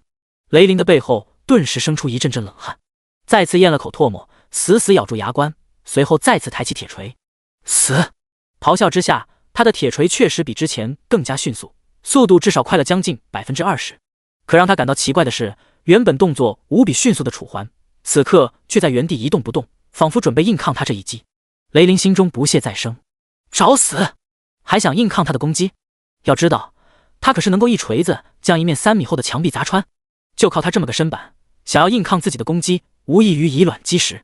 思索之下，他甚至已经看到了楚环惨死在他铁锤之下的场景，心中的成就感疯狂蔓延。可就在他以为楚环必死无疑之时，一道沉重的打击感却从他的手中传来，剧烈的震动让他的虎口一痛，差点松开铁锤。什么情况？雷凌心中生出一抹震惊，可当他定睛一看，赫然发现自己面前的灰尘迷雾之中，那道渺小的身影依旧矗立在那，矗立在自己的铁锤之下。这怎么可能？雷凌心中的震惊已经到了无以复加的地步，除了他，就连身后的2名壮汉也都看傻了。要知道，雷凌可是20级的超级守卫，其力量之强，就连他们这些17、18级的老大哥都不敢硬抗他一击。而眼前这看起来弱不禁风，连15级都没有的小废物，居然能硬抗雷凌的攻击。一时之间，气氛凝固，哪怕是雷凌都不知道眼前应该如何进行。随着灰尘逐渐散去，楚环的身影重新进入了所有人的眼帘。只见拦下铁锤的并不是他的肉身，而是一把长剑。更重要的是，他还是单手持的长剑。之前的话当我没说，现在看来，你不但速度不行，就连力量也是垃圾。楚环轻飘飘地说着，同时长剑一挑，在数千攻击力的恐怖加持下，重达数百公斤的铁锤就像是玩具一般被他直接挑飞。雷凌傻眼了，他完全没有想到楚环的实力居然这么的强悍。不，这已经不能用强悍来形容了，这简直就是怪物、魔鬼。你是魔鬼？魔鬼！雷凌声线颤哀抖，眼神飘忽。此刻的楚环在他面前已经成了一个活脱脱的恐怖怪胎。真聪明，居然直接就猜到了我的外号。楚环不失礼貌地露出了抹微笑，但在雷凌面前，这道微笑却显得是那样的瘆人。现在还打吗？随着楚环的声音再次响起，雷凌瞬间就像是热锅上的蚂蚁，迅速地反应了过来。不打了，不打了，对不起大哥，对不起，我错了。雷凌一看事有转机，连忙向着楚环跪下道歉。第128章逃跑。很难想象，刚才还来势汹汹的1.85米壮汉，此刻居然直接跪倒在了一个1.7米的普通人跟前，而且跪的还是如此的没有形象。而他所不知道的是，如果现在不在帝都，他的命早就已经交给阎王几次了。之所以楚环不杀他，不是因为不敢，而是因为在这帝都之中有着一条规矩，打架1日扣押，而杀了人性质可就完全不一样了。当然，像雷凌这种老守卫团成员就不像其他人这么惨，至少背后还有着皇家守卫团撑腰，而这也恰恰是他横行霸道的原因。好了，现在你们也想试试吗？楚环抬了抬长剑，随后便将目光看向了雷凌身后的那几个人。只见那几个人一反刚才的来势汹汹，此刻变得无比畏缩，甚至有一个人已经向后迈出了步子，一看就知道他想跑了。楚环看破不说破，只是站在原地等着他们的回应。不了，我突然想起来，我家里面还有事，先走了。说完，那个壮汉立刻转过了身，甚至连地上躺着的雷灵也管不过来了，简直可以说的上是撒腿就跑。楚环没有理会，将目光看向剩下那几位。那人的表情格外的丰富，眼神开始不断躲闪，最后看了楚环一眼，便直接拉着地上的雷灵跑路。整个过程看了，简直是要多搞笑就有多搞笑。下次遇到这种情况不要慌，有我在。楚环见状转过了头，将目光看向身后的黄志远等人。原本林小雪眼中还带着点崇拜，直到楚环转身，她这才反应了过来，连忙收起了心中的花痴。而黄志远则是挠了挠头，一脸尴尬的道：“知道了，还是楚环你厉害。”“对对对，哥哥最厉害。”一旁的楚小雨跟着附和，模样看起来要多可爱就有多可爱。“别这么说，我怕我会骄傲。”楚环一笑，随后轻轻的摸了摸他的头。楚小雨也很是乖巧的回应着楚环：“好了，不说这些了，既然他们走了，那我们也干我们自己的吧。你们两个想买什么，我们直接去买吧，买了就走。”楚环将目光看向二女，声音没有一丝拖沓。虽然他还没有具体了解过皇家守卫团，但前世根据坊间的传闻，皇家守卫团之中有很多30级甚至40级的老守卫，所以楚环也不想在这些是非之地停留，不然一旦遇到4、5个3、40级的老守卫，那到时候情况就不可能再像这么简单了。好吧，得到二女同意，众人再次踏上征途。抛开之前的奴爱力问题不谈，很快便在楚环的带领下，他们来到了正儿八经的售卖区。这里上到生活用品，下到装备、隐私物品，什么东西都有，只取决于你有没有钱买。如果没有钱，在这里将寸步难行。哥哥，我想吃这个糖。很快，楚小雨便有了相中的对象。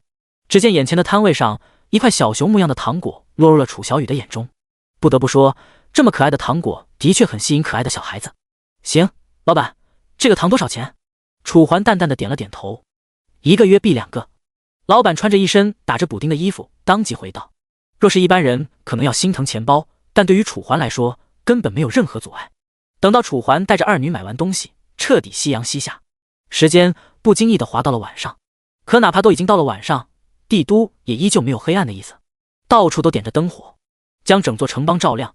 如果现在他们在高处，或许能看到这一片不错的夜景。楚环，咱们这一路上花了多少钱啊？我怎么感觉花了不止500？身旁黄志远走了上来，满脸的心疼。当然，他是在为楚环心疼，因为这一路上走来，二女要这样纳，楚环花费了至少500约币以上。可楚环却没有丝毫怨言，这不由得让他对楚环刮目相看，并且他甚至有点好奇，楚环这么多钱是哪来的？先是在打铁铺花了那么多约币买了一件装备，然后又是在这里随便逛逛街就花掉了500。这样的手笔，按照纪元的平均消费水平，至少也说得上是马总级别的了吧？没多少，如果没记错的话，也就7、800。楚环头也没回的说道，随后便打开了仓库，看了下约币余额。让他没有想到的是，哪怕经过他如此大手笔的消费，剩余的约币仍有3000之多。哎，有时候有钱也是一种烦恼啊。楚环叹了口气，而身旁的黄志远可谓是再次刷新了对楚环的认知。才花了700，为什么从楚环的语气来听，他好像还觉得这点钱没多少？黄志远咽了口唾沫，想起楚环身上发生过的一幕幕，他最终还是释然了。那些人叫楚环恶魔先生，倒也真是叫对了。楚环看起来真的像是一个恶魔。那接下来我们准备去哪儿啊？现在天黑了，难道我们又要回去吗？黄志远再次开口，可还不等他的声音落下，你是不是傻呀？我们第一天来帝都，这位这么好看，肯定要去看看呀。林小雪的声音当即从身旁传来，声音中还带着一点点的激动。楚环也点了点头，的确，既然第一天来，我就带你们在周围看一下吧。楚环说话间，语气不经意间带了一点点熟稔，仿佛他对于周围非常熟悉一般，但他们显然没有听出来。好吧，得到他们的同意，楚环这边带着他们在帝都走了一圈。而在帝都最为繁华的地方，莫过于市集旁边的大道。这里是通往王宫最近的一条路，但同时也是最为繁华的一条街道。这里哪怕已经晚上10点，街道挨上依旧停留着不少的小商小贩，甚至还有人在吆喝，企图吸引从这边过去的楚环等人。但楚环只是看了他一眼，便带着众人直接离开了。毕竟从现在开始，他们是来看夜景的。繁华的街道挨上，一个个灯笼闪烁着温暖的光芒。第129章，记者蹲守，将周围的黑暗驱散，留下了这烦恼的街道。怎么样，好看吧？楚环带着众人来到了城墙之上，在这里看街道，可谓是一览众山小。所有的灯笼光芒就像是一颗颗璀璨的星星，再搭配上繁华的街道以及拥挤的人群，一切的一切都显得这样的静谧与美好。真没想到，一款游戏居然能做到这样的高度，实在是太美了。林小雪看着眼前的街道，不知不觉间已经入了神。哪怕是在现实之中，她也没有见过如此美丽的场景，哪怕是在著名景点，也永远没有现在这个夜景看起来温暖静谧，仿佛能治愈人的心伤，让人心安气宁。在他们欣赏美景的同时，只有楚环眼中划过了一抹复杂。从开始到现在，他们仍旧以为这是游戏，也不知道自己是不是应该告诉他们，不然总觉得有点对不起他们。时间在不知觉间流逝，转眼之间已经凌晨。原本繁华的街道终于因为时间的流逝而变得逐渐冷清，但哪怕如此，街道上仍停留着1-2个小贩。根据楚环的认知，这些小贩一天24小时都在营业，如果困了就会在店铺旁边睡觉。这也怪不得他们，毕竟他们无家可居。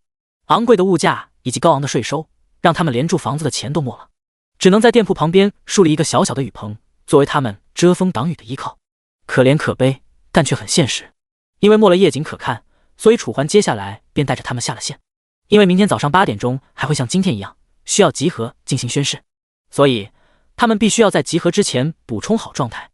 下线之后，楚环、林小雪、楚小雨在客厅碰面，联系好黄志远以及雷泉之后，这边踏上了吃饭的路途，约定好在网红烧烤见面。很快，楚环等人便来到了城记烧烤，但不知道为什么，随着出租车停下，映入眼帘的却是生意火爆的城记烧烤。可让人感到奇怪的是，现在不都凌晨1点钟了吗？但这些人却像是打了鸡血一样，都凌晨1点了，还在这里吃东西。尤其是一些人，甚至都趴在桌子上睡了过去，手里好像还拿着一个数码相机。这些人该不是魔怔了吧？楚环眉头微皱，疑惑出声。可林小雪和楚小雨可谓是比楚环还奇怪。犹豫之下，他们还是踏入了城记烧烤。可让楚环没有想到的是，随着他们走进城记烧烤，一道声音不知从哪里响起：“快看，真的，恶魔先生来了！”一道不大的声音响起，就像是一颗石子砸碎了原本平静的水面。周围那些躺尸的瞬间惊醒，直接拿起了手中的相机。直到这一刻，楚环才发现了他们的脖子上吊着一个牌子，上面好像写着记者2个字。5秒钟的时间，楚环周围就被挤得水泄不通，以至于二女只能紧紧依偎在楚环的身边。您好，恶魔先生，我是华夏日报的记者，请问您对您那高额的战力有什么看法吗？可不可以告诉我们是如何获得如此高的战斗力的？恶魔先生，请问您为什么不敢告诉我们您的真名呢？这里面是不是有什么秘密啊？恶魔先生，周围记者的声音前浪接后浪，顿时让楚环一个头2个大，一时不知道应该如何回应他们。楚环，这些记者该不是疯了吧？林小雪抱着楚环的臂弯，因为空间有限，所以她只能紧紧地依偎在楚环的旁边，甚至柔软处还不断擦碰着楚环的手臂。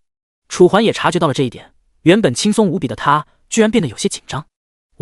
我也觉得。好在接下来经理很快就带着保安走了过来，将原本混乱的秩序重新恢复了过来。在保安的强制拉开下，那些记者仍旧不断地尝试靠近楚环。在他们眼里，现在处于战力榜第1的恶魔先生就是个无比巨大的热点，网上没有任何一条关于他的报道。也就是说，只要他们第一时间拿到了恶魔先生的资料，将能迅速地在网上爆红。而这也正是他们深夜等待在这里的原因。甚至有些记者眼看着离楚环越来越远，无法和楚环交流，竟直接打开了直播，开始现场直播。这些人是真的疯了。楚环嘴角抽搐，完全不敢想象这些人居然为了钱可以这么拼。但是他们怎么知道自己会来这里？疑惑之下，楚环紧紧地皱起了眉头。他很疑惑，明明自己也就来了这里一次，而且还只有1个人认出了他，这些记者又是怎么得到的消息？难不成……突然，楚环眼前一亮，脑海中浮现出了一道穿着服务员装束的身影。肯定是他了，真没想到一个签名能惹出这么多麻烦。楚环喃喃说着。就在这时，原本指挥保安维持秩序的经理走了过来。楚环礼貌地点了点头，谢谢。经理连忙摆手，没事，能为您提供便利，那是我的福气啊。不知道您能否也给我签一下名？经理的声音放得很低下，就像是生怕楚环会拒绝他的请求一般。而楚环所不知道的是，在上次楚环给了那个服务员签名之后，他的签名直接在昨天的网上拍卖里拍出了5000万的高价。这是什么概念？也就是说，楚环随便动动笔就能换来5000万的直接收益。好吧，楚环勉为其难地应了一声：“谢谢。”直到楚环在便签上写下了自己的名字，经理这才满足地离开。离开时，嘴里甚至还发出着傻笑，一度让楚环怀疑这个人是不是脑子有点问题。果然，古话说的没错，人怕出名猪怕壮，我今天算是见识到了。楚环无可奈何地摇了摇头，本来想低调度过，却没想到自己不过就是签了个名罢了，居然会引来这么多媒体，深夜都守着这里，等着自己来这儿。唉，第130章楚环反常。就在楚环犹豫之时，两道身影突然从城记烧烤外面走来，其中一个人甚至还直接来到了楚环的身后，并且拍了拍楚环的肩膀。楚环下意识差点将他摔倒在地，但眼角余光一瞥，居然是黄志远。你小子下次再来的这么没有动静，我揍你了，可不怪我哦。楚环无语出声。如果现在这个场景放到前世的话，那黄志远现在已经倒在地上了，至于死没死，这个问题就得看楚环的心情了。如果情况紧张的话，他可能早就变成了一具尸体。楚环，没必要这样吧，不就拍了拍你的肩膀吗？黄志远闻言一脸的委屈，本来以为楚环只是开玩笑，但当他看到楚环脸上那认真的表情之后，还是收回了自己本准备开玩笑的话。楚哥，咱们也别闹这么讲吧，都这么晚了，我们还是先去吃东西吧。就在气氛变得焦灼之时，一旁的雷拳走了过来，声音担忧。毕竟现在时间已经到了凌晨1点多，要是再这么拖下去的话，等他们吃完烧烤时间就已经到凌晨3点了。行吧，记住，下次先叫我，不然我可不会手下留情。楚环缓缓开口，声音无比的严肃。除了黄志远，一旁的林小雪和楚小雨也觉得有些奇怪，毕竟楚环平时可从来没有这样，他现在又是怎么了？难不成是被这群记者给气到了？就在他们面面相觑，疑惑不解之时，楚环却丝毫不理会他们的反应，直接迈开了步伐。你们要是再不上来的话，我可一个人先上去了。楚环的声音很淡，他这么做的目的主要是为了让黄志远认清楚情况，不然等纪元世界和现实连接的时候，他会吃很多苦。而楚环就是为了让他少吃这些亏，不然如果等到事情发生，那一切都追悔莫及了。好好好，楚环等一下我马上来。黄志远虽然仍旧有些懵逼，但看了看眼前楚环的背影，再联想到楚环这段时间以来的反常，便不再往心里去。可能是因为他变强了，所以心态发生了变化吧。但是这又怎么呢？反正对他来说又没有什么大的害处。想罢，黄志远这便将刚才的情况抛之脑后，随后跟上了楚环的步伐。林小雪和雷拳仍有些犹豫，但看了看他们的背影，最终还是选择了跟上。很快，楚环等人便来到了2楼，而那些记者则是被保安死死地堵在楼梯口。相信如果楚环等人现在还在1楼的话，那可能第2天网络之上就会出现一段关于他们的吃饭视频。楚环倒是丝毫不在意，但是如果这些视频被一些别有用心的人注意到了，那对他来说还是一个不小的隐患。怎么样，吃什么？楚环落座，目光看向眼前的众人。不都行。黄志远嘿嘿笑着，随后随口出声：都行是吧？你们呢？楚环又看向了一旁的2女，但让楚环没想到的是，原本嚷嚷着要吃这个要吃那个的2女，此刻竟然像是没听到他的话一般，只是在楚环的注视下缓缓摇了摇头。感受到气氛的诡异，楚环并没有出声缓解，毕竟现在这种情况他们以后迟早会遇到，何不让他们提早适应？行，这么说的话，你们都是随便对吧？那经理，你看着上吧。楚环冷漠的点了点头，随后便将目光看向了一旁的经理。经理哪想到气氛如此的尴尬，只得连忙硬着头皮点了点头，随后将菜单递给了楚环。您确定不看一下吗？经理的声音很是犹豫，很显然楚环的举动让他有些不知所措。我都说了，你看着上。楚环的声音仍然没有一点好转，也就是那样的冰冷与无情，一时之间让众人顿时有些怀疑眼前楚环的真假，毕竟这前后的差距实在是太大了。那好吧。犹豫之下，经理最后还是答应了楚环的话，缓缓退下。气氛就此凝固，周围鸦雀无声，所有人都没有开口。直到10分钟之后，楚小雨再也按捺不住，缓缓来到了楚环的身旁。因为这个座椅是长条沙发，所以说他的到来并没有让座位显得有任何拥挤感。怎么了？楚环低下了头，看着这个他非常宠溺的妹妹。说实话，他现在很想摸摸她的头，但问题是，哪怕是小孩子，在半年之后也将面对残酷的现实。所以说他必须得狠心。哥哥，你怎么了？怎么感觉怪怪的？楚小雨的声音很小，小到像是害怕会把楚环惹不开心。与此同时，他的眼睛深处还闪烁着点点的泪光，若是不仔细看，就像是天上的星星一般，眸中带着星星，再加上他这一张可爱的圆乎乎的脸蛋，别提让人看了有多治愈。楚环闻言，最终还是忍不住心中的宠溺，缓缓露出了一抹笑容。乖，我这不是不爱你了。说话的同时，楚环将目光扫过了在场的所有人。我只是想让你们提前适应一下未来的生活。此言一出，黄志远、雷泉等人再次懵逼，完全不知道楚环现在又是在说什么话。难不成是他玩游戏玩魔怔了？就是他们疑惑不解，一头雾水之时，楚环用毋庸置疑的语气再度开口：如果我说不到1年，这个世界将会大变，你们会信吗？楚环的声音不大，甚至很平淡，但不知道为什么落入黄志远等人的耳中，却变得格外的严肃与郑重。或许这是和楚环的眼神有关，他们还从来没见过楚环的眼神会如此严肃，哪怕是被人拦堵，也没有这样。楚环，你的意思是？黄志远的声音带着一抹犹豫，很显然，他也不敢直接点破楚环，只能旁敲侧击地问道。在他们的注视下，楚环缓缓地叹了口气，一个个问题开始不断在他的心中徘徊，而其中最为严肃的，便是否告诉他们自己重生者身份的这个问题。如果说了，什么问题都能迎刃而解。但是，第131章梦境做托。但是如果楚环告诉了他们万一什么时候被人把话套了去，那对于楚环来说，简直是一场天大的灾难。而且现在这个环境，如果有谁在周围安装了窃听哀器的话，那么可能第2天就会有研究院的人专程来到楚环的家门口，然后把楚环带回研究所进行切片研究。所以楚环最终还是黯淡了下来。我这么跟你们说吧，我昨天晚上做了一个梦，梦到1年之后，这个世界将会大变。楚环再次开口，声音同样的毋庸置疑。什么？为什么会大变啊？而且楚环你就相信一个梦境吗？这是不是有点草率了？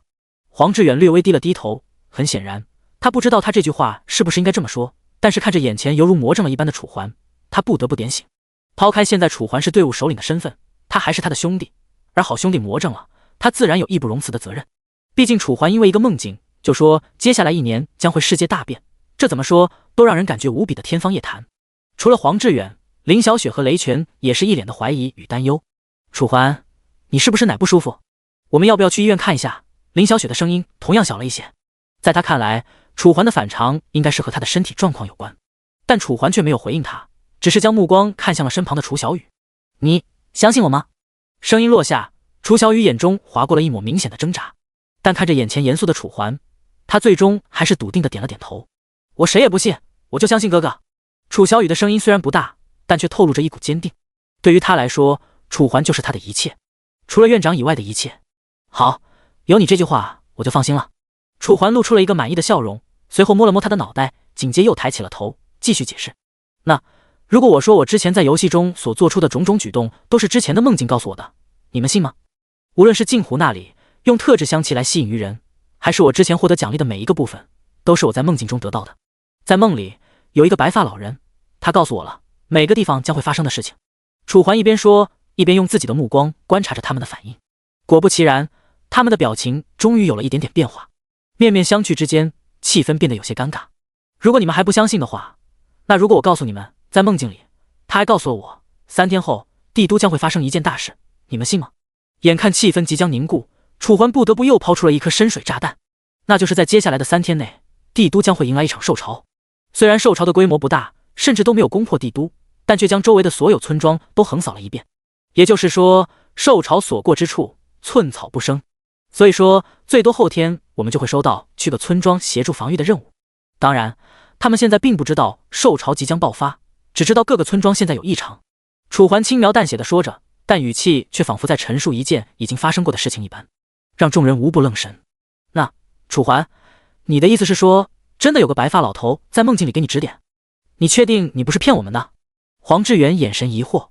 虽然楚环从纪元开服到现在，每一个举动都和原来透露着强烈的差距，光是这一点就不是正常人能够做到的，也就只有什么奇遇这一说才能解释得通。可问题是，他是新时代青年，压根就不相信什么玄学。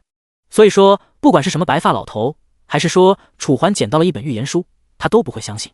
但看着眼前的楚环，他心中什么玄学都不相信的信念，竟然开始逐渐崩塌了。直到楚环认真的点了点头，他心中的最后一道防线被击溃了。从一开始，他只以为楚环和他之间差距的只是天赋，只要自己努力一下，说不定还可以追上楚环。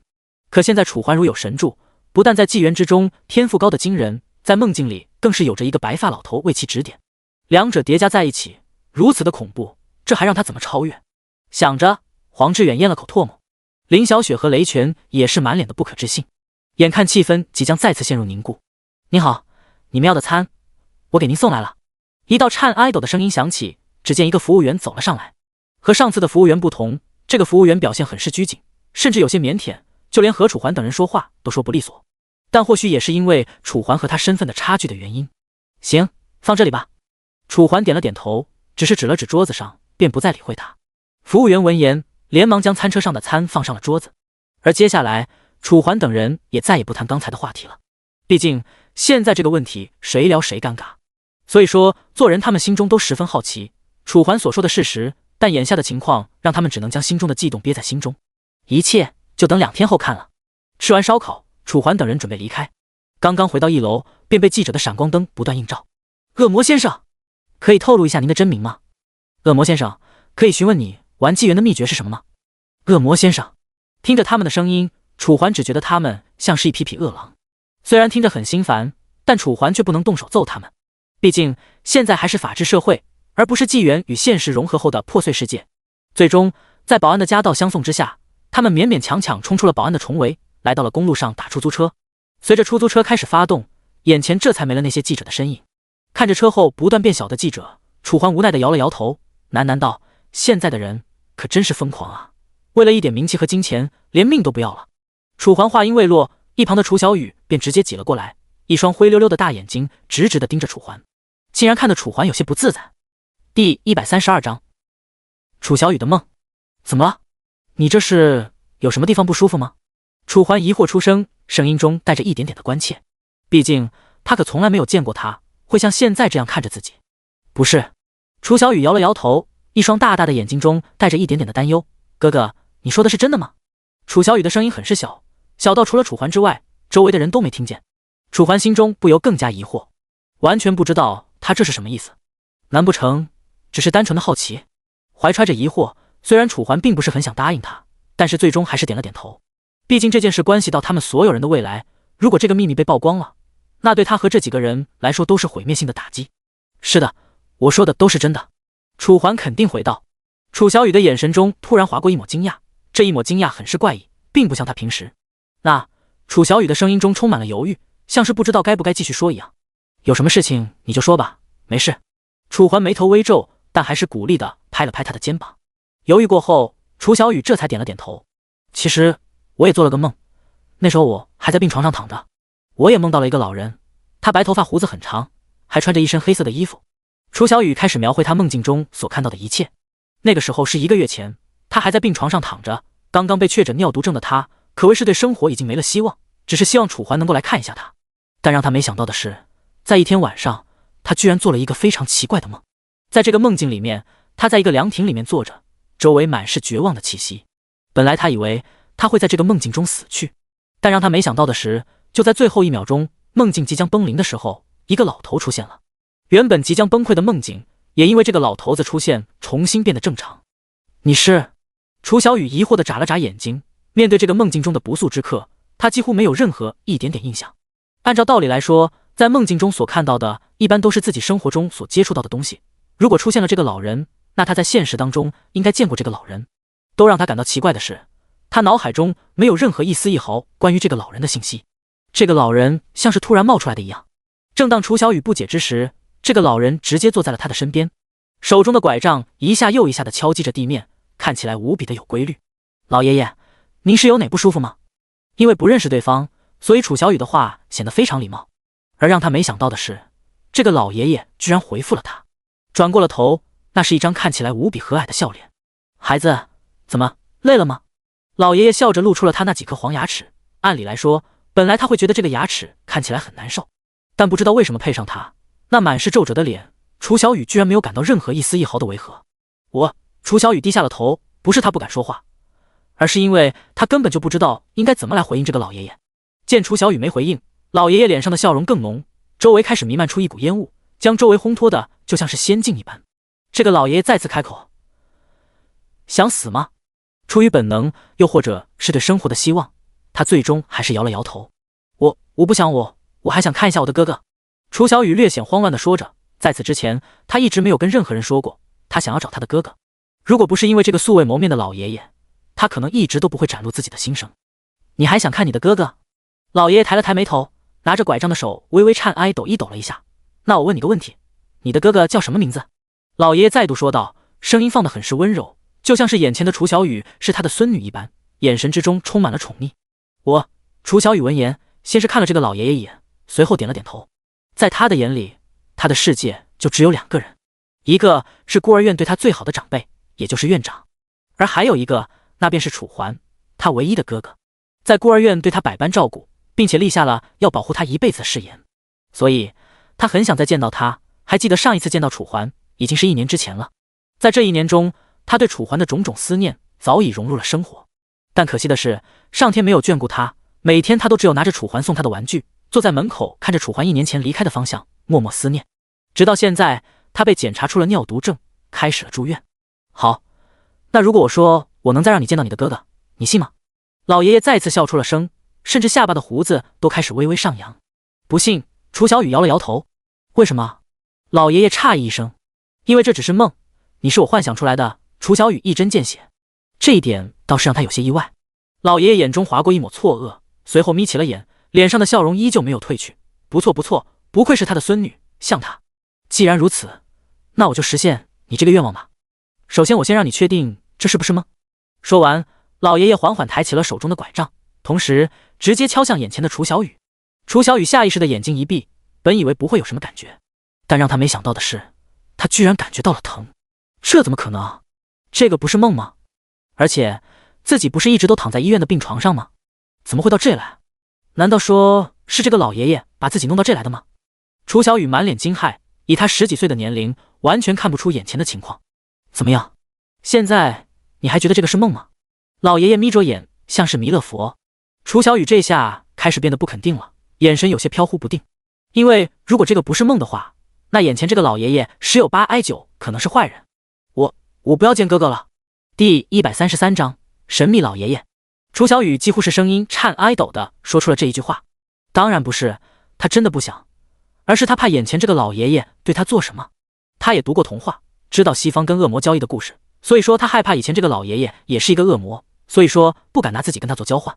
一旦自己这么说了，那接下来可能就是最后一次见楚环了。他不想，他还想找到楚环，一生一世的陪着他。毕竟楚环可是说了，想要一辈子默默的守护着他，他可不能让哥哥食言。哈哈哈哈！为什么？刚才你不是还很想要吗？怎么这么快就变卦了？是怕我吗？老爷爷哈哈一笑，脸上的胡子都随着脸型开始了颤抖。楚小雨不敢回话，只是开始不断的向后挪步。但由于这是一个凉亭，很快楚小雨就来到了凉亭的边缘。如果他再往前面走一步，那么他就会跌入这个湖泊里。重要的是他不会游泳。你别怕我，你先说说吧，你为什么怕我？我给你解释一下。老爷爷非常的和蔼。你是恶魔。楚小雨说出了自己的真实想法。但是他没有想到的是，老爷爷闻言不但没有任何生气，反而笑声更大。是谁告诉你的？我是恶魔？老爷爷指了指自己，就像是一个贴切的爷爷。但楚小雨却丝毫感觉不到眼前这个老爷爷是好人，依旧常识性的向后挪步。老爷爷见状，最终还是叹了口气。行吧，既然你现在这么怕我，那我也就不说什么了，我只帮你实现愿望吧。虽然你没有告诉我，但我感觉得到你不想只见楚环一面，你还想一直陪着他，对吧？老爷爷问出了问题。楚小雨错愕的点了点头。老爷爷脸上再次浮现出一抹浅浅的笑容。既然如此，那就好做了，我帮你。说完，老爷爷拿起拐杖，向着楚小雨微微一点。让他感到奇怪的是，明明老爷爷举起的拐杖距离自己还有1米左右，但自己却感受到了一股莫名的压力，而且从拐杖上面还传过来了一股能量，直接钻入了他的身体。这是楚小雨慌张了，他不知道这个老爷爷对他做了什么，为什么他现在感受到了行动受到了限挨制。你不用担心，我这是在改造你的身体，放心吧。虽然现在不知道，但你以后会感谢我的。老爷爷轻描淡写的说着，但不知道为何，楚小雨总感觉他说的是真的，因为在他的声音中透露着一股强有力的自信，就像只是在阐述一件事实一般。渐渐的，楚小雨开始觉得自己的上下眼皮在打架，眼前也开始逐渐变得昏暗，身体的疲惫让他闭上了眼睛。只是在他即将沉睡过去的时候，老爷爷的声音再次响起。既然帮你实现那个愿望，那我就再附带告诉你个消息吧。1年之后，世界大变，你和你哥哥可要小心点。最后一句话仿佛是在冥冥中响起，因为当楚小雨听到这句话的时候，他就已经彻底陷入了黑暗之中，完全不知道自己身处何方。等到他再次醒转的时候，他又重新回到了医院之中。惨白色的病床面前还坐着已经睡去的院长，而让他感觉到奇怪的不只是梦境的内容，还有一个非常重要的点，那就是以前他做梦的时候，基本上起床过了一会儿就会忘记，但这个梦他非但没有忘记，还记得其中的每一个细节，尤其是最后老爷爷看自己的眼神是那样的宠溺，甚至于比院长看自己的眼神还要宠溺。出租车上，楚小雨将这件事情一五一十，一字不落，每一个细节都告诉了楚环。楚环眉头微皱，犹豫出声：“你说的是真的吗？”才短短几分钟的时间，双方的询问角色便调换了过来。本来他还没什么感觉，但楚小雨这么一说，楚环突然想到了他的尿毒症，为什么突然之间就开始好转了？要知道，一般的尿毒症只能保持到那个水平，而不能好转，但他就不一样了，前前后后的住院时间才不到1个月，也就是说，在这1个月的时间中，楚小雨的尿毒症就已经好了70%-80%，甚至直接拿到了出院通知。这现实吗？不，这不现实。一开始他还没注意这个点，但现在，难道这件事真的跟他梦里面的那个老爷爷有关？而且，那个老爷爷是怎么知道自己的名字的？以及关于1年之后的预言？我说的是真的，我不会骗哥哥的。楚小雨肯定的点了点头，大大的眼睛中满是认真。从楚环对他的了解来看，他不会骗人，这个性格是从小就已经奠定了的。一旦他骗人，他就会眼神飘忽，行动不自然。而现在，他表现得如此的从容淡定，根本就不像是在骗他。我思索一下，楚环揉了揉自己的太阳穴。本来他还没有想到这些东西，但现在楚小雨却直接给了他这么一颗深水炸弹。那个老爷爷是谁？他为什么对楚小雨这么好？以及自己的重生，还有楚小雨这令人吃惊的天赋，难不成这一切的一切都和那个老爷爷有关？一时之间，楚环居然对这个老爷爷产生了浓厚的好奇。如果楚环想要知道这背后隐藏的根本原因的话，看来就只有从这个老爷爷的口中入手了。楚环想着，眉头越皱越深。一旁的林小雪还不知道楚小雨和楚环说了什么。楚环看了他一眼，随后再次将自己的目光看向楚小雨：“跟你说个事情，你能答应哥哥吗？”“只要是哥哥说的，我什么都能答应。”楚小雨点了点头，圆圆的脸蛋看起来很是可爱。但现在楚环却不在意这些了，只是用很严肃的口吻说道：“你别把这些事情告诉你的林姐姐，还有黄志远他们，可以吧？如果你告诉他们了，后面的情况可能就连我也掌控不了了。”楚环犹豫出声，眉头死死皱着，就像是一片山脉。第134章典礼。所以说，你现在清楚了吗？楚环一脸的凝重，眉宇间都透露着这件事情的郑重。随着时间一分一秒的过去，楚小雨终于明白了过来，微微低了低眼睛。很显然，他明白了情况。真乖。楚环见状，当即点了点头，随后摸了摸眼前楚小雨的头。怎么了？一旁的林小雪因为在看窗外的风景，所以并没有注意到楚环和楚小雨之间的异常。直到现在，她这才反应了过来，疑惑问道，同时眼睛上下打量着眼前的楚环和楚小雨。没怎么，他们呢？楚环微微笑着，随后便摇了摇头，将目光微微看向外面。因为他们从烧烤店出来之后，就和黄志远等人分开了，而现在他们还在同一条主干道之上，就在前面啊。林小雪狐疑一声，完全不知道该怎么说楚环。随着他抬起手，顺着手指的方向看去，赫然能看到黄志远等人所坐的那一辆出租车。按照常理来推断，楚环现在坐着的这个位置是正对着前面的那一辆车的，而现在楚环却说他没看见，这不是离谱吗？刚刚没注意，哈哈。楚环尴尬的笑了笑，随后便不再多说，直接转过了头，看向了身旁的楚小雨，对吧？楚小雨第一时间还没有反应过来，直到看到楚环的眼神之后，这才犹如恍然大悟一般，错愕的点了点头。那现在，这一下给林小雪都整不会了，只得犹豫出声，还能怎么办？回去上号喽。说完，楚环不再多说，只是抱过了身旁的楚小雨。随着出租车逐渐抵达楼下，很快楚环等人便直接回到了家中。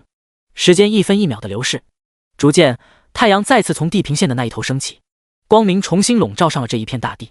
而在纪元之中，楚环等人已经来到了帝都的皇家守卫团基地。在这里，此刻已经不再只有他们几个了。在广场之上，原本只有楚环、林小雪、楚小雨3人，而现在已经挤满了新来报道的新守卫。而因为今年的人数激增，所以几乎占了半个大厅，就连那些老守卫此刻都被排挤到了屋外，不让进入。也就是说，现在的大厅就是新人的天下。哎，你们说，我们这一批新人之中，有谁的实力是最强的呀？不知道，可能是赤龙吧，但是我之前好像听说了，在镜湖镇那边出现了一个20多分的怪物，也不知道是不是开玩笑的，但是我觉得更有可能是他们传出来的谣言。这还用想吗？怎么可能会是真的？肯定是谣言。要是真的有20多分的人，但那个人还算是人吗？肯定是怪物了吧？就是，本来我还不相信你，但是现在这一次我挺你。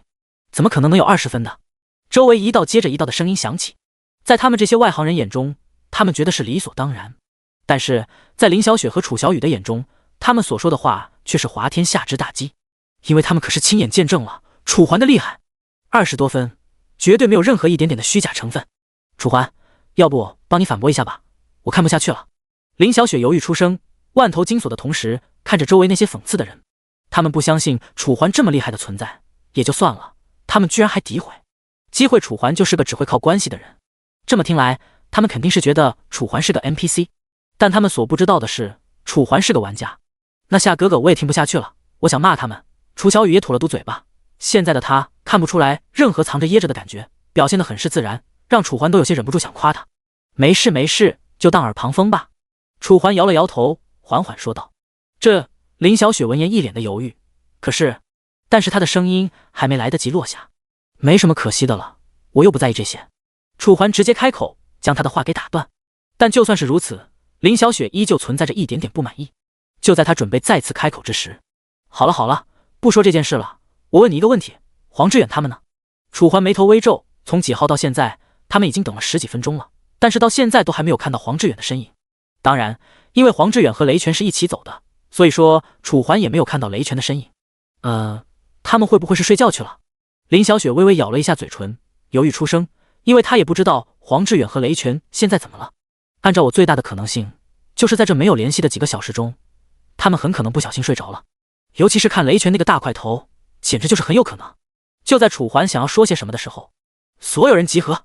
随着一道声音突然响起，所有人都突然抬起了脑袋。只见前方不远处的高台上，此刻正站着一个人，那个人穿着一身银白色的盔甲，看起来很是雄伟与高大。1.9米的身高，再加上他身旁立着的那一把雷蚩尤1米的巨剑，让他看起来格外的骇人。一时之间，原本嘈杂的大厅瞬间变得安静，哪怕是楚环等人，此刻也没有了声音。过去吧。说完，楚环带着众人来到了这个男子的前面，所有人都开始集合，按照楼层依次排成列。好了，接下来报数。雷蚩尤缓缓出声，视线慢慢地走过在场的所有人。按照观察这一批新加入的皇家守卫成员，其中大部分都是玩家，但是还是有那么1/10的人是普通人，也就是平民。好了，现在开始报数吧。雷蚩尤再次开口，声音郑重，就像是雷阵雨时天上的滚滚雷声，真的非常的沉闷与巨大。从左边先开始吧。是。被示意的那个士兵当即开始报数，1、2、55。很快就轮到了楚环等人，因为楚环等人是最后的几个。第135章，我是楚环。所以很快这个报数的仪式就结束了。但都到结束了，还是没有看到黄志远和雷泉的身影。报告长官，一共223人。随着最后一名士兵缓缓出声，高台上的那一名雷蚩尤此刻却微微皱起了眉头，看向眼前这一名士兵。你说多少？雷蚩尤的气势非常的吓人，汇报的那一名士兵居然浑身都开始了颤哀抖，还以为是自己做错了什么。当下声音颤哀抖的说道，是223。他的声音落下，雷蚩尤眉头皱得更深，以后就像是不相信一般，从身上的兜中取出了一张黄色的纸。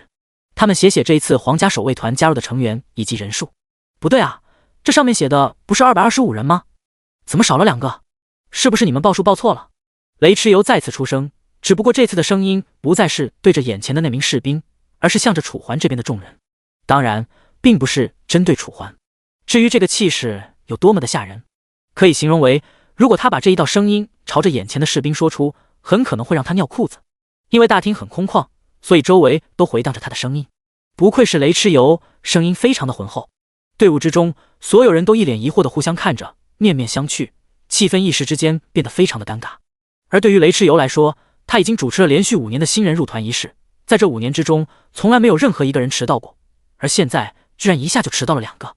要知道，加入皇家守卫团可是很多人梦寐以求的，可这2个人居然无缘无故也不请假，就直接迟到，这不是将皇家守卫团这响当当的称号不放在眼里吗？一时之间，雷蚩尤的眼中划过了一抹怒气，刚准备宣布将这2个人踢出皇家守卫团，可就在这时，眼前缓缓走上来了一个男人。这个男人不高，没有他高，但却步伐平稳，气宇轩昂，丝毫没有怯场的意思。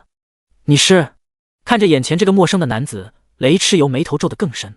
换做其他人，雷蚩尤可能马上就怒吼了，因为在他的领地，他不允许有人不服从他的命令。但不知道为什么，他总感觉眼前这个男人有种不一样的地方，或许是气质，又或许是眼神。报告雷蚩尤，我是来说明情况的。楚环缓缓开口，声音不平不淡，不卑不亢，只是刚好能让雷蚩尤以及站在不远处的皇家守卫团成员听见。此言一出，周围的那些皇家守卫团都为楚环捏了一把冷汗，因为还从来没有人敢在雷蚩尤面前如此的放肆。不对，有过，只不过那个人现在已经埋在了地里，或者早就烂成了骨灰。不止他们这么觉得，那些新加入皇家守卫团的人也看出来了楚环的傲慢。你说这个人是不是虎？居然敢这么跟领头的说话，他难道不知道皇家守卫团的纪律非常的严格吗？谁知道呢？估计是一个愣头青吧。我看他也不像什么沉稳的人，肯定是不知道情况就直接上去了，或者是他的朋友迟到了。那你们说这个雷蚩尤会怎么处理他？这还用说吗？要不让手下把他带出去，要么就直接让他自己滚出去。皇家守卫团不需要他。对，我也这么觉得。周围的声音一道接着一道，林小雪和楚小雨本来还不紧张，但是听他们这么一说，心中也开始有些担忧了。而在他们的注视之下，高台之上，楚环的声音还没有断。是这样，我的朋友不小心迟到了，现在没有消息，可能是因为他现在有事。主句缓缓说道，不紧不慢，像是在诉说一件平淡无奇的事情一般。这一下，周围的皇家守卫团成员顿时不淡定了。这不是赤果果的挑衅雷蚩尤吗？这个年轻小伙子肯定完了。如果是黄金之子的话，或许还可以活一下。就在他们都以为楚环必死的时候，原本性情暴躁的雷蚩尤居然按捺住了自己的性格，只是缓缓出声回道：你不怕我弄死你吗？雷蚩尤的声音不大，声音中带着一抹疑惑，像是有些好奇，像楚环这么年轻的小伙子，有什么底气来跟他说话？我为什么要怕呢？这个事情很大吗？貌似不大吧。楚环回道，目光直接对上了雷蚩尤的目光，没有一丝一毫的退缩，气势也逐渐变得强硬。看到这，雷蚩尤的脸上绷不住了，眼睛中开始跳跃怒火。哎，小伙子，我不杀无名之辈，你先把你的名字报上来。雷蚩尤极力地压制着自己语气的怒火，这句话是他的规矩，这也是他刚刚为什么不动手的原因之一。我的名字重要吗？楚环眉头微皱，随后只好再度开口，如果你觉得重要的话，那我就告诉你吧，我叫楚环。什么？楚环的声音刚刚落下，目前的雷蚩尤眼中的怒火瞬间变成了惊讶。你刚才说你叫楚环？雷蚩尤纳闷出声，就像是知道楚环是谁一样。怎么了？有问题吗？你刚刚不是说你不查无名之辈吗？现在我把名字告诉你了，所以你要是要把随便吧，反正迟到的是我朋友。楚环一脸的无所谓，甚至还直接耸了耸肩。周围的皇家守卫纷纷傻了眼，这还是他们第一次见到有人敢在雷蚩尤面前如此的放肆。要知道，上一次被雷蚩尤弄死的人，可只是在雷蚩尤面前打了个饱嗝，结果2秒钟之后，那个人就变成了2半。可现在楚环这么挑衅雷蚩尤，雷蚩尤居然还没有动手的意思，这不是离谱是什么？而且是离大谱了呀！在所有人期待的目光下，都以为楚环会被雷蚩尤拍死，可随后雷蚩尤居然放低了声音，眼中的怒火连一丝一缕都没有留下。小子，你很不错，够有种的，也难怪会长会让我特殊照顾你。雷蚩尤的眼神彻底变了，看向楚环的眼神之中竟然带上了一点点赞赏，和刚才的模样截然不同。至于原因，第136章迟来的黄志远，很显然是皇家守卫团的副会长让他对楚环特殊照顾，不然光凭借这一点就足以让楚环离开皇家守卫团。其实就算你不关照我，我也一样能过得很好。楚环闻言淡淡的点了点头，没有一丝一毫的情绪波动。是吗？雷蚩尤闻言抬了抬眉头，从声音这些来看，就足以看出他不相信，但同时他也对楚环感到了浓郁的兴趣。毕竟一般人可是说不出来这种话的，就算楚环的确是有着点点的天赋优势，但问题在皇家守卫团没有他们这一些老人的支持，可是没有任何一个人能够混得好的，除非这个人的人缘非常离谱，那样或许还能好点。楚环闻言再次点了点头，满脸的认真和严肃。看到这，雷蚩尤眼中划过了一抹不爽，但却并没有立刻发作，只是笑着点了点头，眼睛微微眯着。行，既然你都说了，那我也没什么好讲的，你不要关照，那便不要吧。雷蚩尤耸了耸肩，一脸的无所谓，随后缓缓抬起了头，看向台下的一众皇家守卫团新人。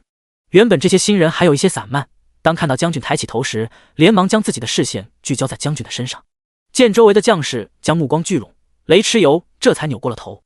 好了，看来大家都很好奇眼前这个人的身份，那我就告诉你们吧，这个人就是我们这一次皇家守卫团招人中最厉害的那个人，天赋测试足有20多分。雷蚩尤的声音不是很大，但因为周围非常的空旷，所以直接响彻在了每一个人的耳边。所有人都知道了，眼前这个人就是他们所议论的那个天才。可是他看起来这么瘦弱，怎么可能有20多分？难道是那个天赋测试时出错了？你们说这个人可能有20多分，你这不是废话吗？肯定没有，他肯定是用的某种手段，所以说才有的20多分。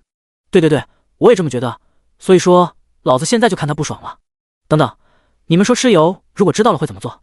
蚩尤他如果知道了的话，那肯定这个人就完了呀。一个是实打实的10多分，一个是虚假的20多分，就是用 PI 鼓想应该也知道吧。周围的声音一道跟着一道，原本安静无比的周围突然变得无比嘈杂。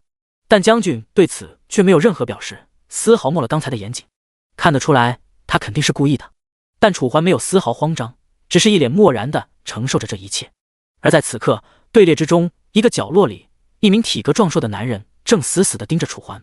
他穿着一身净良的盔甲，手上拿着一把像是亚瑟一般拿着大宝剑，看着非常的强壮与威严，一看就知道是领导人级别。但此刻这个领导人却直接将眼前的楚环当成了自己的肉中刺、眼中钉。原因不因为其他，只是因为楚环的天赋主人比自己高。他在测试的时候天赋足有15分，这让原本不怎么自信的他瞬间变成了现在这副模样。在他眼里，所有人都是蝼蚁。原本平平淡淡、普普通通的他，在他的城镇瞬间变成了大佬一般的存在。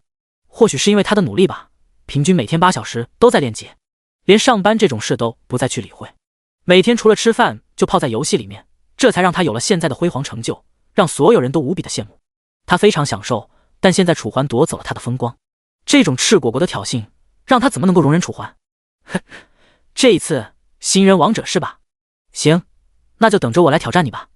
蚩尤的声音非常小，但却无比的低沉与愤怒。此刻台上，现在我可以下去了吗？听着周围的议论声音，楚环没有一丝一毫的反应，只是目光冷漠地看着眼前的将军。将军闻言先是愣了一下，随后这才点了点头，眼中的好奇越来越浓郁。不错不错，你这都能顶住，算你有本事，下去吧。随着将军的声音落下，楚环再不犹豫，直接走下了高台。但此刻所有人的目光都放在楚环的身上，当然他们的眼中并不是羡慕，更多的是愤怒与嫉妒。他们不理解，凭什么一个天赋掺水掺了这么多的人都能拿到这么高的荣誉？不到30秒钟的时间，楚环便回到了林小雪等人的面前。原本迟到的黄志远和雷泉此刻来到了队伍的末尾，看到替他们受训的楚环回来，黄志远和雷泉心里都不是滋味。黄志远来到楚环面前，愧疚地说道：“楚环，我真的不是有意的，只是我和他回去，他说他想睡半个小时，然后呢，我就跟着他也睡了半个小时，结果这一睡就睡到了现在。”黄志远说完，直接低下了头，模样非常的委屈。那你的意思这件事不是你的错，是我的错，对吧？楚环的脸上依旧没有任何情愫，目光冷漠地看着他。我不是这个意思。黄志远连忙摇头，可他甚至都还没来得及解释，便被楚环直接打断了接下来要说的话。好了，不用说了，下去吧。楚环说完，不再理会黄志远，因为他也想不通，为什么黄志远会在这种关键的时候掉链子。如果是平常也就算了，但是这次可非常的重要，如果在未来发生什么重要的战斗，他也这样子，那就完蛋了。所以楚环没有留任何一丝一毫的情面。哎，这看着楚环，黄志远心中非常的疼，他知道是他自己的错，而现在却让楚环替自己承认了错误，而且还被周围的人那么说，这让他怎么做？都怪你，非要睡，不然也不会迟到。一气之下，黄志远直接将头看向了一旁的雷泉。在他看来，这一次的事情80%都是他的责任。我这也没想到一觉能睡这么久呀，我就是太久没睡觉了，所以说想体验一下睡觉什么感觉。第137章找上门来。雷泉说完，挠了挠头，模样看起来非常的委屈。哎呀，你们也别想那么多了，其实也没什么的，楚环他没有那么小气，你们记得下一次不要再犯这样的错误就行了。林小雪看不下去了，安慰出声。原本尴尬的局面这才稍微缓解了一下。好吧，黄志远也低下了头，两个人看起来就像是认错了的孩子一样。这一幕虽然二女能够理解，但是让其他人看了却纷纷笑出了声。直到黄志远和雷泉抬起头，用凶狠的眼神回应了他们之后，他们这才逐渐收敛。很快便来到了本次大典最重要的仪式，那就是宣誓以及获得勋章，获得代表着皇家守卫团的勋章。只有了这个勋章，在帝都才能有很多的便利，就比如说商品打折，再比如说免费的装备，然后就是自由出行。一般的平民就算是出行，都需要向政府缴纳一定的税金，不然的话就会被强制拒绝。好了，接下来有请你们宣誓，跟着我念吧。将军站在高台之上，目光扫过在场的所有人，尤其是当看到蚩尤和楚环的时候，不但停留的时间更长，就连嘴角都勾起了一抹笑容。我宣誓加入皇家守卫团，从此遵守皇家守卫团的规章与制度，保卫好我们的国家，同时效忠会长。我宣誓加入皇家守卫团，从此遵守皇家守卫团的规章与制度，保卫好。随着一众新人的声音在大厅中回荡，大典的流程逐渐完成。最后是一枚散发着微弱的金光的皇家守卫团的勋章。在上一世，楚环还记得听到过传闻，这个皇家守卫团的勋章是由特制的黄金制成的，所以说光是因为这一枚黄金，其价值就有些不菲。楚环接过一旁将士递来的勋章，本来准备直接放入自己的仓库空间，可就在他准备收入的时候，却发现这个勋章上面好像有一点奇怪的东西。这是什么？楚环眉头紧锁，随后便将手中的勋章举了起来，开始仔细的查看。这一枚勋章是金色的，里面有一个骷髅头，骷髅头的眼睛有一个眼眶是由金星替代。这个只是勋章的大概样式，在勋章的边缘还有着一排树。在这一排树里，一般的皇家守卫团的成员是没有图案的，但是如果你获得了什么功劳或者劳苦，那么你这里面就会多一颗星或者一个月亮。而楚环的这个勋章里面赫然就有一颗星星，自己不是什么都没做吗？怎么就有职位了？而且按照这个星星的数量来算的话，应该是个小队长。难道说是副会长给自己的福利？想到这，楚环眉头逐渐皱了起来，随后喃喃出声：无功不受禄，看来有的时候太高调也不是好事。说完，楚环直接将勋章收了起来，没有被任何人看到。而在此刻，副会长的办公室，因为会长的办公室就在大厅直线出去不远处，所以从大厅门口能够看到副会长的办公室的窗户。此刻，窗户的旁边，副会长正拿着他手里的一个望远镜，观察着大厅里的情况。而如果你仔细观察的话，他所看的方向大概就是楚环所在的方位。看着看着，他的嘴角逐渐勾起了一抹笑容。小伙子，既然你收下了，那接下来可就由不得你了。他一边说的同时，嘴角的笑容一边抬得更高。很快，大典仪式结束，原本整整齐齐的队伍轰然解散，那些在外面等待的老守卫也走了进来，场面顿时变得无比的混乱。楚环，咱们现在要去哪？黄志远因为心中有愧疚，所以主动来到了楚环的面前，想要讨好一下楚环。可是楚环闻言，脸上依旧没有任何情愫。提升等级吧，或者提升你们的战斗技巧，因为等到明天我们就会收到任务。楚环目光平淡，但脑海深处总是想到了接下来的受潮。如果再不提升一下，他们可能在受潮之中，他们会有一定的损失，或者不能利益最大化。而在这次受潮之中，也隐藏着非常巨额的收益。如果能够利用好这次的受潮，他们很可能将飞黄腾达。等到那个时候，可就不再需要什么皇家守卫团的俸禄了，单走也不是什么问题。好吧，我听你的，嘿嘿。黄志远傻乎乎的笑着，本来以为自己的举动可以把楚环逗笑，但让他没有想到的是，楚环原本平稳走着的步伐突然停了下来。他还以为楚环要训斥他，而接下来楚环居然开口了，而且对象并不是他。黄志远连忙扭过了头，只见楚环的面前迎面走来了三个混混模样的壮汉，虽然像是混混，但他们却穿着一身精良的铠甲，背后还背着一把铁剑，一看就知道来者不善。黄志远微微愣神，身后的二女更是不明白情况。你们是？楚环眉头紧锁，缓缓抬起头，目光扫过这些人的脸。本来以为自己会有所回忆，但让他没想到的是，这些人自己压根就没见过。奇了怪了，都没见过，为什么会找上自己？哼，我们是谁你不知道很正常，但是我们老大可是这一届的第一，蚩尤，知道吗？男子直接用手中的铁剑的剑柄顶了一下楚环。楚环当即眉头越皱越深。你们想干什么？敢动我们老大是吧？就是，信不信我们让你走不出这个门？雷泉和黄志远见状，连忙走了上来，甚至还直接抓起了袖子，明显是要跟他们打架。三个混混竟然没有丝毫害怕，只是冷冷的笑了一声：“啊，不就是两个废物吗？你以为我怕你吗？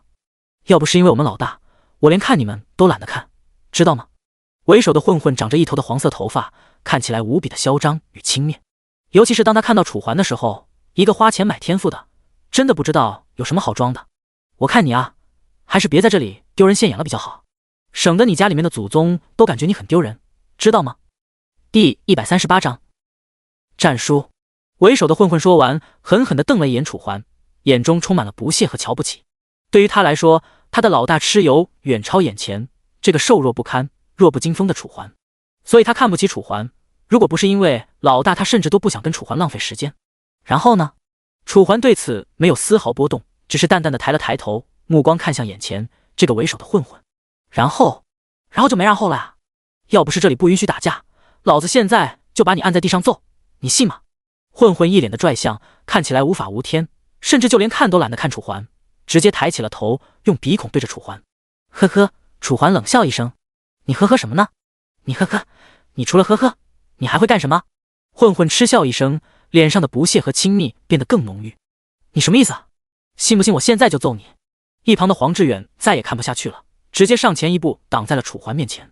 哪怕楚环已经给了他站在那里的意思，他也没有听从，而是直接瞪着眼前的混混，眼看气氛变得白热化，一股硝烟味在周围弥漫。哪怕楚环一方是5个人，这3个混混爷依旧上前了一步，直接站在楚环等人的正面。来啊，谁怕谁？不就是被赶出守卫团吗？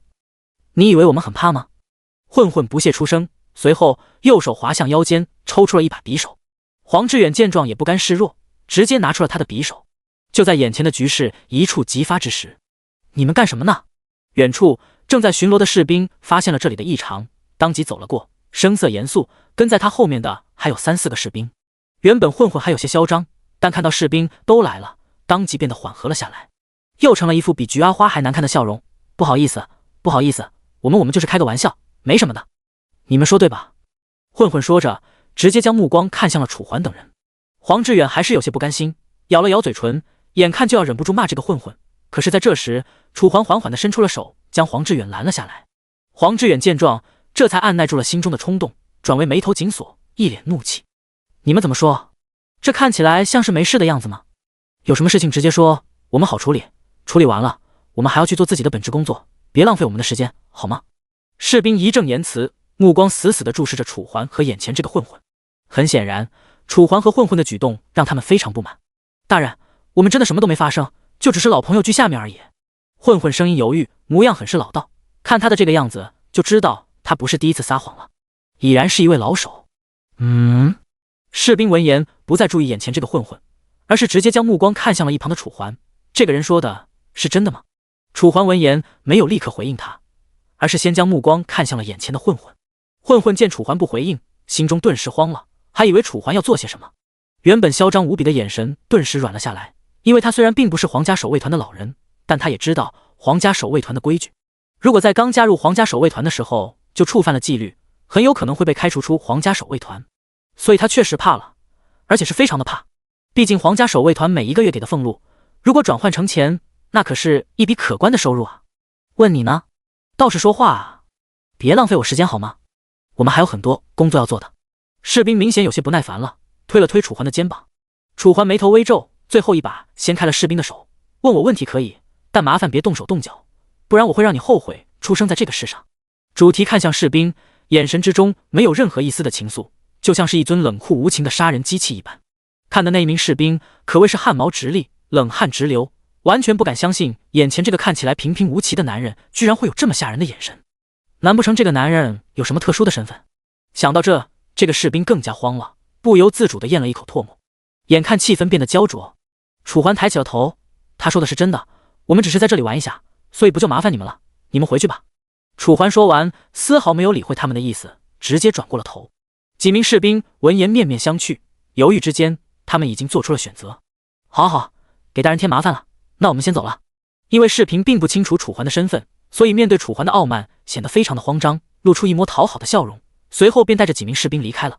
周围就此只剩下楚环等人，以及这3个混混模样的男人。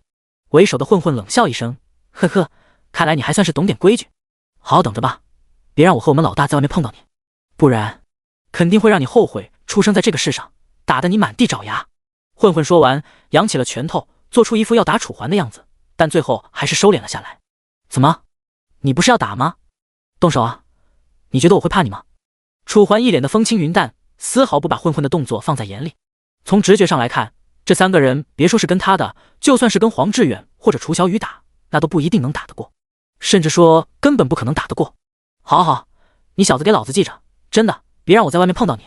混混咬了咬牙，但刚要说些什么的时候，便看到走了不远的士兵转过了头，情急之下，他只能改变想要说的话，朝着楚环指了指。好了，事情办完了，我们走吧。声音落下，为首的混混再不犹豫，直接带着几个男人离开了这里。至此，这里只剩下楚环等人。楚环，咱们现在怎么做？黄志远咬了咬嘴唇，缓缓向着楚环问道。很显然，他有一些慌了。虽然他不怕这些人和他正面硬刚，但是他就是怕这些人在暗中使绊子。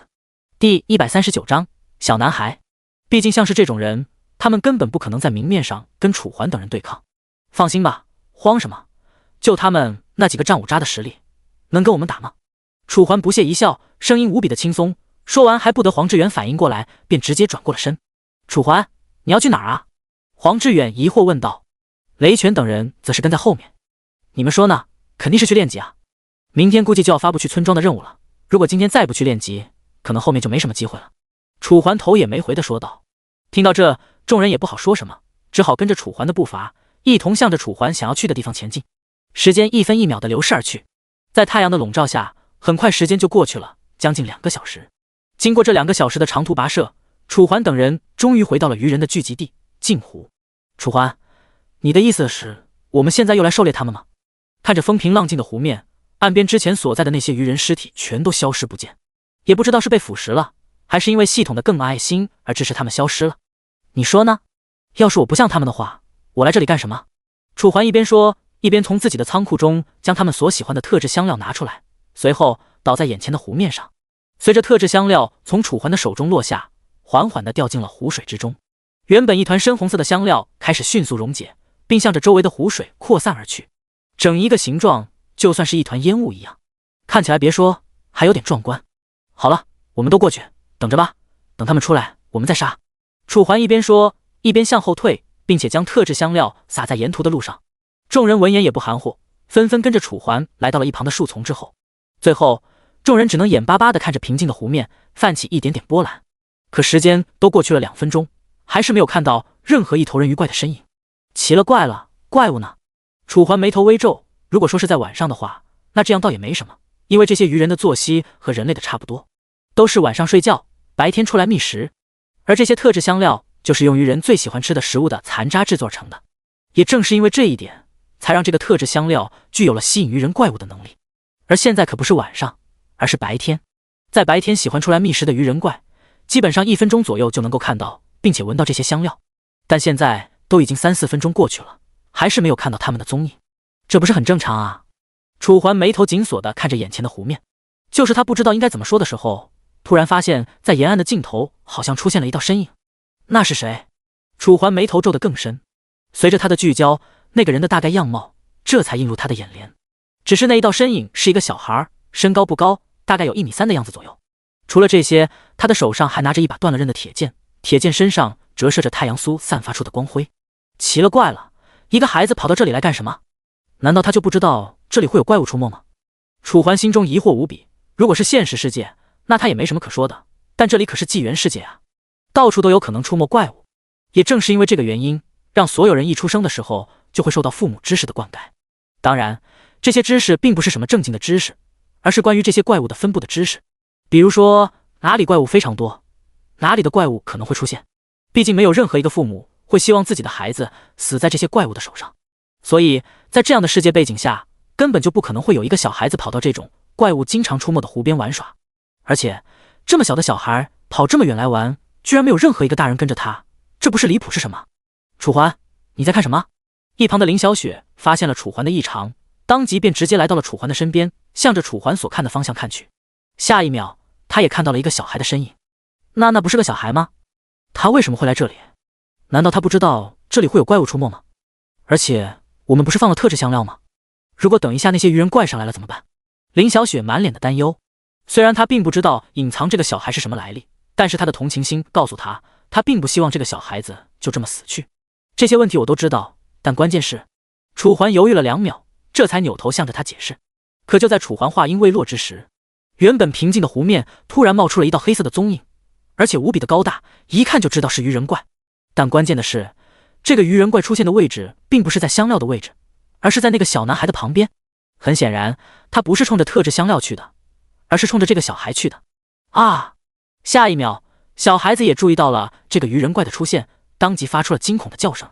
哪怕是跟这个人的还隔了40-50米，志愿楚环也听到了他的惊呼。该死，小孩子的东西真的麻烦。楚环暗暗地咬了咬牙，最后不再犹豫，直接双脚一蹬，用最快的速度向着这个小男孩冲去。不是因为他非常想救这个小男孩，而是因为一旦这个小男孩被这个鱼人怪伤到，那么小男孩的血液将会刺埃及的这些鱼人怪陷入疯狂。之所以楚环不用人血当作诱饵，是因为这个特制香料能在吸引鱼人怪的同时，而不让他们进入疯狂状态。也就是说，一旦小男孩的血液融入湖水，那么小男孩的血液将会刺埃及到湖里面的那些人鱼怪，从让他们陷入疯狂状态。不说攻击这些全部上涨，光是那发了疯一样的攻击速度就足以让人感到啧舌。所以说，楚环救他不是因为他同情小男孩，而是因为他不想让这些鱼人怪陷入疯狂，从而提升他们的狩猎难度。小屁孩，快让开！楚环一边跑一边大吼，声音无比之大。第140章画家。可这个小男孩却像是没有听到他的声音一样，人就在原地惊呼。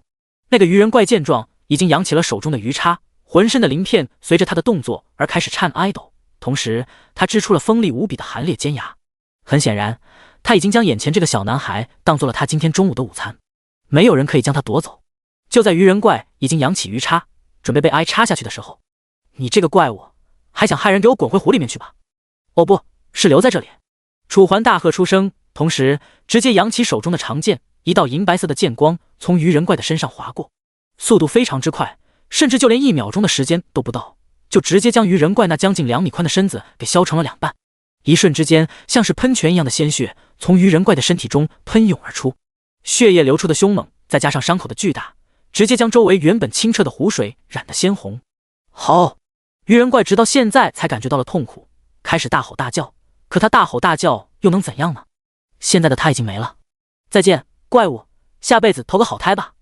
楚环收起了长剑鱼人怪的尸体，应声倒地，砸起一道沉重的声响。至于那个小男孩，此刻已经被鱼人怪吓得软倒在了地上。光是从这一点就可以看出，他并不是什么久经战场的人的儿子，只是一个普通平民的儿子，看起来怕得不要不要的。谢谢，谢谢哥哥。小男孩犹豫出声，眼中满满的感激。不客气，一点举手之劳罢了。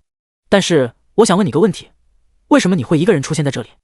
难道不知道这里经常有怪物出现吗？楚环眉头微皱，他并不是责怪这个小男孩，只是单纯的好奇。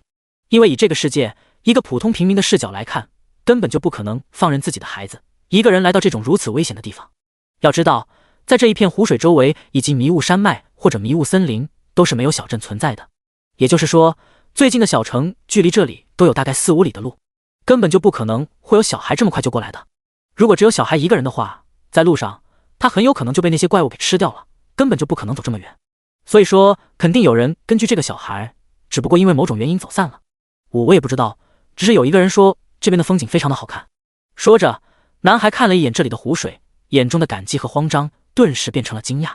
楚环随着他的目光看去，只见波光粼粼的湖水在阳光的照射下折射出亮眼的光芒。如果不是这一个小男孩的提醒，他或许还没有注意到这一片湖水这么的美丽。真是没想到，小小年纪就有这么高的审美观以及这么高的追求。但是他一个小孩要追求这美景干什么？还有是谁告诉他这边的风景很好的？这不是故意害他吗？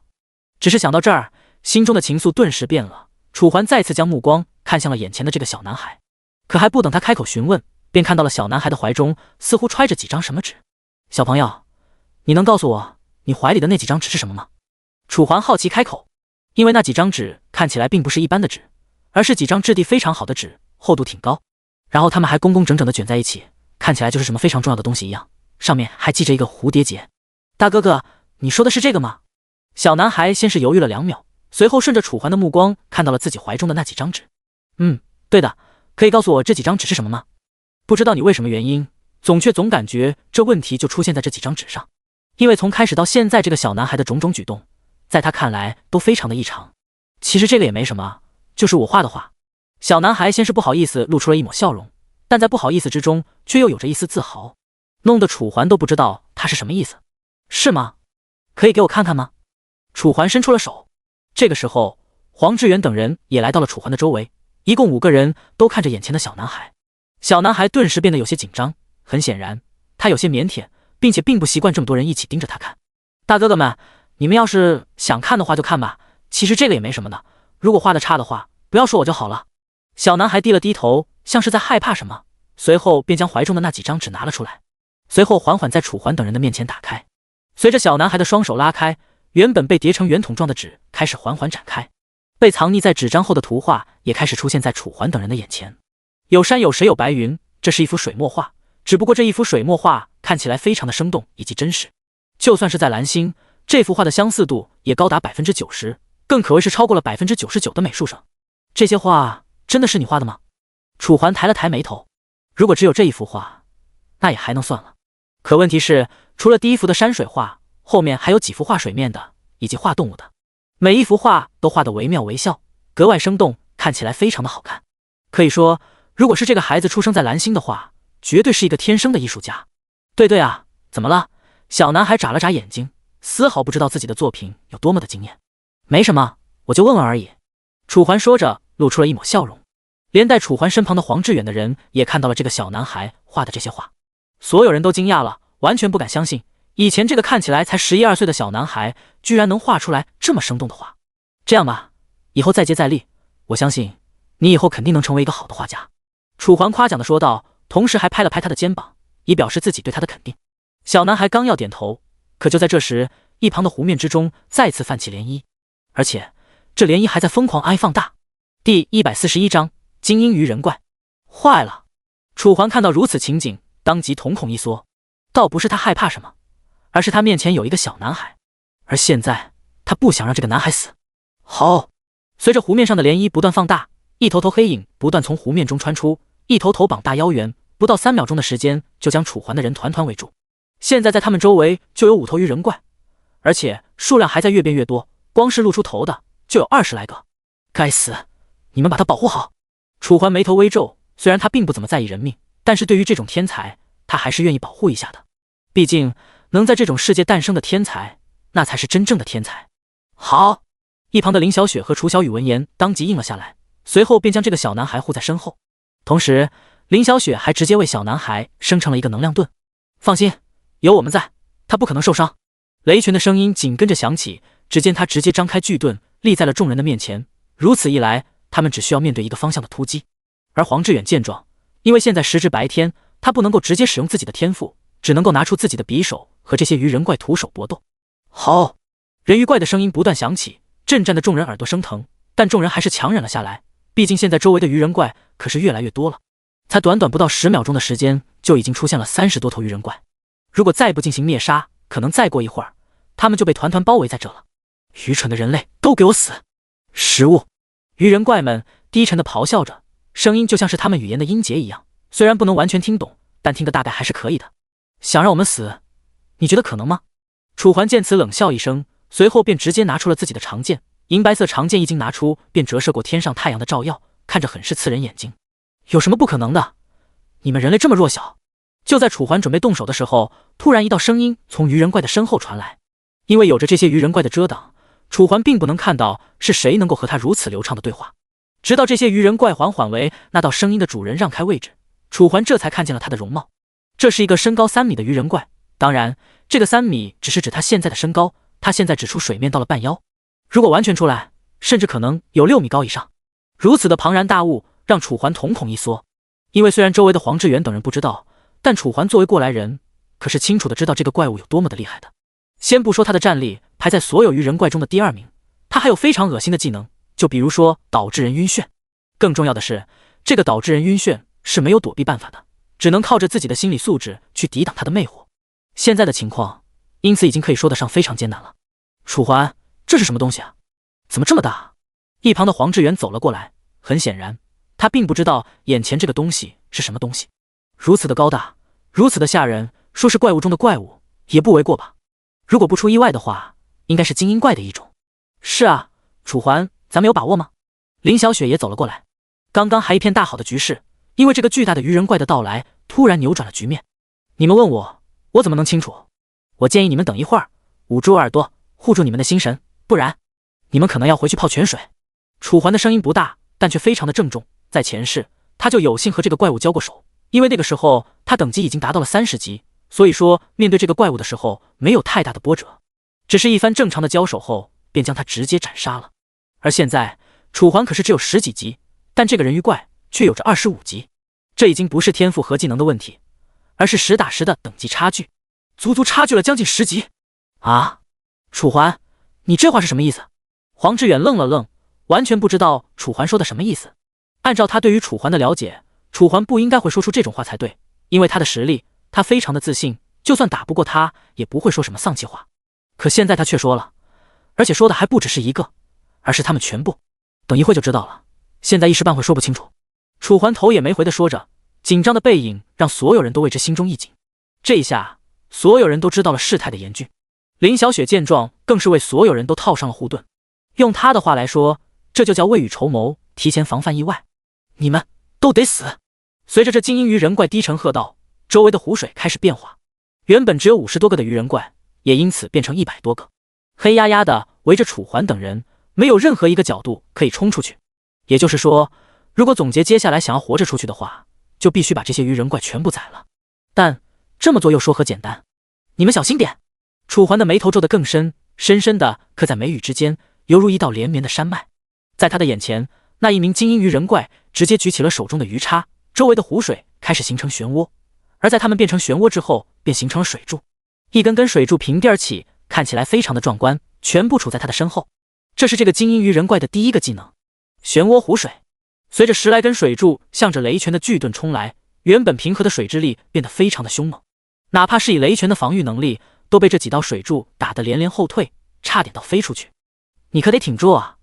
楚环连忙安慰，并且给他递了2粒药丸，这是皇家守卫团发的，可以用来紧急补充身体状态。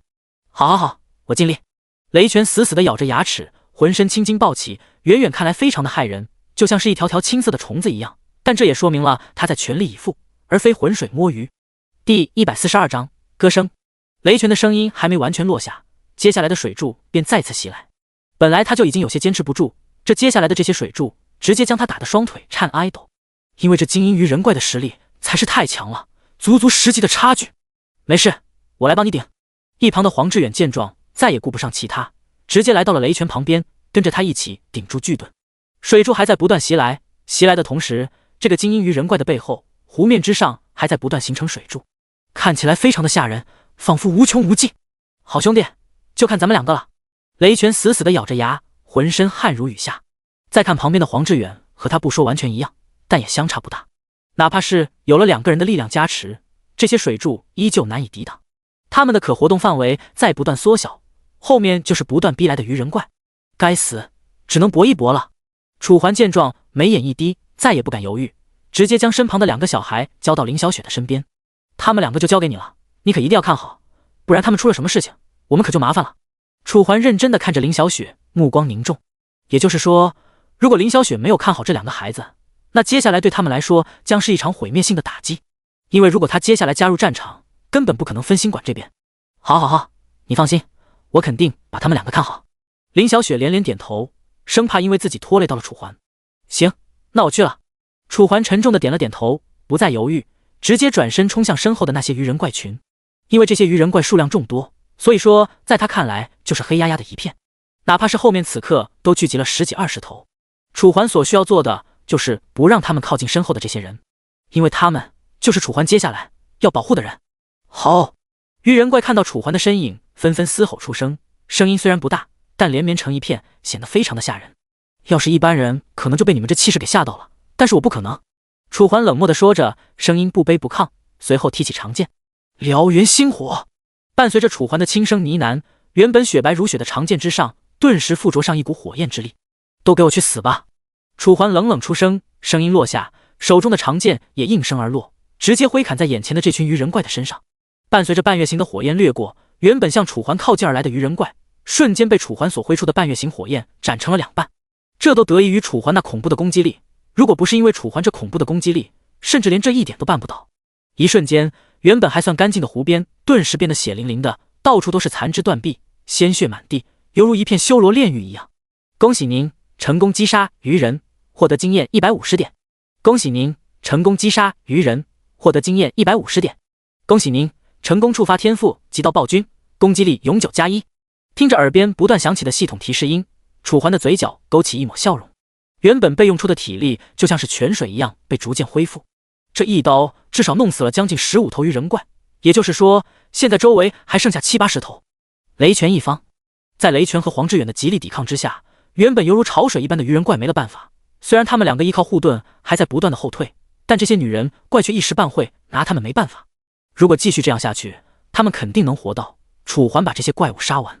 可就在所有人都以为事情就像这样平稳发展下去的时候，突然一道悠扬的声音响起，当然比起悠扬，它显得更加凄惨，就像是死了什么东西一样。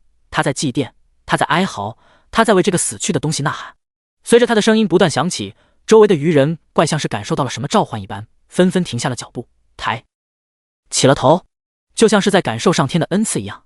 当然，这只是对于这些鱼人怪而言，这道哭声落入黄志远等人耳中，则是直接变成了催命曲。他们已经感受到自己陷入了绝境，再也没了任何翻盘的希望。周围的鱼人怪以几何倍的速度递增，就像是永远杀不完一样，一片潮水连绵不断。死，都给我死！你们这些人类做了那么多罪大恶极的事情，就不配活着。这道声音就像是从冥冥之中传来，直接响起在每个人的脑海之中。林小雪、楚小雨等人纷纷中招，眼神逐渐变得迷哀离。可就在这时，你们清醒一点，忘了老大说了什么吗？雷拳的声音猛然响起，就像是一口鸿蒙巨钟，瞬间将所有人唤醒。而这些人之中却除了一个人，那就是那一个小男孩。只见这个小男孩像是看到了什么非常美妙的场景一样，嘴角露出了接近于疯狂的笑容。好美，好美！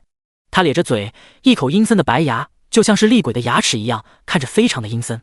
哪怕是一旁的林小雪也因为他这个笑容而被吓到了。小朋友，你怎么了？你是哪不舒服吗？忍着脑海中的不适，林小雪来到了小男孩的旁边问道，声音非常的焦急和关切。可这个小男孩就像是没听到他的声音一样，依旧我行我素的笑着，而且笑声还愈发的恐怖和夸张。嘿嘿，呵呵，结。直到最后一种笑声出现，林小雪这才发现眼前的男孩真的不对劲了，连忙继续给他施展护盾等技能，生怕这个男孩因为那个声音而陷入走火入魔的境地。要是其他人的话，他可能就没这么耐心了，但问题是这个男孩可是楚环让他好生保护的啊。要是这个小男孩还出了什么事情，他可怎么向楚环交代？好美啊，这里的湖水好美啊，我好想记录下来，可惜好像没笔。小男孩一边看着眼前的鱼人怪，一边用接近于痴迷的语气低声说着。第143章恐怖之话。对，我的笔呢？我的笔怎么不见了？小男孩喃喃说着，原本沉醉于某个画面的眼神突然开始动了，开始在周围寻找着什么，就像是真的在寻找他的画笔一样。你怎么了？你清醒一点呀，别被这些怪物迷惑了心智。林小雪连忙出声，可这个小男孩就像是魔怔了一样，没听到他说的话，直接把这个林小雪忽略，甚至直接蹲在了地上，开始找他的画笔。可周围满是杂碎和泥土，哪里有他的画笔？正当林小雪不知道怎么办的时候，找到了！结！小男孩的声音再次响起，只见他蹲在林小雪的旁边，就像是发现了什么一样，声音格外的激动和兴奋。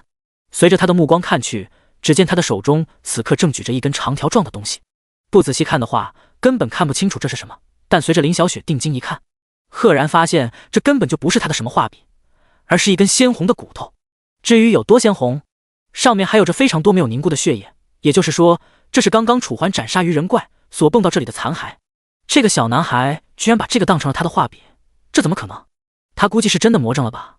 林小雪倒吸了一口凉气，本来他玩这个游戏已经让他对恐惧的耐受度提高了很多，但没想到还是会遇到这么吓人的一幕，就连一旁的楚小雨也被这场景吓得连连后退。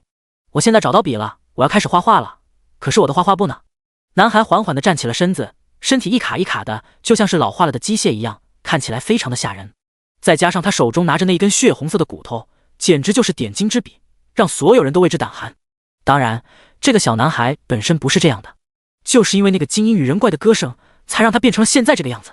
不行，我要找我的画画布，我要画画。男孩突然摇了摇头，开始继续寻找。林小雪本来还没怎么注意他身上的细节，直到这一刻才看到他的眼睛，此刻已经逐渐变成了纯黑色。这个孩子不正常。林小雪心中瞬间有了对男孩子的定义，刚要转身逃跑，可下一秒的时间里，别怕，我来了。一道声音犹如定海神针一样突然传来，瞬间将他心中的恐慌变成了平淡。林小雪连忙转过了头，直接看向声音传来的方向。楚环犹如盖世英雄一样缓缓走来，手上的长剑还在不断滴落着一滴滴鲜红的鲜血。随着鲜血滴落到地上，不到1秒钟的时间就被这里的沙子吸收。楚环，你快看看吧，他这是怎么了？林小雪连忙指了指一旁的小男孩。楚环这才反应了过来，连忙将目光看向一旁的小男孩。只见一旁的小男孩此刻还在寻找他的东西。楚环本来没怎么在意，直到看到他的眼睛，楚环直接瞳孔大地震，因为在他看来，此刻这个小男孩就是被别人怪的歌声勾引出了个场景。在上一世，楚环还听说过关于这方面的传闻。据传，有一个人在听到鱼人怪的歌声之后，看到了一副比剑的场景。在那之后，那个人的剑道领悟就直线飙升，甚至直接超过了当时的一品宗师，位列剑道祖师一位。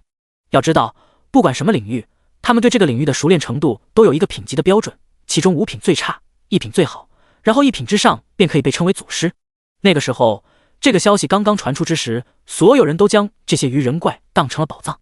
但可惜，除了那个事迹之外，楚环战也没有听到过任何关于其他人的事迹，只知道在世界的西方出了一位顶级画家，那一位画家所画的东西都可以成真，也就是说，他不是预言家，而是可以勾勒未来的未来画家。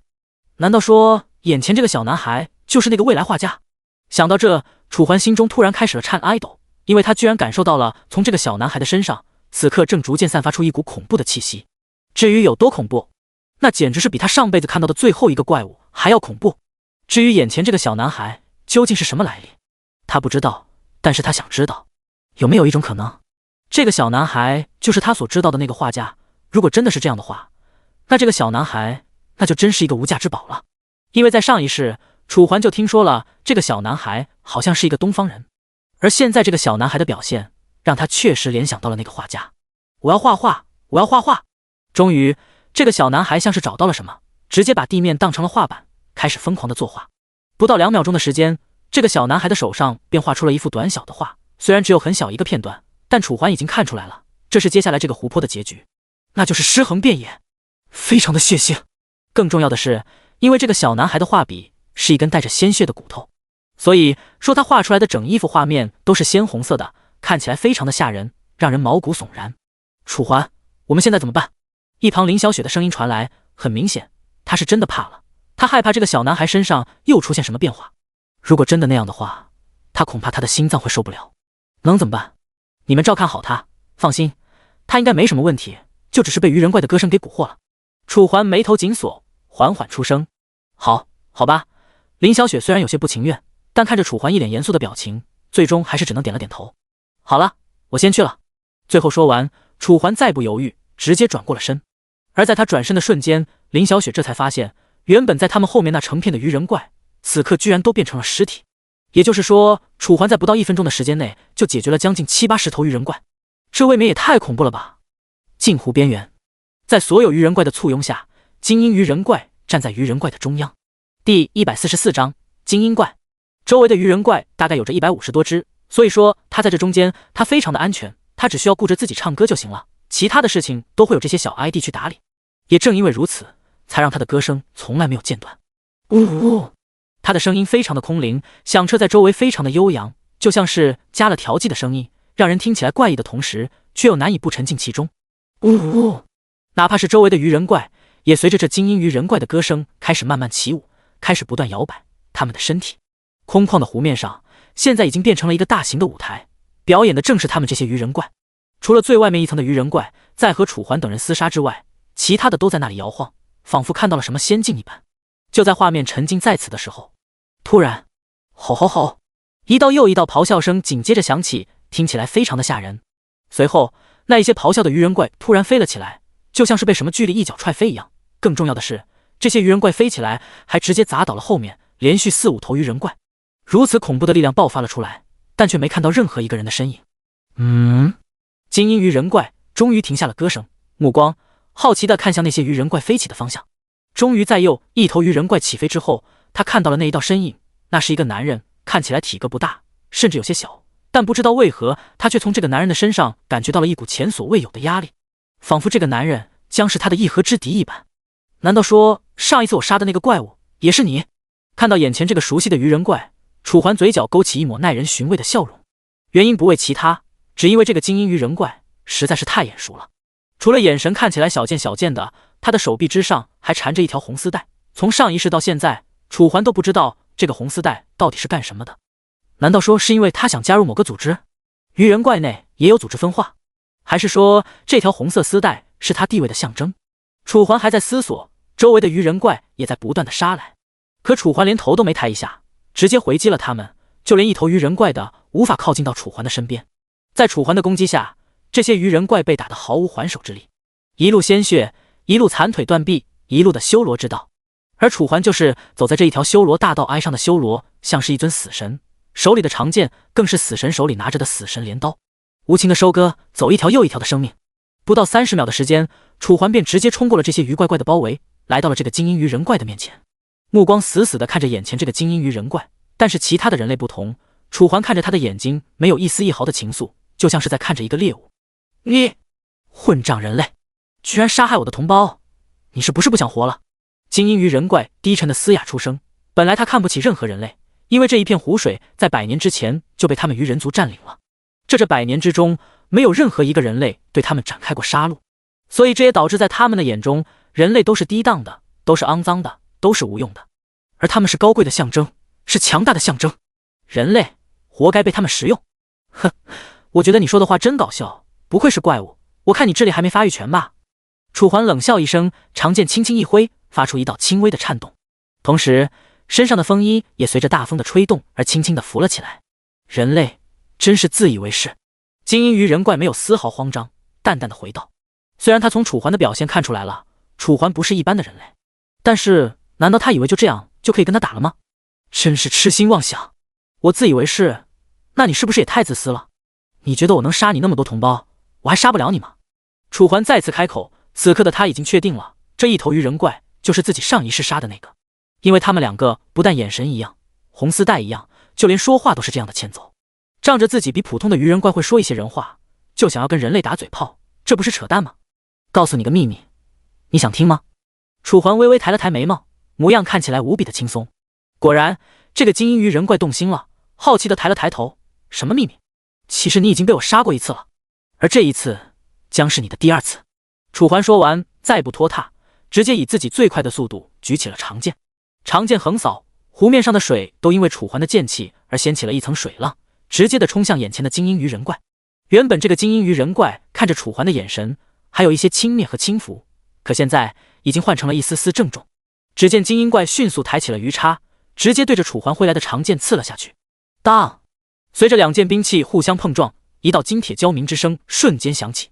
楚环这个长剑是一件白银巅峰的装备，而这个精英鱼人怪的装备也是白银巅峰的装备，所以说2个人从装备上没有任何一方劣势。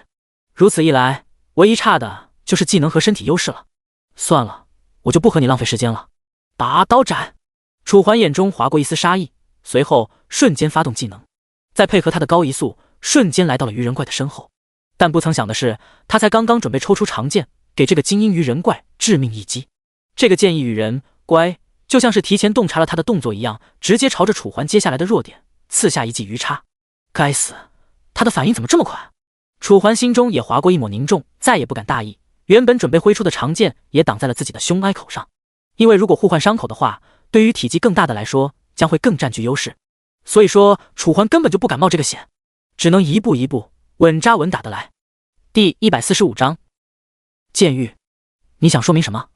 难道你以为就像你这种废物，人类也能和我高贵的鱼人族打吗？告诉你，能杀他们，那是因为他们低级，但你也比他们好不到哪里去。受死吧！精英与人关系一边说，一边再次举起鱼叉。原本平淡的鱼叉上突然闪烁出了一丝丝光芒，很显然，他又发动技能了。原本只有他的手中只有1把鱼叉，可随着他技能的发动，原本的1把鱼叉瞬间分挨身变成了10把，一连10把直接飞到了楚环的周围，将楚环周围每一个角度都团团封死。可以说这是一个杀招，甚至楚环在上一世的时候还在这个精英鱼人怪这一技技能上吃了很大的亏。当然，那已经是上一世了，这一世他可不会上同样的当。剑域，楚环微微闭上了眼睛，随着他那男声的响起，周围的空间仿佛逐渐出现了变化，而他手中原本拿着的那一把长剑也逐渐悬浮在了他的跟前。随着楚环的念咒，这个长剑开始飞速旋转，几乎都看不清楚他的剑柄和剑身，只能够看到是一根圆棒在那里不断旋转。精英鱼人怪还没看出来楚环这是要干什么，只是微微皱起了眉头，眼中划过一抹对楚环的好奇。因为他的年龄也才90多岁，根本就没有跟任何一个人类交过手，当然单方面虐爱杀不算，而眼前这个人类就是他所见过的最强的一个人类。死！等了差不多3秒钟，这个精英鱼人怪再也等不下去了，直接手指动了动，悬浮在楚环周围的那10把鱼叉瞬间向着楚环的身体各个部位刺下去，看起来非常的吓人。但在中央的楚环却丝毫不为之所动，仿佛根本就不知道外面的事情一样，依旧在那里不断的动着嘴巴，念出一个又一个字符。鱼叉飞速靠近，靠着这些鱼叉的品级以及这个精英鱼人怪的力量，如果这些鱼叉真的插在了楚环的身上，那么他将必死无疑。鱼叉不断靠近，10米、7米、3米，终于楚环缓缓睁开了眼睛，只不过和之前的淡然不同，现在楚环的眼神逐渐变得无情和冰冷，甚至还带上了一点点肃杀的意思。周围的空气都为之一凝。好了，接下来都得死。楚环像是在宣判死亡的降临。与此同时，那些钢叉已经来到了他的1米处，本以为会就这样刺而入楚环的身体，可下一秒，楚环跟前的长剑瞬间变成了10把，朝着这10个鱼叉飞速冲去。10个互相碰撞，原本来势汹汹的鱼叉直接和长剑撞在了一起。砰！意料之中的金铁交鸣之声没有响起，与之相反，响起的是一道爆炸声。随着爆炸声响起，周围突然迸发出一片烟雾，也不知道是不是因为这些鱼叉的特性，总之周围变得朦胧。直到这些朦胧散去，才发现此刻的楚环已经站在了天上，而在他的脚下就是一柄长剑。至于那些鱼叉，此刻已经没了踪影，仿佛从来就没有存在过一般。这怎么可能？精英鱼人怪一脸的不可置信。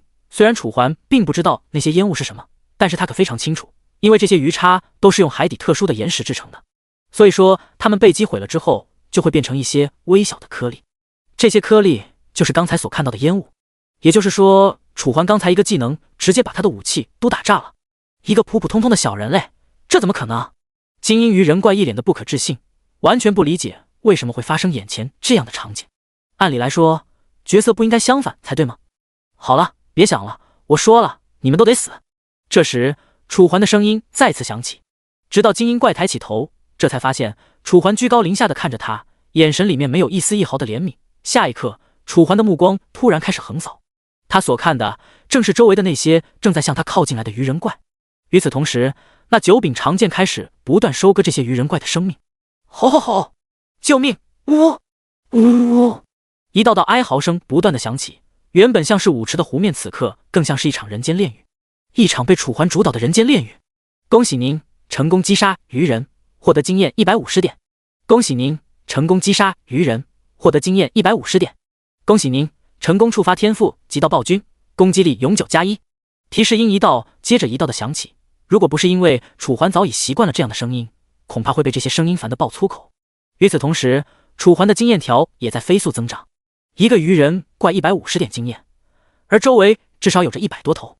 虽然楚环开了经验共享，但这100多头鱼人怪至少也能给楚环将近1半的经验。经验值满，自动升级当前等级 LV16， 经验值满，自动升级当前等级 LV17。一波杀戮下来，楚环的等级直接以飞快的速度来到了17级。这望尘莫及的速度，如果不是因为被黄志远他们分走了一些经验，楚环现在甚至能到18级，甚至19级。现在你还想打吗？楚环微微收起了目光，看向眼前的这个精英鱼人怪。精英鱼人怪怕了，他不知道眼前这个人类是什么怪物，不但轻松的就将自己的武器击毁，就连自己的同胞也被他有如割韭菜一样随意乱杀。可问题是，为什么开始他不这样打？难不成是觉得我不配吗？想到这儿，精英鱼人怪心中悲愤交加，但他哪里知道，楚环之所以不用出这招，是因为这一招有很大的隐患。每一次楚环用出之后，都会变得非常的嗜血，一旦控制不好，将会对自身造成不可逆的伤害。人类，你等着，我一定会回来的。精英鱼人怪几乎是咬着牙说出这一句话的，声音还没落下，他直接转过了身子，向着湖水下面游去。可楚环又怎么可能会给他这个机会？第146章结束。你觉得我可能会让你走吗？真是搞笑。楚环冷笑一声，随后没有半点犹豫，直接追上了这个精英鱼人怪。因为在水下，精英鱼人怪的速度非常之快，所以说楚环只能用剑追。小指头一勾，除去脚下的那一把剑，其他的9把剑都笔直的朝着精英鱼人怪追去，简直就是要多迅速就有多迅速。不，精英鱼人怪本来还以为自己可以跑掉，结果一回头，正好就看到了朝着自己追来的那9把宝剑。瞳孔一缩，恐惧和未知瞬间笼罩上他的心头，让他无比的恐慌。可不管他有多么的害怕，有多么的后悔，现在的他都必死无疑。是，随着长剑插入鱼人怪的身体，周围的水域顿时被一片血雾弥漫。与此同时，叮！恭喜您已经成功击杀精英鱼人怪，获得经验4000点，经验值满，自动升级，当前等级18级。经验值满，自动升级，当前等级19级。听着耳边响起的提示音，嘴角勾起一抹难以言喻的笑容。就杀了这么一头怪物，就让他连续升了2级，这种感觉简直不要太爽好吧。想着，楚环又直接来到了这个精英鱼人怪的面前，看着他的尸体，头上生长着一个长度大概5厘米的尖角。如果是一般的鱼人怪，他们的这些尖角可能没什么用，但这头鱼人怪可不是一般的鱼人怪，像他这中上了品级的怪物，这个尖角至少能值30约币。而且别忘了，楚环还有一个100倍奖励的天赋。想着，楚环仿佛看到了一座宝藏，直接取消技能是 I 放，然后呢，将手中的宝剑砍向尖角。2剑之后，尖角终于被楚环砍了下来。您已经触发天赋100倍增幅：100枚中品鱼人尖角，2枚上品鱼人尖角。看着眼前浮现的2道提示，楚环没有一丝一毫的犹豫，直接选择了第一个。因为所谓上品人鱼，就是人鱼中的贵族的尖角。一般的鱼人怪尖角在哪里都可以出售，但是鱼人贵族这性质和普通的鱼人怪相比，可就不是一个概念了。想要出售上品鱼人角，就需要得到相关部门的批准和审核，确保没有造假以及非法获得，这才能进行售卖。而且上品尖角和中品尖角的差距价格也不过才20多倍，这和楚环即将获得100个尖角比起来，已经可以说得上是相差甚远了。随着楚环做出选择，眼前的这一份尖角在不到3秒钟的时间内便变成了100份，每一份都代表着30块钱，也就是说，光是这100份就足以拿到3万约币，这可是一笔巨款啊！想到这，哪怕是楚环心中都微微发出了一阵颤哀抖。如此一来，他几乎可以说是不缺钱用了。想把楚环迅速将这些尖角全部都放回了仓库，但看着周围不断飘落的武器碎片，楚环突然有点惋惜。如果这个精英鱼人怪的武器没有破损的话，每一件至少可以换到70-80约币。也就是说，如果刚才楚环没有下重手，那么现在他将获得3万约币，再加7万约币。也就是说，2个加起来足足有10万约币。这个是一个普通人一辈子想都不敢想的财富。唉，算了，还是下次注意吧。楚环叹了口气，其实他也没想到，他的武器居然会这么脆弱。想到这，楚环不再多想，直接重回水面。此刻的水已经变成了血红色，不只是这个精英鱼人怪的血，还有其他的那些鱼人族的血，彼此交融，形成了一片血海。楚环于以最快的速度回到了湖边，只见黄志远等人此刻正安然无恙地站在湖边，看着楚环。很显然，他们很担心楚环现在的情况。当看到楚环之后，脸上的愁容纷纷散去，变成了一丝丝高兴。怎么样，都没事情吧？楚环缓缓出声，目光在每个人的身上扫视。万幸，虽然这场战斗有点惨烈，但是却并没有任何一个人受伤。那个小男孩呢？我怎么没看到他人？楚环数了一下人数，发现二女以及黄志远和雷泉都在场，但刚才那个小男孩此刻却不翼而飞，不管是他们的周围还是后面都没有发现。那个小男孩啊，现在在树林那边，因为我看你的战斗太激烈了，所以说就把他带过去了。回话的是林小雪，事实也正如他所说，方才小男孩发疯般的在地上作画，画完之后就直接昏倒在了地上，差点就被这些鱼人怪抓去吃了。所以为了安全起见，雷泉和黄志远就掩护着他们，将小男孩带去了那边的树林之中。哦，是吗？楚环微微抬了抬眉头，随后便将目光看向了他们所说的位置，一片平静，看不出来一丝一毫的端倪。林小雪闻言肯定的点了点头。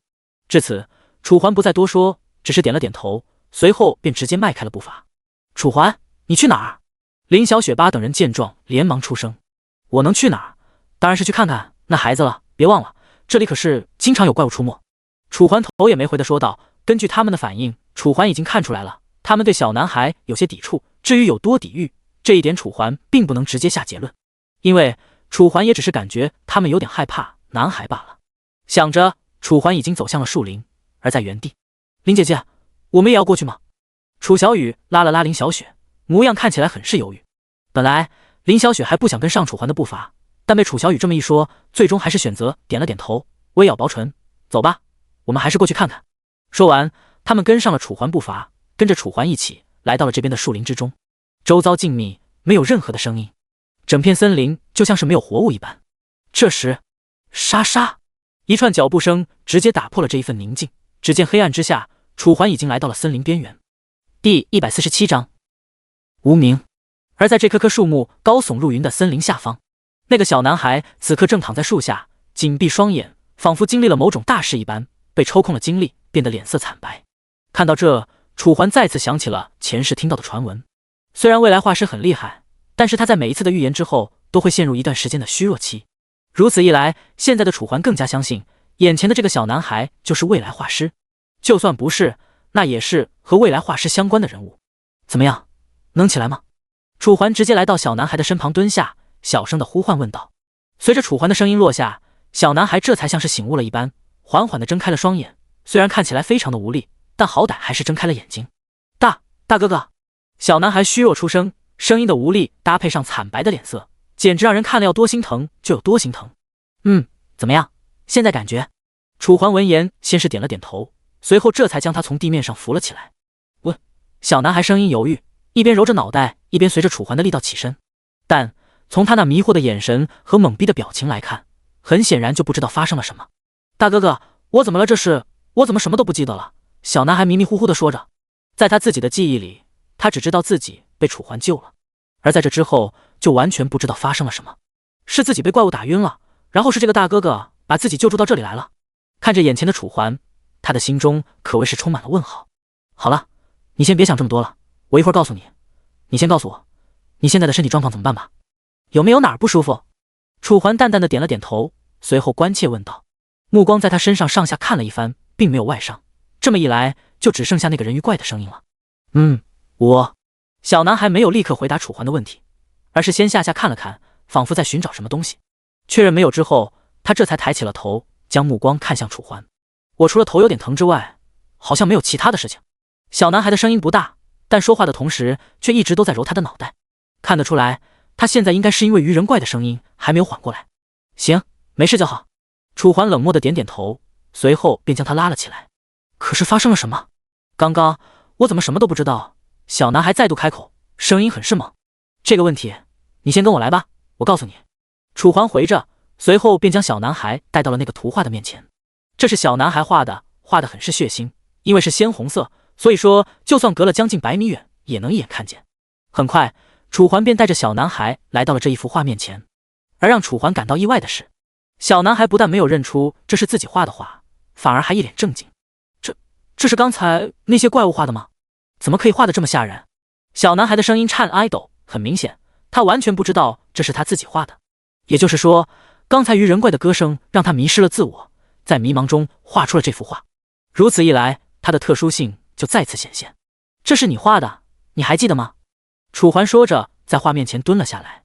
因为他开始只看了一点点，所以说直到现在他才认真的看了一下眼前的这一幅画。总体来说，这就是一幅杀戮图，上面血腥无比，到处都是尸体，血水流了满地，地上散布着鱼人怪的肢体，就像是一片修罗炼狱一样，看着非常的吓人。而在这一幅图最后还站着几道影子，一共6道身影，6道身影的前面还站着一个非常高大的怪物。如果楚环没有猜错的话，这6道身影就是他们这6个人。而至于那个非常高大的怪物，应该就是刚才被楚环击杀的精英鱼人怪。这怎么可能？这不是我画的，我没印象。小男孩闻言连忙摇了摇头，模样看起来慌张无比。而且这个这么血腥，我不可能画得出来啊。是吗？你再仔细想想。楚环缓缓开口，声音认真而严肃。可是小男孩一脸难色，痛苦思索之间，他仿佛想起了一些什么，脸上的表情逐渐变得狰狞。没事没事，想不起来就不用想了。楚环连忙开口，生怕他又进入刚才那个状态。因为黄志远等人这个时候也走了过来，所以看到小男孩，他们心中都不由自主地生出了一抹胆寒。这个小男孩在他们心中非常的怪异，绝对是他们见过最诡异的小孩子。我好像想起来了一点。小男孩看着自己的双手，眼中思绪万千，终于他像是回忆起来了什么，猛地抬起了头。我记起来了。我在昏迷之前好像听到了一阵歌声，因为那个歌声我去到了一片红色的大海，然后我看到了很多怪物，他们张牙舞爪，面容狰狞，真的好吓人。然后后面我就什么都不知道了。小男孩说到这里，脸上顿时浮现出一抹痛苦，看得出来，因为回忆这件事情让他变得非常的难受。楚环闻言也不好再说他什么，只得点了点头。好了，想起来就行。你叫什么名字？楚环蹲下身子摸了摸他的头，想要缓和他的状态。小男孩的状态这才恢复了些许，声音很小的说道：我也不知道我叫什么名字。他的声音很小，很没有底气，如果不是因为楚环的听力惊人，或许还听不清楚他在说什么。什么？怎么可能？你怎么可能会没名字？楚环眉头微皱，说自己没名字的，反正楚环是不相信，因为根据他的经验，在这一方世界，几乎所有人都非常重视名字，只要是被生下来的，基本都会被赋予名字，哪怕生下来的是个将死的胎儿，也依旧会给他名字，因为在这个世界，名字就代表了曾经存在过。第148章楚思航。而如果那个人连名字都没有的话，那就说明他来到这个世上没有留下任何一丝一毫的证明，所以楚环不相信他没有名字。可是我真的没名字，而且我连我爸爸妈妈是谁我都不知道。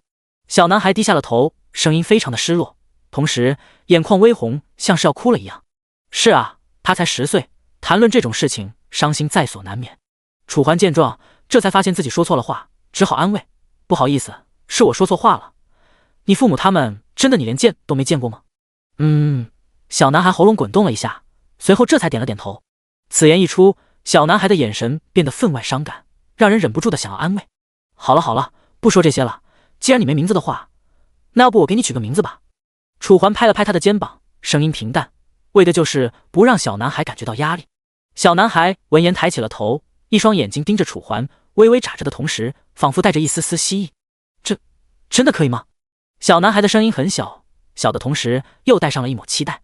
真的？你们觉得应该给他取什么名字比较好？楚环点了点头，随后在目光看向了一旁的黄志远等人。当然，取名字这些大老爷们可能不是很擅长，但是不是还有林小雪吗？你觉得呢？楚环这句话是跟林小雪说的。啊，我？林小雪错愕出声，完全没想到楚环会把这个任务交给他。是啊，我们在场3个男的，我感觉应该就只有你取名字比较擅长吧。楚环笑着点了点头，林小雪还是有些错愕，但最后还是抿了抿嘴唇。我先看看吧。说完，女楚环目光再次放在了这个小男孩的身上。也不知道是不是因为之前小男孩的异常举动，让现在的林小雪看着他的眼神都有一些奇怪。但因为楚环的原因，所以说他并没有直接说明，而是眉头微皱，仔细的思索楚环交给他的问题。要不你以后就叫思航吧。林小雪思考了将近2分钟之后，这才缓缓开口。至于姓氏的话，你可以跟着他姓。林小雪示意了一下楚环。思航？小男孩也愣了一下，林小雪还以为他不喜欢自己给他取的名字，但没想到才过去了2秒钟，小男孩便肯定了点头。这个名字真好听，现在开始我也有名字了。小男孩子脸上写满了喜悦，就像是非常喜欢这个名字一样。喜欢就好，那你想跟着谁姓？我们在场的人，你可以随便挑一个。楚环也露出了一抹微笑，从他的举动来看，他应该很少被人关爱，变成现在这样也算是暖心的了。好，小男孩激动的点了点头，随后目光在人群中找寻，可最后他又将目光看回了楚环。我可以跟着你姓吗？小男孩的声音非常犹豫，同时眼神躲闪，看得出来他很害怕楚环拒绝。跟着我姓？楚环抬了抬眉毛，当然可以，但问题是，你确定吗？楚环抬起头，目光严肃。当然不是他不愿意让小男孩跟着他姓，关键是这是关于他一辈子最重要的事情。当然，我已经想得很清楚了，我就要跟着你姓。小男孩肯定的点了点头，目光非常的认真。你救了我一命，我就要跟着你。听到这，楚环不由自主的露出一抹笑容，随后再次拍了拍他的肩膀。行，既然如此，那就欢迎你的加入。希望以后你也能在我们团队中发挥出现他们2个这么重要的作用。楚环微笑着说道，从今天开始，你也有名字了，叫……楚思航，太好了，我也有名字了。听到这，小男孩欢呼雀跃，要多开心就有多开心。从他出生到现在，已经过去了大概7、8年的时间，在这7、8年之中，他从来没有见过他的亲生父母一眼。他只知道，从他记事起，他就一直在流浪，靠着他的这几幅画作到处讨饭吃，过得要有多凄惨就有多凄惨，甚至和乞丐相比也不相上下。而现在，他终于有了名字，也有了归宿。激动之下，他的心中突然浮现出了一片光景，一片希望的光景。收拾完战场，楚环便再带着众人准备再次回到帝都。路途之上，林小雪来到了楚环的身旁，先是看了一眼跟在黄志远身后的小男孩，随后这才将目光看向楚环。楚环，咱们真的要收这个小男孩吗？他的声音非常的忧郁，看得出来他觉得这个小男孩非常的危险。但他所不知道的是，危险和利益有的时候是对等的。楚环没有解释，只是肯定的点点头。名字都给人家取了，要是不收人家的话，岂不是显得有点过分？楚环笑着，并没有理会他的疑惑与狐疑。也就是在这一刻开始，他们的团队变成了6个人：楚环、林小雪、黄志远、雷泉、楚小雨，再加上这个新加入的楚思航。时间1分1秒的流逝，犹如到点火车一样，丝毫不等人。转眼之间，时间便过去了将近120分钟。帝都城门口，楚环等人刚刚准备迈入帝都，就直接被眼前的2个士兵拦了下来。站住，交钱！士兵说的冠冕堂皇，声音义正言辞。不过这也怪不得他，只因为在帝都这个地界，你做什么都需要钱，不管是进出城门还是做什么买卖，都需要交很高的税务。也就是因为这个原因，所以说在帝都的消费非常的高昂，根本就不存在什么一个约必过1个月的可能性。交钱？不好意思，我有通行证。楚环先是疑惑一声，而后露出了一抹笑容，直接把他的皇家守卫团颁发的勋章拿了出来，一个金色的骷髅头，边上还有着一颗金色的星星作为点缀，而这也是他身份的象征。本来以前这2个士兵还有些趾高气昂，但当看到楚环勋章上的那一颗星星之后，脸色瞬间大变。第149章暴击。对不起大人，我们不知道您是队长。2名士兵连忙低头，声音要多慌张就有多慌张，看得出来他们非常害怕楚环责怪他们。因为要是按照这个勋章上面的金星来诠释楚环身份的话，那他的等级至少要比他们高出2个等级以上。首先，他们只是作为普通的城防部队，而楚环可是身份高贵的皇家守卫团的成员，而且还不只是皇家守卫团的成员那么简单，而是皇家守卫团成员中的队长。也就是说，楚环的身份至少比他们高2个等级，如果说认真一点，更是比他们高出了4、5个等级不止。是啊是啊，大人勿怪。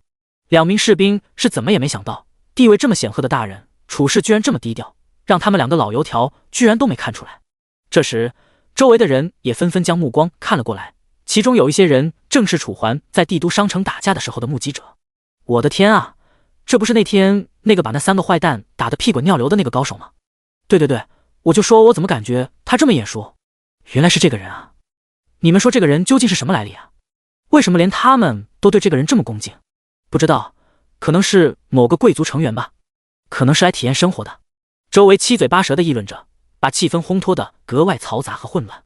但楚环却丝毫没有理会他们的惊讶和不解，只是收起了自己的勋章，随后微微点了点头，淡淡开口：无妨，让路吧。2名士兵见状，心中如释重负，连忙为楚环和众人让开了道路。直到进入帝都之后，楚思航直接被眼前的景象惊呆了。因为身份的原因，他之前一直进不来帝都。虽然他听其他人说过地都有多么的繁华，但他也只能幻想一下，因为没见过，他怎么也幻想不出来，只能幻想这里人非常的多，而且商店很多。但没想到实际情况却远远比他想象的更加繁华。光是这一条主干道上面便布满了各种各样的小商店，有卖食物的，也有卖饰品的，当然其中更多的还是卖食物的。而除了食物和饰品，周围还贩卖着很多他连见都没见过的小东西，比如玩具、工具，简直就是应有尽有。对他来说，如果没见过的话，那就是非常的天方夜谭。怎么被惊呆了？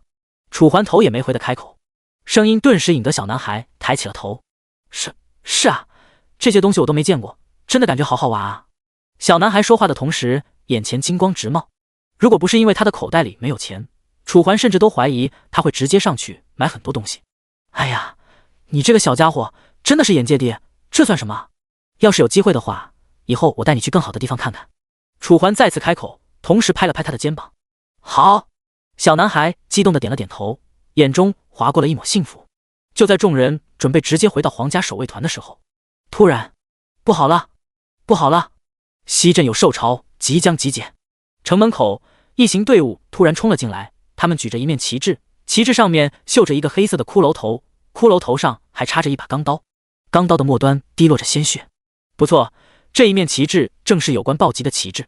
一旦有什么危险的事情即将发生，或者兽潮集结，报信的人就会带着这一面旗帜来到帝都。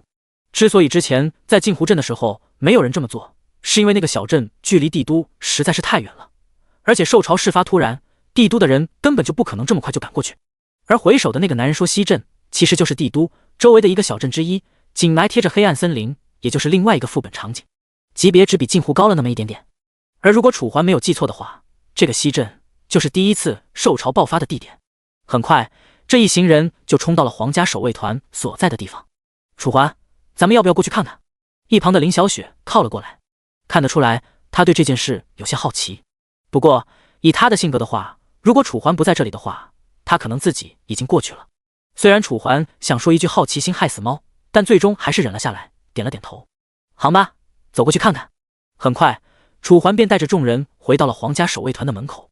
只见此刻的皇家守卫团门口已经站满了各式各样的人，当然那个暴击的人走在最前面，周边聚集的大多都是普通的民众。皇家守卫团的守门士兵正在维持这里的秩序，以免发生什么规模比较大的暴哀乱。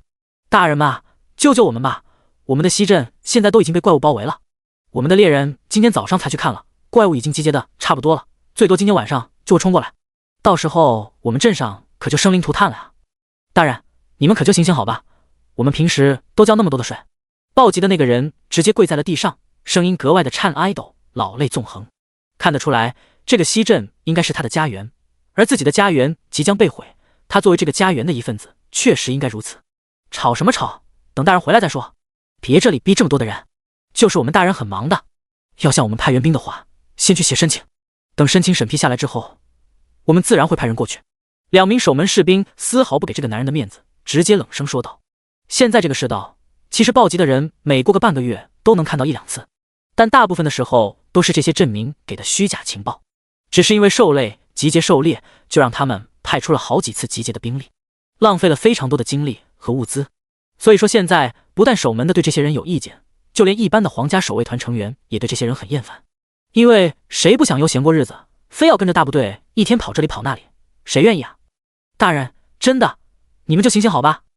第150章，公主驾到。这次是真的啊！我们镇上的那个神算子都已经说了，马上就要发生兽潮了。那个镇民痛苦涕零，声音中甚至已经带上了哀求的意思。可面前的这些人仍旧没有一丝丝动容，仍旧是一脸的冰冷。你说要发生就发生了是吧？那我还说马上就要有兽潮来攻打我们帝都了呢，真是搞笑！一个月能发生4次尾兽潮，我们也真的不知道应该怎么说了。士兵纷纷出声，满是对这些无知镇民的嘲讽。可哪怕是面对嘲讽，这个平民也依旧跪在地上，继续哀求，甚至开始了磕头。士兵仍不动容。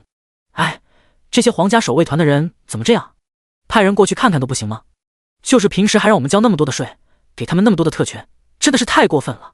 也不能这么说吧，主要这些报虚假情报的太多了，光是咱们这一个月就已经让他们白跑了5次了。不是我说，你这个人怎么帮外不帮里呢？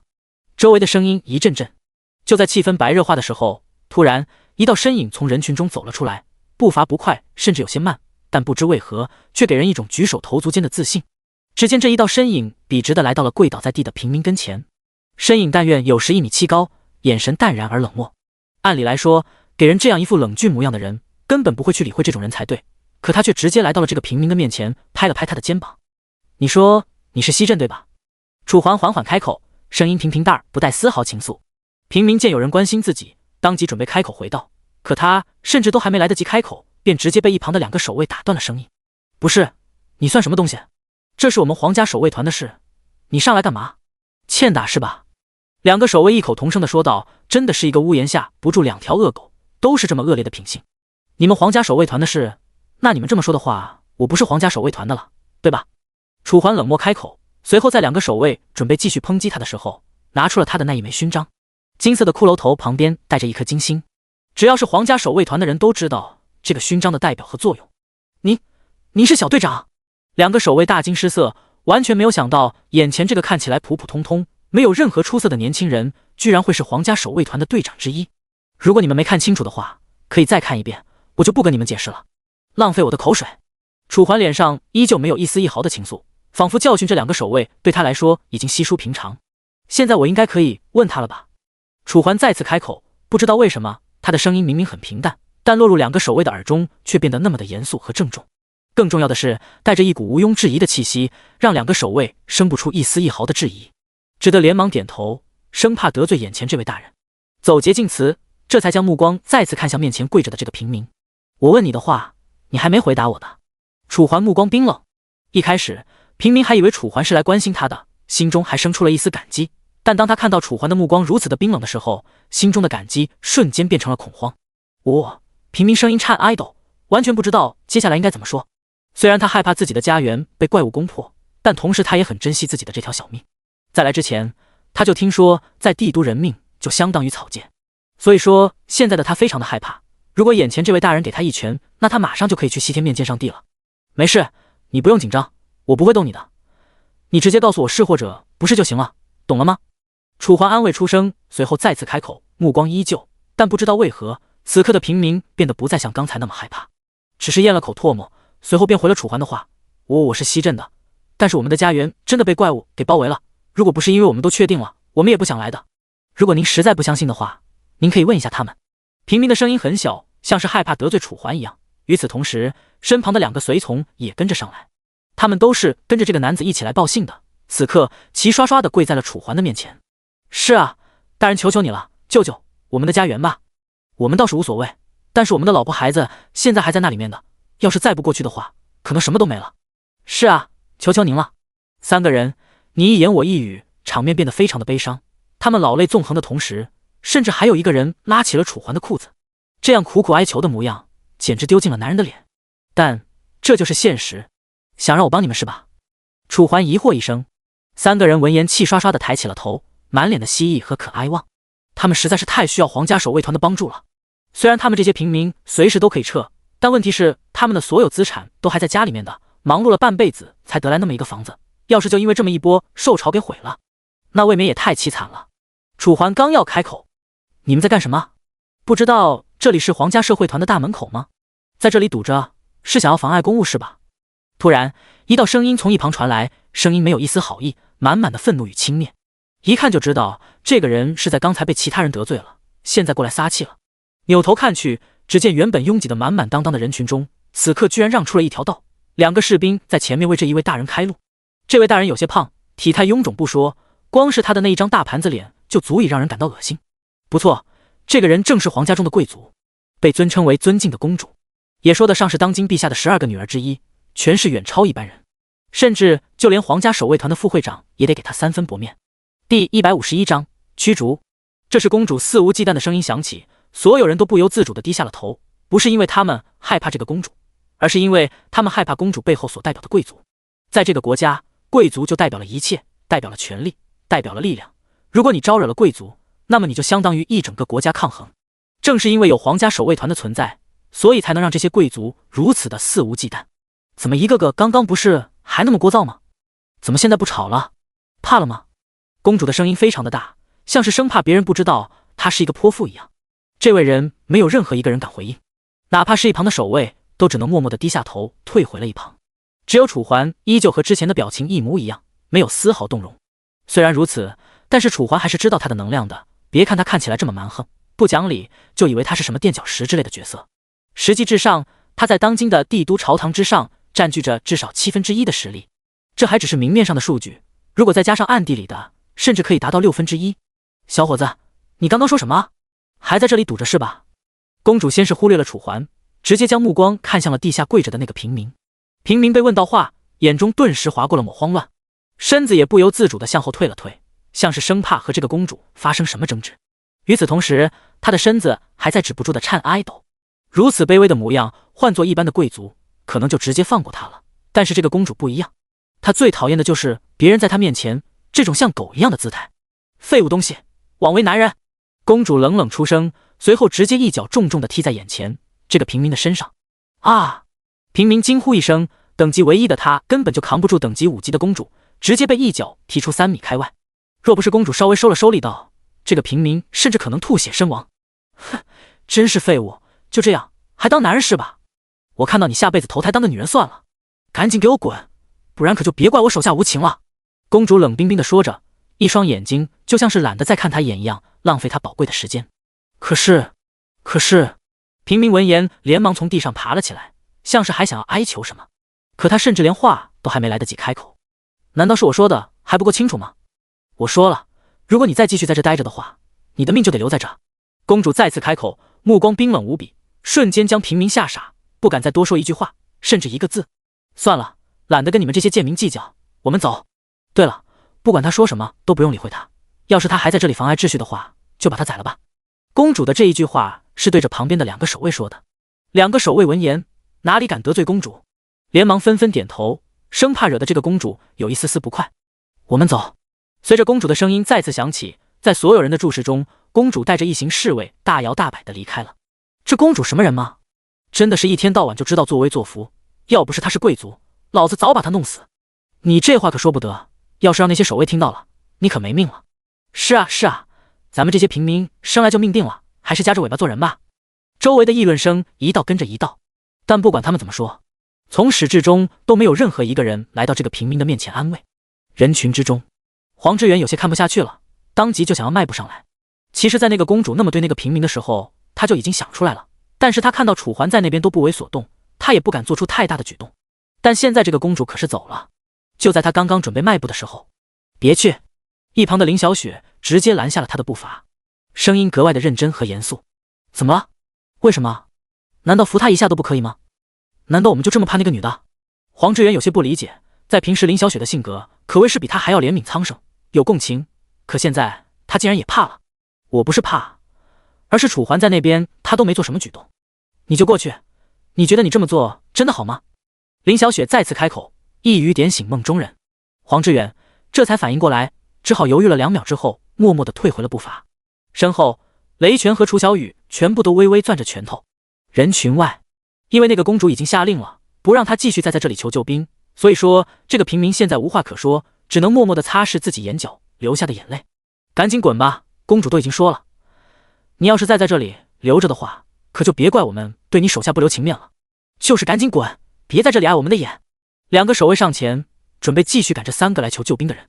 他们是平民，哪里来的反抗的资格？面对驱逐，只能百般不愿地从地面上站了起来，随后缓缓离去。只不过一边走一边擦拭着泪水，从他们的背影来看，非常的伤心和落寞。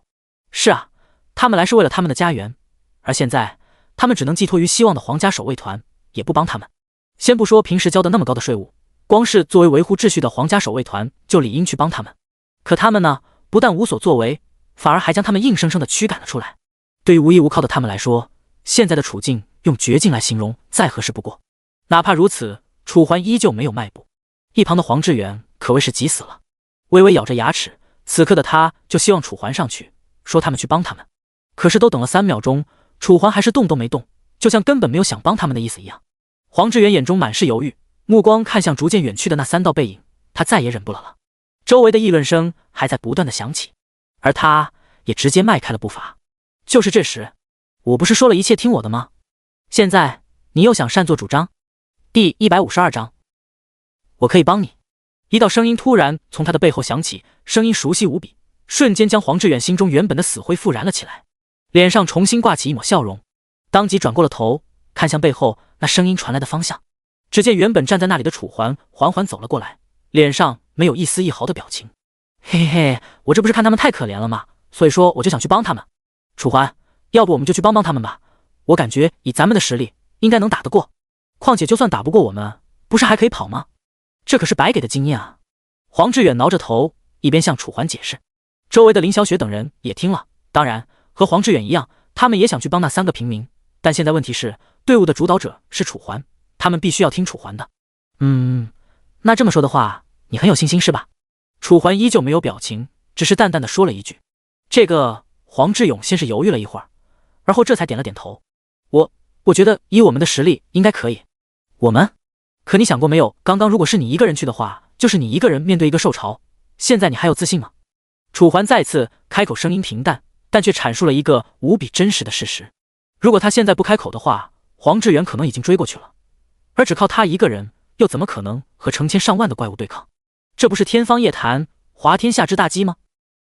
黄志远直接被楚环的话说得哑口无言，只得用挠头来掩饰尴尬。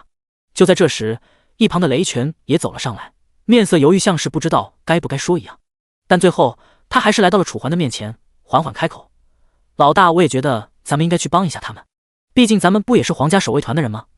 而且刚好咱们也需要经验，就当做好事的同时拿点报酬吧。雷拳的声音没有丝毫底气，因为他也不了解楚环到底是个什么性格。平时他觉得楚环挺好的，但不知道为什么，每一次遇到他觉得楚环可能会做出抉择的时候，楚环都犹豫不决。就比如现在的这件事，他们都想要去帮那几个平民，但楚环却踟蹰不定。是啊，楚环，咱们就去吧。你看雷拳也这么说了。听到雷拳帮自己说话，黄志远心中顿时一阵感激，连忙跟着他的话附和道：楚环没有立刻回应他们的问题，而是先叹了一口气，声音中带着一点点无奈。我该怎么说你们好呢？我从开始到现在，我说了不帮他们了吗？而且要是我不帮他们的话，我刚才为什么要上去？你们按你们做这种事情的时候就让我来好吗？别等一下做出什么错的决定了，又让我来给你们收拾烂摊子。楚环说完，无可奈何地摇了摇头，随后也不理会黄志远和雷拳那激动的表情，直接朝着3个平民离开的方向迈开了步伐。太好了，我就知道楚环肯定会帮他，我了解，太有正义感了。黄志远激动万分地说道，脸上洋溢着笑容。我也知道。雷拳也挠了挠头，目光总是看着眼前楚环的背影，不知道为什么，他突然觉得楚环的背影变得有些高大，也许这就是领导者吧。众人连忙跟上楚环的步伐。大概5分钟之后，城门口那3个平民刚刚准备迈出城门，突然一道声音就这么从他们的背后传来，显得陌生的同时还非常的突兀，直接让他们停下了脚步。你们等等！随着他们转过头，便直接看见了楚环等人。大人，请问是有什么事情吗？为首的那个平民一看到楚环就慌了，明明看起来30来岁，比楚环还要大一些，但姿态却这么的卑微，脸上的皱褶说明了他平时的操劳辛苦的程度。他知道楚环是皇家守卫团的一个管理，身份压根就不是他们这些贱民可以相比的，所以说他下意识以为楚环叫下自己，是因为自己又犯了什么事情，心中慌的一批。除了这个平民，其他的2个平民也是如此。可就在他们以为楚环接下来会说出什么让他们足以跪地求饶的话的时候，你们的城镇真的是被怪物围了吗？楚环的话剑走偏锋，瞬间将3个平民整得蒙圈了。眼前的这个男人不也是皇家守卫团的一员吗？公主都下令了，说不准帮他们这些贱民，为什么还要问他这种问题？难不成只是玩玩？想到这，平民的脸上划过一抹苦涩，但他没有拒绝的余地，只能犹豫了2秒后缓缓回道：对的，大人，我们真的没骗您。要是没有其他的事情的话，我们就先走了。平民弯着身子，姿态卑微的同时，眼中又带着一抹焦急。虽然帝都的皇家守卫团不帮他们，但是他们也可以去其他的地方去救兵。如果继续在这里拖延时间的话，那他们的家园就只有毁灭一条路可以走。等等，他们刚一迈开步伐，便再次被楚环直接叫住。与这次不同的是，组织直接带着身后的一行人走了上来，目光平淡，直到来到眼前这个平民的面前，楚环这才拍了拍他的肩膀，眼神认真的说道：我们可以帮你。什么？平民闻言大惊失色，完全没想到楚环会说出这样的话。要知道，在京城贵族的势力可是权势滔天，正因为如此，公主的话可谓是一诺千金，只要是她说的，就没有人敢违背。可现在眼前这个男人，身为皇家守卫团的一员，竟然敢公然抵抗公主的命令，这不是扯淡是什么？男人的异状很快也被周围的行人看了出来，其中还有一些人在仔细的听楚环和这个男人的对话，就像是生怕错过什么精彩的细节一样。我说，如果你真的有需要的话，我们可以帮你。楚环再次开口，这一次平民这才相信自己没有听错。第153章善意。但问题也来了，可是公主她不是已经说了吗？不允许任何人帮我们。您就不怕公主她报复您吗？平民的神色很是犹豫，他看得出来楚环是一个好人，同时他也很希望自己的家园得到拯救和帮助。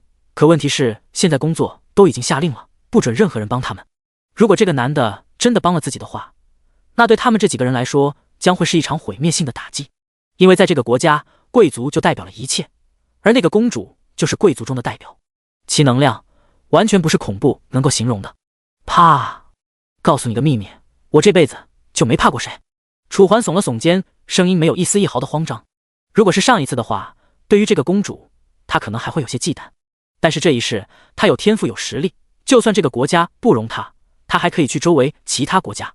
要知道，在纪元世界，可不是只有一个国家这么简单，只要你有实力，哪里都欢迎你。但是如果相反的话，你连城门都出不去。也就是说，这是一个弱肉强食的世界，没有任何捷径可以走，除非你也像他一样，拥有这么多外挂般的天赋。此言一出，周围的民众纷纷将目光看向楚环，仿佛楚环是个怪胎一样。但楚环丝毫不在意他们的视线，哪怕身后的黄志云等人已经感觉有一种不祥的预感，楚环也依旧没有丝毫动容，只是眼睛看着眼前的平民，没有多余的情愫。所以说，你现在是要我帮你，还是不要我帮？我的时间很宝贵，如果你不需要我帮的话，那我就走了。楚环说完，平民都还没反应过来，楚环便直接转过了身子。可楚环都还没来得及迈开步伐，原本还在后面犹豫的平民直接猛地冲了上来，直接来到楚环的面前，将楚环拦下。怎么，又反悔了？楚环疑惑一声，嘴角勾起一抹笑容。我……平民见状还是有些犹豫，因为他实在是不想让其他人因为他们的原因从而陷入险境。除了他不愿意，周围的那两个平民也不愿意。虽然有些妇人之仁，但这才是这个世界真正的善良。还不说吗？不说的话，我可真走了。楚环再次开口，说着便要转身。大人！平民连忙开口叫住楚环，随后在楚环淡然的目光下低下了头，声音颤抖：您真的可以帮我们吗？楚环耸了耸肩，当然，不然你觉得我会在这里跟你浪费时间？虽然皇家守卫团里有很多坏蛋，但是我可跟他们不一样。话音落下，平民的眼中终于划过了一抹决定，随后咬了咬牙，开口：好，如果大人能够帮我们抵抗受潮，那我们西镇从现在开始就为您是瞻。平民说完，还不等楚环回话，他便直接跪在了地上，声音诚恳且真挚。除了他，一旁的那两个随从见到他都跪下了，没有任何一丝犹豫，直接跟着他一起跪了下来。众目睽睽，所有人都看着他们以及楚环，可哪怕如此，他们也依旧没有起来的意思，甚至还直接重重的在楚环的面前磕下了头。咚！重重的3道声音响起，在所有人的注视下，原本站得笔直的楚环终于有了动作，缓缓地走上前，来到了这3个平民的身前，将为首的那个平民扶起。放心吧，既然是我要主动帮你们，我就不会索要你们任何的报酬，所以说你们大可不必拘谨，我们只是各取所需罢了。楚环声音不大，但却格外的认真和严肃。原本平民还有些不想起来，但都听到楚环这么说了，最终还是抬起了头。谢谢大人。平民老泪纵横，他为了求救兵这件事，可谓是跑遍了周围的各大城镇，但都没有任何一个人愿意向他们伸出援手。正因为这个问题，导致他们只能背负着可能的危险来到帝都求助。但是他们甚至都没想到，平常他们交了那么多的税务，到头来他们来这里求助，却直接被皇家守卫团的人拒之门外。无妨，我已经说得很清楚了，各取所需而已，所以你也不要有什么多余的想法，带路就行。楚环缓缓回道，声音一如既往的平淡。本来这个平民还有些不好意思，可就在他不好意思这时，突然一道身影从楚环的背后走了过来，虽然厚重，但却给人很高的安全感。没错，这人就是雷拳。放心吧，我们老大很好的，不用拘谨。雷拳拍着平民的肩膀，表现得很是从容和淡定。听到雷拳这么说，平民原本悬起的心这才逐渐放下，只是看着楚环等人的眼神依旧有些躲闪和害怕。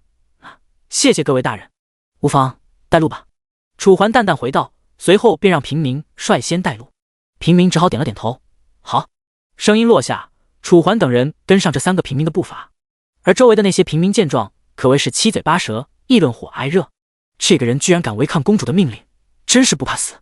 就是，你说我们要是把这个人举报了能怎么样？会不会有奖励啊？你这个说的不是些废话吗？上个月公主才刚刚颁发法令，举报的人可以获得1万月币的酬劳，那我们还不快赶紧去举报他？周围的人一听到举报楚环可以换取这么高的利益，一个个顿时瞪大了双眼，满满的震惊与激动。可就在他们刚刚准备偷摸去公主的居住地的时候，突然，砰！在他们前面的一根柱子像是被什么东西砍了一样，瞬间断裂成2半，并且开始滑倒。所有人都懵逼了，完全不知道眼前这个情况是怎么回事，只是纷纷惊慌的东张西望。直到这一刻，他们才发现楚环的手中居然不知何时拿出了一把长剑，而此刻的他正做着收剑的动作。难道刚才的柱子是这个男人砍的？想到这，几乎所有人都不约而同地咽了口唾沫，原本的惊慌变得愈发浓郁，所有人都对眼前的这个男人生出了一丝畏惧。第154章西镇。更有甚者，甚至对楚环害怕到了一个点，直接被吓得双腿一软，竟坐在了地上。你们怕什么？我的剑又不乱杀人，我只是想告诉你们，如果去举报的话，你们的后果就会跟这根柱子一样。倒不是我害怕，只是因为鄙人向来讨厌这种人。楚环的声音不大，甚至有点小，但却准确无误地传入了每一个人的耳中。所有人闻言都倒吸了一口凉气，虽然楚环说的话听起来好像没有什么肯定的语气，但是他们已经对楚环的话深信不疑。毕竟刚才所有人都没有看见楚环是怎么出的剑，甚至不说怎么出的剑，就连光都没看到，有的人甚至连眼睛都没眨，都不知道那根柱子是怎么断的。从这一点就可以看出，楚环的实力的惊人，绝非一般人可以比拟。气氛就此变得死静，所有人仿佛都能听到自己的心跳声。楚环等人没有开口，见气氛凝固，楚环也没有在这里多停留，只是淡淡的眨了眨眼，便转过了身子，继续前行。直到楚环等人走了将近1分钟后，周围的气氛这才逐渐缓和了下来。从此又是一个传闻在帝都流传：无情剑客，眨眼间取人首级。离开帝都，楚环等人在平民的带领下，再次路过了镜湖。只不过此刻的镜湖已经不再像刚刚结束战斗时的那样惨烈，许多尸体都已经消失不见。至于这个问题怎么解释，哪怕活了一世的楚环也不是很清楚。最可信的就是这里的某种高等生物，为了维持这是游戏的假象所做出的举动。当然，这些事情跟现在的楚环没有丝毫关系。大概又走了1个小时，终于在楚环等人穿过一片森林之后，眼前逐渐出现了一个小镇的轮廓。这个小镇不是很大，大概只有200-300号人住在这里，甚至可以用村庄来形容。因为这里地处偏僻，然后呢又最靠近怪物出没的地方，所以说住在这里的人大部分都走了，留在这里的大多都是一些舍不得这里的人。正是因为这个原因，所以说他们才到处求救兵，而没有立刻逃跑。因为他们对这里有一种非常深厚的感情，这个感情与他们的性命无关。好了，几位大人就在前面了。平民的声音很是恭敬，但同时看着楚环等人的眼中却又划过了一抹犹豫，像是他也不知道楚环等人能不能应付这波兽潮一样。要知道，这可不是1-2个怪物啊，而是兽潮。难道说等一会儿这些人还会叫人吗？虽然平民的心中很是疑惑，但碍于楚环等人和他身份的差距，所以说平民连问都不敢问，只能把这个问题藏在自己的心底。楚环闻言点了点头，随后正视了一下眼前的这个小镇。小镇不大，人口也不多，但让楚环感到意外的是，就连这里的防护措施也非常的低级。原本应该至少7-8米高的城墙，在这个小镇居然只有5米不到，甚至可以说是4米。这么矮的城墙能防什么？防兽潮？这可能吗？要知道，每一次兽潮的到来，所到来的怪物至少都是成千上万。成千上万有多少？就算他们踩着同伴的尸体，至少也能冲上10几米的高处。这么高，而这里的防护却只有不到5米，这还拿什么挡？这不是扯淡的吗？大人怎么了？有什么问题吗？平民发现了楚环的不对劲，当即小心问道，声音非常的恭敬，生怕把这好不容易请来的救兵给弄走了。没事，没什么问题，挺好的。楚环摆了摆手，并没有明说，只是目光看了一眼身后的众人，叹了口气，随后跟这个平民补充道，你先去把你们管事的叫出来吧，我们在这里等你们，顺便看一下地形。楚环缓缓说道，平民哪里敢不从？闻言当即点了点头，随后匆匆离去，连带着那2个其他的平民也跟在他的背后里离去。至此，城门口就只剩下了楚环等人。楚环，咱们现在真的要看周围吗？黄志远闻言走了上来，声音带着一抹犹豫。楚环点了点头，这里的防御这么垃圾，要是连周围的地形都不看的话，那等一下兽潮真的来了，可就真的麻烦了。楚环说完又叹了口气，本来以为这一次可以轻松的帮他们守住的，但现在看来还是有一点小小的难度。好吧，黄志远不好说什么，只得点了点头。随后在楚环的带领下，众人查看了一下这个小镇周围的地形。这个小镇处在森林旁边，属于平原地形，周围并没有什么比较好的可以借助的地形。也就是说，如果兽潮真的来了，那么他们就只能靠蛮力和那些怪物肉搏，而不能依靠什么陷阱之类的。因为时间紧迫，如果楚环没记错的话，这一批兽潮的到来就是今天晚上。如果设置陷阱的话，那将会浪费很多的准备时间，真的是难搞啊！楚环心中划过一抹凝重，眉头紧锁。他倒不是担心自己的安危，就算他对抗不过这个兽潮，他也可以随时随地的逃离这里。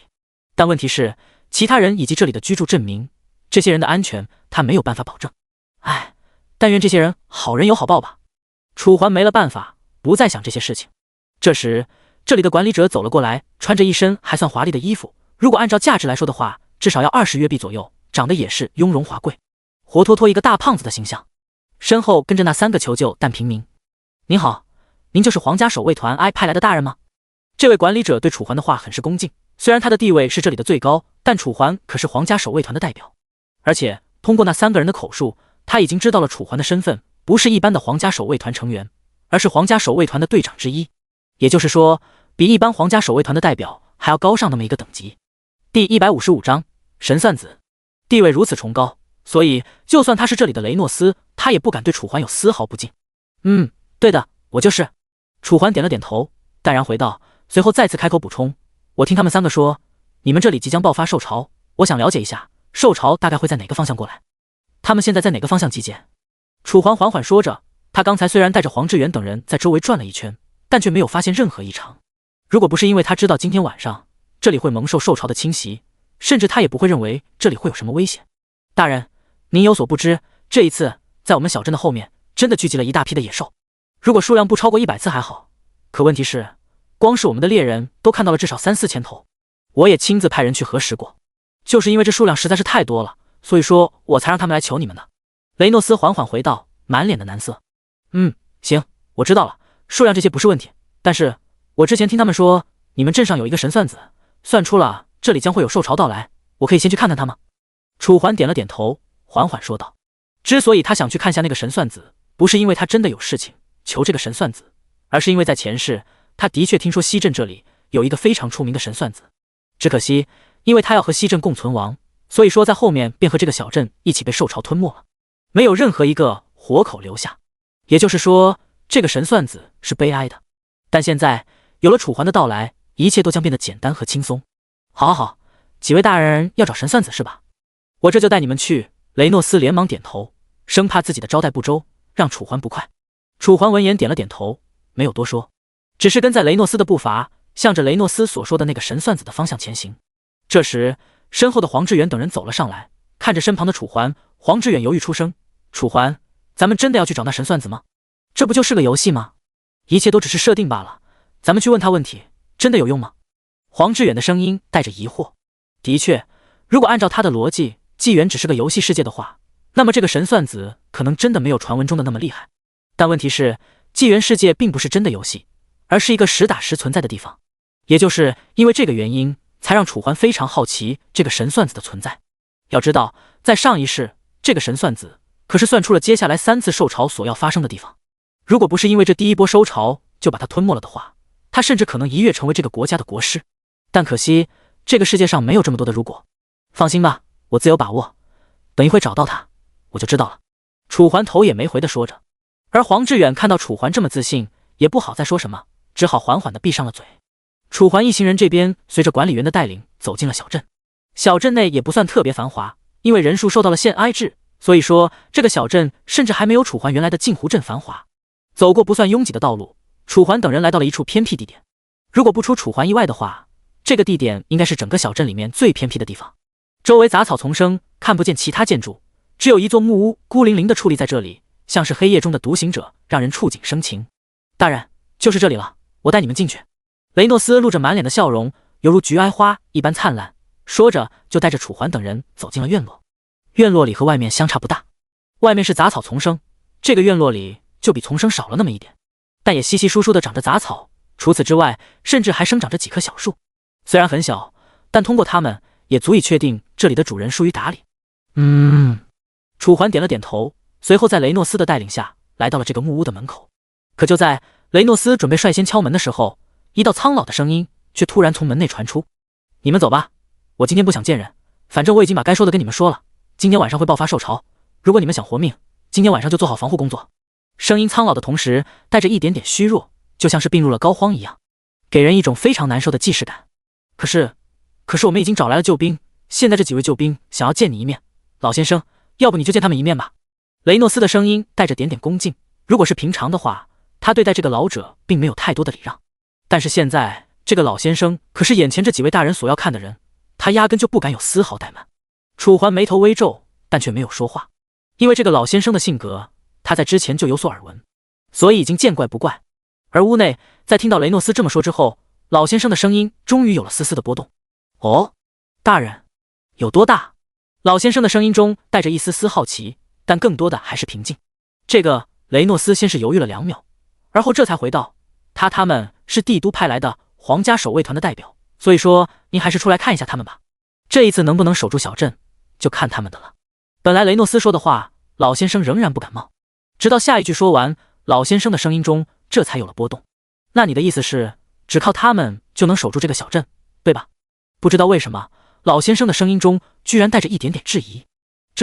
雷诺斯一时之间不知道应该怎么回答他的话，只能声音犹豫，目光时不时地看着一旁的楚环。好了，闲话多说，我直接告诉你们吧。今天这个小镇要是想活下来，只有1%不到的机会，所以你就别抱太大的期望了。有些事情是生命里面已经注定了的。老先生侃侃而谈，声音虽然不大，但却带着一种笃定，让人毋庸置疑。第156章，老先生的异常。可是皇家守卫团都已经派代表过来了，怎么可能连一波兽潮都打不过？雷诺斯还是有一些犹豫，因为在他的感觉里，皇家守卫团就是国家最强的代表。如果就连皇家守卫团都拿这一波兽潮没办法的话，让他实在想不到还有什么人能够抵挡这波兽潮了。哎，皇家守卫团又怎么样？我都说了，今天这个小镇要是想继续存在，只有1%的概率都不到，所以你还是赶紧回去收拾东西吧。要是想活命的话，赶紧走。老者再次开口，随后又叹了口气，像是失落又像是惋惜。可惜了，这么好一阵子，却说没就没了。如果楚环能看到画面的话，那这个老先生现在一定在摇头。但是雷诺斯还想要说些什么，可他话音都还没来得及落下。哎，算了，看在你这么有心的份上，你把这个人的名字告诉我吧，我再看见不见。老先生叹了一口气，声音再次响起，毫无疑问，这是又给了楚环等人希望。大人，您的名字。雷诺斯喜上眉梢，当即将目光看向了一旁的楚环。本来他还担心这件事自己办不好，然后楚环等人就不帮自己守城镇了。可现在这件事情有戏了。楚环吐字如金，说完便用自己的目光透过眼前的木门间的缝隙，能看出里面非常的昏暗，中央正坐着一个老人。如果不出意外的话，这个老人应该就是他这次要找的神算子。什么？突然木屋中传出来了一阵惊讶的声音，像是有一些不可置信。你说这个人的名字叫什么？老先生再次开口，像是为了求证一些什么。我说他叫楚环。雷诺斯虽然有些纳闷，但还是将楚环的话重复了一遍。此言一出，屋内陷入了寂静，没有人知道现在的老先生在想些什么，只知道气氛突然变得有些焦灼。楚环，他会不会是不想见咱们啊？要不咱们还是先走吧。黄志远的声音从一旁传来。说实话，他也有一些好奇，这个老先生到底有什么本事，但问题是这个老先生现在好像不怎么想见他们，如此热脸贴冷屁挨骨。说实话，他并不是很愿意，甚至觉得楚环不值得。是啊，楚环，要不咱们还是先走吧。不是说今天晚上就要爆发兽潮了吗？我们要不先去看一下他们会从哪个方向打上来？一旁的林小雪紧跟着附和。可楚环闻言却没有立刻回话，只是微微皱了一下眉头，便没有作声。就在气氛即将陷入僵局的时候，突然原本紧闭的木门有了动静。吱呀！随着一道刺耳的声音打破周围的宁静，原本紧闭的木门终于打开了。映入眼帘的是屋内的昏暗，以及站在门口的一名老人。说眼前这个人是老人，是因为他看起来脸上的皮肤状态不是很好，满是褶子，所以说他年龄比较大。但从他的眼神等其他方面来判断的话，却像是一个年轻人，看起来神采奕奕，没有任何的问题，与他那虚弱沧桑的声音形成了鲜明的对比。只见这个老先生的眼中划过了一抹激动，像是有什么好事发生一样。他的目光先是看了一下旁边的雷诺斯，随后便直接落在了楚环的脸上。甚至这个老先生直接用他那颤挨抖的双手抓住了楚环的手。如果不是楚环听闻过这个老先生的事迹的话，甚至会怀疑这个老先生的性取向有问题。你刚才说你叫楚环是吗？老先生对着楚环望眼欲穿，仿佛这个问题对他来说非常的重要一样。对的，是我。怎么了？有什么问题吗？楚环眉头皱得更深，不知道为什么，他冥冥之中感觉这个问题下隐藏着非常大的玄妙。果然，还不等楚环的声音落下，这位老先生便直接再次开口，声音无比的激动。太好了，真是苍天有眼啊！这么好的镇子，终于可以得救了。老先生说着，更是直接抬起了头，将目光看向自己头顶的蓝天，像是为了感谢上苍一样。最后，眼角更是流淌出了2滴晶莹剔透的泪珠。老先生，你这话什么意思？不但主人公楚环懵了，就连一旁的雷诺斯也傻了。他不明白，刚才还那么消极的老先生，现在怎么就变成了这一副模样？难道说他也看出了楚环的不同？还是说刚才的那一切不过是他装出来的？哈哈哈哈！好了好了，先不说这些了，赶紧进来吧，别在外面站着了，这多伤和气。老先生笑出了声，刚才的沧桑和伤感荡然无存，仿佛他从开始到现在都是这个状态一样。说完，就这种人还没反应过来，他便直接转过了身子，走进了屋内。黄志远等人面面相觑，包括雷诺斯，只有一个人貌似懂了些什么，这个人就是楚环。进去吧。楚环没有解释，只是说了一声，便跟着老先生的步伐走进了屋内。刚刚迈入门槛，楚环的鼻尖便传来了一股腐烂的味道。这不是生物腐烂的味道，而是类似于家具这些东西发霉了。虽然并不是特别的刺鼻，但是也不好闻。好了，来，坐吧。鄙人不是很喜欢打扫，所以说寒舍显得有些脏乱，还请各位见谅。老先生一边笑着，一边为楚环等人拿出座椅。因为上面有些灰尘，所以老先生还先把上面的灰尘拍去，这才递给众人。谢谢。楚环礼貌地应了一声，随后坐了下来。不想浪费时间的他直接开门见山：老先生，请问怎么称呼您？老先生闻言，原本转过身的身子突然顿了顿。怎么了？这个问题很隐秘吗？楚环一时之间还以为自己说错了话，谁知老先生只是尴尬地笑了一声，微微扭过头：不是，只是已经好久没有人问我叫什么名字了，有点意外而已。是吗？楚环疑惑一声，再次开口：那第157章林老，那我应该怎么称呼您？楚环再次开口。老先生明显犹豫了将近5秒钟，这才缓缓回道：其实称呼什么的不重要，要是你们非要研究出一个称呼的话，那你们就叫我林老吧。林老说着摆了摆手，声音非常的无所谓，仿佛称呼什么的在他眼中都是一些过眼浮云罢了。好，那我们就叫您林老了。楚环点了点头，声音带着一丝丝恭敬。林老点了点头，并没有说什么。就在这时，原本没什么话说的雷诺斯却突然插上了话：对了，你刚才那是什么情况？你不是说我们这里已经没救了吗？雷诺斯似是有些好奇，眉头微皱地问道。因为刚才老先生的反应可是有目共睹，上一秒还说什么这个镇子已经没救了，可下一秒却又感谢上苍。如此模糊的举动让所有人都懵逼不已。唉，俗话说得好，天机不可泄露，不是我不想说，而是如果我说出来，我包括你们都会遭受天道的惩罚。你只需要知道，现在小镇面临的问题，只有眼前这个人能够解决就够了。林老说着声音不大，但却带着一股肯定的意味。雷诺斯纵然想要反驳，也找不到角度来抨击他。那你的意思就是说，除了我之外，没有任何一个人能够救这个小镇，对吧？楚环突然抬起了头，冷不丁的话语却让林老露出了一抹笑容。不错，正是如此。本来我昨天夜观天象，直到今天小镇上要面临灾难，而且只有1%的概率能够躲过，这个1%说的就是阁下。林老笑眯眯的，丝毫没有了刚才对雷诺斯的那副冰冷的模样。话音落下，周围的所有人都觉得他在胡言乱语，包括黄志远等人。因为从开始到现在，楚环甚至都没有跟他见过正面，而在听到楚环名字的时候，他就说楚环能够拯救这个小镇，这不是扯淡的吗？我看你就是来招摇撞骗的吧。楚环他是很厉害，我看你就是知道了楚环的厉害，所以刚刚才突然变卦。就你这种江湖骗子，我可是看多了。黄志远说着，一脸的不屑。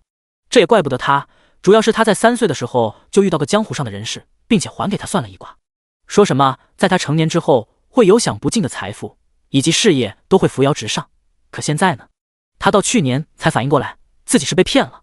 别说享不尽的财富了，就是让他现在拿出200万，他也还拿不出来。而这个什么所谓的神算子，肯定就是和那种江湖骗子一个性质的。毕竟现在可是科学社会，什么牛鬼蛇神的都是假的。小伙子，你这话说的就有点过了吧？林老微收起了笑容，将目光看向针对他的黄志远，目光冰冷，没有任何一丝的情愫，甚至让黄志远生出了一种错觉，周围的温度在急剧下降。一时之间，黄志远只得讪讪地收回了目光。老先生，您不用在意，他就是这么个人，我替他的冒昧道歉。这时，楚环缓缓开口。虽然黄志远等人不知道什么情况，但是他作为过来人，他非常的清楚，眼前这个老人的实力。如果他没有猜错的话，上一世这个镇子之所以会灭亡，就是因为他没来。因为他已经说了，这个小镇必定会灭亡，只有一个变数，那就是自己。刚好自己上一世并没有来这个小镇，也就是说，他说的并没有错，错的只是黄志远等人的理解与认知。呵呵，林老冷笑了一声，直到黄志远彻底撤回目光，他就才将目光看向楚环，冰冷重新变得温柔与赞赏。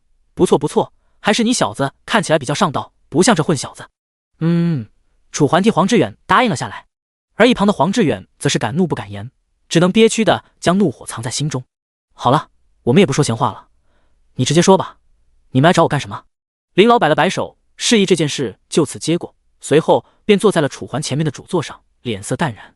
乍一看，确实有一股世外高人的模样。楚环也没有拖沓，既然前辈都这么说了，那晚辈就直说了。我们前来此处找您，是想要问一下，今天这个兽潮将会从哪个方向攻上来？楚环拱着手，他知道像林老这种人都非常的注重面子，所以既然想要得到答案，就必须把面子给他给足了。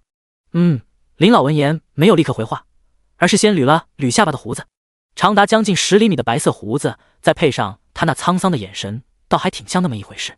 所有人都在等待他的答案，气氛变得寂静。良久，林老终于开口：“不是，你们都看着我干什么？”此言一出，大跌眼镜。我在等您的答案。哪怕是楚环，此刻也有些云里雾里。答案？我不是已经说了吗？你来了这个小镇就能得救，不需要再去想其他的问题了，一切都会顺水行舟，迎刃而解。懂我的意思了吗？林老再次开口，所说的话在楚环眼里虽然有些道理，但在周围的黄志远等人的耳中听起来却是那样的荒诞。我看你这个老头就是……黄志远再也忍不住心中的怒火，刚要开口抨击眼前这个林老。放肆！林老大喝一声，略带怒气的声色响起的同时，他直接一掌拍向了身旁的桌子，与之相伴的还有一根飞起的筷子，笔直的朝着黄志远射来。黄志远瞳孔一缩，当下不敢大意，连忙闪躲。砰！这一根筷子就像一颗子弹一样，虽然在黄志远的闪避之下没有命中黄志远，但也直接嵌入了一旁的墙壁，入墙3分。咕噜！黄志远咽了口唾沫，他甚至都没看清林老是怎么出的手，只知道这根筷子非常的迅速。这个林老绝对是高手。黄志远心中再也不敢生出对林老的丝毫不敬，除了他，包括周围的众人以及雷诺斯。第158章，就靠你们？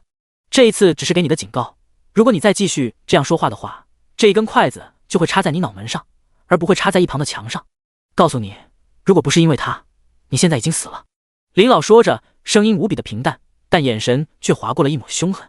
黄志远闻言一时不敢出声，因为他知道这个老头是真的有这个本事，只能把所有情绪都放在心中。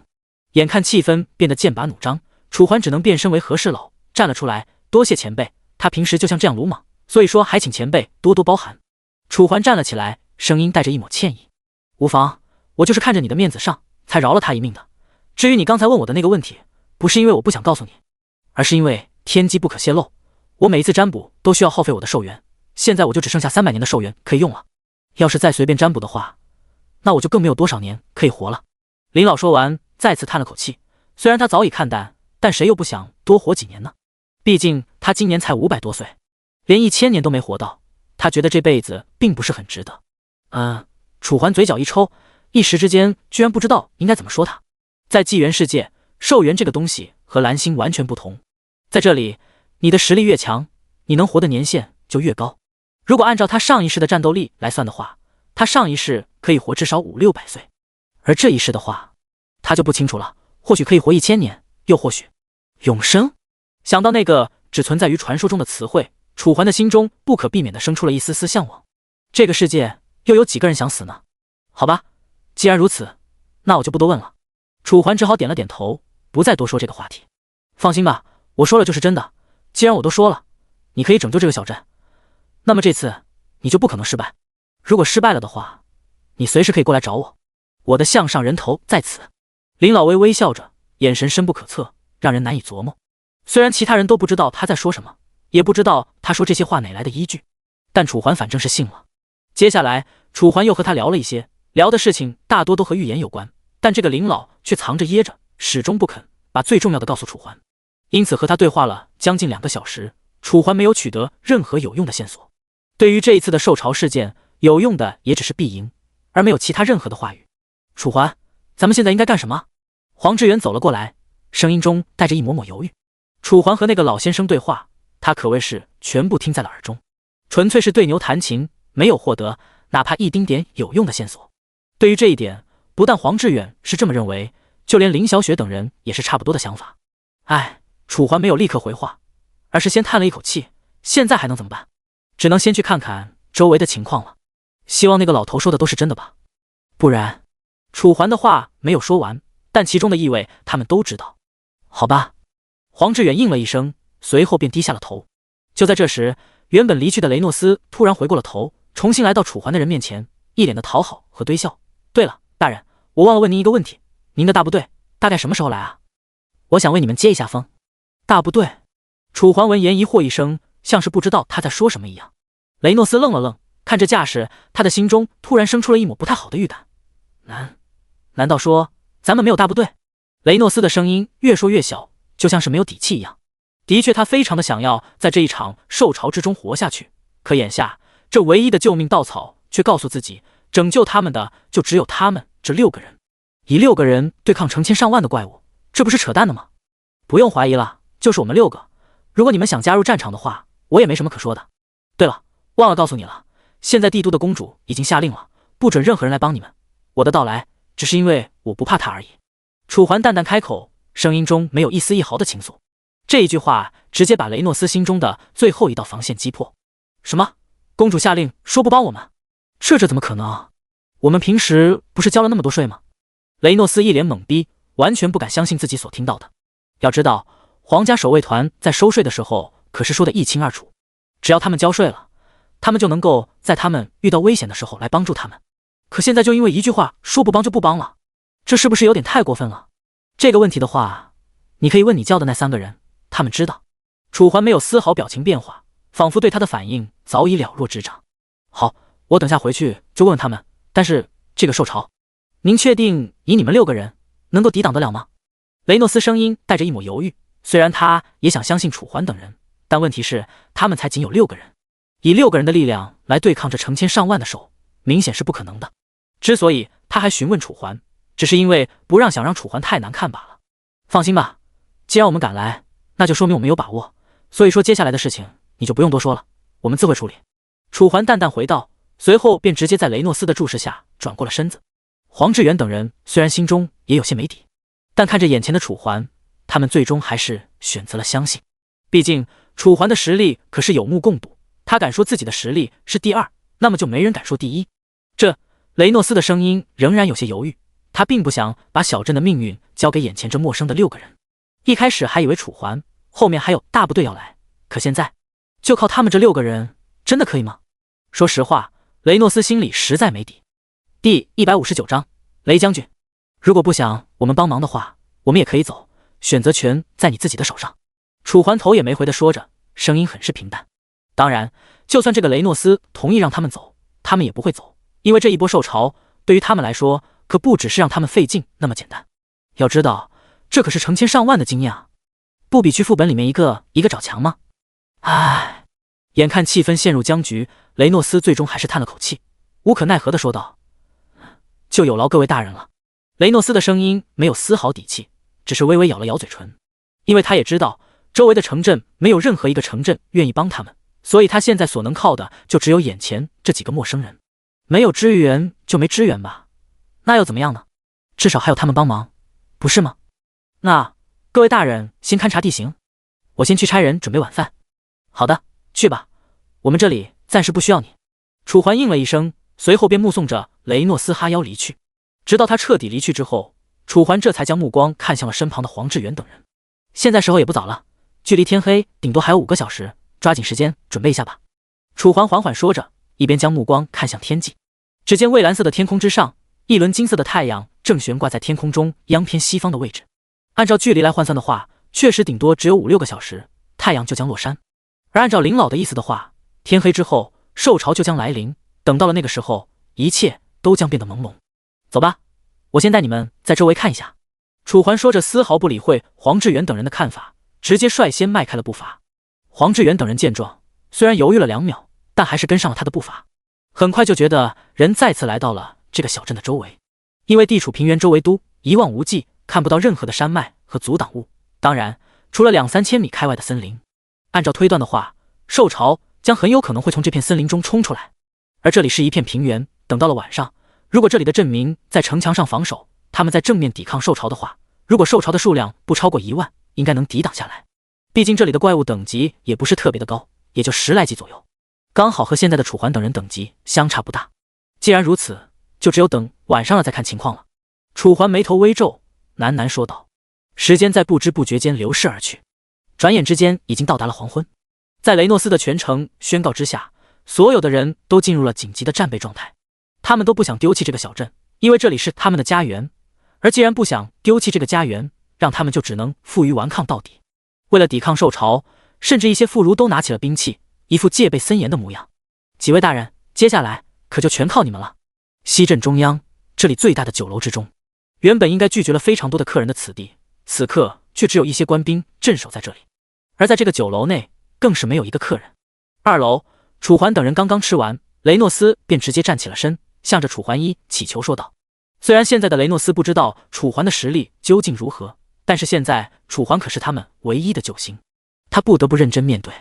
放心吧，话我已经说得很清楚了，如果你们相信我就相信，如果你们不相信我，我也没办法，懂了吗？再者说了，你们不是已经派兵在城墙那边守着了吗？对，雷诺斯闻言连连点头。我们已经派出了300名弓箭手，还有300步兵，以及其他城镇的500支援。雷诺斯将所有分部都全盘交给了楚环。好，我知道了，那我先过去看一下。楚环点了点头，刚准备转身走出酒楼，雷诺斯便直接跑到了楚环的面前。我带各位大人去。在雷诺斯的带领下，楚环等人很快便来到了城墙之下。面前是2米高的城门，旁边的城墙有着5米高，虽然看起来还算结实，但不知道为什么它的表皮有很多的苔藓之类，看起来很是沧桑和古老。而在城墙之上，此刻正站着一排工兵，他们手里都拿着弓箭，严阵以待，像是随时都准备发起攻击一样。这些就是我说的工兵，您看看，应该还可以吧？雷诺斯露出着讨好的笑容，犹如菊埃花一样灿烂。楚环先是看了他们一眼，而后这才点了点头。确实不错，一个个看起来都挺壮实的。这话并不是楚环说的场面话，主要是这些人的体格看起来确实还可以，虽然不说在普通人中算顶尖，但也说得上是走在前面的那一部分人。那雷诺斯看起来好像还想要说些什么，可他的声音甚至都还没来得及落下，一阵脚步声便从一旁传来，与之相伴的还有盔甲碰撞的声音，一听就知道是某位将军。哎，这不是西镇的镇长吗？您老怎么来了？怎么不放心我们？这段声音听起来很是沙哑，如果按照声音来推断年龄的话，至少应该30、40岁左右。随着楚环等人抬起头看向来者，这才发现来者确实30、40岁了，穿着一身银白色的盔甲，下巴还长着了一丛看起来非常乱的胡子。哦，怎么可能呢？我怎么会不放心雷将军呢？我只是带他们来看一下而已，忘了介绍了。这位是皇家守卫团队代表楚环，楚大人。这以为是其他城镇派来的支援，莫勒格勒，雷将军。随时雷诺斯说道，楚环这才知道了眼前这个人的身份。难怪刚才一听到这个男的的声音，雷诺斯就有一些慌张，原来是其他城镇派来的支援。哦，皇家守卫团派来的代表是吧？他们不是说不帮了吗？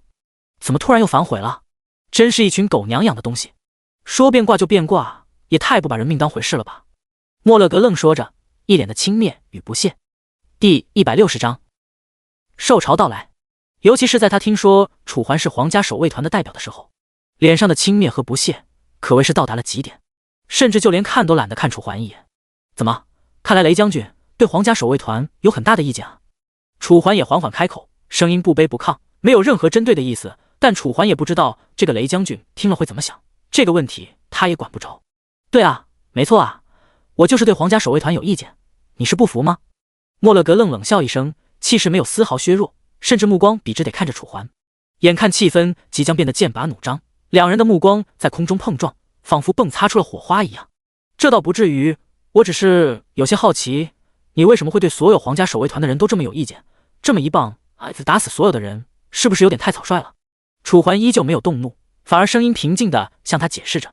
但这个莫勒格愣可不像楚环一样好说话，嘴角勾起一抹不屑的笑容。我一步一棒子打死关你什么事？反正我现在就是看不起皇家守卫团，怎么着？不过就是一群吸老百姓的血的吸血鬼罢了，还不让人说了是吧？可真是自视清高啊！莫勒格愣说着，声音很是冰冷。的确，他说的也没什么大的问题。原本的皇家守卫团的确做到了保护老百姓的作用，可现在呢，一边吸着老百姓的血，却一边不为老百姓办事，不但怂恿团内的人对老百姓实施各种压榨，就连老百姓的安全也都毫不在意。这样的组织还有什么存在的必要？如果不是因为现在的老百姓实力孱弱，恐怕皇家守卫团早就不复存在了。哎呀，雷将军别动怒，别动怒，现在不是说这些事情的时候。一旁的雷诺斯见局势不好控制，连忙跑了上来，想要缓和气氛。楚环自然是没什么话说，因为他从一开始就没有想过针对这个莫勒格勒。可莫勒格勒就不像楚环这么好说话了，直接一把掀开了雷诺斯，告诉你，镇长，如果你早点告诉我这边有皇家守卫团的人在，我绝对不会过来。莫勒格愣说着，眼角的余光若有若无地瞟着楚环，很明显，他就是断话，就是说给楚环听的。好好，雷将军，我知道了我的问题，下一次遇到这种情况，我再也不叫你了。雷诺斯连忙给雷将军赔不是，他脸上的脸色这才稍微缓和了一些。就在气氛陷入宁静之时，突然一旁传来一道急促的声音：不好了，不好了，你们快看森林那边！这段声音很大，听起来很焦急。随着楚环等人反应过来，这才发现在森林那个方向此刻正卷起一滚滚浓烟。当然，这个浓烟并不是真正意义上的烟，而是不断扬起的尘土，一看就知道是有什么大批生物从那边赶过来。而此时此景，唯一能做到这种情况的，恐怕就只有受潮了。可问题是，那个老先生不是说晚上才来吗？现在太阳都还没完全落下去的，这是不是有点太早了？黄志远一脸懵，此刻的他正死死地注视着兽潮赶来的方向。按照这滚滚烟尘的规模来算，这从来的兽潮，其中的兽类数量怎么说也有好几千头吧。想着，黄志远咽了口唾沫，这还是他头一次看到规模这么大的兽潮。之前在镜湖镇的时候，他因为那天有事，并没有登录上游戏，所以说这连兽潮的影子都没看到，只看到了战后的收拾战场。可现在眼前出现的却是一场实打实的兽潮，他完全没有想过场面会如此的震撼。他的心中逐渐生出一抹后悔，可是到如今已经没有后悔药吃了。众将士听令，搭箭！一旁那一名莫勒格愣也算得上是一个老江湖，看到这么大规模的兽潮，居然没有一丝一毫的慌张，只是眉头微皱，随后便直接下令。随着莫勒格愣的声音落下，周围的士兵纷纷弯弓搭箭，动作整齐划一，看起来非常的舒服。前方的兽潮在飞快的逼近，速度1小时至少可以达到好几10公里，甚至比汽车的速度还要快。眼看着距离城墙只剩下最后1000米左右，莫勒格愣终于忍不住了，咬了咬牙齿，直接甩下了手。放箭！郑重的声音落下，300名弓箭手齐刷刷地放开了手，漫天的箭矢就像箭雨一样，迅速射向前面冲来的兽潮。可不管这一批攻击的规模有多么的大，对于眼前这数量庞大的兽潮来说，就连挠痒痒都算不上。一波弓箭的攻安势下来，伤亡的兽类甚至就连100头都没到，其中还有不少是被同类践踏死的。也就是说，他们这一波攻击对比上兽潮这庞大的数额，几乎可以直接忽略不计。该死，这些兽类怎么这么强？莫勒格愣牙关紧咬，虽然他想过这一批兽潮可能比之以往的兽潮都要强大，但他也没想过可以强到这么恐怖的地步。如此一来，就只能和他们近身搏斗了。传令下去，让步兵出击！莫勒格愣连忙开口。一旁的手下听令，迅速准备转身。可就在这时，如果我说你们现在让他们下去和兽潮正面硬刚的话，是找死，你们信吗？一道声音冷不丁的响起，没有任何一丝一毫的情愫，但不知道为什么却吸引过了莫勒格愣的视线，以及停下了那一名准备下去传令的士兵的脚步。你说什么？莫勒格愣眉头皱得更紧，直接将目光看向了说话的人，也就是楚环。我说得很清楚了，你们现在让他们下去和兽潮正面硬刚，是找死。楚环淡淡开口，波澜不起的眸子淡然地注视着前面冲来的兽潮。一旁的雷诺斯不知道说什么，只能咽了口唾沫，心中七上八下。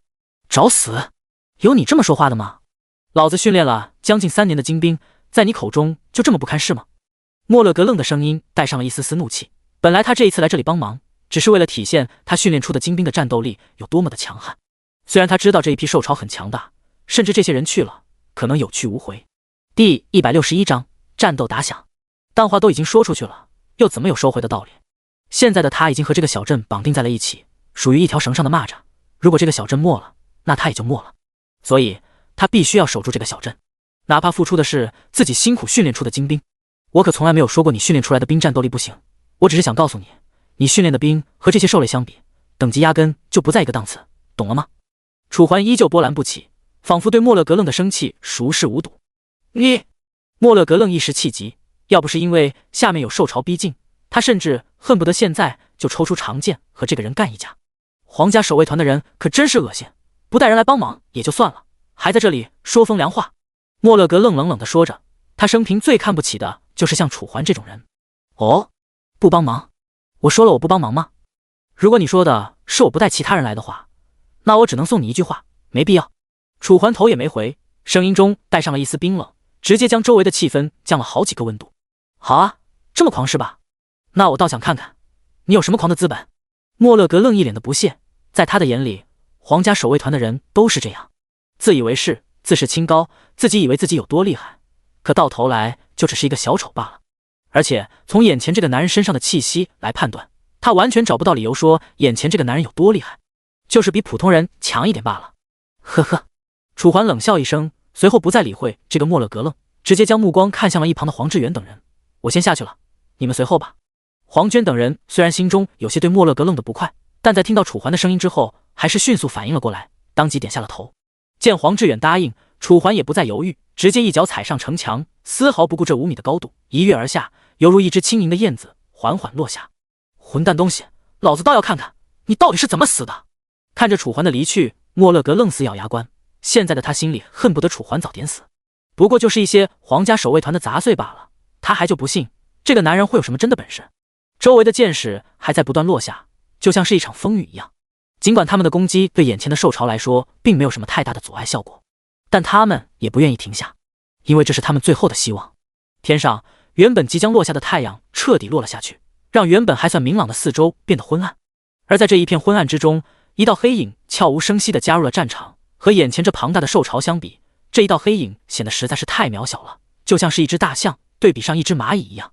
可哪怕如此，这一道黑影依旧没有任何一丝退缩的意思，反而还直接拿出了自己的武器。那是一把闪烁着银白色光芒的长剑，剑柄处还有着一个白色的骷髅头，给那修长的剑身加上了一丝丝霸气。兽潮，来吧，正合我意。楚环嘴角勾起一抹笑容，眼前的兽潮在他的眼中看来，虽然不是什么威胁，反而是一个机遇。这些可都是经验啊。根据他的观察，这一批兽潮之中，大部分的等级都在10级左右，也就是9级到13埃级，而楚环现在可是18级了，超越他们至少5级。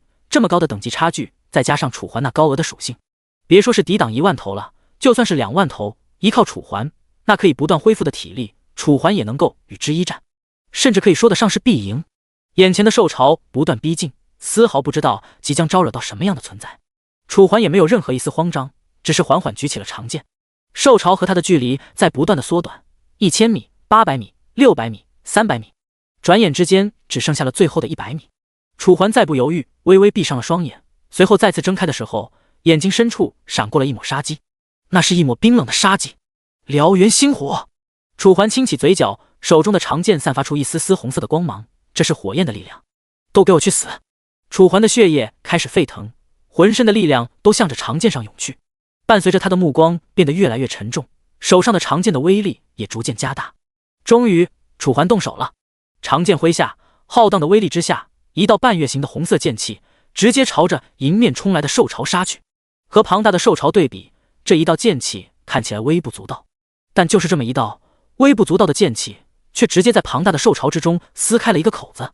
冲在兽潮最前面的那一些兽类，甚至直接被楚环的剑气劈成了2半，没有任何生还和挣扎的机会，只是接触了一瞬间便被斩成了2半。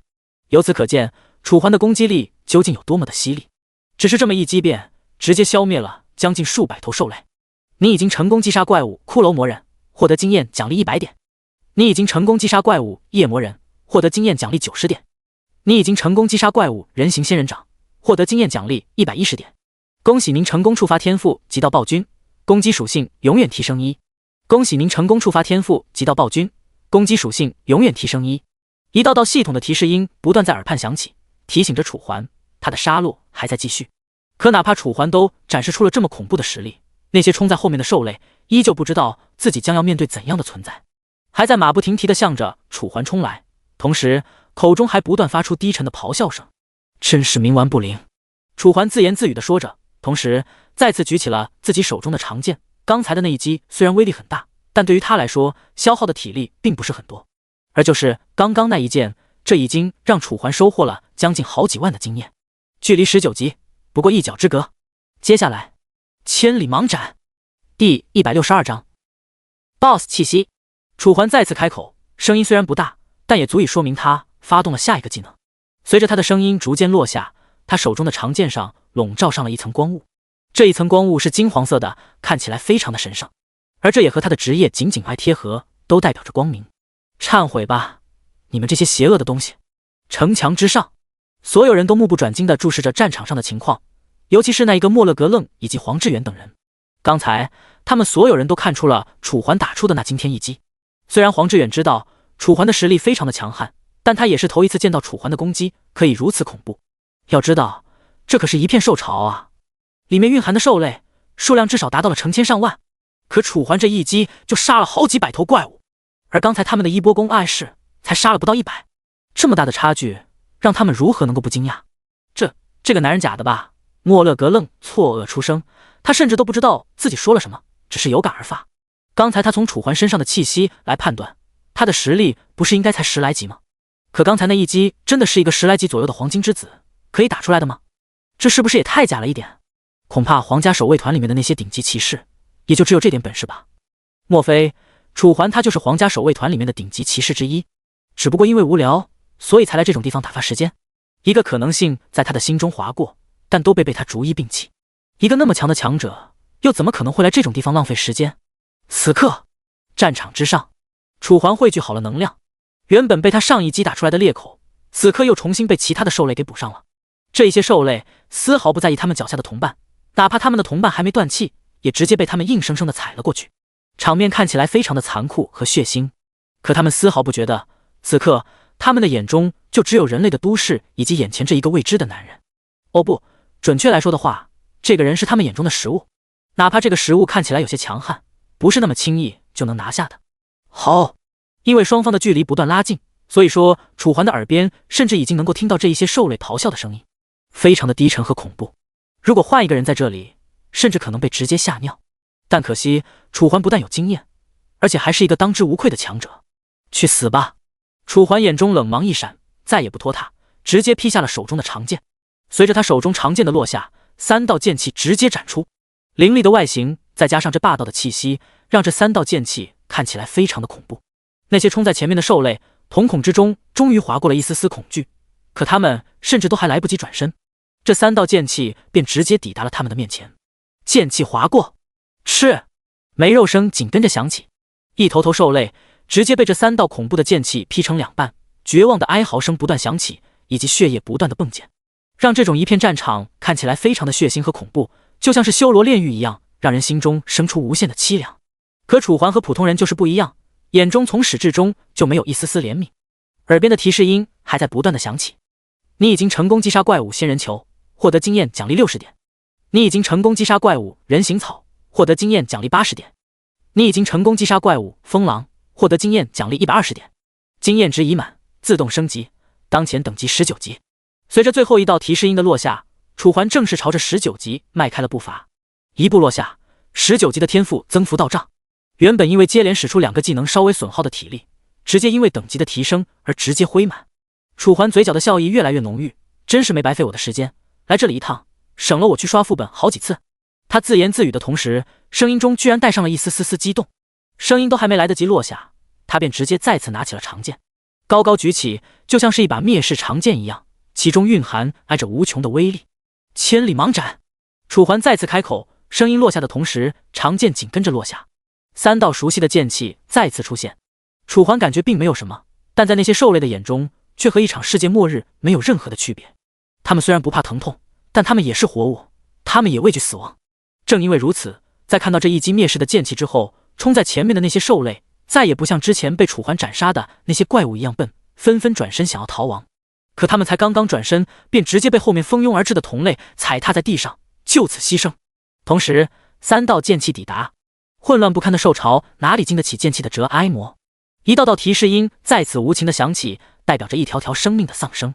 如果是人类的话，楚环或许还会怜悯，但这些东西可不是人，相反，楚环还非常的讨厌他们。毕竟上一世自己就是死在这些东西手上的，所以他们死的罪有应得。接下来也该结束了。看着眼前这一片连绵将近好几百米的尸海，楚环先叹了一口气，像是有些惋惜，随后这才再次举起了长剑，刚准备开口吟唱，突然一甲凌厉的气息从兽巢之后传来，冰冷、惊悚、恐怖、阴森，就像是被什么庞然大物给突然注视了一眼一样，让楚环身上的汗毛直立。哪怕是楚环身后将近100米的城墙上的众人，此刻也感受到了这一股气息的不同。是 BOSS 吗？黄志远等人面面相觑，他们可能不知道眼前的情况代表着什么，但在兽巢之前的楚环却对这种感觉非常的熟悉。不错，这就是 BOSS 即将出现的预兆。每一场兽巢，除了在兽类没有食物的情况，就只有可能是有 BOSS 级怪物在后面指挥。所以说，擒贼先擒王。楚环当即停下了手中准备举起的长剑，直接将目光看向了这道气息传来的方向，那是兽巢的右后方。第163章震惊楚思航。如果根据气息来判断的话，那么这个 BOSS 至少也有20多级，这是根据楚环的经验所得出的结果。20级吗？楚环嘴角勾起一抹笑容，眼中不但没有害怕，反而还划过了一抹来历不明的激动。虽然20级比他还要高出一个等级，但是以他的实力弥补这一级的红 I 勾并不难，甚至可以说是有些简单。但是虽然他现在想要直接把 BOSS 给秒了，可眼前有这么多的兽类，必须得把这些小怪都解决了，才能去对付那个大 I BOSS， 不然这个小镇恐怕只依靠这些工兵守不住。想到这，楚环没有丝毫犹豫，直接再次举起了长剑。淡淡的能量波动开始在楚环的长剑上汇聚，形成一层难以看清的光膜。不错，这又是新的一发千里盲斩。那些蜂拥而至的兽类在看到这熟悉的光芒后，纷纷瞪大了瞳孔，完全不敢相信这么恐怖的攻击，这个人类居然连续是 I 放3次。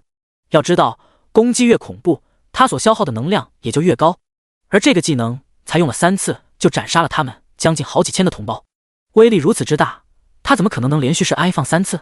除了这些初具灵识的兽类之外，就连城墙上的人类都看呆了。那些工兵原本准备射出的弓箭也停了下来，纷纷目瞪口呆地看着眼前的楚环，有的人甚至连弓上的箭矢落下了都不知道，看起来非常的呆。城墙边上，这怎么可能啊？他的气息不是才10几级吗？就算刚才那几次攻击是他是 I 放出来的，但怎么可能连续是 I 放这么多次？统领满脸的不解，甚至嘴角还在微微抽搐。他开始后悔了，后悔刚才自己那么对楚环。以楚环这么强悍的实力，如果稍加拉拢，肯定会是他的一大助力。可问题是，最近也没听说皇家守卫团有了这么厉害的人物啊。统领咽了口唾沫，完全想不通到底是哪个环节出了问题。一旁，小雪，咱们现在怎么办？黄志远将目光看向了一旁的林小雪，因为现在楚环不在，所以说决定的权利就落在了林小雪的身上。虽然现在楚环和林小雪之间的关系还没有确定，但在队中所有人的眼中，林小雪和楚环之间已经是默认的情侣关系。所以说楚环不在，当家的就自然而然的变成了林小雪。这个问题我也不确定，你们觉得呢？林小雪也没有把话说得很死，只是将目光看向了黄志远和雷拳。虽然他现在和楚环的关系很微妙，但是现在队伍中的战斗力还是得看黄志远和雷拳两人。我觉得要不咱们还是下去帮一下他吧。雷拳，你觉得呢？黄志远眉头微皱，随后便发表了自己的看法。我也赞同。雷拳当即举起了手，甚至看起来还有一些跃跃欲试。好，既然你们两个都决定去了，那就走吧。只不过楚思航，你得留下。林小雪说到一半便直接低下了头。如果不是经过林小雪这么一提醒，黄志远等人甚至都忘记了还有楚思航这么一个小男孩啊！可是我也想跟着你们一起去。楚思航闻言一脸的犹豫，能看得出来他是真的想跟着他们一起下去。毕竟现在他怎么说也是队伍中的一员，而队伍中比他更小的楚小雨都下去了，那为什么他不能下去？没事的，你就在上面待着吧，主要是你下去帮不上什么忙啊。林小雪见状只能安慰出声。如果说在镜湖那边林小雪还对这个楚思航有所忌惮的话，那么现在他已经彻底把这个小男孩当成了一个普通的孩子。虽然可能会抽风，但好的时候还是挺乖巧的。我知道我帮不上什么忙，但是他也帮不上什么忙呀。小男孩一脸焦急地说着，很明显他说的就是一旁的楚小雨。几人闻言顿时相视一笑，最先开口的还是黄志远。只见他来到了小男孩的面前，轻轻地拍了拍他的肩膀：“小伙子，我知道你现在很想跟我们一起下去帮我们，但你现在的实力确实帮不了我们。你不会以为他什么都不会吧？”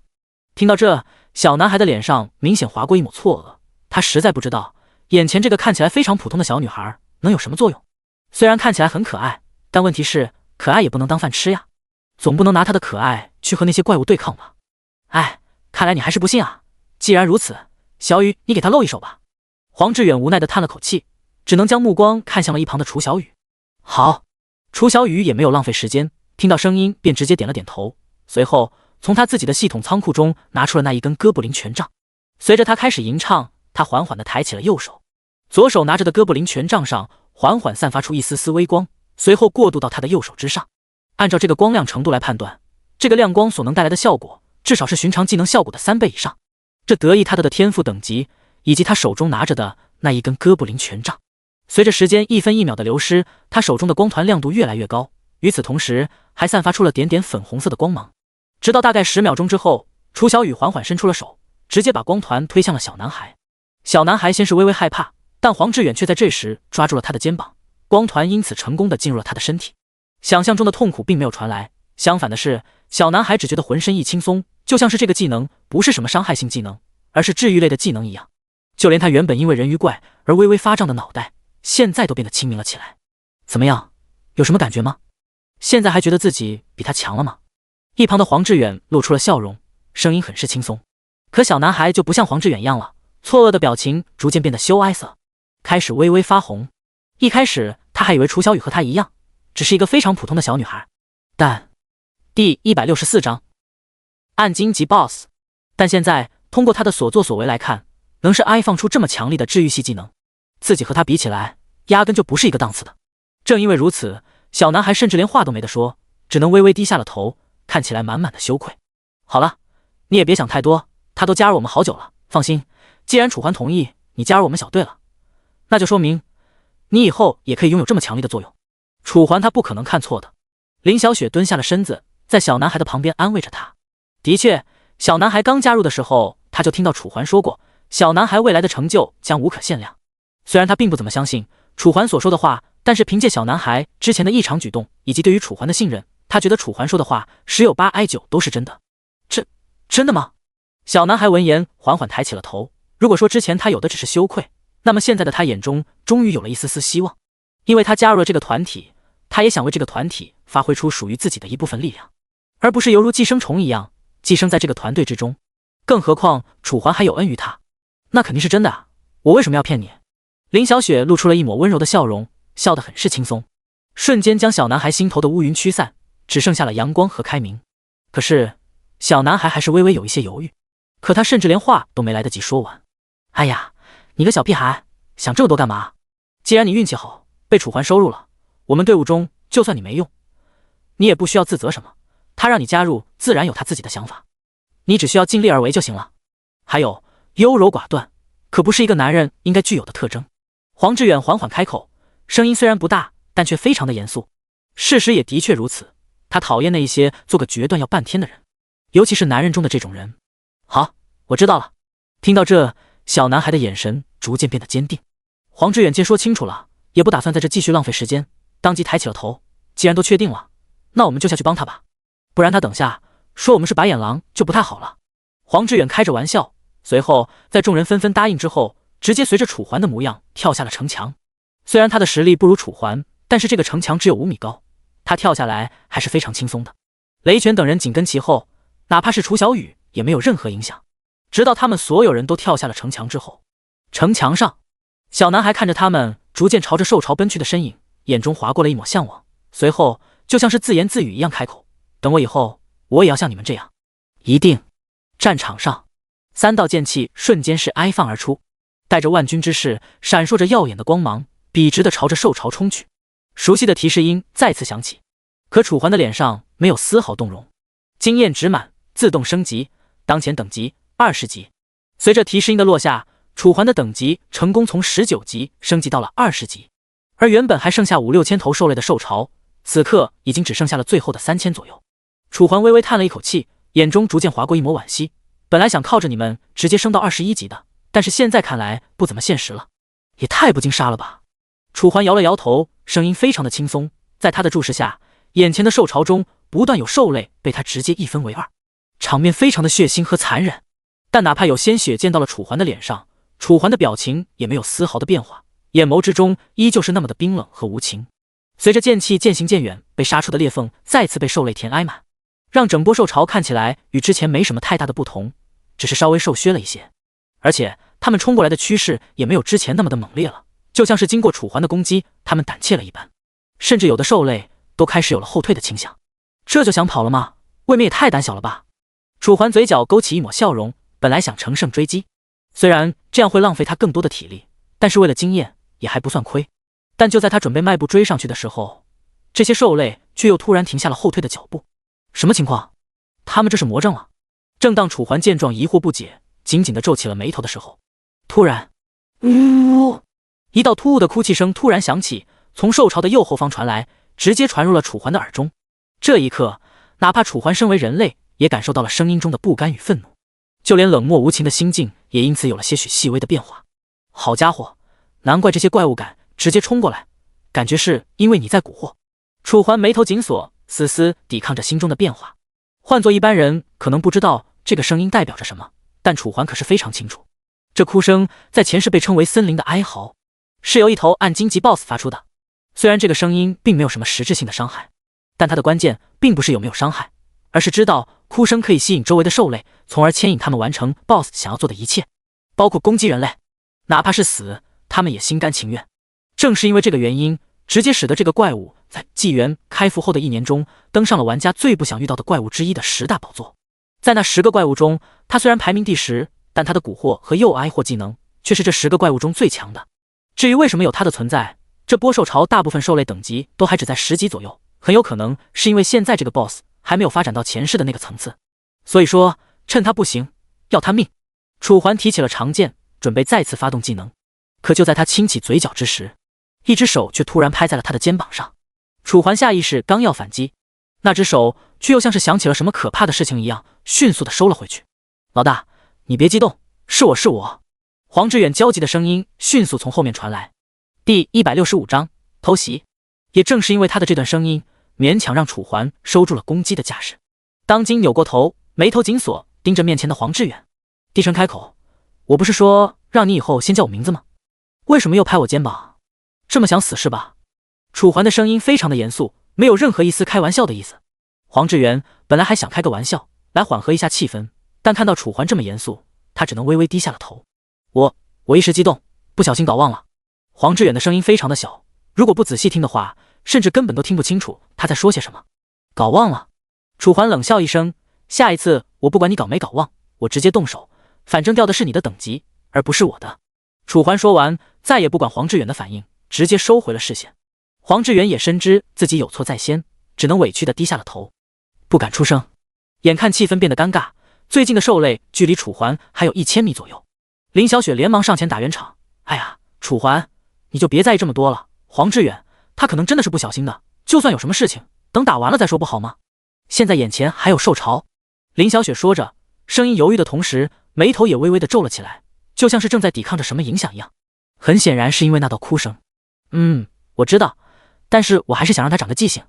楚环头也没回的说道，随后迈开了步伐，一边离开的同时一边开口：既然你们来了，那这里就交给你们吧，我先去对付那个大家伙了。楚环说完，直接将目光看向了兽巢的后方，那里是哭声传来的源头，同时不出意外的话，也是那个 BOSS 所在的位置。好，放心吧，我们应该能面对，你去吧。林小雪当即开口，随后拿出了自己的武器，在太阳的照射下，她手中的法杖散发出银白色的光芒，身后的众人也纷纷进入准备状态，各自拿出了自己的武器。行，那就交给你们了。声音落下，楚环再也不犹豫，直接向着兽巢后方走去。而在原地，那些兽类看到楚环都走了，心中当即释然，因为他们所害怕的就只有楚环，眼前这些其他的人类，他们见都没见过，更别说害怕了。对他们来说，这些不过都是一些食物。好！冲在前面的那一些兽类纷纷发出嘶吼声，在兽巢之中彼此起伏，听起来震耳欲聋，非常的壮大。哪怕是楚环都不由得为这一道道吼声而微微侧目。你们可一定要挡住啊！楚环叹了口气，声音中带着一丝丝担忧，随后最后看了一眼林小雪等人，便将目光收回，再次看向自己的前方，也就是那个 BOSS 所在的位置。治愈之光，坚不可摧。暗袭。战场之上，一道道声音不断彼此起伏，虽然没有那些兽类的声音大，但也能让人听出声音的大概。随着这些声音落下，一道道亮眼的光彩在战场中绽放，五颜六色的。与此同时，这些冲来的兽类纷纷撞在雷拳的盾牌上，在雷拳坚不可摧的技能下，这些10级左右的兽类，别说对他造成伤害，就连打退他都成了奢望。好，这些兽类继续嘶吼，像是对于攻不破雷拳的盾牌感到无力一般。可黄志远却不打算给他们喘哀息的机会，直接一手匕首用的行云流水。经过这么多场战斗的训练，他也算明白了匕首的用法。刺、划、扎。因为匕首的体积比较小，所以说搭配上黄志远的高额移速，他就像战场上的死神一样，不断收割着这些等级比他低的兽类的生命。地上的尸体开始逐渐变多，但堆积的活着的兽类也越来越多。虽然短时间内这些兽类不可能攻破他们的防御，但是按照以前的情况来判断的话，再这么负隅顽抗下去，最多还有30分钟，他们就将和这些兽类拳拳到肉。等到那个时候，就没人能够断得了胜负了。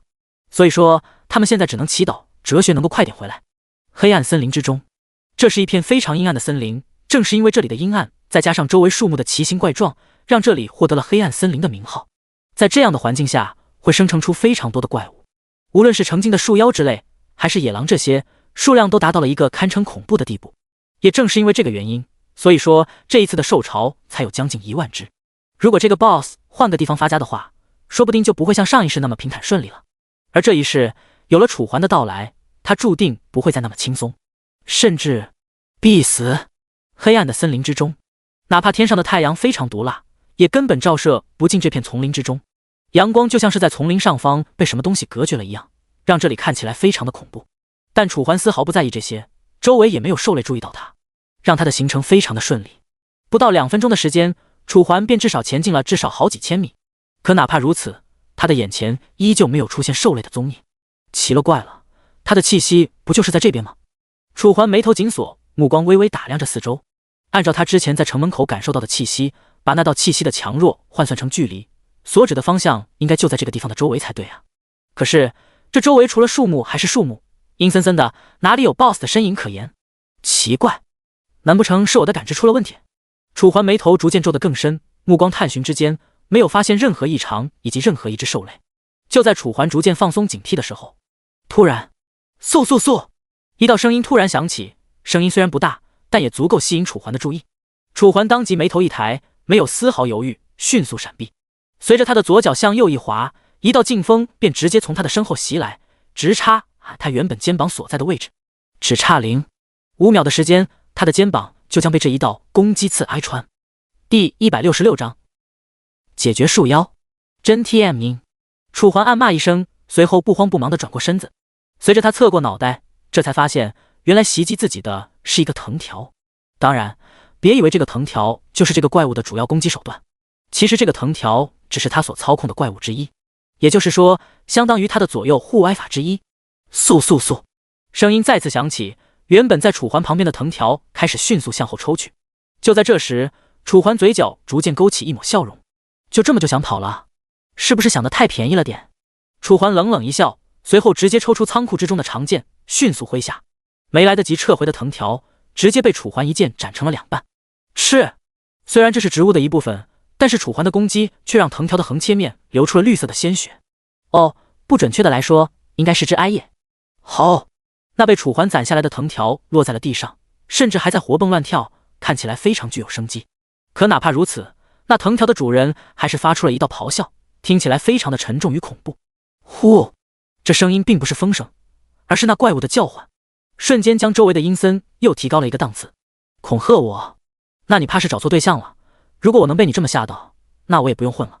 楚环嘴角的笑容逐渐变得轻蔑，这叫唤声不是一般的叫唤，不出意外的话，应该是这个怪物的某种技能作用于恐吓，哪怕心如止水，也会让人感受到丝丝恐惧。用来对付一般人，或许还真的能吓跑，但可惜他不是一般人。好，听到楚环这么说，森林深处响起一道咆哮声，一道非常低沉的咆哮声，就像是声带沙哑、留声机那样的声音。怎么，这就忍不住了？脾气还不小啊！楚环嘴角勾起一抹冷笑，随后不再犹豫，直接脚步连踩。在他那高到恐怖的速度加持下，他的速度已经达到了一个极致。如果是一个普通人在这里，甚至都看不清他的步伐。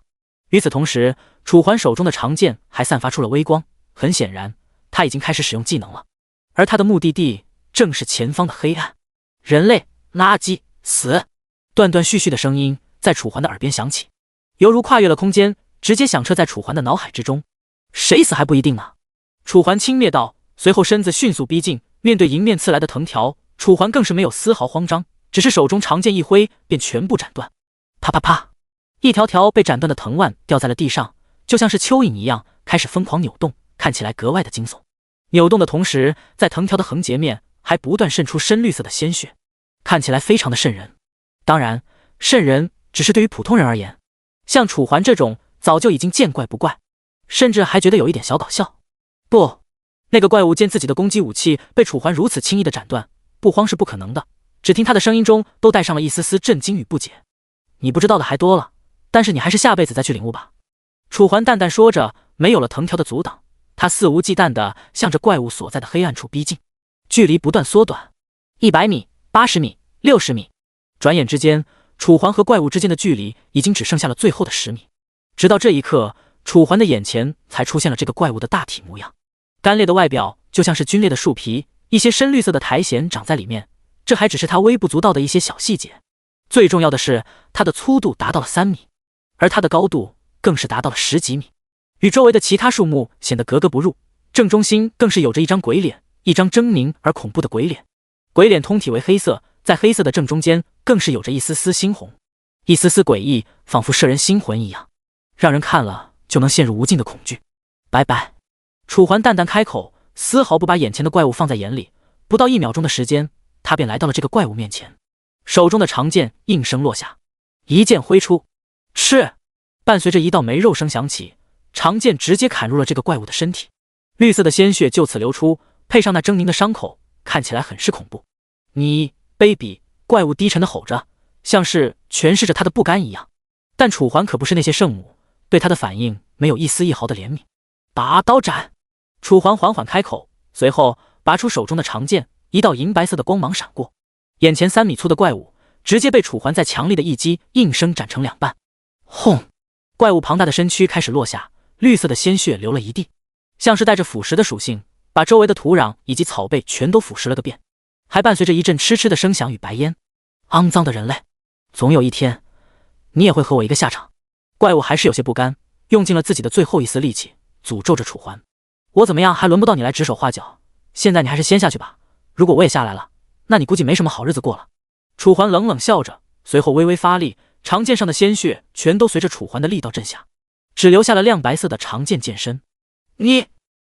怪物低沉着，但声音却越来越小，不到10秒钟的时间便彻底没了声音。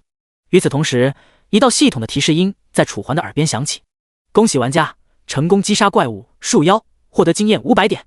随着提升音响起，楚环的嘴角笑意更浓。没想到啊，你还挺值钱的。楚环说着，随后将目光看向了更深处。如果说这个怪物是那个 BOSS 的左右户外法的话，那个 BOSS 应该就在前面不远了。想到这，楚环微微攥了攥手中的长剑，当即便直接迈开了步伐，走向前方那更加深邃的黑暗。呀呀呀！一道道乌鸦的声音在周围不断的响起，将原本就显得昏暗的四周衬托得格外暗阴森。第167章，找到你了。如果林小雪在这里的话，肯定又会跟楚环抱怨，这里实在是太恐怖了。但可惜的是，她不在。此刻和兽潮正面交战的战场上，雷拳顶住！一头怪物向着雷拳的盾牌撞来，哪怕雷拳的体力非常的高，很耐受，但不管是谁，也经不起他们3番5次的消耗。从楚环离开到现在已经过去了差不多10分钟的时间，在这10分钟里，他至少抵抗了上千次撞爱击。注意，是至少。这样的撞爱击撞的他双手虎口微疼，但哪怕如此，他也只能强行忍耐住心中的放弃，继续死死地抓着盾牌。而刚才那句话正是黄志远对他说的。此刻的黄志远还游走在兽潮之中，身上有着楚小雨和林小雪所给的双 buff 加成，再加上他本身的天赋速度加成，现在的他就像是战场上的魅影，一步一个人头。但虽然他是杀爽了，但他毕竟是一个刺客，一次攻击只能杀死一个怪物，而眼前可是至少还剩下2000多头怪物，这么恐怖的数量，就算是他杀到手抽筋也杀不完吧。而且眼看着雷拳就快坚持不住了，虽然他看起来现在还在坚持，但是作为最了解雷拳的人，他已经看出了现在的雷拳已经能用强弩之末来形容，根本撑不了太久。你放心吧，我可以的。雷拳死咬牙关，一边继续抵挡着兽潮的冲击，一边咬着牙回复黄志远。是啊，他不能后退一步，就算是死也要守在这里，因为他代表的不只是他一个人，更是身后的2个女人，还有更后面的这个小镇。无论是哪一方，都不允许他放弃，所以他拼了命也要坚持。好兄弟，加油！黄志远的眼角划过一抹感动，随后便郑重出声。说话的同时，一头怪物朝他扑了过来，可他却像是早已预料到了一样，手中的匕首迅速一划，怪物手身分离，鲜血四溅，场面变得非常的血腥。虽然搭配上周围的场景，让这一幕看起来有些平常，但如果放在平时的时候，绝对算得上血腥和恐怖。雷拳身后，雷哥，要是你实在顶不住的话，跟我说一声，我和小雨来顶。林小雪脸色微白，手中拿着的法杖上闪烁着光暗不一的光芒，像是随时都要熄灭。这种光亮充分地体现了他现在的身体状态。很明显，就算他比雷拳要好一些，也不会好太多，顶多就是强弩之末和穷途末路之间的差距。你一个小丫头，还是算了吧，我应该能扛住。雷拳咽了口唾沫，又是一道撞爱击袭来，巨大的撞爱击让他的虎口再也坚持不住，皮肤猛地裂开，从中流出好几道嫣红的鲜血，让人看着非常的心疼。不论是林小雪还是楚小雨，林小雪微微咬了咬嘴唇，哪怕现在的她已经非常虚弱，她也依旧拿起了手中的法杖对准雷拳。治愈，声音落下，微弱的魔法能量从她的法杖之中传导而出，缓缓涌向眼前的雷拳。一旁的楚小雨见状，当即也学着林小雪的模样，也对雷拳师展出了自己的技能圣光沐浴。顷刻之间，2道魔法力量钻入雷拳的身体，微微滋养了一下他的疲惫与伤势。好了，我感觉我又行了，你们还是先省力气吧，等一下给黄志远。雷拳见状，当即露出了一抹笑容，随后做出了一副非常轻松的模样，仿佛就连受潮的撞挨击对他来说也不过变成了一件与挠痒痒差不多的蒜头小事。你真的可以了吗？林小雪很显然有一些不信，但雷拳没有给他怀疑的机会，直接肯定的点了点头，同时用出自己的技能威势。一股庞大的能量从雷拳的体内涌出，瞬间将前面这些正在攻击雷拳的盾牌的怪物击飞，因此雷拳得到了短暂喘哀息的机会。忍住大口喘气的玉哀望，雷拳擦了擦额头的汗水，露出了一抹看起来不算勉强的笑容。看吧，所以说以后遇到这种情况再也别怀疑我了，好吗？雷拳的声音不大，和他的体型对比起来，简直就是2个不同的人，对比感强烈。如果说他看起来非常的壮实魁梧，活脱脱的一个壮汉形象，那么他此刻的话却非常的温柔，就像是一个温柔的绅士。对比感如此强烈的画面，按理来说应该是一个不错的笑点，可林小雪却一点笑的欲哀望都没有，反而心中满满的苦涩和感动。他知道雷拳的用意，但此时此景他也不能多说什么，只能微微点了点头，眼中闪烁着泪光。见林小雪不再注意这些问题，雷拳这才放下了心，再次将注意力放在眼前的兽潮上。他浑身的衣物已经被汗水浸湿，就跟丢进水里面相差不大，可哪怕如此，他依旧在坚持，只不过恐怕坚持不了多久了。黑暗森林深处，这里虽然还没有到伸手不见五指的地步，但也足够让人迷失方向，甚至感到恐惧。黑暗中，一道亮白色的光芒逐渐向前走着，仔细一看，你才会发现这一道亮白色的光芒好像是一把剑，而且拿着一把剑的是一个1米7几的年轻人，看起来才20出头。而在一个年轻人的前面，则是出了名的凶险之地，也就是黑暗森林的最深处。传闻这里封印着一头100年前为祸人世的怪物，可以号令天下所有等级低于自己的兽类，非常之恐怖。可没有人知道，这个20出头的年轻人此行的目的就是为了杀死这一为患人间的怪物。走了大概20秒的时间，这个年轻人缓缓地停下了脚步，嘴角勾起一抹略带夸张的笑容。终于找到你了。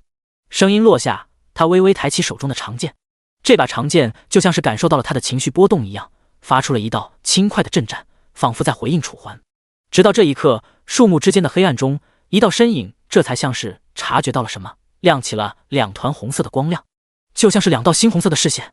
第168章迷心花。小东阿西长得还挺吓人的。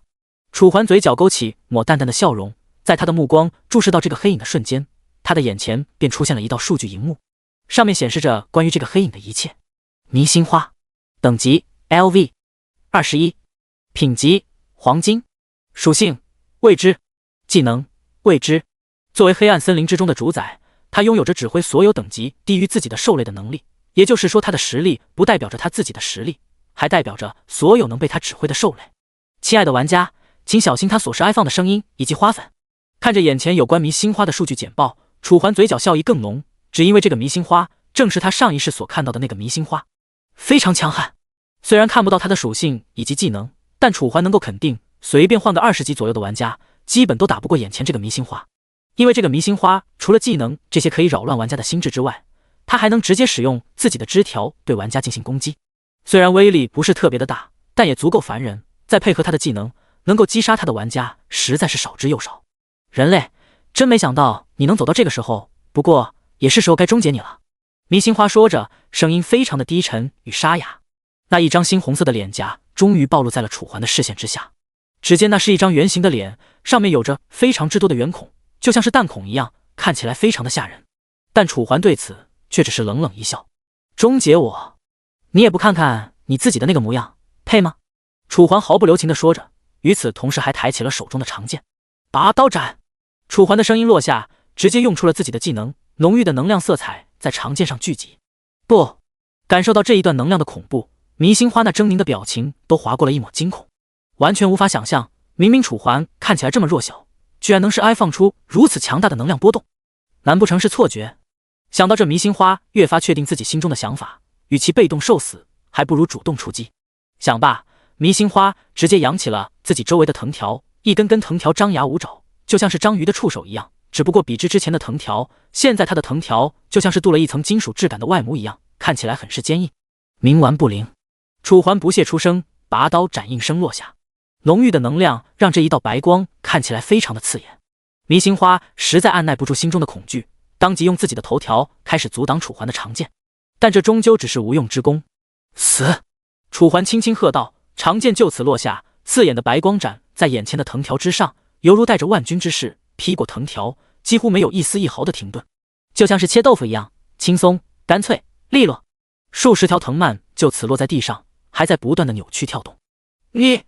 迷星花惊恐出声，他完全不敢相信，以楚环这么弱小的外表，居然能是哀放出如此强大的能量。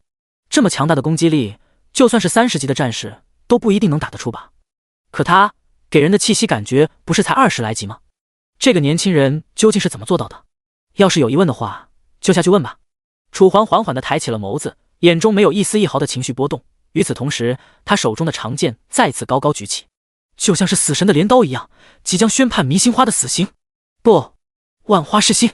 迷星花眼中满是慌张，再也不敢拖沓，连忙用出了自己的大招。随着他的声音落下，周围顿时弥漫出一股诡异的迷雾，一些粉末状的东西也从他的口中飞出。这连楚环的脑海之中也出现了一道声音：无知的人类，跪下吧，让天道饶恕你们的罪恶。这段声音虚无缥缈，不像是迷星花的声音，给人的感觉就像真的天道，带着无尽的威严。可楚环却是紧紧地咬着牙关，眼睛逐渐变得猩红。为了不让自己被声音蛊惑，他浑身的青筋都开始暴起，就像是一条条蜿蜒的长龙，让人看了格外的惊异。滚！楚环大喝出声。若是平常，他一定不会让这些花粉进入他的呼吸道。可眼下，他被脑海中的声音所扰乱，失去了对鼻腔的控制。正因为如此，这些花粉才得以进入他的呼吸道。一颗颗粉红色的颗粒就此顺着呼吸道进入了楚环的体内。或许看起来没什么，但是如果你能内视楚环的身体，你就会有一个惊人的发现，那就是这些花粉此刻正在散发着一种紫色的毒素，看起来非常的恐怖。若是一般人可能还不知道这种毒素的作用，但是楚环知道，这就是一种神经毒素。孽畜，大意了！楚环咬着牙齿自言自语，双手死死地抓着长剑。此刻的他虽然有些迷糊，但还是能够感到毒素在自己的体内发挥着作用，自己的方向感以及视觉都开始有了不同程度的影响。可以说，现在的他就像是黑夜中的羔羊，失去了方向，也失去了目标。在他周围的再也不是昏暗的森林，而是伸手不见五指的漆黑，就连迷星花的身影也彻底不见了。若不是此刻楚环强撑着自己的身体，恐怕他现在早就已经踉跄着倒地了。人类，你这么弱小，还敢跟我斗，真是勇气可嘉。但是，你也将为你的勇气付出生命的代价。迷心花的声音响起，但楚环却没有心情听他的话，只能将自己的所有感知能力都放在了对周围信息的捕捉上。虽然他眼前一片漆黑，看不见任何东西，但是凭借着他到达20级之后，他能够感应到周围的东西。而这种感知能力在100倍增幅的加强下，但是有了显著的提升。虽然不说能感受到一草一木的动作，但感觉到比较大的动作还是比较轻松的。你这话说的太早了，鹿死谁手还不一定。楚环的声音低沉，抓着长剑的手青筋暴起，仿佛蕴藏着无穷的力量。第169章异变。哦，死到临头还这么嘴硬，不愧是人类，这么虚伪。也罢，反正你也活不了多久了，就让你再虚伪一次吧。迷心花的声音听起来很是老道，也不愧是一个被封印了的怪物，居然对人心的把控如此精准。除了迷惑人心之外，别看它是一株植物，其实它也可以移动，只不过速度比较慢罢了。正因为如此，失去方向感的楚环才不敢贸然发起攻击，只能等待迷心花率先攻击。那就来吧，废话这么多干什么？我可没时间跟你在这浪费。楚环声音很是平淡，虽然这样，但迷心花还是感觉到了他所担忧的问题。你是不是怕你的那些小伙伴被我的宝贝儿们给弄死？迷心花张狂的笑声响起，听起来是那样的阴森和沙哑。如果不是因为不知道他的方向，楚环恐怕早就已经发起攻击了。只因为这笑声实在是太难听了，让他的心里一阵难受。放心吧，就算我不去帮他们，他们也能够顶住。别以为你那群乌合之众是他们的对手。楚环晃了晃昏昏沉沉的脑袋，缓缓出声：哦，乌合之众，那为什么看起来他们现在情况不怎么乐观啊？被我的宝贝们压着打，难道说你那一群小伙伴连一群乌合之众都对付不了吗？结，那这未免也太逊了吧。迷心花阴险的笑着，听起来是那样的刺耳。听到这，楚环忍不住了。虽然他没有迷心花的方向，但这么拖下去，冯志远他们的情况的确会越来越糟糕。为了他们楚环，只能够搏一搏。燎原星火，因为不确定迷心花的所在之处，所以说楚环只能够采取技能范围比较大的技能，只要能够命中迷心花，那么楚环就能够得到他的位置。在楚环的感知中，随着楚环是放出技能，处在黑暗之中的长剑顿时爆发出一道耀眼的火光，看起来是那样的猩红。与此同时，楚环没有一丝一毫的犹豫，直接挥下了手中的长剑。一剑挥出，虽然没能直接斩破周围的黑暗，但范围之广，足足打到了6米，甚至超过了技能介绍中的极限。不错，力量和范围都不错，但可惜你不知道我在哪。结，迷心花的声音再次响起，就像是直接响起在楚环的脑海之中一样。因此，楚环就算听到了他所说的话，也不知道他现在所处的位置。小鼠辈就只会东躲西藏，有本事出来打。楚环环顾四周，但看到的依旧只有黑暗，没有一丝光芒。为了尽快结束战斗，楚环只能够尝试用激将法勾引他出来。但这个迷心花如此老道，自然不会轻易上楚环的当。不过虽然如此，他还是直接挥出了藤条。嗖，几道破空之声接连响起，与此同时，伴随着他们的还有一阵阵劲风。楚环感知着声音，眉头微皱，随后迅速算好藤条攻击来的距离，不敢有丝毫犹豫，直接挥出手中的长剑。因为事发突然，所以说楚环这一次攻击并没能用上自己的全力，反而显得有些孱弱。正因为如此，楚环没能斩断藤条，长剑和藤条碰撞，竟然迸擦出了一道道火花，成为了这黑暗之中的唯一亮光。砰！金铁交鸣之声响起，楚环被这一击打得虎口发麻。若是平常，这根本就是不可能的，但现在因为失去了方向感，以及被花粉的神经毒素侵蚀，楚环就像是被种下了一个大型的 debuff 一样，属性全面下降。就因为如此，这一波的楚环才会落入下风。结，看来你也撑不住了呀。既然如此，那我也不客气了。迷心花尖尖的笑着，随后便扬起了他所有的藤条，微微一数，起码有20多条，每一条都镀上了一层金属，让它们看起来就像是被金属锻造成的一样，格外坚硬。楚环虽然看不到，但心中也有了掂量，眉头紧锁，心中满是凝重。那你觉得我怕你吗？你怕不怕我这个问题，一会不就知道了。但我还是劝你小心点，就你现在的状态，根本抵挡不住。迷心花的声音中带上了一丝丝轻蔑。随后20多条藤条一拥而上，全部打向楚环，声势之浩大，犹如万马奔腾，带来一股肃杀气息。楚环拼命感知，但这些气息实在是太过密集，他根本没法全部确定位置。该死！楚环暗骂一声，不敢犹豫，一旦被这些藤条命中，再配合藤条上的毒素，那他可真的就要亡命于此了。想到这，楚环直接用出了他的杀手锏剑域。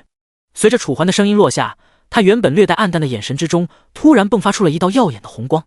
与此同时，一股凌厉的气息从他的身上迸发开来，就像是一尊原始的魔尊得到了苏醒，缓缓睁开眼的同时，周围的肃杀气息甚至都不及他的1/1000。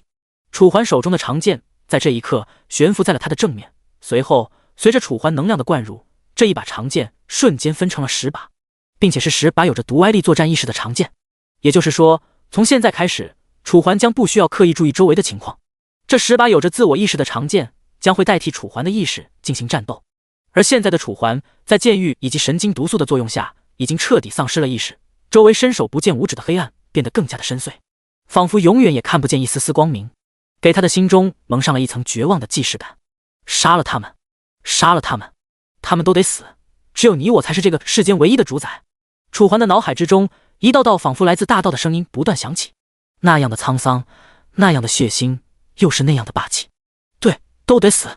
楚环沉沉开口，就像是签订了某种契约一样，周围的气势在这一刻继续攀升，其气势威力从20级飙升到了40级，并且这来自等级的压制还在不断提高。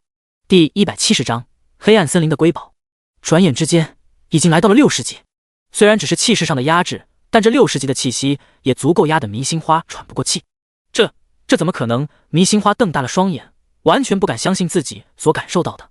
明明上一秒在自己眼前的这个年轻人身上散发的气势顶多才10几级，可现在呢，才过去多久，就从10几级直接攀升到了60级。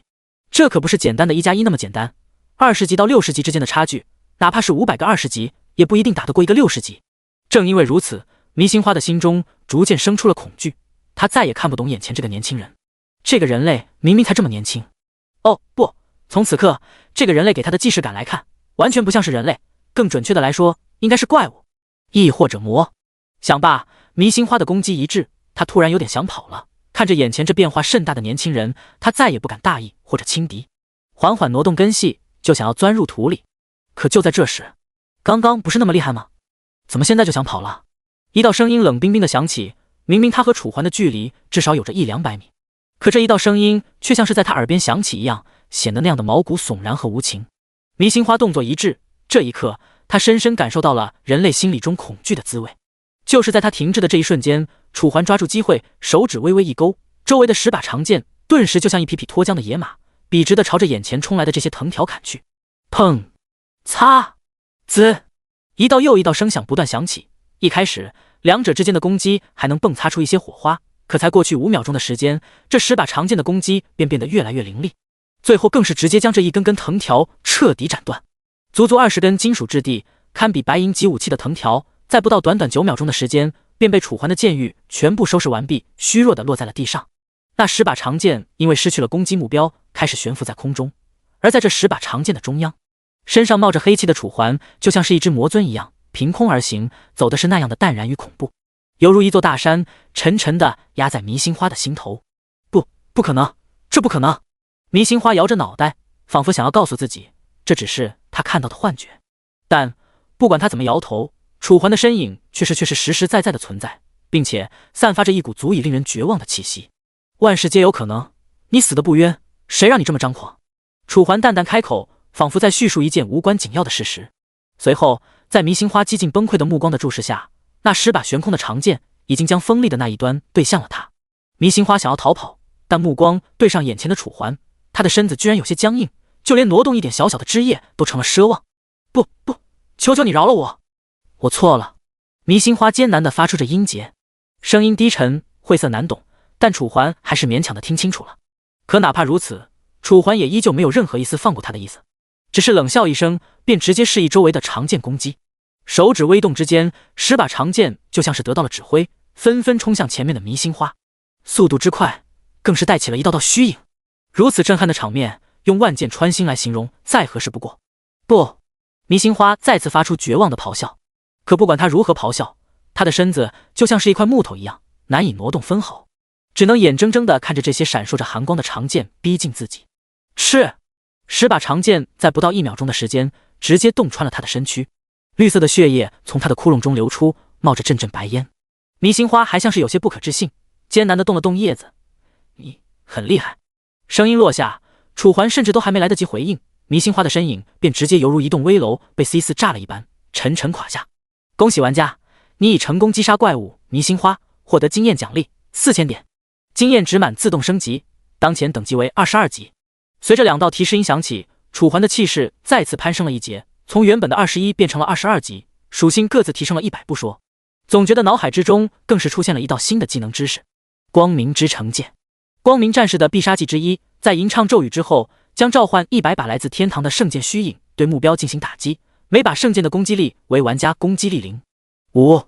感受着脑海之中的知识，楚环的眼神没有任何一丝一毫的变化，仿佛这学来的知识并不是他的。好久没有出来了，这外面的空气居然变得这么浑浊。楚环看了一眼自己的双手，如此的细嫩。虽然他的身体还是楚环的身体，但他的眼神此刻却变得无比的沧桑和血腥冷酷，就像是一只冷血动物一样，眼中看不到任何一丝一毫的情感。在他的眼神深处，更是带着一抹藏匿着的狠戾。直到他观察了周围将近30秒，他这才缓缓地抬起了头，将目光看向前方黑暗中的某个方向。因为在那个方向，此刻有2个箱子正散发着微弱的红光。宝箱？上一次开宝箱还是在1000年之前吧？算了，就当给这小屁孩一个小礼物吧。楚环的声音老道，所说的小屁孩不知是谁。说完，他缓缓地朝着那2个宝箱踏出了一步。明明这一步跨越的距离非常的短，甚至连1米都不到，可诡异的是，他的身子居然直接出现在了100米开外那2个红色宝箱的面前。也就是说，他用接近于瞬移的速度来到了这2个宝箱的面前。黑暗森林的瑰宝。黑暗森林历经1000年凝聚出的宝物，因为迷星花的封印，被一同封印在了这片森林之中将近1000年。他等待着有缘人的到来，所以被选为有缘人的你是否打开？是 or 否？看着眼前的提示，楚环的嘴角勾起了一抹耐人寻味的笑容。第171章30万约币。黑暗森林的瑰宝，什么时候一面破镜子也能叫瑰宝了？不过这面镜子要是对于这个小家伙来说的话，应该的确算是瑰宝吧。还好这次选择小家伙还算可靠，这么短的时间就发展到这种地步了，未来的确有望继承我的衣钵。楚环缓缓说着，声音虽然不大，但听起来却格外的严肃与开心。罢了，既然这小子天赋还可以，那我就帮他开了吧，正好这么久没开箱子了，手有点痒了。说罢，楚环嘴角的笑容越来越浓郁，随后便来到了2个箱子的面前，选项确定打开。随着楚环做出选择，以前的2个箱子顿时打了开来，2道耀眼的红光顿时绽放而出。随着红光一点点消散，宝箱内的东西这才出现在了楚环的眼帘之中。约币3000，护心镜1，噬魂草1，怀才丹1，鱼鳞甲1。看着眼前出现了装备列表，楚环嘴角一抽，像是有一些不屑一样。我还以为有什么东西呢，没想到就这，看来几千年没开箱子了，手气确实不怎么行了呀。楚环叹了口气，随后还是把这些东西收入到了仓库空间之中。可就在他把这些东西收入仓库空间的一瞬间，叮！恭喜玩家触发天赋100倍奖励，选择1 30万约币，明星镜1，断魂草1，极品天赋丹1，不死鱼鳞甲1。选择2 30万约币，护心镜100，噬魂草100，怀才丹100，鱼鳞甲100。看着眼前出现的提示，眼前的楚环顿时皱起了眉头。这是什么情况？怎么还有100倍奖励？之前我的宿主都没有啊！楚环眉头紧锁，眼睛之中充满了疑惑和不解，就像是他已经寄生了很多个玩家，但这些玩家都没有这个天赋一样，真是奇了怪了。难道说这个臭小子走了什么狗屎运？楚环眉头越皱越深，完全不理解这是什么情况。可当他打开玩家的个人资料面板的时候，他顿时发现，原来楚环除了非常高的属性之外，他还有着很恐怖的天赋，一个极道暴君，一个100倍奖励。我的天啊，这个人有点离谱啊！我之前见过的所有玩家都没他这么好的运气，居然一连觉醒了2个极品天赋，简直就是要多离谱就有多离谱。楚环眉头没有松开，可随后他就又像是想起了什么一样，松开了眉头。不过这对我来说倒也算是好事，既然如此，这些东西就当做礼物送给他了吧。我选1。声音落下，宝箱里的东西这才进入了系统空间，只不过并没有变成100份，而是纷纷强化了1级。就比如说原来只有白银级的护心镜，此刻已经变成了黄金级的明星镜，包括鱼鳞甲等，这些都是白银级的，只不过在100倍奖励的天赋加成之下，已经都变成了黄金级的装备。当然比起这些装备，更重要的还是约币，直接从3000变成了30万。要知道，这对于一般的平民，哪怕是一般的商家来说，都可谓是一笔可望而不可得的巨款。好了，宝箱也给这个小子开了，怪物也帮这小子杀了，但愿这个小子能达到我所期望的高度吧。楚环说着，看了一眼一旁水坑中倒映的自己，随后便将目光看向了森林之外，那滚滚的烟尘还在继续。最后再帮你一件事，我就回去睡觉了。楚环缓缓说着，声音逐渐变得低沉。说完，周围的10把长剑顿时以极快的速度冲向他目光所及之处。呼呼呼！战场之上，雷拳，你可一定要坚持住啊！楚环他肯定很快就回来了，再坚持5分钟，最后5分钟。黄志远一边在兽潮之中奋力攻击，一边对着雷拳担忧出声。此刻的兽潮已经不像之前那么的多，但数量也足足有着1000多只。或许对于楚环来说，这1000多只并不算什么，但对于强弩之末的他们来说，这1000多只怪物足以要了他们的性命。好，我再坚持，不用担心我，你们继续。雷拳双手死死地抓着盾牌，哪怕虎口在不断流出鲜血，他也没有丝毫后退的意思。周围的怪物还在不断攻击，力量虽然不是特别的大，但加在一起足以让雷拳感觉到沉重，甚至无力抵抗。一旁的林小雪和楚小雨更是如此，一直都在为黄志远和雷拳2个人叠加 buff 的他们2个，能量早就已经跌到了谷底。如果不是因为想着这场战斗不能输，他们恐怕早就已经昏迷了。楚环，他怎么还不回来？都去了快半个小时了吧？林小雪看着楚环离去的方向，眼睛之中满是担心。当然，她担心的并不是她自己，而是离去了这么久的楚环。虽然按照常理来说，以楚环的强大能力，应该不会死在那一个迷星花的手上，但为什么这么久过去了，那里都没有传出任何动静？难道真的？林姐姐，你先别想这些了，哥哥，他一定会平安回来的，我们还是先帮他守护好这个小镇吧。一旁的楚小雨出声，这才把犹豫的林小雪拉回了现实，当即抿了抿略微有些干燥的嘴唇，干涩道：好。声音落下，他凝聚出身体最后的一点能量，最后给雷拳施加了一个治愈法术。得到救助的雷拳恢复了一丝丝气力，但这一点点气力拿来对抗这1000多头怪物，根本就是杯水车薪。别给我用了，你们2个有力气自己留着，等会要是实在守不住了，你们就先跑。雷拳这句话几乎是咬着牙说出来的，当然他这一句话并不是开玩笑，如果真的抵抗不了的话，他哪怕是死也要让他们先走。毕竟在这个游戏里面死了并不是真的死了，只不过掉一下等级罢了，与其让所有人一起掉等级，还不如只让他一个人掉。第172章增援。雷拳，你说什么呢你？要走咱们也是一起走，别在这里说什么丧气话。而且现在楚环还没有回来，再撑一会儿他肯定马上就回来了。黄志远眉头紧锁，不断攻击周围的怪物的同时，也没忘记说雷拳。雷拳闻言没有反驳，只是苦笑了一声。或许他们还不知道他究竟到了哪种地步，但他自己知道，现在的他顶多还能坚持2分钟，就算破天荒能坚持3分钟到4分钟，但那又有什么意义呢？就连楚环什么时候能回来都不知道。黄志远见状还想要说些什么，为他们打气，可就在他刚刚开口的时候，突然一道破空之声从天上传来，呼呼呼！黄志远当即便抬起了头，看向声源处。不看不知道，一看吓一跳，飞来的东西因为距离的原因，让他们看起来就像是一根根细长的铁针一般。而至于为什么用它们来形容，则是这铁针不止一根，粗略一数，起码8挨9根。你们快看天上，这些是个什么东西？黄志远连忙出声，通过小队的传呼，众人也听到了黄志远所说的话。什么情况？林小雪也被眼前所看到的景象所震惊了。按照她的记忆，好像从来没有见过这些银针啊。这些银针是从哪来的？所有人都陷入了疑惑。可随后，就像是为了回答他们的疑惑一样，那10个银针迅速的来到了他们的身边，并且犹如神兵利器一样，疯狂屠戮周围的怪物，看起来锋利无比，犹如拥有自我意识的神器，让人无限憧憬。因为距离的缩短，这些银针变成了一把把长剑，细细一数，足有10把之多。但更重要的是，不知道为什么，看着眼前大杀四方的长剑，黄志远从心底感受到了一抹熟悉，就像死曾经在哪里见过这些长剑一样。但不知道为什么，无论他怎么想也想不起来，只感觉这些长剑很眼熟。同样的，除了黄志远，林小雪和楚小雨以及雷拳也对这些长剑感到非常的熟悉。最终还是林小雪恍然大悟一样，惊喜出声：你们说这些长剑看起来像不像楚环的那把？林小雪说着，将目光看向了一旁的楚小雨。楚小雨这才反应了过来，连忙点头。倒不是他们乱说，而是这些长剑真的和楚环的一模一样，无论是外观还是气势，简直都可以说是从一个模子里面刻出来的。唯一不同的就是楚环的长剑攻击的劲头好像没有这么猛烈，这些长剑实在是太刚烈了。可是如果这些长剑上哥哥的话，那他人呢？为什么还不回来？楚小雨咽了一口唾沫，本来他还不怎么担心楚环的，因为以楚环的实力，应该不会出现什么问题。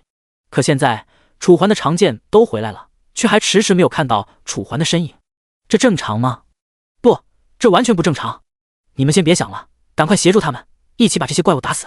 这时黄志远的声音响起，虽然这些长剑所过之处无不血溅四方，到处都沾满了鲜血，几乎是一剑一个，但不管怎么说，长剑杀的是他们杀的，如果他们就在这里站着看着这些长剑杀的话，那么楚环看到了，怕是又要说他们了。对，林小雪闻言这才反应了过来，连忙用出自己最后的能量。楚小雨也不含糊，雷拳也防御力全开。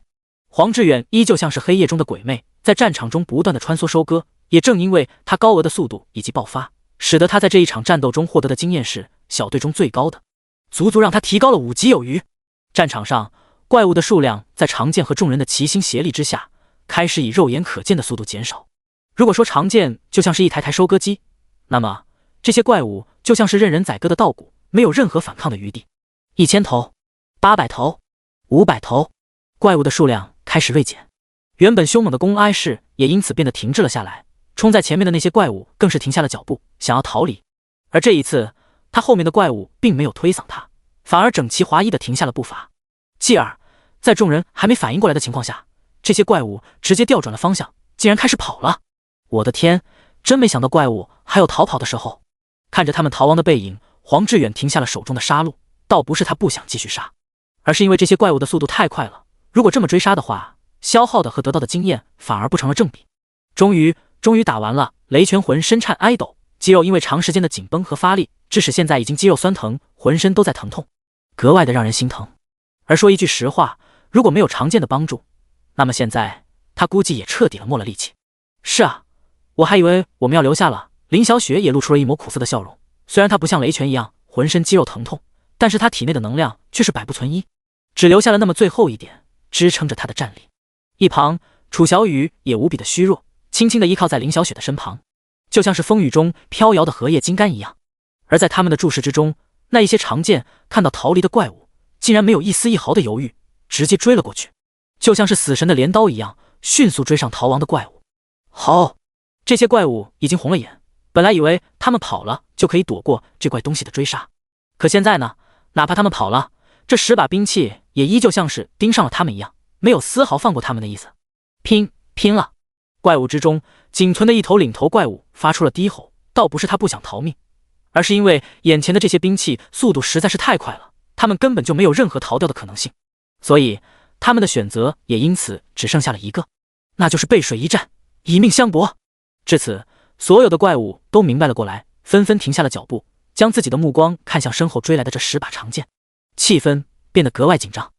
第173章告捷。但无论他们怎么做，对于眼前的10把长剑来说，都不过只是垂死挣扎罢了。好，一头头怪物凝聚出了自己的力量，无论是草木怪物还是那些兽类，都纷纷献出了自己的全部力量，只为能够抵抗这些长剑的攻击，换取他们最后生的希望。可随着他们的力量凝聚出来，眼前的长剑依然犹如无视了他们的护盾一样，笔直的斩来，速度之快，攻势之凌厉，让所有怪物的眼中都划过了一抹绝望。1000米之外，没想到啊，现在的怪物都这么聪明吗？都会凝聚自己的力量了。不过在我面前就是些雕虫小技罢了。楚环淡淡开口，声音带着一抹不屑，倒不是他自大，只不过在他的眼中，这些怪物的确就跟襁褓中的孩子一样，不过抬手间就能轻松灭杀，甚至他只需要轻轻动一下手指头，靠着这些长剑，楚环也能够轻松做到灭杀，而且是瞬间秒杀，不需要任何一丝一毫的其他多余的动作。若非杀了这些怪物，可以给这个身体的主人长点经验，他恐怕连勾一勾手指头都懒得。耳边，您成功击杀怪物人面怪，获得经验奖励100点。您成功击杀怪物树人，获得经验奖励80点。您成功触发天赋击到暴君，攻击力永久提升1。您成功触发天赋击到暴君，攻击力熟悉永久提升2。听着耳边不断响起的系统提示音，楚环似是有些不耐烦，眉头紧锁的摇了摇头。奇了怪了，现在的系统都变得这么啰嗦了吗？这种东西总结一下不就好了，非要讲这么多遍，是当我有老年痴呆是吧？楚环无语的摇了摇头，眼中满是无奈。虽然听起来他话语中百般讨厌这个系统，但却又像是早已习惯。随后，楚环只是微微顿了顿手，处在千里之外的长剑便像是感受到了召唤一般，开始迅速折返。等到这10把长剑全都回到楚环的身边时，他们又重新合为了一体，变成了一把长剑，也就是长剑最初的模样。好了，现在事情都搞定了，我也是时候该回去了。楚环缓缓开口，声音犹如自言自语，只是脚下迈了一步，他的身子便跨越了将近数百米的距离，直接出现在了黄志远等人的面前。楚环，你什么时候过来的？黄志远上一秒还沉浸在看着怪物们被屠戮的场景之中，可下一秒楚环便像是凭空冒出来的一样，直接出现在了他的面前。速度之快，黄志远甚至都没看清他到底是怎么出来的。楚环没有说话，只是淡淡的看了他一眼，随后又将目光看向了一旁的林小雪以及楚小雨。你们两个的天赋也不错，既然如此，我也该走了。楚环自言自语的说着，声音小到林小雪和楚小雨都没反应过来。随后，原本步步稳健的楚环竟然直接在4个人的注视下倒了下去，就像是一座大山轰然倒下，扣动着众人的心弦。楚环！众人纷纷出声，连忙上前，就是想要扶住眼前摔倒的楚环。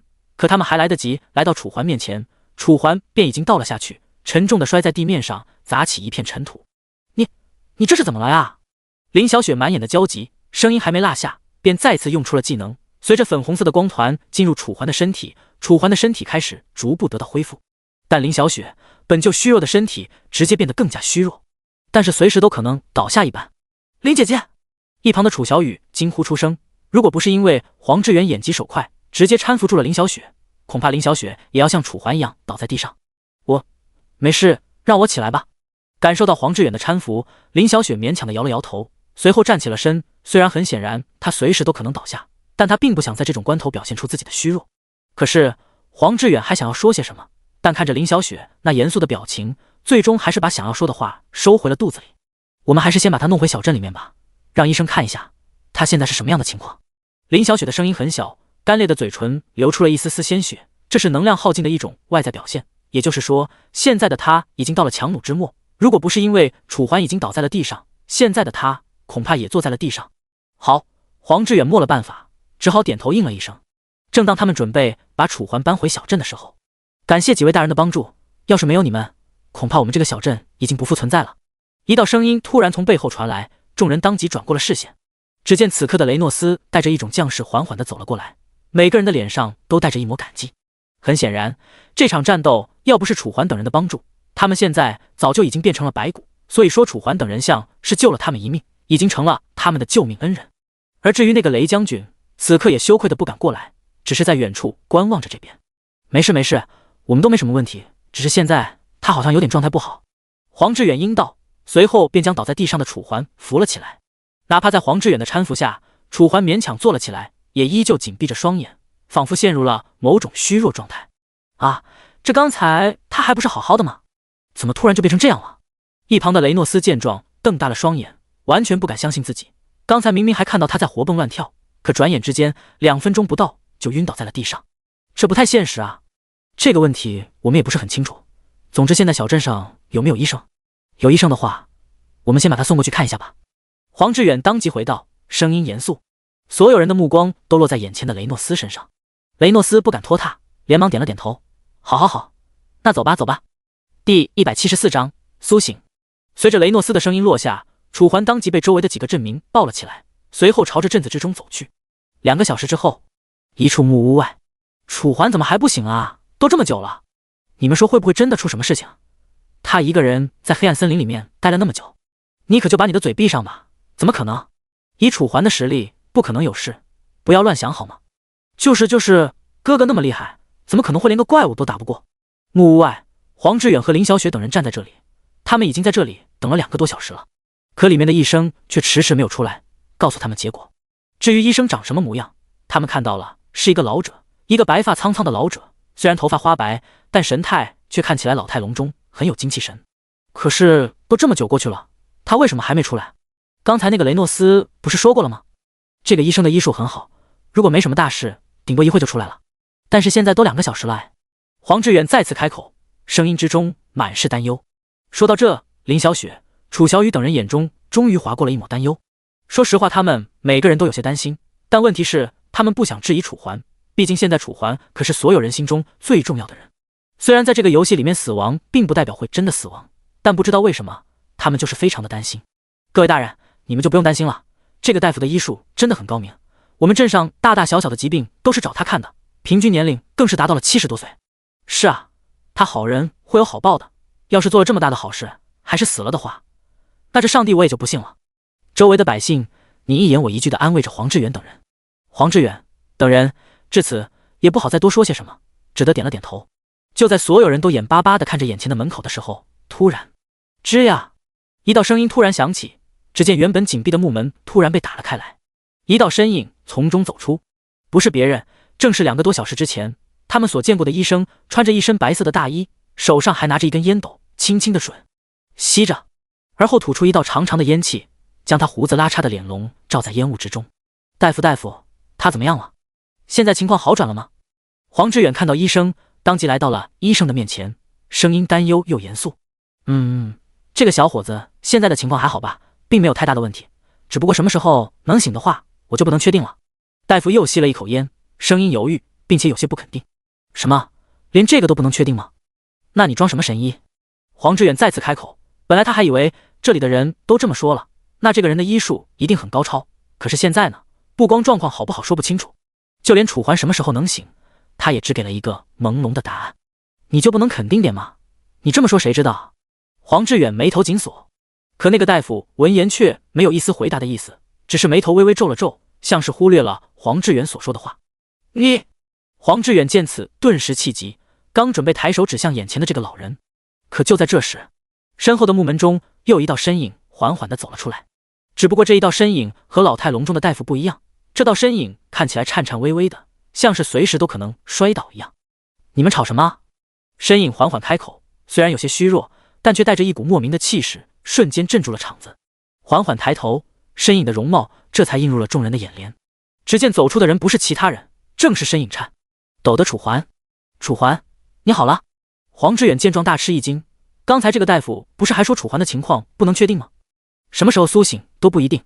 可现在呢，楚桓直接活生生的站在他的面前，如此强烈的对比感，顿时让他有些自惭形秽。不然呢？本来我就没什么事。楚桓淡淡的点了点头，随后便将目光看向了一旁的大夫。他的记忆到现在还只保留在黑暗森林的时刻，也就是说，他根本不知道自己是怎么回来的，只记得在他失去知觉之前，那个迷心花还活着。可当他再次睁眼之后，便直接来到了眼前这个鬼地方。虽然他并不清楚中间发生了什么，但是他隐隐约约的能感觉到，是眼前的这个大夫救了自己。为了确保自己猜想的没有错，楚桓还是来到了这个大夫的面前。老先生，刚才是您救了我吗？楚桓的语气尽可能的保证恭敬，虽然两者有着地位之间的差距，但毕竟他对楚桓有恩，而楚桓向来就不是一个恩将仇报的人。可以这么说吧，但如果严谨一点的话，其实我也没做什么，就只是给你扎了2针而已。老人点了点头，同时再次吸了一口烟斗里面的烟，一口浑浊的气体吐出后，原本离开有事的雷诺斯也返了回来，看到苏醒的楚桓，当即满脸讨好的走上了前。大人，您可算是醒了。您是不知道，在您昏迷的这段时间，这几位大人可是担心坏了。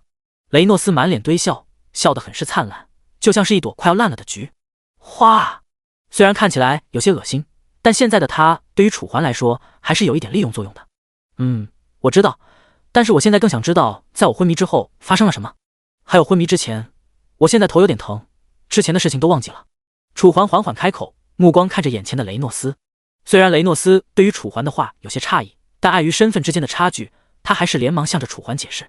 是这样，您在昏迷之前从黑暗森林中走了出来，然后直接把兽潮打退了。本来这几位大人都快要坚持不住了，还好您回来的及时，不然现在是什么情况，我们都确定不了。雷诺斯说着，声音非常的严肃，严肃的同时还带着一些感激。第175章鬼手。说完，雷诺斯的目光注视到了一旁围着的一群镇民，当即再次开口：你们几个愣在那里干什么？没看到大人醒了吗？还不快点上来感谢！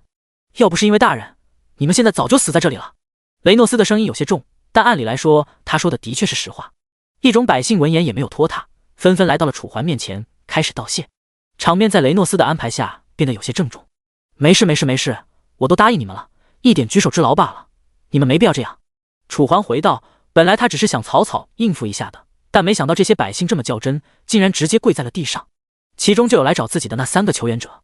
不行，之前公主都下了死命令，结果大人您还能冒着生命危险来帮助我们，光是这一点您就值得我们跪拜，更别说您带着他们几位大人用10个人都不到的力量就阻挡下了这一次受潮，于情于理您都应该得到我们的跪拜。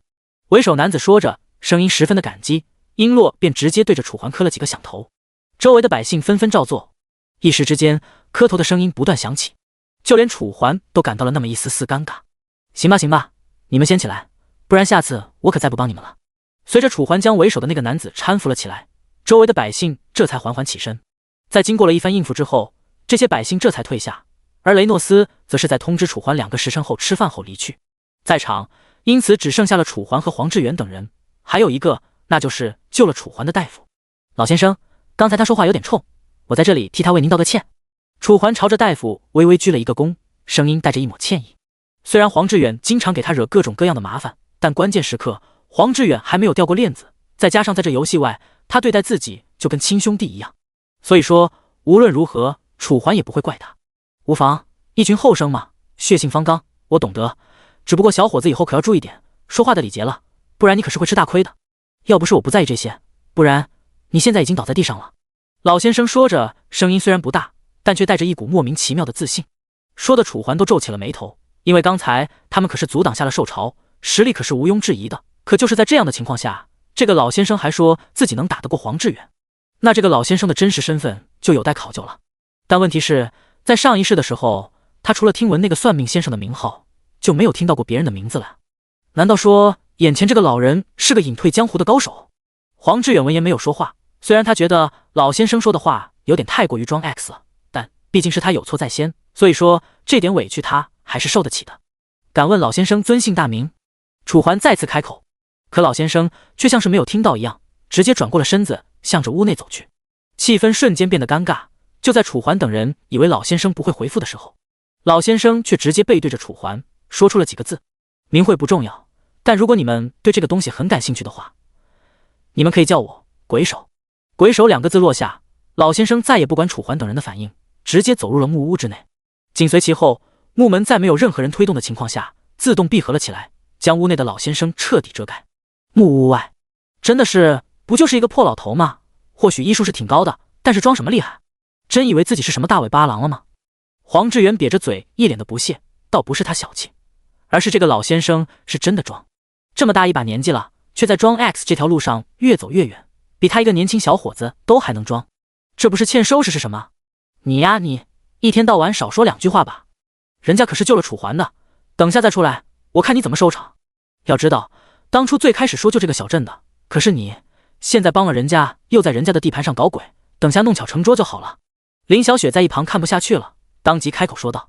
可是这老头真的有点……黄志远有些不服气，再次开口，可他的声音都还没来得及落下。好了好了，别说这些了，他可是能听见的。楚环的声音响起，瞬间止住了黄志远说话的欲望。啊？什么？他能听到？黄志远微微惊讶，像是根本不相信楚环所说的话一样。可楚环闻言却认真的点了点头。怎么可能？黄志远一脸的不信。虽然在那些百姓的口中，这个老头的医术很高明，但这些百姓已仅仅说了他的医术高明，对其他的都是只字未提。就算刚刚那个无风关门是这个老人用了某种手段，但也不能说明他有多厉害吧？万一只是一个特殊技能呢？要知道，在纪元之中，技能不光有攻击技能以及 buff 技能，还有一些辅助技能，类似于偷窃或者开锁等。所以说在黄志远的眼中，这个老头不过就是一个不走正道的老家伙罢了，仗着自己有那么一点点医术，就在这里装 X。 好了，我说了，别再说这个问题了。楚环的声音变得严肃，不知道为什么，在黄志远看来，楚环的眼中更是划过了一抹冷漠，就像是对于这个问题他非常的看重一般。好吧，黄志远没了办法，只能点了点头。见状，楚环没有丝毫解释的意思，只是回头看了一眼眼前紧闭的木门。虽然黄志远等人并不知道眼前这个老人的身份，但他在前世可是没少听说鬼手这一名号，哪怕是在深渊降临之后，这个鬼手也依旧名扬全世界，是当时当之无愧的第一神医。只不过在后面人类处境艰难的时候，这个神医却突然失踪了，导致人族的好几位强者都没有及时得到医治，不然的话可能楚环还能够多活一会儿。当然，这些话都是后话，对眼下并没有多大影响。第176章赴宴，但也足以证明眼前这个老先生身份绝对不一般。真是没想到啊，一个小镇居然有2位大佬。这个小镇该不会有什么秘密吧？楚环眉头微皱，自言自语。因为他的声音很小，所以说一旁的林小雪的人压根就没听到楚环在说什么，只是看到他的嘴巴微微动了动。对了，你们能跟我说一下，在我走之后发生了什么吗？这时楚环像是突然想起了什么，看着黄志远等人说道。因为在他感受到 BOSS 的位置之后，他便直接前往了黑暗森林，在那里他失去了记忆，完全不知道在那里发生了什么。不过看眼下的情况，应该是自己打过了，并且通过经验面板来看，自己等级确实涨了好几级。啊，这楚环，你该不会是搞忘了吧？黄志远率先开口，声音带着一抹犹豫。要不然呢？要不然我还会问你吗？楚环点了点头，声音无可厚非。黄志远等人顿时面面相觑，最后一同转过视线看向楚环，像是担心楚环脑子是不是坏了一样。我真的就只是单纯忘了而已。你们这么看着我做什么？楚环嘴角微微抽搐，虽然他现在身体依旧有些虚弱，但已经无伤大雅，至少能维持他正常的活动。没什么，我只是有些担心你。这话是林小雪说的。纵然楚环无奈，但也只能点了点头。随后林小雪开始娓娓道来。自从你进入黑暗森林之后，我们就留在城前抵挡着兽潮，后面抵抗了将近半个小时，我们实在是顶不住了。本来我们都准备牺牲在这里了，结果这个时候你就回来了。林小雪说完微微低下了头，说实话，现在的她想起那个时候的场景，仍然心中有些担忧。是吗？那然后呢？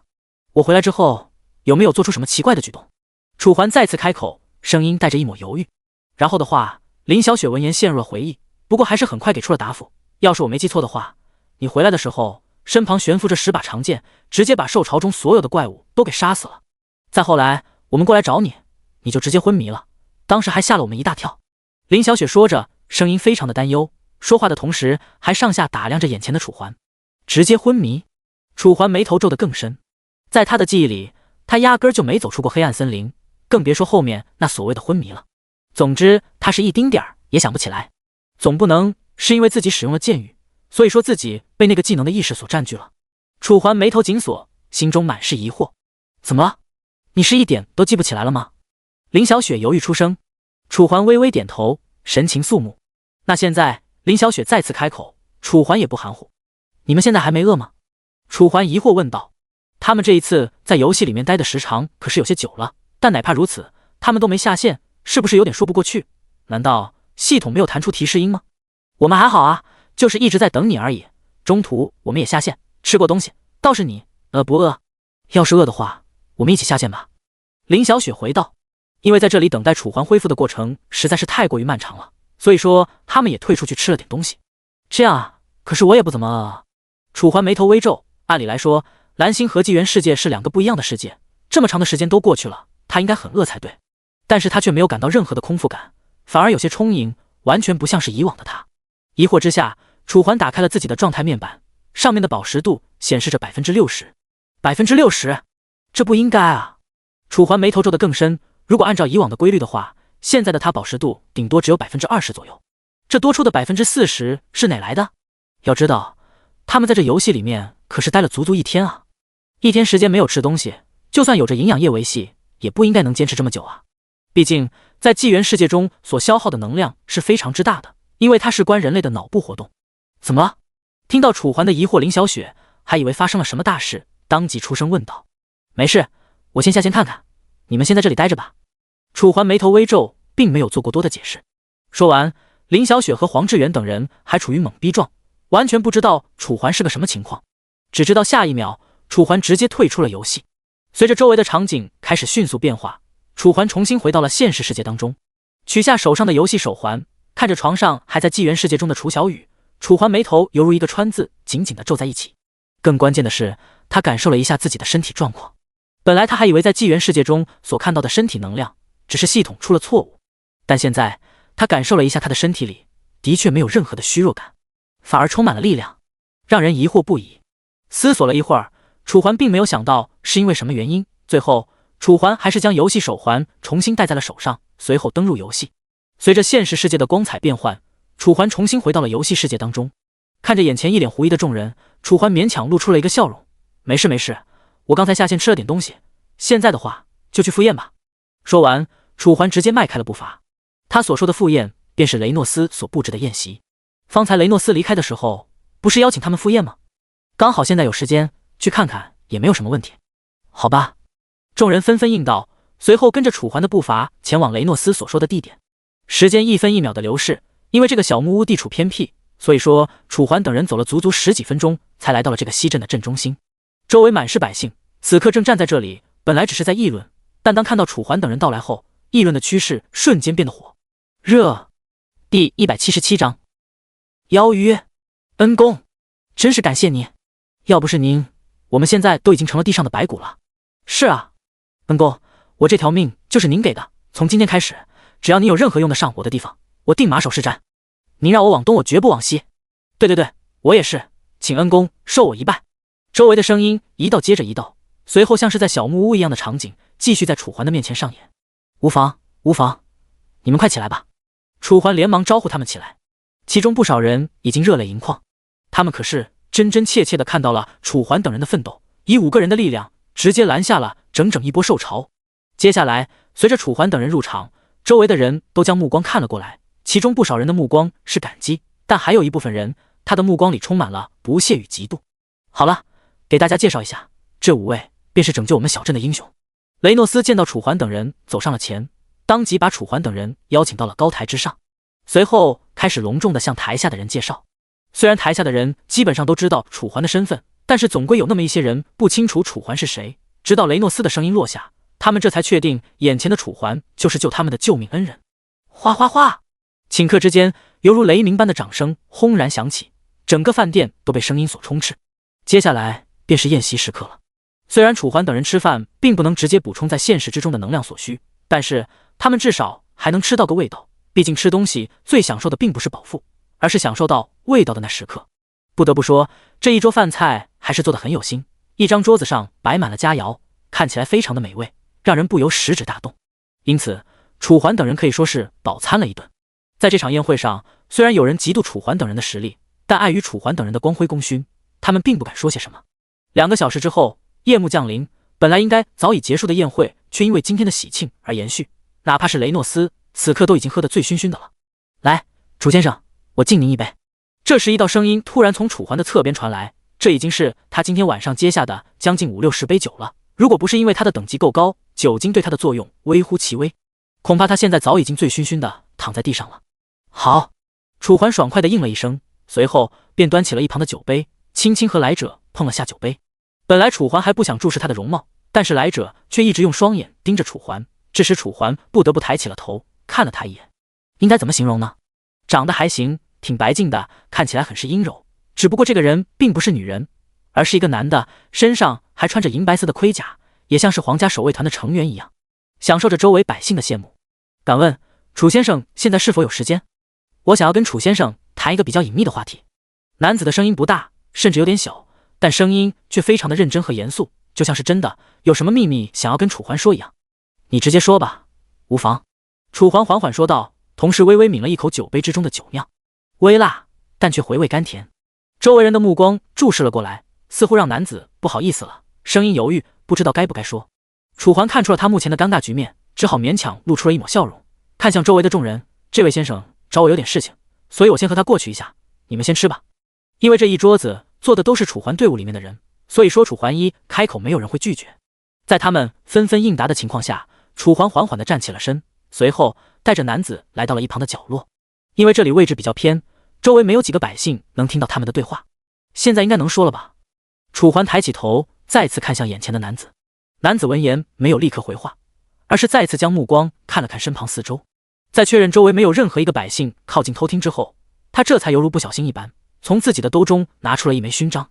这一枚勋章和楚环的勋章不一样，楚环的是一个金黄色的骷髅头，而他的则是一个银色的小船。勋章不大，只有半个拳头的大小，除此之外边就是一条船舶，浑身银色，船舶的各种细节刻画完善，看起来很是好看，比楚环的更加精致。当然，如果只是一个普普通通的勋章的话，楚环压根儿就不会注意到，关键是这个勋章代表的可不只是纪念，更重要的是，这个勋章是王城另一组织的代表，这个组织与皇家守卫团对立，是王城最强的2大组织之一——银灰团。你这是什么意思啊？楚环眉头微皱，缓缓疑惑出声。如果说他来找自己是有其他事情的话，那楚环当然乐意一听。可现在他才刚见到自己，就把自己的勋章拿了出来，而且还是银灰团的勋章，这不是明摆着对自己有想法吗？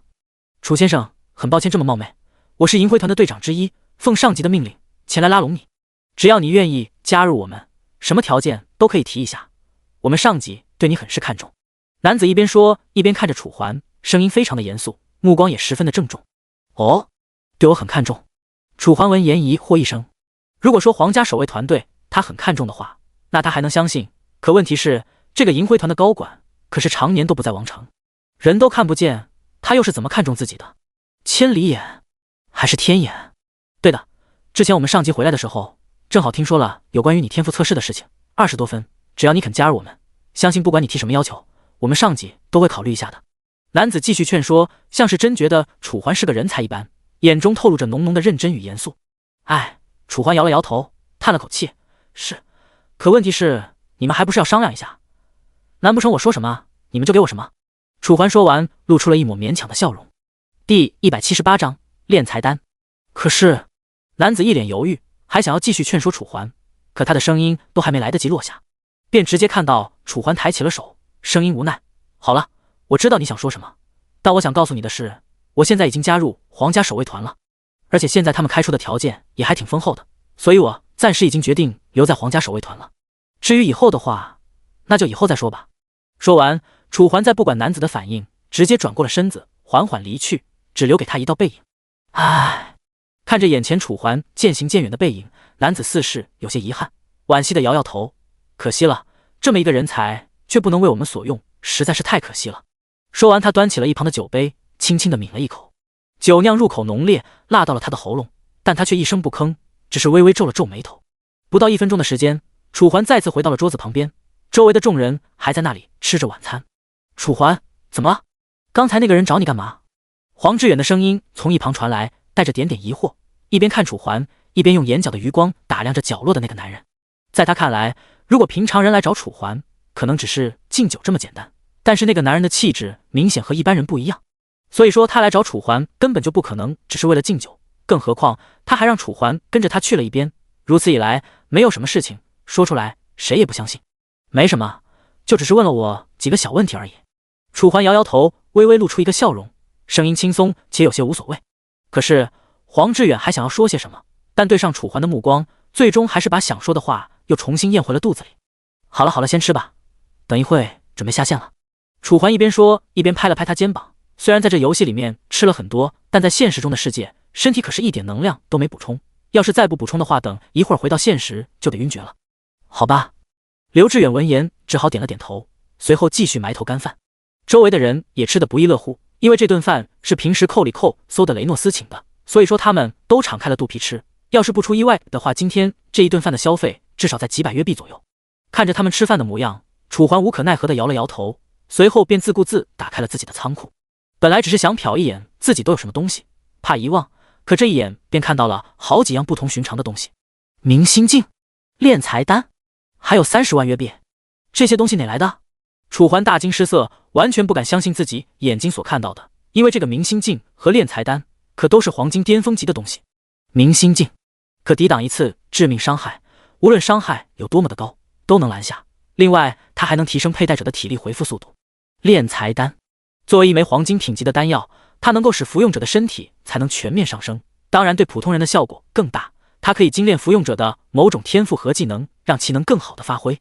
看着眼前一条条蹦出的信息，楚环只感觉心中1万匹草，尼玛在奔腾，踩着他的心生疼生疼的。2个黄金品级的东西都有着如此恐怖的逆天效果，一个就相当于免死金牌，而且还是强化版的免死金牌，而另一个则是他从未见过的一种丹药。不过能和这个明心镜属于同一个品级的，怎么想也不会差吧。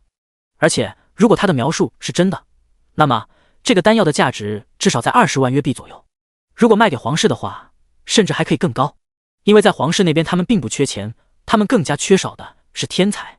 也就是说，只要楚环拿着这颗丹药去倒卖，绝对能赚得盆满钵满。可是看着仓库之中堆积的30万约币，他一时之间不知道应该说些什么了。如果光吃喝买装备的话，那么这些钱足够他用个几十年的了，而且还是每天胡吃海塞的情况下。但显然楚环并不是那种人，所以说这30万已经足够他的开销。他接下来所要担心的也就只剩下了这个敛财丹应该给谁使用。当然，作为经历过深渊时代的楚环，他可是非常清楚，在末日之中，只有把所有的武装都用在自己的身上，那才是最安全和保险的。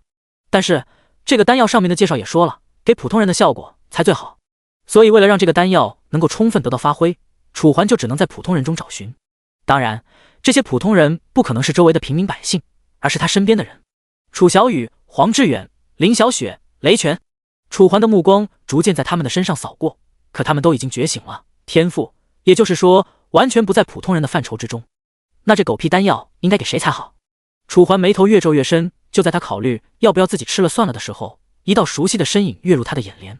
这道身影不高，只有到楚环腰腹部的高度，但他却和一旁开心的众人不一样，只是一个人闷头在干饭，就像是有什么不开心的事情一样。不错，这个人不是别人，正是加入楚环队伍到现在还没什么明显作用的楚思航。小孩，你一直吃不撑吗？要不跟我们聊聊天呗？对啊对啊，我之前看你一直和那位大人待在一起，你和那位大人之间是什么关系啊？是父子吗？还是说什么？你是不是傻呀？看他们之间的年龄对比，肯定是哥哥和弟弟啊。但问题是哥哥和弟弟的话，那他为什么不加入战场？而且一个人和我们这些平头老百姓坐在一起，是不是有点太冷落他了？哎呀，这有什么？你看他这小身板能干什么？上去估计也只是拖累。算了算了，不说这些了。听着周围坐着的平头老百姓的风言风语，楚思航原本就低着个头，更加低了下去，就差埋进碗里。他拿着筷子的手也越发用力，能看得出来他有些不甘。第179章质疑。他虽然表面看上去很是平静，但是实际上他的心里却波涛汹涌，因为其实他也想去帮助楚环等人，他不想一个人在后面坐享其成，享受着楚环等人的劳动成果。他不愿意成为别人口中的废物，又或者是拖累。可是他一个只会拿画笔的小男孩，又能干什么呢？想到先前听林小雪所说的话，他心里突然有一阵发笑的感觉。就自己这副鸟样子，真的配吗？就在楚思航思索到这，手里的筷子弯曲之时，在想什么呢？一道声音响起的同时，一只大手落在了他的肩膀上，力气不大，但却吓了楚思航一跳。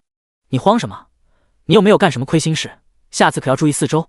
楚环缓缓开口，声音并不像对黄志远他们那样严肃，更是带上了一丝丝关心。因为在他的眼里，不同人就应该有不同的对待态度。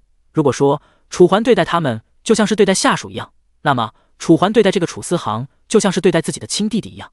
毕竟归根结底，他的年龄和自己的妹妹差不多，都才10几岁，这么小的年龄能指望他们干什么呢？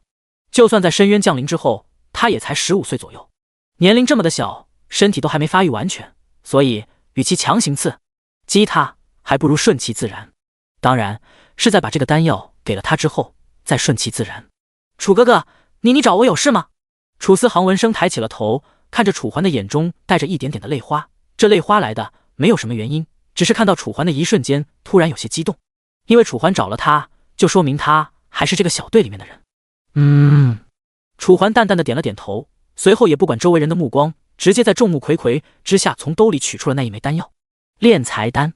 看着手中这散发着淡淡金光的丹药，楚环嘴角的笑容越来越浓郁，随后还不等楚思航反应过来，便直接将炼财丹递给了他。这是……楚思航一时之间还没有反应过来，看着眼前这散发着淡淡金光的丹药，他不由自主地咽了一口唾沫，但还是向楚环确定了一番。给你的，你拿着吃了吧，没准你吃了它之后，你就能上战场作战了。楚环笑着，又将手中的丹药向上移动了一下。这真的是给我的吗？可是看起来好贵重的样子。楚思航仍旧犹豫，因为这丹药可是散发着金光的，不管是品相还是它上面所散发的气息，都给他一种非常贵重的感觉。但看着楚环认真的眼神，楚思航最终还是点了点头，颤抖地将手伸向那一颗丹药，抓住，随后在楚环的注视下，缓缓放入了自己的嘴巴中。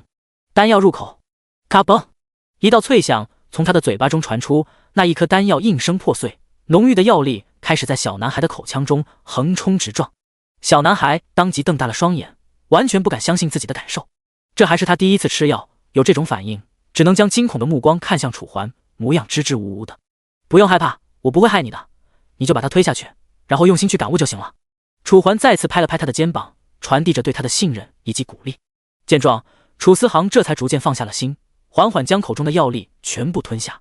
随着他的一口咽下，浓郁的药力开始在他的体内横冲直撞，就像是脱缰之马一样，所过之处只留疼痛。如果只是身体上的疼痛，那还算了，更重要的是有一股最为浓郁的药力，竟然直接朝着他的大脑冲了过去。混沌之中，楚思航只觉得自己的脑海受到了强烈的冲击，像是撕裂一样的疼痛，痛得他痛不欲生。不！楚思航咆哮出声，如此剧烈的疼痛让他再也难以平静，咆哮的声音直接吸引了周围所有人的目光。这小男孩怎么了？怎么看起来魔怔了一样？是不是疯了？不知道，这个我也不清楚，我只看到了刚才那位大人给了他一个金色的药丸，他吃了之后就变成这个样子了。什么？这怎么可能？大人心肠那么好，再怎么也不可能害别人吧？更何况这个人还是他的队友。你懂什么？万一人家大人就是觉得这个小男孩是拖累呢？想要就这么除了他？周围的议论声音一道跟着一道，听得出来他们很是慌张，因为眼前的小男孩已经倒在了地上，死死地抓着自己的脑袋不断翻滚，就像是脑海中的撕裂感没有丝毫减弱一般。楚环眉头紧锁，但却始终没有上前帮助楚思航，因为他知道这个就是炼财丹的药力反应，越好的丹药它所会带来的效果也就越高，反应也会因此变得更为激烈。所以说楚思航现在的反应在楚环的眼中看来是完全合理的，而既然他都吃了这么好的丹药了，貌似承受一点痛苦也在情理当中吧。楚环、思航他这是……这个时候正在吃饭的林小雪等人看到了这边的情况，连忙来到了楚环的身边，看着眼前的楚思航，心中满是担忧。是啊，刚才他不还好好的吗？一旁的刘志远也紧跟着出声。虽然这个楚思航是没有什么大用，但问题是再怎么说他也是队伍中的一员啊。更何况他们在过来的路上可是清清楚楚的听到了周围的人在说，是楚环给了他一颗丹药，就是因为那一颗丹药他才变成这样的。不行，我来帮他。林小雪看不下去了，直接准备用出自己的技能。随着周围的能量开始产生波动，他手中的法杖也汇聚出了一股更为浓郁和精纯的温性能量。别，你现在帮他就等于在害他。还不等林小雪手中的法杖落下，楚环便直接开口出声，说话的同时还伸出了手停下他的动作。啊，喂，为什么？林小雪一脸懵逼，虽然停下了动作，但语气之间却带着那么一丝丝质疑的意思。第180章楚思航觉醒。面对林小雪等人质疑的目光，楚环也不恼，只是眉头微皱，便收起了自己的手。你们放心吧，我比你们任何人都要仁慈，我刚才给他的是一颗能够提升他自己能力的药丸，而不是毒药。楚环的声音不大，刚刚好能让周围的所有人都听到，无论是林小雪等人还是周围的平头老百姓。什么？提升他能力的药？可是什么提升能力的药能让他痛得这么死去活来？说这一句话的是黄志远，只见他眉头微皱，看着眼前的楚思航，他的心中充满了担忧。为的不是别的，只是因为这个楚思航看起来实在是太痛了，简直可以说是痛不欲生。多了去了，只不过你不知道罢了，反正现在谁都不要去打扰他，如果你们敢去，那就走吧。楚环头也没回的说道。不知道为什么，明明楚环的语气听起来很是平淡，但却给人一种莫名其妙的压迫感，让人不敢造次。唉，哪怕是黄志远也只能叹了口气，站在原地。林小雪也说起了本来准备是发而出的技能。一旁楚小雨来到了楚环的身边，轻轻拉了一拉楚环的裤脚。怎么了？楚环低下头看着楚小雨那犹如瓷娃娃一般精致的脸庞。我想问问哥哥，你说的是真的吗？他挺可怜的，我也有点怕。楚小雨虽然没有把话直接说完，但大概的意思楚环还是能隐隐约约的猜到。怎么现在连你也不相信哥哥了吗？楚环用开玩笑一样的口吻缓缓说道。可楚小雨却并不认为楚环在开玩笑，顿时眼神就慌了。我没有，我只是担心他，看他的样子真的好痛。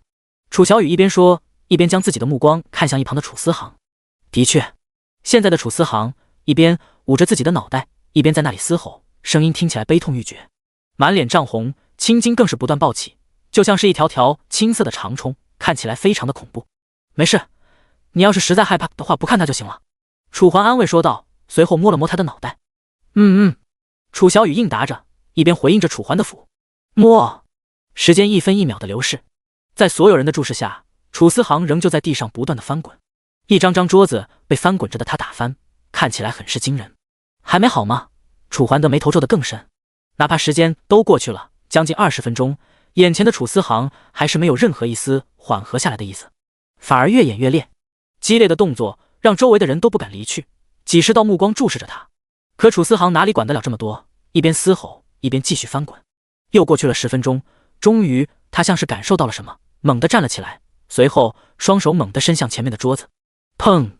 随着一道沉重的声响响起，眼前的楚思航竟直接将桌子劈成了2半，桌子上的饭菜洒了一地。但哪怕如此，楚思航也没有一丝一毫的动容，反而阴沉着脸，双眼微微发红，就像是陷入了某种癫狂的状态一样。紧随其后，楚桓等人还没有动作，楚思航便不知道从哪里抽出了一根木棍，随后扎向自己的手臂。噗嗤！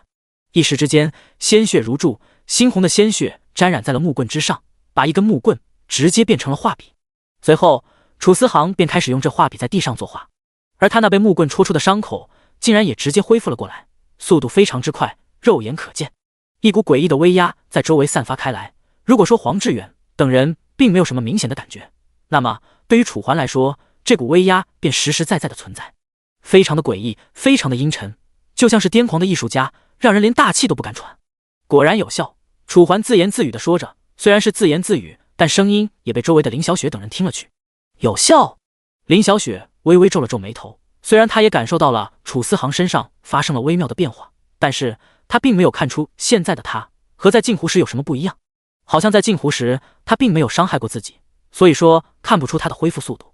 但是这个作画能力和镜湖几乎一模一样。在所有人的注视下，楚思航就像是恶魔一般，不断挥舞着手中的画笔，鲜血开始在他的构图下绘画成一幅幅图画，血腥残忍，让人看了便汗毛直立。与其说他画的是画，倒不如说他画的是地狱。干裂的土地上，鲜血如河水，残缺的刀剑插在一具具尸体之上，人类的哀嚎，怪物的凶残，遮天蔽日的怪物群，让这一幅画面显得更加的诡异和恐怖。而人类在这一幅图画中已然是强弩之末，连绵万里的血海，只剩下了1000人类和这些怪物做着争斗。末日，末日！楚思航低沉地说着，模样十分的疯狂。如果画笔没有墨水了，他便再次将木棍戳入了自己的血管，就像是感觉不到自己的疼痛一样，反而笑得非常的疯癫。哈哈哈！末日！在他接下来的话语中，图画彻底成型。血海末日，怪物遮天蔽日，这是属于人类的末日，但却是怪物的狂欢。思航！一旁的林小雪忍不住了，当即走上了前，想要把他唤醒。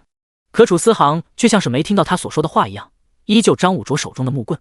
直到林小雪来到他的1米范围之内，他这才像是发现了什么一样，嘴角勾起一抹怪异的笑容，随后猛地将手中的木棍戳向林小雪。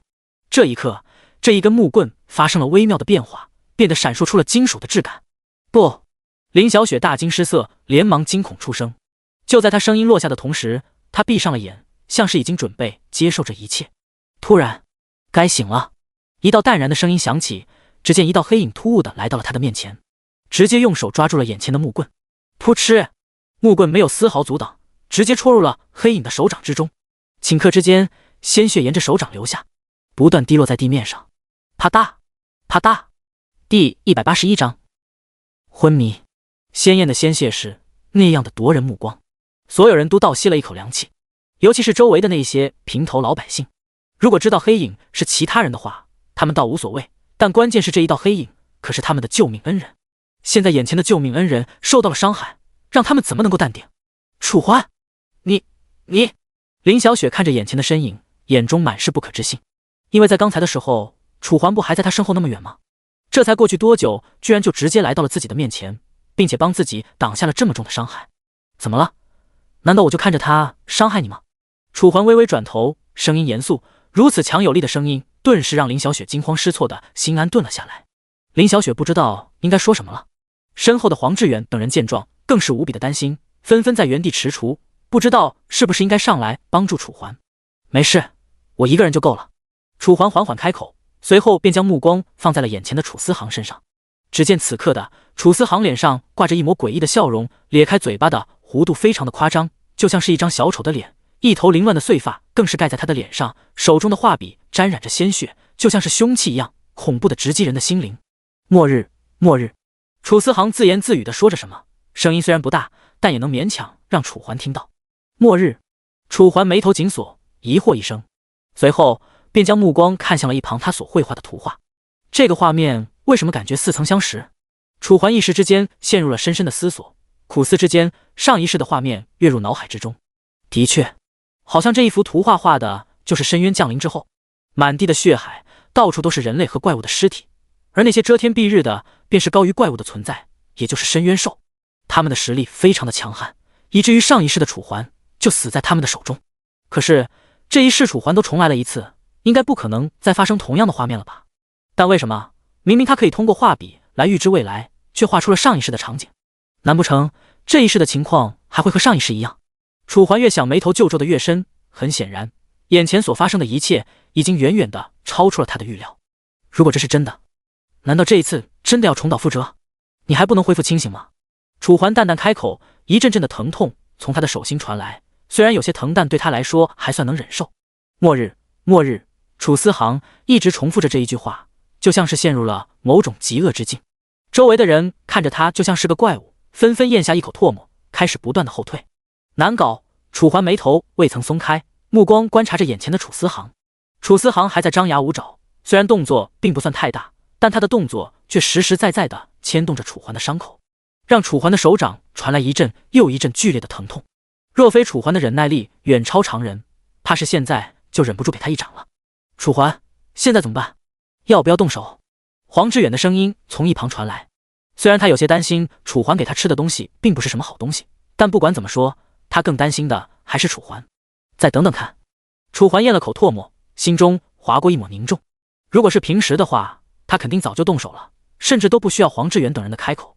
可问题是，现在的楚思航谁也确定不了，万一他体内的药力还十分的浓郁，现在就把他打晕的话，并不有利于药力的吸收。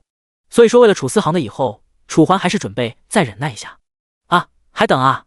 可是，一旁的黄志远一脸的犹豫，他直勾勾地看着楚环被木棍戳穿的手，那破碎的血肉让黄志远都为之担心。放心吧，我心里面有数。楚环头也没回地说着，继续盯着眼前的楚思航。周围的气氛变得剑拔弩张。如果不是因为楚环在这里，恐怕周围的平头百姓早就把这个楚思航当成恶魔，并且乱棍打死了。时间一分一秒的流失，木棍还插在楚环的手上，疼痛从来没间断过。终于，在3-4分钟之后，楚思航的眼中划过一抹虚弱，原本凶神恶煞的表情也变得缓和了下来。随后，甚至楚环都还没有反应过来，楚思航便直接倒在了地上，那个画笔也因此失去了金属光泽，从楚环的手掌拖出，滑，落在楚思航的身旁。一人一画笔就这么躺在地上，除了楚环正在他的面前之外，其他人距离楚思航的距离至少有4米开外。恩人，这个小孩子不会是被恶魔上身了吧？一旁的雷诺斯缓缓向前，声音之中满是凝重。因为对于他来说，以前的楚思航种种迹象，除了被恶魔或者恶鬼上身了之外，他实在想不出还有什么可解释的道理。放心吧，并不是。楚环头也没回的解释道，只不过刚才给他的药激发了他心中的潜力，所以他才变成了这样。说完，楚环直接从自己的系统仓库中取出了一卷绷带，随后将自己的手缠绕了起来，动作一气呵成，看着一旁的黄志远，那叫一个惊讶。因为在学校的时候，他可从来没有见识过楚环还有这种的本领。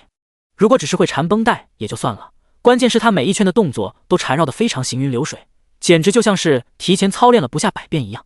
周围的平民看着楚思航倒地，这才缓缓地围了上来，原本的4米距离变成了2米距离。楚环也蹲在了楚思航的身边，用手稍微探了探楚思航的鼻尖，还有血，也就是说楚思航还没死。这孩子，哎，命也真够苦的。楚环叹了口气，心中对楚思航生出了一抹怜悯和同情。因为这个楚思航从开始到现在都不知道自己的父母究竟是谁，也就是说他的身世不明，就像是从石头里面蹦出来的不说，他还有这么恐怖的潜力。第182章再生异变。如果是对一般人来说的话，这种潜力自然是好的，但问题是他无父无母，没有家世，也就意味着没有人会保护他、袒护他。在这样的情况下，他有着这么恐怖的潜力，而且每次展现出来的时候都非常的诡异。或许就是因为这种原因，才会让他在上一世的时候远离中原，去到西方。不过既然楚环已经提前预知到了这一切，那么楚环便不会再让这一切重演。这一世，楚环说什么也要当他最坚实的后盾。楚大人，他好像醒了。就在楚环思索之时，一旁雷诺斯的声音突然传来：“醒了。”楚环诧异一声，随后这才将目光看向眼前的楚思航。只见此刻的楚思航缓缓行转，虚弱的眼皮好像很难抬起一样。不过最后在他的坚持下，还是缓缓地睁了开来。楚大哥！楚思航揉着自己微微疼痛的脑袋，看得出来此刻的他非常的茫然，就像是完全不知道自己现在在哪一样。我这是怎么了？楚思航将疑惑的目光看向楚环，很显然他想在楚环这里找到答案。没怎么，你扭头看下旁边吧。楚环微微露出了一抹笑容，安慰着他。可是他们为什么这么看着我啊？楚思航咽了口唾沫，缓缓从地上挣扎起来，因为身体的无力，他差点倒在地上，还好楚环及时的将其扶住。没什么，你就当他们不存在就好。楚环再次开口，随着他的声音落下，周围的平头老百姓这才明白了自己的目光的不对，纷纷收起了自己的目光。楚思航的表情这才缓和了下来，随后将目光看向楚环所说的那个方向，赫然便是他刚才的杰作，那一幅末日图画。这谁画的啊？怎么这么恐怖？楚思航大惊失色，看起来对眼前的图画没有一丝一毫的印象，因为这个图画画的实在是太逼真了。虽然这整整一幅画只有红色，但它却完美的勾勒出了各种怪物的轮廓以及细节。也就是说，如果这幅图画是用彩色来画的话，那它就和拍下来的没什么差距了，甚至比一些像素不好的手机拍出来的更加清晰逼真。算了，想不起来就算了，没事，当没看到吧。楚环笑着说道，随后拍了拍惊魂未定的楚思航的肩膀。楚思航还有些懵逼，可突然在他思索的时候，他像是感受到了什么强烈的疼痛一样，再一次猛地捂住了自己的脑袋。啊！他身上的青筋再次暴起，这一次一道前所未有的气势从他的身上爆发开来，气势之猛甚至超过了楚环之前所击杀的那个暗金级 BOSS。 什么情况？楚环微微一惊，但是联想到他体内可能还残存有药力，只能不管他，微微后退了2步。周围的平头老百姓更是以最快的速度向外逃去，尤其是那个雷诺斯一溜烟就跑没了影。楚环，这怎么办？一旁的黄志远完全傻了，刚才楚思航那么疯，转眼之间又好了，可现在他却又陷入了癫狂状态，而且这个气势怎么那么像怪物啊？对于这一点的疑惑不只是他一个人，哪怕是一旁的林小雪等人也感觉楚思航身上散发的气势就是属于怪物的气势。两种气势不能说是毫不相关，只能说是一模一样，甚至楚思航身上的气势比怪物身上散发的气势强度更高、更大、更恐怖。你们别轻举妄动，让我来。楚环向后压了压手，示意他们不要乱动。黄志远等人本来就不知道应该怎么处理，听到楚环这么说之后，只好继续往后退去。所有人都提心吊胆地看着眼前的楚思航，除了一个人，那就是楚环。啊，好痛！楚思航死死地抓着自己的头发，就像是非常的疼痛一样，丝毫不顾及自己的力气有多大。如果他的力气再大一点，楚环甚至怀疑他可以将自己的头皮扯下来。突然之间，砰！一股气浪从楚思航的身上爆发开来，周围的桌子、椅子、板凳全部被掀飞。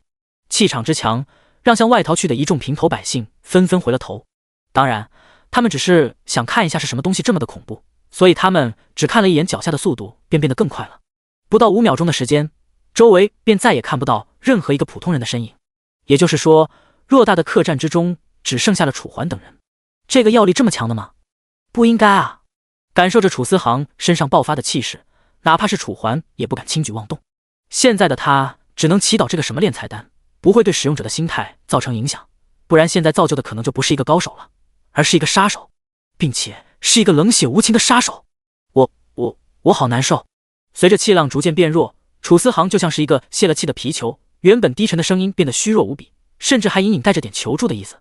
楚环依旧没有上前，而林小雪和楚小雨则是已经准备好了各自的技能，只要楚环一声令下，他们立马给楚思航进行身体恢复。时间还在流逝，转眼之间，僵持的时间又过去了2分钟。楚环眉头死死地皱着，感受着气氛的凝重和庄严，他最终还是向眼前逐渐虚弱的楚思航走了过去。楚思航还在说些什么，只不过声音非常的低沉和小，哪怕是距离他最近的楚环都没能听清楚他说的是什么，只看到他的嘴巴一直在动，偶尔能听到那么1-2个音节。楚思航蹲在地上抱着自己的头，就像是完全没有注意到楚环的靠近一样，只是止不住的流泪，看起来非常的伤心和痛苦。终于，楚环来到了他的面前，可就在楚环准备再次踏出一步的时候，却突然发现自己无论如何也靠不近了。他和楚思航的中间就像是隔了一层隐形的墙壁一样。第183章，白衣老人直接将楚环抬起的脚拦在了外面，不给楚环接触眼前楚思航的机会。该死，这是什么情况？楚环错愕出声，陷入了深深的疑惑。这个炼财丹说的不是提升使用者的各项才能吗？为什么会影响到心智？如果早知道给楚思航服用会发生这么多的挫折，他打死也不会给楚思航吃。可现在说什么后悔的话都已经晚了，毕竟事情都已经发生了。楚环，怎么？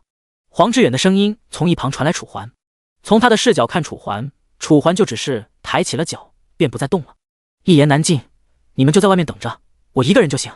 楚环头也没回的说着，一边挪动双脚继续接触周围的空间，看看有没有什么漏洞，也就是可以让他进去的地方。但是无论楚环怎么试探，朝着哪一个方向试探，这些隐形的墙壁就像是城墙一样，死死地拦着楚环，根本就不给楚环任何一丝靠近的机会。该死！楚环暗骂一声，隐形墙壁内的楚思航则像是感受到了什么，停下了哭泣，随后微微抬起了头，双眼发红，犹如一头即将苏醒的凶兽。这里的人都得死！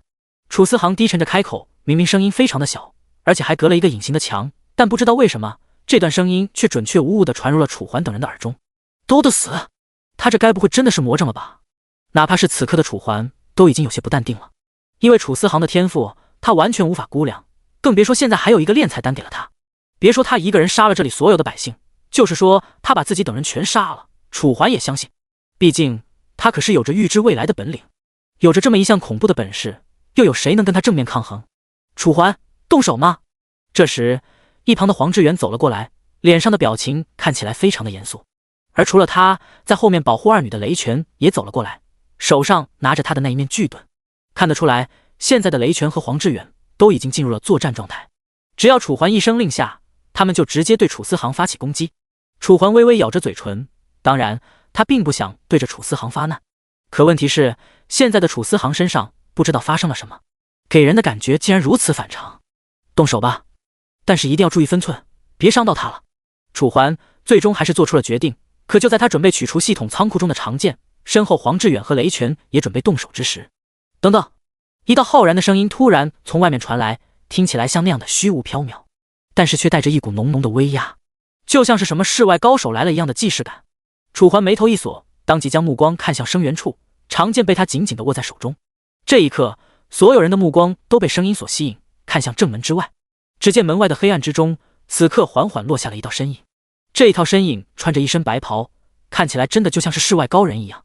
轻飘飘的白袍随着晚风的吹拂而不断飘扬，更重要的是，他还有着一下巴飘逸的胡子，约莫10厘米长，老态龙钟，脸上虽然有着很多的褶皱，但却非常的有精气神，给人一种宝刀未老的感觉。各位先别动手，你们可知道这是什么情况？白衣老者缓缓抬起了头，映入眼帘的是一对沧桑的眸子。随后楚环还没有回话，这个白衣老者便直接迈动了一下步伐。明明只动了一下，可下一秒他竟然直接来到了楚环等人的面前，距离楚环等人不到3米之远。也就是说，这个白衣老人仅仅一步便直接跨越了将近100米的距离。不跨空间，这个老头不简单。楚环眼中满是凝重，一边观察着眼前的白衣老人，一边用眼角的余光观察着一旁隐形墙壁中的楚思航，生怕两者中的一方突然发难。毕竟虽然在这个游戏中，现在死亡并不会真的死亡，可也会掉他的经验值啊。所以说楚环只能尽可能的小心。哎呀，小伙子，我都注意你很久了，你别这么紧张好吗？放心，如果我真的对你们有想法的话，那你们甚至还见不到我，你们就已经死了。白衣老人说着，声音很是轻松，并且听不到任何的架子。说话间，他手指微微一勾，远处的一张板凳便直接像是接收到了召唤一样，来到了他的旁边。白衣老人就此落座，模样淡然无比，就像是根本没把楚环等人放在眼里一样。黄志远和林小雪等人面面相觑，从彼此之间的疑惑就能够看出，他们压根就没有见过眼前的这个白衣老人，哪怕是楚环对眼前的这个白衣老人也没有丝毫的印象。你说，你观察了我很久？楚环眉头紧锁，就像是一个川字。对啊。白衣老人抬了抬眉头，声音不以为然。可是我貌似没有见过你吧？楚环再次开口，直接说出了他心中最大的疑惑。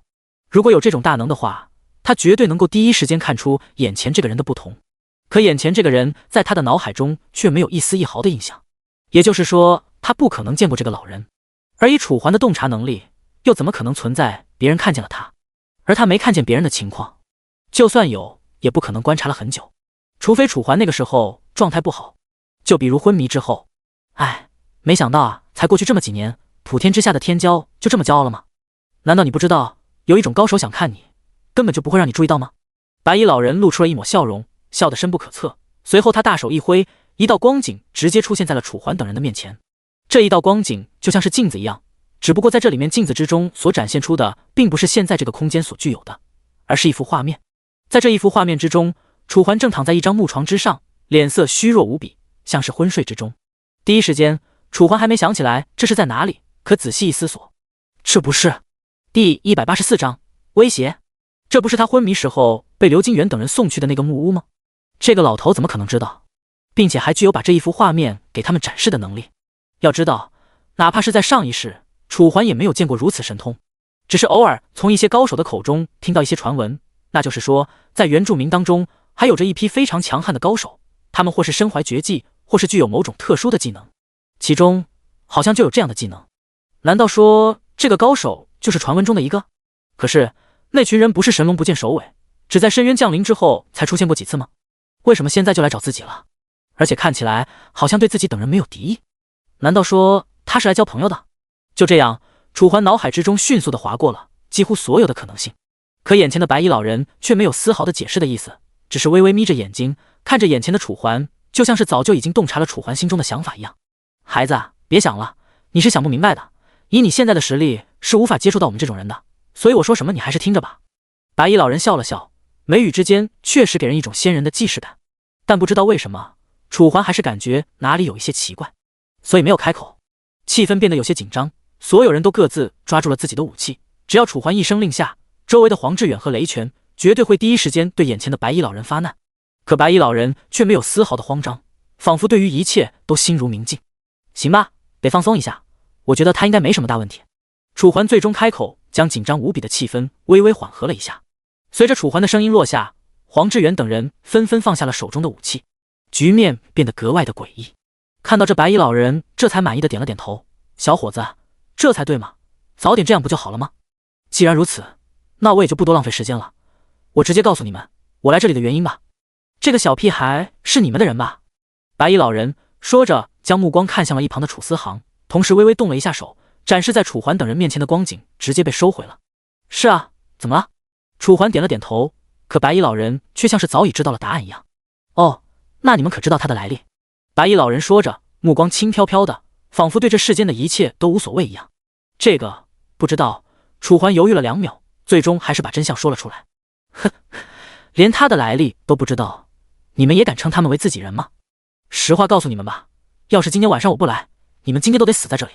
白衣老人缓缓开口。这时一直在隐形墙壁之中没有动作的楚思航终于有了动静，开始张牙舞爪地攻击眼前的隐形墙壁，动作之大，表情之夸张，看起来格外的恐怖。放我出去！楚思航嘶吼着，模样就像是某种可怕的怪物被封印，想要突破封印的状态。楚环咽了口唾沫，倒不是因为他害怕眼前的楚思航，而是因为白衣老人说的有80%的可能性是真的。因为此刻楚思航身上的气势还在不断攀升，就像是一个永不停步的提升机器。刚刚他的气势还只能和迷星花相当，可现在呢，他身上的气势已经足以碾压迷星花，其中的差距不言而喻。那我们现在应该怎么做？楚环将目光看向一旁的白发老人。既然他这个时候来了，并且说明了这件事情，那就说明他来这里的目的就是为了眼前的楚思航。而且从楚思航挣扎的模样看来，这隐形墙壁并不是楚思航自己造出来的，而是眼前的这个白衣老人弄的。怎么做？我可没说来这里是帮你们解决问题的，我只是比较好奇你给他吃了什么东西。本来我一直都盯着你的，结果在离去了黑暗森林后，对战那个 BOSS 的时候，我居然丢失了你的情况。等到再次发现你的时候，你已经昏迷了，所以我只是比较好奇，你给他吃的那个东西是从哪里来的？白衣老人说着，原本轻飘飘的语气有了变化，同时目光直勾勾地盯着眼前的楚环，仿佛对楚环望眼欲穿，想要搞清楚楚环身上所隐藏的秘密一样。楚环心中划过一抹忌惮，但脸上还是风轻云淡。哦，你说那个药丸啊？但是要么就是我在杀的那个 BOSS 之后，在他那个宝箱里面开出来的。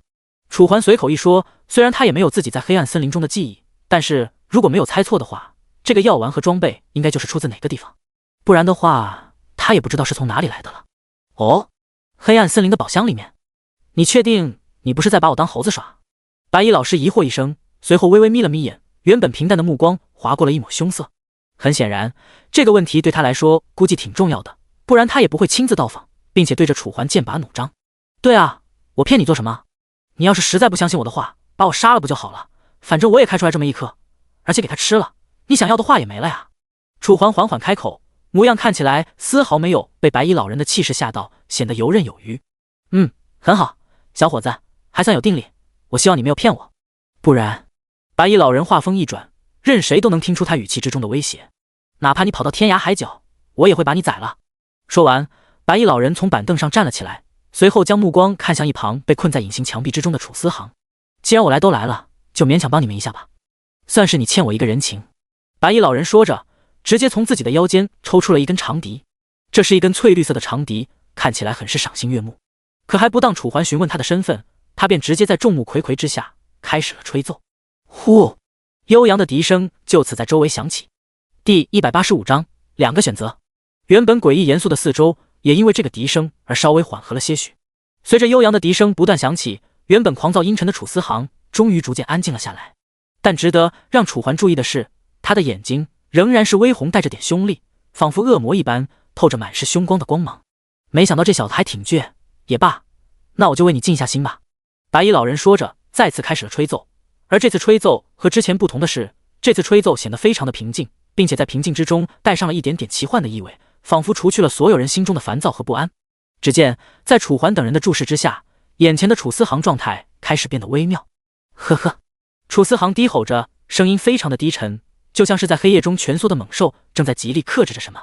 随着时间一分一秒的流逝，笛声还在周围萦绕，眼前的楚思航也逐渐变得平静，再也看不出半点狂躁，就连眼镜之中的猩红色也逐渐变成了微红，直到最后彻底恢复了正常。我这是怎么了？楚思航清醒了过来，看着周围注视着自己的楚环等人，他的眼中满是茫然和疑惑，就像是完全不知道刚才发生了什么一样。你真的不记得刚才发生的了吗？楚环缓缓开口。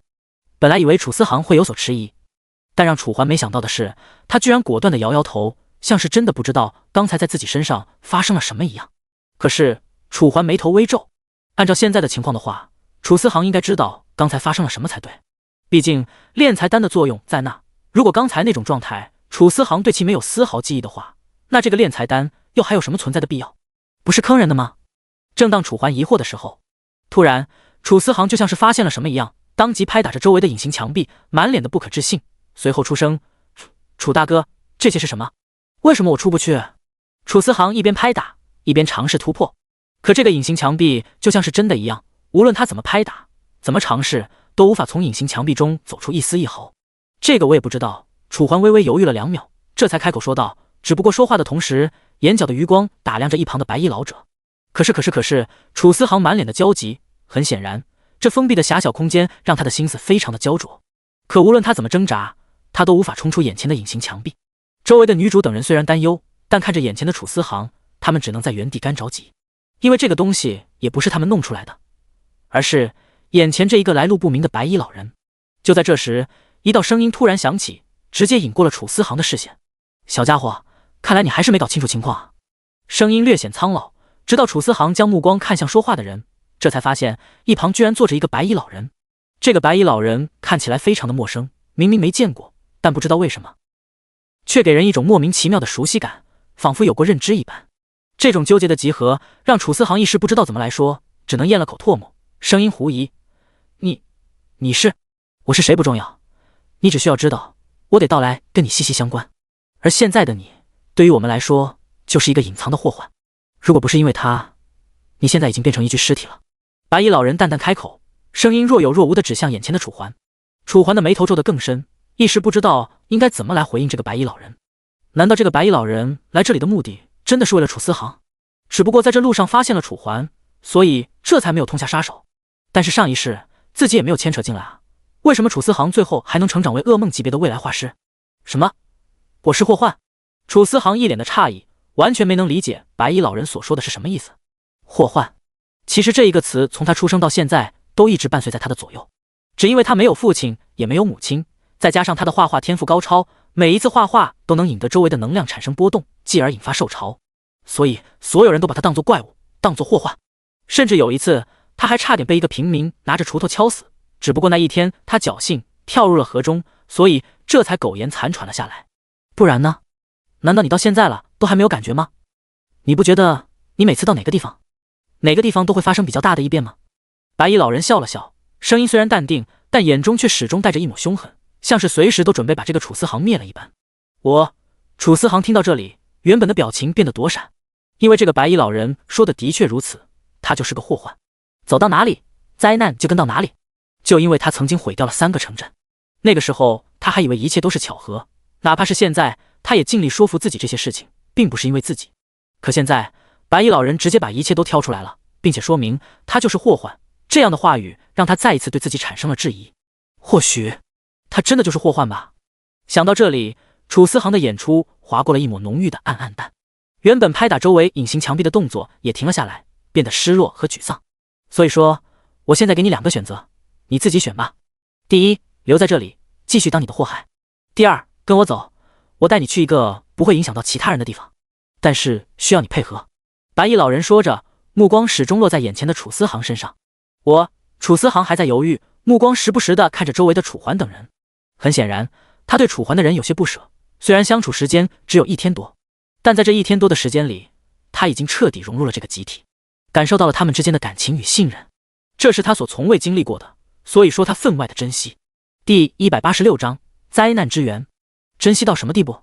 如果他也有能力上了战场，哪怕他死，他也要像黄志远或者雷泉一样，为了整个团队献出自己的性命。他义不容辞，也毫不害怕。若是对于一些成年人来说的话，这个要求或许并不严格，但问题是他才10几岁，这么小的年龄就已经不怕死了，可想而知楚环等人在他的眼中是有多么的重要。所以他不想离开楚环等人，而且是10万个不想。但一想到白衣老人所说的灾难，他本要脱口而出的答案再次停顿了下来。楚思航继续说着，声音颤抖，时间在这样的过程中一分一秒的流失，转眼之间已经过去了1分钟。在这1分钟里，没有任何一个人打扰楚思航，因为这是楚思航自己的决定，没有人应该或者有义务去打扰他。怎么样，还没想好吗？这个问题我想你应该心里早就有答案了吧。如果你继续留在这里的话，只会害了他们。你可别不信，别忘了你在3年前带来的那一场灾难。白衣老人继续开口，目光淡然地落在眼前的楚思航身上。什么？3年前的那一场灾难？楚环闻言一惊，就像是抓住了什么重要的关键词一样，当即惊异开口。白衣老人闻言无所谓一样的耸了耸肩。是啊，3年前的那场灾难，我没说错啊。难不成你们还不知道3年前那场灾难是因为眼前的这个楚思航？白衣老人说着，一边露出无所谓的笑容。真是初生牛犊不怕虎啊，什么都不知道就敢把陌生人招进自己的队伍，我还以为小伙子你多么有魄力，没想到只是无知。说完，白衣老人摇了摇头，非常的无奈与惋惜。可惜了，要是把你的天赋给我的那个弟子就好了，他绝对发展的比你要好数倍。声音落下，楚环没有理会他接下来所说的话，而是脑海中不断重复刚才的那一个关键词：3年前的灾难。如果是对于一般的玩者来说，3年前的灾难他们基本上都不会知道是什么东西，但是对于已经有了1世经验的楚环来说，这个3年前的灾难他在上一世就已经耳熟能详。那个时候距离深渊降临还有最后1个月，他在酒吧喝酒的时候意外听到了老板娘和一个黑衣人的对话，他们的对话之中就有牵扯到了4年前的灾难，换算过时间线，也就是现在的3年前。而在这场灾难之中，则是有着至少10万头怪物死在了这场灾难之中。当然这只是怪物死亡的数字，而人类的死亡则是这个数额的10倍以上，并且是至少。因为现在这个地方的科技比较落后，只是因为职业等才让人类存活在这个世界上，所以说没有人知道人类死去的准确数量，但是根据不完全统计，死去的人类至少有100万以上。这是个多么可怕的数字！要知道现在的这个小镇，其数量也才不过1000多人而已，100万人可是这1000的100倍啊！如此恐怖的死亡数量，别说是玩家了，就连非常多的原住民都因为这场灾难好几年都走不出阴影。据说因为这场灾难还灭掉了将近3个国家。并且这每一个国家都是诺菲大陆上鼎鼎有名的大国。灾难中所出现的怪物，基本上也都是3、4世纪以上的。因为事发突然，所以人类对此没有丝毫准备，被怪物打了个措手不及。就因为这个措手不及，让怪物灭杀了人类无数精英，至少10位100级强者都死在了这一场灾难之中。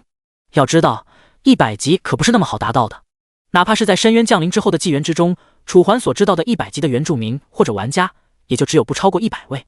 而在那一场灾难之中，就已经死去了10位，这可是将近深渊降临之后的1/10啊！可是，在上一世这么恐怖的灾难，却没有人知道它是因为什么而发生。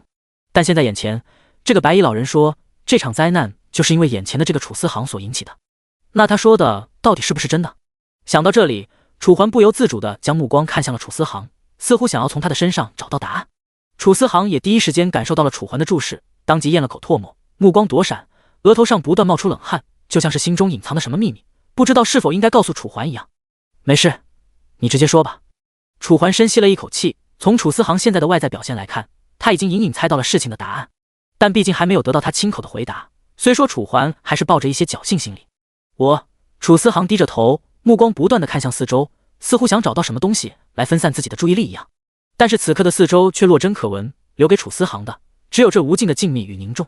虽然女主的人并不知道白衣老人和楚桓所说的3年前的灾难是什么意思，但他们通过楚思航和楚桓的反应，就能够大概猜出这灾难绝对非常重大，并且非常恐怖。而更重要的是，这一场灾难是由楚思航引出的，那岂不是真的说明这个楚思航就是个灾难的源头？想到只有所有人都把目光放在了楚思航的身上，气氛变得更加严肃和郑重。在这样恐怖的压力下，楚思航再也扛不住了，缓缓地咽了口唾沫，随后将头彻底地低了下去，用非常颤抖的声音说道：“是我。”说到最后，他的声音已经多出了那么一丝丝哽咽，像是有些伤心，又像是有些沮丧。真的？一旁的林小雪惊了。这么说来的话，这个楚思航真的是灾难的源头。那这一次的受潮，这不会也是因为他？想到这里，林小雪心中的震惊更加浓郁。哪怕是一旁的黄志远等人也反应了过来，纷纷瞪大了眼睛，完全不敢相信自己所听到的。可不管他们怎么等待，楚思航始终没有反驳一句。第187章留下，仿佛已经默认了这一个事实一般。好了，既然你自己都认识到了，那你还做不出选择吗？如果是我的话，我肯定二话不说的选择2，自己不行，没必要出来祸害别人。你觉得呢？白衣老人说着，没有丝毫的避讳与担忧，眼神就这么直勾勾地看着眼前的楚思航。楚思航没有说话，似是没有底气一般，就连眼神也不敢看眼前的白衣老人。随着时间1分1秒的流逝，楚思航仍旧在迟疑中徘徊，似乎他也不知道自己应该做出什么决定。现在的他只知道，他对楚桓等人非常的不舍，但是因为这个白衣老者所说的话，好像他又必须要离开，不然就会为楚桓等人带来难以估量的灾难。我跟你走吧。楚思航说完这一句话，落寞地低下了头，能够看得出来，此刻的他是有多么的伤心。这才对嘛，小伙子，男人就应该有男人的觉悟，不管你怎么样，都不能影响到别人，知道吗？白衣老人肯定的点点头，似乎对楚思航的决定早有预料。说着，他便从板凳上站了起来。楚思航周围的隐形墙壁消散不见，可就在这时，一只手却突兀地落在了楚思航的肩膀上。啊！楚思航被吓了一跳，可当他回过头来之后，才发现拍他肩膀的是楚桓。怎么了？被吓到了吗？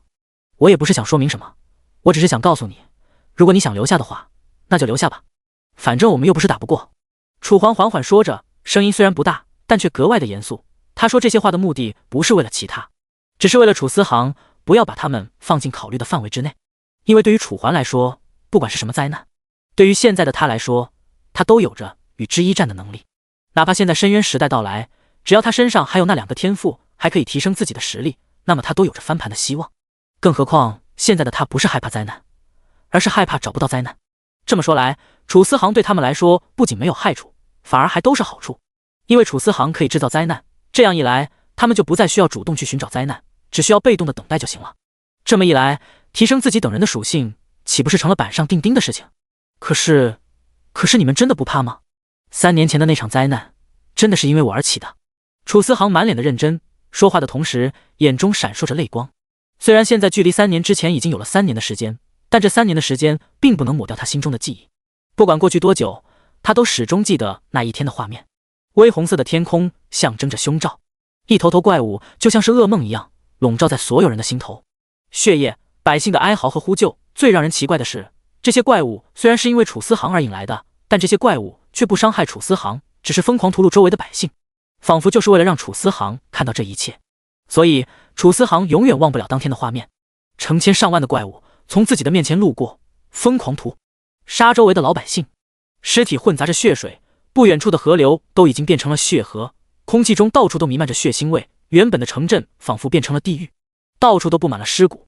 那是一场持续了3、4天的灾难，在这3天当中，他至少目睹了几十万的人类死去，但他却什么都做不了，只能像是一个旁观者一样，默默地看着这一切。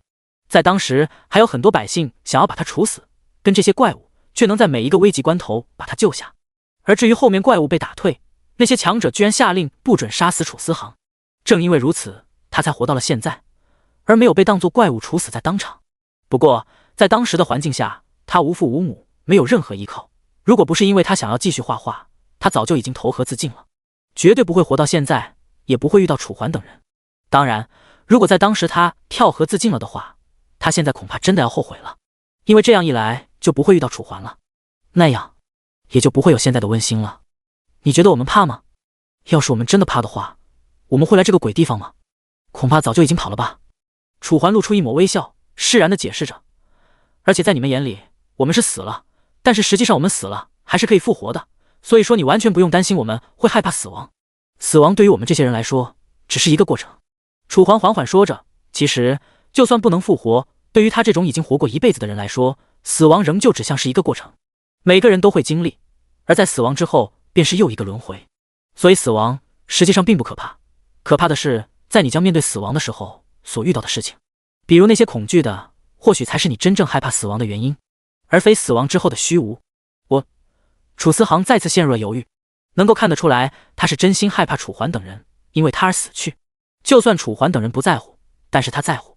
之前那些位毫不相干的人死去了，他都差点投河自尽，如果楚环等人在因为他而死的话，那他就真的找不到活下去的意义了。别犹豫了，我说了，如果你想留下来的话，就留下来，我们真的不会害怕的。而且实际上，你留下来对我们来说只有好处，没有坏处。楚环再次开口，声音非常的严肃和郑重。楚思航咬着自己的嘴唇，看了看楚环，又看了看白衣老人，最终他像是决定了什么，眼睛之中划过一抹决然。我想留下。直到楚思航的声音落下，他这才抬起了头，眼睛之中带着一抹坚定。本来他无依无靠，流离失所，在那样的情况下，他不害怕任何东西，也不害怕死亡。可现在他遇到了楚环，是楚环让他感受到了这个世界上仅存的美好。他明白了，人性其实并不只有黑暗，所以他想留下了。第188章，危机解除。哦，那这么说的话，你已经决定了是吗？白衣老人抬了抬眉毛，完全没有想到，本来已经定下的局面，居然瞬间扭转了。惊讶之下，他就连看着楚环的眼神都变得有些赞赏，似乎对楚环的做法感到非常诧异和钦佩。明知道留下这个怪物只会给自己带来无尽的祸端，可是楚环还是把他留下了。此子未来可期，是个性情中人，但是可惜，恐怕以后要在这一方面被人坑。楚思航没有立刻回话，而是先看了一眼身后的楚环，确定楚环对他留下来没有任何意见的时候，他这才转过了头，看向白衣老人，一字一顿：我确定。很好。声音落下，白衣老人也忍不住了，当即笑了一声：你们不错，很不错，居然敢把这么一个祸害留在身边。算了，我也答应你们了，我不会强行介入这件事，等你们想通了再来找我吧。说着，白衣老人便转过了身子。就在这时，等等！楚环开口出声，瞬间吸引了楚思航的注意。楚思航心中一紧，顿时害怕楚环后悔。可当他把视线看向楚环之后，顿时发现楚环仍然是一脸的淡然。楚思航紧张的心微松开了一些。哦，白衣老人疑惑一声，随后停下了步伐，缓缓转头，将目光看向后面的楚环。怎么了？后悔了吗？现在后悔也来得及，我可以把他带走。白衣老人说着，声音十分的淡定，原本还有些赞赏的眼神也变得平淡了下来。看来这个小伙子也不过如此，这么快就想反悔了。不过对于眼下的他们来说，也算是个明智之举。白衣老人想着，可随后楚环再次开口：不是，我没有反悔。楚环回道，声音没有半点犹豫，并且目光始终都和老人对视成一条直线。四目相对，也不知道是不是错觉，周围的气氛因此变得格外紧张。那你叫我做什么？没事做了吗？白衣老人眉头微皱，脸色略微带着不快。我只想问一下，你叫什么名字？还有后面到哪去找你？楚环也不慌张，挨着回答了他的2个问题。名字我说了，这东西不重要，至于在哪找我，不需要你来找我，我感受到了你的选择，自然会来找你。白衣老人缓缓回道，声音淡然无比。说完还不等楚环再次开口，白衣老人便直接迈开了步伐，就此离去。因此留在原地的只剩下了一道空气。就这么跑了。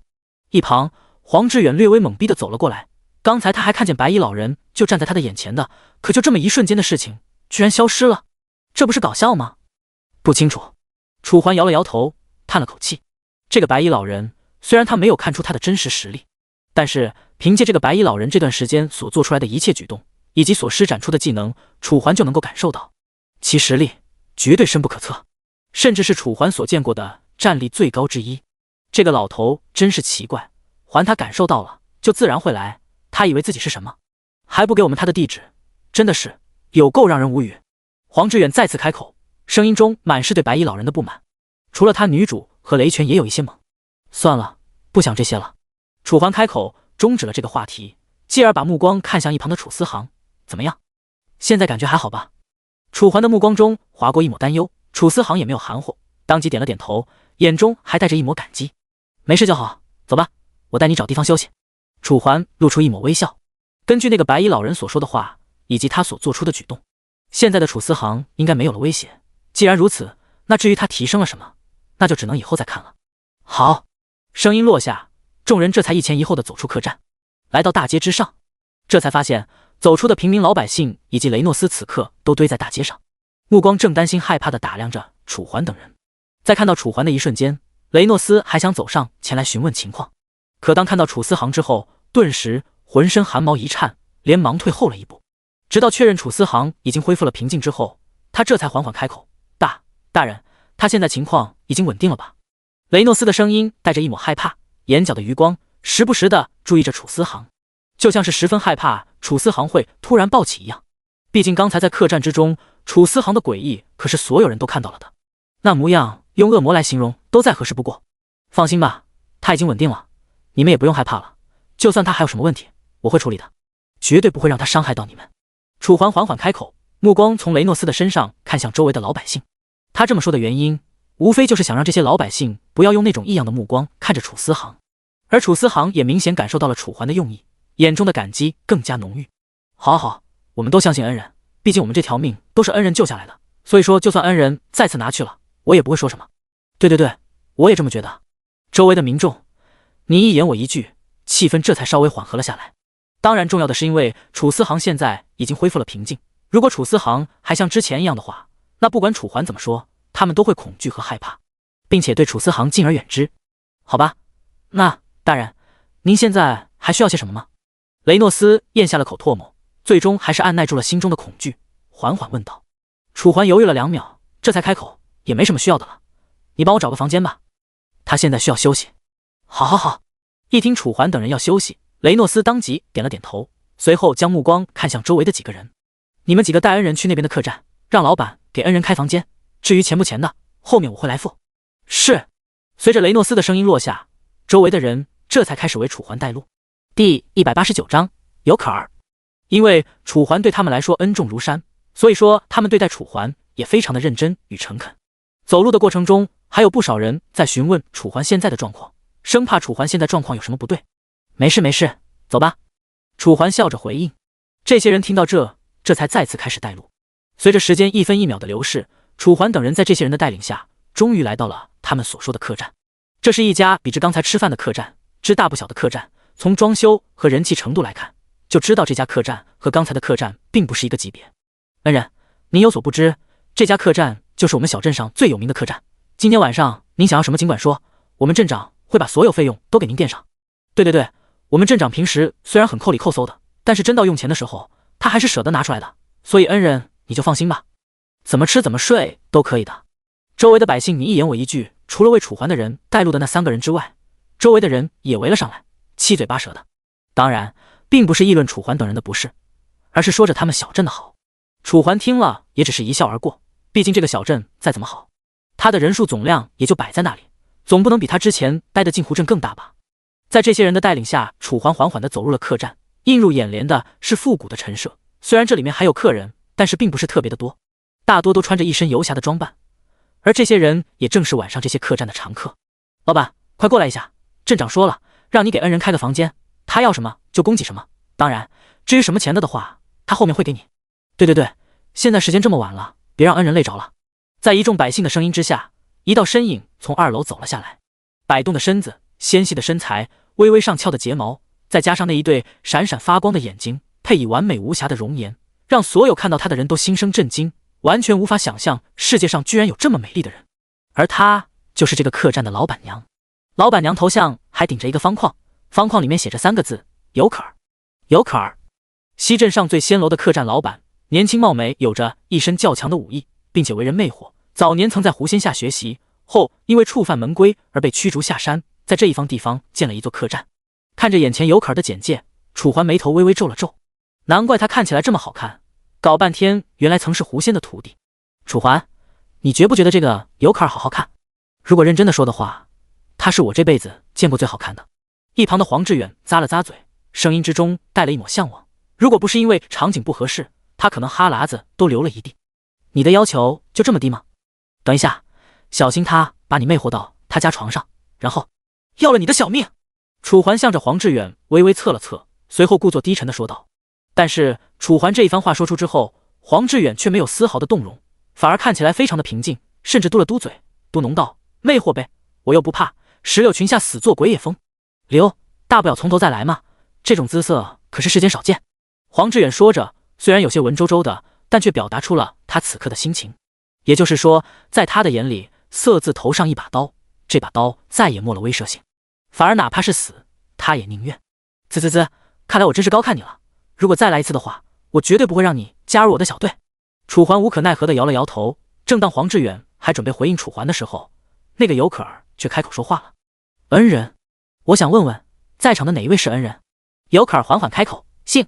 敢的眸子微微扫过了在场的所有人，哪怕是划过楚环，也没有丝毫的停留，仿佛在他的眼里，楚环也不过是芸芸众生中的一个普通人罢了，没有丝毫值得留恋的地方，也没有任何特殊的。尤可儿，你这句话就不对了，恩人是谁？难道你一眼看不出来吗？就是，还在这里跟我们装，以你的眼力，就是恐怕早就已经认出来了吧，非要在这里装。周围的百姓率先不服，因为他们可是知道这个尤可儿的厉害的，不但姿色过人，智商也超过普通人，就连眼力劲儿也超过了大部分的人。正因为这个原因，才让他一个外乡人来到西镇，站稳了脚跟，并且开了这么一家客栈，经营的红红火火，直接力排众议，变成了西镇第一的客栈。装？我有什么必要装？我只是想说，这个人是你们的恩人，又不是我的恩人，所以说你们这么晚了，还这么大张旗鼓的来我这里，扰我清梦，不觉得有些过分吗？尤可儿说着，周围突然迸发出一股气势，这股气势说大不大，说小也不小，但还是吸引过了在场所有人的目光。但是他说的也的确有道理，虽然他在西镇生活，但问题是他本身并不是西镇的人，所以说楚环就算救下了整个西镇，也顶多就是救下了他的产业之一，和他比起来远远算不上救命恩人。并且就算楚环没有帮忙，以他的实力，他相信也不需要别人，就算守不住这个小镇，保住这个客栈还是绰绰有余的。毕竟再怎么说，他曾经也是狐仙门下的弟子，再怎么弱，也不可能连一波小小的受潮也抵挡不了。因此楚环这个恩人的身份在他的身上过不去，甚至还没有他的一场睡梦重要。而刚才他本来睡得正香，结果这些人就大张旗鼓的来了，没有任何礼貌不说，还直接要求他开房，这不是滑天下之大稽，找揍吗？如果说小镇上的百姓对他有恩的话，他还可以忍一下，关键是他在这里立足了这么多年，这些百姓对他的帮助可以说是微乎其微，甚至可以忽略不计。所有的一切都是他靠着自己的双手努力挣来的。第190章道歉。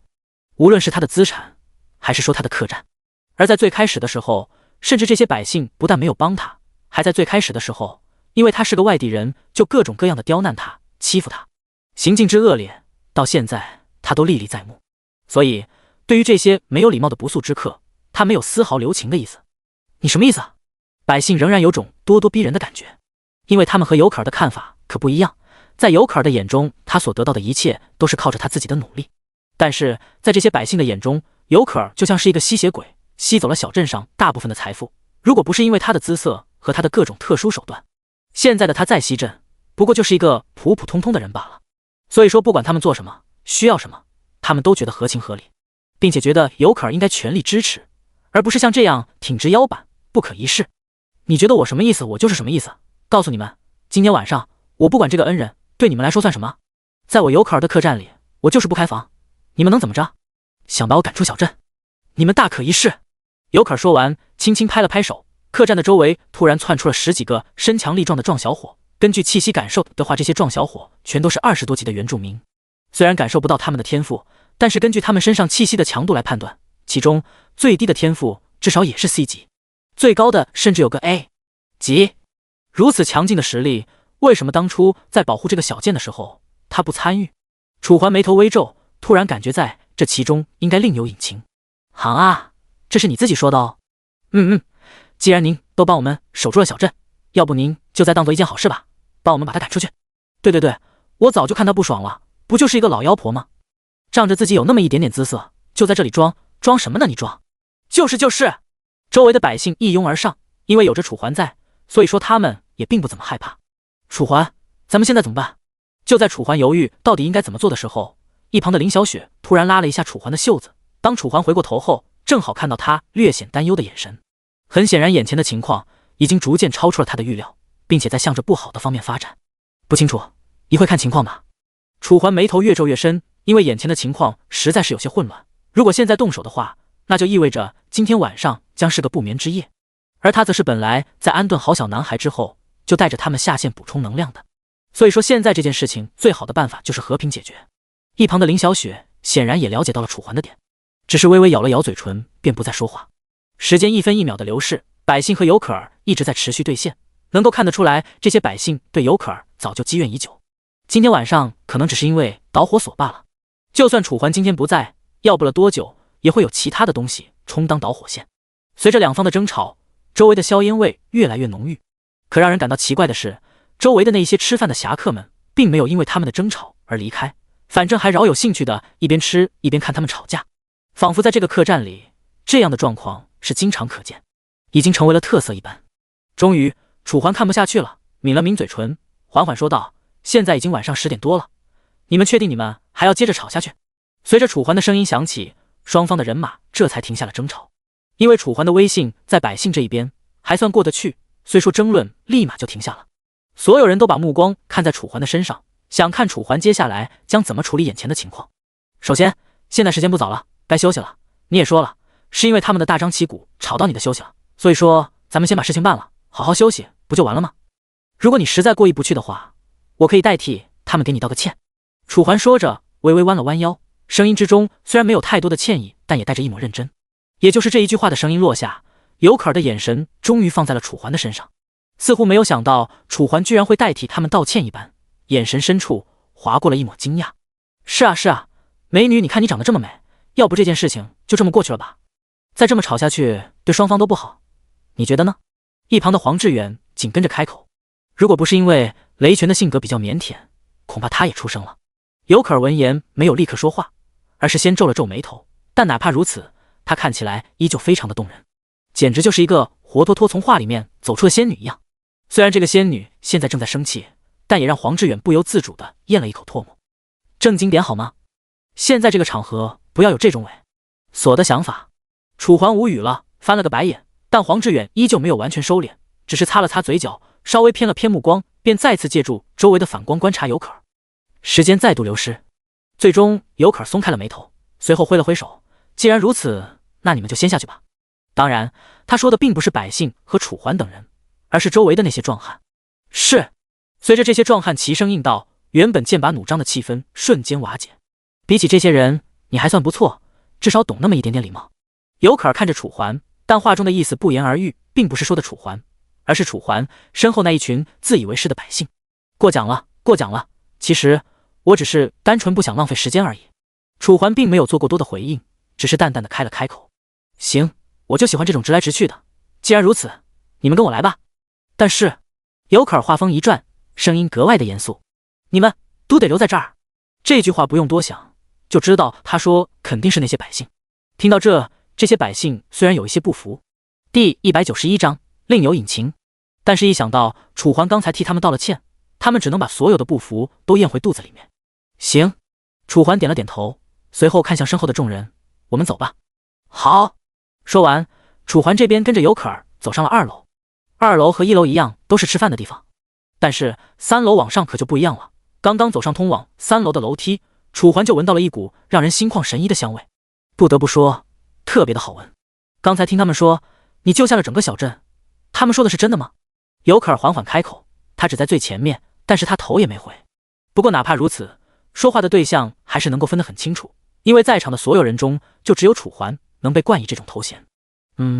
可以这么说吧，但是实际上没有他们，我也不行。楚环犹豫了2秒，这才回道。倒不是因为楚环谦虚，他说的的确是实话。如果只有他一个的话，当他去杀那个 boss 的时候，剩下的兽潮就足以摧毁这个小镇。那如果他一直留在那对付兽潮的话，迷星花就会不断的召唤来怪物。虽然楚环的实力很强，但也经不起一直消耗。并且要知道，迷星花在战斗的过程中，实力是会一直提升的。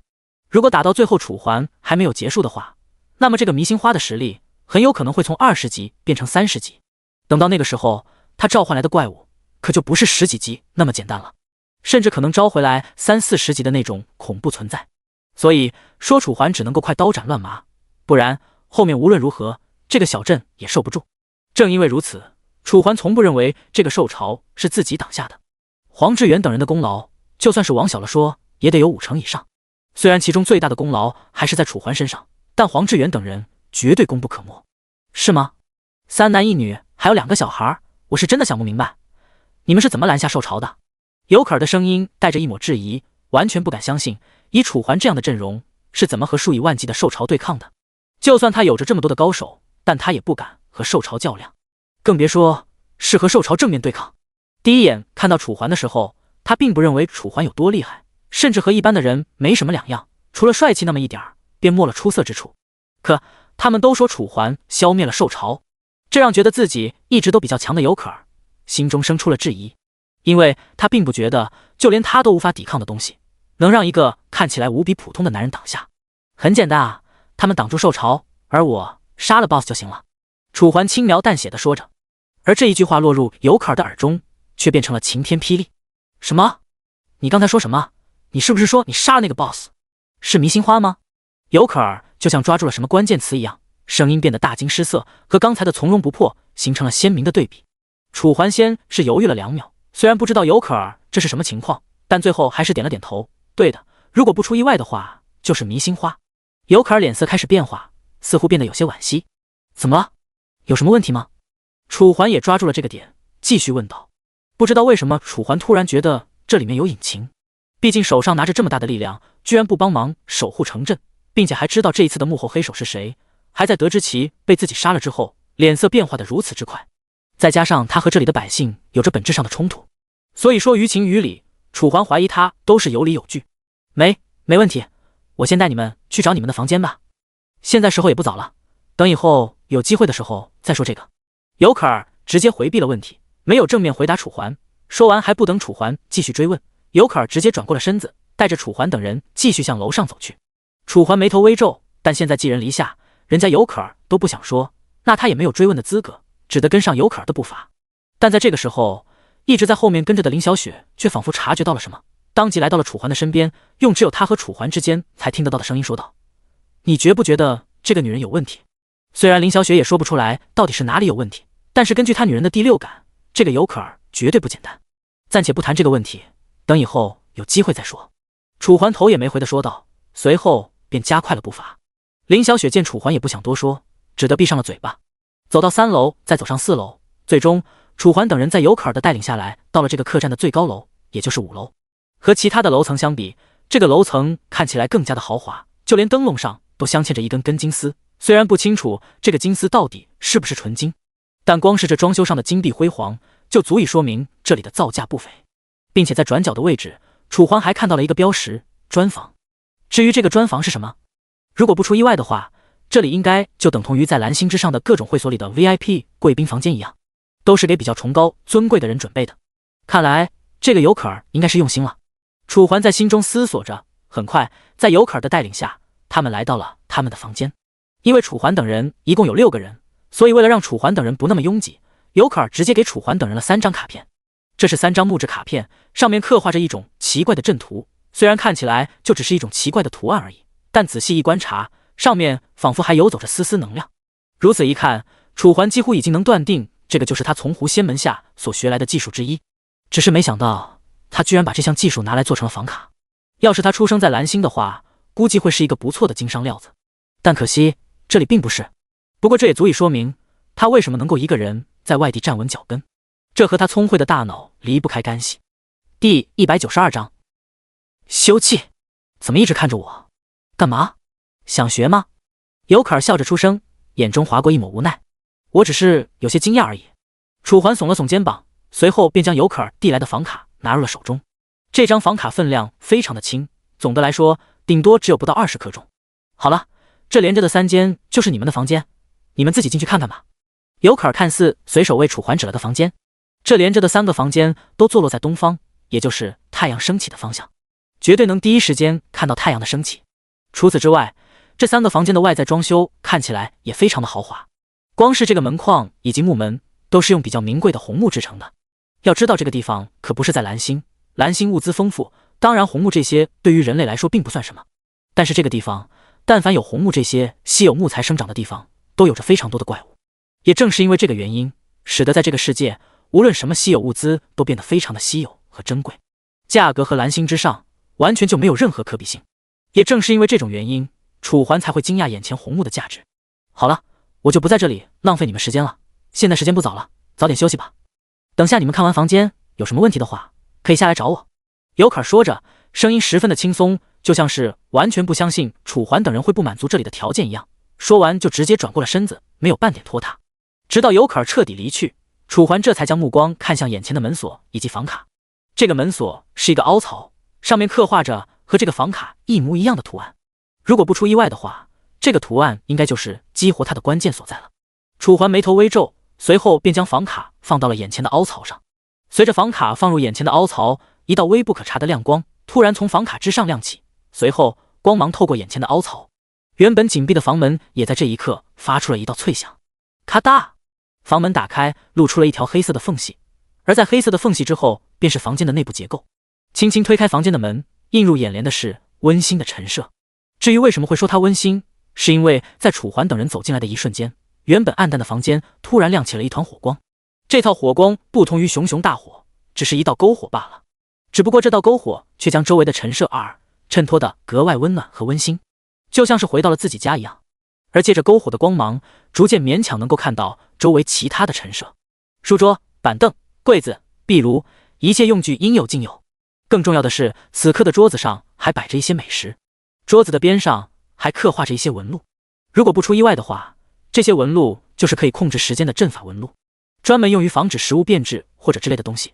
虽然低级，但这个世界上大部分客栈都没有，就连楚环也只见到了那么2-3次，而且都是在各个国家比较著名的客栈。真是没想到，这么小的一个小镇，居然会有这么厉害的老板娘。楚环感慨出声。虽然这些东西都比较低级，属于阵法之中的入门的阶段，但是能在这么小的一个小镇上看到这些，属实不容易。更何况这些东西还都是出自同一个人之手，而且是个女生。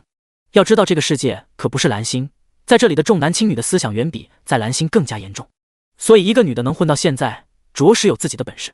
好了，既然咱们3个房间的话，那我和小男孩一起睡吧，林小雪和楚小雨一起，雷泉和黄志远一起。还有什么其他的问题吗？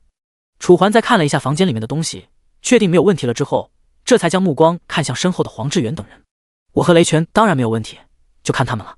黄志远当即耸了耸肩，毕竟他已经不是第一次和雷泉睡了，所以说自然不会有任何问题。楚环将目光看向林小雪，林小雪先是愣了愣，随后这才反应了过来，连忙点头，我们也没问题。直到看到这里，楚环这次点了点头，好吧，那就各回各的房间吧，我和小男孩睡这里，剩下2个房间你们自己挑吧。好。随着众人纷纷应答离去，铁在这个房间之中的只剩下了楚环和小男孩2人。看着眼前有些懵懂并且不知所措的小男孩，楚环嘴角勾起一抹笑容，随后安慰出声：“怎么了？现在怎么样？还有什么问题吗？有没有什么不舒服的地方？如果有的话，记得跟我说，我好帮你处理。”楚环一边笑着，一边说话的同时，还坐在了床上，用手拍着小男孩的肩膀。他这么做的目的，无非就是想让小男孩感到放松，因为今天整整一个下午加一个晚上，小男孩的神经就一直紧绷着。如果一直这么下去的话，小男孩的状态可能还不等楚环搞清楚是怎么回事，他就病倒了。我没事。小男孩有些口吃，一句话说了半天才说清楚。楚环见到他太紧张，所以说并没有刁难他，只是点了点头。行，那你先去洗漱吧。好。随着小男孩离去，楚环一直盯着他的背影，确定和之前没有什么不同之后，楚环这才收回了自己的目光。随后来到窗边，将目光看向窗外。因为这里是客栈的最高处，同时也是这个小镇的最高处，所以说楚环这一眼下去就能够将整个小镇大概的情况尽收眼底。如果不是因为周围有墙壁的阻拦，楚环甚至觉得自己能够看到这个小镇的每一处地方。可以说，如果说想要攻占这个小镇的话，这个位置就是观察整个小镇最好的地方。因为夜已深，所以说街道上并没有什么人，但是因为今天楚环等人守下了小镇，所以说为了感谢楚环等人，也为了庆祝，家家户户的门口都点着灯笼，红色的灯笼在夜幕之中看着非常的喜庆。第193章狗仔。就连一直神情紧绷的楚环也在这一刻放松了下来，缓缓抬头看向夜空之中。不得不说，和蓝星相比，纪元的夜空更加的璀璨夺目，更加的好看，更加的深邃。黑是伸手不见五指的黑，但是在这黑暗之中还有着许许多多的星星做着点缀，看起来亮晶晶的，就像一只只小眼睛一样，愉悦着楚环的身心。时间就这么一分一秒的流逝而去，转眼之间已经是20分钟之后，小男孩终于从厕所走了出来。此刻的他已经换上了睡袍，脱去了白天时灰头土脸的模样。这橘黄色的灯光照耀下，楚环竟然感觉他有那么一点点的帅气。虽然这点帅气还十分的稚嫩，但也初具轮廓。如果不出意外的话，这个人长大之后肯定是个帅哥。但是有没有自己帅，可就不确定了。最终在楚环的安抚下，小男孩率先躺上了床。在楚环的注视下，小男孩缓缓闭上了眼睛。在时间的流逝下，小男孩最终陷入了沉睡。而楚环则是在确定他已经睡着之后，这才坐在了床边上。眼前是已经沉睡的小男孩，可他的心中想的却是今天晚上那个白衣老人的事情。明明很陌生，但是那个白衣老人为什么要帮自己？难道真的只是为了这里居民的安全，还是说有什么其他的目的？毕竟如果是为了这里的居民的安全的话，那他们为什么在受潮抵达的时候不主动出击，而是非要等到楚环等人来拦下这一波受潮？这么多疑点加起来，足以说明这里面有问题。苦思无果之后，楚环只好站起了身子，刚才要伸个懒腰，突然一道敲门声打破了周围的沉寂。楚环把门打了开来，正见走过来的黄志远。怎么了？这么晚了敲门？楚环疑惑出声。黄志远则是一脸狐疑。你不饿吗？我们都已经饿得前胸贴后背了，所以我才来找你的，问你要不要一起下线吃东西。黄志远说罢，楚环这才想了起来，好像自己从昏迷到现在都没有吃过东西的，可为什么还没有谈那个能量不足的提示？难道说自己在蓝星的身体里的能量还很充裕吗？行吧，一起下线吧，我也去吃点东西。楚环犹豫了一会儿之后，最终还是决定和黄志远一同下线。好。对话完之后，楚环等人纷纷下线，只留下小男孩独自一人睡在房间之中，沉浸在这黑暗之中，周显得格外的安静。场景开始迅速变换，等到楚环再次睁开眼睛的时候，他已经回到了属于他自己的房间之中。周围看起来黑暗一片，因为蓝星和纪元世界的时间是互通的，所以说现在的蓝星也处于黑夜之中。楚环缓缓站起了身，一旁的楚环妹妹也摘下了游戏手环，走出门和林小雪碰面，三人一同决定再次去那个网红烧烤店吃烧烤。原因没有别的，只是因为网红烧烤店的烧烤还挺好吃的。和黄志远以及雷泉通知完了之后，楚环等人便打着出租车来到了网红烧烤。看着眼前人满为患的网红烧烤，楚环心中一阵犯愁，刚刚考虑着要不要换个地方吃饭。这时一旁的黄志远和雷泉也开车停了下来。既然人都到齐了，那还是进去吧。楚环心中百般无奈，但还是迈开了步伐，走进网红烧烤店。不到3秒钟的时间，便有差不多6、7道的目光向着自己扫来，其中2、3道目光中还带着一抹狂热，就像是看到了什么觊觎已久的宝藏一般。该死，有狗仔！楚环当即暗骂一声，身旁的林小雪以及黄志远等人还没有反应过来是什么情况，便看到2、3个人从一旁的餐桌上冲了过来，手上还拿着摄像机，并且看到他们对着楚环等人疯狂按下快门，一时之间闪光灯不断闪起。如果不是因为楚环的身体素质过人，恐怕现在都睁不开眼睛。恶魔先生，请问您可以再回答我们几个问题？上一次您走的时候太快了，我们在这里等着您好几天了。是啊是啊，我们没有功劳也有苦劳吧？恶魔先生，可以请你再回答我们几个问题吗？对，恶魔先生，恶魔先生。3个记者问话，愣是问出了几十个人的感觉，一个个说话就跟打机关 Q 一样，语速非常的快。如果不是因为楚环的捕捉能力比较强，恐怕还听不出来他们在说什么。正当楚环犹豫着应该怎么来处理眼前的情况的时候，突然一行保安从一旁冲了出来，将楚环团团围在中间。谢谢。楚环见状当即心生感激，虽然这些记者并不会伤害他，但是他们问的问题可是真的会让人很头疼的，并且他现在还不想太过于出名，毕竟人怕出名猪怕壮，如果真的到了人尽皆知的地步，那么很多危险也会接踵而至。没事，楚先生，这是我们经理吩咐的，我们的本职工作。为首的保安队长当即回答，说话的同时是一周围的那几个保安一同过来，一时之间将楚环围得水泄不通。当然他们并不是为了妨碍楚环，而是不让这些记者妨碍到楚环。随着时间流逝，楚环身旁又多了几个记者，大概有着7、8个摄像机对着楚环疯狂拍摄。而除了摄像机之外，还有很多私人的摄影设备，就比如说手机之类。虽然有一些人并不知道恶魔先生意味着什么，但是看这么多记者围着楚环凑热闹的也拿起了手机，场面一时之间变得非常的混乱。楚环那叫一个有苦说不出。最终在保安的带领下，楚环等人有惊无险的来到了2楼。而为了让楚环等人有着较好的用餐体验，这些保安直接锁了2楼，除了楚环等人之外，只能出不能进，哪怕是这个店的 VIP 会员也不行。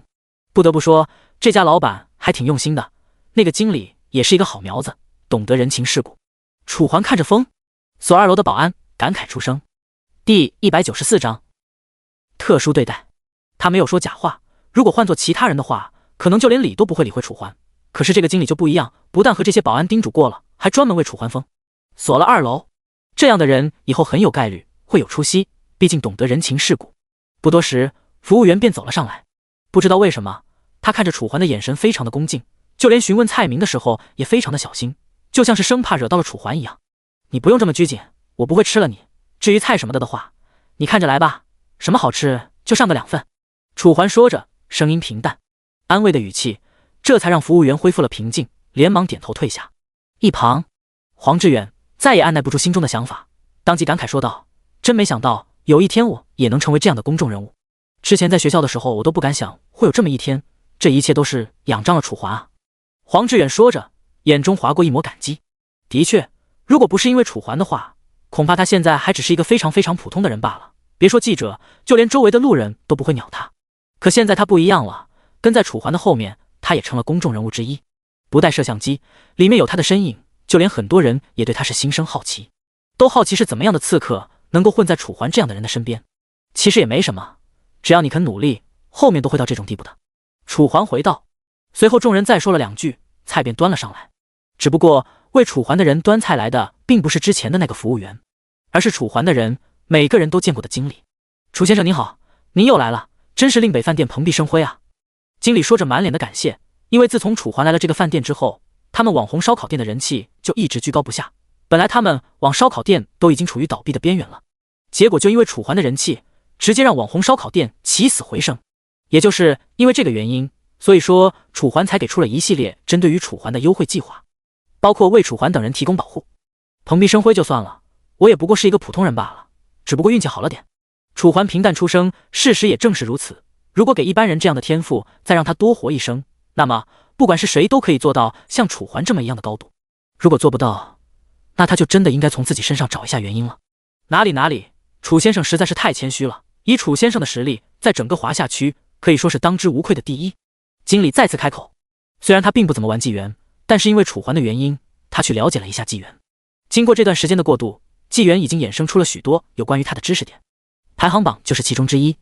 而在排行榜之上，第2到第10战力的位置时有变动，但是战力排行榜第1的却始终都没有变，只因为这个人不是别人，而是楚环，并且还以非常高的战力之差将第2名远远的甩在后面。属于一骑绝尘，对方连他的车屁股都看不到的那种。好了，我们是来吃饭的，就不说关于游戏的事情了。首先我想感谢一下你，你挺懂事的。楚环笑了笑，虽然他此刻的年龄只有20，面对经理这30来岁的人，用这样的口吻说话显得有些奇怪。但如果加上他上一世活的年龄以及那特殊的环境，其实这么和经理说并没有什么不妥。谢谢楚先生夸奖，我做的只是本职工作。经理不含糊，当即弯了弯腰，一边为楚环上菜，一边接受楚环的赞赏。毕竟能够接受到楚环这样层次的人的赞赏，无论年龄，那都是一种荣誉感。好了，您看看还有什么差的没有，或者有什么需要的，我一会就给你弄上来。如果没有的话，我就先走了。好的，我看看，应该没有了，你先下去吧。好的，经理点了点头，随后便准备转过身子。可正在这时，等等，楚环的声音再次响起，瞬间止住了经理离去的步伐。不知道为什么，听到这段声音，经理的心中突然咯噔了一下。楚先生，还有什么事情吗？经理的声音带着一点点忐忑。要知道，其实他所为楚环做的事情都是老板吩咐的。老板说了，对待楚环这样的恩人一定要好，不管是什么要求，只要不是特别的过分，都需要满足。等会儿我们吃饭离去的时候，你再让这些保安帮我们清一下场吧，不然我怕太麻烦了。楚环稍微喝了一口红酒杯中的酒酿，一边头也不抬地说道。经理闻言这才松了一口气，连忙笑道：好的。随着经理离去，众人的气氛这才步入了正轨。看着周围狼吞虎咽的众人，楚环突然觉得有些怪异，原因不会其他，只是因为他不知道为什么居然吃不下去。看这些烧烤没有丝毫的食欲，就像他压根就不需要这些烧烤作为能量补充一样。如此诡异的感觉他从来没有感受到过，这还是史无前例的第一次。难道说真的是因为游戏里面的等级以及技能让他获得了这样的本领？楚环眉头紧锁，但是并没有将这个问题告诉其他人，只是稍微的吃了2口。期间黄志远和林小雪还关心地问了他几句是不是不舒服，但都被楚环以不饿推脱。等到楚环等人吃完饭之后，已经过去了将近1个多小时，现在已经是凌晨3点。透过旁边的玻璃，楚环勉强能够看到下面的情况，那些狗仔居然还在那里，并且迫不及待地拿着手里的摄像机，像是不想放过任何一个可以拍到楚环的机会一样。这些人为了钱真的是疯了。楚环感慨出声，虽然他现在对这些记者有些无语，但是他并不是不能理解，毕竟他之前也是从这种阶段过来的，深深清楚钱这种东西对于一个普通人来说多么的重要。第195章院长出事，但是不管多重要也不能这么的疯狂吧。想着，楚环无可奈何地摇了摇头。对于眼前的这些人，他也不知道应该说些才什么好了。时间1分1秒的流逝，楚环最终还是在保安的保护下离开了网红烧烤店。就当楚环准备直接打出租车回去继续纪元的时候，突然叮叮叮，一连串的电话铃声突然响起，直接将周围的静谧粉碎得一干二净。楚环当即皱了皱眉头，随后还是把手机拿了出来。随着楚环将目光看向了眼前的手机，奇了怪了，居然是一串陌生电话号码。这个时候能有谁给我打电话？楚环眉头微皱，心中还没想明白，难不成是骚扰电话？楚环想完，虽然有一些不情不愿，但楚环最终还是按下了接通。喂。随着楚环按下接通，电话那头顿时传来了一道声音：您好，这里是市中心医院。医院？你该不会想说我父亲出车祸了吧？不好意思，我没父亲。楚环还不懂电话，那头的声音落下，便是直接开口出声，把电话那头的声音给打断。我知道你是楚先生，是吧？这边出事情的并不是你的父亲，我们这边显示您是孤儿，然后现在出事的是你的院长，他们让我打电话给你，说你应该可以主持大局。所以楚先生，如果您现在有空的话，可以来一趟市中心医院吗？您的院长现在已经住院了，需要办理相关的手续。电话那头的声音一道接着一道。什么？你说院长住院了？怎么可能？是因为什么住院的？楚环大惊失色，一脸的不可置信。明明记得之前去看他的时候，他精神状况挺好的呀，可现在又怎么会突然住院了？总不可能是有什么急性的疾病吧？怎么跟您说呢？他并不是生病了，而是出了车祸，所以还请您尽快来医院，不然晚了，可能您就见不到他了。电话那头说完，还不等楚环发出疑问，电话便直接挂断了。楚环一脸的落寞，眼中划过了一抹迟疑与担忧。怎么了？一旁的林小雪察觉到了楚环的变化，当即来到了楚环的身边，小心翼翼地问道，生怕惹得楚环哪儿不高兴。有事，所以你们先回去吧，我出去一趟。楚环咽了口唾沫，极力让自己看起来很平静。可哪怕如此，依旧被一旁的楚小雨看出了端倪。哥哥，你是不是有事情瞒着我？楚小雨睁着一双水灵灵的大眼睛，就这么看着楚环，像是想让楚环把他所知道的一切都说出来一样。但是楚环哪能就这么告诉他？毕竟他的性格楚环是知道的，如果自己告诉他了，他可能会哭得死去活来，而这对于现在的院长的情况来说，没有丝毫缓解作用。所以说，与其告诉他多一个人担心，还不如只有自己一个人知道，这样才是最稳妥的。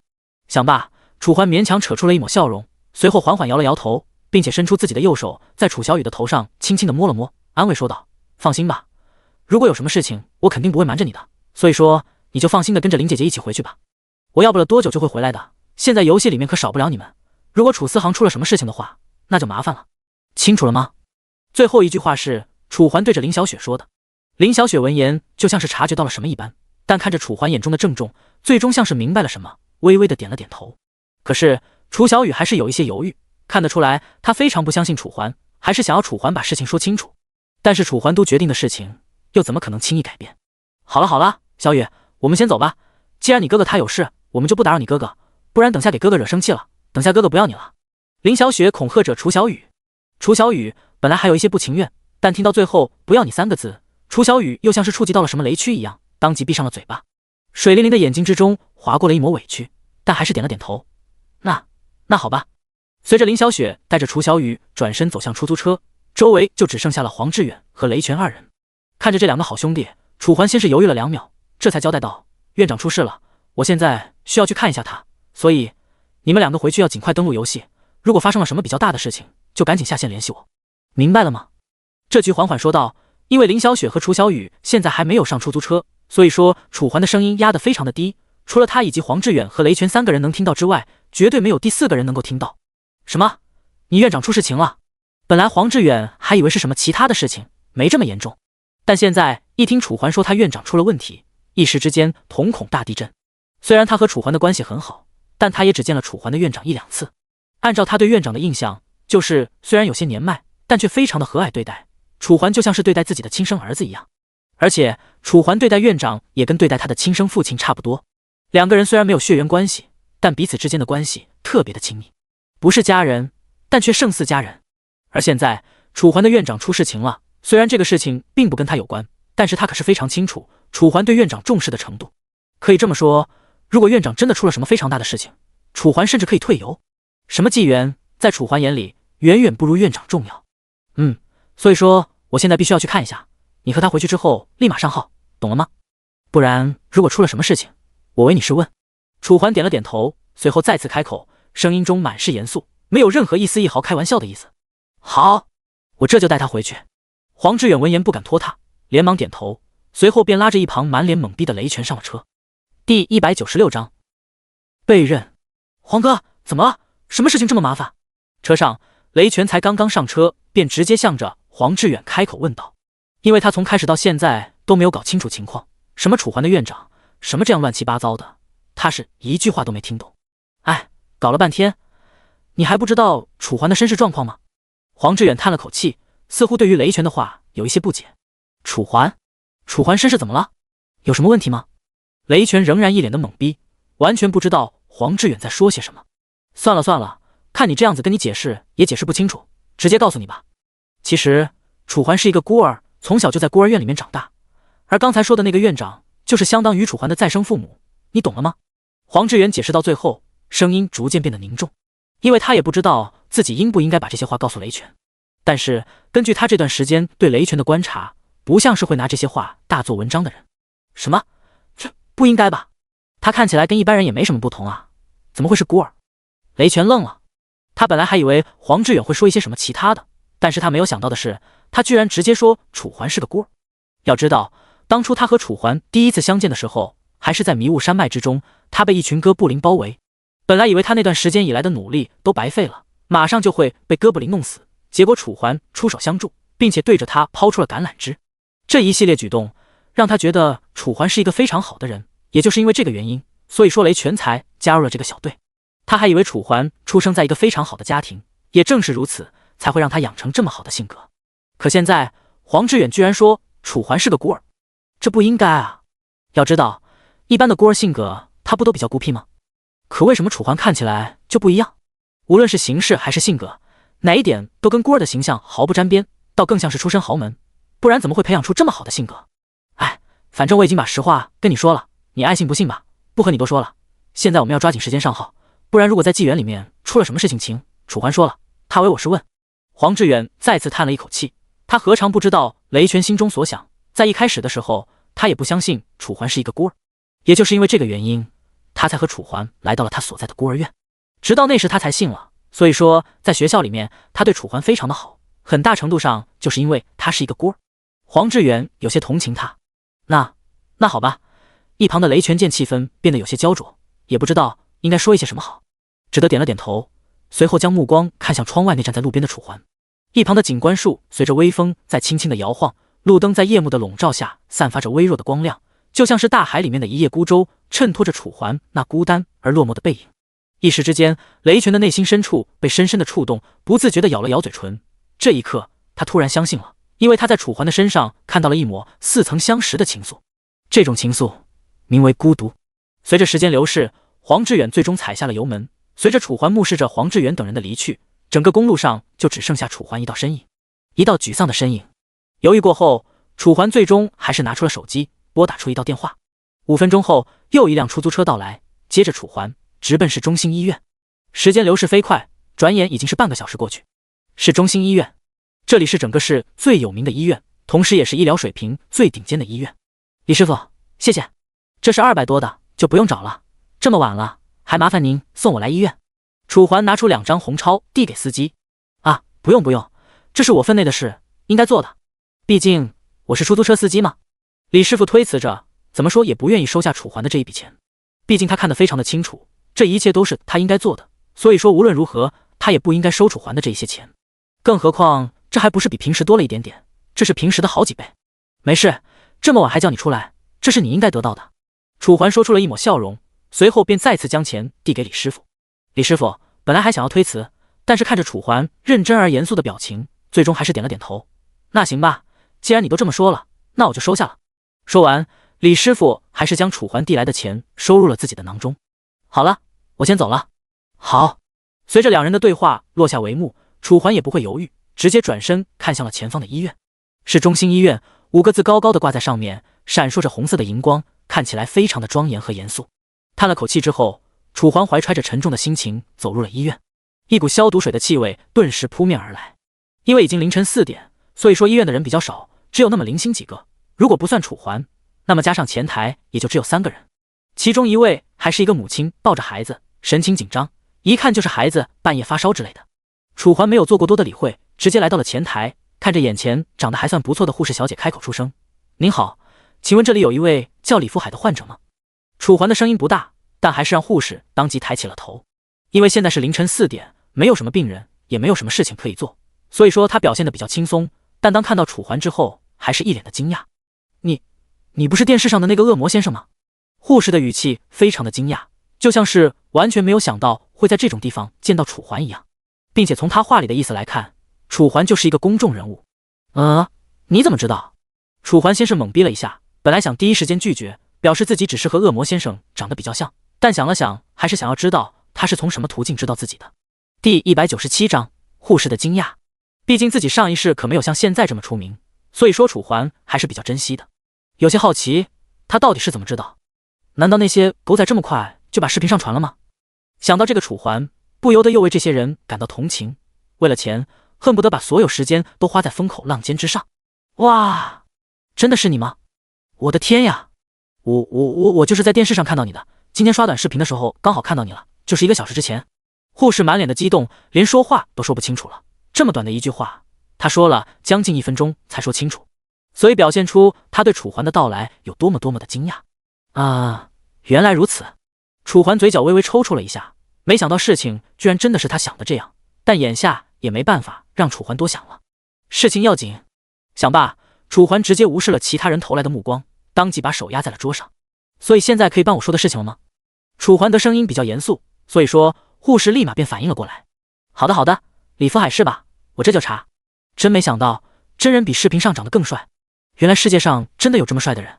护士低声嘀咕着，按理来说，他这个嘀咕声楚环应该是听不见的，但不知道为什么看着他的嘴型，总觉得脑海中立刻浮现出了他所说的话，当即嘴角再次抽搐，心中按照这个护士的审美观，这么普通的吗？楚环心中有些无奈，可当他准备看向护士的电脑的时候，却意外地看到了一旁的镜子，也不能说是镜子，只能说是安装在墙壁纸上的一块反光板，用来观察护士在做些什么。不看还好，这一眼直接让楚环呆住了。只见自己的脸颊不知道从何时起变得格外的有型，明明就记忆自己应该是比这个脸型稍微胖一些的，但是此刻的镜子之上出现的俨然是一个帅哥，而且是帅到没边的那一种。有型的脸颊轮廓，好看精致的五官，再加上一对深邃的眼神，绝对是当之无愧的女性杀手，夜场的顶级猎手。也难怪这个护士会这么惊讶，但问题是自己什么时候变得这么帅了？怀揣着疑惑，楚环心中满是不解。虽然楚环平时不怎么喜欢照镜子，但是还是记忆的话，出门之前他还不小心瞟了一眼镜子，里面的自己还和平常一模一样。可是现在这又怎么解释？就在楚环疑惑不解之时，好了，查到了，请问你是叫楚环吗？护士眨动着一双眼睛，好奇地打量着楚环，仿佛非常好奇楚环是不是楚环的真名一般。楚环虽然犹豫了2秒，但最后还是点了点头。毕竟现在的场合可不同于之前，现在如果自己说不是的话，那么影响的范围就会变得更大。哇哦，偶像，你不仅人长得帅，就连名字也这么的好听。对了，可以给我签个名吗？说到最后，护士像是突然想起了什么一样，当即开口出声，并且从一旁拿出一张纸和一支笔递给楚环。这楚环仍旧有一些犹豫，毕竟现在院长的情况他还不知道的，在楚环眼里，院长的安全大于一切。但看着一脸认真的护士，楚环最终还是点了点头，行吧。声音弱小，楚环没了办法，只好在这张纸上留下自己龙飞凤舞的笔记。楚环2个字就这么出现在纸上。不知道为什么，也许是因为楚环最近写的名字有点多，导致这2个字居然看起来还有那么一点点的好看。虽然比不上那些书法家，但也别有一番韵味。好的，谢谢偶像，我这就带你去。护士一脸高兴地收下纸张，并且把它小心翼翼地折叠起来，放进自己的兜里。直到确认纸条安全之后，护士这才开始为楚环带路。楚环就此跟他走上了楼梯，不到2分钟的时间，护士便带着楚环来到了3楼。这是一排病房，并非 ICU 的地方。怎么了？他现在已经脱离危险了吗？楚环像是反应过来了什么，心中的巨石猛地落下。在他的眼里，没有什么比院长的安危更加重要。而现在，护士带他来到3楼，无非就是已经说明院长的情况现在已经脱离了安全危险。所以说现在的他已经稍微的放下了心。对啊，你的院长现在已经脱离了危险，不然你还想让他继续抢救吗？护士笑了笑，开着玩笑，却不知这句话在楚环心中有多么的重要。但楚环并没有多说，只是摇了摇头，便继续跟着护士继续前行。不到20秒钟的时间，楚环便在护士带领下来到了一间病房门口。2011，看着眼前的数字，护士推开了眼前的房门。映入眼帘的是整洁的病房以及洁白的病房，到处都是惨白的色调，看起来非常的搞人心态。尤其是现在对于担心院长的楚环来说。好了，就是这里了，你先进去看看吧。但是现在病人的情况还不是很稳定，你不要乱动他，不然等下出了什么事情，可不要怪我们。护士虽然很喜欢楚环，但是现在这句话是一个流程，不管是谁，他都必须要说。好，我知道了，那我进去看看。楚环连忙点头，随后便直接踏入了病房。随着楚环踏入病房，眼前这才出现了一道熟悉的身影，看起来依旧是那样的虚弱佝偻，而此刻他的脸上还带着一个呼吸机，用来维持他的生命特征。院长，楚环喉结滚动了一下，本想直接冲到院长的身边查看他现在的情况，但是一想到护士刚刚临走之前所说的话，他的心中又不由犯嘀咕。如此看来，只能安安静静的过去了。想罢，楚环强行按耐住心中的激动，随后缓缓地来到了病床跟前，看着眼前脸色苍白并且浑身打满绷带的院长，楚环的心可谓是像用刀子划一样的疼。到底是谁撞的院长？第198章报喜。楚环低声说道，声音低沉的同时带着一抹杀气。如果是其他人的话，或许楚环还不会这么生气，毕竟现在已经脱离了生命危险了。但是眼前这个人可是院长啊，他都已经60好几了，这样的身子骨还出车祸，结果可想而知。就算他现在检查没有什么问题，但对于以后的养老生活来说，绝对会有非常大的隐患。要知道，人一旦过中年，身体的恢复情况就远不如从前。所以就算院长这次恢复了，能够下床走路了，但对于以后的他来说，还是一个不小的磨难，并且非常难以克服。想着，楚环已经不由自主地攥紧了拳头，眼中的冰冷逐渐变得浓郁。哪怕是身后站着的护士，也被楚环身上散发的气势吓了一跳。此刻的楚环看上去就像一尊冰冷的杀神一样，没有一丝一毫的感情，倒更像是一个杀戮机器。但是，为什么会有这种感觉呢？护士眉头微皱，下意识地咽了口唾沫，完全不知道自己为什么会这么觉得眼前这个帅哥那么恐怖。上一秒自己还把他当成偶像，而现在自己就把他想象成了那种十恶不赦的罪人。真的是，看来是自己神经出问题了，得好好休息才行了，不然要是出什么岔子就完了。现在我院长的情况真的脱离危险了吗？楚环头也没回地说着，明明声音不大，但却给了护士一种不可言喻的威压，仿佛楚环就是个上位者，而他不过是一个小小的喽啰罢了，并且护士还没有觉得任何的不妥，仿佛就应该生来如此。等下，我先看一下。护士连忙应答，生怕自己的举动惹到楚环不高兴，随后便直接拿出了登记本，查看现在院长的情况。大概查看了将近10秒钟之后，护士这才将登记本收了下去。你放心，我刚刚因为你又看了一遍，确定他现在已经脱离了生命危险了。那你知道是谁撞的他吗？楚环再次开口，声音非常的严肃，因为现在可是凌晨4点，按照自己对院长的了解，平常时候凌晨3、4点钟，院长早就已经睡觉了，所以说根本不可能会在凌晨4点钟出车祸。如果说院长是因为什么突发性疾病而住的院，那楚环还可以理解一下，但这个可是车祸呀，根本就不可能会在孤儿院里面发生。要知道，以院长对待孩子们的态度，一旦到了晚上，除非是什么非常重要的事情，他都不会离开孤儿院半步，都会一直陪伴着孩子们，避免孩子们手足无措以及害怕。这个事情我们也不清楚，只知道住院费什么已经有人帮忙交了，但是什么？护士的声音还没来得及落下，便被楚环直接打断。护士当即被吓了一跳，虽然有一些慌乱，但还是继续说道，但是他没有交后续的医药费之类，所以还需要您去缴纳一下。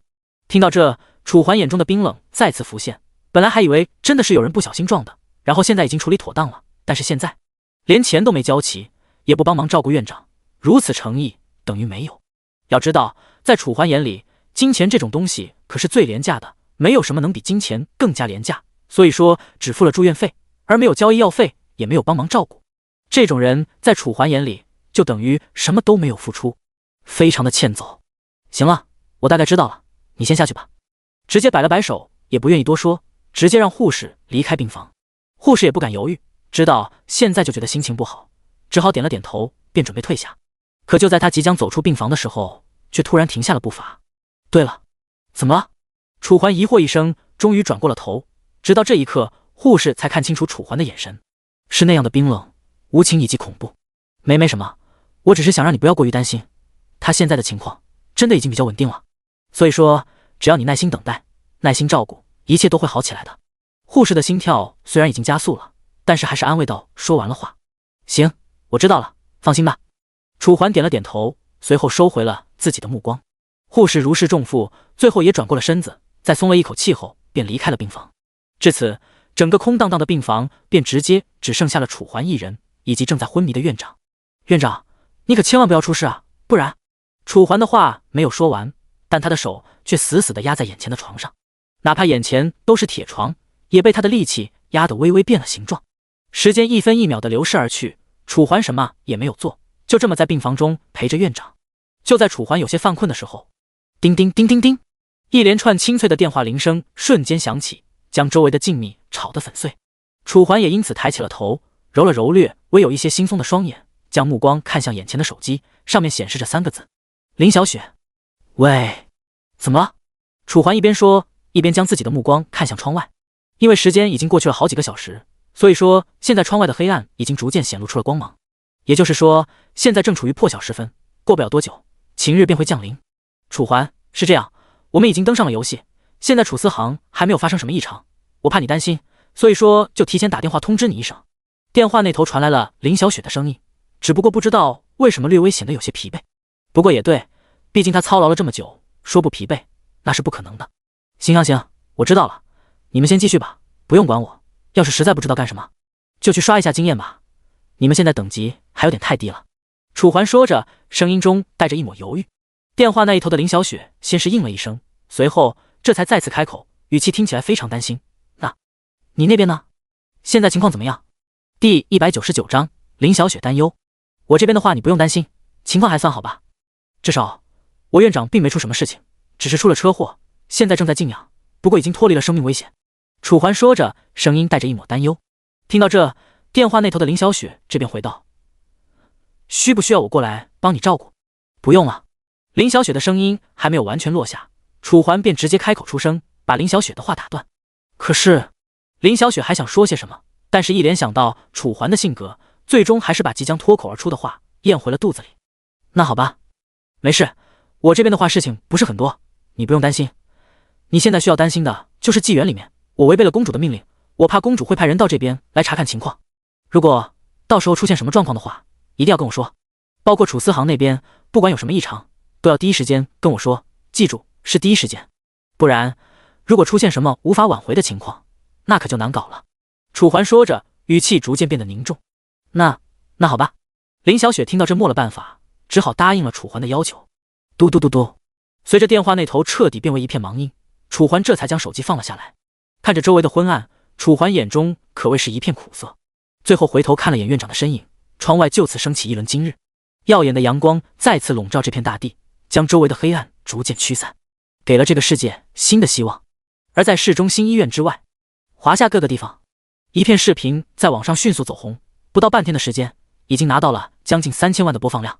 标题：恶魔先生惊现网红烧烤店，带着小队全员吃烧烤。地点：除了标识以及最后加的地点之外，上面还配上了一段长达1分钟的视频，清楚地拍出了楚环等人。其中不但有楚环，还有着黄志远以及小队当中的所有人。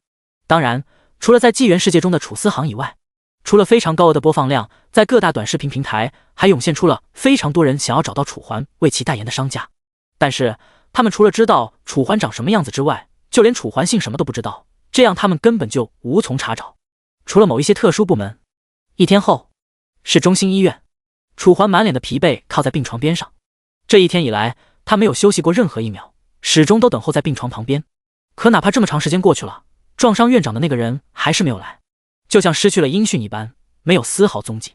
这个混蛋当真以为自己可以逍遥法外？楚环眉头微皱，心中思索不断。如果不是因为院长这边离不开他，他可能现在已经在安全局了。就在楚环思索之时，远处的门口突然传来了一阵稀稀疏疏的声音。谁？楚环当即抬起头，随着楚环的目光向外看去，正见病房的门口此刻正站着一群小姑娘。这些小姑娘交头接耳，不断的向内张望。而在这个病房之中，就只有楚环和院长2个人。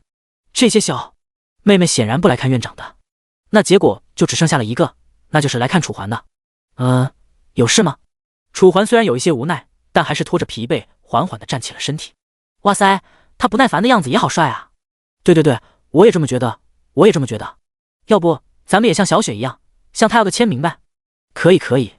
听着他们熟视无睹的议论，楚环再也忍不住了，当即再次开口：如果你们有别的杂事的话，请先出去，现在病人需要静养，如果打扰到他，后果你们承担不起。楚环的声音不是很大，甚至有那么些许的小，但不知道为何却给人一种很强的压迫感，以至于刚刚还显得有些混乱和嘈杂的病房门口，此刻已经安静的鸦雀无声，只剩下远处的人还在继续说话，声音甚至都传达到了这边。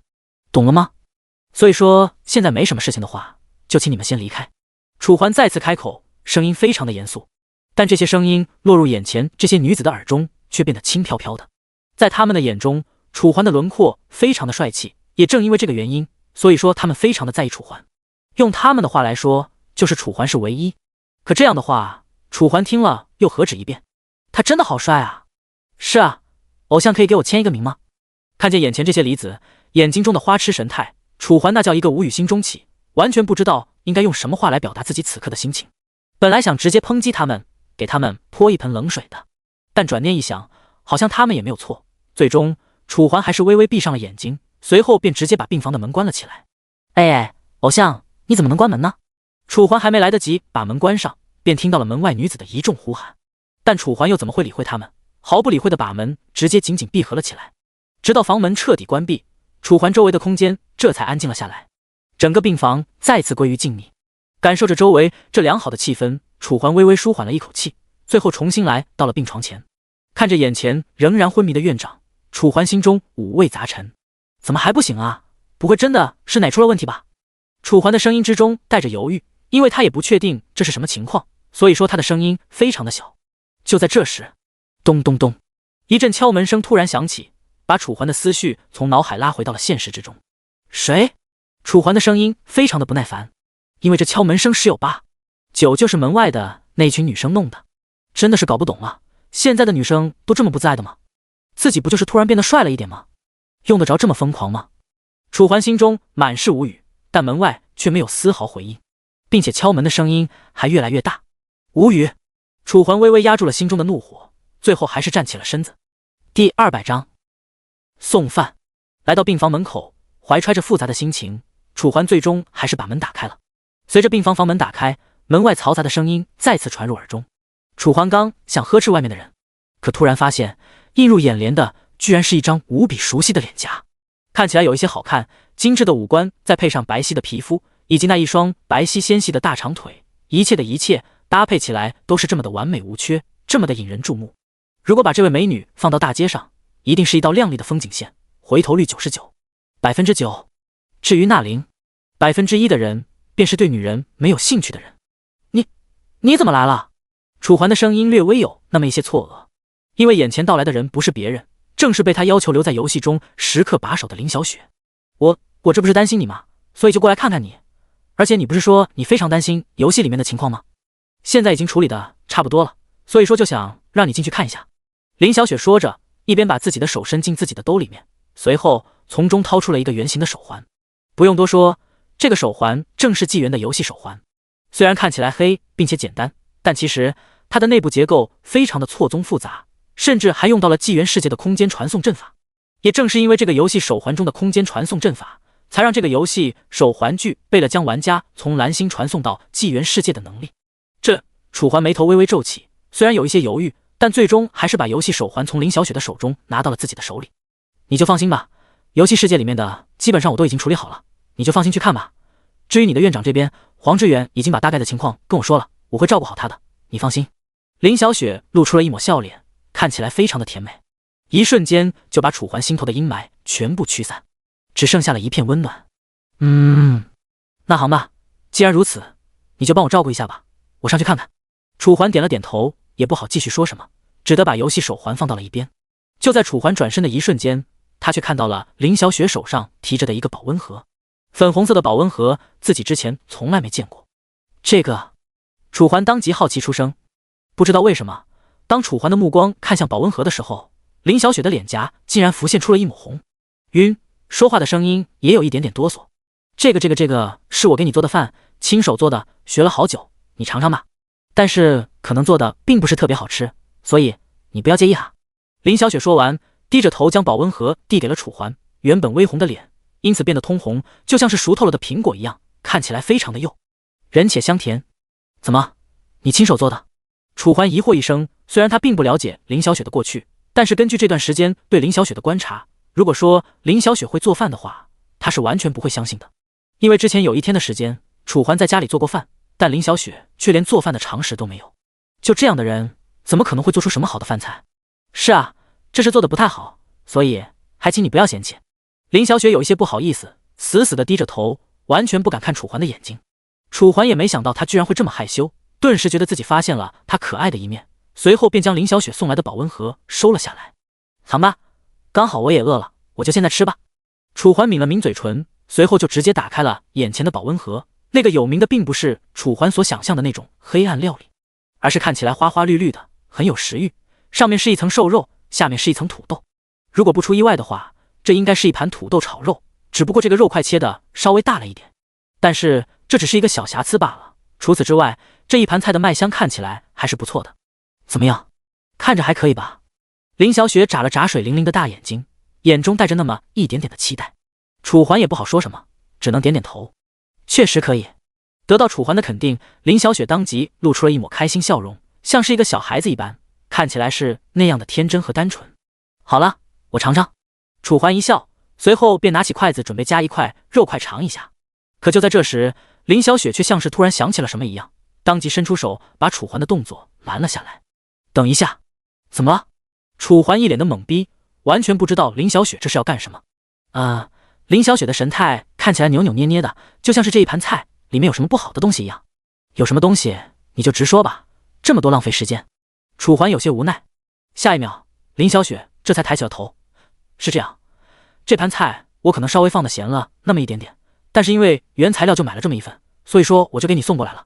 林小雪的声音很小，并且非常的犹豫，说话的同时不断用自己的眼神观察着楚环的神态。很显然，她就是不想浪费，又不想让楚环不高兴。但楚环看了眼前的保温盒，里面这丰饶的饭菜怎么看也不像是盐多加了呀？难不成是自己的味蕾和他的味蕾有什么差距吗？没事没事，我先尝一下吧。楚环笑着摇了摇头，随后便直接夹起一个肉块放入了自己的嘴中。一时之间，肉块的气味通过稀释传到了楚环的舌头之上，尝起来是那么的咸。呸！楚环一个没忍住，直接把肉块吐了出来。